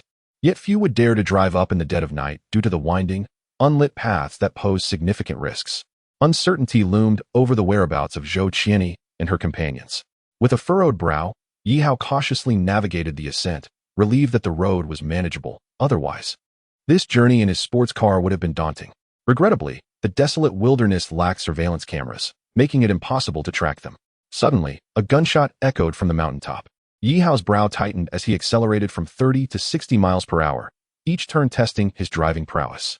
The journey from the base to the peak typically took an hour at a normal speed, and if he continued at a leisurely pace, they might arrive too late. Focused intently on the illuminated path ahead, Yi Hao skillfully maneuvered through the treacherous terrain. After approximately 20 minutes, he reached a point near the summit, having heard 3 gunshots along the way. Abruptly, 2 figures emerged ahead, prompting Yi Hao to slam on the brakes, his heart racing. The figures rose, shielding their faces from the headlights. Yet Yi Hao recognized one of them, Zhou Qianni. He hurriedly exited the car, but the other figure quickly aimed a gun at him. It's me, Yi Hao. Upon hearing his voice, the assailant hesitated, leaning weakly against the vehicle once he confirmed Yi Hao's identity. Zhou Qianni stared at him in surprise. How did you end up here? I was about to ask you the same. As he approached, Yi Hao identified Zhou Qianni's companion, Zhao Hu. Mr. Yi Hao, please. Take Miss Zhou and leave quickly, Zhao Hu urged, clutching his right arm, which bore a gunshot wound. What happened? Where are the other bodyguards? Yi Hao inquired, his brow knitted with concern. The other 3 brothers. They're dead, Zhao Hu grimaced, gripping his pistol tightly. Brother Yi Hao, I implore you to take Miss Zhou to safety. I must avenge my brothers. Yi Hao firmly grasped Zhao Hu's arm. No, We can discuss vengeance later, right now. We need to get down the mountain. He gestured toward his car. Hurry, get in. With the enemy concealed and themselves exposed, Yi Hao knew that while he might be fine, protecting the lives of the others was paramount. Zhou Qianyi turned to Zhao Hu, whispering, Brother Zhao, you're injured. We should leave now. Despite his pain, Zhao Hu reluctantly agreed and climbed into the car.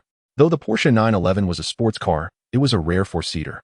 And despite the cramped back seat, there was room for Zhao Hu, while Zhou Qianyi took her place in the passenger seat.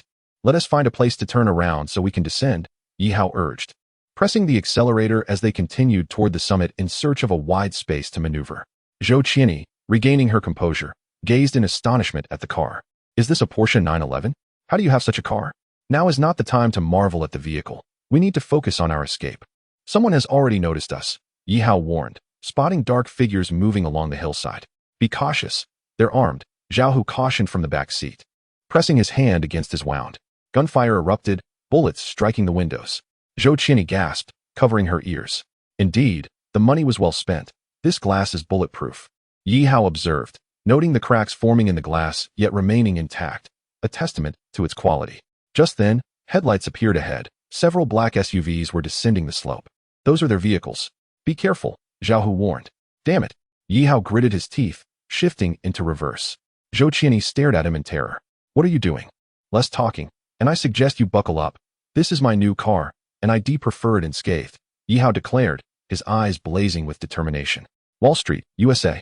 Where are they? Catherine frowned at the large screen displaying stock market trends. The butler shook his head, speaking softly. The market has been open for half an hour. They haven't shown up, Mississippi. What shall we do? Wait. Catherine pondered for a moment, pouring wine into a goblet. We wait. They will certainly appear. At that moment, she was not alone in her anticipation. A multitude of elite traders worldwide awaited the arrival of the proverbial wolves. Chapter 153. The Mad Dash in Reverse. Slow down. Slow down.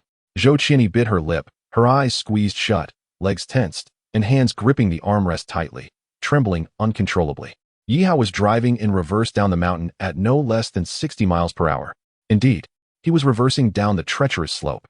He had intended to find a spot to turn around, but the adversaries had reacted swiftly, blocking his path, leaving him with no choice but to proceed this way.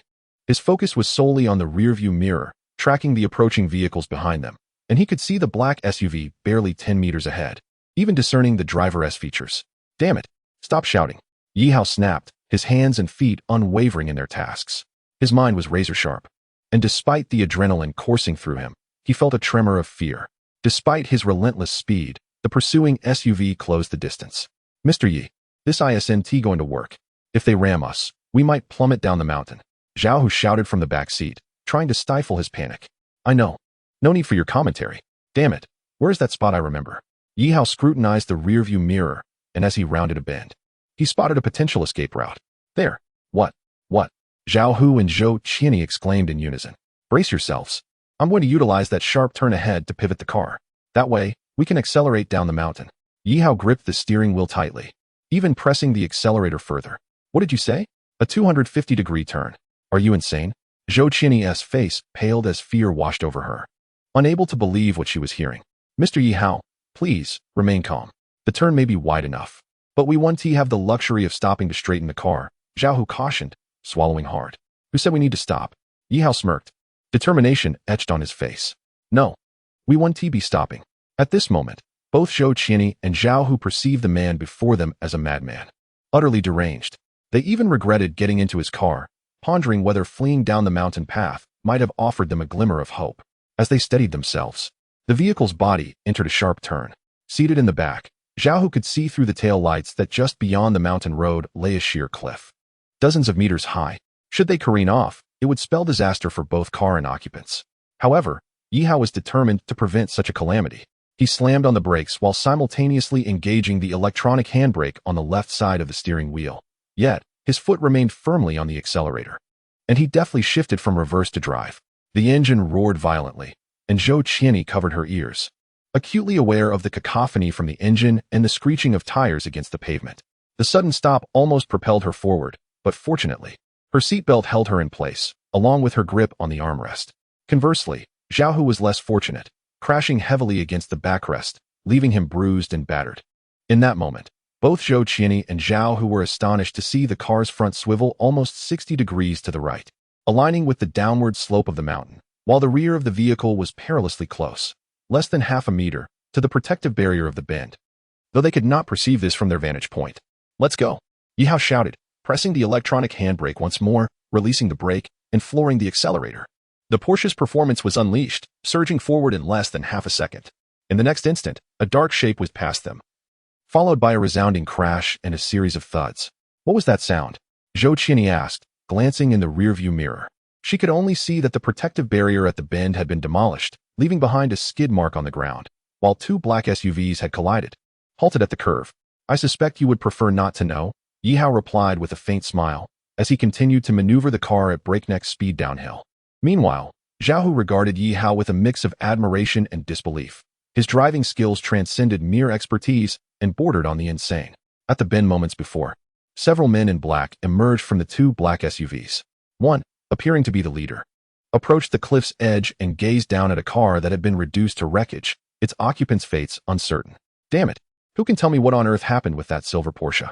The furious leader seized the nearest driver and demanded, "Why couldn't you catch that reversing vehicle?" The driver, trembling with fear, stammered, "Boss, the driving skills of that silver Porsche were simply extraordinary, as you witnessed. On such a sharp turn, they maneuvered with an audacity we never anticipated. If we hadn't reacted quickly to brake, both our vehicles might have plummeted as well." The driver's eyes still reflected the terror of their near brush with death. The Porsche had been heading directly towards them, its headlights blinding them to the road conditions ahead. Realizing this, the black-clad leader angrily pushed the driver aside, watching as the silver silhouette vanished down the mountain path. He picked up his phone and said, "Hello, it's me. The target has escaped and is currently on the mountain road descending. It's a silver Porsche. Dispatch someone to intercept them immediately. By the way, that driver possesses remarkable skills. Just in case, send over some of our best drivers to ensure they are intercepted before returning to the city." Chapter 154. The Silver Shadow. "What on earth are you doing here in the middle of the night on Quokang Mountain?" Yi Hao asked, driving while glancing curiously at Zhou Qianyi. With the time now available, he sought to comprehend the situation. Zhou Qianyi lowered her gaze, her eyes betraying a hint of concealment. "Come on, what is there to hide? We nearly lost our lives just now." Yi Hao detested such spoiled, indecisive behavior. Zhou Qianyi bit her lip and softly confessed, "A friend told me that there were miraculous herbs at the summit of Quokang Mountain that could promote the growth of flowers. So miraculous herbs? You truly believe in such nonsense?" Yi Hao chuckled, shaking his head. "You traveled over 200 kilometers just for some herbs?" Zhou Qianyi remained silent, her fingers nervously tugging at her clothing. "Mr. Yi, please do not blame the young lady. It was our failure to protect her. Had we been able to prevent her from coming here, none of this would have happened." Zhao Hu interjected, his head downcast in shame. "I tried calling Brother Gang, but his phone was unreachable," Yi Hao inquired. Zhao Hu responded, "Brother Gang and Mr. Zhou went abroad for business yesterday. They're likely still on the plane." Yi Hao furrowed his brow, finding the coincidence unsettling. The news of the miraculous herb conveniently coincided with Zhou Wandai's absence. He turned to Zhou Qianyi, intending to question her further, but her expression held him back. "Do you have anyone in Haicheng? Can we notify them for assistance?" Yi Hao asked Zhao Hu. "There are people, but I lost my phone while escaping. Besides, we've already evaded them. We should be safe now," Zhao Hu replied, looking at his arm, which was still bleeding profusely. Yi Hao examined Zhao Hu's injury, noting the blood flow indicated a possible severed artery. "We're still over 200 kilometers from Haicheng. Do you think those men will give up easily?" With a self-deprecating shake of his head, Yi Hao retrieved his phone from his pocket and tossed it to the back. "Call your people and have them come to get you. Your wound needs immediate attention. Excessive bleeding can be fatal, and even if you survive, it could leave severe complications in your right arm." "Understood." Zhao Hu trusted Yi Hao's words and swiftly reached for his phone, only to freeze in confusion. Mr. Yi, your phone is dead." Yi Hao was momentarily taken aback, glancing back at the darkened screen of his phone. Damn it, they promised a 10-day standby. He cursed silently, rummaging through the car, fully aware that a newly purchased vehicle would lack a charger. "Well, we can only rely on ourselves now. Once we reach the city, they should be less brazen." Yi Hao gritted his teeth. At that moment, a timer displayed in the corner of his vision read, "Time remaining for mission, 25 hours, 35 minutes. Total amount, 245,054, 301 yuan. 25 hours appeared ample. Yet the U.S. stock market operated for only 7 to 8 hours. He estimated it had already opened, compelling him to act swiftly. Are you my father's bodyguard sent to protect me? Suddenly, the previously silent Zhou Qianyi turned to Yi Hao and spoke up. Yi Hao was taken aback and replied, I don't have time for this right now. Tell me, are you the bodyguard my father arranged to be by my side? Living next to me? Attending classes at school, tutoring me? Was that all orchestrated by my father? Zhou Qianyi fixed her gaze on Yi Hao. He, feeling somewhat irritated, responded, Isn't that what you want to know? Fine, I'll tell you. I am indeed the bodyguard your father hired to protect you. Are you satisfied now?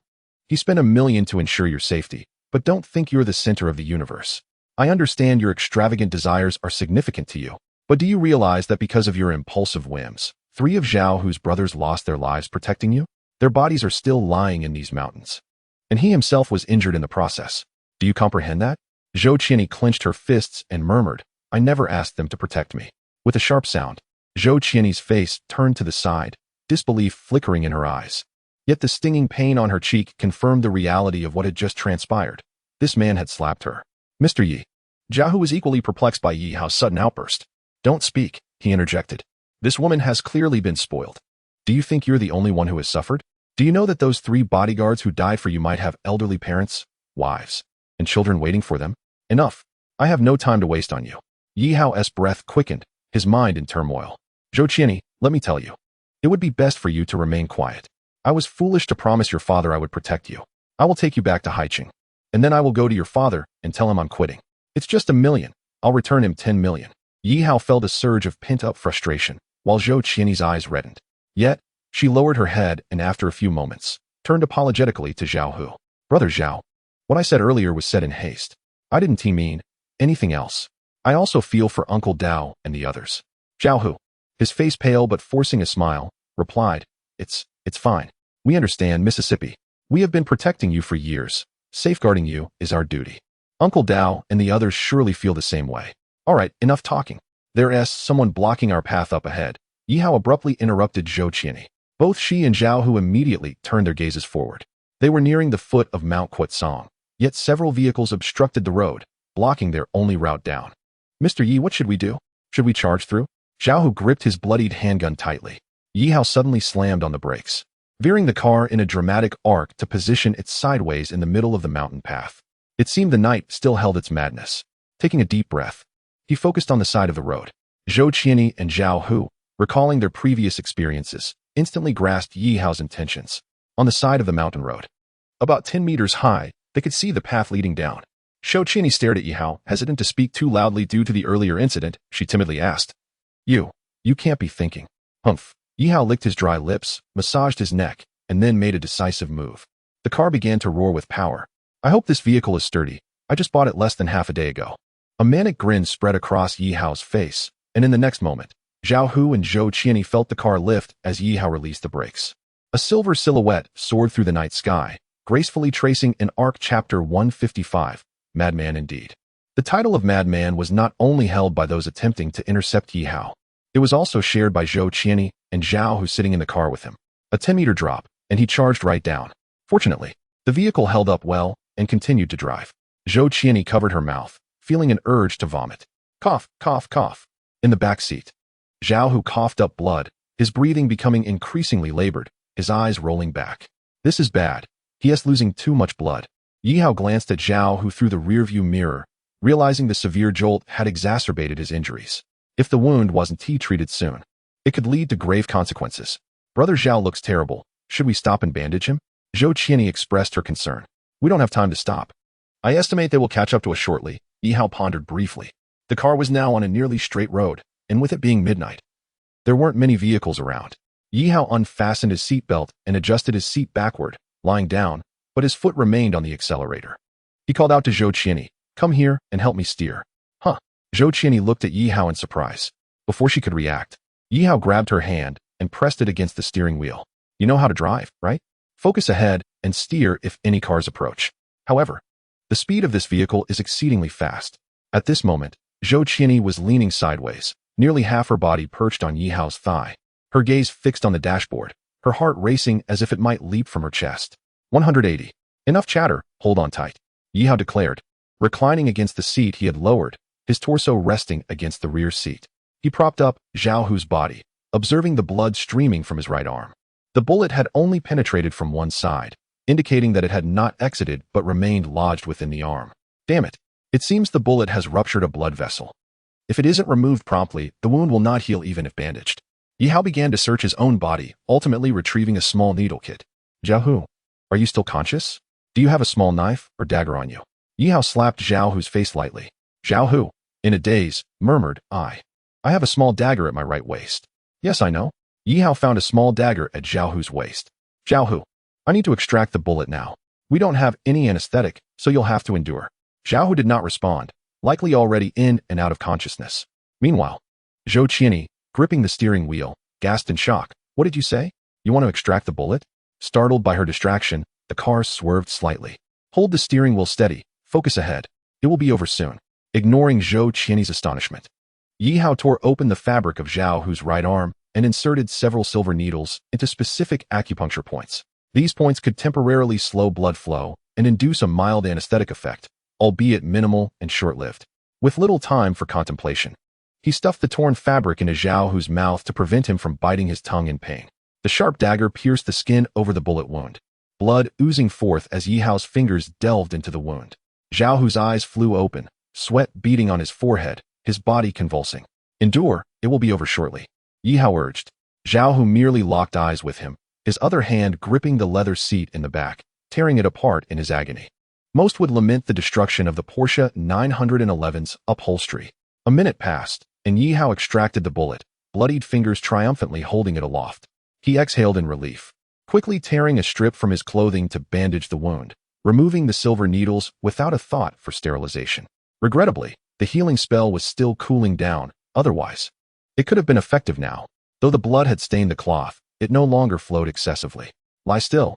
We'll get you to the hospital shortly. Yi Hao secured Zhao Hu in the back seat with the safety belt. Suddenly, a violent jolt from behind sent their bodies lurching. What is happening? Several cars have appeared on our sides and behind us. Zhou Qianyi's anxious voice broke through. Yi Hao adjusted the seat back to its original position, wiping the blood from his hands with his clothing. Why didn't you inform me? Zhou Qianyi replied, a hint of grievance in her tone. I thought they were just passing cars. All right, return to your position. With her hands off the wheel, Zhou Qianyi finally felt some relief. Her clothes drenched in sweat from the tension. Who wouldn't be anxious driving at 180? She glanced at Zhao Hu in the back seat. Is brother Zhao all right? For now? He is stable. Yi Hao gripped the wheel, the metallic scent of blood heightening his senses. Spotting the pursuing vehicles, he smirked. Want to play? Then let us play to the end. Chapter 156. I'll challenge you to this madness. Wei caught up to that car. A modified vehicle pursued closely behind. A man on the phone reporting, it's a silver Porsche 911, no doubt. Our team's driving skills are top-notch. We can force this car to a stop. But about the 100,000 reward receiving an affirmative response, the man nodded with a smile, hanging up to grab the radio. 002, 003, this is 001. I've confirmed that the silver Porsche is our target. Our mission is to force it to a stop. The reward will be split evenly among us. He had the shotgun in the passenger seat. Don't worry, Wei got this. Let us ram him. Feeling the impacts from behind, Yi Hao slammed the accelerator. The speed soaring to 200, then pushing to 250. Zhou Qianyi found herself pressed tightly against the back seat, an unseen force pulling her backward. Slow down. We'll be done for. Yi Hao chuckled lightly, glancing at the three relentless pursuers in the rearview mirror. These cars bore no insignia, yet their speed indicated they were modified. Despite Yi Hao's 250, they still clung on, albeit with some difficulty. 002, pursue him. I can't, brother. This Porsche 911 is too fast. My car has reached its limit. Damn it. That driver is reckless. What on earth is he trying to do? Suddenly, just as the pursuing cars thought they could not catch up, the silver Porsche executed a sharp turn at high speed, sending a cloud of smoke from the tires against the pavement. The car now faced the three pursuers. What are you doing? Zhou Qianyi exclaimed, bewildered at Yi Hao's actions, unsure why he would turn so abruptly when they could have easily evaded them. The car's speed dropped to 200, causing her stomach to churn. Maintaining over 200 while reversing felt like a scene from a film. We need to deal with those three cars behind us, or we won't reach Haicheng. Yi Hao glanced at the fuel gauge, nearly empty. It was no surprise, given the distance from Haicheng to Kuoking Mountain was over 200 kilometers, compounded by Yi Hao's reckless driving. Under these circumstances, they would surely run out of fuel before reaching the city, and stopping for gas would mean being caught by their pursuers. Yi Hao was unafraid but had two passengers weighing him down. The only option was to eliminate the 3 vehicles behind and find a gas station afterward. At that moment, Zhou Qianyi heard Yi Hao utter numbers. 4, 3, 2. A slight smile curved Yi Hao's lips as he watched the 3 relentless pursuers, calmly releasing the final number. 1. The high beams of the Porsche were suddenly activated. A situation all drivers dread and recognize as perilous during the night, when an oncoming vehicle blinds them with its bright lights. The intensity of the headlights is blinding, rendering the driver nearly sightless for over a second. While a fleeting second may not seem excessively dangerous at a speed of 50 to 60 miles per hour, what if such a scenario occurred at 200 miles per hour? Goodbye, Yi Hao muttered as he abruptly turned the steering wheel, causing the car to skid sideways. Although the speed plummeted from 200 to under 50, he narrowly avoided a collision with 3 vehicles.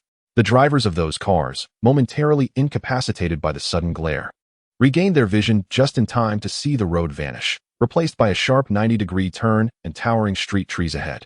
At that moment, it was too late to brake. 2 vehicles collided violently with the trees, their hoods crumpled and the interiors shattered, airbags slowly deflating. Both drivers succumbed to unconsciousness. The remaining vehicle, however, managed to drift and brake just in time, skidding to a stop after a minor impact with a tree, leaving only a dent in the door. The occupant, witnessing the fate of his companions and the fleeing silver silhouette in the distance, gritted his teeth and reignited his pursuit. Meanwhile, Zhou Qianyi anxiously observed the car trailing behind them. Yi Hao, frowning at the dashboard, noted that his reckless driving had reduced the car's speed to below 200 miles per hour, and the engine emitted strange sounds. Relentless pursuit, he sighed, spotting a bridge ahead. The bridge, though not particularly long, spanned 1 to 200 meters and was narrow enough for only 2 lanes. This is where it ends, Yi Hao decided, driving to the edge of the bridge before abruptly halting and turning to face the oncoming vehicle. Shortly, the pursuing car came into view. What are you planning? Zhou Qianyi asked, sensing Yi Hao's impending reckless maneuver, perhaps due to the night's previous madness. I suggest you close your eyes, otherwise your screams might shatter my eardrums, he replied, his foot pressing down on the accelerator. The Porsche 911, having just recovered, surged into the middle of the bridge, its speed rapidly climbing to 150 miles per hour. The driver of the oncoming car noticed the silver Porsche barreling toward him. Due to the bridge's width, there was no possibility for both vehicles to pass simultaneously. If the situation persisted, they would either collide, resulting in mutual destruction, or one would veer off into the river, escaping with their life. The choice before Yi Hao and the other driver was clear. Who would yield first? The man gritted his teeth, gripping the steering wheel tightly, determined not to back down. I've been driving for years. I won't let this kid outmaneuver me. Yet, in the next moment, he was horrified to see Yi Hao lift his shirt to shield his face. Unbelievable. In the darkness, one car plunged into the river beneath the bridge, slowly succumbing to the water, while a figure surfaced, splashing desperately. He watched the silver Porsche pause momentarily on the bridge before disappearing into the distance. A madman. That driver is absolutely insane, he shouted, but the icy water made him shiver uncontrollably. In December, even in the south, river water was frigid. He had no time to curse, swimming swiftly toward the shore. Lingering any longer would leave him frozen. Zhou Qianyi swallowed hard, her complexion pale enough to evoke envy in any woman. She felt a surge of fear when the car sped toward them moments ago. Glancing at Yi Hao, she quietly inquired, how did you know the other driver wouldn't crash into us? Yi Hao, reflecting on the earlier tension, replied, I'm not certain, but I possess confidence. Perhaps it was the instinct of a skilled driver guiding him, and the act of covering his head was merely a psychological tactic to intimidate the other driver. Zhou Qianyi nodded, not pressing further. After a brief stop at a gas station, they continued toward the city. Perhaps their pursuers had given up, for no further cars followed. Who could chase a madman in a Porsche? Yi Hao dropped Zhou Qianyi and Zhao Hu at the hospital, carrying Zhao Hu into the emergency room. You and Zhao Hu stay here. Don't leave until you've contacted your father. Those men likely won't dare act in a hospital, he advised, scanning the area. Seizing the moment of distraction, he discarded his blood-stained clothing and donned a piece left behind, leaving 500 yuan as compensation. What about you? Zhou Qianyi asked, a strange urge within her to have Yi Hao remain by her side, as his presence offered her an unusual sense of security. I have matters to attend to. I must leave. The nurse will likely question you about Zhao Hu's injuries soon. Just keep them distracted until your father calls. Here's my number. If anything goes awry, call me. He handed her a note with his contact information before departing. He couldn't linger. Zhao Hu's gunshot wound would draw attention, and being in a hospital with such an injury was a serious matter in China, leaving Zhou Qianyi with a mixture of emotions. She opened her mouth as if to speak, but ultimately held her tongue. At the car dealership, several tables were set up in an open area, laden with takeout and beer. Cheers! The general manager exclaimed, raising his glass, his excitement palpable. Today has been a turning point for our dealership. We sold a car worth $2,800,000 for $5 million. The head office has promised us $100,000 as a reward. I've also decided to double everyone's bonuses this year. Long live the general manager. The staff cheered, their spirits high. All right. The manager glanced at his watch, noting the late hour. It's already 2 in the morning. This is a spontaneous celebration. Come the weekend, I'll treat everyone to a seafood feast. Hurry up and eat. We need to rest after this. Tomorrow we have to work. All right, let us wait for the general manager to treat us. Amidst the cheers of the crowd, the roar of an engine and the sound of honking emerged from outside the closed door. Manager. It seems to be that Porsche we sold earlier, the lobby manager murmured softly. Could it be that they are dissatisfied and wish to return the car? Or perhaps they regret the previous price? The general manager furrowed his brow and walked towards the outside. The car parked outside was indeed the previous Porsche 911, but it looked rather peculiar, as if it had just emerged from a ravine. The rear bumper was missing, and the windows were shattered like a spider's web. Hey! At that moment, a voice called out, and the wealthy young man approached. Sir, what brings you here so late? The general manager had already made up his mind. If the other party mentioned a refund, he would refuse on the grounds of the car's damage. This car is damaged. Take it back and see if you can repair it. If it cannot be fixed, then get me a new one. It should be just as comfortable. Same price. Same color, but I want the top configuration, bulletproof glass, and a higher chassis. In short, get me the best. Money is no object. Yihao patted the general manager on the shoulder and said, after all these years, I finally said this, it feels fantastic. Are you sure you want another one? The general manager swallowed hard, staring blankly at Yihao. Here is my phone number. Do you need a deposit? Yihao directly took the general manager's pen and wrote down his number on the general manager's hand. No need. The general manager shook his head repeatedly. A deposit? Don't joke around. A person like him would leave a car without hesitation, previously worth $5 million. Such a rich person wouldn't need to be asked for a deposit. All right then, I'll take my leave. If you need anything, just call me. Yihao suddenly remembered something and took out his phone. By the way, does anyone have a charger for my phone? Just then, a staff member from the dealership handed over a charger and generously stated it was a gift for Yihao. He accepted it without hesitation and ran towards the internet CAF. He still had tasks to complete. Remaining task time, 23 hours 03 minutes.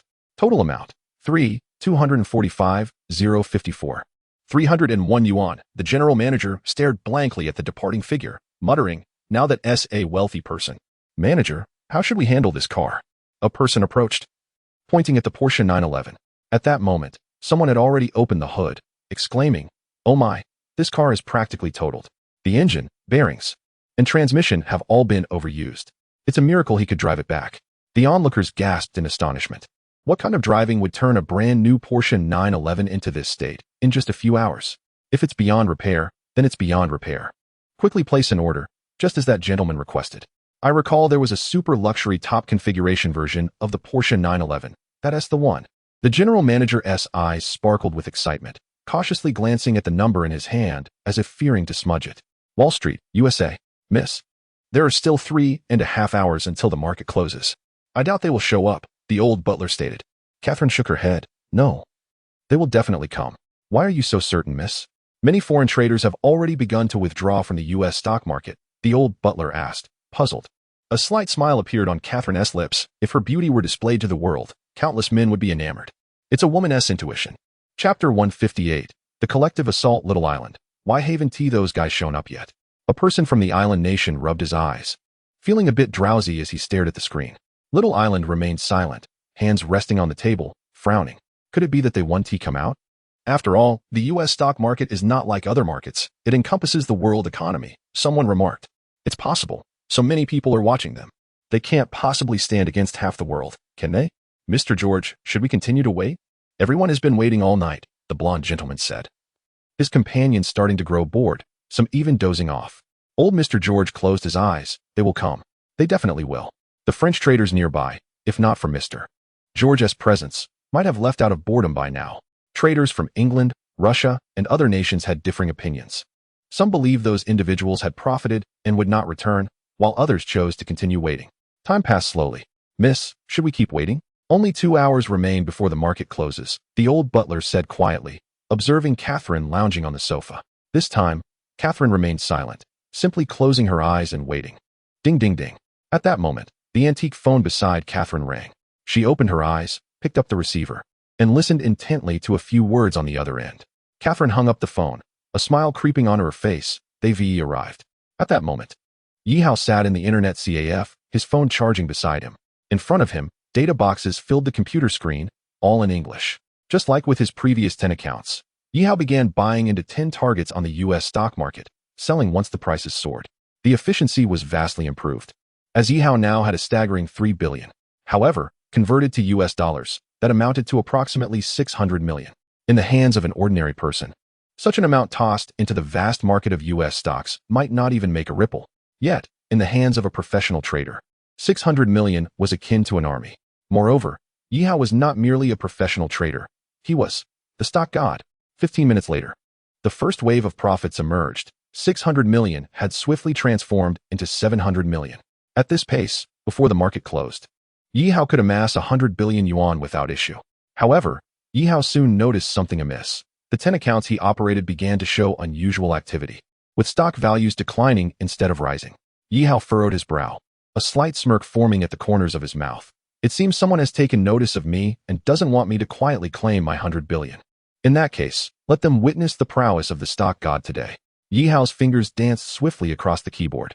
Meanwhile, a war among traders from around the world commenced, with their attacks executed in an orderly fashion. The 10 accounts were designated from 1 to 10, with England responsible for accounts 1 and 2, Russia for 3 and 4, France for 5 and 6, smaller nations for 7, and America for accounts 8, 9, and 10. Yihao began to feel the pressure. It felt as if he were facing a massive army, encircled from all sides. The previously stable situation began to show cracks, as he was but one person managing 10 accounts against these assaults, inevitably leading to lapses in attention. Great. The stock purchase through account 3 has dropped by 4 points.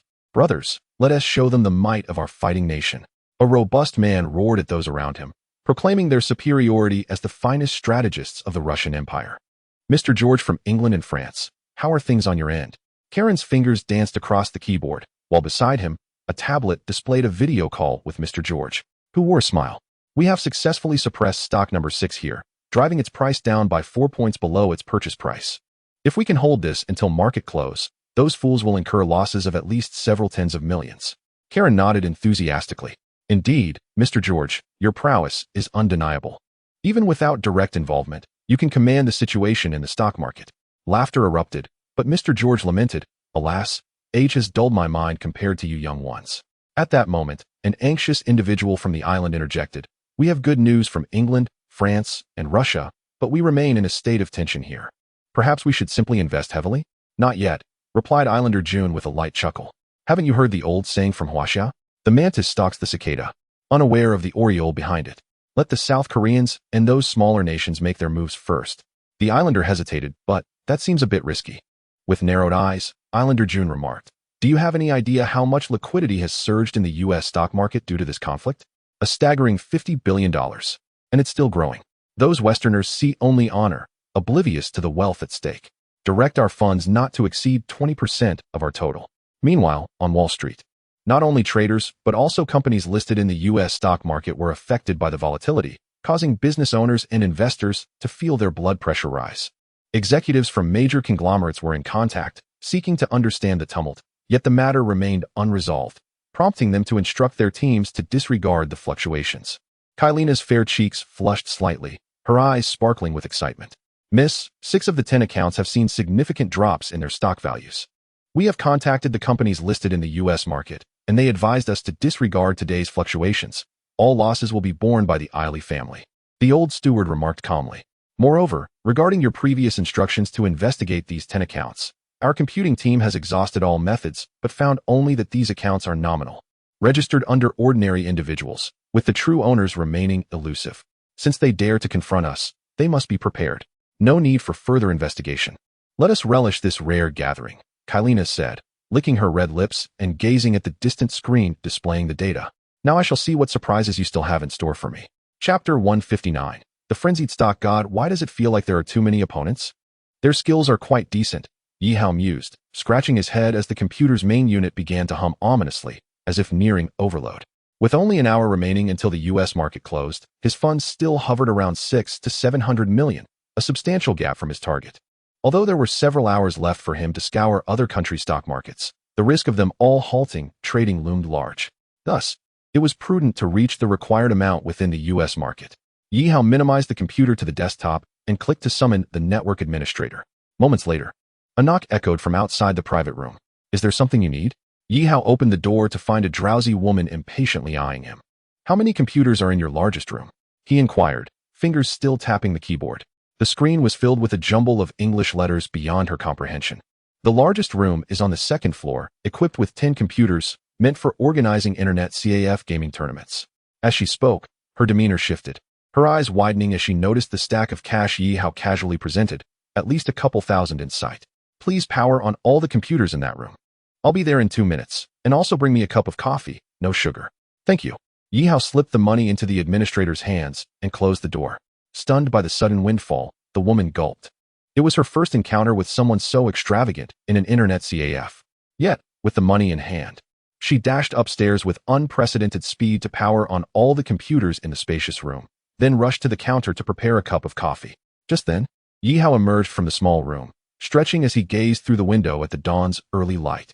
In a few hours, daybreak would arrive. "This way, sir," the network administrator said cautiously, guiding him to the second-floor room and opening the door to reveal all computers powered on. "Sir, do you have any special requests?" "I can accommodate anything," she offered, eyeing him like a potential gold mine. She flirtatiously adjusted her short skirt, revealing her shapely legs while loosening 2 buttons of her blouse, exposing her fair skin and casting a seductive glance at Yi Hao. Yi Hao smiled as he accepted the coffee from her, then pulled out several more bills from his pocket, slipping them into her blouse without counting. "Thank you, but I don't require any further services for now." With that, he closed the door, leaving the network administrator outside with a wistful expression. Turning his attention to the 10 computers, he gulped down his coffee in one go and pushed aside all the chairs except for one wheeled seat. Plopping down, he crouched, rolling the chair to the first computer. "Let us indulge in this final frenzy before dawn breaks." How strange. Why has the opponent made no moves? Islander June pondered, staring at the data on the computer screen. Both Account 1 and Account 2 have ceased trading. "It seems they are frightened and preparing to flee," Karen boasted. Yet, amidst the chatter around him discussing the inactivity of the opposing accounts, old Mr. George remained silent, his eyes betraying a hint of unease, sensing an ominous undercurrent. "Cheers to the victory of our Russian strategists." The group of robust men raised their glasses of vodka in exuberance, until one suddenly exclaimed, "Oh no, everyone, look!" All around the globe, traders fixated on the U.S. stock market received the news swiftly. A multitude of anomalous accounts had begun to appear, mirroring the 10 accounts that had surfaced earlier, each fixating on a single target, engaging in frenzied buying and selling. Account 30, Account 56, Account 70, Account 96, Account 100. Mississippi. News from our data team has revealed that the stock market is currently rife with hundreds of accounts engaged in frenzied buying and selling, each manipulating the stocks of a listed company.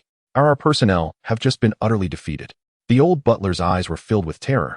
Having served the Iley family for many years, he was well aware of the terrifying prowess of the traders organized by Miss Catherine, yet within mere minutes, they had been routed, indicating the formidable strength of their opponent. How is the situation in Russia, England, and France? Miss Catherine appeared unfazed, savoring a glass of red wine as if the tumult outside bore no significance to her. They were now overwhelmed, unable to manage even 1 or 2 accounts, let alone the hundreds now in play. The old butler shook his head, acknowledging the undeniable strength of the adversary, an organization capable of dismantling the world's leading traders. How intriguing, exceedingly intriguing.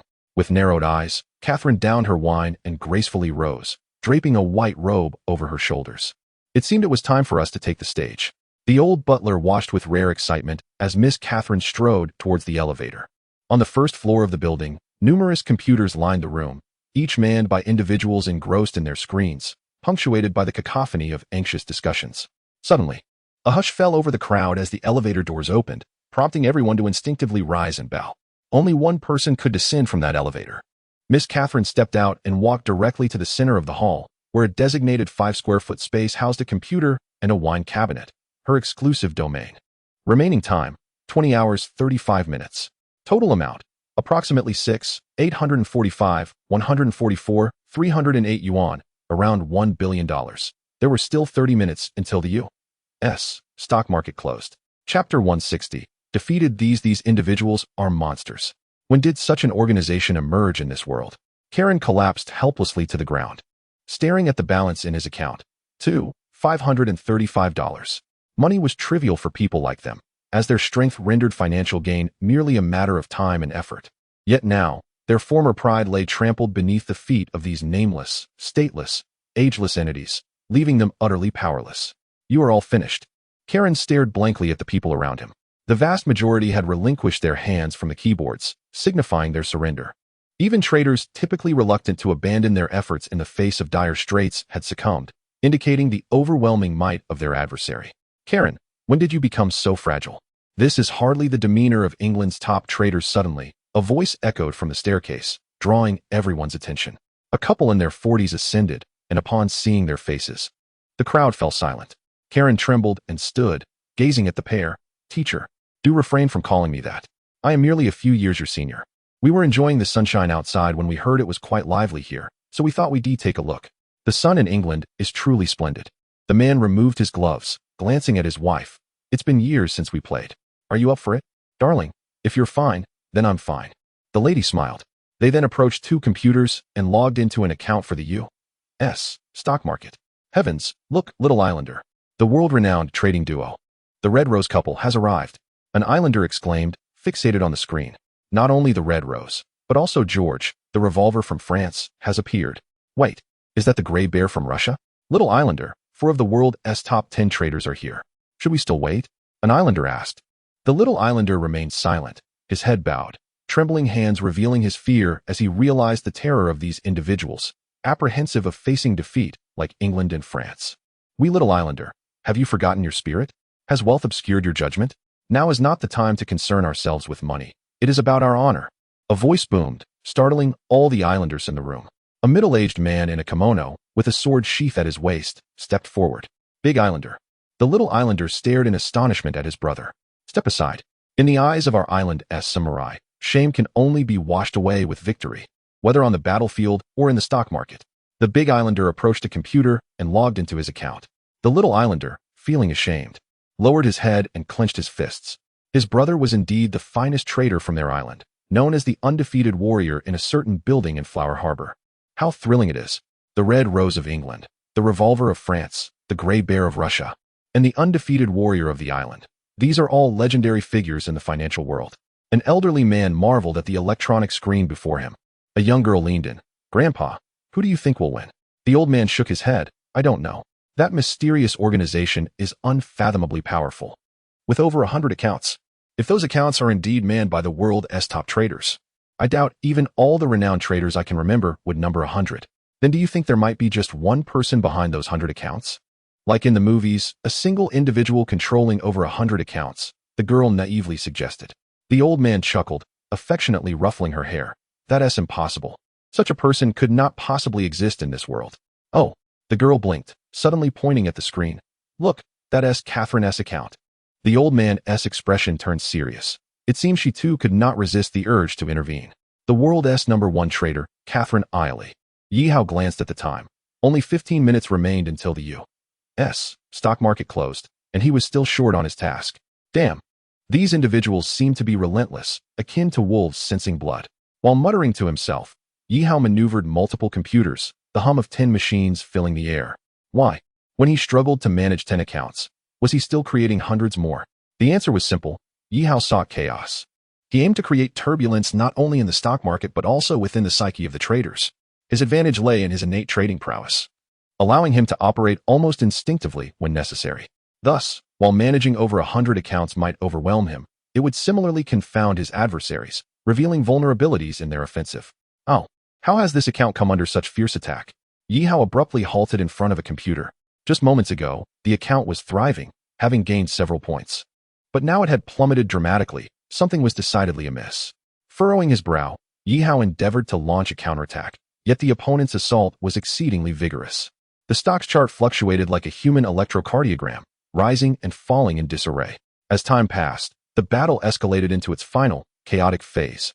At the Wall Street Stock Exchange, as the last 2 digits of the timer reached 0, A plethora of data vanished from the massive central screen. Under ordinary circumstances, this would prompt everyone in the exchange to exhale in relief, tidying up to head home, or perhaps to a bar for a drink, hoping for a chance encounter. However, today, an eerie silence enveloped the room. Everyone awaited the final data. All eyes were focused on the outcome of what would later be dubbed the Black Battle of Wall Street. In Japan, the island sighed deeply as he logged out of the trading interface, even going so far as to terminate his undefeated warrior account. Yes, terminate, not just log out. Little Island gazed at this scene in astonishment. I have lost. From this day forth, the account of the undefeated warrior shall cease to exist, the island declared solemnly. This scene unfolded similarly in England, where a formidable group quietly departed, the red rose couple donning gloves as they turned away. Indeed, I am getting old, sighed Mr. George. This is what it means to be strong. This is the essence of true strength. The grizzly bear excitedly pounded the table, perhaps the only one undeterred by failure. Finding exhilaration instead. Miss, the old steward exclaimed in surprise as the elevator doors opened to reveal Miss Catherine strolling back. I lost. She reclined languidly on her sofa. What? Miss, you actually lost? The steward asked in disbelief. Indeed. Although the situation with my opponent appeared tense, they lacked the funds I possessed. Yet they still managed to extract a sum from me. Had the market not closed, we might have been left with nothing. Catherine shrugged lightly, a smile gracing her lips. It seems this is the first time I've lost in years. The steward remained silent, noticing the smile on Catherine's face. Though seemingly ordinary, this smile often heralded misfortune for someone. I have a feeling that behind those hundreds of accounts, there is truly only one person. Catherine's words startled the steward, who shook his head in denial. Impossible. How could one person control over 100 accounts while contending with many of the world's top traders? But how do you explain the sudden emergence of hundreds of traders with comparable prowess? Catherine narrowed her eyes. Did they just fall from the sky? The steward faltered, at a loss for words. If I am correct, if this is indeed the work of a single individual, they must originate from Huaxia, Catherine stated, waving her hand. Relay the message. Send people to Huaxia to search for a trader of such caliber.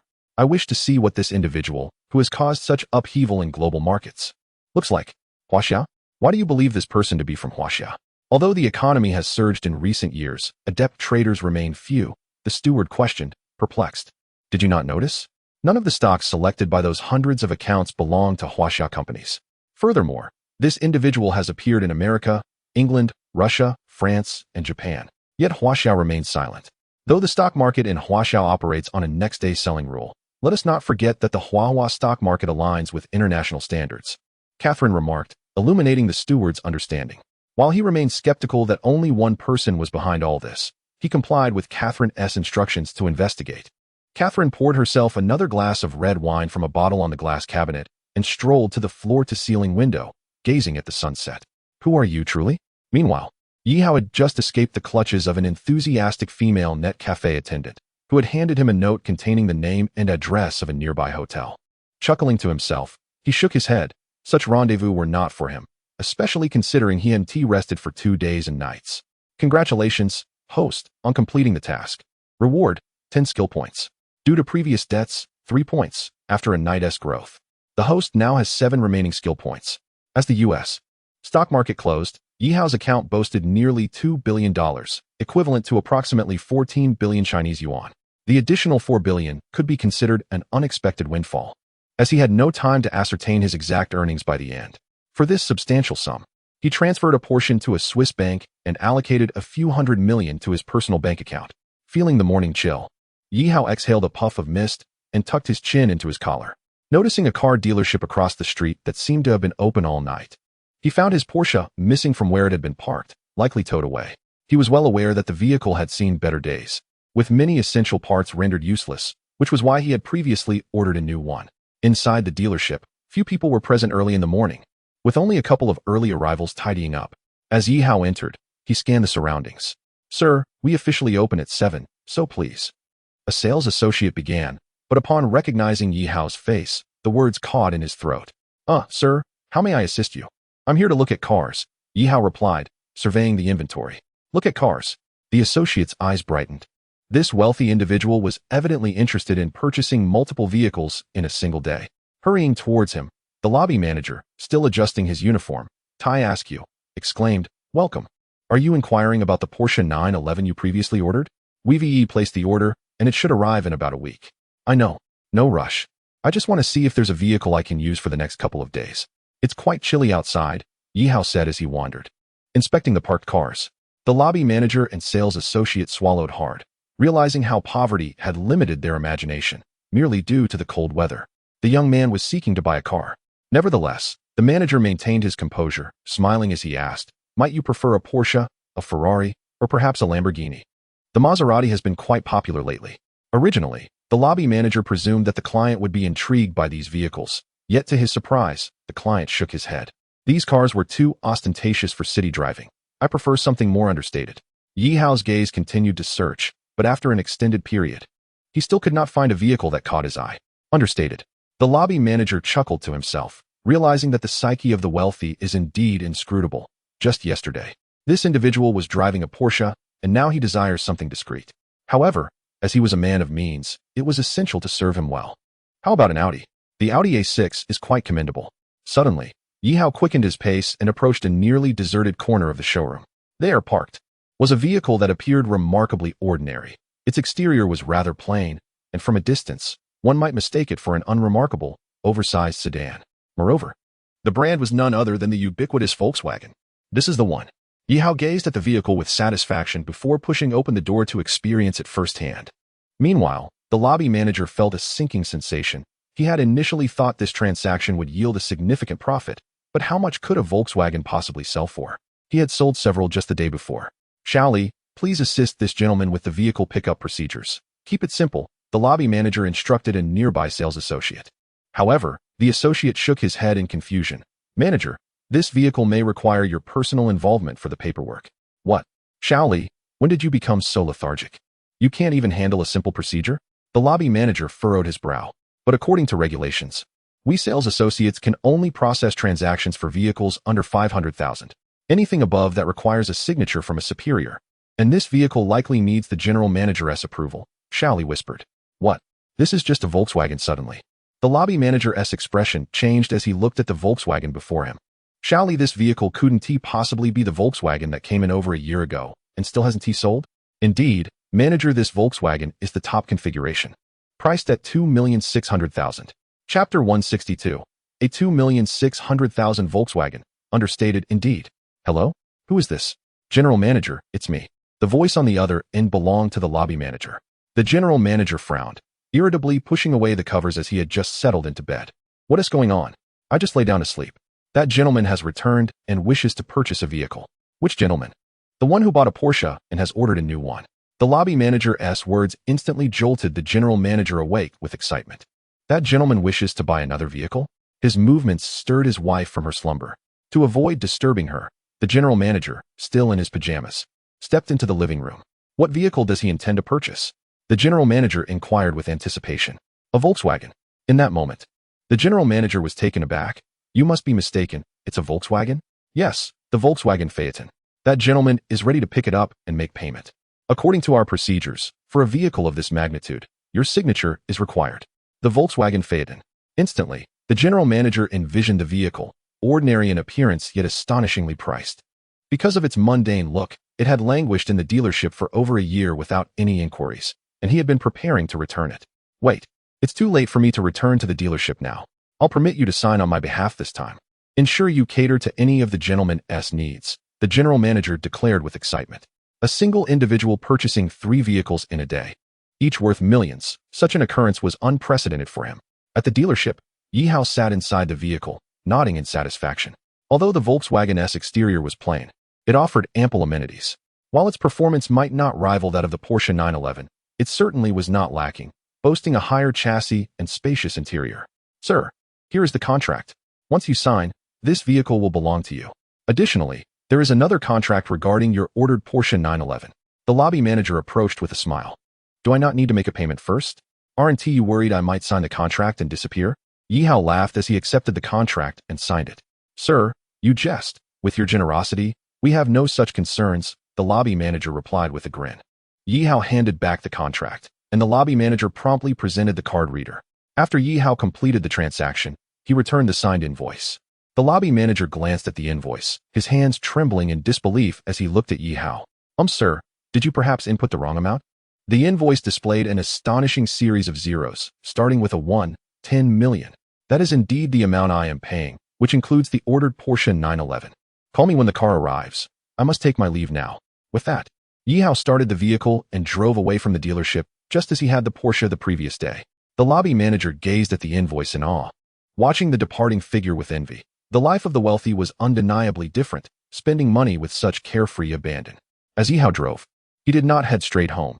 He felt a pang of hunger and assumed the nightingale had not eaten either. He decided to pick up some food on the way back, so he began searching for a breakfast shop. However, he found none open. Only a street stall selling breakfast at an intersection. Yihao parked his car by the roadside and, upon stepping out, noticed that his vehicle still lacked a license plate. And it seemed he had also forgotten his driver's license. In his haste the previous night, he had neglected the Porsche. However, if he were to drive this Volkswagen long-term, he would need to find a way to obtain a driver's license. But he had no time to attend driving school or take tests. He would consider those matters later. For now, he needed to fill his stomach. Yihao sat down at a chair beside the stall. I'll have a bowl of soy milk, 2 baskets of buns, and a pancake. Also, pack another bag of soy milk, 2 baskets of buns, and a pancake for me to take away. All right, young man, please wait a moment. The stall owner, a woman appearing to be in her 40s, bore pronounced wrinkles on her face and a slender frame, with strands of gray intermingled in her dark hair. For some reason, seeing her reminded Yihao of his mother. Auntie, why are you out here in this cold weather so early in the morning? Where's your family? Yihao asked as he observed her stall, which was simply an improvised kitchen set up on the back of a tricycle, complete with soy milk, a steamer for buns, and other breakfast items. A few folding wooden tables were placed nearby for customers to sit and eat. However, it was only a little past 5 in the morning, and customers were scarce. It would be another half hour before the early shift workers began to arrive. I have no choice. My family is struggling. I need to get up early to earn some money. The woman, without any pretense, served the items Yihao ordered. My daughter is still in high school, about your age, and she'll be graduating this year. University expenses are no small matter, so while I'm still able, I must earn as much as I can. Yihao gazed into the elderly woman's eyes, utilizing his medical expertise to discern that her vision had significantly deteriorated, likely rendering her unable to see objects more than 5 meters away. It was no wonder she had mistaken him for a student, having failed to notice he had arrived by car. After all, how could a rational person see someone driving and assume they were merely a student? To his surprise, he also noticed that the 2 baskets of buns he had received contained 2 extra buns. Grandma, you've given me too many buns, he remarked. The grandmother smiled warmly at Yihao. It's nothing. I see you're a student. You're out so early, so eat a bit more to keep warm. As she spoke, she continued to tidy her stall, occasionally glancing at the street outside. Though her eyes could not perceive the distance, they seemed to yearn for passing pedestrians to stop and purchase breakfast. An inexplicable warmth enveloped Yihao's heart as he consumed the buns. Yet he felt a sense of disdain for himself. With only a meager amount of money in his pocket, he felt overly proud, as if spending millions were child's play, oblivious to the countless individuals braving the cold to earn a living. If his mother had not passed away, if he had not acquired the system, perhaps he too would have been trapped in such a life of hardship. Mom, I'm here to help. How many customers have you had this morning? You silly girl. What time is it? Don't you know to rest a bit? It's fine, I don't need much sleep. I just came to lend a hand. A familiar, innocent voice interrupted, and Yihao looked up in surprise, locking eyes with a girl dressed in Haicheng High School S uniform. After the cold wind, both stood momentarily stunned. Xia Shui? Yihao exclaimed, realizing the elderly woman's figure was familiar. He had seen her in the hospital before. What are you doing here? Xia Shui instinctively took a step back, her eyes filled with wariness, her hand reaching for a small knife nearby. Yihao was at a loss for words. What on earth? Do I have bad guy written all over my face? Must she act as if I am a villain? Yet, he understood her reaction. If a boy had torn a girl's clothes, she would certainly be on guard. What's wrong, Xia Shui? Is this young man your classmate? The grandmother softly inquired, noticing Xia Shui's unease. Xia Shui bit her lip and nodded slightly yes. It seemed she refrained from disclosing any details to her mother about what had transpired between her and Yihao, perhaps to spare her from worry. If you're classmates, why don't you go to school together? It's nice to have company, the grandmother suggested playfully, and as if struck by an idea. She rummaged through her frostbitten hands and produced a crumpled 10 yuan note from a small box on her tricycle. Here, take this for your lunch. Mom, 5 yuan is enough like usual, Xia Shui protested, attempting to reject the 5 yuan, but her mother firmly tucked it into her pocket. 5 yuan isn't enough. You're growing, so eat well. Be careful on your way. The grandmother waved her hand with a smile, and continued preparing for the next customers. Yi Hao's gaze held complexity as he observed the 10 yuan in Xia Shui's pocket. He sensed the unspoken truth. A mother, no matter how weary or impoverished, would never want her daughter to feel embarrassed in front of strangers, raising the usual 5 yuan for lunch to 10. Little did she know how many buns or bowls of soy milk were needed to earn that extra 5 yuan. Xia Shui looked at her mother, then at Yi Hao, realizing she wouldn't be able to assist her mother that morning. Frustrated, she shot Yi Hao a glance before shouldering her backpack and heading towards school. Thank you for the breakfast, Grandma, Yi Hao said as he stood up, leaving the money for the meal. He watched Xia Shui, who had unknowingly crossed to the other side of the street, seemingly uninterested in accompanying him to school. He walked to his car and slowly followed her. As he honked the horn a few times, Xia Shui instinctively turned around. Upon seeing Yi Hao in the car, she appeared surprised, then frowned before turning away and quickening her pace. Hey Xia Shui, we may have had some misunderstandings. It's quite a distance to school from here. I can give you a ride. Yi Hao, unable to resist the urge to help the innocent yet resilient girl, called out, but Xia Shui ignored him completely, leading him to follow behind. This inadvertently caused other cars passing by to honk, creating a cacophony. Xia Shui halted, turning to face Yi Hao. Are you done? You have a car, you can drive to school. Why follow me? I'm just a poor student. I can't keep up with you wealthy kids. As she spoke, her small hands trembled, perhaps from fear or rising emotions. Clearly, she had misjudged him, equating him with the likes of Wang Zihao. Xia Shui, I truly mean no harm. I only wish to give you a lift, especially in such cold weather. You'll freeze on your way to school, Yi Hao explained. I don't need it, Xia Shui replied, but as she spoke, she seemed to notice something, quickening her pace to a jog. Yi Hao followed her gaze to a street corner, where a young girl, no older than 10, knelt on the ground, filthy and bearing numerous frostbite marks. In this frigid weather, she wore nothing but a tattered shirt. Her feet bare, her trembling body resembled that of the little match girl, shivering uncontrollably, her eyelids fluttering as if they might close at any moment. The only glimmer of hope in her eyes rested in the few coins within a broken bowl before her. Xia Shui knelt beside the girl, her face etched with compassion as she reached out, only for the girl to shy away, cowering in the corner. Yi Hao frowned, halting his car and approaching slowly. Noticing Yi Hao behind her, Xia Shui, however, had little interest in the wealthy boy. Instead, she softly asked the little girl, "Where's your home? Why are you out here alone?" The girl lowered her head, silent. Xia Shui hesitated, then retrieved the 10 yuan her mother had given her for lunch. She searched her pockets for any additional coins, but found none, her pockets cleaner than Yi Hao's face. Biting her lip, Xia Shui turned to Yi Hao. Could you lend me 100 yuan? I want to buy her some clothes. I'll pay you back later. Her tone revealed her reluctance. Yet the plight of the little girl compelled her to turn to Yi Hao, the only option available. You plan to give away your only lunch money? Yi Hao queried. What I do is my business. Just tell me if you will lend me the money, Xia Shui snapped, her gaze sharp as she glared at Yi Hao. Her first time daring to do so since slapping him on the grass. Yi Hao chuckled softly, shaking his head as he pulled a red note from his pocket and handed it to her. Receiving the money, Xia Shui combined it with her 10 yuan and presented it to the little girl. Here, take this money. There's a clothing store nearby. It should be opening soon. Go buy some clothes and then head home, or to the police station. They can help you. At this moment, the little girl finally lifted her head to gaze at the money in Xia Shui's hand, cautiously extending her own. However, in the next moment, the little girl's hand was seized by Yi Hao. Why is a 10-year-old child like you here? Where are your parents? You're not mute. Why don't you speak? If you remain silent, I will take you to the police station right now. At this, the little girl faltered, her gaze revealing a sense of disarray. She began to struggle against Yi Hao's arm, but how could a small girl possibly break free from an adult's grasp? With a self-deprecating touch to his cheek, Yi Hao glanced at the figure of Xia Shui, who had suddenly slapped him and was now hastily pulling the little girl away. This is the second time, he thought. Shaking his head, he silently returned to his car. Was he angry? How could he not be, after being struck? Moreover, Yi Hao was not the type of man who could easily tolerate such behavior. Yet, for some inexplicable reason, he found it difficult to feel anger towards Xia Shui. Xia Shui, one day, I will make you pay for those 2 slaps. A glimmer of mockery flashed in his eyes as he slowly followed her in his car. When he reached the intersection ahead, the little girl had vanished from view, while Xia Shui stood there, looking at him with disdain. You gave her all your money. What will you eat for lunch? Yi Hao remarked, observing Xia Shui from outside the car. Xia Shui clenched her teeth. What does it matter to you? You are just a cold-blooded scoundrel. Cold-blooded? This was the first time Yi Hao had heard someone describe him this way. He replied, what if that girl was deceiving you? Don't you find it strange, as a top student, that a little girl would dress like that to beg? At this moment, Xia Shui did seem to ponder his words, but she stubbornly retorted, then I'm glad, as it indicates the little girl I sent T2 unfortunate. I will return your 100 yuan. Stop following me. I want to ride in the car of a cold-blooded person. After saying this, Xia Shui quickened her pace towards the school, and this time, Yi Hao did not pursue her. He turned the car around and drove in another direction.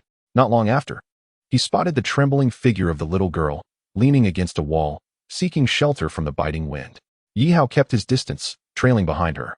As time passed, it soon became 8 in the morning. The ringing of Yi Hao's phone broke the silence. It was Zhao Yanting. Hello? Yi Hao, where have you been? It's already Tuesday. And you haven't returned to the apartment or come to school for 2 consecutive days. Are you planning to vanish? Zhao Yanting's tone was laced with anger. Yi Hao cautiously replied, well, I intended to go to school this morning, but I encountered some unforeseen circumstances. Unforeseen circumstances? Did you commit murder, kidnap someone? Or is it the apocalypse? Zhao Yanting's tone shifted to a dark tone. Let me make this clear. If I don't see you at the apartment tonight, you'll face the consequences tomorrow. With that, the call ended abruptly. Yi Hao swallowed hard. What was up with Zhao Yanting? Even if he hadn't been to school or returned home for 2 days, her reaction seemed excessive. Perhaps it was that time of the month for her? Suddenly, Yi Hao's expression shifted, casting aside his previous thoughts. The little girl he had been tracking had meandered through several streets, begging for 200 or 300 yuan before turning into a small alleyway, where the buildings were marked for demolition, likely soon to be torn down. Yi Hao parked his car nearby and followed her into the alley. However, he soon lost sight of her. He surveyed his surroundings. The houses marked for demolition were already emptied, filled with disorder. He began searching for the direction the little girl had taken when, suddenly, a loud slap echoed from a courtyard around the corner. The girl fell to the ground, clutching her face, tears streaming from her eyes. You little brat. Dare to hide money from me? You earned over 200 yuan, yet you only handed me 100. A scruffy young man was kicking the little girl while holding onto the money she had begged for in the cold. Despite the beating, the girl clung to the young man's leg, pleading, my brother is sick. He needs medicine. Please, just let me keep some money for my brother's medicine. Or he will die? Die? Huh. You mean that feverish boy in the room, right? Buying him medicine is a waste of my money. If I hadn't seen you earning well, I would have thrown your brother out long ago. He is just a drain on my resources. The young man spat, then kicked the girl hard in the stomach, sending her flying several meters away. As he stuffed the money into his pocket, he warned, this time I'll let you off, but mark my words. Every cent you earn must be handed over. Otherwise, next time, I'll break your legs. With that, he shivered. It's so damn cold. I'd better go inside. But just as he turned to enter, the little girl suddenly lunged at him. Fueled by an unknown courage, she bit his thigh while reaching for the pocket containing the money. She managed to pull out a 100 yuan note, clutching it in her palm. Yet in the next moment, she was hurled against the courtyard wall. Damn it, this girl dares to rebel and bite me. This is my expensive Adidas.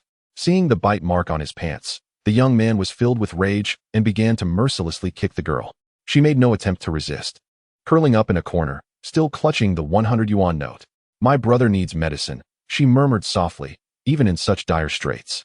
At that moment, the frenzied young man, noticing she still held the 100 yuan note, picked up a thick wooden stick as wide as a man's thigh. Oh, you want to buy medicine, do you? I'll make you crawl to buy it. He raised the stick and swung it down toward the girl's leg. Just then, the gate of the courtyard swung open, and Yi Hao appeared at the entrance. Witnessing the horrific moment when the stick struck the girl's leg, the sound of bone breaking echoing in his mind, accompanied by her anguished cries. The girl, overwhelmed by the pain, fainted, still clutching the 100 yuan note. All of this made Yi Hao feel as if his head were about to explode. The young man, oblivious to Yi Hao's presence, showed no intention of stopping. He raised the stick again, ready to strike the girl's remaining leg. Yi Hao's eyes turned bloodshot as he dashed forward. How dare you? Or perhaps it is the case that his previous choices were misguided. Why was he fixated on locating his lair? Could he not have taken the little girl to the police station first? Yi Hao clenched his fists, advancing step by step toward the youth, his mind awash with regret. At that moment, the occupants of the room had also heard the strange commotion outside and rushed out, nearly a dozen of them, encircling Yi Hao. Ah gee, what happened to your face? One of the ruffians finally noticed the youth sprawled on the ground. From their address, it was clear that this youth was their leader. Ah gee, damn it, let us deal with this punk for daring to hit our boss. Ah gee seethed, blood already oozing from his mouth as he pointed angrily at Yi Hao. Upon hearing their leader's command, the gang members immediately armed themselves and charged at Yi Hao. In that instant, Yi Hao had no time to employ any surgical precision. he needed to show no mercy. He sidestepped and landed a punch in the abdomen of one thug, who collapsed to the ground, only for Yi Hao to stomp down upon him. Simultaneously, another thug wielding a beer bottle raised it, preparing to smash it over Yi Hao's head, an act they were all too accustomed to. But today was different. They had chosen the wrong opponent. With a swift turn, Yi Hao firmly grasped the beer bottle in his right hand and crushed it effortlessly, seizing several shards and driving them into the thug's face. The surrounding ruffians quaked at the sight. They had fought and caused havoc before, but had never encountered someone so ruthless. A palpable desire to retreat surged within them, yet this time, they found themselves with no opportunity to escape. Minutes later, footsteps echoed from outside the courtyard. "Ah Ji, I told you before, this territory belongs to Bao Yi. I instructed you to vacate days ago. So why are you still here?" As the voice approached, the courtyard door swung open once more. Leading the way, 5 or 6 men entered. But the foremost felt a chilling aura zeroing in on him. The sight that greeted him left him dumbfounded. Over a dozen men lay groaning on the ground. A scene far more gruesome than usual. Some clutched their mangled limbs, while others bore faces marred by beer bottle shards, their appearances almost unrecognizable. Among them stood one man, while another sat on the ground in sheer terror, this latter being Ah Ji, the very person he sought. The standing figure was one he recognized well. "Yi Hao." "Yi. Brother Yi?" Fei Zai observed Yi Hao cautiously, sensing a shift in the atmosphere. Yi Hao turned to Fei Zai, astonished to see him here, and furrowed his brow. "Is he one of yours?" Fei Zai quickly shook his head. "No, he belongs to Ji Yi. But since this area is under Bao Ye's jurisdiction and they have delayed their departure, I came to check on them." Fei Zai explained hurriedly, relieved when he sensed Yi Hao's hostility waning. He then cautiously inquired, "Brother Yi, what happened? Did they offend you?" Yi Hao offered no explanation, instead moving to the side of the little girl, his heart aching at the sight of her broken leg. He took a deep breath, extending his hand to gingerly explore the fractured limb before twisting it sharply, the sound of bones grinding audible. Yi Hao raised his gaze toward a younger thug nearby, wrapped in a scarf. "Lend me your scarf and fetch some wooden boards." The thug stood dumbfounded, but Fei Zai swiftly nudged him. "Did you not hear, Brother Yi? Hurry and take off your scarf." Soon after, Fei Zai procured a few wooden planks and handed them to Yi Hao along with the scarf. Yi Hao tore the scarf into strips, securing the wooden boards to the girl's leg and binding them tightly. "Fei Zai, I need your assistance. Please have your brothers carry this unconscious girl to the hospital. Also, search the courtyard for any other children and find a safe place for them. There may be a sick little boy who needs to go to the hospital with her." "Understood. Old Smoky, you carry the girl as Brother Yi instructed. And remember, hold her steady. If you drop her, I will break your legs." Following Fei Zai's orders, they soon found over 30 children in the house. The youngest barely 5 and the eldest around 12 or 13, all appearing as gaunt and disheveled as the little girl. Among them was indeed a feverish boy, who was escorted along with the others to the hospital. Brother Yi, what do we do now?" Fei Zai surveyed the chaotic scene.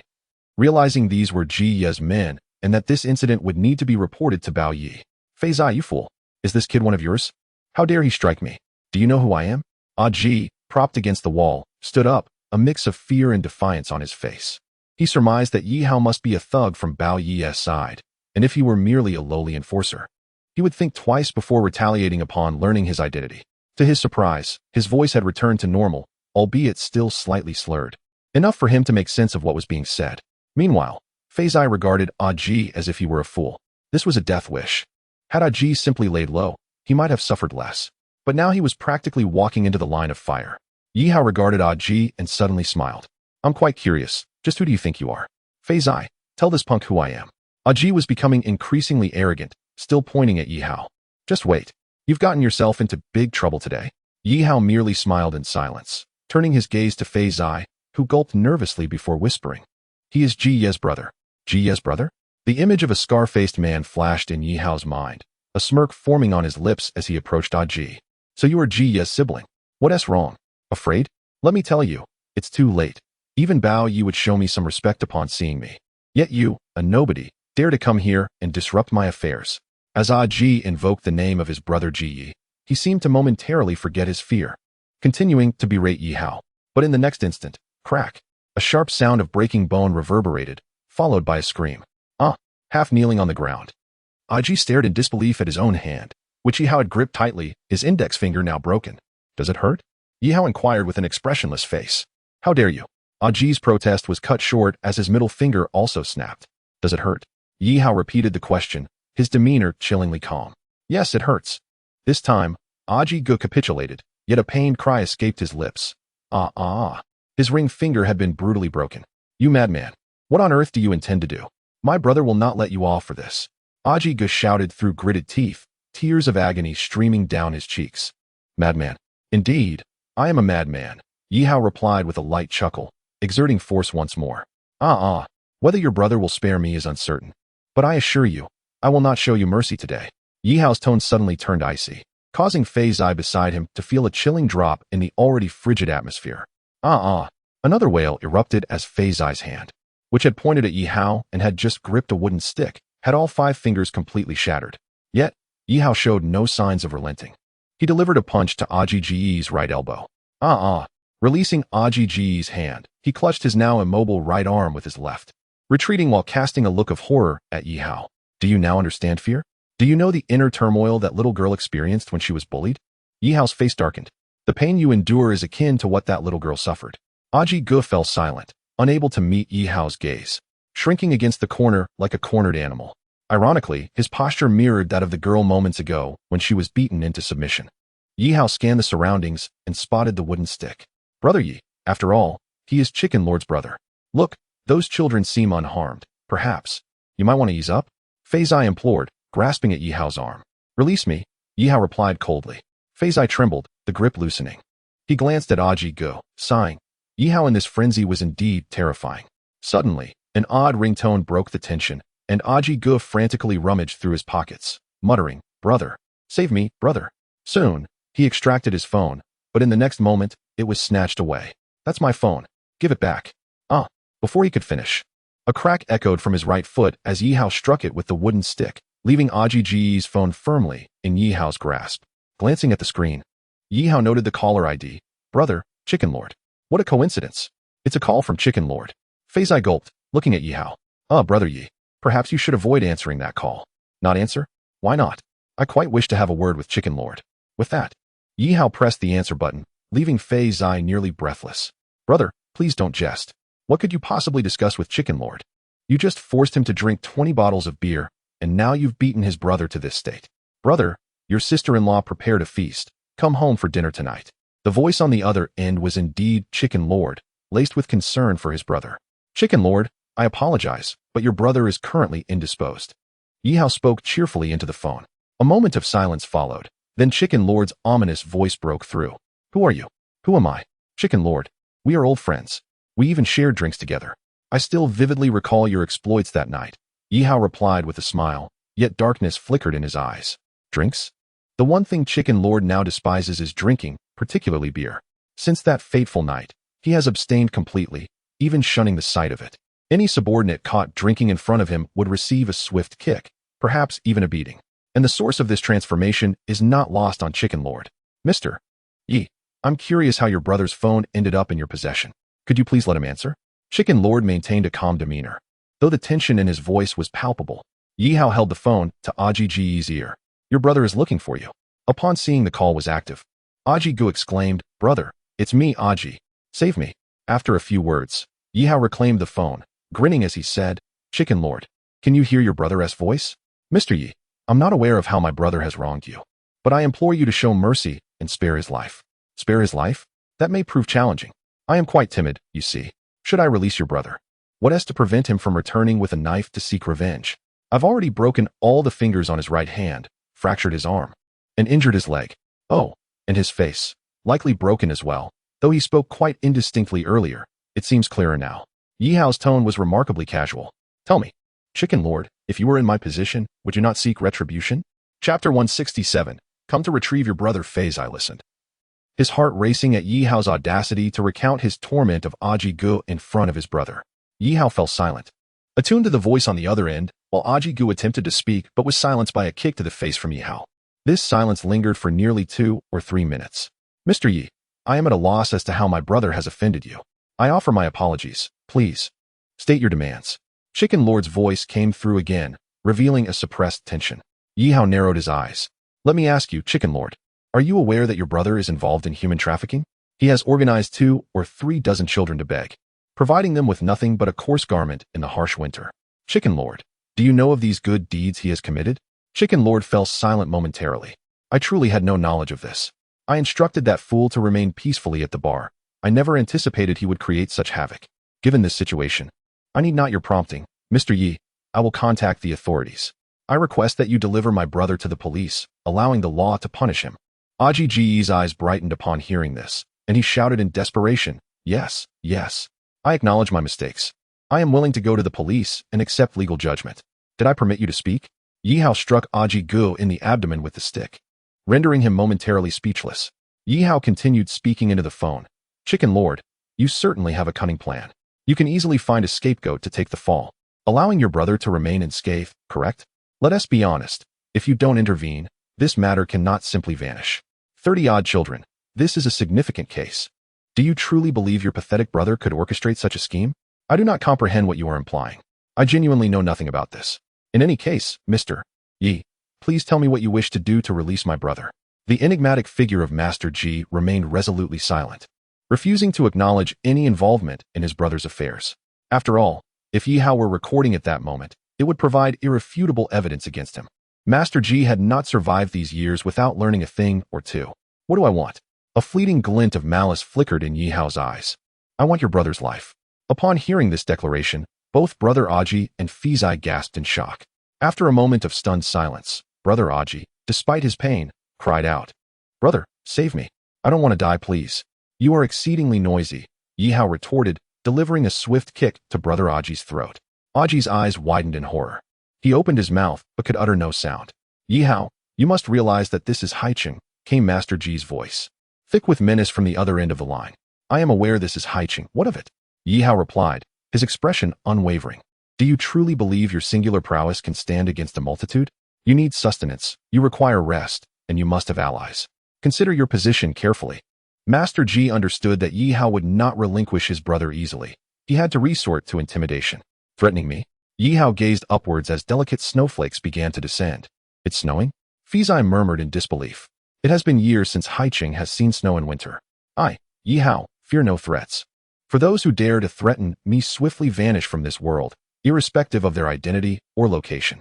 Moreover, I wouldn't mind staining the first snowfall of Haiching with crimson. Although Yi Hao's earlier words were somewhat exaggerated, they contained a kernel of truth.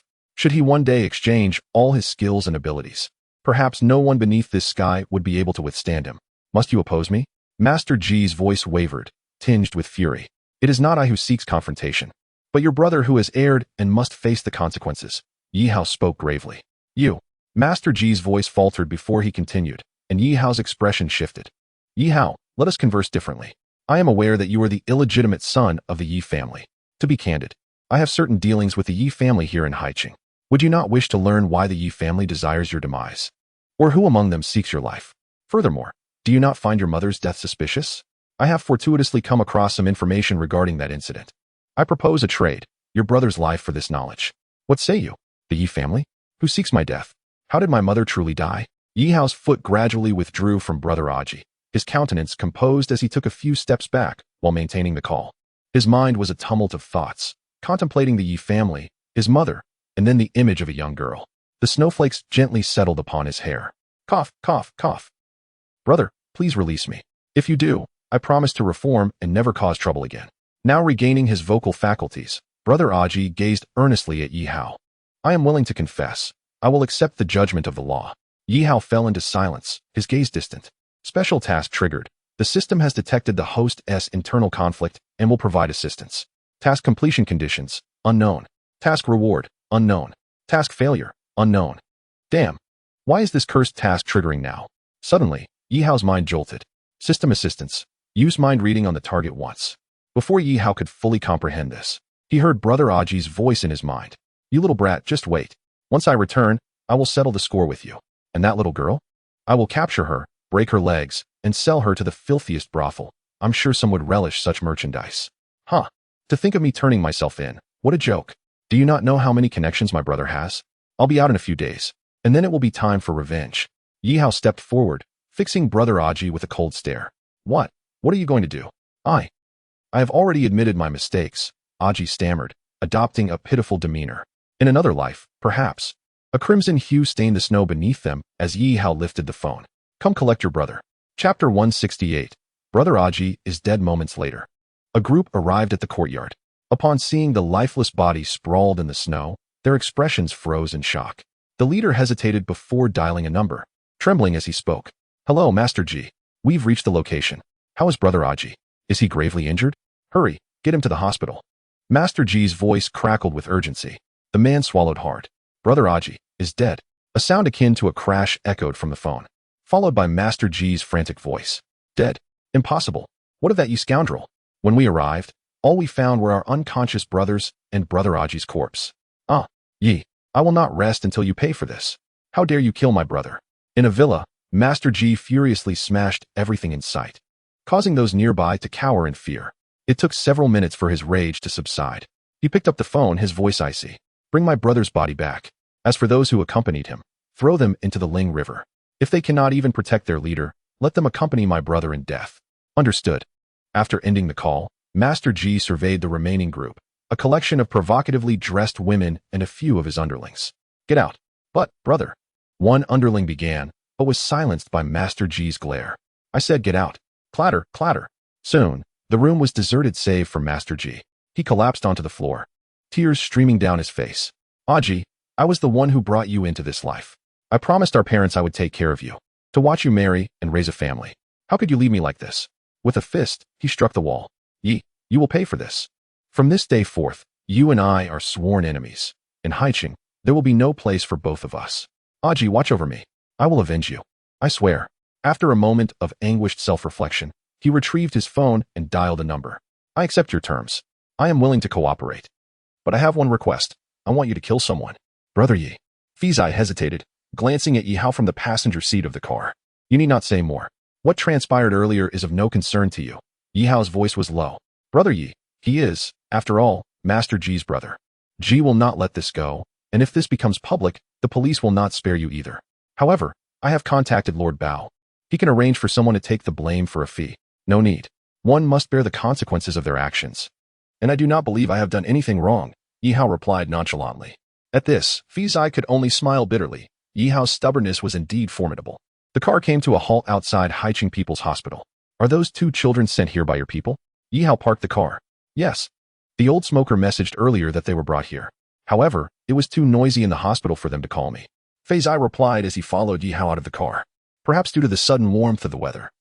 There were quite a number of people at the hospital. Upon entering, Yi Hao initially thought it would take a considerable amount of time to find someone. But to his surprise, he soon spotted the old smoker and his companions. Though the little girl was still in his arms rather than having been taken into the operating room, as Yi Hao had imagined.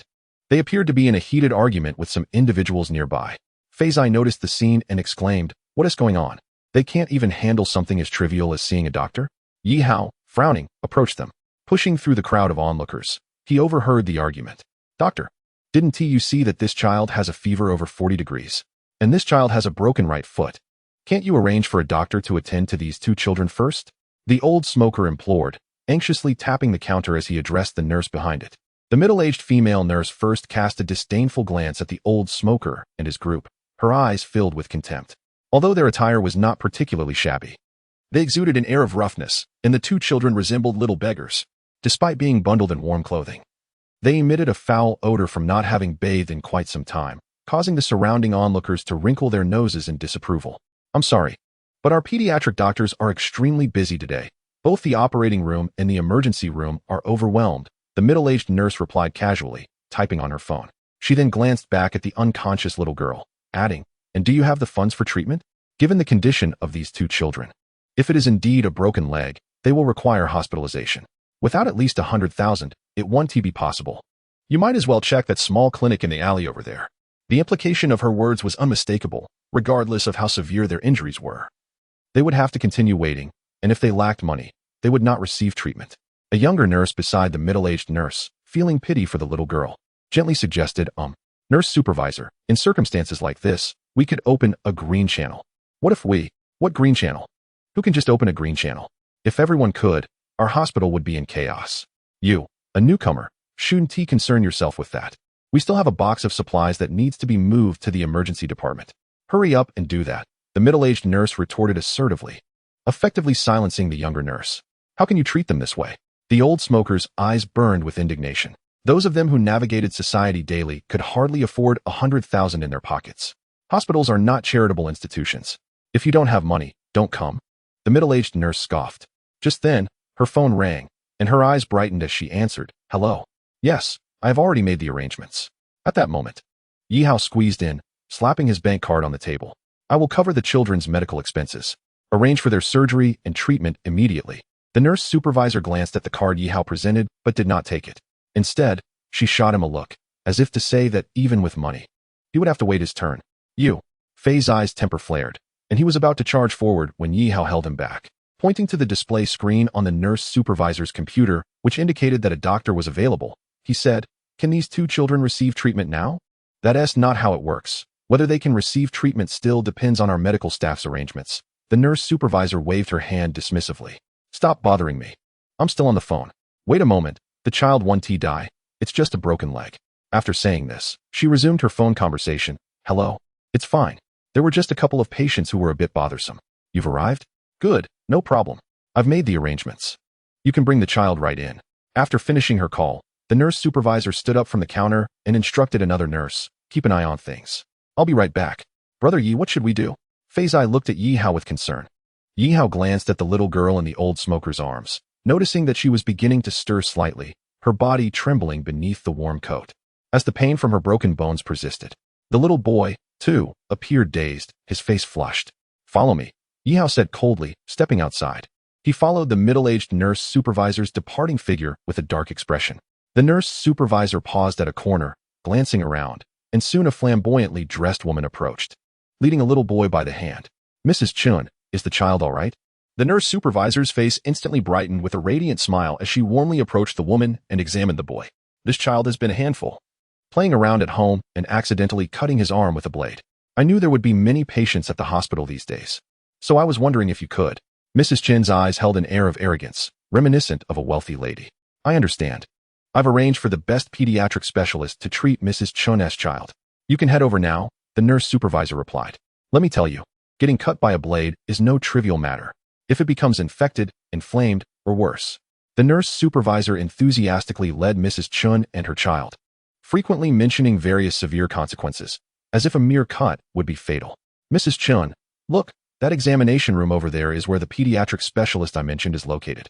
It even has a dedicated children's surgical area with advanced surgical equipment. You can rest assured that this is the best pediatric facility in Jiangnan province."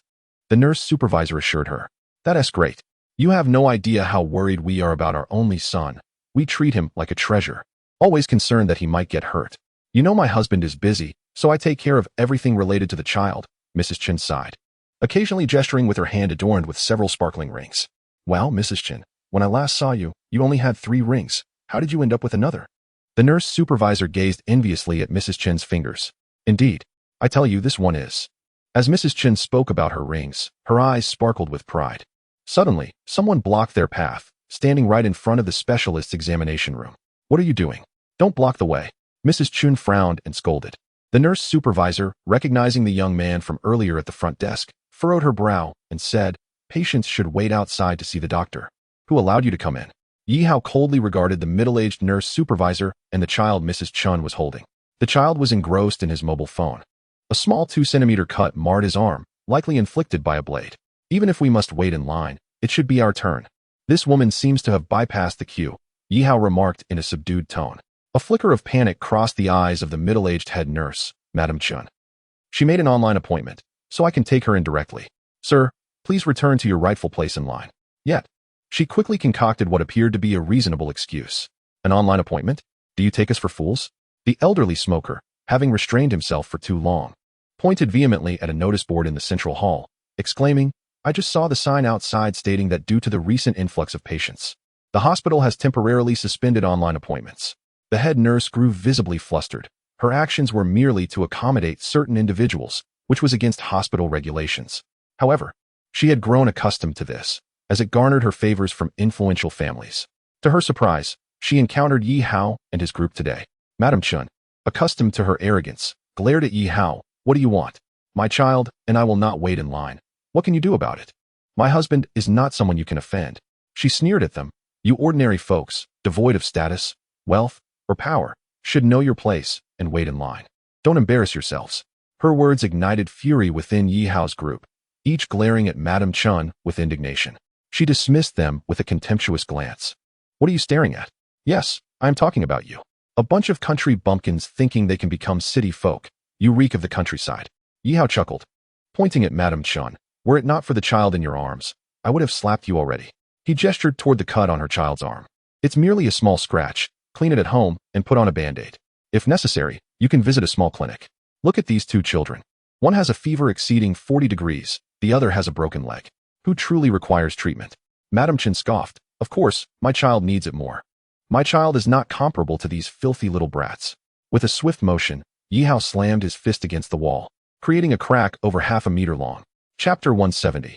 If you won't treat them, I have no time for your nonsense, Yi Hao declared firmly. Fei Zai, take the children inside and let the doctor examine them. Understood, I'll escort them in. Fei Zai instructed his associates to lead the two children away. Wait you. The middle-aged nurse attempted to intervene, but Yi Hao blocked her path, coldly regarding the older woman. We merely wish to have the children treated. If you continue to cause trouble, I won't hesitate to give you a taste of my strength. The head nurse swallowed hard, glancing at the crack in the wall. Should such force be directed at her, she could very well be shattered. All right. You are quite audacious, young man. I will make myself clear. If you do not let my son be treated first, none of you will leave. If you wish to treat those filthy little brats, I'll ensure you all stay here in the hospital. Smack. Before she could finish her sentence, Yi Hao's slap met her face. It took several seconds for her to comprehend what had just happened. You dare hit me? Smack. Another slap followed. Do you think I wouldn't? Yi Hao responded nonchalantly. Furthermore, I take back what I said. Your mouth is too foul for me to tolerate. Wah. At that moment, Madame Chin's child began to cry. Yet, she paid no heed to her own child's distress, scolding instead. Why are you crying? Your mother got slapped. And yet you dare to cry? This woman even reprimanded her own child before covering her face, gritting her teeth as she glared at Yi Hao. You're finished. Do you know who my husband is? He is the captain of the police station here. Prepare to be thrown into a cell by him. With that, she snatched her phone, seemingly fearing further retaliation from Yi Hao, and dashed outside, completely ignoring her sobbing child. Such a person can be a mother? Yi Hao shook his head in exasperation, glancing at the still crying child. He noticed the young nurse who had previously spoken on their behalf at the front desk, now looking at the scene with a puzzled expression. Yi Hao took the little boy's hand. Perhaps frightened, the child, despite his tears, did not resist, allowing Yi Hao to lead him to the young nurse. Nurse, this child's mother went to make a phone call. Could you please look after him here? Yi Hao smiled at the nurse. The nurse appeared momentarily taken aback, but soon nodded. Oh, I understand. Child, be good, don't cry. I have candy for you. After ensuring the child was settled, Yi Hao proceeded toward the examination room. Patients, let us take a look at the two children. What happened? Quickly, place them on the bed. Inside the examination room, a middle-aged doctor was assessing the two children. He first examined the little boy. This child has a high fever and needs intravenous fluids. Please send someone to the infusion area on the first floor to retrieve 2 bottles of medication according to this prescription. I will monitor his condition. This little girl is in serious trouble. Her right leg is severely fractured. Move her to the operating room. They have the necessary equipment. Yi Hao entered, possessing some medical knowledge himself, though he had never performed surgery. To be safe, he decided to refer the little girl to a specialized physician. And the doctor's instructions aligned with the treatment plan in Yi Hao's mind. Wait, Dr. Liu, these 2 patients cannot be treated. Suddenly, a voice rang out from Yi Hao, his brow furrowed as he turned to see the head nurse standing behind him, flanked by 2 security guards. Nurse Qian, these children are in urgent need. If this little girl's fracture is not addressed immediately, Dr. Liu, concerned, looked at the little girl on the bed. I said it's not allowed. Nurse Qian asserted, exuding authority. Dr. Liu, I just received a call for an emergency that requires your attention. Yi Hao was taken aback. How could a head nurse speak to a doctor in such a manner? At that moment, Dr. Liu indeed set down his surgical instruments, a complex expression in his eyes as he prepared to leave. Wait, doctor, what about the children? Doctor, you cannot turn a blind eye to their plight. Fei Zai and the others looked anxiously at the departing doctor. Yi Hao stepped forward, blocking Dr. Liu's path, his voice firm. You know the little girl's condition. She requires treatment. Dr. Liu gritted his teeth, ultimately shaking his head, his eyes closed as he murmured, I am unaware of your conflict with Nurse Qian. But her husband is the deputy director of this hospital, and her older brother works at the health bureau in Haicheng, so. I'm sorry. I have a family, I need this job to support them. I'm sorry, I'm sorry. As he spoke, Dr. Liu trembled, revealing the turmoil within him. Yi Hao chuckled bitterly and lowered his arm. Perhaps you are a good husband and father. However, you are not a good doctor. I am sorry, doctor.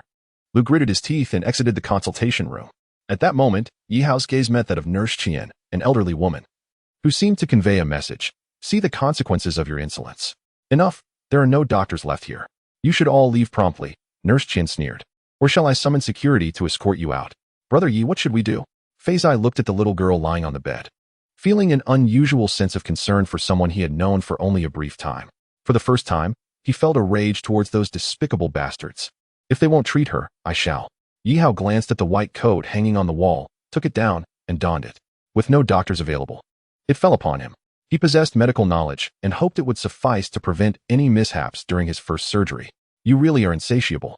Do you think you can treat her? Who do you think you are? Nurse Qian shouted to the nearby security. Several security guards rushed in, but were soon thrown out. Yi Hao clapped his hands, slipping on a pair of white gloves as he declared, We are borrowing this consultation room. Fei Zai, have your men retrieve the medications according to the prescription from the previous doctor. I will attend to the girl's leg. Remember, if anyone dares to intrude during this time, throw them out. I will take responsibility for any consequences. Yi Hao's voice resonated loudly, clearly directed at Nurse Qian outside. The door to the consultation room was shut by a large figure, who cast a cold glance at Nurse Qian before heading toward the force station. Nurse Qian's teeth clenched in anger as she retrieved her phone, dialing a number, but it was met with a busy signal. Chapter 171. The story of Xiao Xia carrying the little girl into the operating room described by the doctor. Yi Hao noted the presence of advanced equipment designed for pediatric use. As long as the surgeries were not extraordinarily complex, this facility could accommodate them, and a leg fracture was not overly challenging. Fei Zai placed the child on the operating table. Then you all can step outside. Yi Hao donned a mask and began searching for the necessary surgical instruments. Brother Yi, are you really going to perform surgery on this girl? Fei Zai, after placing the little girl on the table, looked at Yi Hao with concern. Brother Yi, treating illnesses and saving lives is not like fighting. Perhaps we should take her to a clinic in the east of the city. I know the doctors there well. There is no time. If we delay, even if her leg heals, she may be left with a disability. Yi Hao placed some surgical tools into a basin beside the operating table, gazing at the young girl. Her brow was furrowed, and her eyelids fluttered. She was still young, with so many beautiful moments awaiting her. He did not wish for her already fragmented life to suffer further calamity. Gently, Yi Hao brushed aside the girl's dirty hair. Observing him, Fei Zai felt an inexplicable difference between this man and the one from the courtyard. All right, brother, I leave this to you. I'll stand guard outside. Even if the police arrive, I won't let them through. Fei Zai clenched his fists as he exited. Inside the operating room, only Yi Hao and the little girl remained. Brother, brother. The girl suddenly opened her mouth, murmuring softly as her consciousness began to return. Yi Hao watched her as he prepared an anesthetic needle, injecting it into her thigh. Upon withdrawing the needle, the girl opened her eyes, her confused gaze searching for something. Where am I? Brother, brother. Suddenly, a large hand rested gently on her head, its warmth calming her, and a big brother's face came into view. You are in the hospital. Your brother is outside. He is fine. Soon he will receive N4, and then he will get better. Yi Hao spoke softly. Now, we need to treat your leg. The girl paused, biting her lip. Big brother, are you a doctor? Yi Hao was taken aback. It seemed she mistook him for a doctor due to his white coat. Earlier, when she had entered, she had fainted from the pain of her fractured leg and had not seen his face. Yes, I am a doctor, he nodded. Dr. Big Brother, is my leg broken beyond repair? The girl's question caught Yi Hao off guard. He smiled and shook his head. It's nothing serious, just a minor issue. Soon I will resolve it, and after a period of rest, you will be as lively as before. Tears welled in the corners of the girl's eyes, her voice trembling. Dr. Big Brother, if my leg cannot be saved, you can saw it off, as long as I can live. I have a 5-year-old brother to take care of. I can't die yet. Yi Hao's hand clenched unconsciously, yet he maintained a serene smile. Do not worry. We won't be sawing off any legs. Can you tell me your name? I am Xiao Xia, the girl replied softly. Okay. I have already injected some anesthetic into your thigh, but there might still be a little pain, so Xiao Xia must hold on. Yi Hao positioned a surgical drape in front of Xiao Xia, preventing her from seeing the situation beneath her to avoid unnecessary panic. I understand. Xiao Xia will hold on. She nodded, although her flickering eyes betrayed her fear. Good, Yi Hao affirmed, nodding in appreciation as he picked up the scalpel, gazing at Xiao Xia's right leg. His brow slightly furrowed. This surgery was somewhat complex. He had to consider the pain Xiao Xia would endure. If it were too intense, she might not be able to withstand it. Yi Hao had contemplated administering general anesthesia, but given Xiao Xia's precarious condition, it could pose significant risks, including a 20% chance of brain failure. Thus, for safety, he opted for local anesthesia. If only the holy healing technique could be employed, we wouldn't be facing such troubles now. Once he resolved the matters at hand, his first task would be to find a way to upgrade the holy healing technique. The week-long cooldown was simply too lengthy. Xiao Xia, tell me your story. Why were you and your brother with those bad people? What happened to your parents? Yi Hao's scalpel had already sliced through Xiao Xia's thigh, but due to the anesthesia, she felt no pain. Xiao Xia hesitated, her voice trembling with fear. Do not be afraid. Those bad people have been driven away. Otherwise, you and your brother wouldn't be here in the hospital. Please tell me what happened to you. Through conversation, Yi Hao hoped to distract Xiao Xia and learn more about the experiences of these young children. My brother and I are orphans, living in an orphanage. One day, someone came to adopt us, took us away, fed us well, and then we slept for a very long time. When we woke up, we found ourselves in a dimly lit room, surrounded by many other children like us. The eldest among us was about 15 or 16, while the youngest was even younger than my brother. Fear enveloped us as our guardians had not returned since that day. Yi Hao furrowed his brows, realizing that someone was exploiting the guise of adoption to traffic orphans. His hands remained steady as he wielded the scalpel, slicing through the skin and muscle beneath, retrieving a fragment of shattered bone. From the initial tension to the calm confidence that followed, Yi Hao discovered a surprising ease in his movements. As if he had executed countless surgeries before, the skills he had acquired from the system were indeed extraordinary. He began to relax, quickening his pace. What were you doing in that small dark room? How did you end up in the hands of that man, Aji? Yi Hao inquired. There were strange masked individuals who brought us food and administered injections and medication daily. After nearly 3 months, a group of us was taken away, and the remaining ones were deemed failed products and sent to that wicked uncle. He forced us to beg for our meals every day, forbidding us from speaking to anyone. If we did, he would withhold our food. Those who attempted to escape were met with brutal beatings and days without food. We dared not run. Chapter 172. Who struck your face? Medication? Injections? Yi Hao's brows knitted together. Could it be that these children were subjected to illegal drug experiments? Every new drug requires human trials in addition to tests on living animals. Yet some hazardous substances come with no guarantees of safety during human experimentation. Consequently, reputable pharmaceutical companies often pay substantial sums to recruit volunteers or resort to using death row inmates. Those seeking to cut costs, however, may clandestinely capture orphans and vagrants for their experiments. Suddenly, a small girl emitted a sound of anguish. At that moment, the examination room door was cautiously pushed open. Who is it? Yi Hao demanded, his brows still furrowed. Sir, I am the nurse here. I just assisted the child outside with an 4 drip and wanted to inquire if you need anything. A timid young nurse ventured into the room.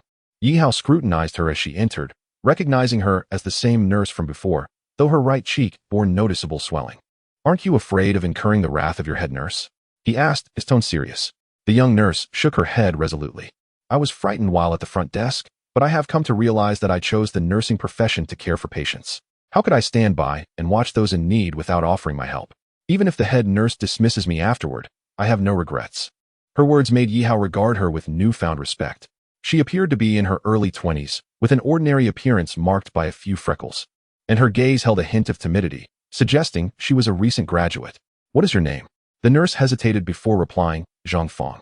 Nurse Zhang, the child is quite anxious. Please talk to her, Yi Hao instructed, redirecting his focus to the wound before him. A small shard of bone had embedded itself within the nerve of the thigh. Removing it would likely cause excruciating pain. He contemplated how best to manage the situation. Zhang Fong approached the little girl, examining her wound and the blinking child before her. Sir, won't you administer anesthesia? Is it local anesthesia? Zhang Fong asked, astonished by Yi Hao's approach. Your job is to care for the child, not to question me, Yi Hao replied curtly. May I ask you one last question? Zhang Fong ventured cautiously. The final question, Yi Hao conceded. Which medical school did you graduate from? You seem so young, she observed, curiosity evident in her eyes. I am not a medical student. I am still studying, Yi Hao replied calmly. The air fell silent, and Zhang Fong stared at him in disbelief. Not studying medicine? Still a student? She glanced at the incision, the fragments of bone on the nearby tray, and the bloodied gauze, feeling her head spin. Before she could speak, Yi Hao interjected, that was the last question. Do not speak to me again. I need to remove the final shard of bone from Xiaosha's fracture.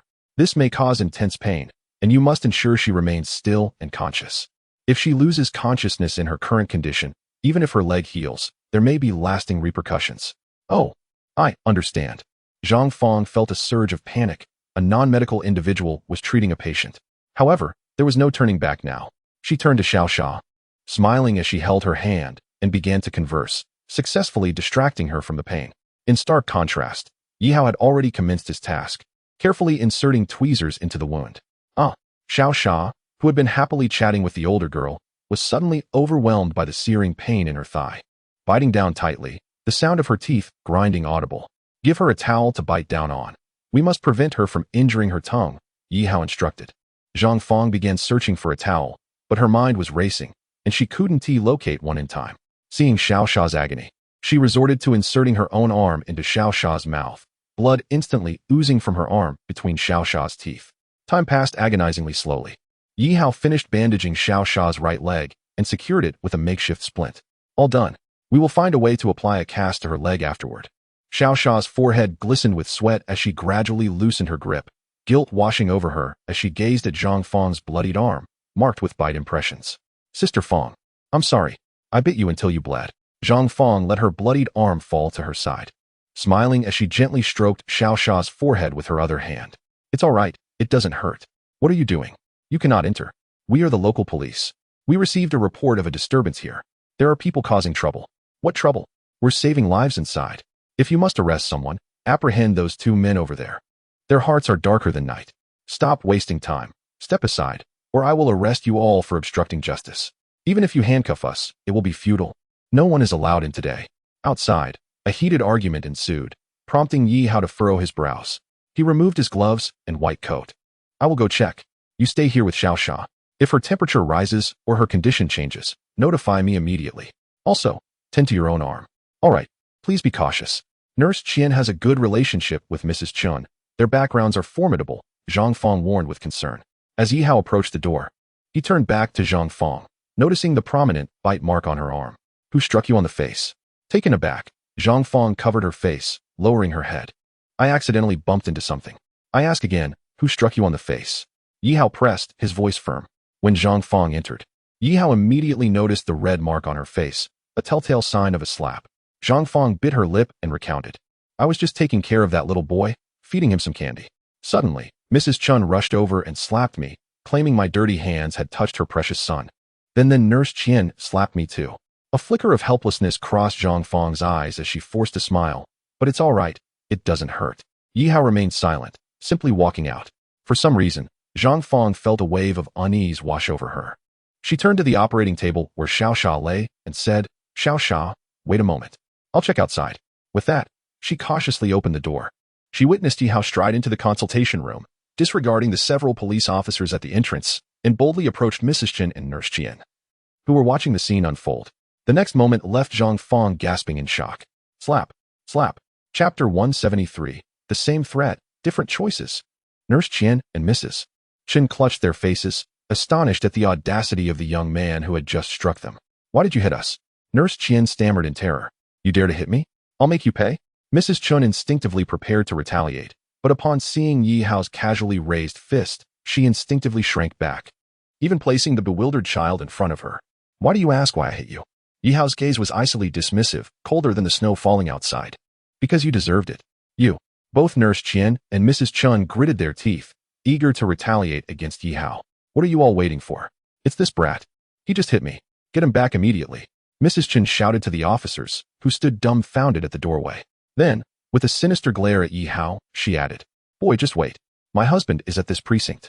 You'll regret it once you're inside. Yihao turned with a smile, narrowing his eyes at the officers. Are you going to arrest me? The officers quickly shook their heads, their expressions betraying a palpable fear. This caused Mrs. Chen's face to pale as she hissed. What are you doing? Didn't my husband tell you? I called you here to take this guy away. The officers exchanged glances, their expressions revealing their understanding of Mrs. Chen's status. They had often been called on to handle similar situations, but today, they truly dared not lay hands on the man before them. One officer cautiously approached Mrs. Chun, tugging at her sleeve and whispering, Mrs. Chun, you didn't specify that this was the person we were to apprehend. Mrs. Chun raised an eyebrow. What's wrong? Does he have some kind of background? If he did, would he be waiting in line at a hospital? Don't be ridiculous. Just take him away. Or I'll tell my husband that you failed your duty. The officer sighed, shaking his head. At that moment, Yi Hao's gaze fell upon him. Are you still going to arrest me? The officer hastily replied, We were just passing by. Then don't linger here. This is a hospital, not a place for you to loiter.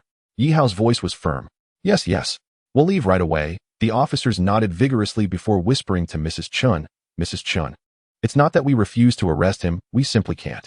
Even if the captain were here, he wouldn't dare.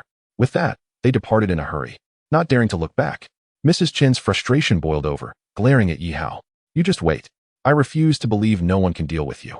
Nurse Qian had not anticipated that the officers summoned by Mrs. Chun would be powerless against Yi Hao. She turned to leave, but noticed the nurse inside the room. Suddenly, it dawned on her why this young man had inexplicably struck her. It was retaliation for her earlier slap. Unable to avenge herself on Yi Hao, Nurse Qian decided to vent her frustrations on the little nurse. Zhang Fong, come out here. Who allowed you to go in there? Nurse Qian's reprimand made Zhang Fong, who had been watching from the shadows, tremble. Fear flickered in her eyes as she instinctively prepared to step out. But nurse, Xiao Xia still needs your care, Yi Hao said, glancing at the panicked Zhang Fong. His words struck a chord within her, and she clenched her fists, gritting her teeth as she faced Nurse Qian. Nurse, there are patients who need care. Patients? Where? I see no patients. If they weren't registered by me, they aren't patients, Nurse Qian shouted. Yi Hao was struck by the absurdity of her statement. Such individuals, who relied on connections to rise in rank, seemed to have only their own rules in mind, completely disregarding medical ethics and compassion.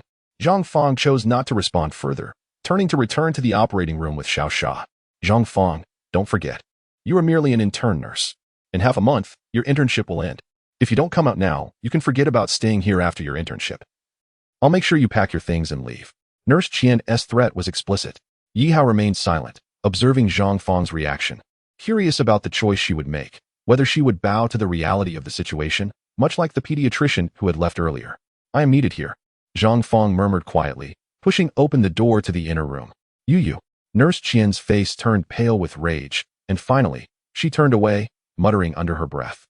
Zhang Fong, you dare oppose me. You'll regret this. I will make sure you can't stay in the hospital. Yi Hao, gazing at the closed door of the consultation room, smiled faintly. There are those who succumb to reality, but there are also those who, unafraid of authority, hold steadfast to their principles. He understood the pain behind Zhang Fong's choice. The High City People's Hospital was the finest in the region, a place where all medical graduates aspired to work. The internship was a rite of passage, and from their earlier conversation, it was clear that Zhang Fong was still in her internship phase. Her actions had now offended Nurse Qian, and the consequences would be inevitable. Poor evaluations? Immediate dismissal? Such outcomes could mean Zhang Fong forfeiting a remarkable opportunity. If Yi Hao had not been present, perhaps it would have been a foregone conclusion. But today, a man stood ready to prevent such an injustice.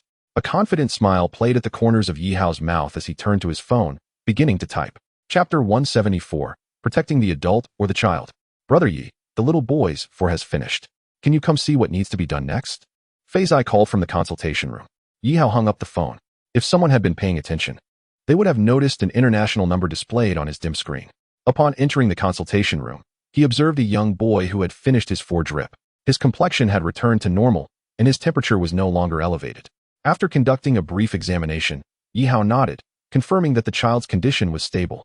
After a short rest, he could take some antipyretics. How should we arrange for these 2 children? Fei inquired, pointing to the young boy and the little girl in the surgery room. After all, we are causing a disturbance here. The hospital authorities might arrive at any moment. There's no need for concern. The 2 children can remain here. However, once Xiao Xia's condition stabilizes, we will move her out. There are several available beds outside, Yi Hao suggested, indicating the adjacent beds. Understood. I'll keep watch here. If anything arises, just call me. I still have some matters to attend to, he added. Also, please call your colleagues who are with the other children and have them bring those children here. Their health is not optimal, and while they may not have serious conditions, they still require examination. But the hospital might not allow the examination. Fei's protest was cut short as Yi Hao had already left. Resigned, Fei complied with Yi Hao's orders. Outside the consultation room, Mrs. Chun and Nurse Qian were absent, leaving a few hospital security guards watching from a distance. As Yi Hao emerged, they instinctively shrank back. He paid them no mind and began to manipulate his phone. Despite his medical skills, Yi Hao harbored a dislike for the hospital's atmosphere, perhaps due to childhood memories associated with the scent that lingered around his mother during her hospital visits. He stepped onto a nearby open terrace. The snow continued to fall, having accumulated a thin layer on the ground. What on earth is going on? My wife has been inside for 12 hours. I've been waiting since last night. Why is she still not out? A frustrated male voice echoed. I sincerely apologize. We are doing our utmost. Your wife's situation is quite delicate, as she is carrying twins, and both are in an abnormal position. Additionally, both children weigh over 7 pounds, making delivery exceedingly challenging. Our doctors are currently devising a solution, a nurse's voice reassured the anxious husband. If she can't deliver, then, what about a C-section? If a C-section were feasible, we would have performed one already. Your wife has previously undergone abdominal surgery, and while a C-section might save the children, it poses significant risks to her life. If we use special methods to save her, the possibility of future pregnancies would be severely diminished. The doctor's words struck the man like a thunderclap, leaving him weak-kneed and nearly collapsing until a nearby nurse steadied him.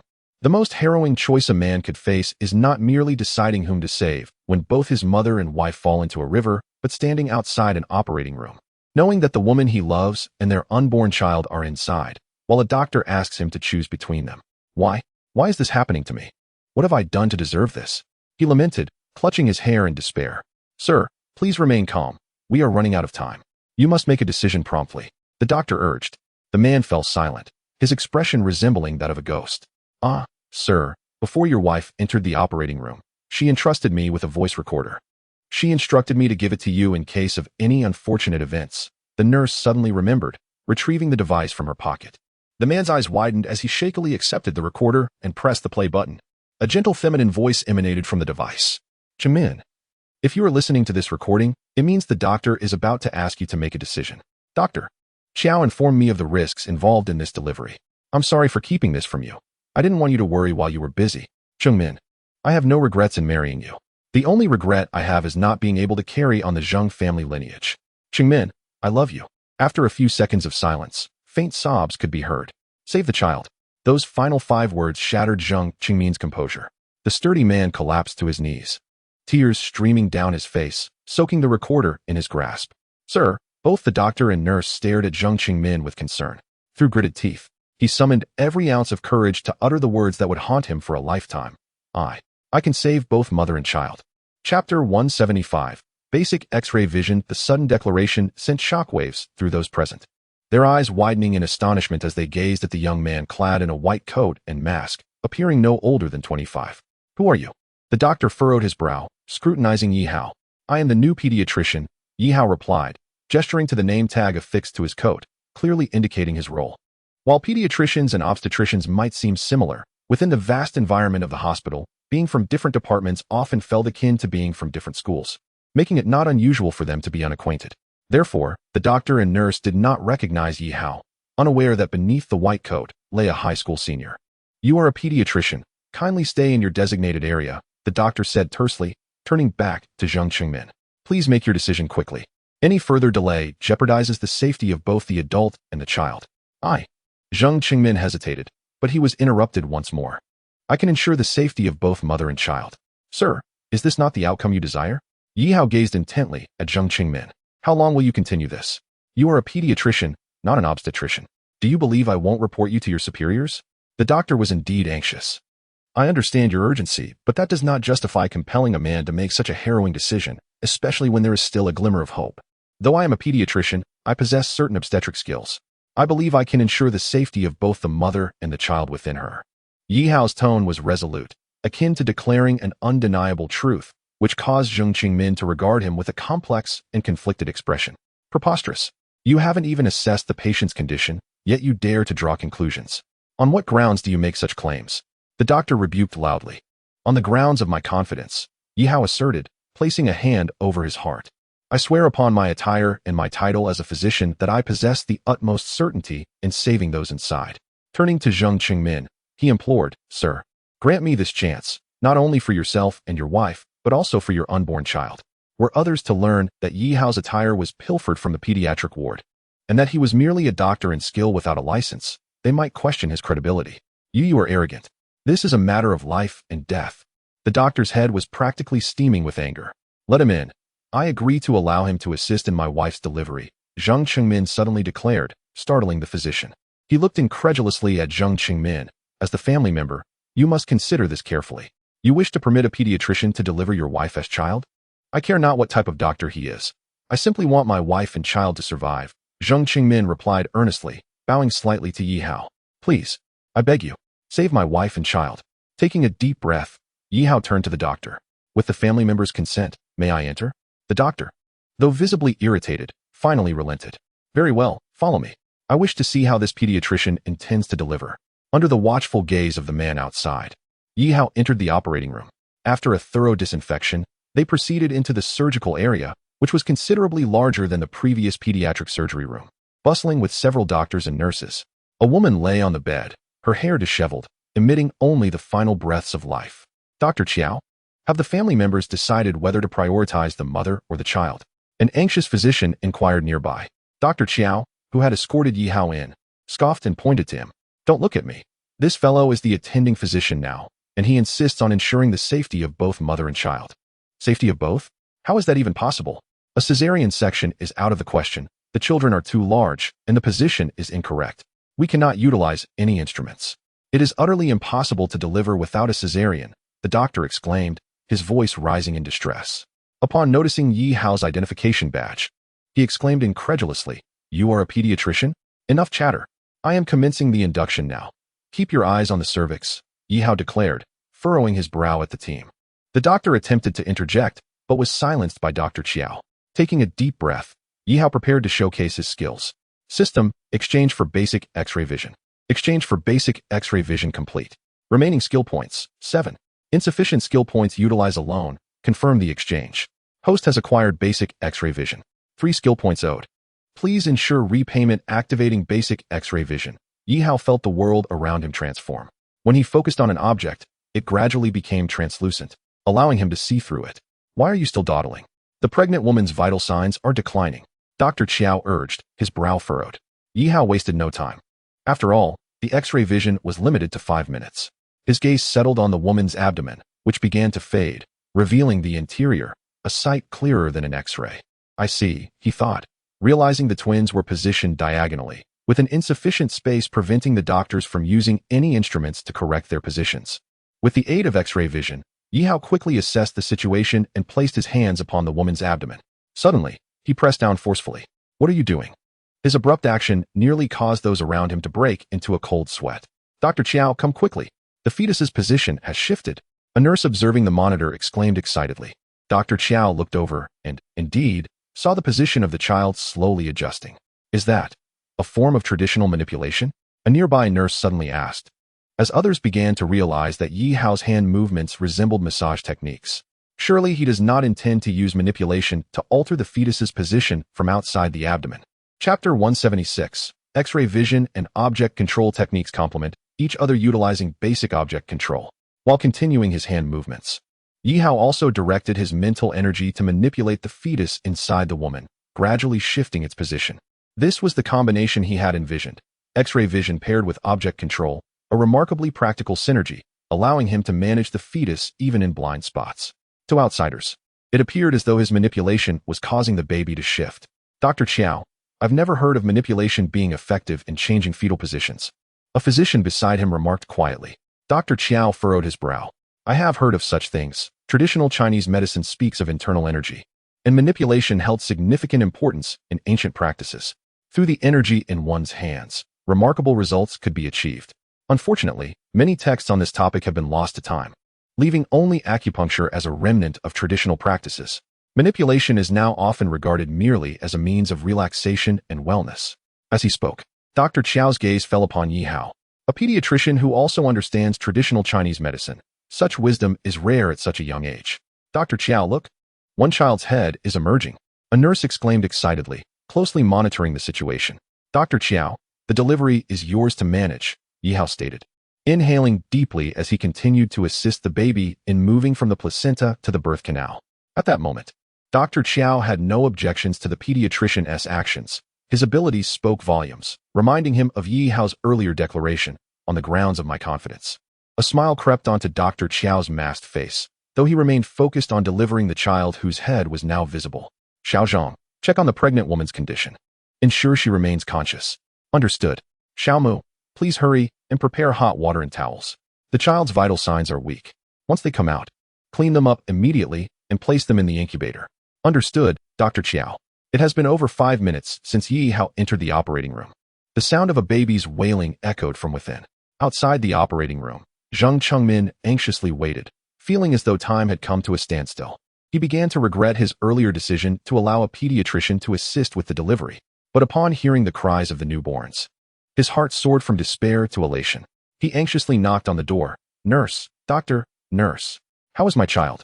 What about my wife? Is she all right? Stop knocking, please. A nurse opened the door, and upon seeing Zheng Chengmin's eagerness to rush inside, she quickly restrained him with a finger to her lips. Shoo, wait a moment.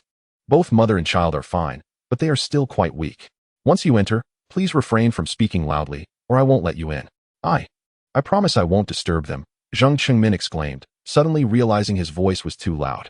He lowered it to a whisper, almost inaudibly asking, can I go in now? Yes, but only for a short while. Your wife will need to be moved to the intensive care unit shortly. She has already endured quite a lot bringing 2 children into this world. Although there is no immediate danger, she will need to be monitored. The nurse smiled as she stepped aside. Zheng Chengmin, in his excitement, attempted to rush in but stopped abruptly at the sound of heavy footsteps. Cautiously, he stepped inside, as if afraid to make a sound. In that moment, he resembled not a man, but a child, blissfully encountering a moment of joy. Upon entering the operating room, he locked eyes with his wife, who lay on the operating table.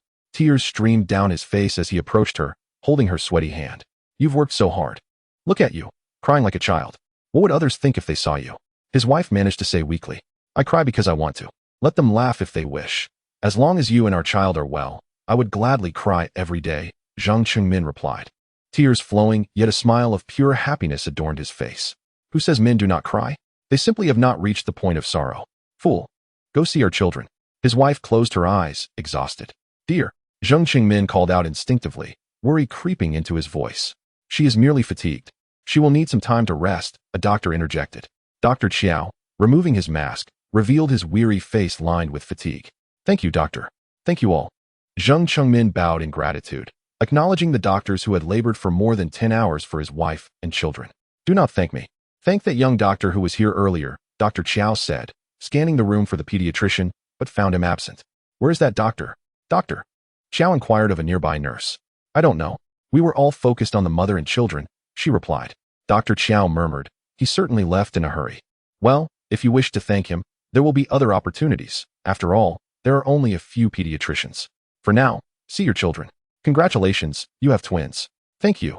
Thank you. Zheng Chengmin silently made a note of the pediatrician's image before walking to the 2 incubators, gazing through the transparent glass at the newborns inside. A childlike smile spread across his face once more.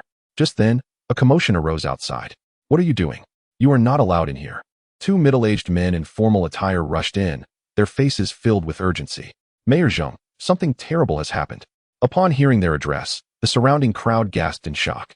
The man who had just moments ago been weeping and appearing as a child was, in fact, the mayor. At the same time, Yi Hao had returned to the clinic entrance, only to be confronted by another group.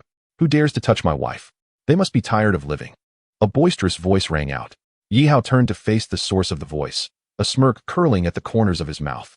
It was Mrs. Chun, who had just left, now accompanied by a man in police uniform, exuding arrogance as he approached the clinic.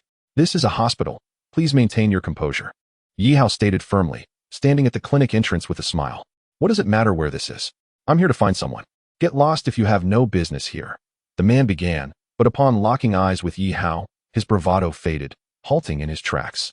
It's been a while, hasn't he? If I recall correctly, you are Captain Gao, correct? Yi Hao said with a light chuckle, hands tucked in his pockets. Honey, that's the guy? He*s the one who just hit me. This scoundrel has dared to lay hands on me. You must teach him a lesson, darling. Remember to slap him 10 times, Mrs. Chun commanded, emboldened by her husband's presence, unleashing her pent-up anger towards Yi Hao. However, she was oblivious to the fact that her husband had yet to move. Confused, she turned to him, noticing his pale complexion. What is wrong with you? Why aren't you doing anything? Gao Zhuang, feeling the weight of Yi Hao's piercing gaze, realized the magnitude of the man before him. A man who could remain unperturbed when faced with a gun. A man who was regarded as an esteemed guest by the likes of Bao Yi. A man capable of forcing a public figure to drink 20 bottles of beer. Most importantly, This was a man whose presence could summon a battalion of armed soldiers. How could a mere district police captain afford to offend such a person? Lowering his head, he feigned ignorance as he attempted to lead his wife away. Yet Mrs. Chen broke free from his grasp, shouting, "Don't pull me. What are you doing? Stand up and fight. You used to be so bold, Gao Zhuang." "Honey, let us discuss this at home," Gao Zhuang murmured, desperate to defuse the situation. "Discuss at home? Since when have you become so spineless? You are a police captain." Mrs. Chen furiously exclaimed, "Your wife has been bullied, and yet you dare not utter a word." In Gao Zhuang's mind, he thought, who could possibly bully you? Every time you argue with someone, I step in to defend you. But this time, the adversary is an unyielding wall, one adorned with sharp thorns. "Dear, let us heed my counsel this time and return home," Gao Zhuang incessantly signaled to his wife, hoping to escape the presence of that fierce tiger. However, Mrs. Chen paid no heed to her husband's gestures. Instead, she pointed towards the examination room behind Yi Hao and shouted, "Gao Zhuang, what on earth is happening with you today? Do you want to continue our life together? If so, deal with that young man and bring those two little rascals out. How dare they treat my son with such disregard?" Yi Hao, who had initially watched the scene with a smile, now wore a dark expression.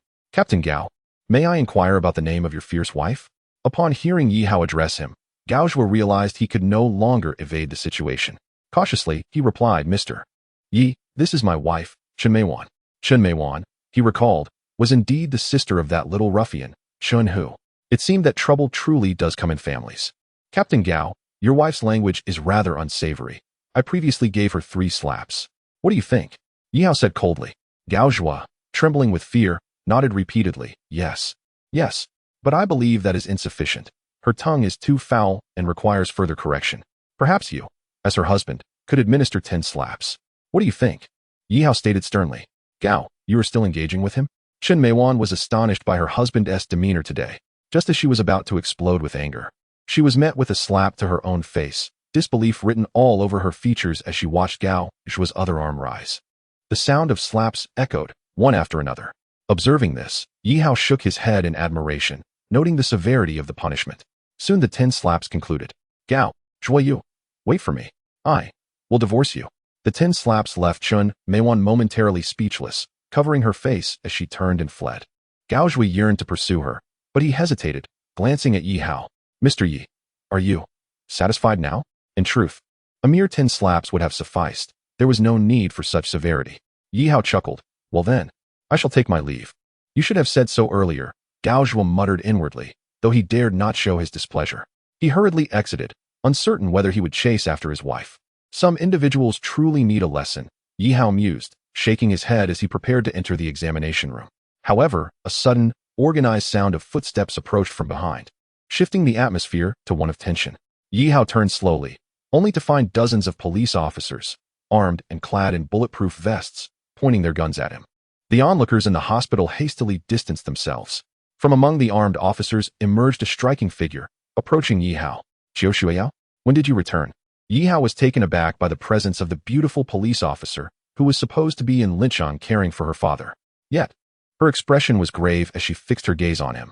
"Suspect Yi Hao, I hereby formally arrest you for your involvement in a homicide. Please accompany me to the police station for further investigation." Chapter 178. The bashful Qiu Shuiyao in the police car outside Haiqing People's Hospital. Yi Hao sat in the back seat as 2 officers prepared to board when someone called out to them. "You two should take the other vehicle. Lao Wang, I'll drive this one. You go with Lao Gao." Qiu Shuiyao appeared at the driver's seat, tapping the window. The 2 officers exchanged glances, unsure of how to react. While Lao Wang stepped out, bewildered. "Captain Qiu, this is against protocol. Transporting a suspect requires at least 2 officers to supervise. He is merely a suspect, not a convict," Qiu Shuiyao replied with a furrowed brow, extending her hand. After a moment's hesitation, Lao Wang handed her the keys, though he remained serious. "If you insist on this, I will include it in my report when we return to the station. Suit yourself. But remember the incident when you sneaked off to the foot massage parlor without telling your wife." Qiu Shuiyao opened the door and took her place in the driver's seat, starting the engine. "Ahem. I suddenly feel a bit unwell. You two, please assist me to the side." Lao Wang's face changed dramatically as he clutched his stomach, feigning discomfort. As Qiu Shuiyao began to drive out of the hospital, Yi Hao spoke up. "About that matter I asked you to handle. I've already assigned 2 officers to ensure that the children receive treatment. There will be police presence, The hospital won't dare cause any trouble, Chiao Shueya replied coolly. Thank you, Yi Hao expressed his gratitude. Don't mention it. I've only been away for a few days, and you've stirred up quite the commotion. If I hadn't intercepted this task, your situation would be far worse. I wouldn't be your driver now, she said, glancing at him through the rearview mirror. Thank you. But how is your father's injury? Why did you return so soon? Yi Hao inquired, recalling her family in lynching. She had previously returned alone due to her father's injury. The bullet merely grazed his side. It's not a severe injury. My father insisted I not let it affect my work, so he urged me to return first. And upon my return, I encountered your predicament. Now, tell me what exactly transpired, Chiao Shueya said, deliberately slowing the vehicle. Yi Hao hesitated before responding. You likely already know the details. Who reported it? A public phone call. But there's already evidence. Your fingerprints were found on the victim, and the bloodied wooden stick bears your prints as well. Additionally, the surveillance cameras outside the alley recorded your presence. Although later, that fellow known as Fei Zai brought people into the scene. This incident was solely my doing. And it has nothing to do with Fei Zai or his crew, Yi Hao interjected before she could finish. Oh dear. From what I understand, Fei Zai is affiliated with the underground organization under Bao Yi. Following the typical narrative, you could easily have one of Bao Yi's lackeys take the fall for you. The fingerprint issue could easily be explained away as a threat, she suggested, her gaze fixed in the rearview mirror. Driving requires focus, Captain Chiao. You certainly know the traffic laws better than I do. You need not attempt to provoke me with such remarks. While Fei Zai and his crew may have engaged in dubious activities, who in today's society can claim to be purely virtuous? At least they are not completely malevolent and are capable of change. Yi Hao's expression darkened. They are far better than that fellow, a G. Do you know? Had you followed my advice earlier, I would have stopped the car immediately and given you a sound thrashing, Chiao Shueya said. A slight smile gracing her lips just as they halted at a red light. Chiao Shueya opened the drawer in front of the passenger seat and retrieved a folder. Turning to hand it to Yi Hao. Take a look for yourself. These are materials provided by some well-meaning citizens, all delivered to our police station in just a few short hours. It's my first encounter with so many good Samaritans. There was an implicit meaning in Chiao Shueya's words.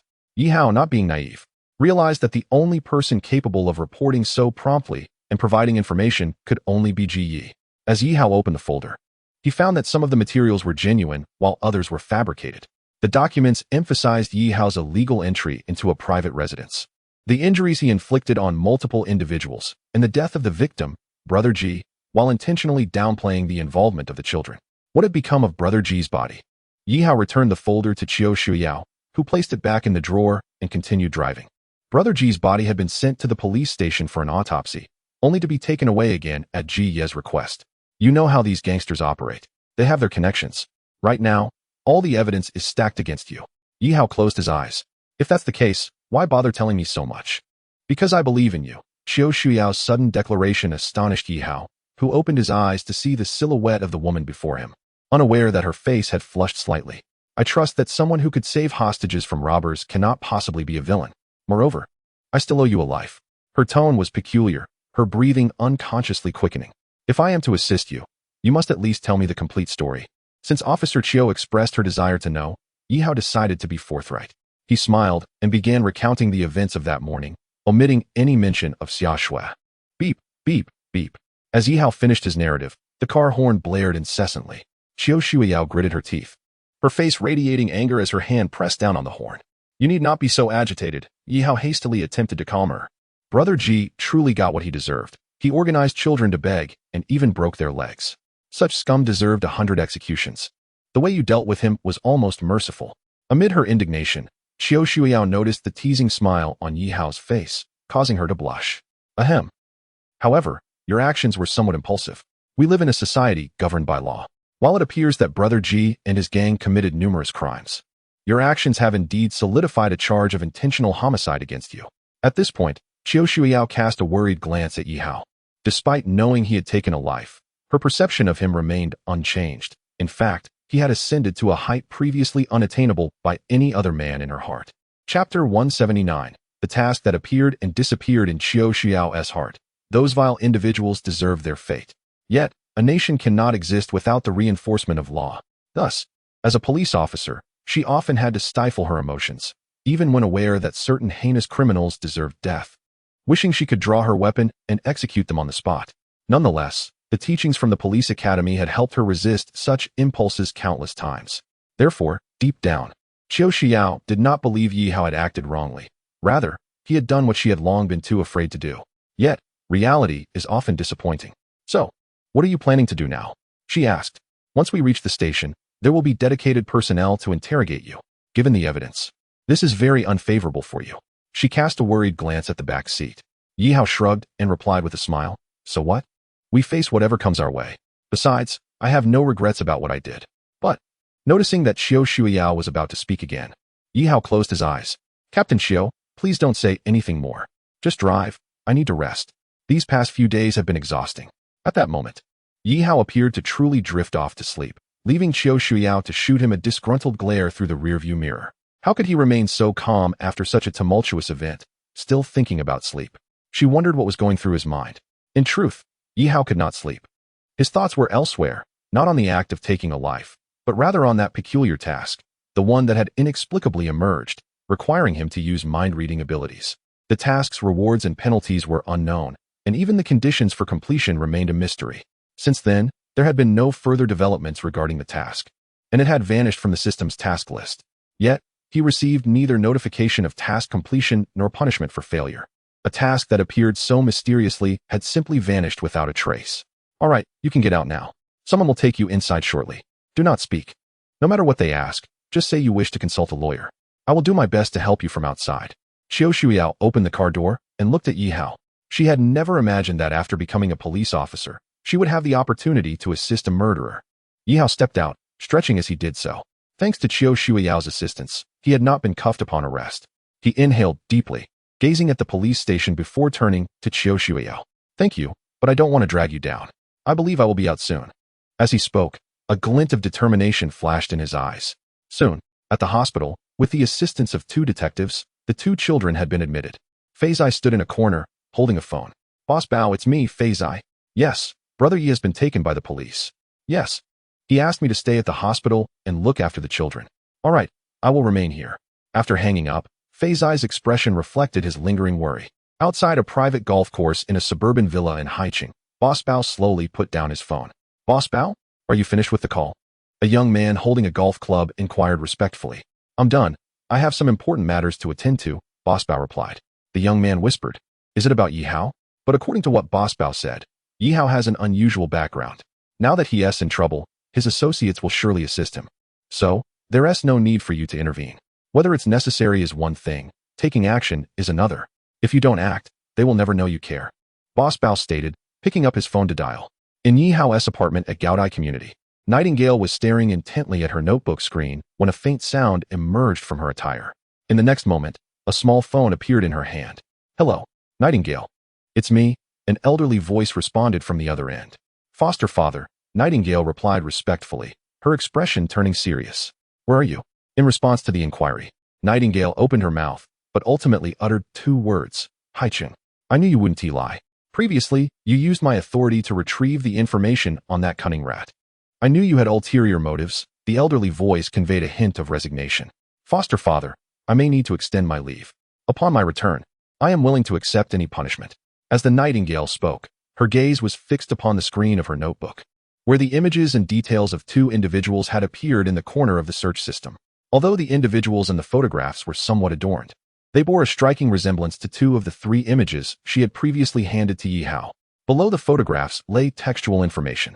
One depicted a somewhat unsavory, portly man with blonde hair, nicknamed Golden Tooth, hailing from the United States, England, and France. His name was unknown, having previously been known as Nobita Nobi, Jobs, and Basakini. With his age also unspecified, he had surfaced in the region of the Republic of Congo 2 hours prior. The other individual was a tall, slender Caucasian man, over 2 meters in height, appearing rather fragile. He was nicknamed White Stick, also from the United States, England, and France. Like the first, his name remained undisclosed, having previously been referred to as Makoto Itu, Jean Xuangu, and Vladimir, with his age similarly unknown. He had appeared in Iceland a week ago. The third individual could not be found. Please verify the accuracy of the photographs. The Nightingale merely glanced at the information displayed about the 2 men, committing it all to memory. Very well. The girl is getting older and must take flight. I shall not hinder her. Be safe and call if needed. Oh, There is one more thing to inform you of. Your friend has been taken into custody. It would be prudent for you to collect him. Now, I have matters to attend to, so I shall end the call. Nightingale, return soon. Your adoptive father is eagerly awaiting a grandchild. As the call ended, the Nightingale trembled, her eyes reflecting a complex array of emotions. Moments later, her countenance returned to normal, and she prepared herself before turning towards the door of her room. Just as she was about to close the door, she hesitated, sweeping her gaze around the room before ultimately shutting it. Chapter 180. I will not sign within an office of a certain building in the capital city. An elderly man furrowed his brow as he scrutinized the myriad troubles detailed before him in a document. A knock echoed through the room. Come in, he called. A middle-aged man entered. What brings you here? The elder inquired. The gentleman known as the Golden Rat has encountered trouble, the middle-aged man replied, causing the elder to frown. What kind of trouble? Murder. The elder set down his pen, removed his reading glasses, and rubbed the bridge of his nose. Such matters are not for you to inquire about. I have always maintained that regardless of one's capabilities, if one commits an error, punishment must follow. However, this case involving the Golden Rat is rather exceptional, the middle-aged man whispered as he approached the elder. As he listened to the middle-aged man's account, a ripple of concern passed through the elder's previously tranquil gaze. Suddenly, he slammed his palm on the table. How outrageous! What are those police officers doing? How can such incidents occur under their noses without investigation? It seems this city requires a thorough cleansing of both minor and major offenders. We can discuss the cleansing of offenders later. For now, the pressing matter is how to handle the Golden Rat, who should have already been taken to the police station. The middle-aged man remarked, casting a questioning look at the elder. After a moment's contemplation, the elder picked up a nearby telephone. At the Haicheng police station, Qiu Shuiyao had just escorted Yi Hao through the entrance when a middle-aged man in uniform approached her. Captain Qiu, I am here to take over the suspect. You? Qiu Shuiyao raised an eyebrow. Yes, the higher-ups are quite concerned about this case, so I have been assigned to oversee it. Noticing that Yi Hao was unshackled, the man raised his voice in reprimand. Captain Qiu, have you forgotten the protocols? You cannot transport a suspect without handcuffs, especially one accused of murder. Guo Qingyue, mind your language. He is merely a suspect at this point, not a convict. We reserve the right to determine. Qiu Shuiyao retorted, only to be interrupted by Guo Qingyue. Enough. Captain Qiu, I must interrogate the suspect now. I have no time to waste here. There has been a traffic accident on West Street, and it seems there are injuries. You should attend to that. Guo Qingyue looked at Qiu Shuiyao. She bit her lip, but ultimately turned away, though she leaned close to Yi Hao to whisper, be cautious. This Guo Qingyue is our deputy chief, and rumors suggest he has connections with the local underworld. Stay alert. Having spoken, Qiu Shuiyao departed, glancing back every few steps. Connections with the underworld? Yi Hao squinted at the deputy chief, who was also observing him. What are you staring at? A murderer dares to look at me? Guo Qingyue bellowed. Someone, put handcuffs on him. An officer promptly approached with a pair of handcuffs, and Yi Hao made no resistance, allowing himself to be restrained, viewing the cuffs merely as a superficial adornment. Wait, the safety level for murderers is high, Guo Qingyue mused, stroking his chin as if in thought, then smirked. For safety's sake, let us also put leg shackles on him. The officer hesitated, looking at Guo Qingyue. Chief Guo, the leg shackles, that might not be appropriate. We have never directly shackled a newly arrived suspect like this. Just because it hasn't been done before doesn't mean it can't happen now. Enough chatter. Hurry up and put them on. Despite his authority, the officer hesitated, but ultimately found a pair of leg shackles and secured them on Yi Hao. That should be much safer. Take him to interrogation room 11. Guo Qingyue surveyed Yi Hao as if he were a work of art, nodding in satisfaction before striding forward. Please follow me, the officer offered sympathetically, directing Yi Hao ahead. As he walked, the clanking of the shackles echoed sharply against the floor, drawing curious glances from nearby officers. Once they reached the so-called interrogation room 11, Yi Hao was secured to the interrogation chair. You may leave now, Guo Qingyue said, leaning casually against the interrogation table. The officer offered Yi Hao a sympathetic glance before slipping out and closing the door behind him. Yi Hao, at 8:30 this morning, you were suspected of murdering Wu Xiaojin, with both the weapon and surveillance evidence intact. What further excuses do you have? Guo Qingyue stated, producing a document from the drawer. Do you believe I need to waste my breath? You've taken orders from the underworld, intending to set me up, Yi Hao retorted coldly, raising his hand and pointing at the shackles on his feet. Rest assured, once these are removed, I will ensure you face the same fate. Oh, you still have some spirit, Guo Qingyue noted, taken aback by Yi Hao's calm demeanor, though he continued to regard him with disdain. However, do not think you can manipulate me. This interrogation room 11 is designated for troublesome suspects, and the surveillance cameras and recording devices occasionally malfunction. Just a heads up, the soundproofing in this room is the best in the entire police station. Guo Yue's implication was unmistakable. In this exceptionally soundproof room, there were no cameras or recording devices. He held all the power, while Yi Hao was merely a pawn in his grasp. Yi Hao remained silent, maintaining an expression of indifference. Guo Yue frowned, disliking Yi Hao's demeanor, for those brought to this room often began with bravado, only to soon plead pathetically for mercy. With a resounding slap, Guo Yue placed the document before Yi Hao. This is your confession. Sign it promptly. In this manner, you might find some relief. Yi Hao glanced at the so-called confession document before him. Its contents merely indicated his admission of trespassing and the alleged murder of Wu Xiaojia, who was likely that brother Chicken mentioned earlier. Should Yi Hao affix his signature, it would equate to an acknowledgement of all the crimes. With a light chuckle, Yi Hao spat on the paper. I refuse to sign. Chapter 181, An Urgent Incident. At Haiqing People's Hospital, within a sealed-off area, numerous students clad in uniforms lay on hospital beds, moaning in agony, their clothing stained crimson with blood. Nurses were constantly entering and exiting, while the lights above several operating rooms remained illuminated. Even as patients were wheeled out from the operating theater, new ones were being ushered in immediately. Secretary Xia, what on earth happened? Zheng Chengmin hurried towards them, his face etched with concern, followed closely by the esteemed Dr. Qiao. The previous afternoon, students from Haiqing Jinshan Experimental Primary School had organized a visit to the museum. Unfortunately, as the teachers guided the children past a construction site, a cascade of steel balls plummeted from a towering structure still under construction, which stood over 100 meters tall. Steel balls? Falling from over 100 meters? How large were they? Zheng Chengmin halted abruptly, horror etched across his features as he stared at Secretary Xia. Secretary Xia nodded gravely. Those steel balls measured approximately 2 centimeters in diameter. However, even such small projectiles, when falling from such a height, could cause significant harm to the children. As he spoke, a trace of sorrow flickered in Secretary Xia's eyes. How could this happen? Which entity is responsible for the construction? With a structure that tall, surely there should have been safety measures in place. How could they allow steel balls to fall from such a height? Zheng Chengmin glared at Secretary Xia in fury. With a sigh, Secretary Xia explained, all construction standards were met, with a distance of nearly 10 meters from the street. However, due to today's snowfall, the winds were particularly strong, causing the steel balls to be blown across that distance. And how did the steel balls fall? Zheng Chengmin pressed, his fists clenched. It was due to the workers' negligence. The wind overturned the bag containing the steel balls, causing them to drop. Zheng Chengmin's anger flared as he glared at Secretary Xia. Why did you not inform me sooner about such a grave matter? I contacted you immediately after the incident. However, your phone was switched off, Secretary Xia responded, his voice tinged with frustration. I exerted considerable effort to discover you were at the hospital for your wife's delivery. I checked every obstetrics ward and was fortunate to find you here. Zheng Chengmin froze, hastily retrieving his phone, which had inexplicably shut down due to low battery. For the past several hours, his thoughts had been solely on his wife's childbirth, rendering him oblivious to the situation. Damn it, he muttered, wishing he could smash the device in his hand, but reason prevailed. He quickened his pace once more. What about the injuries? The steel balls, falling from over 100 meters and propelled by the wind, penetrated the bodies of children and several bystanders. Secretary Xia paused momentarily.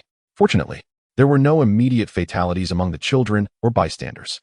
However, many sustained varying degrees of injuries, and some still have steel balls lodged within them. Hearing there were no immediate deaths, Zheng Chengmin exhaled in relief. Do we know how many were injured? 34 elementary students and 8 adults. They are all currently being treated here at Haiqing People's Hospital. Detailed reports will be provided to you in the temporary conference room shortly. The news has been well contained, so the public remains unaware of the situation. Secretary Xia gestured towards the conference room, close to the area where the injured were gathered, their cries echoing through the air.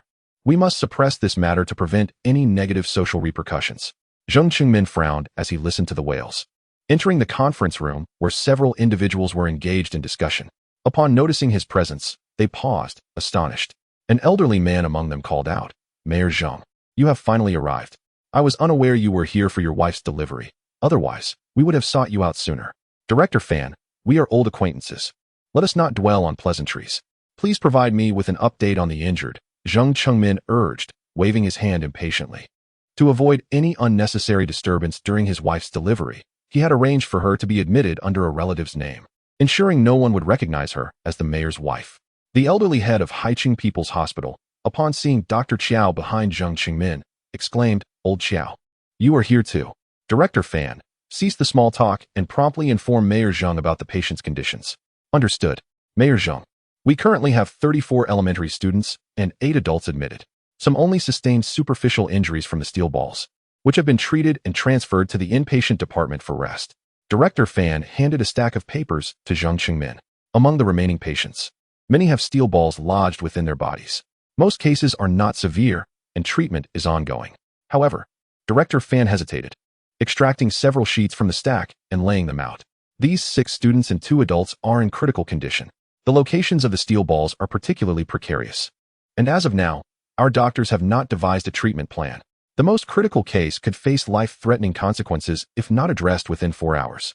Zheng Qingmin scrutinized the documents, though their medical terminology eluded him. He slammed his hand on the table, exclaiming, "If that is the case, why not find a solution, or summon better doctors? This incident must not result in any fatalities.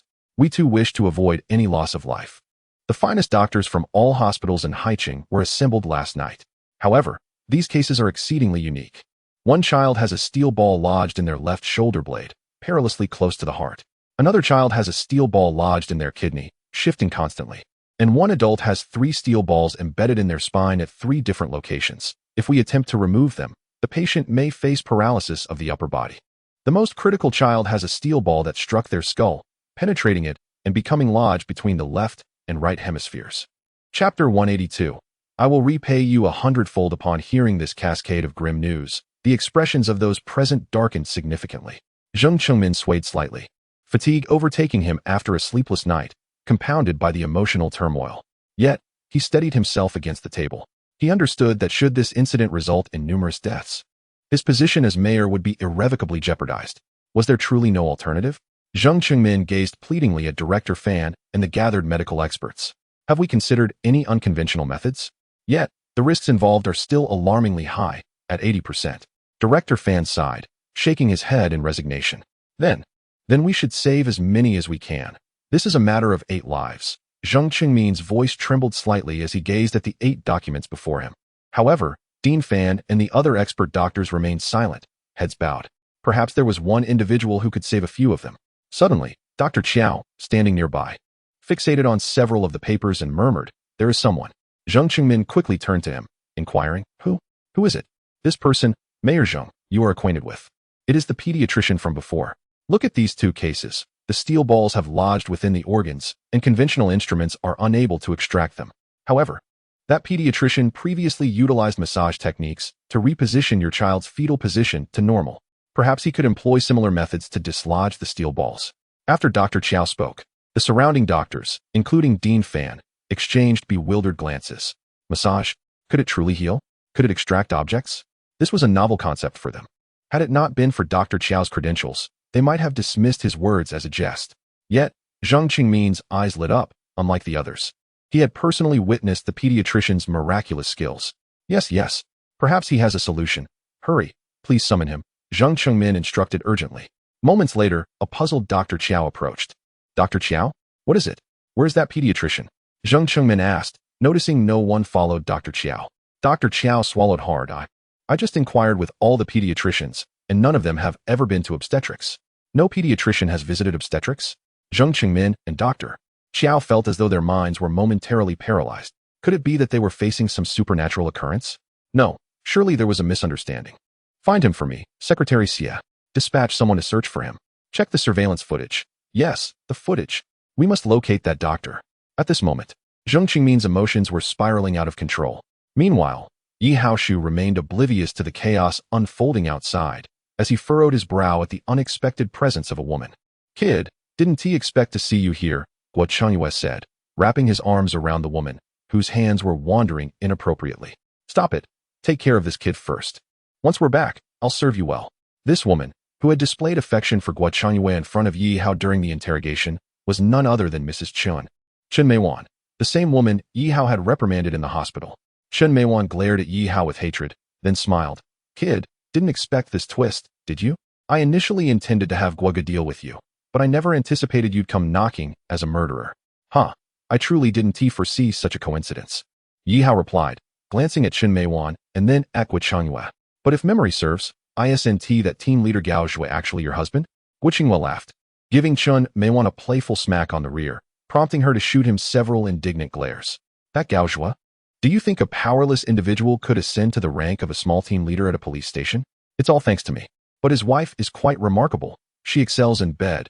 Guo Chengyue leered at Chen Meiwan. Chen Meiwan smacked Guo Chengyue's wandering hand away. You're messing around with someone else's wife while speaking ill of them. Truly heartless. Heartless?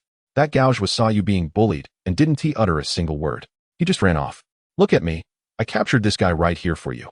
Tell me who is heartless, Guo Chengyue boasted.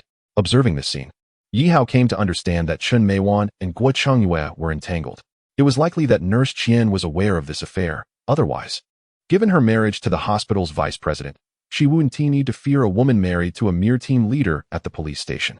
However, if that woman had a lover who was the deputy chief of police, that would change everything. All right. You've established your conscience. Now swiftly teach him a lesson. He slapped me 3 times this morning. Chen Meiwan pointed at Yi Hao. Fine. This kid has been disobedient. He needs a lesson. Guo Chengyue withdrew his hand from Chen Meiwan's clothing and suddenly stepped in front of Yi Hao, delivering a punch to his abdomen. The pain radiating through Yi Hao's nerves elicited no change in his expression. Are you willing to submit? If you sign that paper, I might allow you to suffer less. Guo Chengyue said, grinning at Yi Hao. Submit? With your puny strength, you think that could intimidate me? Do you want me to fetch some burly men for you? Yi Hao retorted with a scoff, still mocking Chen Meiwan. Guo Chengyue's expression darkened as he seized Yi Hao by the collar. You've got some nerve, kid. Not only is your tongue sharp, but your body is resilient too. Of course I'm resilient. Much better than some people who are soft, Yi Hao replied disdainfully. Guo Chengyue slapped Yi Hao's face with his hand. Good. I enjoy those with spirit. I'll see how long you can endure. How long I can endure. I'm not sure, but I know. Yi Hao's lips curled into a devilish smile as he locked eyes with Guo Chengyue. I know that soon enough. I will repay you 100-fold. In the office of the director of Haiqing, Director Xiong was casually perusing the newspaper. Having served as director for many years, he was set to retire in half a year, seeking only to avoid any troublesome matters before his departure. Just then, the phone on his desk rang. Hello? He answered. Yes, this is Director Xiong. Suddenly, he sprang to his feet. What? Mayor Zheng is coming? He is already outside? All right, I understand. Director Xiong hung up the phone, puzzled as to why Mayor Zheng would arrive unexpectedly at the police station. Just as he prepared to step outside to greet him, the phone rang once more. Upon answering, his legs trembled in fear. Leader, Chapter 183. All here to see Yi Hao. After hanging up, Director Xiong felt as though his mind had gone blank. The caller had been. Just then, the phone rang again. Trembling, Director Xiong glanced at the number. Fortunately, it was one he recognized, an old friend's landline. Hello? Old Deng, I don't have time for chit-chat right now. I have something very important to attend to. Director Xiong was about to hang up. Wait, old Xiong. Just a moment. I have a favor to ask of you. I heard that someone named Yi something is detained at your station. Before the caller could finish, Director Xiong instinctively uttered the name. Yi Hao? Yes, that is the one. What crime has he committed? Is there any way? The caller evidently sought to gauge Director Xiong's thoughts. Director Xiong shook his head. You needn't mention it. I was already planning to handle it. You wouldn't believe it, just moments ago. Suddenly, another phone on the side rang. At the entrance of the police station, Zheng Chengmin hurriedly alighted from his vehicle and strode toward the building. A few individuals followed closely behind, one of whom, the secretary, gasped, Mayor Zheng, I can handle this. There is no need for you to come in person. How can I not come in person? The patients at the hospital are on the brink of life and death. Zheng Chengmin replied sternly as he stepped through the police station's doors. Mayor, but Yi Hao's identity is quite special. I just reviewed the files. He is currently suspected of intentional homicide. The secretary looked at Zheng Chengmin with a hint of concern.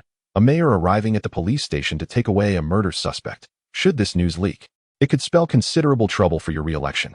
Zheng Chengmin responded resolutely. I cannot concern myself with such matters. Whether he is a black cat or a white cat. If he can heal the children in the hospital, I would willingly relinquish my position for him. As he spoke, he clenched his fists, adding, moreover, the person he killed deserved to die. If it weren't for the law, I might even cheer for him. The secretary, familiar with the mayor's temperament, shook his head in resignation. This stubbornness had previously caused many troubles, yet with Zheng Chengmin's achievements over the years, he could have ascended to even greater heights.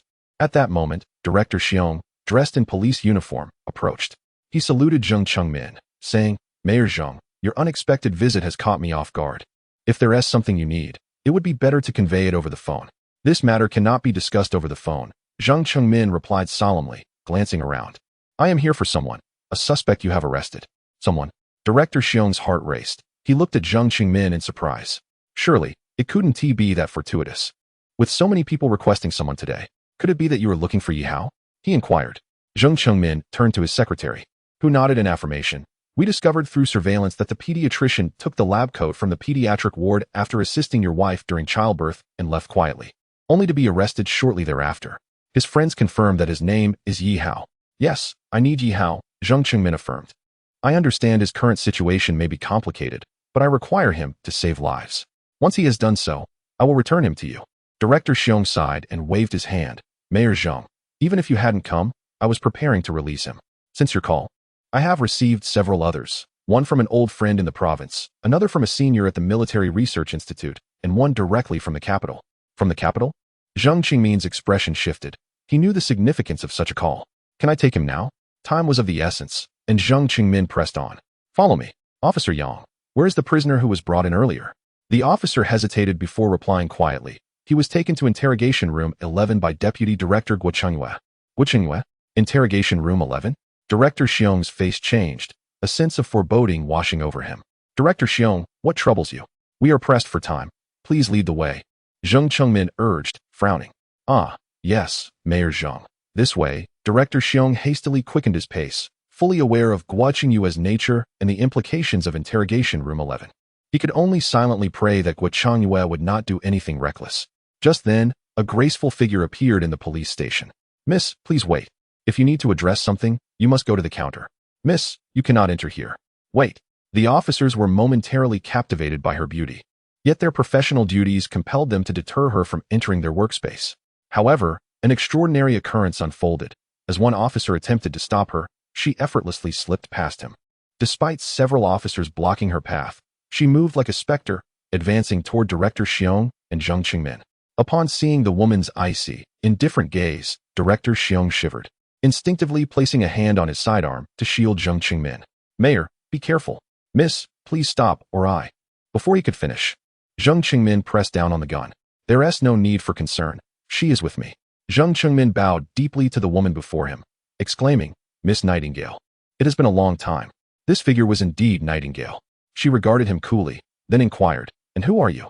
3 months ago, Miss Nightingale was responsible for my protection, Zhang Chengmin replied, his eyes gleaming with surprise at her unexpected presence. Nightingale paused momentarily. I do not recall. An awkward silence enveloped the crowd. The mayor being forgotten by someone was quite the spectacle. Nevertheless, since you recognize me, it simplifies matters. I am here to retrieve a man named Yi Hao. Yi Hao? Director Xiong's curiosity piqued. He wondered who this Yi Hao could be, as such a person had stirred so much interest and power in such a short time. Miss Nightingale, you are also here to collect Mr. Yi Hao? How fortuitous. We are also here to escort him out, Zhang Chengmin said with a smile, urging Director Xiong, you should open the door swiftly. Oh yes, of course. Director Xiong nodded repeatedly, retrieving the key and approaching the door of Interrogation Room 11. However, as he inserted the key, it refused to turn. What is going on? Zhang Chengmin frowned. It seems the door has been locked from the inside, Director Xiong replied awkwardly. Then knock. This door is soundproof and reinforced. Knocking won't work. I suppose I should call, Director Xiong said, pulling out his phone. As he did, Nightingale stepped forward silently, lifting her toned leg and delivering a swift, precise kick. With a resounding crash, the supposedly impenetrable door was kicked open, leaving the onlookers in awe, unable to believe what they had just witnessed. Inside the interrogation room, a woman was perched on the table, laughing, while a man, having removed his police jacket, was using a small pillow to repeatedly strike a young boy's chest, who, despite blood trickling from the corner of his mouth, maintained a stoic expression. A sudden wave of murderous intent filled the air, and Nightingale vanished in an instant. The next moment, Guo Chengyue, who had been mercilessly attacking Yi Hao, was hurled against the wall, the sound of breaking ribs audible even outside. Leaning against the wall, Guo Chengyue, wincing from abdominal pain, glared at the woman who had appeared out of nowhere, angrily shouting, You crazy woman! Who allowed you to enter? Do you dare to strike me? I'll... Smack! A resounding slap interrupted his tirade. Guo Chengyue, have you lost your mind? Do you realize where you are? Do you know you're standing? Surveying the figure of Bureau Chief Xiong before him, Guo Changyue discerned the presence of unfamiliar individuals, their gazes filled with animosity. Xiong, on the other hand, felt his attire saturated with perspiration, a visceral urge to eliminate Guo Changyue rising within him. With impending retirement merely months away, the youth had to stir up trouble. In that moment, he had escorted individuals of prominence, whom Xiong was instructed to release, to that place to carry out acts of retribution, only to be discovered in the act. Ahem. Director, this is a misunderstanding, Guo Changyue began, instinctively seeking to clarify. However, Zhang Chengmin interjected, his voice resonant. There is no misunderstanding. Our vision is unclouded. Irrespective of your position or the nature of any misunderstanding, you may address it with the inspectorate. The inspectorate? Guo Qingyue's legs quivered. It was then that he recognized Zhang Qingmin, the frequently featured mayor of Haiqing City. Zhang Qingmin approached Yi Hao. Upon beholding Yi Hao's eyes, he knew he had found the individual he sought, the one he had glimpsed when the man, adorned in a white coat and mask, had delivered his wife's child. Mr. Yi Hao, you have suffered, Zhang Chengmin expressed, observing the blood at the corner of Yi Hao's mouth, the handcuffs, and the iron chains.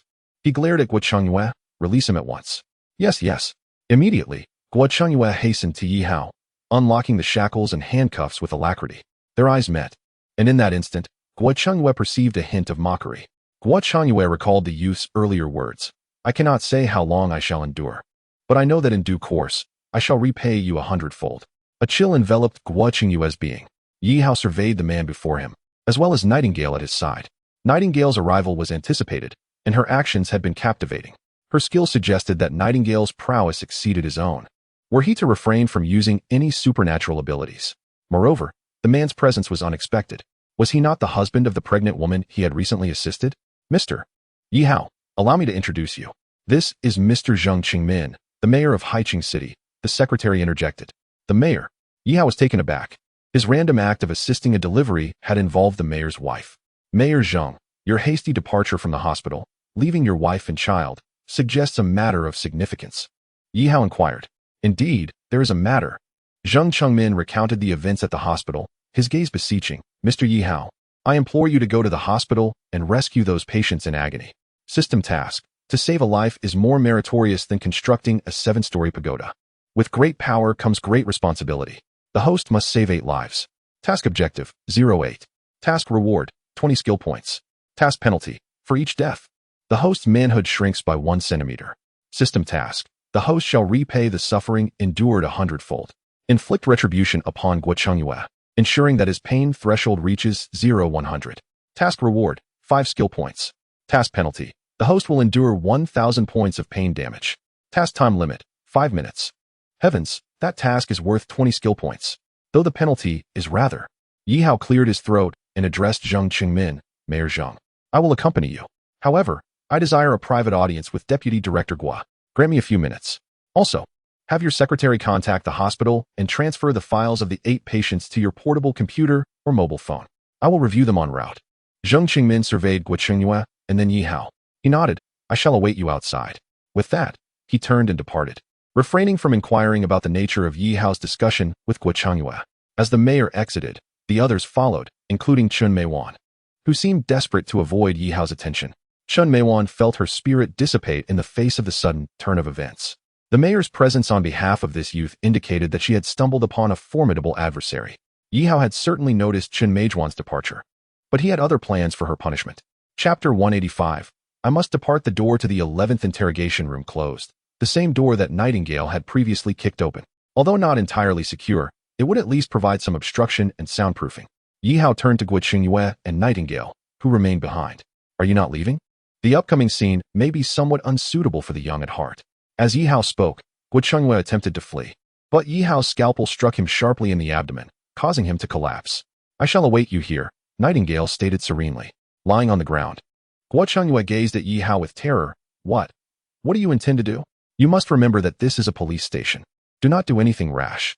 Yi Hao crouched down and patted Guo Qingyue's face, a wicked smile playing on his lips. Have you forgotten? I stated earlier that I would repay you 100-fold. With that, Yi Hao's tone shifted, and he smiled at Nightingale. If you have something to say, please proceed. I shall attend to my affairs while listening. From the moment Nightingale had entered, he sensed that she had something to convey. It is nothing. We can discuss it outside later. Be mindful of the severity, and avoid leaving any traces, Nightingale said softly. Rest assured, I know what I am doing. Yi Hao replied with a smile, turning his attention back to Guo Chengyue. Do you know what the most excruciating experience in the world is? What? Guo Chengyue asked instinctively. But then his body trembled as he begged, Brother, sir, I was wrong. Chicken Master instructed me to do these things. Please, release me. The thought of the punches he had landed on the youth was frightening. The youth had proven to be resilient, barely shedding a drop of blood. However, he was different. 10 such punches would likely send him to the hospital. Such was the consequence of neglecting one's studies. I shall tell you. The most excruciating experience in the world is childbirth, Yi Hao said calmly, then shook his head. However, I have recently learned of another form of agony. One related to medicine. Adults have 206 bones, but if we exclude those that are life-threatening, we are left with 136. At that moment, Yi Hao's tone was normal, as if he were delivering a lecture. However, his next words were chilling.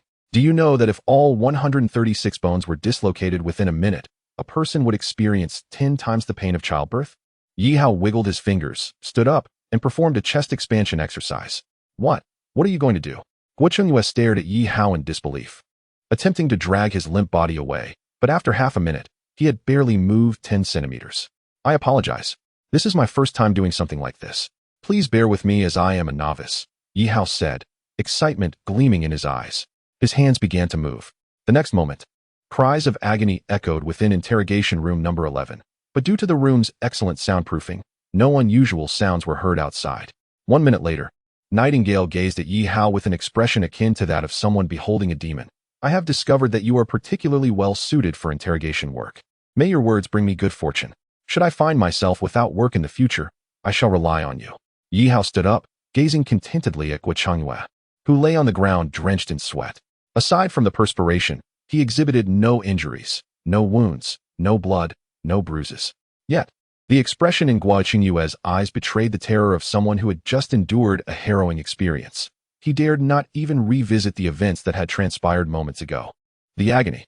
After Yi Hao had struck, he could distinctly perceive his bones being dislocated, pain surging through his head, threatening to render him unconscious. Yet, in the next moment, an even more intense pain jolted him awake once more. In that brief span of a minute, he had truly grasped the essence of suffering, only to then have Yi Hao generously restore all his bones to their rightful places, subjecting him to 2 rounds of diabolical torment. Deputy Director Guo, how do you feel? Would you care for another round? Yi Hao observed Guo Chengyue with a cheerful smile. No, I want to go home. I want my mother. Guo Chengyue whimpered, resembling a child in his tears. Task completed, pain value, 459,100. Congratulations, host, for exceeding the task's parameters. In addition to acquiring 5 skill points, the host has also received a usable title, Terrorist. Current skill points remaining, 7. Title, Terrorist. Status, Disabled. A title? What is this? Yi Hao instinctively clicked to activate it, and in an instant, the aura surrounding him shifted. Nightingale, nearby, instinctively regarded Yi Hao with suspicion, but the very next moment, the menacing presence dissipated, and Nightingale frowned, reassessing Yi Hao, finding no trace of that earlier essence. She began to suspect that the sensation was merely a figment of her imagination. In that fleeting moment, Yi Hao had appeared as a demon, or perhaps a ruthless villain.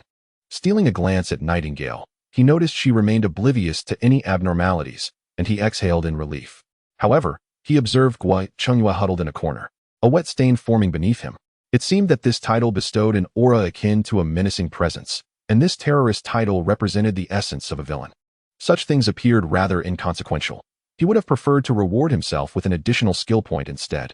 Closing the system interface, Yi Hao caught a whiff of urine and grimaced, standing to exit. Nightingale, let us go outside. Very well, she replied. As they reached the corridor, Yi Hao proceeded outward, paying no heed to Guo Chengyue. The latter had merely endured excessive pain, and his body would soon recover, though the psychological shadow might linger for a lifetime.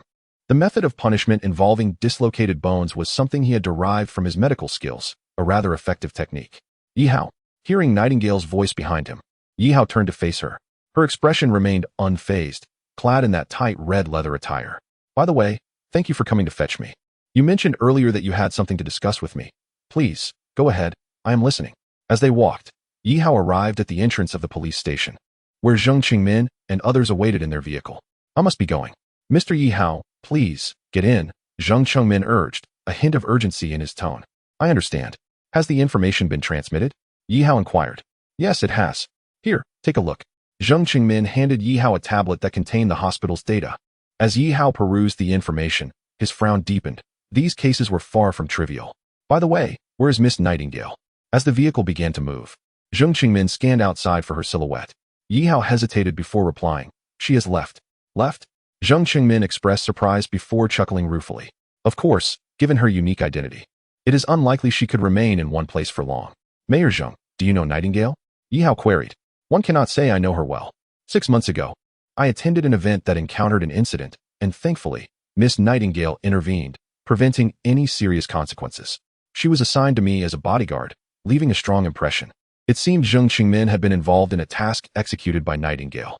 Unconsciously, Yi Hao's thoughts drifted back to that moment. You are leaving? Yi Hao gazed at Nightingale in astonishment. She nodded, her voice devoid of warmth. I have matters to attend to.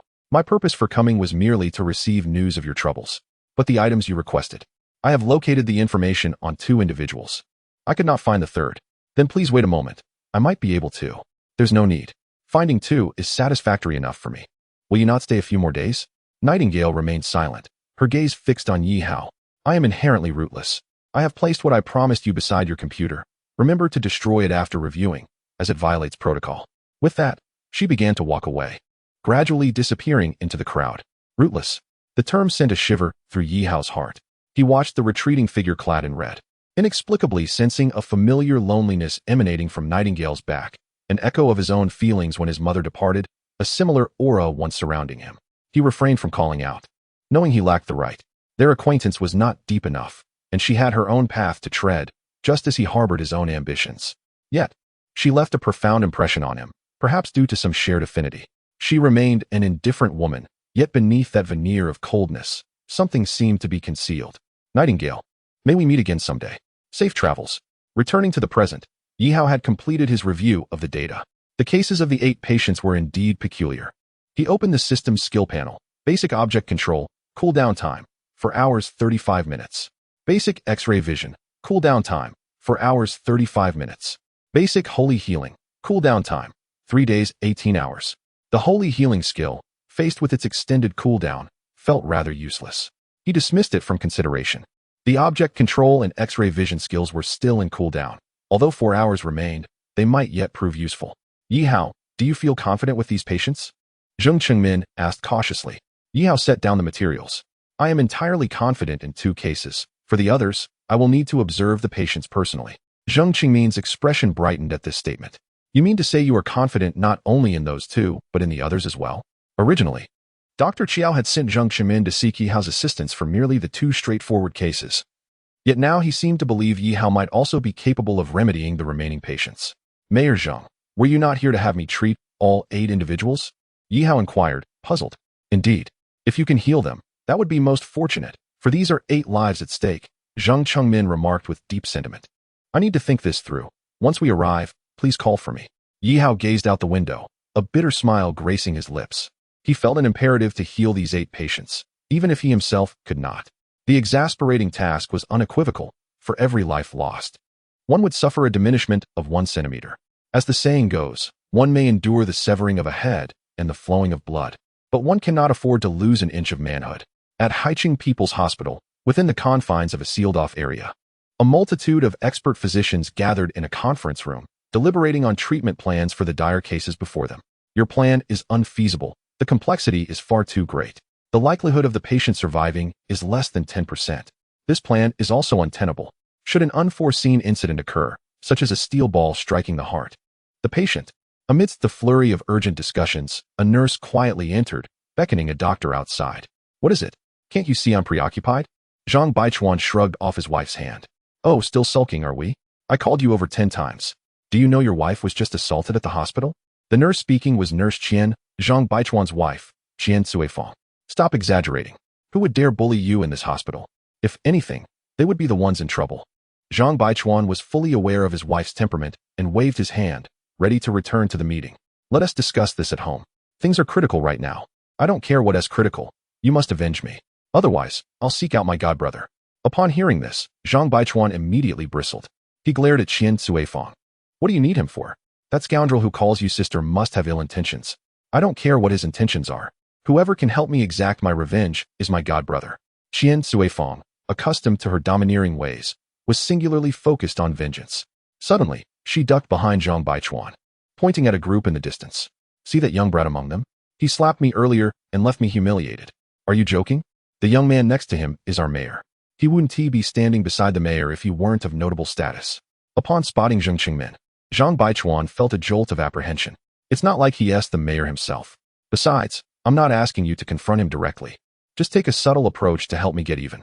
At this, Qian Suifeng shifted her tone. If you refuse, I'll go find my godbrother. The mere mention of her godbrother unsettled Zhang Baichuan. He was not oblivious to the rumors circulating in the hospital. Yet, given that the other party was a health bureau official and he lacked concrete evidence, he could only turn a blind eye. Fine, I'll help you get your revenge. The mayor is back. I'll head in first. After Zhang Baichuan entered the conference room following Zheng Qingmin, the arrival of the mayor commanded the attention of all experts and doctors present. Allow me to introduce you. This is Mr. Yi Hao, the physician I've invited. Chapter 187. A Letter of Responsibility? I sign. The gathered individuals regarded the youthful figure beside Mayor Zheng with skepticism and surprise. Yi Hao sensed their gazes but bore no astonishment. Had they known he was merely a high school graduate, their shock would have multiplied. Ah, you finally arrived. You were quick on your feet, vanishing in the blink of an eye.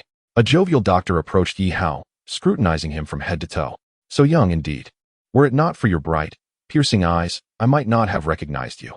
At the sound of this voice, Yi Hao recalled the old doctor from obstetrics and gynecology, whom he remembered as Dr. Qiao. Dr. Qiao, what brings you from obstetrics to here? Yi Hao held a favorable view of the elderly gentleman who had fought alongside him. Despite his earlier doubts about Yi Hao's capabilities, why can't a pediatrician venture into obstetrics? I have some knowledge of human anatomy. After all, Dr. Qiao jested. Realizing his ruse as a pediatrician had been exposed, Yi Hao smiled faintly. Dr. Qiao, Mayor Zheng, surely the skilled physician you mentioned cannot be referring to me. At that moment, Dean Fan approached, eyeing Yi Hao with suspicion. Dr. Qiao nodded. Dean, this young man possesses remarkable medical skills. I personally witnessed him perform a technique from traditional Chinese medicine that corrected a baby's position through abdominal manipulation.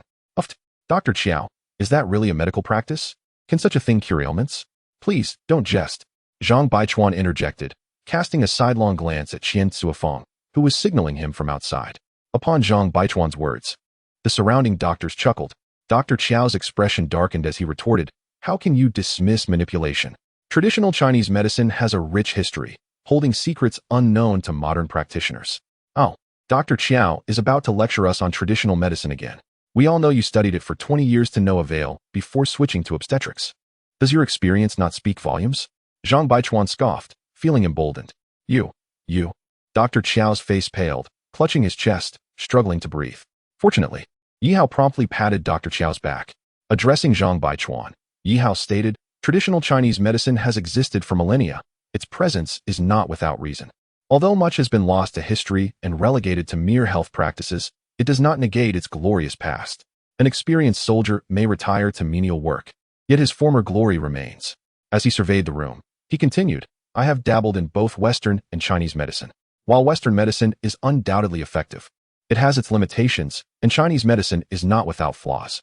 As healers, our primary duty is to cure and save lives, whether through Western or Chinese means. Effective treatment is what constitutes true medical skill. Traditional medicine can heal? It's merely for wellness. In a few years, there may not even be anyone studying it. Zhang Baichuan derided. Just then, a nurse rushed in, breathless. It's bad. Patient in critical bed 6 is coughing up blood, and their heart rate is plummeting. If surgery is not performed immediately, they will lose vital signs in half an hour. The gravity of her words cast a pall over the experts' faces. Dean Fan addressed the assembly. Given the patient's critical state, do any of you have a solution? We've considered several options, but each carries an 80% mortality rate. This won't do. Please allow us to deliberate further, one expert murmured, lowering his gaze. Others remained silent, feeling the weight of their inadequacy. At this juncture, Yi Hao spoke up. Let me handle it. Kid, you shouldn't complicate matters at such a time, Zhang Baichuan admonished. Complicate matters? Then allow this esteemed doctor to showcase his exceptional skills and save those patients lying helplessly on their beds. Yi Hao glared at Zhang Baichuan, taken aback. Zhang Baichuan hadn't anticipated Yi Hao would turn his rhetoric against him. We still need to discuss this further. You have the luxury of time for discussion, But the patient does not. Yi Hao remarked to Dr. Qiao beside him. Could you please prepare a white coat for me? I would also like to trouble you to assist me during the procedure. Of course. Old Qiao is still fit as a fiddle. Despite having performed several hours of surgery earlier, I can certainly continue on the operating table for a few more hours, Doctor. Qiao replied with a hearty laugh before turning to gather the necessary items for Yi Hao. Young man, do you truly possess the confidence? Dean Fan inquired with a furrowed brow, eyeing Yi Hao with concern. I would say there is an 80 to 90% chance of success, Yi Hao answered confidently. But what good is mere confidence? If we refrain from performing surgery due to the high risks involved, are we not merely allowing the patient to succumb to their fate? Yi Hao's words were a direct critique of Zhang Baichuan and his cautious colleagues. You, how dare you speak so arrogantly at such a young age? Which medical school did you graduate from? What significant medical papers have you published? Zhang Baichuan pointed at Yi Hao, bombarding him with questions. I'm sorry, but I have not attended any medical school nor authored any medical papers, Yi Hao replied with a light chuckle, looking at Zhang Baichuan. However, at the very least, I do not engage solely in theoretical discussions. Zhang Baichuan momentarily forgot about his wife's request, feeling a growing disdain for the brash young man before him. Suddenly, a loud bang interrupted the tension.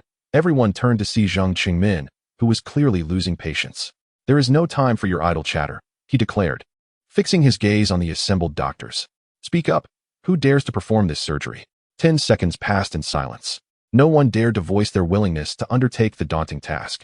The prospect of success could bring them great acclaim, yet a failed surgery would mar their reputations forever, leading to a career downfall once the news broke.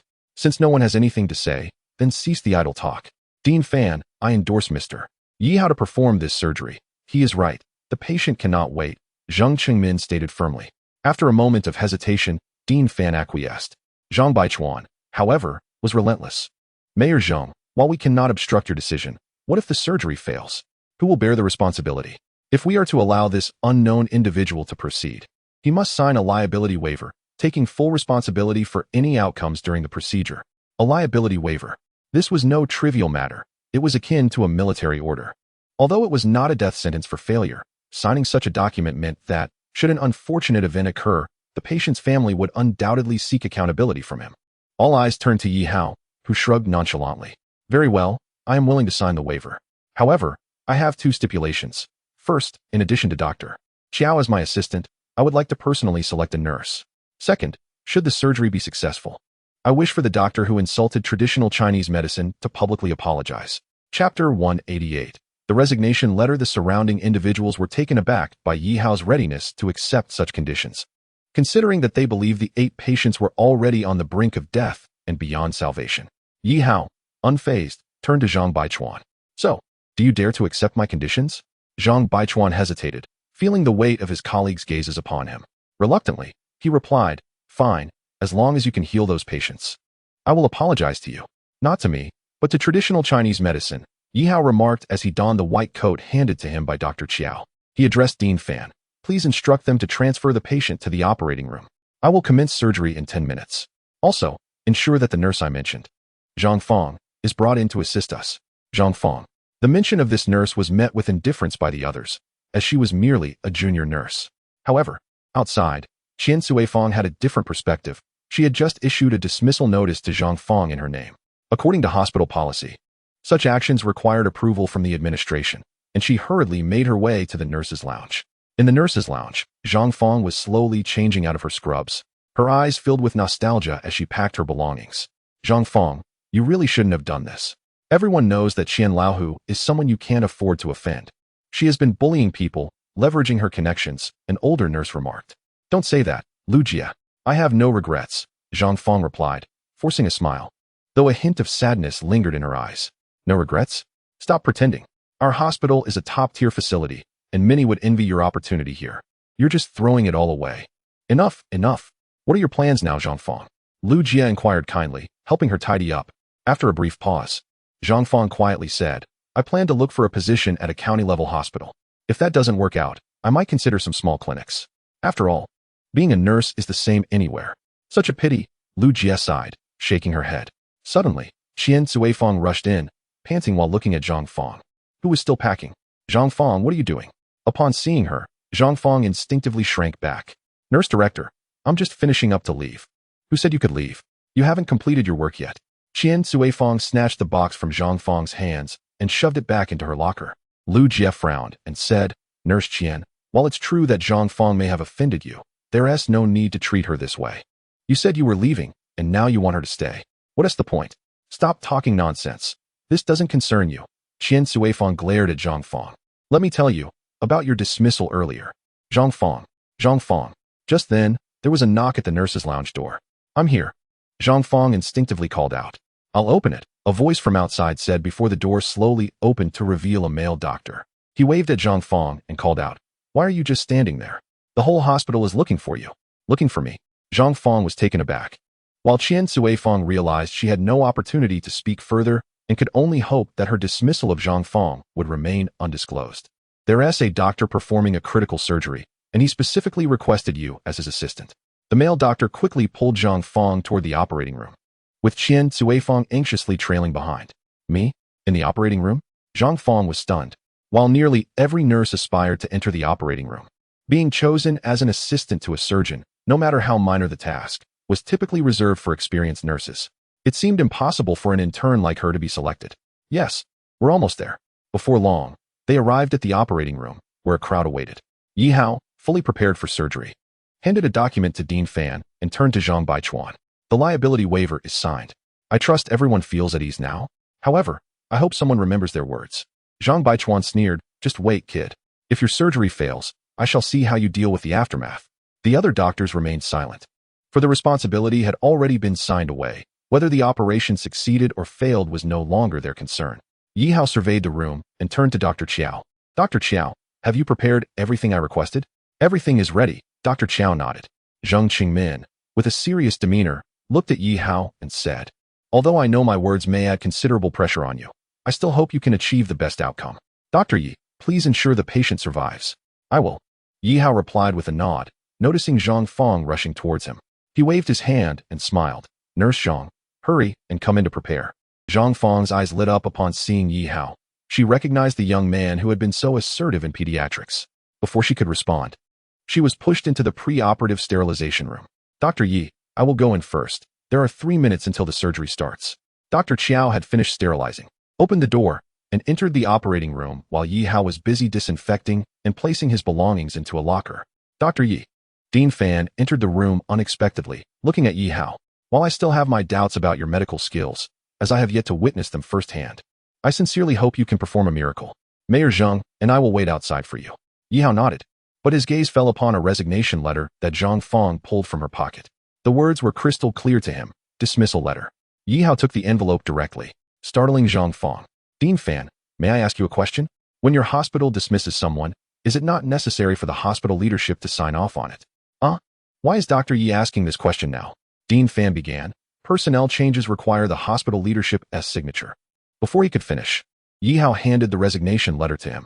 The name on the dismissal letter was Zhang Fang's, accompanied by various nonsensical reasons, with the signer being Qian Cuifang. Is this Qian Cuifang one of your hospital leaders? Dean Fan took the envelope, his expression darkening as he glanced at Zhang Fang, then tightened his grip on the letter. I understand. I will handle this matter.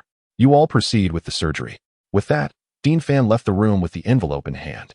Zhang Fang looked at Yi Hao, her eyes filled with confusion and disbelief. You will be my assistant for now. Please cooperate with me. Yi Hao said to Zhang Fang. Once you complete this surgery, you will receive a surprise. Zhang Fang was not in the mood for surprises. She just hoped there would be no shocks. Hesitantly, she asked, Doctor, why did you call me? I have no experience in the operating room. There are many people in the hospital with more experience than I. Experience? This surgery is not about experience. If it were, I wouldn't even have a chance. Surely you remember what you learned in school? Yes, I remember. That is good. Just follow my instructions. I need someone responsible and willing to learn, not just someone experienced. Now, let us proceed. The surgery is about to commence. Yi Hao adjusted his white coat and pushed open the door to enter. In a room adjacent to the operating theater, Mayor Zheng and Dean Fan, along with several other doctors, were present. Among them was a person who seemed out of place, Qian Cuifang. Nurse Qian, I wish to inquire about this dismissal letter. In our hospital, any personnel changes should come through my hands. Yet, why does this letter not have my signature, but rather yours? Dean Fan slammed his hand on the table. Qian Cuifang's face paled, and she lowered her head in silence. Zhang Baichuan immediately intervened. Dean, let us set this aside for now and focus on the surgery, as the mayor is still here. Dean Fan glared at Zhang Baichuan. Do not think that just because she is your wife, you can defend her. Once we resolve the current situation, I will address her matters. This incident, though a minor interruption, garnered little attention, as most gazes were fixed on the screen displaying the surgery taking place in the adjacent room. The little brat actually dared to report me. Qian Suifeng thought to herself, fists clenched, her character truly abominable, still harboring resentment at this moment. I know what you are thinking, Zhang Baichuan whispered to his wife. That kid has already signed the responsibility waiver. If the patient does not come out alive, that kid will be in deep trouble. Qian Suifeng's eyes brightened at the thought, and she fixated on the screen, maliciously contemplating how the patient lying on the bed had yet to die. She eagerly anticipated the young man's misfortune, as well as that of the girl. Look, someone exclaimed. That kid is using silver needles instead of a scalpel? Isn't he supposed to perform massage therapy? What does he intend to do? At that moment, everyone was astonished by the unfolding scene on the screen. Dr. Qiao was equally bewildered by Yi Hao's actions. Dr. Yi, are you going to use acupuncture? Yi Hao nodded. Yes, acupuncture. Dr. Qiao appeared perplexed. But, weren't we supposed to use massage therapy? Massage? Yi Hao suppressed a laugh. While massage indeed plays a significant role in traditional Chinese medicine, in the face of such severe injury, it was inadequate. The patient had a steel ball lodged in their kidney. Massage could potentially cause further harm. Therefore, acupuncture was the optimal choice. Feigning calm, Yi Hao instructed Zhang Fong. Please heat each silver needle. Okay. Zhang Fong swallowed hard. This was her first time truly entering the operating room as a primary assistant. Yet she had not anticipated that she would be handing the doctor not a scalpel or surgical scissors, but needles. However, since it was the doctor's request, she complied. Dr. Qiao, however, cautioned Yi Hao, but there has never been a case of acupuncture used during surgery. Well, now there is, Yi Hao replied. Dr. Qiao, please monitor the equipment closely. If there are any abnormalities with the steel ball inside the patient, inform me immediately. Yi Hao began by inserting unheated silver needles at several locations around the patient's body. These positions seemed entirely unrelated to the kidney. However, Dr. Qiao, glancing at the scene, muttered in astonishment, This is the 8 trigrams divine needle? Simultaneously, one of the observing doctors stood up, pounding the table in disbelief. This is indeed the 8 trigrams divine needle. This kid has actually incorporated it into the surgery. The doctor's eyes widened in shock at what he was witnessing. Dean Fan, puzzled, inquired, What is the 8 trigrams divine needle? After a moment of contemplation, the doctor explained, The 8 trigrams divine needle is a form of acupuncture that has been passed down through traditional Chinese medicine. It was developed by a renowned physician who combined the 8 trigrams with human acupoints. When applied correctly, it can temporarily halt the body's movements, allowing the patient to enter a state of extreme stability, provided there are no external stimuli. And what advantage does this offer? It cannot cure the illness, Zhang Baichuan scoffed. The doctor cast a glance at Zhang Baichuan and continued, Although we cannot cure the illness, one must understand that in ancient times, there were not as many medical devices as we have today, and the internal conditions of patients were largely unknown. Therefore, to prevent unforeseen circumstances during surgery, employing this needle technique is akin to administering a thorough general anesthesia to the patient. In ancient times, Hua Tuo intended to use the 8 trigrams divine needle on Guan Yu for bone scraping therapy, but Guan Yu declined. This needle technique is among the few that have survived to this day, with records found in some classical texts of traditional Chinese medicine. However, despite its continued existence in traditional practices, it is rarely utilized nowadays. Do not speak, Dr. Yi instructed as he resumed needling.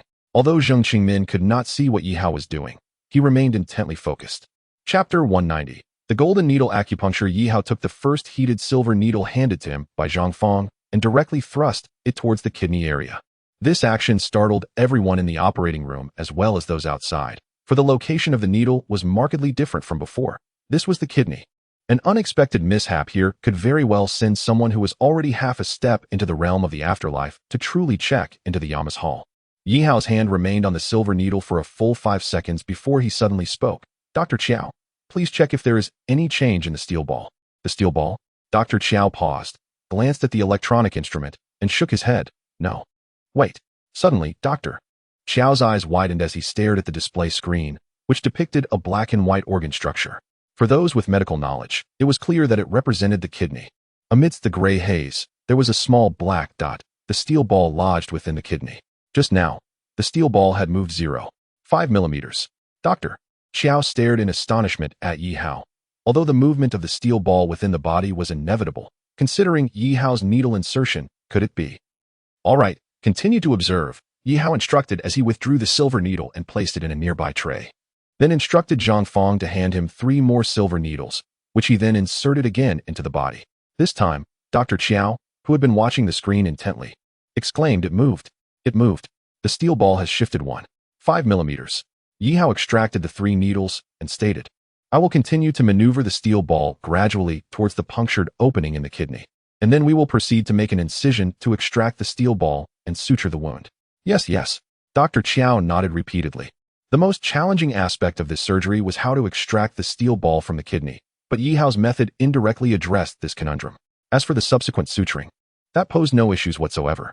Thus, the surgery progressed methodically, with the steel ball gradually moving. My goodness, how is he achieving this? The steel ball seems to be under his control, an internist spoke in disbelief. It is not control, he is propelling the steel ball, a physician familiar with acupuncture remarked solemnly. But how is he propelling it? This defies scientific logic.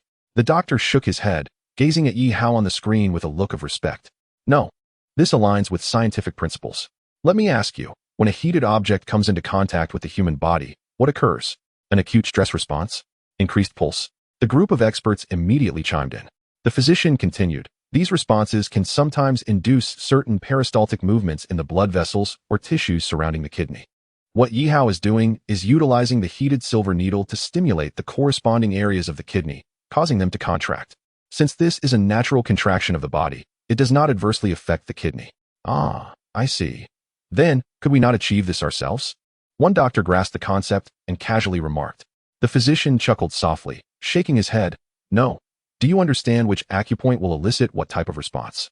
Do you know the magnitude of stimulation required and the duration needed to achieve your desired outcome?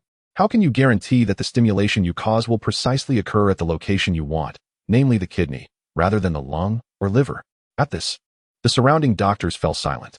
No, we in Western medicine cannot accomplish this. We lack the understanding. On the contrary, traditional Chinese medicine comprehends these intricacies. They have knowledge of human meridians and acupoints. Yet, the average practitioner of traditional Chinese medicine cannot reach this level. This young man's skills have already attained a masterful caliber. The physician sighed. Some of the onlookers felt elated by these remarks, while others were less pleased. Those delighted included Dean Fan and Mayor Zhang. While discontent was evident in Zhang Baichuan and his wife. This kid has some skills, Qian Suifeng murmured softly. Do not worry. This is merely the first patient. Even if he succeeds here, there are still 7 more to go. If one of them encounters a problem, this kid will be in trouble, Zhang Baichuan scoffed. After an hour of effort, the first case was finally completed. A bloody steel ball was placed by Yi Hao into a metal tray, and he leaned against the nearby surgical table, out of breath. I need a moment to rest. Dr. Qiao, please handle the final suturing. Yi Hao felt utterly drained, far more so than after using his supernatural abilities. All right, take a breather. I can manage this, Dr. Qiao replied, looking at Yi Hao with a different demeanor than before as he picked up the surgical scissors to complete the final tasks. Zhang Fong, standing nearby, also exhaled in relief. Yi Hao walked into the sterilization room, removed his surgical garb, and sat down, panting. The needling process had been incredibly taxing. Each needle insertion felt akin to climbing 5 flights of stairs in one breath. Dr. Yi. At that moment, someone called out to Yi Hao. He looked up to see Dean Fan and Mayor Zhang standing nearby, both wearing expressions of joy. How did the surgery go? Yi Hao smiled at them. Weren't you both watching the entire time? Dr. Ye's acupuncture skills are truly remarkable, Dean Fan remarked with admiration. Dr. Yi, you mentioned that you did not attend medical school. Which master of traditional Chinese medicine did you study under? A master of traditional Chinese medicine? I do not know any such masters. I am still in high school. Yi Hao instinctively replied. At that, both Dean Fan and Mayor Zhang were taken aback. A high school student? Cough, cough. Dr. Yi, please do not jest. Although you appear youthful, how could someone with such skills possibly be a high school student? Dean Fan laughed. Yi Hao shrugged. I truly am a high school student. From Haiqing High School. A senior, just about to graduate. Mayor Zhang should have my information. Mayor Zhang was momentarily stunned. He quickly pulled out his phone, where he had previously searched for information about Yi Hao. However, he had not paid much attention to it, only skimming over Yi Hao's prior allegations of murder. Now, as he looked again, he scrolled to the bottom and finally saw a line of introduction. Name, Yi Hao, nationality, Huaxia, age, 18. Information, currently a senior at Haiching High School. Chapter 191. He really is just a high school student. You really are merely a senior in high school? Zheng Qingmin was also taken aback, staring at Yi Hao in disbelief. Yi Hao smiled in acknowledgement. Dean Fan, who had gone from surprise to astonishment, now regarded Yi Hao as if he were a nugget of gold, suddenly said, Dr. Yi, no Yi Hao. Since you are just a high school graduate and possess such exceptional medical talent, how about Yi Hao, you come study at our Jiangnan Medical Academy? You would be admitted directly. Yi Hao scratched his head, perplexed as to why he was always being escorted to university. He had intended to rely solely on his own abilities to make it there. Well, he thought, these matters could be addressed later. Please take patients 4 and 6 to the operating room. I am prepared to treat them. Yi Hao stood up, flexing his somewhat numb fingers. Are you going back into surgery? Yi Hao, you just completed a procedure. Perhaps you should take a moment to rest. Mayor Zheng expressed his concern for Yi Hao. Yi Hao waved his hand dismissively, having noticed Dr. Qiao emerging from the operating room. Dr. Qiao wiped the sweat from his forehead and smiled. The bandaging is complete. The patients are stable and have been sent to the intensive care unit. As long as there are no abnormal reactions within the next 24 hours, they should be fine. Dr. Qiao, take 10 minutes to rest. We have more battles ahead, Yi Hao replied as he entered the operating room. Dr. Qiao watched Yi Hao's retreating figure. Despite the fatigue etched on his face, he quickly cleaned his hands and re-entered the operating room. What are you standing there for? Hurry and make arrangements. Mayor Zheng urged Dean Fan. Dean Fan hesitated briefly, whispering, but Mayor, is it really appropriate to have a high school student perform emergency procedures? Do we have any other options? Mayor Zheng replied with a wry smile, shaking his head. Even if they now understood that Yi Hao was merely a high school student, there was no turning back. Let us keep Yi Hao's age under wraps for now. 2 hours later, Yi Hao took a deep breath and collapsed onto the floor, grabbing a nearby item to drink from. Hey, that's glucose. Zhang Fang exclaimed. I know, glucose can replenish energy. Would you like some? Yi Hao offered the glucose 4 bag to Zhang Fang, who shook her head repeatedly. At that moment, Dr. Qiao entered, his eyes gleaming with excitement. Dr. Yi, we have completed procedures for 4 patients so far. Only 4 remain, and at our current pace, we will certainly save them all. Yi Hao remained silent, rising to dispose of the now empty glucose bag. I understand. However, you both need to rest well. Rest? Dr. Qiao and Zhang Fang were taken aback, then sprang to their feet. Dr. Yi, my old bones can hold up a bit longer. Besides, I have experience working with you. The next patients are in more critical condition. If we switch now. Dr. Qiao's anxious gaze was fixed on Yi Hao. Dr. Yi, I'm young. I can still manage, Zhang Fang added, equally eager to remain at the operating table. Yet Yi Hao placed a reassuring hand on their shoulders. You have both done excellently. However, the next 4 patients have unique conditions, requiring specific methods. I do not wish to replace anyone. Rather, I will handle this alone.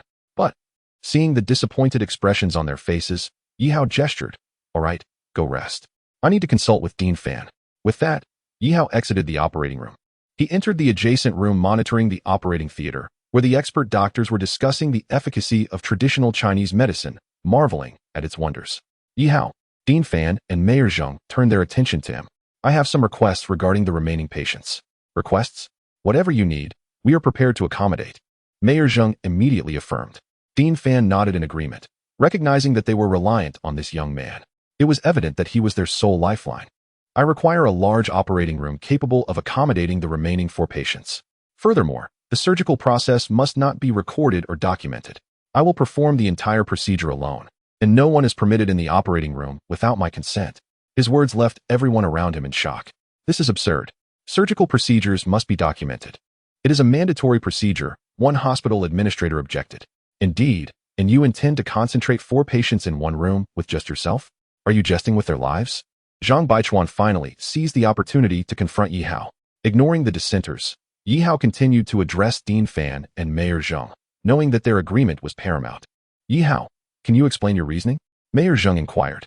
Yi Hao replied calmly. The locations of the steel balls within the patient's bodies are quite delicate. Merely relying on my previous acupuncture techniques will not suffice. Thus, I require some unconventional methods. According to the ancient traditions passed down, outsiders are not permitted to observe. The mention of methods and traditions was merely a fade. Yi Hao sought to facilitate the use of his extraordinary abilities without external scrutiny. He knew that if anyone witnessed the extraordinary during the procedure, he might find himself whisked away to a research facility immediately after stepping off the operating table. Yet, to fulfill his mission, He could not forego the use of his powers, as relying solely on medical skill would render the patient's situations exceedingly challenging. Dean Fan's expression grew serious as he nodded. Indeed, there were certain protocols within traditional Chinese medicine. What era are we in? Who still adheres to such antiquated customs? Moreover, if you are alone in the operating room without anyone to assist or monitor, what will happen if complications arise? Zhang Baichuan glared at Yi Hao. Yi Hao merely cast a disinterested glance at Zhang Baichuan. If I failed during surgery, feel free to refer to the liability waiver I signed earlier. Yi Hao will take full responsibility for my own actions. Zhang Baichuan scoffed, a path to self-destruction. After that, he fell silent, merely waiting for Yi Hao's impending spectacle. Not even a nurse to accompany you? Dean Fan frowned. Yi Hao shook his head. Chapter 192, Power Outage. More than 10 minutes later. For hospital beds were wheeled into a large operating room. It was indeed spacious, yet due to infrequent use. The equipment was not as advanced as in the previous surgical room. Are you certain this is where you want to operate? And no need for an assistant? Dean Fan gazed at Yi Hao, harboring a flicker of hope that Yi Hao might reconsider. Yes, this operating room will suffice. Prepare the necessary medications and tools. Until I emerge, no one is permitted to enter, Yi Hao confirmed, nodding in satisfaction. He then glanced at his system interface. Basic X-ray system, cooldown time, 32 minutes. Basic object manipulation, cooldown time, 32 minutes. Having arranged everything, Yi Hao closed the door to the operating room, surveying the 4 patients lying within. Just a moment. Let me check, he murmured to himself, proceeding to inspect the surroundings of the room. 5 minutes later, Yi Hao wiped the sweat from his brow with his elite physique. He could ascertain that there were indeed no surveillance devices remaining in the operating room. He refrained from making any moves, waiting for his skills to cool down. Buzzing. At that moment, the pocket of his white coat vibrated.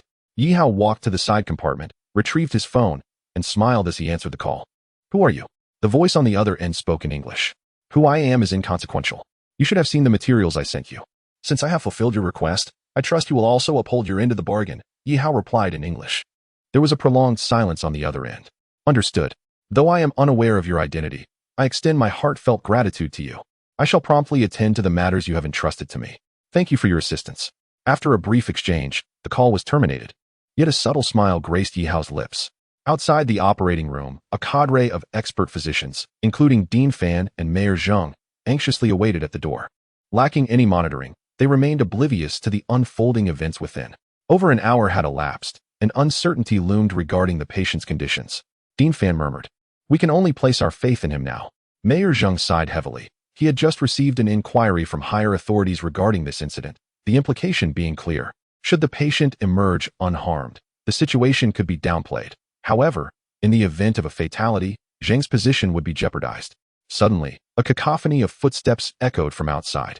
Mayor Zheng turned, his brow furrowing as he beheld a throng rushing towards them, some wielding cameras and microphones. Mayor Zheng, we have just learned of a significant incident involving injured elementary school students that occurred yesterday afternoon. Why has the government opted for silence rather than immediate notification? We represent Haiching Evening News. Can you inform us how many of the injured have succumbed? We are reporters from Haiching Satellite TV. Mayor Zheng, do you have any statements regarding this incident? Among the crowd were numerous journalists, but a small contingent consisted of the families of the 4 patients currently in surgery. My child. What has happened to my child? Why hasn't he emerged after over an hour? Wailing filled the air, creating a scene akin to a chaotic marketplace. Amid the turmoil, Mayor Zheng, shielded by his aides, finally escaped the onslaught of reporters. What is happening? Wasn't it stated that we would suppress information promptly?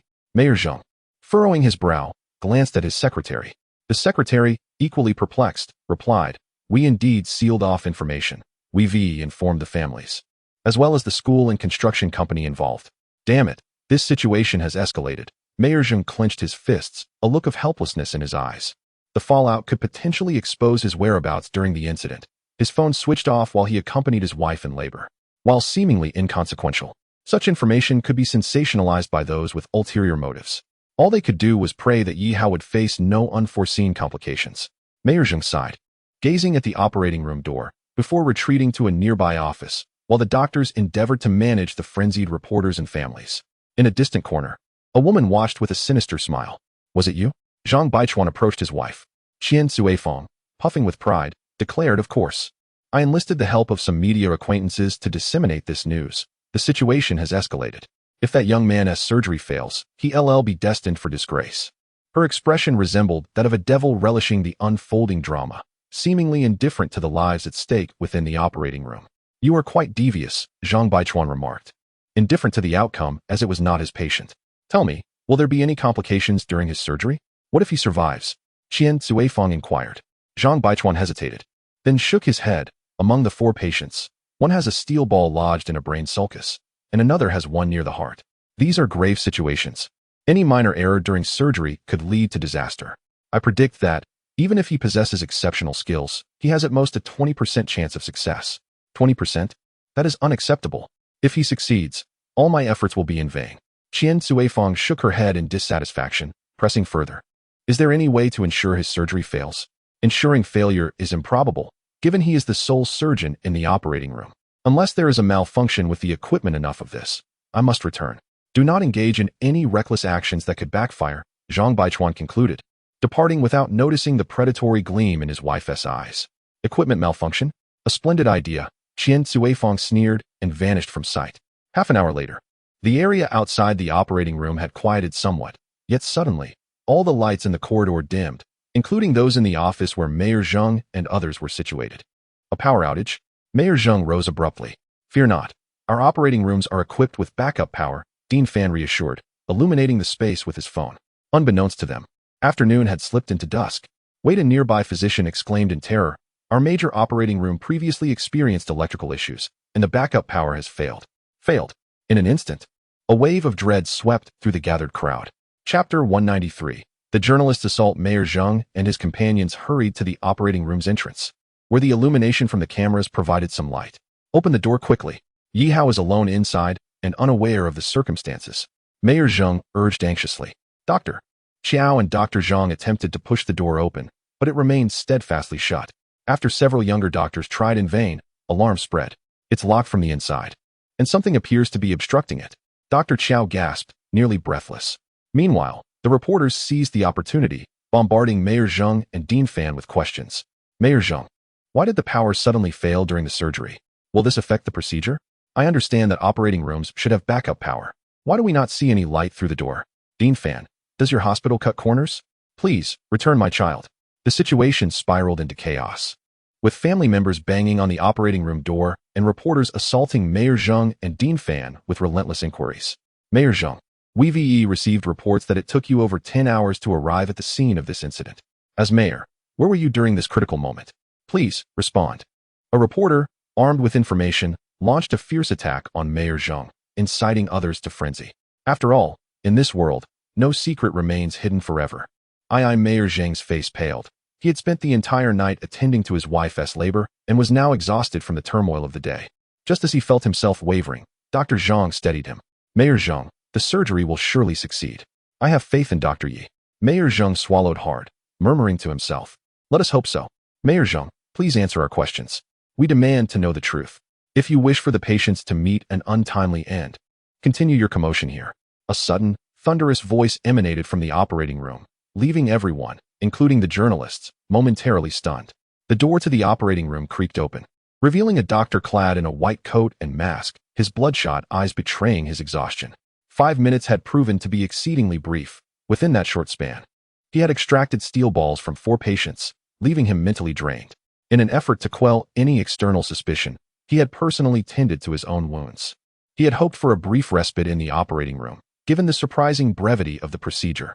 However, an unexpected power outage ensued, coupled with a cacophony of discord outside, prompting Yi Hao to emerge prematurely. As he stepped out, he found the gaze of the crowd fixed upon him. The surgery was a success. All patients are stable, Yi Hao announced with a calm demeanor. Upon hearing this, the attending doctors erupted in applause, their expressions awash with astonishment. I want to see my child. My son, cried several relatives, their emotions frayed as they attempted to rush into the operating room, only to be halted by Yi Hao. He regarded them sternly, stating, the patients are still quite fragile.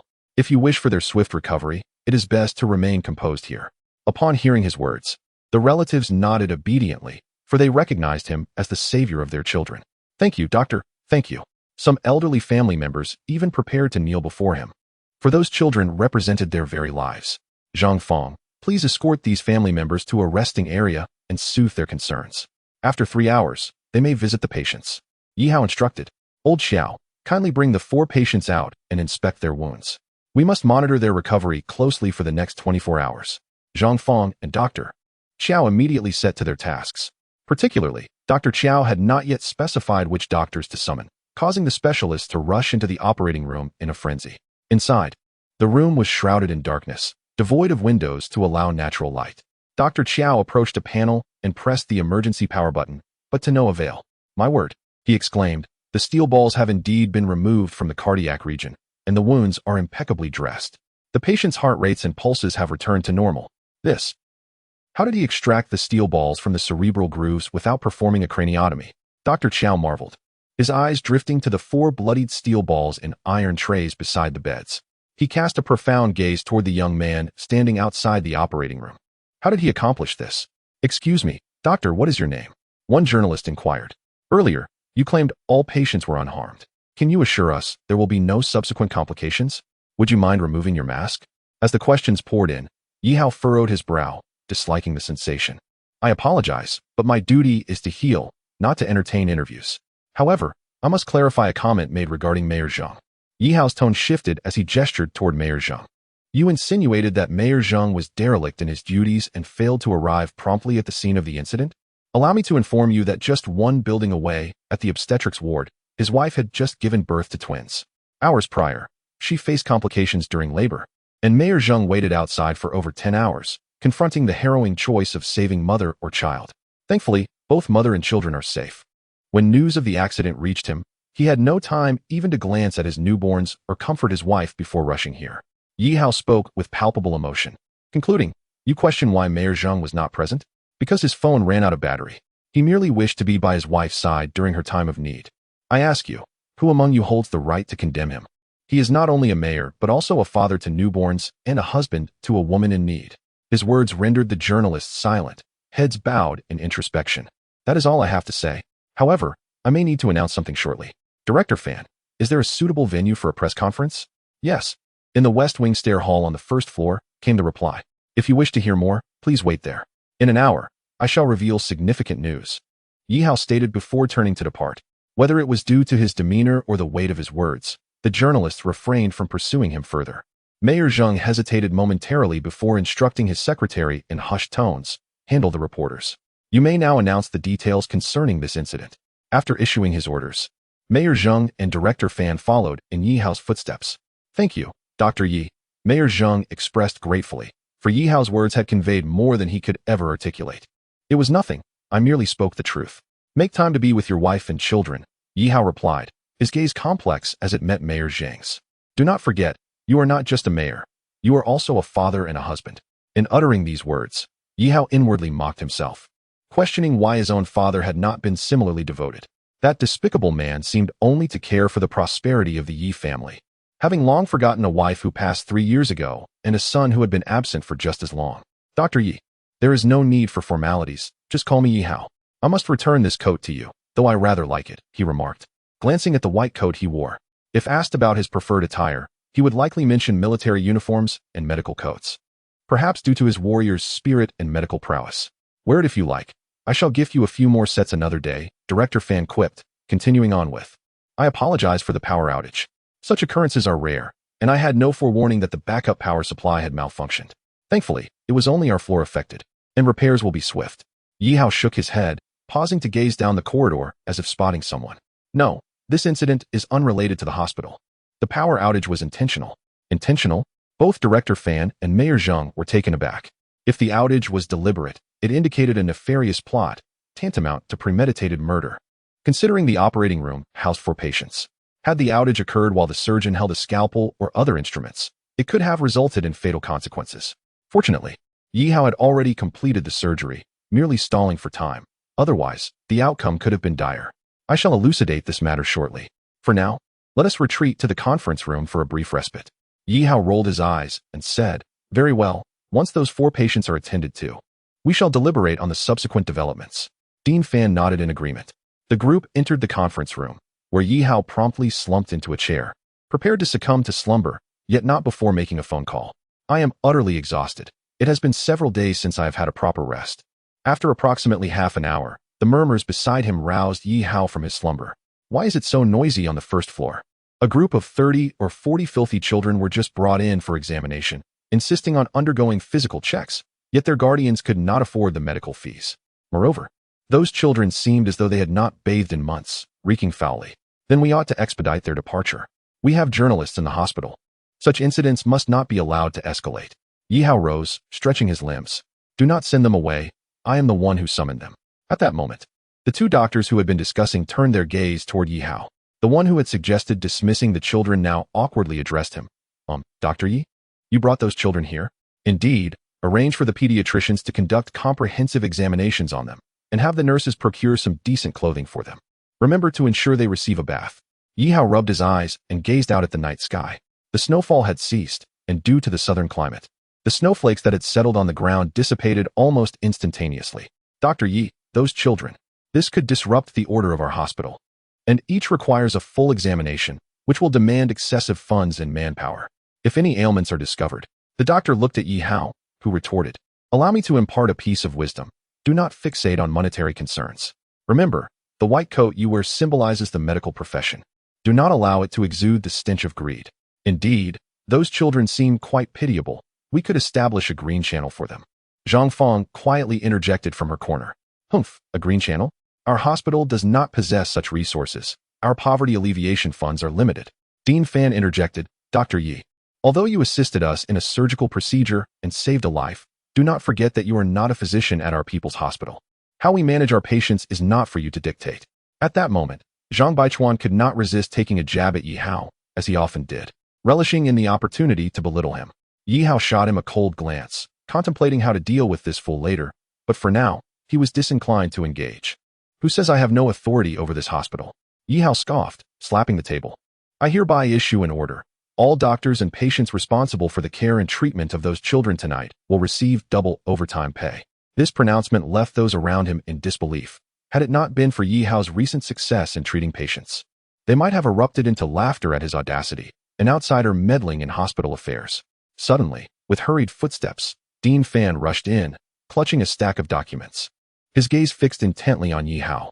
Dean Fan, where have you been? By the way, Mayor Zheng is also missing, Yi Hao remarked, beckoning him over.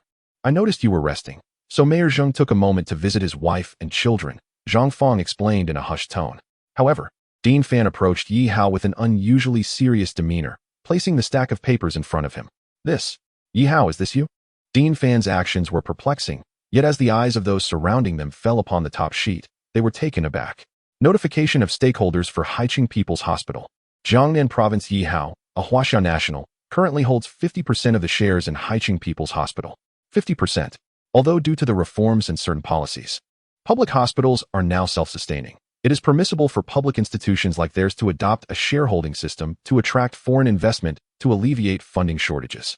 However, it is widely known that most public hospitals generate minimal profits, making it rare for investors to venture into public healthcare. Previously, they had planned to distribute 50% of the shares, yet only a meager 20% had garnered interest from foreign investors. How could someone suddenly emerge as the holder of 50% of the shares? Yi Hao picked up the stack of documents, glanced through them, and nodded in satisfaction. Yes, it is indeed me. Dean Fan took a deep breath, regarding Yi Hao with a complex expression. I never anticipated that you are not only a physician, but also a wealthy individual. 50% of those shares requires at least $1 billion in funding. Moreover, it necessitates substantial clout to acquire those shares from the previous 20% holders in such a short time frame. However, what Dean Fan did not realize was that Yi Hao's approach was rather straightforward. Money, give me 10 million for your shares. If that is insufficient, then 20 million. For Yi Hao, there was nothing that money could not resolve. If there were issues, merely double the amount. Money ought to be spent where it is needed. Yi Hao turned to Zhang Baichuan. I wonder if I now have the authority to manage this hospital. At this juncture, Zhang Baichuan's face paled, and he lowered his head, rendered speechless, resembling a defeated dog. What could he possibly say? Yi Hao was now the holder of 50% of the hospital's shares, a status comparable to that of the dean, wielding considerable influence over the hospital's operations. What is the matter? Dean Fan sensed the peculiar atmosphere. Zhang Fang leaned closer to Dean Fan, quietly explaining the earlier events. Dean Fan's eyes brightened, and he pointed at the pediatricians, exclaiming, What are you still doing here?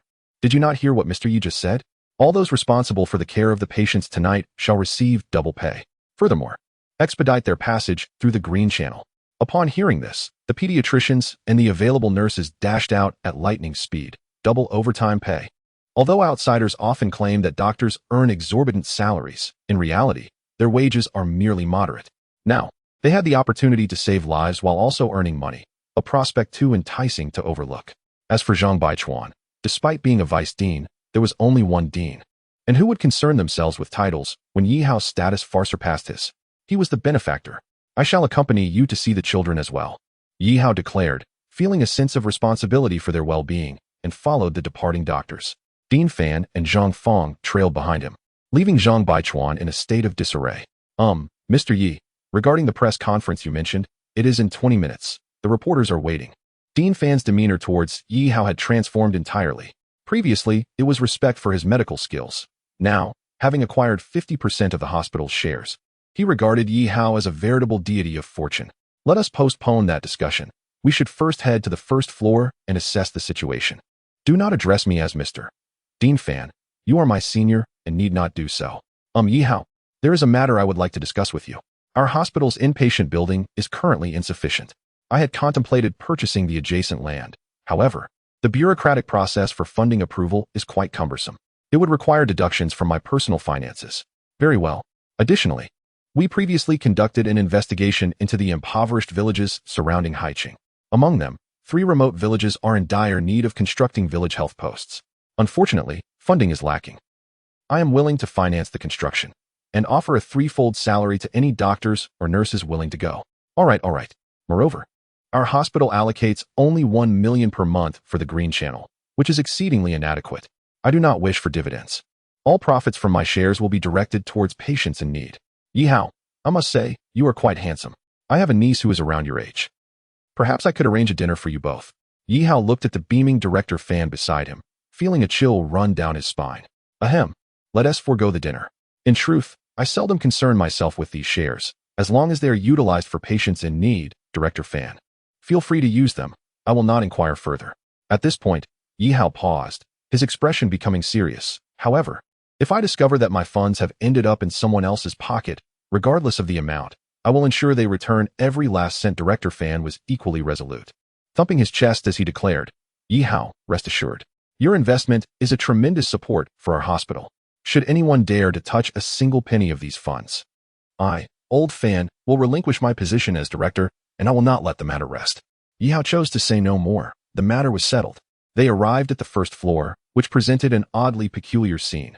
Young men dressed like delinquents were cradling children, following the instructions of nurses and doctors. Despite their stiff smiles, they gradually grew accustomed to the environment. At that moment, Fei Zai approached with a sorrowful expression. What's wrong? What happened? Yi Hao inquired, puzzled. Upon seeing Yi Hao, Fei Zai burst into tears. Oh, while wandering around the hospital earlier, I don't know what possessed me, but I ended up donating all the money in my bank account. Over 100,000. That was years of savings. Yi Hao chuckled, observing the transformation in Fei Zai. Many individuals are not inherently bad. Rather, it is the world and society that compel them to act as such. Brother Yi, I want to have any money for meals next month. Fei Zai looked at Yi Hao with a pitiful gaze. So, you are the one who donated and has been crying, as the nurses department mentioned. Zhang Fong stifled a laugh, covering her mouth. Then pointed at Fei Zai. You do seem quite unfortunate. I shall sponsor your meals for a month. However, it will only be the cafeteria's set meals. Upon seeing Zhang Fong, Fei Zai's cheeks turned a shade of red, catching Yi Hao off guard. This was the same fellow who had previously acted tough in front of him, now feeling shy. Well, then I shall come to you for meals every day. Not to mention, plain porridge and pickles are quite filling. Yi Hao looked at him, smiling silently. He then turned to the children who had been arranged, nodding in satisfaction, which included the pediatrician who had quietly left the pediatric consultation room earlier. When their eyes met, the pediatrician lowered his head in embarrassment. Yet, Yi Hao offered him an encouraging gaze. Though he may not be an exemplary doctor, at least when his own safety is not threatened, he diligently fulfills his responsibilities. At that moment, a timid figure walked slowly towards the hospital entrance, seemingly fearful of being seen. Nurse Qian, why the rush to leave? Chapter 196. The ugly truth exposed. Qian Zuifang halted abruptly, instinctively turning around to see Yi Hao, her expression stiffening. Nevertheless, She forced herself to respond. I am off duty. It's none of your business. Off duty? Yi Hao smirked. Nurse Qian, you might have to work overtime today. You say overtime, so be it. What gives you the right? I am leaving now. Perhaps due to her guilty conscience.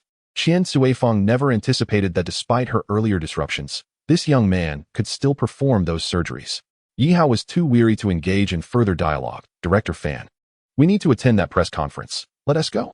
Very well. Director Fan accepted Yi Hao's decision, recognizing his current status as a benefactor. Fei Zai, please invite our nurse over. I have something she may need to see. After Yi Hao spoke, he and Director Fan made their way to the hall designated for the press conference. Fei Zai glanced awkwardly at Zhang Fong, offering a sheepish smile. This is the boss's order. I have no choice. He then approached Qian Suifeng, restoring his earlier delinquent demeanor, albeit slightly restrained, as if fearing Zhang Feng's disdain. Nurse Qian, my brother wants you to come with us. Should I escort you, or will you walk over yourself? Fei Zai had long held a distaste for this woman. You can't do this. Be careful, or I will call the police. Qian Suifeng said nervously, attempting to turn and leave. But two of Fei Zai's subordinates immediately blocked her path. Take her over there, Fei Zai commanded his minions. He then returned to Zhang Feng's side. Feeling a bit embarrassed, actually, I am quite a friendly person. Friendly? Huh. The surrounding subordinates nearly burst out laughing. It was the first time they had ever heard their boss use the term friendly. Zhang Feng covered her mouth to suppress a laugh. All right, let us follow Dr. Yi. You are Zhang Feng, right? Yes. Do you have any hobbies? For instance, watching movies. At that moment, dozens of reporters awaited in the hospital's atrium. As Yi Hao entered, Mayor Zheng happened to arrive as well. Mayor Zheng, how are your wife and children? Yi Hao inquired. They are well. My wife has regained consciousness and is currently watching the children. She asked me to convey her gratitude to you. Yi Hao. Mayor Zheng was genuinely appreciative of Yi Hao. This young man not only saved his wife and children, but also salvaged his political career. It's nothing. Let us first address the matter at hand. Yi Hao turned to the recently arrived Dr. Qiao. Dr. Qiao, are all the arrangements I requested in place? Yes. Everything is ready. Dr. Qiao gestured towards the large screen on the elevated platform and a prepared laptop beside it. Everything displayed on the screen will be broadcast throughout the hospital. I have invited all the leaders present at the hospital. Several vice presidents and some prominent physician experts stood behind Dr. Qiao, including Vice President Zhang Baichuan, while Qian Suifeng, who had been brought along, stood timidly behind him. That's good. Mayor Zheng, Director Fan, and all the doctors, please find a seat. By the way, Vice President Zhang? I recall you made a wager with me previously. I wonder if you are prepared to fulfill your end of the bargain now. Yi Hao turned to Zhang Baichuan. Dr. Qiao chimed in. Old Zhang, as doctors, we must keep our word. You should apologize for your previous remarks about traditional Chinese medicine.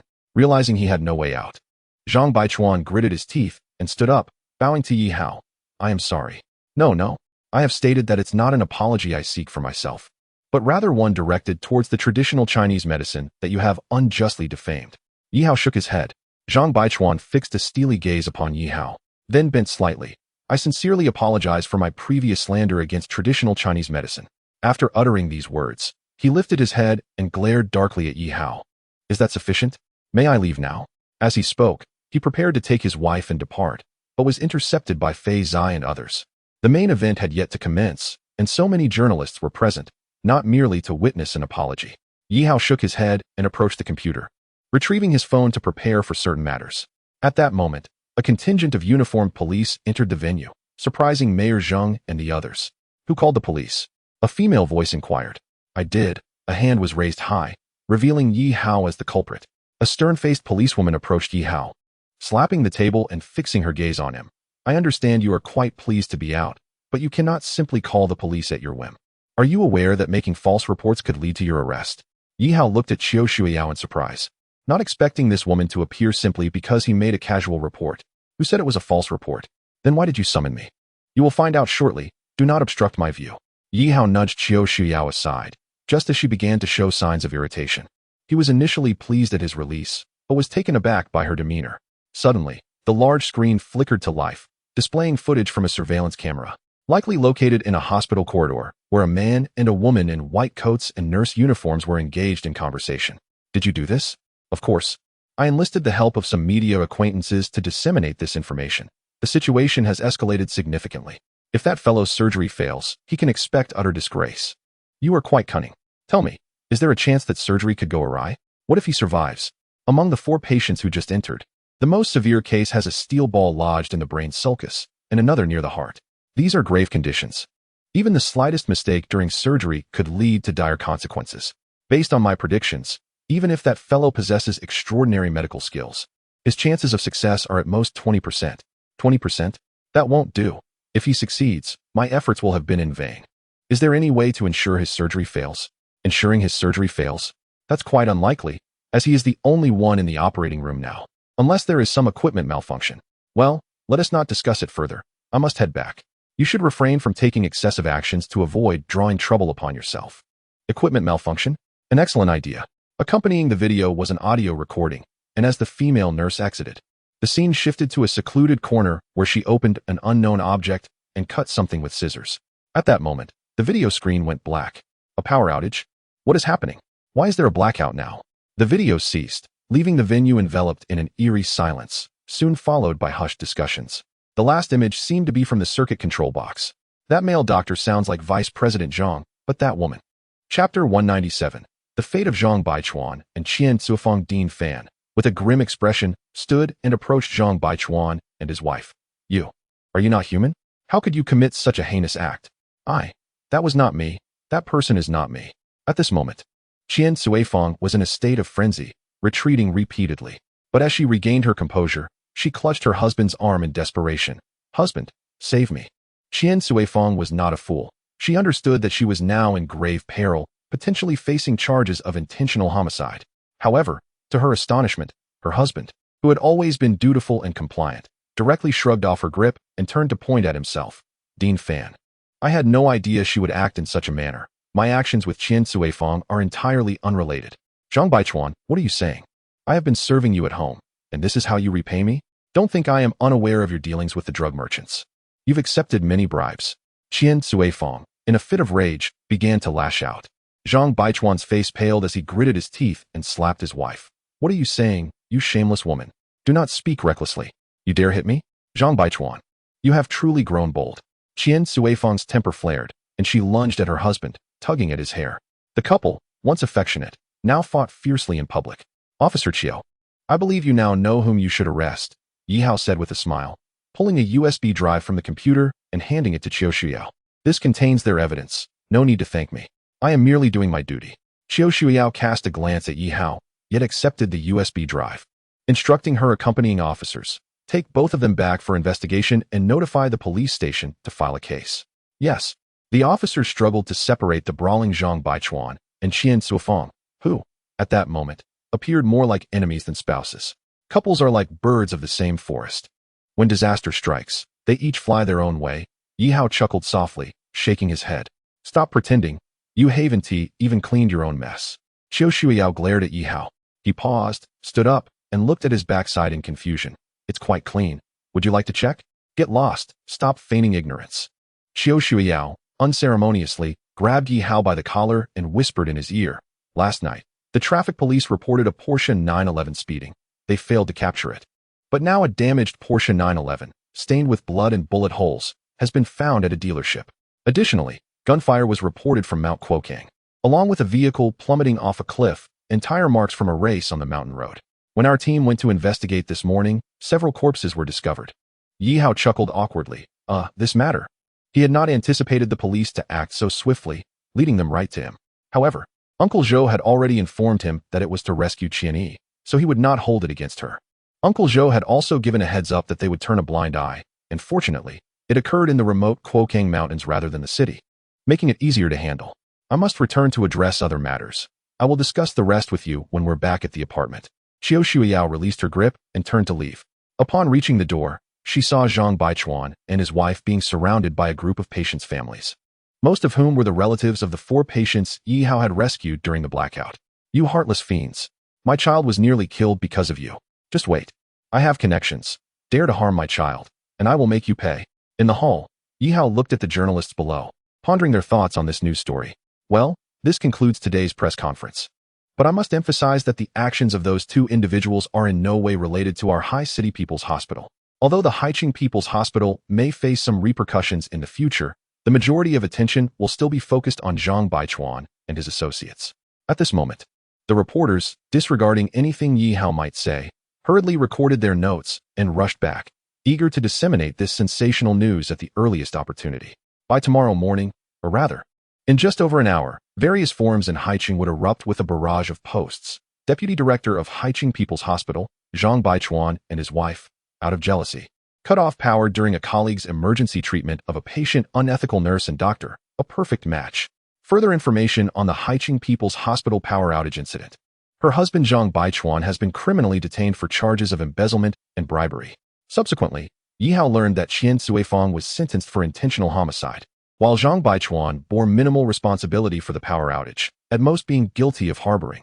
It was inevitable that a series of his corrupt dealings would come to light once investigations commenced: bribery, accepting kickbacks from patients, and drug abuse, among others. He was consequently stripped of his medical license for life by the Haicheng Health Bureau and faced criminal charges. Interestingly, it was reported that while these two were incarcerated, they signed a divorce agreement, each incessantly bickering about the other's misdeeds, which made the interrogation process unusually lighthearted for the officers involved. Returning to the present, as Yi Hao observed the nearly empty hall, he expressed his gratitude. Director Fan, I must thank you. I truly did not expect such unscrupulous individuals to operate beneath my very nose. Director Fan sighed, acknowledging the complexities of human nature. Yi Hao stretched and addressed Mayor Zheng and Director Fan. Now that everything has been resolved, I shall take my leave and rest. Will you be departing? Mayor Zheng inquired. If I don't leave, what else would I do? I still have classes to attend tomorrow. I've already missed 3 days. Yi Hao sighed, glancing at his phone, which, although devoid of calls, contained a message from Zhao Yanting. Wait for me tonight. But what about those patients? Director Fan asked with concern. Their conditions are stable. Should anything arise, simply call me. Without further ado, Yi Hao waved goodbye and made his way over to Fei Zai. I entrust those children to you. I'll need you to remain in the hospital for a while, and if anything comes up, just give me a call. Of course, no problem, Fei Zai readily agreed, his gaze inadvertently drifting toward Zhang Fong. Observing Fei Zai's demeanor, Yi Hao couldn't help but chuckle inwardly. It seemed that even if he were to stay at the hospital, it would not pose an issue. With that, Yi Hao took his leave, while Director Fan and Mayor Zheng watched the young man's retreating figure, standing in silence for quite some time. Talented and virtuous individuals like him are becoming increasingly rare. Chapter 198. Yi Wei. Upon parking the Volkswagen downstairs at the Gaokai community, Yi Hao ascended to his room, feeling utterly drained, as if all his strength had evaporated. He longed to simply collapse onto his bed and rest. However, upon seeing the closed laptop on his bed, alongside a USB drive and a letter, he recognized that these items were left for him by Nightingale. Gathering his resolve, Yi Hao powered on the laptop, only to find that the search data within the software had been erased. Evidently, Nightingale wished to keep her intentions hidden from him. As he plugged the USB into the computer, he opened the letter. Nightingale, I have left the items you requested, along with a condition. Once I have completed my task, think carefully before you inform me. Yi Hao suddenly recalled that Nightingale owed him a favor when she departed. He had a nagging feeling that something was forgotten during her exit, which now made sense. She had promised him assistance in return. How frustrating, Yi Hao thought, not even leaving a means to contact her. He shook his head in dismay. After examining the contents of the USB, his expression darkened. The Yi family's influence was indeed formidable. Even in Haicheng, they had connections with a third of the local power. The data revealed that the bar Song Xiaya had visited was owned by a man connected to Chicken Master, who in turn had ties with the Yi family. Thus, when he first arrived there, the Yi family member's appearance was no mere coincidence. The Yi family possessed a covert force known as Yi Wei, an organization composed of their own operatives, akin to a group of shadowy enforcers. As a commercial family, the Yi family refrained from political involvement. Hence, as long as their clandestine activities remained unobtrusive, the Dragon Group would not intervene. However, it appeared that Nightingale and her associates were unaware that Yi Wei had previously participated in the abduction of Zhou Qianyi, the heiress of the Zhou family conglomerate, in Haicheng. Setting that aside, Yi Hao had another matter to attend to: Chicken Master. Yi Hao narrowed his eyes, not forgetting that his brother had been killed at his hands. The man would undoubtedly seek revenge. Yet, Yi Hao had no intentions of letting him off the hook. Once he regained his strength, he would find a moment to confront him, particularly since Chicken Master had once hinted at knowing the truth behind his mother's death. He thought, if he was unwilling to divulge the details earlier, I shall pry them from him, piece by piece. Just then, a knock echoed from outside the room. Yi Hao glanced at the clock. It was already past 8. Who could possibly be visiting at such a late hour? Could it be Zhao Yanting? He swallowed hard. reluctant to face her wrath, yet he walked over to open the door. To his surprise, it was not Zhao Yanting, but the somewhat forlorn Zhou Qianyi. You? What brings you here? Yi Hao asked, a hint of hesitation in his voice. Zhou Qianyi's face bore a troubled expression as she softly replied, May I come in for a moment? Yi Hao regarded her for a moment before stepping aside. Please, come in. As she entered, Yi Hao gestured casually to a chair nearby.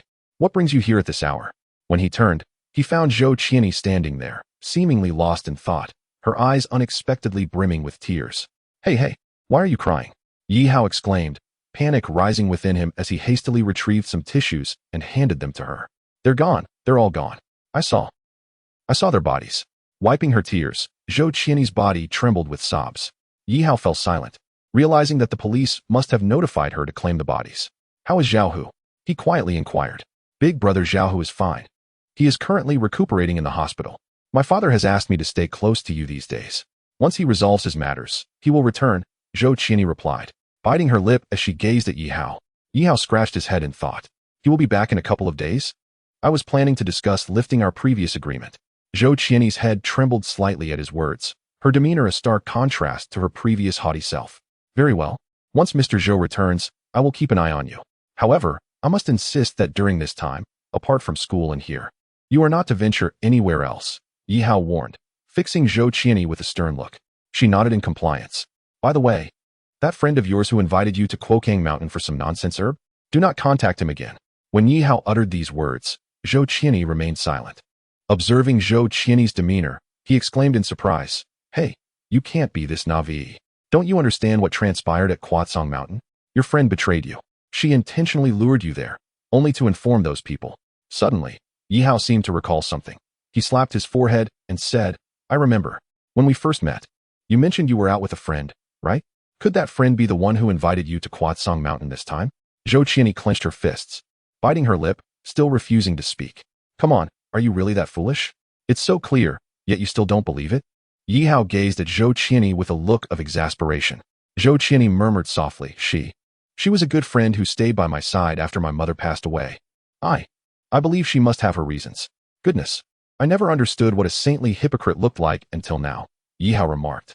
All right, I don't wish to meddle in your affairs anymore. Once Mr. Zhou returns, our agreement will be nullified. You should get some rest. Yi Hao was genuinely tired of discussing this woman. Subsequently, Zhou Qianyi reluctantly departed, appearing somewhat dejected. As Yi Hao prepared to rest, a knock at the door heralded the arrival of the stern-faced Zhao Yanting. Yi Hao, what's going on? 3 days absent from school, and not at home either. Do you think you're a genius or something? Zhao Yanting stormed into Yi Hao's room, launching into a tirade. Sister Ting, even so, there's no need to be so angry, Yi Hao responded sheepishly, then quietly added. Could it be that you're upset because I didn't tutor you last night? Whether Yi Hao had hit the nail on the head or not. Zhao Yanting's face flushed as she quickly turned away, defending herself. Who said that? I'm just feeling a bit down these past couple of days. It's not my fault you happened to be in the line of fire. I wonder who managed to offend our sister Ting. Yi Hao mused. You, in the stock market. The next morning, Yi Hao, yawning, followed Zhou Qianyi to school. He had not anticipated that Zhou Qianyi's anger from the previous night stemmed from the plummeting value of her stocks, which had resulted in substantial financial losses. This situation had a slight connection to Yi Hao, given that his recent commotion abroad had inevitably influenced the domestic stock market, which had been in the red for days. However, to soothe Zhao Yanting's spirits the night before, Yi Hao had advised her to sell her previous stocks and purchase the one he recommended when the market opened that morning. Although Zhao Yanting had been somewhat skeptical, she ultimately decided to let Yi Hao off the hook this time. Upon arriving at school, Yi Hao found himself confronted with yet another dilemma. Song Xiaoya, he thought, as he felt the weight of her resentful gaze upon him. He awkwardly smiled and greeted, Good morning, Song Xiaoya. What the hell? Came her rebuke. Yi Hao chuckled nervously. What happened? Who has upset our campus beauty? It's that scoundrel Yi Hao. You promised to tutor me before the monthly exam, and now there's barely a week left. And you've skipped 3 days of class. Song Xiaoya complained, her tone laden with frustration. Yi Hao immediately apologized. I realize I shouldn't have done that, but I had my own issues to deal with. However, I assure you that under my guidance, you will surely place in the top 10 for this upcoming exam. Finally, after much persuasion from Yi Hao, Song Xiaoya relented. System notification, task complete. All 8 patients are stable. Host gains 20 skill points. Remaining skill points, 27. Hearing the unexpected notification, Yi Hao felt a surge of joy. It seemed that the 8 individuals in the hospital had finally emerged from danger, and he could now consider himself a minor tycoon with a total of 27 skill points. That day, Yihao maintained a cheerful disposition. After finishing lunch, as he prepared to return to the classroom, he happened to pass by the office, where he overheard the teachers boasting about something. See, I told you this stock would rise. I got this tip from a stock market expert. Professor Jiang, you were absolutely right. Despite the market's fluctuations these past few days, your recommended stock has surged. Thanks to you, I earned several hundred just this morning. Haha, just trust me. Stick with this stock, and it won't drop within 5 days. Yes. I've already bought 3,000 shares. I got 5,000. You all are amateurs. Do you know how many shares I purchased? Professor Jiang, how many? From a distance, Yihao could see Jiang Jianhua holding up one finger, displaying an air of arrogance. 10,000. Jiang Jianhua shook his head. The surrounding teachers gasped in astonishment. 100,000? Professor Jiang nodded confidently. One math teacher exclaimed, 100,000 shares? That's at least 7 or 800,000. Professor Jiang, you're going all in. Be careful not to get trapped. Don't worry. This tip is absolutely reliable. It won't drop in 5 days and will rise even higher. You all saw it. This morning, the stock went from 3 to 6, 8 per share, a breeze to earn 50,000. As Jiang Jianhua spoke, his face flushed with excitement, drawing envious glances from those around him. Zhao teacher, why are you still fixating on your stock? Hurry and buy the one Professor Jiang recommended. You'll definitely make a fortune. Amidst the office chatter, one individual sat apart, idly watching her computer, Zhao Yanting. She forced a smile and waved her hand dismissively. It's nothing. I'm just playing around. Yanting, we teachers don't have much to do. We merely dabble in stocks. That stock of yours lacks potential. You should sell it and buy mine.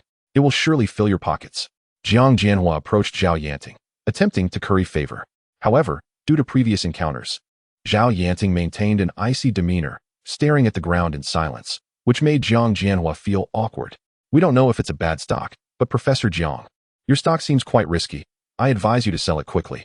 Suddenly, a voice interjected, catching Jiang Jianhua off guard and instantly irking him. Stock traders despise being told their investments are poor. Who dares to say my stock is bad? This is a tip from a market expert. When Jiang Jianhua turned to see who had spoken, his expression soured immediately. Yihao strolled over, casually settling beside Zhao Yanting, and coolly advised Jiang Jianhua, Professor Jiang, I'm genuinely trying to help you. That stock really isn't good. You should sell it before you get trapped. Yihao, your academic performance is impressive, but you know nothing about stock trading. Jiang Jianhua shot Yihao a disdainful glance before retreating, wary of Yihao's prowess. Yihao shrugged and took a seat next to Zhao Yanting, asking, So, did you buy the stock I recommended? I did. However, while it hasn't dropped much this morning, it hasn't risen either, Zhao Yanting replied, opening a trading chart on her computer. This narrative centers around a stock named Xinhua Company, which Yihao examines.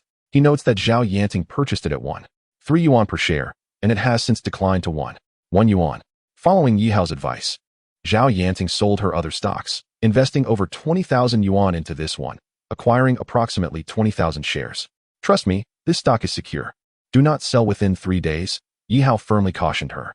Yet, Zhao Yanting hesitated, glancing at Jiang Jianhua, who was boasting nearby. Actually, the stock Jiang Jianhua bought is quite good. Unfortunately, I just bought this one today, and I can't sell it. If worst comes to worst, I'll sell it tomorrow and buy his instead. Yihao promptly shook his head, insisting, my advice is sound. You wouldn't understand if I explained. His stock is not viable. Just hold on to yours. Furthermore, you should advise your teachers who purchased his stock to sell it as soon as possible. A teacher passing by smiled at Yihao, acknowledging, So, you also dabble in stocks? The stock your teacher Zhao bought was your recommendation? Zhao Yanting nodded in tacit agreement. The teacher continued, Yihao, it's not that I doubt your academic abilities, but stock trading is different from studying. Though I share your disdain for Jiang Jianhua, that stock of his is quite commendable. Yanting, think it over. After the teacher departed, Zhao Yanting remarked, Look, no one believes you. We're becoming a laughingstock, leaving money on the table. She pouted and shot Yihao a disapproving glance. Yet, Yihao remained confident, proclaiming, Rest assured, the outcome will vindicate me. Just wait for the day I treat you to a grand meal. How can the stock god be wrong? If these people knew the chaos caused in the international stock market lately was due to someone right before their eyes, their jaws would surely drop.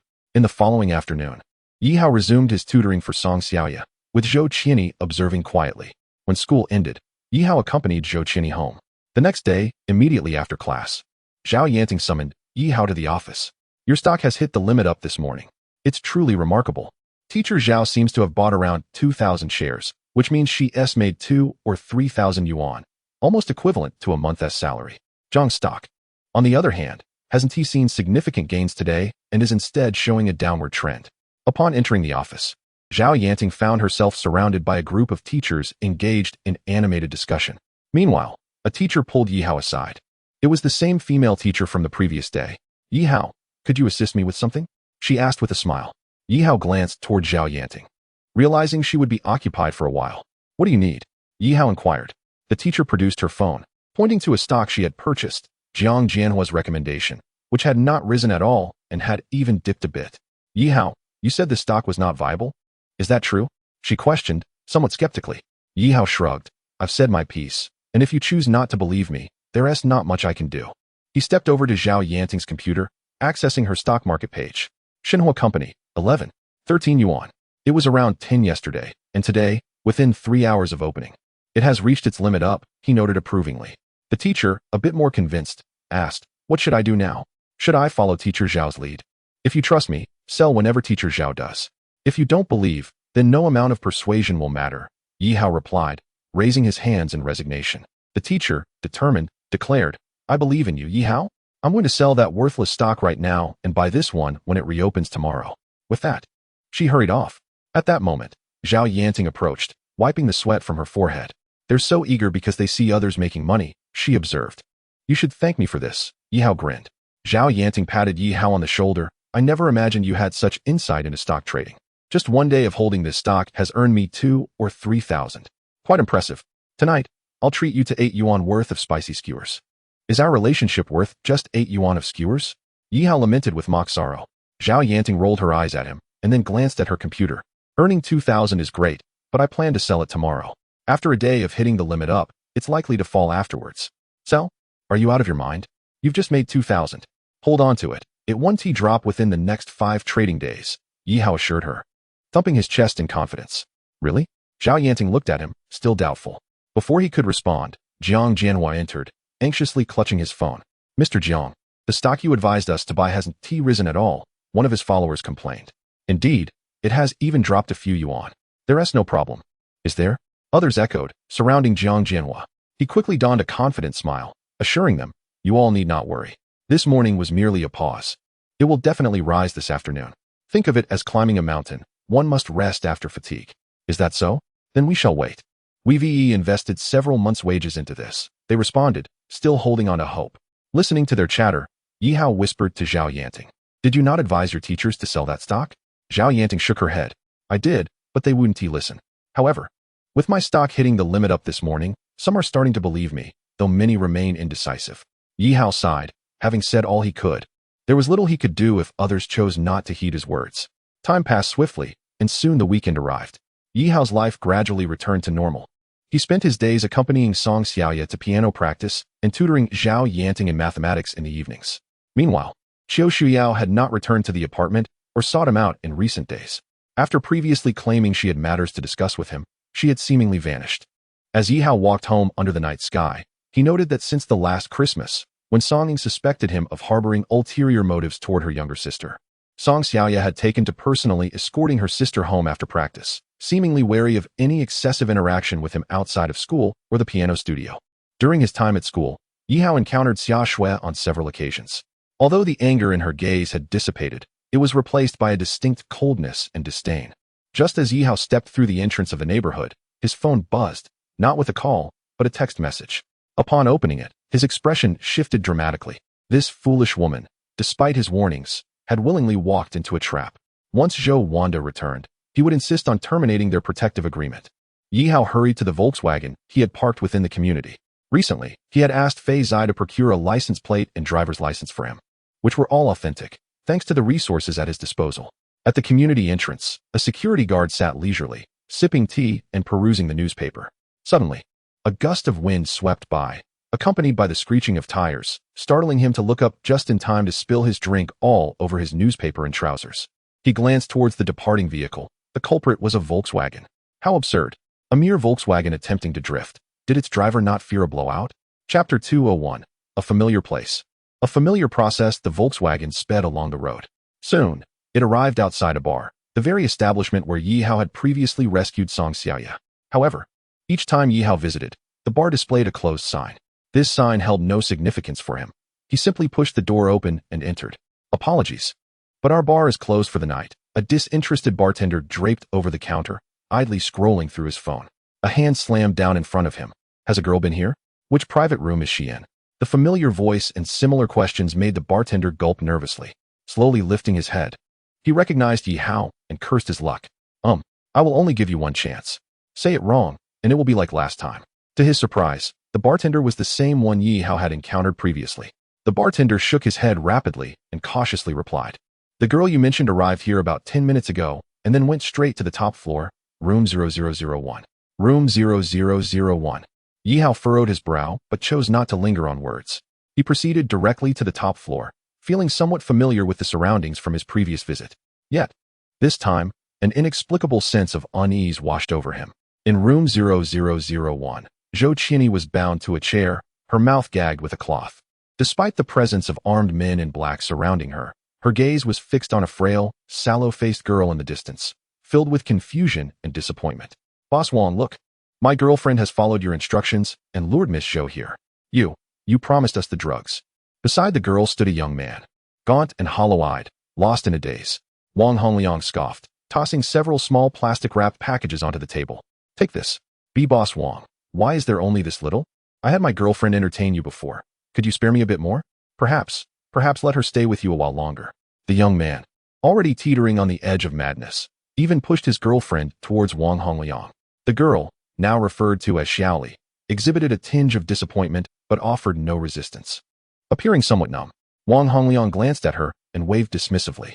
"Bored of her, she's of no interest. If I'm to indulge, it must be with something of higher caliber." This caliber referred, of course, to Zhou Qianyi. After losing Song Xiaoya last time, Wang Hongliang had regretted it for a long time. Zhou Qianyi's presence reignited his interest. Yet he suppressed his desires for the sake of his plan. Once the boy was dealt with, he could have his way with her, as he pleased. "Enough chatter. Get out of the way. We have important matters to attend to. If you dare ruin my plans, don't say I didn't warn you. I will send you to meet Yama." Upon hearing this, the young man cowered, hastily gathering the drugs from the floor and retreating to a corner, no longer requiring any tools, as he began to indulge immediately. Xiaoli approached, her eyes glued to her boyfriend's euphoric state, swallowing hard. "Aji, give me some."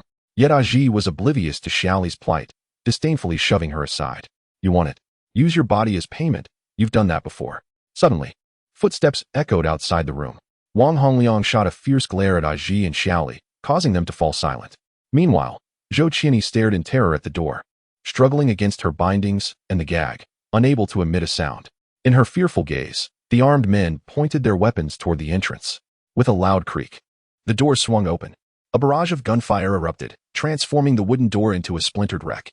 The gunmen continued firing until their magazines ran dry, only stopping after nearly half a minute of relentless shooting. Blood pooled at the doorframe as Wang Hongliang observed with a sinister grin. "Huh, stupid boy. Did you think there would be no consequences for provoking me? But to let you die so easily would be too merciful." Wang Hongliang laughed heartily, sauntering over to Zhou Qianyi, removing the cloth from her mouth. "Miss Zhou, see that?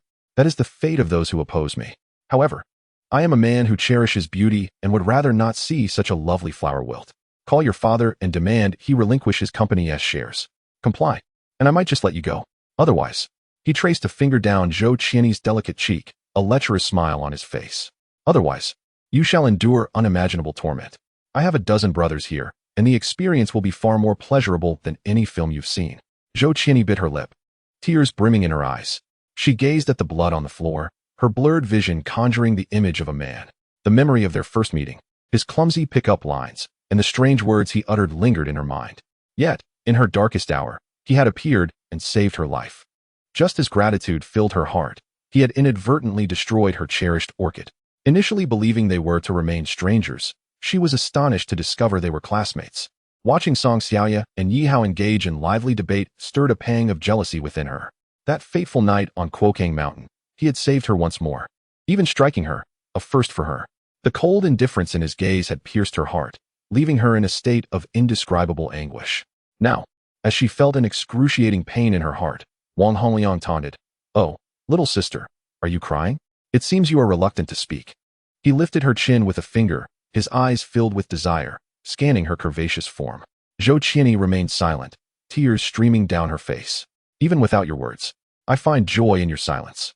This way, I can engage in activities that everyone wishes to witness. Cry, for soon I shall compel you to weep even louder. His fingers began to slowly trace down her pale neck, while Zhou Qianyi, consumed by despair, shut her eyes tightly. Chapter 202. The assertive best friend to make a girl cry is the most reprehensible act a man can commit. A sudden voice pierced through the air from within the private room. All the men in black around froze, their eyes betraying a hint of panic. In the next moment, a figure emerged, swiftly snapping the neck of one black-clad man without uttering a word, then seizing the pistol from his grasp. The remaining men in black, now alert, trained their guns on Yi Hao, disregarding the fate of his companions, and began to fire indiscriminately. Bang, bang, bang. One by one, the assailants collapsed to the ground. Yi Hao nonchalantly patted the lifeless body of the man who had been riddled with bullets. Thanks, brother. May you be reborn as a good person in your next life. Where did you come from? Wang Hongliang stammered, staring in horror at Yi Hao, glancing nervously at the bloodstains seeping from beneath the doorframe. Why, you're supposed to be dead. Yi Hao shrugged and fired a shot at the doorframe, causing the already splintered door to collapse. Behind it lay a shattered bottle of red wine. It turned out that the vivid red stains were merely the spillage of wine. I intended to offer Wang the boss a drink, but I didn't expect such a warm welcome. It truly frightens me. Yi Hao chuckled softly, shaking his head as he slowly raised his pistol. Instinctively, Wang Hongliang hid behind Zhou Qianyi, drawing a gun from his coat and aiming it at her head. Don't come any closer. If you dare, I'll blow this woman's brains out. Wang's voice quivered with fear, his body trembling. Yet Zhou Qianyi displayed no signs of fear. Instead, she bore a tearful smile as she gazed at the young man before her. He's still alive. I have one particular disdain, Yi Hao sighed, shaking his head. That is being threatened by others. The title terrorist was activated. In an instant, the atmosphere shifted subtly, instilling a sense of dread in Zhou Qianyi as she regarded the young man, who now seemed terrifying. Wang Hongliang's face paled, sweat beading on his forehead as he felt the oppressive aura. Put down your gun. Yi Hao's voice was icy. The command struck Wang like the voice of a demon. Before him stood not a mere man, but a dark lord risen from the abyss, his surroundings seemingly cloaked in shadows. Yet this was merely an illusion in Wang's mind. Thud! The gun slipped from Wang's fingers as he fell to his knees, trembling uncontrollably. Fear had overtaken him, extinguishing any thought of resistance. I was wrong. Please spare me. This was all arranged by Master Ji. He said if I didn't comply, he'd toss me into the Lingjiang River to feed the fish. Yi Hao approached Wang step by step. Each footfall felt like a weight upon Wang's heart, suffocating him. What did Master Ji command you to do? Would you follow his orders blindly? If I commanded you to die, would you comply? Yi Hao bent down, pressing the muzzle of his pistol into Wang's mouth. Wang's breath became ragged as he felt the cold steel. Please, spare me. Wang's sanity teetered on the brink of collapse. Heaven's sins can be defied, self-inflicted ones cannot. With that, Yi Hao pulled the trigger.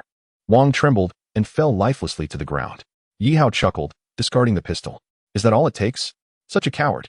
In truth, the gun had long run out of bullets, and Wang was not dead, but his mind had shattered. Even if he regained consciousness, he would hardly be considered sane. Yi Hao mused, finding the title of terrorist rather effective. For those of fragile mental fortitude, such an oppressive atmosphere could push them to the brink of madness. Did I not instruct you to remain in the apartment? How did you end up here?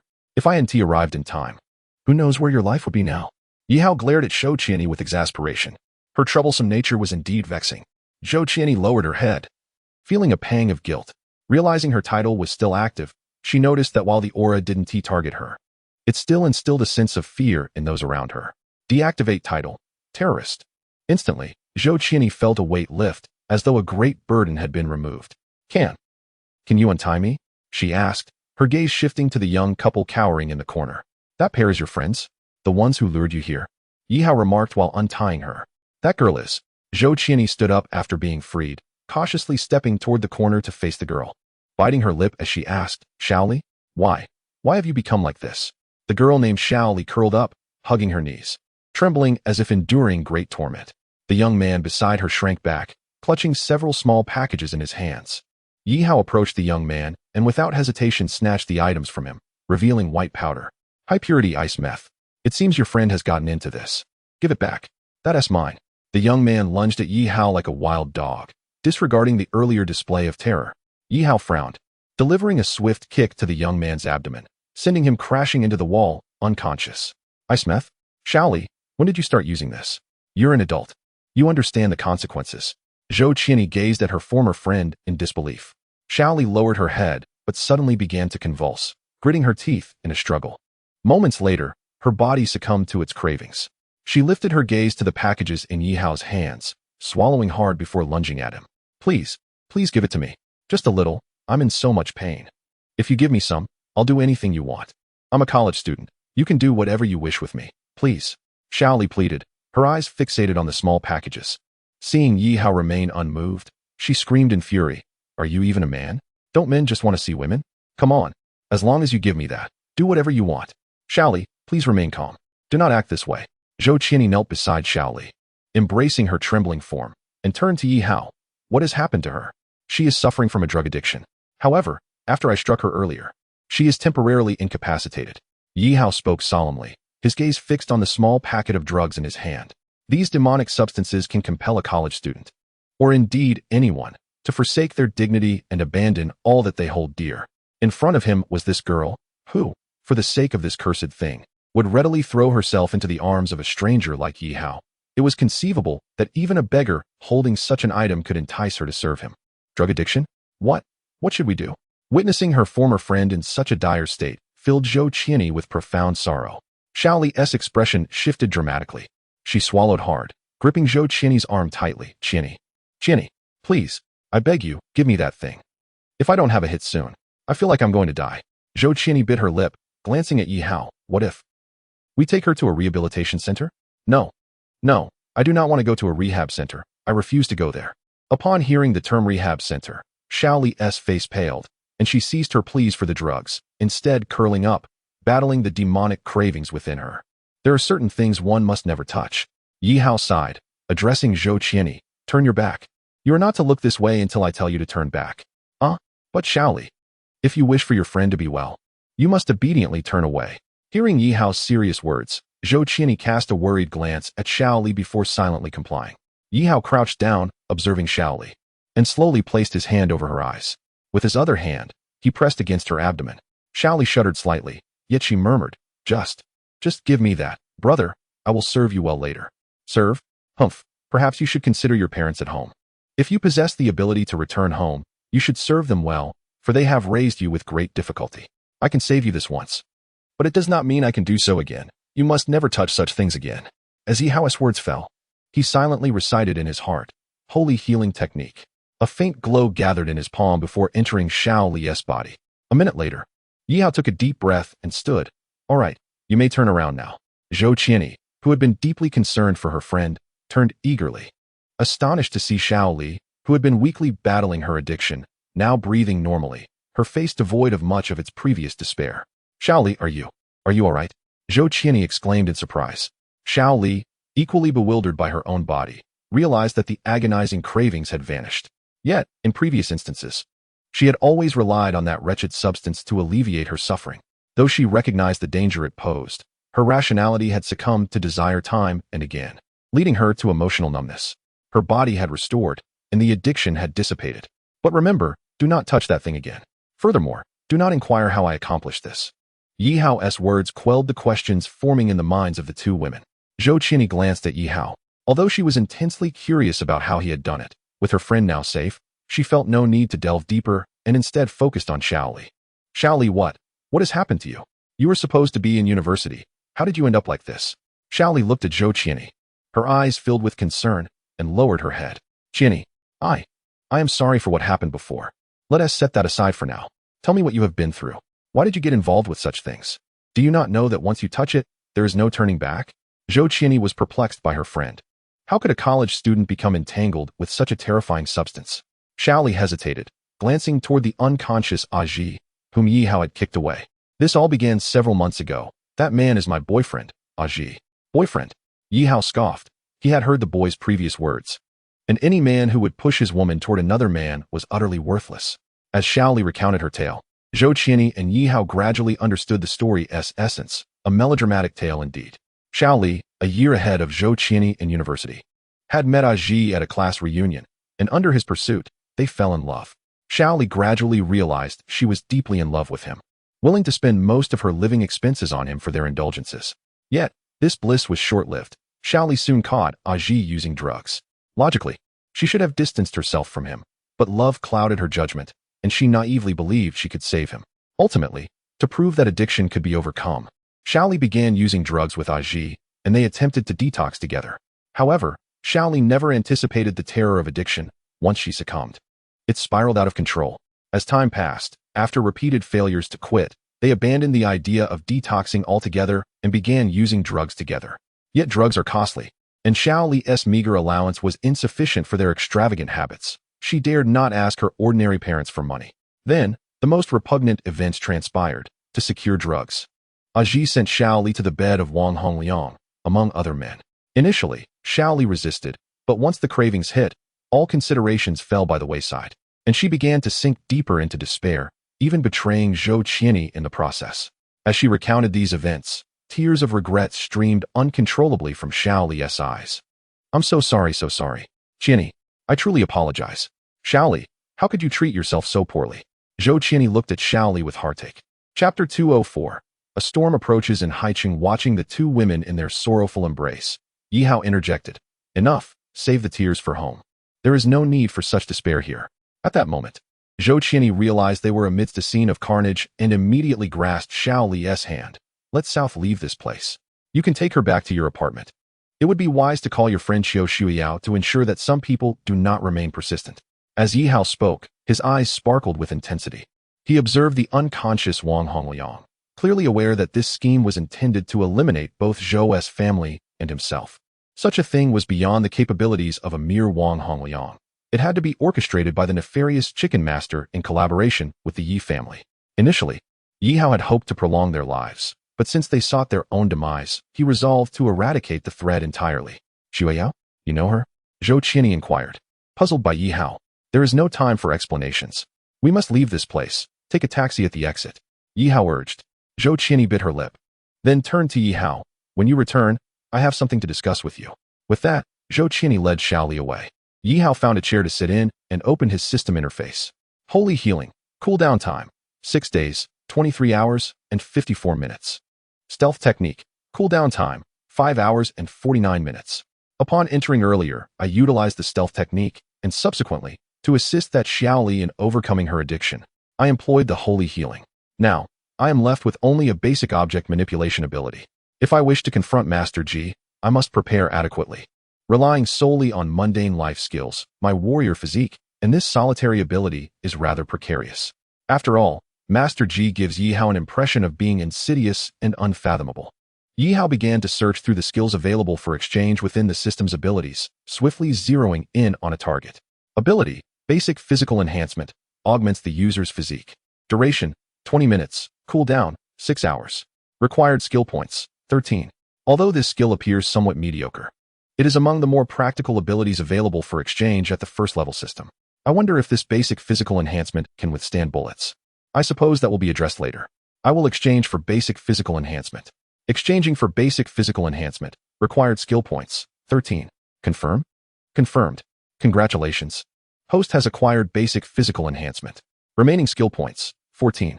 With this, I have acquired a measure of assurance, yet I still require some assistance.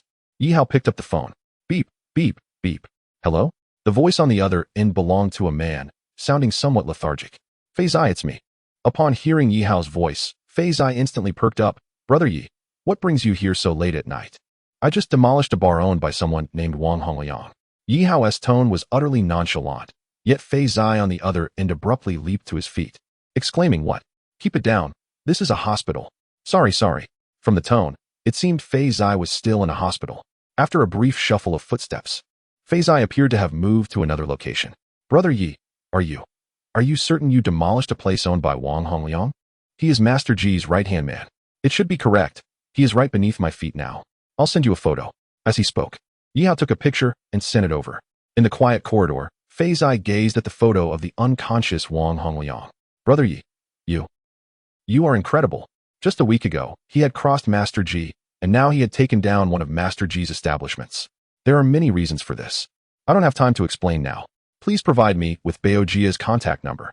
Baohea? Sure, I will send it right over. In a villa on the outskirts of Haicheng, Baohea stood silently in the yard, gazing at the stars in the night sky. At that moment, his phone rang, displaying an unfamiliar number. Who is this? After answering, he inquired, and the other party spoke a few sentences. Baojia's eyes brightened. Mr. Yihao? Suppressing his excitement, Baohea asked, May I inquire what brings you to call me at such a late hour? I am planning to demolish Master Ji's establishments tonight. Yihao's voice was calm, yet carried an air of authority. Baohea furrowed his brow. May I ask which of Master Ji's establishments you intend to target? All of them. Gulp. Baohea swallowed hard. Although he had been in this world for a long time, it was his first time hearing such audacious words. Mr. Yi, I think. Perhaps we should sit down and discuss this. Master Ji has considerable influence in Haicheng. Even with my men, it would be challenging to swiftly demolish all of Master Ji's establishments. Moreover, the higher-ups are watching closely. A large-scale conflict between the two major underground organizations in Haicheng at this moment. I do not require your direct involvement. I will handle the demolition myself. I only hope Baohea can send some men over to take over Master Ji's establishments after I am done. Baohea was taken aback. It was the first time he heard such a request. No need for you to intervene. Just hand over territory? Such a thing exists? Mr. Yiyu. Baohea. I am merely informing you.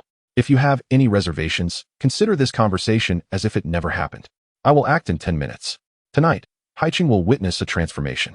Beep, beep, beep. The call ended, and Baohea put down his phone, sighing.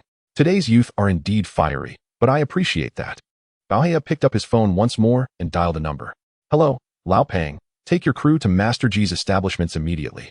Someone will be demolishing them shortly. You can just take over afterward. How many are going to demolish? Just one person, the one you know, Mr. Yihao. If Mr. Yi requires assistance, you can assess the situation. In a taxi, Zhou Qianyi held the already exhausted Xiaoli, who had fallen asleep.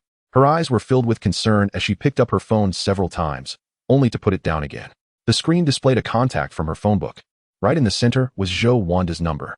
Finally, Zhou Qianyi bit her lip and pressed the call button. After a few rings, the call connected, and she could hear Zhou Wanda's breath trembling, tinged with joy. I have something to ask you for help. Yihao he. Chapter 205. A man in a Volkswagen.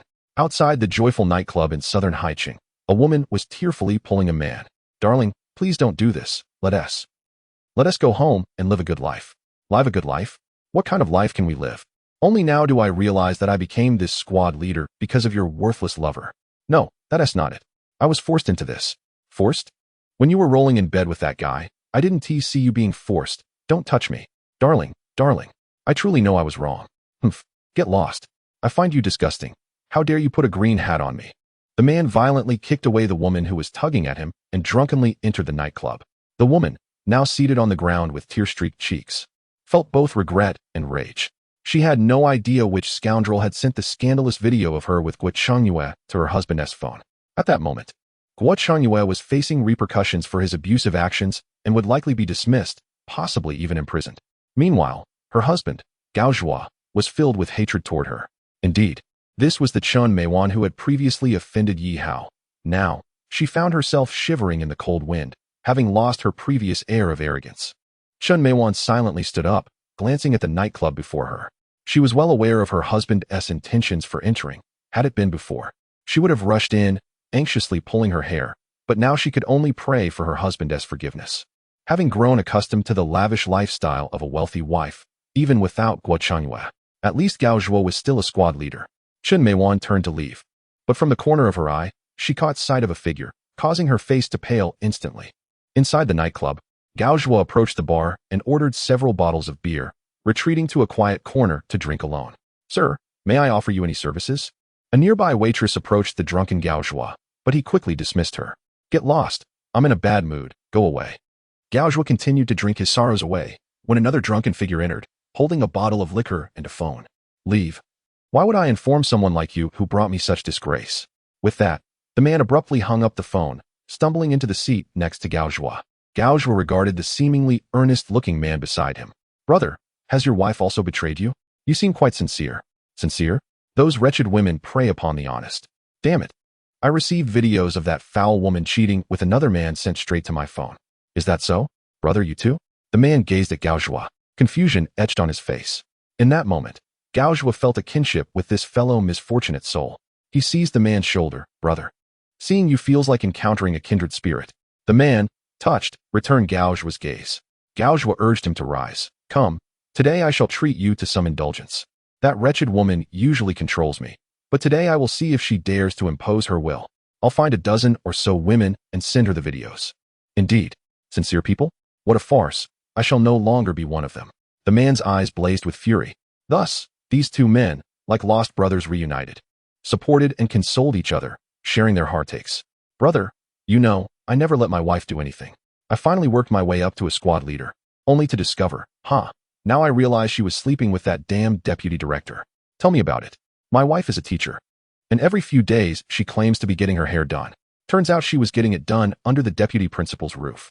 They retreated to a private room, and inebriated, they neglected to call for any women, instead closing the door to converse. Outside, the night had transformed. On the rooftop of the nightclub, several gangsters wielding machetes trembled before a youth. This is the first. The youth murmured softly, then began to move. Minutes later, Gaujo, feeling the urge to relieve himself, stepped out of the private room. However, upon witnessing the chaos outside, he froze. The nightclub was in disarray, glass shattered everywhere, with several security personnel sprawled unconscious on the ground. I must be truly intoxicated. It seems I'm hallucinating, Gaujo thought, but after relieving himself, he returned to drinking. Meanwhile, High City was in an uproar. 20 minutes later, several vans pulled up at the nightclub's entrance, with individuals rushing inside to inspect, then hastily retreating. Boss, this place has been wrecked. That gentleman acted swiftly. Asan, take a few men to guard this venue. Show no mercy to those from Chicken Master. The rest of you, let's check out other venues. Understood. Chicken Master's headquarters was situated within an underground casino, now devoid of its usual vibrancy, with gamblers nowhere to be seen. Fourth brother, all three of my places have been raided. Who could have done this? A man anxiously inquired. My street was also smashed up. Even my newly opened bar was taken down. Fourth brother, now agitated, paced back and forth, grabbing a nearby individual. Where are Chicken Master and the second and third brothers? We have no idea where Chicken Master is.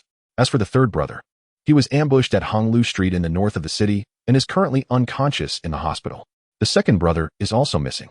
Listening to his subordinates, fourth brother clenched his fists and struck the wall in frustration. Damn it. With Chicken Master absent and the most trusted second brother missing, what on earth is happening? Suddenly, someone rushed back in a panic. Not good, not good. Every venue in High City has been demolished. All the bosses who weren't here are all in the hospital. In an instant, the group felt their spirits plummet. Whom have we offended? In just a few hours, every one of our venues has been wrecked. A man retreated in terror. According to the news from my brothers, it was just one man driving a Volkswagen. One man? Just one person? Fourth brother was bewildered. Yes, just one. Chapter 206. Would you like to play a game with me? A loud crash echoed as the door of the underground casino was forcefully kicked open. Fourth brother and his subordinates armed themselves, fixing their gaze on the figure that appeared in the doorway, emanating an aura of dread. Yet, being hardened men, despite their inner trepidation, they held their ground. Who are you? Fourth brother scowled. Your executioner. With those words, the figure lunged forward, effortlessly knocking the two nearest gangsters aside. Fourth brother. That's the one who attacked our venues. A subordinate shouted in horror. How dare he treat us like fools? Kill him. Fourth brother bellowed, brandishing his machete at Yi Hao. Whoever can land a blow on that brat will earn 10,000. Whoever can sever his limbs, 50,000. And whoever can eliminate him, 500,000. Although they had heard that this man had single-handedly taken down all their venues, the sight of him alone emboldened a few reckless gangsters to charge at Yi Hao. Yi Hao swiftly dodged an incoming axe, striking the arm of the wielder with a devastating blow. Crack! The sound of bone fracturing echoed. With a pained expression, the man dropped the axe, clutching his limp arm. Yi Hao didn't pause. His hands darted like daggers, targeting the abdomen of two more assailants. In an instant, he dispatched 3 men, instilling fear in the remaining gangsters. Yet fourth brother gritted his teeth and shouted, "Don't hesitate. Attack. The brat must be exhausted after a night of fighting. If we all swarm him, we can take him down. Whoever defeats him will be recommended as our 5th. Power. Wealth. These were always enough to make some forget fear and mortality."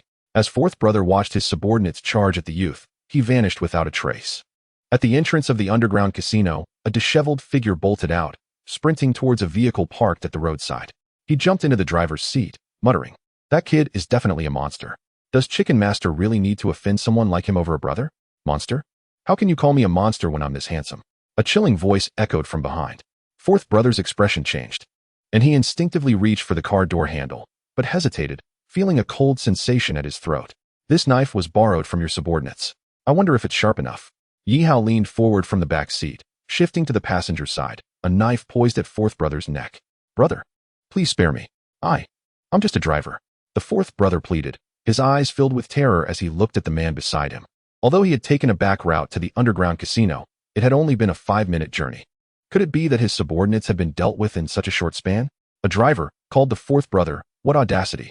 Yi Hao regarded the fourth brother with a mocking gaze and calmly stated, I offer you a chance. Tell me where your boss is. I don't know. Before the fourth brother could finish, a heavy punch struck his abdomen. Coughing violently, he felt as if his very organs might be expelled. Yet he dared not move, for a blade rested ominously against his neck. You don't know? Do you think I would believe that? I have searched all your venues and found no trace of your boss. If you wish to accompany him to the grave, I would be more than willing to facilitate that. Yi Hao's voice was cold. For nearly 3 hours, Yi Hao had scoured High City, demolishing every establishment linked to the boss, yet the man remained elusive. The materials left by the Nightingale hinted at secrets even the Dragon Group was unaware of. This was understandable, as the Dragon Group, while a covert national entity, was not omniscient. I truly don't know. I'm merely the fourth brother. Although they call me that, the inner workings of our organization are often not shared with me. Stop pretending. Your third brother mentioned that despite being the fourth, you are valued by your boss, who is also missing. Surely, you must know of any places he frequents. Upon hearing this, the fourth brother felt a surge of anger towards his third brother. It was clear he had sold him out. Let me tell you something. When I questioned your third brother, he was quite obstinate, so I played a little game. For every second he resisted, I broke a bone. He lasted 23 seconds. I wonder if you can beat that record. Yi Hao pulled out his phone and activated the stopwatch. The fourth brother trembled. Recalling the fate of those who had been close to his third brother, his entire right leg had been grotesquely deformed, a sight that had terrified those present. I'll talk. The fourth brother exclaimed, desperate to avoid suffering the same fate. Yi Hao smiled as he placed the blade on the hood of the car, his expression delightfully sinister. I'll offer you one chance. I hope you seize it. Swallowing hard, the fourth brother gazed at the blade just a foot away and then at the door handle. Thoughts raced through his mind, yet he dismissed them all, gritting his teeth. He finally confessed, I know that your boss is involved in drug trafficking. He has rented a small warehouse at the west port of High City. He might be there. Is that all? Yi Hao scrutinized the fourth brother, who nodded vigorously. That's all I know. If he is not there, I have no idea where he might be. Remember, the underworld is a treacherous place. Steer clear of what you shouldn't touch. Yi Hao opened the car door and exited. The fourth brother collapsed into his seat, feeling as though he had just conversed with a demon. Oh, and one more thing. Before dawn, you should report yourself to the police and confess your drug dealings. Make sure to ask for Captain Xiao. Yi Hao's head reappeared at the window, a faint smile gracing his lips. Should you wish to test the consequences of not going, I wouldn't mind at all. Chapter 207. An internationally renowned agent. The fourth brother's heart raced. When he looked again, Yi Hao had vanished, followed by a Volkswagen driving away. Upon exiting the vehicle, he nearly crumpled to the ground, leaning against his car, a look of madness etched across his face. Finally, he sat down, took out his phone, gritted his teeth, and dialed a number. Hello? Mom, it's me. Is the house busy? Did you sell the farmland? You should rest well at your age. No. Nothing's wrong. I'm doing fine here. The pay for moving bricks has gone up by 30 cents. As he spoke, tears began to stream down his cheeks. Mom, under the bed in my room, there's a savings book. The password is, there's some money in there, enough for you to enjoy your later years. It's nothing, I'm truly fine. The foreman thinks I'm good at moving bricks and plans to take me abroad. I might not be able to come home for a few years. Take care of yourself. I have to go now, the foreman is calling. With tears in his eyes, he hung up and dialed another number. Hello, is this 110? I'm looking for Officer Xiao. After speaking, he hung up and returned to his car, driving towards the nearest police station. Shortly after, a van arrived, and a portly man and a young man stepped out. Is this the headquarters of the boss? Do we really have to go in? Feizai looked nervously at his companion. Initially, he thought Yi Hao was merely seeking the boss's contact for trivial matters, but he had since learned that all the boss's establishments in High City had been raided. This revelation had sent him rushing out, just in time to meet the portly man. We're probably too late. The portly man's face was stiff, shaken by the night's events. He prided himself on his fighting prowess, yet the sight of one man dismantling all the boss's venues in High City was beyond comprehension. Had someone told him this earlier, he would have laughed it off as a joke. Yet now, The brutal truth lay bare before them, surrounded by a few subordinates. Fei and the portly man ventured into the boss's headquarters. It was their first time at the boss's domain, given the long-standing rivalry between the boss and another kingpin. Although they had never openly opposed each other, skirmishes were inevitable. Thus, it was unprecedented for them to appear at the other's headquarters. Upon entering the underground casino, they were taken aback by the scene before them. 40 to 50 individuals lay sprawled across the floor, some still moaning in pain. Old fat, you know what? I feel so fortunate to have crossed paths with that big brother and still be alive. Fei chuckled bitterly. Remember, you owe me 1,000 lamb skewers. If it weren't for you, I wouldn't have drawn the ire of that gentleman, and I ended up bedridden for 2 or 3 days. The portly man glared at Fei, realizing that had he not sought him out, he wouldn't have faced the gentleman's wrath. Yet they both felt fortunate. At least more so than the unfortunate souls sprawled before them. Report, boss. We have not located Mr. Yi. A subordinate emerged to deliver the news. Late again? But with all the boss's venues in High City demolished, where could Mr. Yi possibly be? Fei murmured. The portly man remained silent, picking up his phone. Hello. Bao Gu. We are at the boss's lair. We haven't found Mr. Yi. Other venues have yielded no results either. Should we return? All right, I understand. Putting down the phone. Master Bao spent a sleepless night, gazing at the sky before him as it slowly began to brighten with the dawn. The atmosphere in Haicheng had truly changed. That brat was indeed ready to uproot everything. Do you see my car? The newly purchased BMW far surpasses the previous Mercedes. It cost over 3 million. There are hardly any better cars than this in Haicheng. It's exhilarating to speed in this vehicle. A man, dressed like a nouveau riche, stopped at the intersection, proudly glancing at his female companion. She, however, appeared somewhat bored, absorbed in her phone. You said the same thing last time. Clearing his throat, he replied. This time is different. Last time it was a Porsche 911. The nouveau riche awkwardly explained. Glancing at a curve ahead, he exclaimed, let me show you how this car handles high-speed turns. High-speed turns? The term piqued her interest. But the next moment she noticed a car speeding rapidly in the rearview mirror. Hey, there's a Volkswagen coming up fast. It's about to overtake us. Volkswagen? Huh. That junker thinks it can surpass us? Don't be ridiculous. The nouveau riche boasted, yet a figure darting past left them dumbfounded. Goodness, is that really a Volkswagen? Look how fast it's going. It's approaching the turn without slowing down. His companion pointed in astonishment, and he too stared in disbelief. The Volkswagen reached the curve and executed a flawless drift, vanishing into the distance. Incredible. Darling, was your high-speed turn supposed to be like that? You should give it a try. The woman looked at the nouveau riche expectantly. He forced a smile, internally lamenting the absurdity of the situation. This car wasn't made for such stunts. In the Volkswagen, Yihao glanced at the navigation.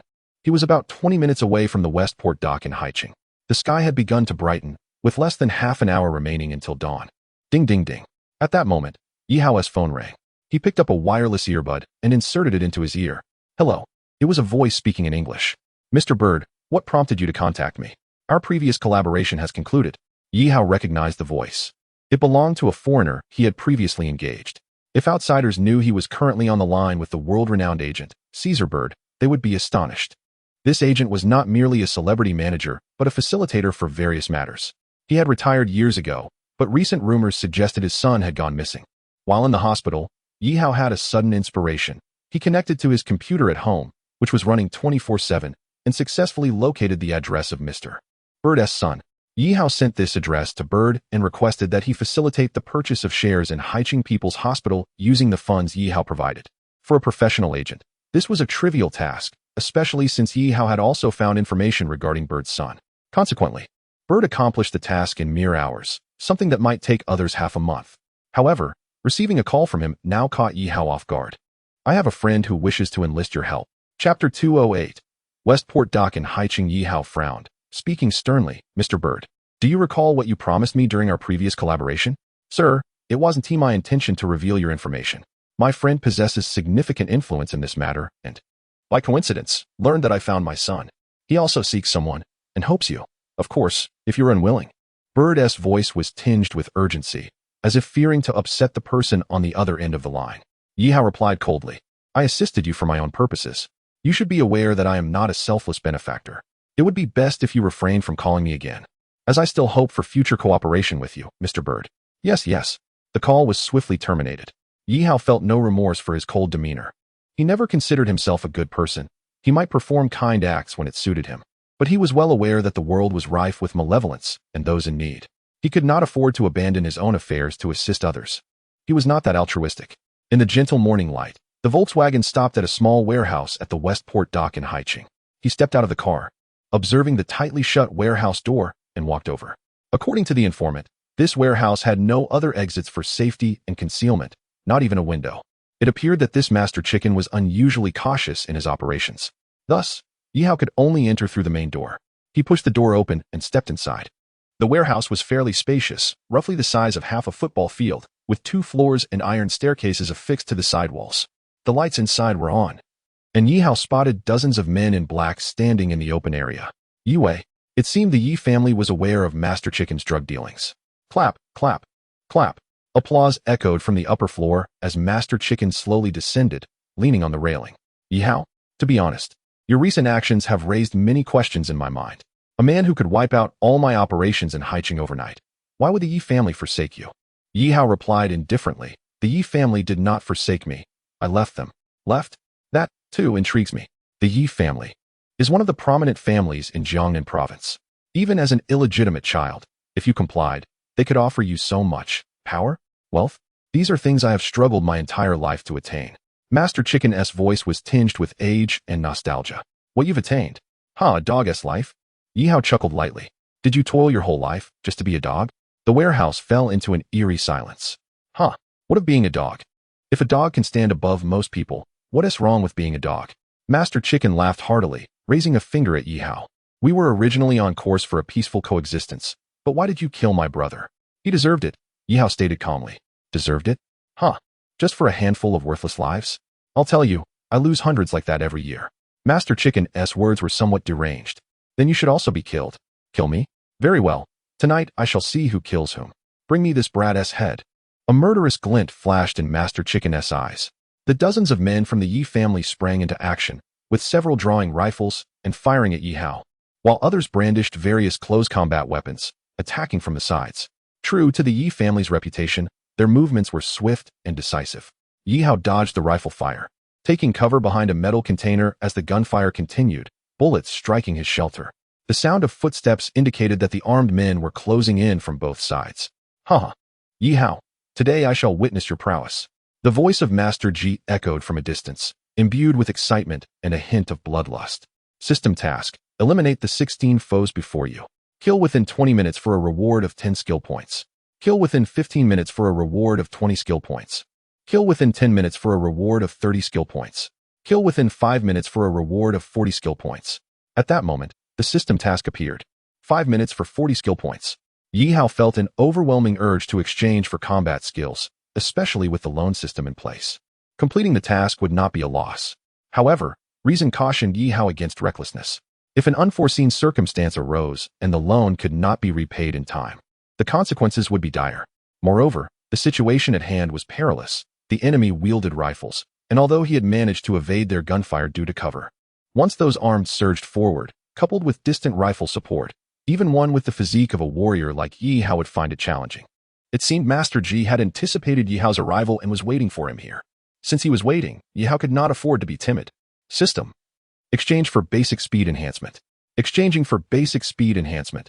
Duration 20 minutes. Cooldown 6 hours. Skill points required, 13. Confirm? Confirm exchange. Congratulations, host. You have acquired basic speed enhancement. Meanwhile, several leaf guards appeared on either side, now less than a meter away from Yihao. The closest leaf guard, brandishing a dagger, lunged at Yihao with remarkable speed, far superior to the thugs Yihao had previously dealt with. A cold smile crept upon Yihao's lips. He did not evade, for the other leaf guards had already blocked his escape routes, and the sound of rifles had ceased, presumably reloading and searching for a prime shooting position. You wish to play? Very well, I shall entertain you. Master Ji, you desire to see my capabilities? Before I send you to meet your brother, allow me to open your eyes. Yihao's voice resonated as he silently activated his skills. Basic physical enhancement. Activate. Basic speed enhancement. Activate. In the next moment, Yihao evaded the thrust of the dagger, his eyes shimmering with the essence of a hunter on the prowl, augmented by the terrifying title he possessed. At that moment, Yihao was a true predator. Chapter 209, Blood Battle at West Harbor, Part 1. Yihao felt as though his body had become lighter, and he could distinctly perceive the movements of the surrounding leaf guards. They were slowing down. No, it was not that they were slowing, but rather he was accelerating. A surge of joy filled Yi Hao as he effortlessly grasped the wrist of the leaf guard wielding the dagger, simultaneously delivering a kick to his abdomen. The leaf guard's previously expressionless face now bore astonishment, which swiftly morphed into terror. Yet, in the next instant, his body was sent flying, crashing into the warehouse wall, blood spewing from his mouth as he lost consciousness. Although Yi Hao had not enhanced his strength, an increase in speed could generate force, a principle of physics. The target's strength and profile did not align. Number 8 lost combat capability. Adjusting strategy. Numbers 1, 2, and 3. Encircle the target. Numbers 4, 5, and 6. Block potential escape routes. Numbers 7 and 9. Prepare to deliver a lethal strike when the opportunity arises. The shooting squad immediately located their firing positions to engage the target. All the leaf guards heard the command. Yi Hao was somewhat taken aback by the vigilance of the leaf guards. They did not act recklessly despite the uncertain fate of their comrade. Bang! A hammer dropped to the ground, and Yi Hao swiftly sidestepped, preparing to strike the leaf guard wielding it, when 3 darts suddenly zipped past him, forcing him to retreat momentarily. However, in that retreat, a leaf guard armed with a dagger lunged at him, timing and speed impeccably executed. Yi Hao, clutching the dagger he had seized, clashed with the assailant's weapon. Remarkably, the opponent did not linger. Assessing the situation, he immediately withdrew.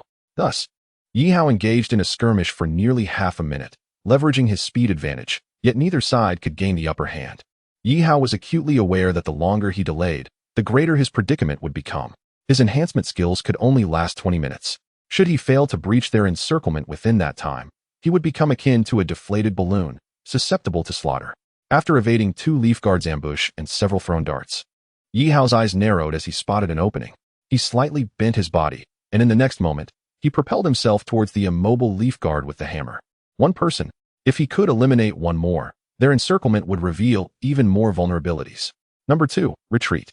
Although Number 2 heard the command in his earpiece and saw the approaching youth with a gleaming dagger, seeing did not guarantee evasion.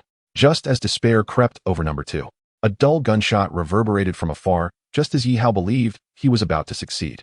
Damn it! Yi Hao furrowed his brow, abruptly halting and leaping aside. A bullet hole appeared where he had just stood, and a shallow wound marred his arm. A sniper. Yi Hao squinted, glancing at the minor cut on his arm, akin to a knife's accidental graze. Logically, even a slight graze from a sniper's bullet would leave a gaping wound the size of a thumb. It seemed the basic physical enhancement was quite effective. While it could not render him impervious, it provided some measure of protection. Bang, bang, bang. At that moment, 2 leaf guards armed with rifles, positioned over 10 meters away atop a shipping container, opened fire on Yi Hao. He narrowly evaded the incoming bullets. Damn it. Dealing with firearms at this juncture proved somewhat troublesome. He needed a strategy to escape this predicament. Swish. A metal chain was suddenly hurled towards him. The leaf guard's arsenal was indeed diverse, ranging from firearms to daggers, throwing stars, hammers, and chains. Yet, despite this variety, their coordination was remarkably adept. No, he could not afford to prolong the encounter any further. He had to take a risk. Yi Hao's right leg bent, muscles taut, and in the next moment, he leapt high into the air. Although he evaded the sweeping chain, his body was exposed beneath the distant gun barrels. Fire! All the marksmen heard the command to shoot. Yi Hao sensed at least 5 or 6 gun barrels aimed at him. Bang, bang, bang. Bullets sliced through the air toward Yi Hao, who remained suspended in midair, plunging him into a perilous situation. After all, no matter how swift he was, he had no grounding in the air. He was a living target. From a distance, Master Ji observed the scene, a smile playing at the corners of his mouth. Simultaneously, a smile also graced Yi Hao's lips as his eyes widened, fixating on the incoming bullets. 13 bullets. 2 would strike his brain, 3 would pierce his abdomen, causing lifelong injuries, and the rest. Basic object control. Yi Hao clenched his fists, his mental focus reaching its pinnacle. First, he directed his formidable willpower towards the 2 bullets destined for his brain, altering their trajectory. Then, he immediately turned his attention to the remaining 3 bullets that posed a lethal threat. Blood began to permeate the warehouse as 3 leaf guards nearby were struck by bullets, one collapsing lifelessly, while the other 2 were gravely injured, their mobility severely compromised. What transpired? Why are you firing your weapons? The gunmen heard curses echoing in their ears. However, they were somewhat bewildered. At a distance of more than 10 meters, given their usual shooting accuracy, such a significant deviation was unfathomable, especially resulting in friendly fire. This defied all logic. Gunman number 1 was dead, while numbers 5 and 6 were injured. The others immediately withdrew to seek a more favorable opportunity, providing cover fire. The command had just been issued when the figure lying on the ground began to stir, wielding a glinting dagger and mercilessly reaping lives. In that moment, Yihao resembled a tiger freed from its cage. Gunman number 2 was slain. Gunman number 3 sustained severe injuries. Gunman number 7 perished. Elder Chicken observed the scene below. Witnessing the specter-like figure harvesting the lives of Yi Wei with grim efficiency, and he was engulfed by a sense of dread. Was this individual truly a monster?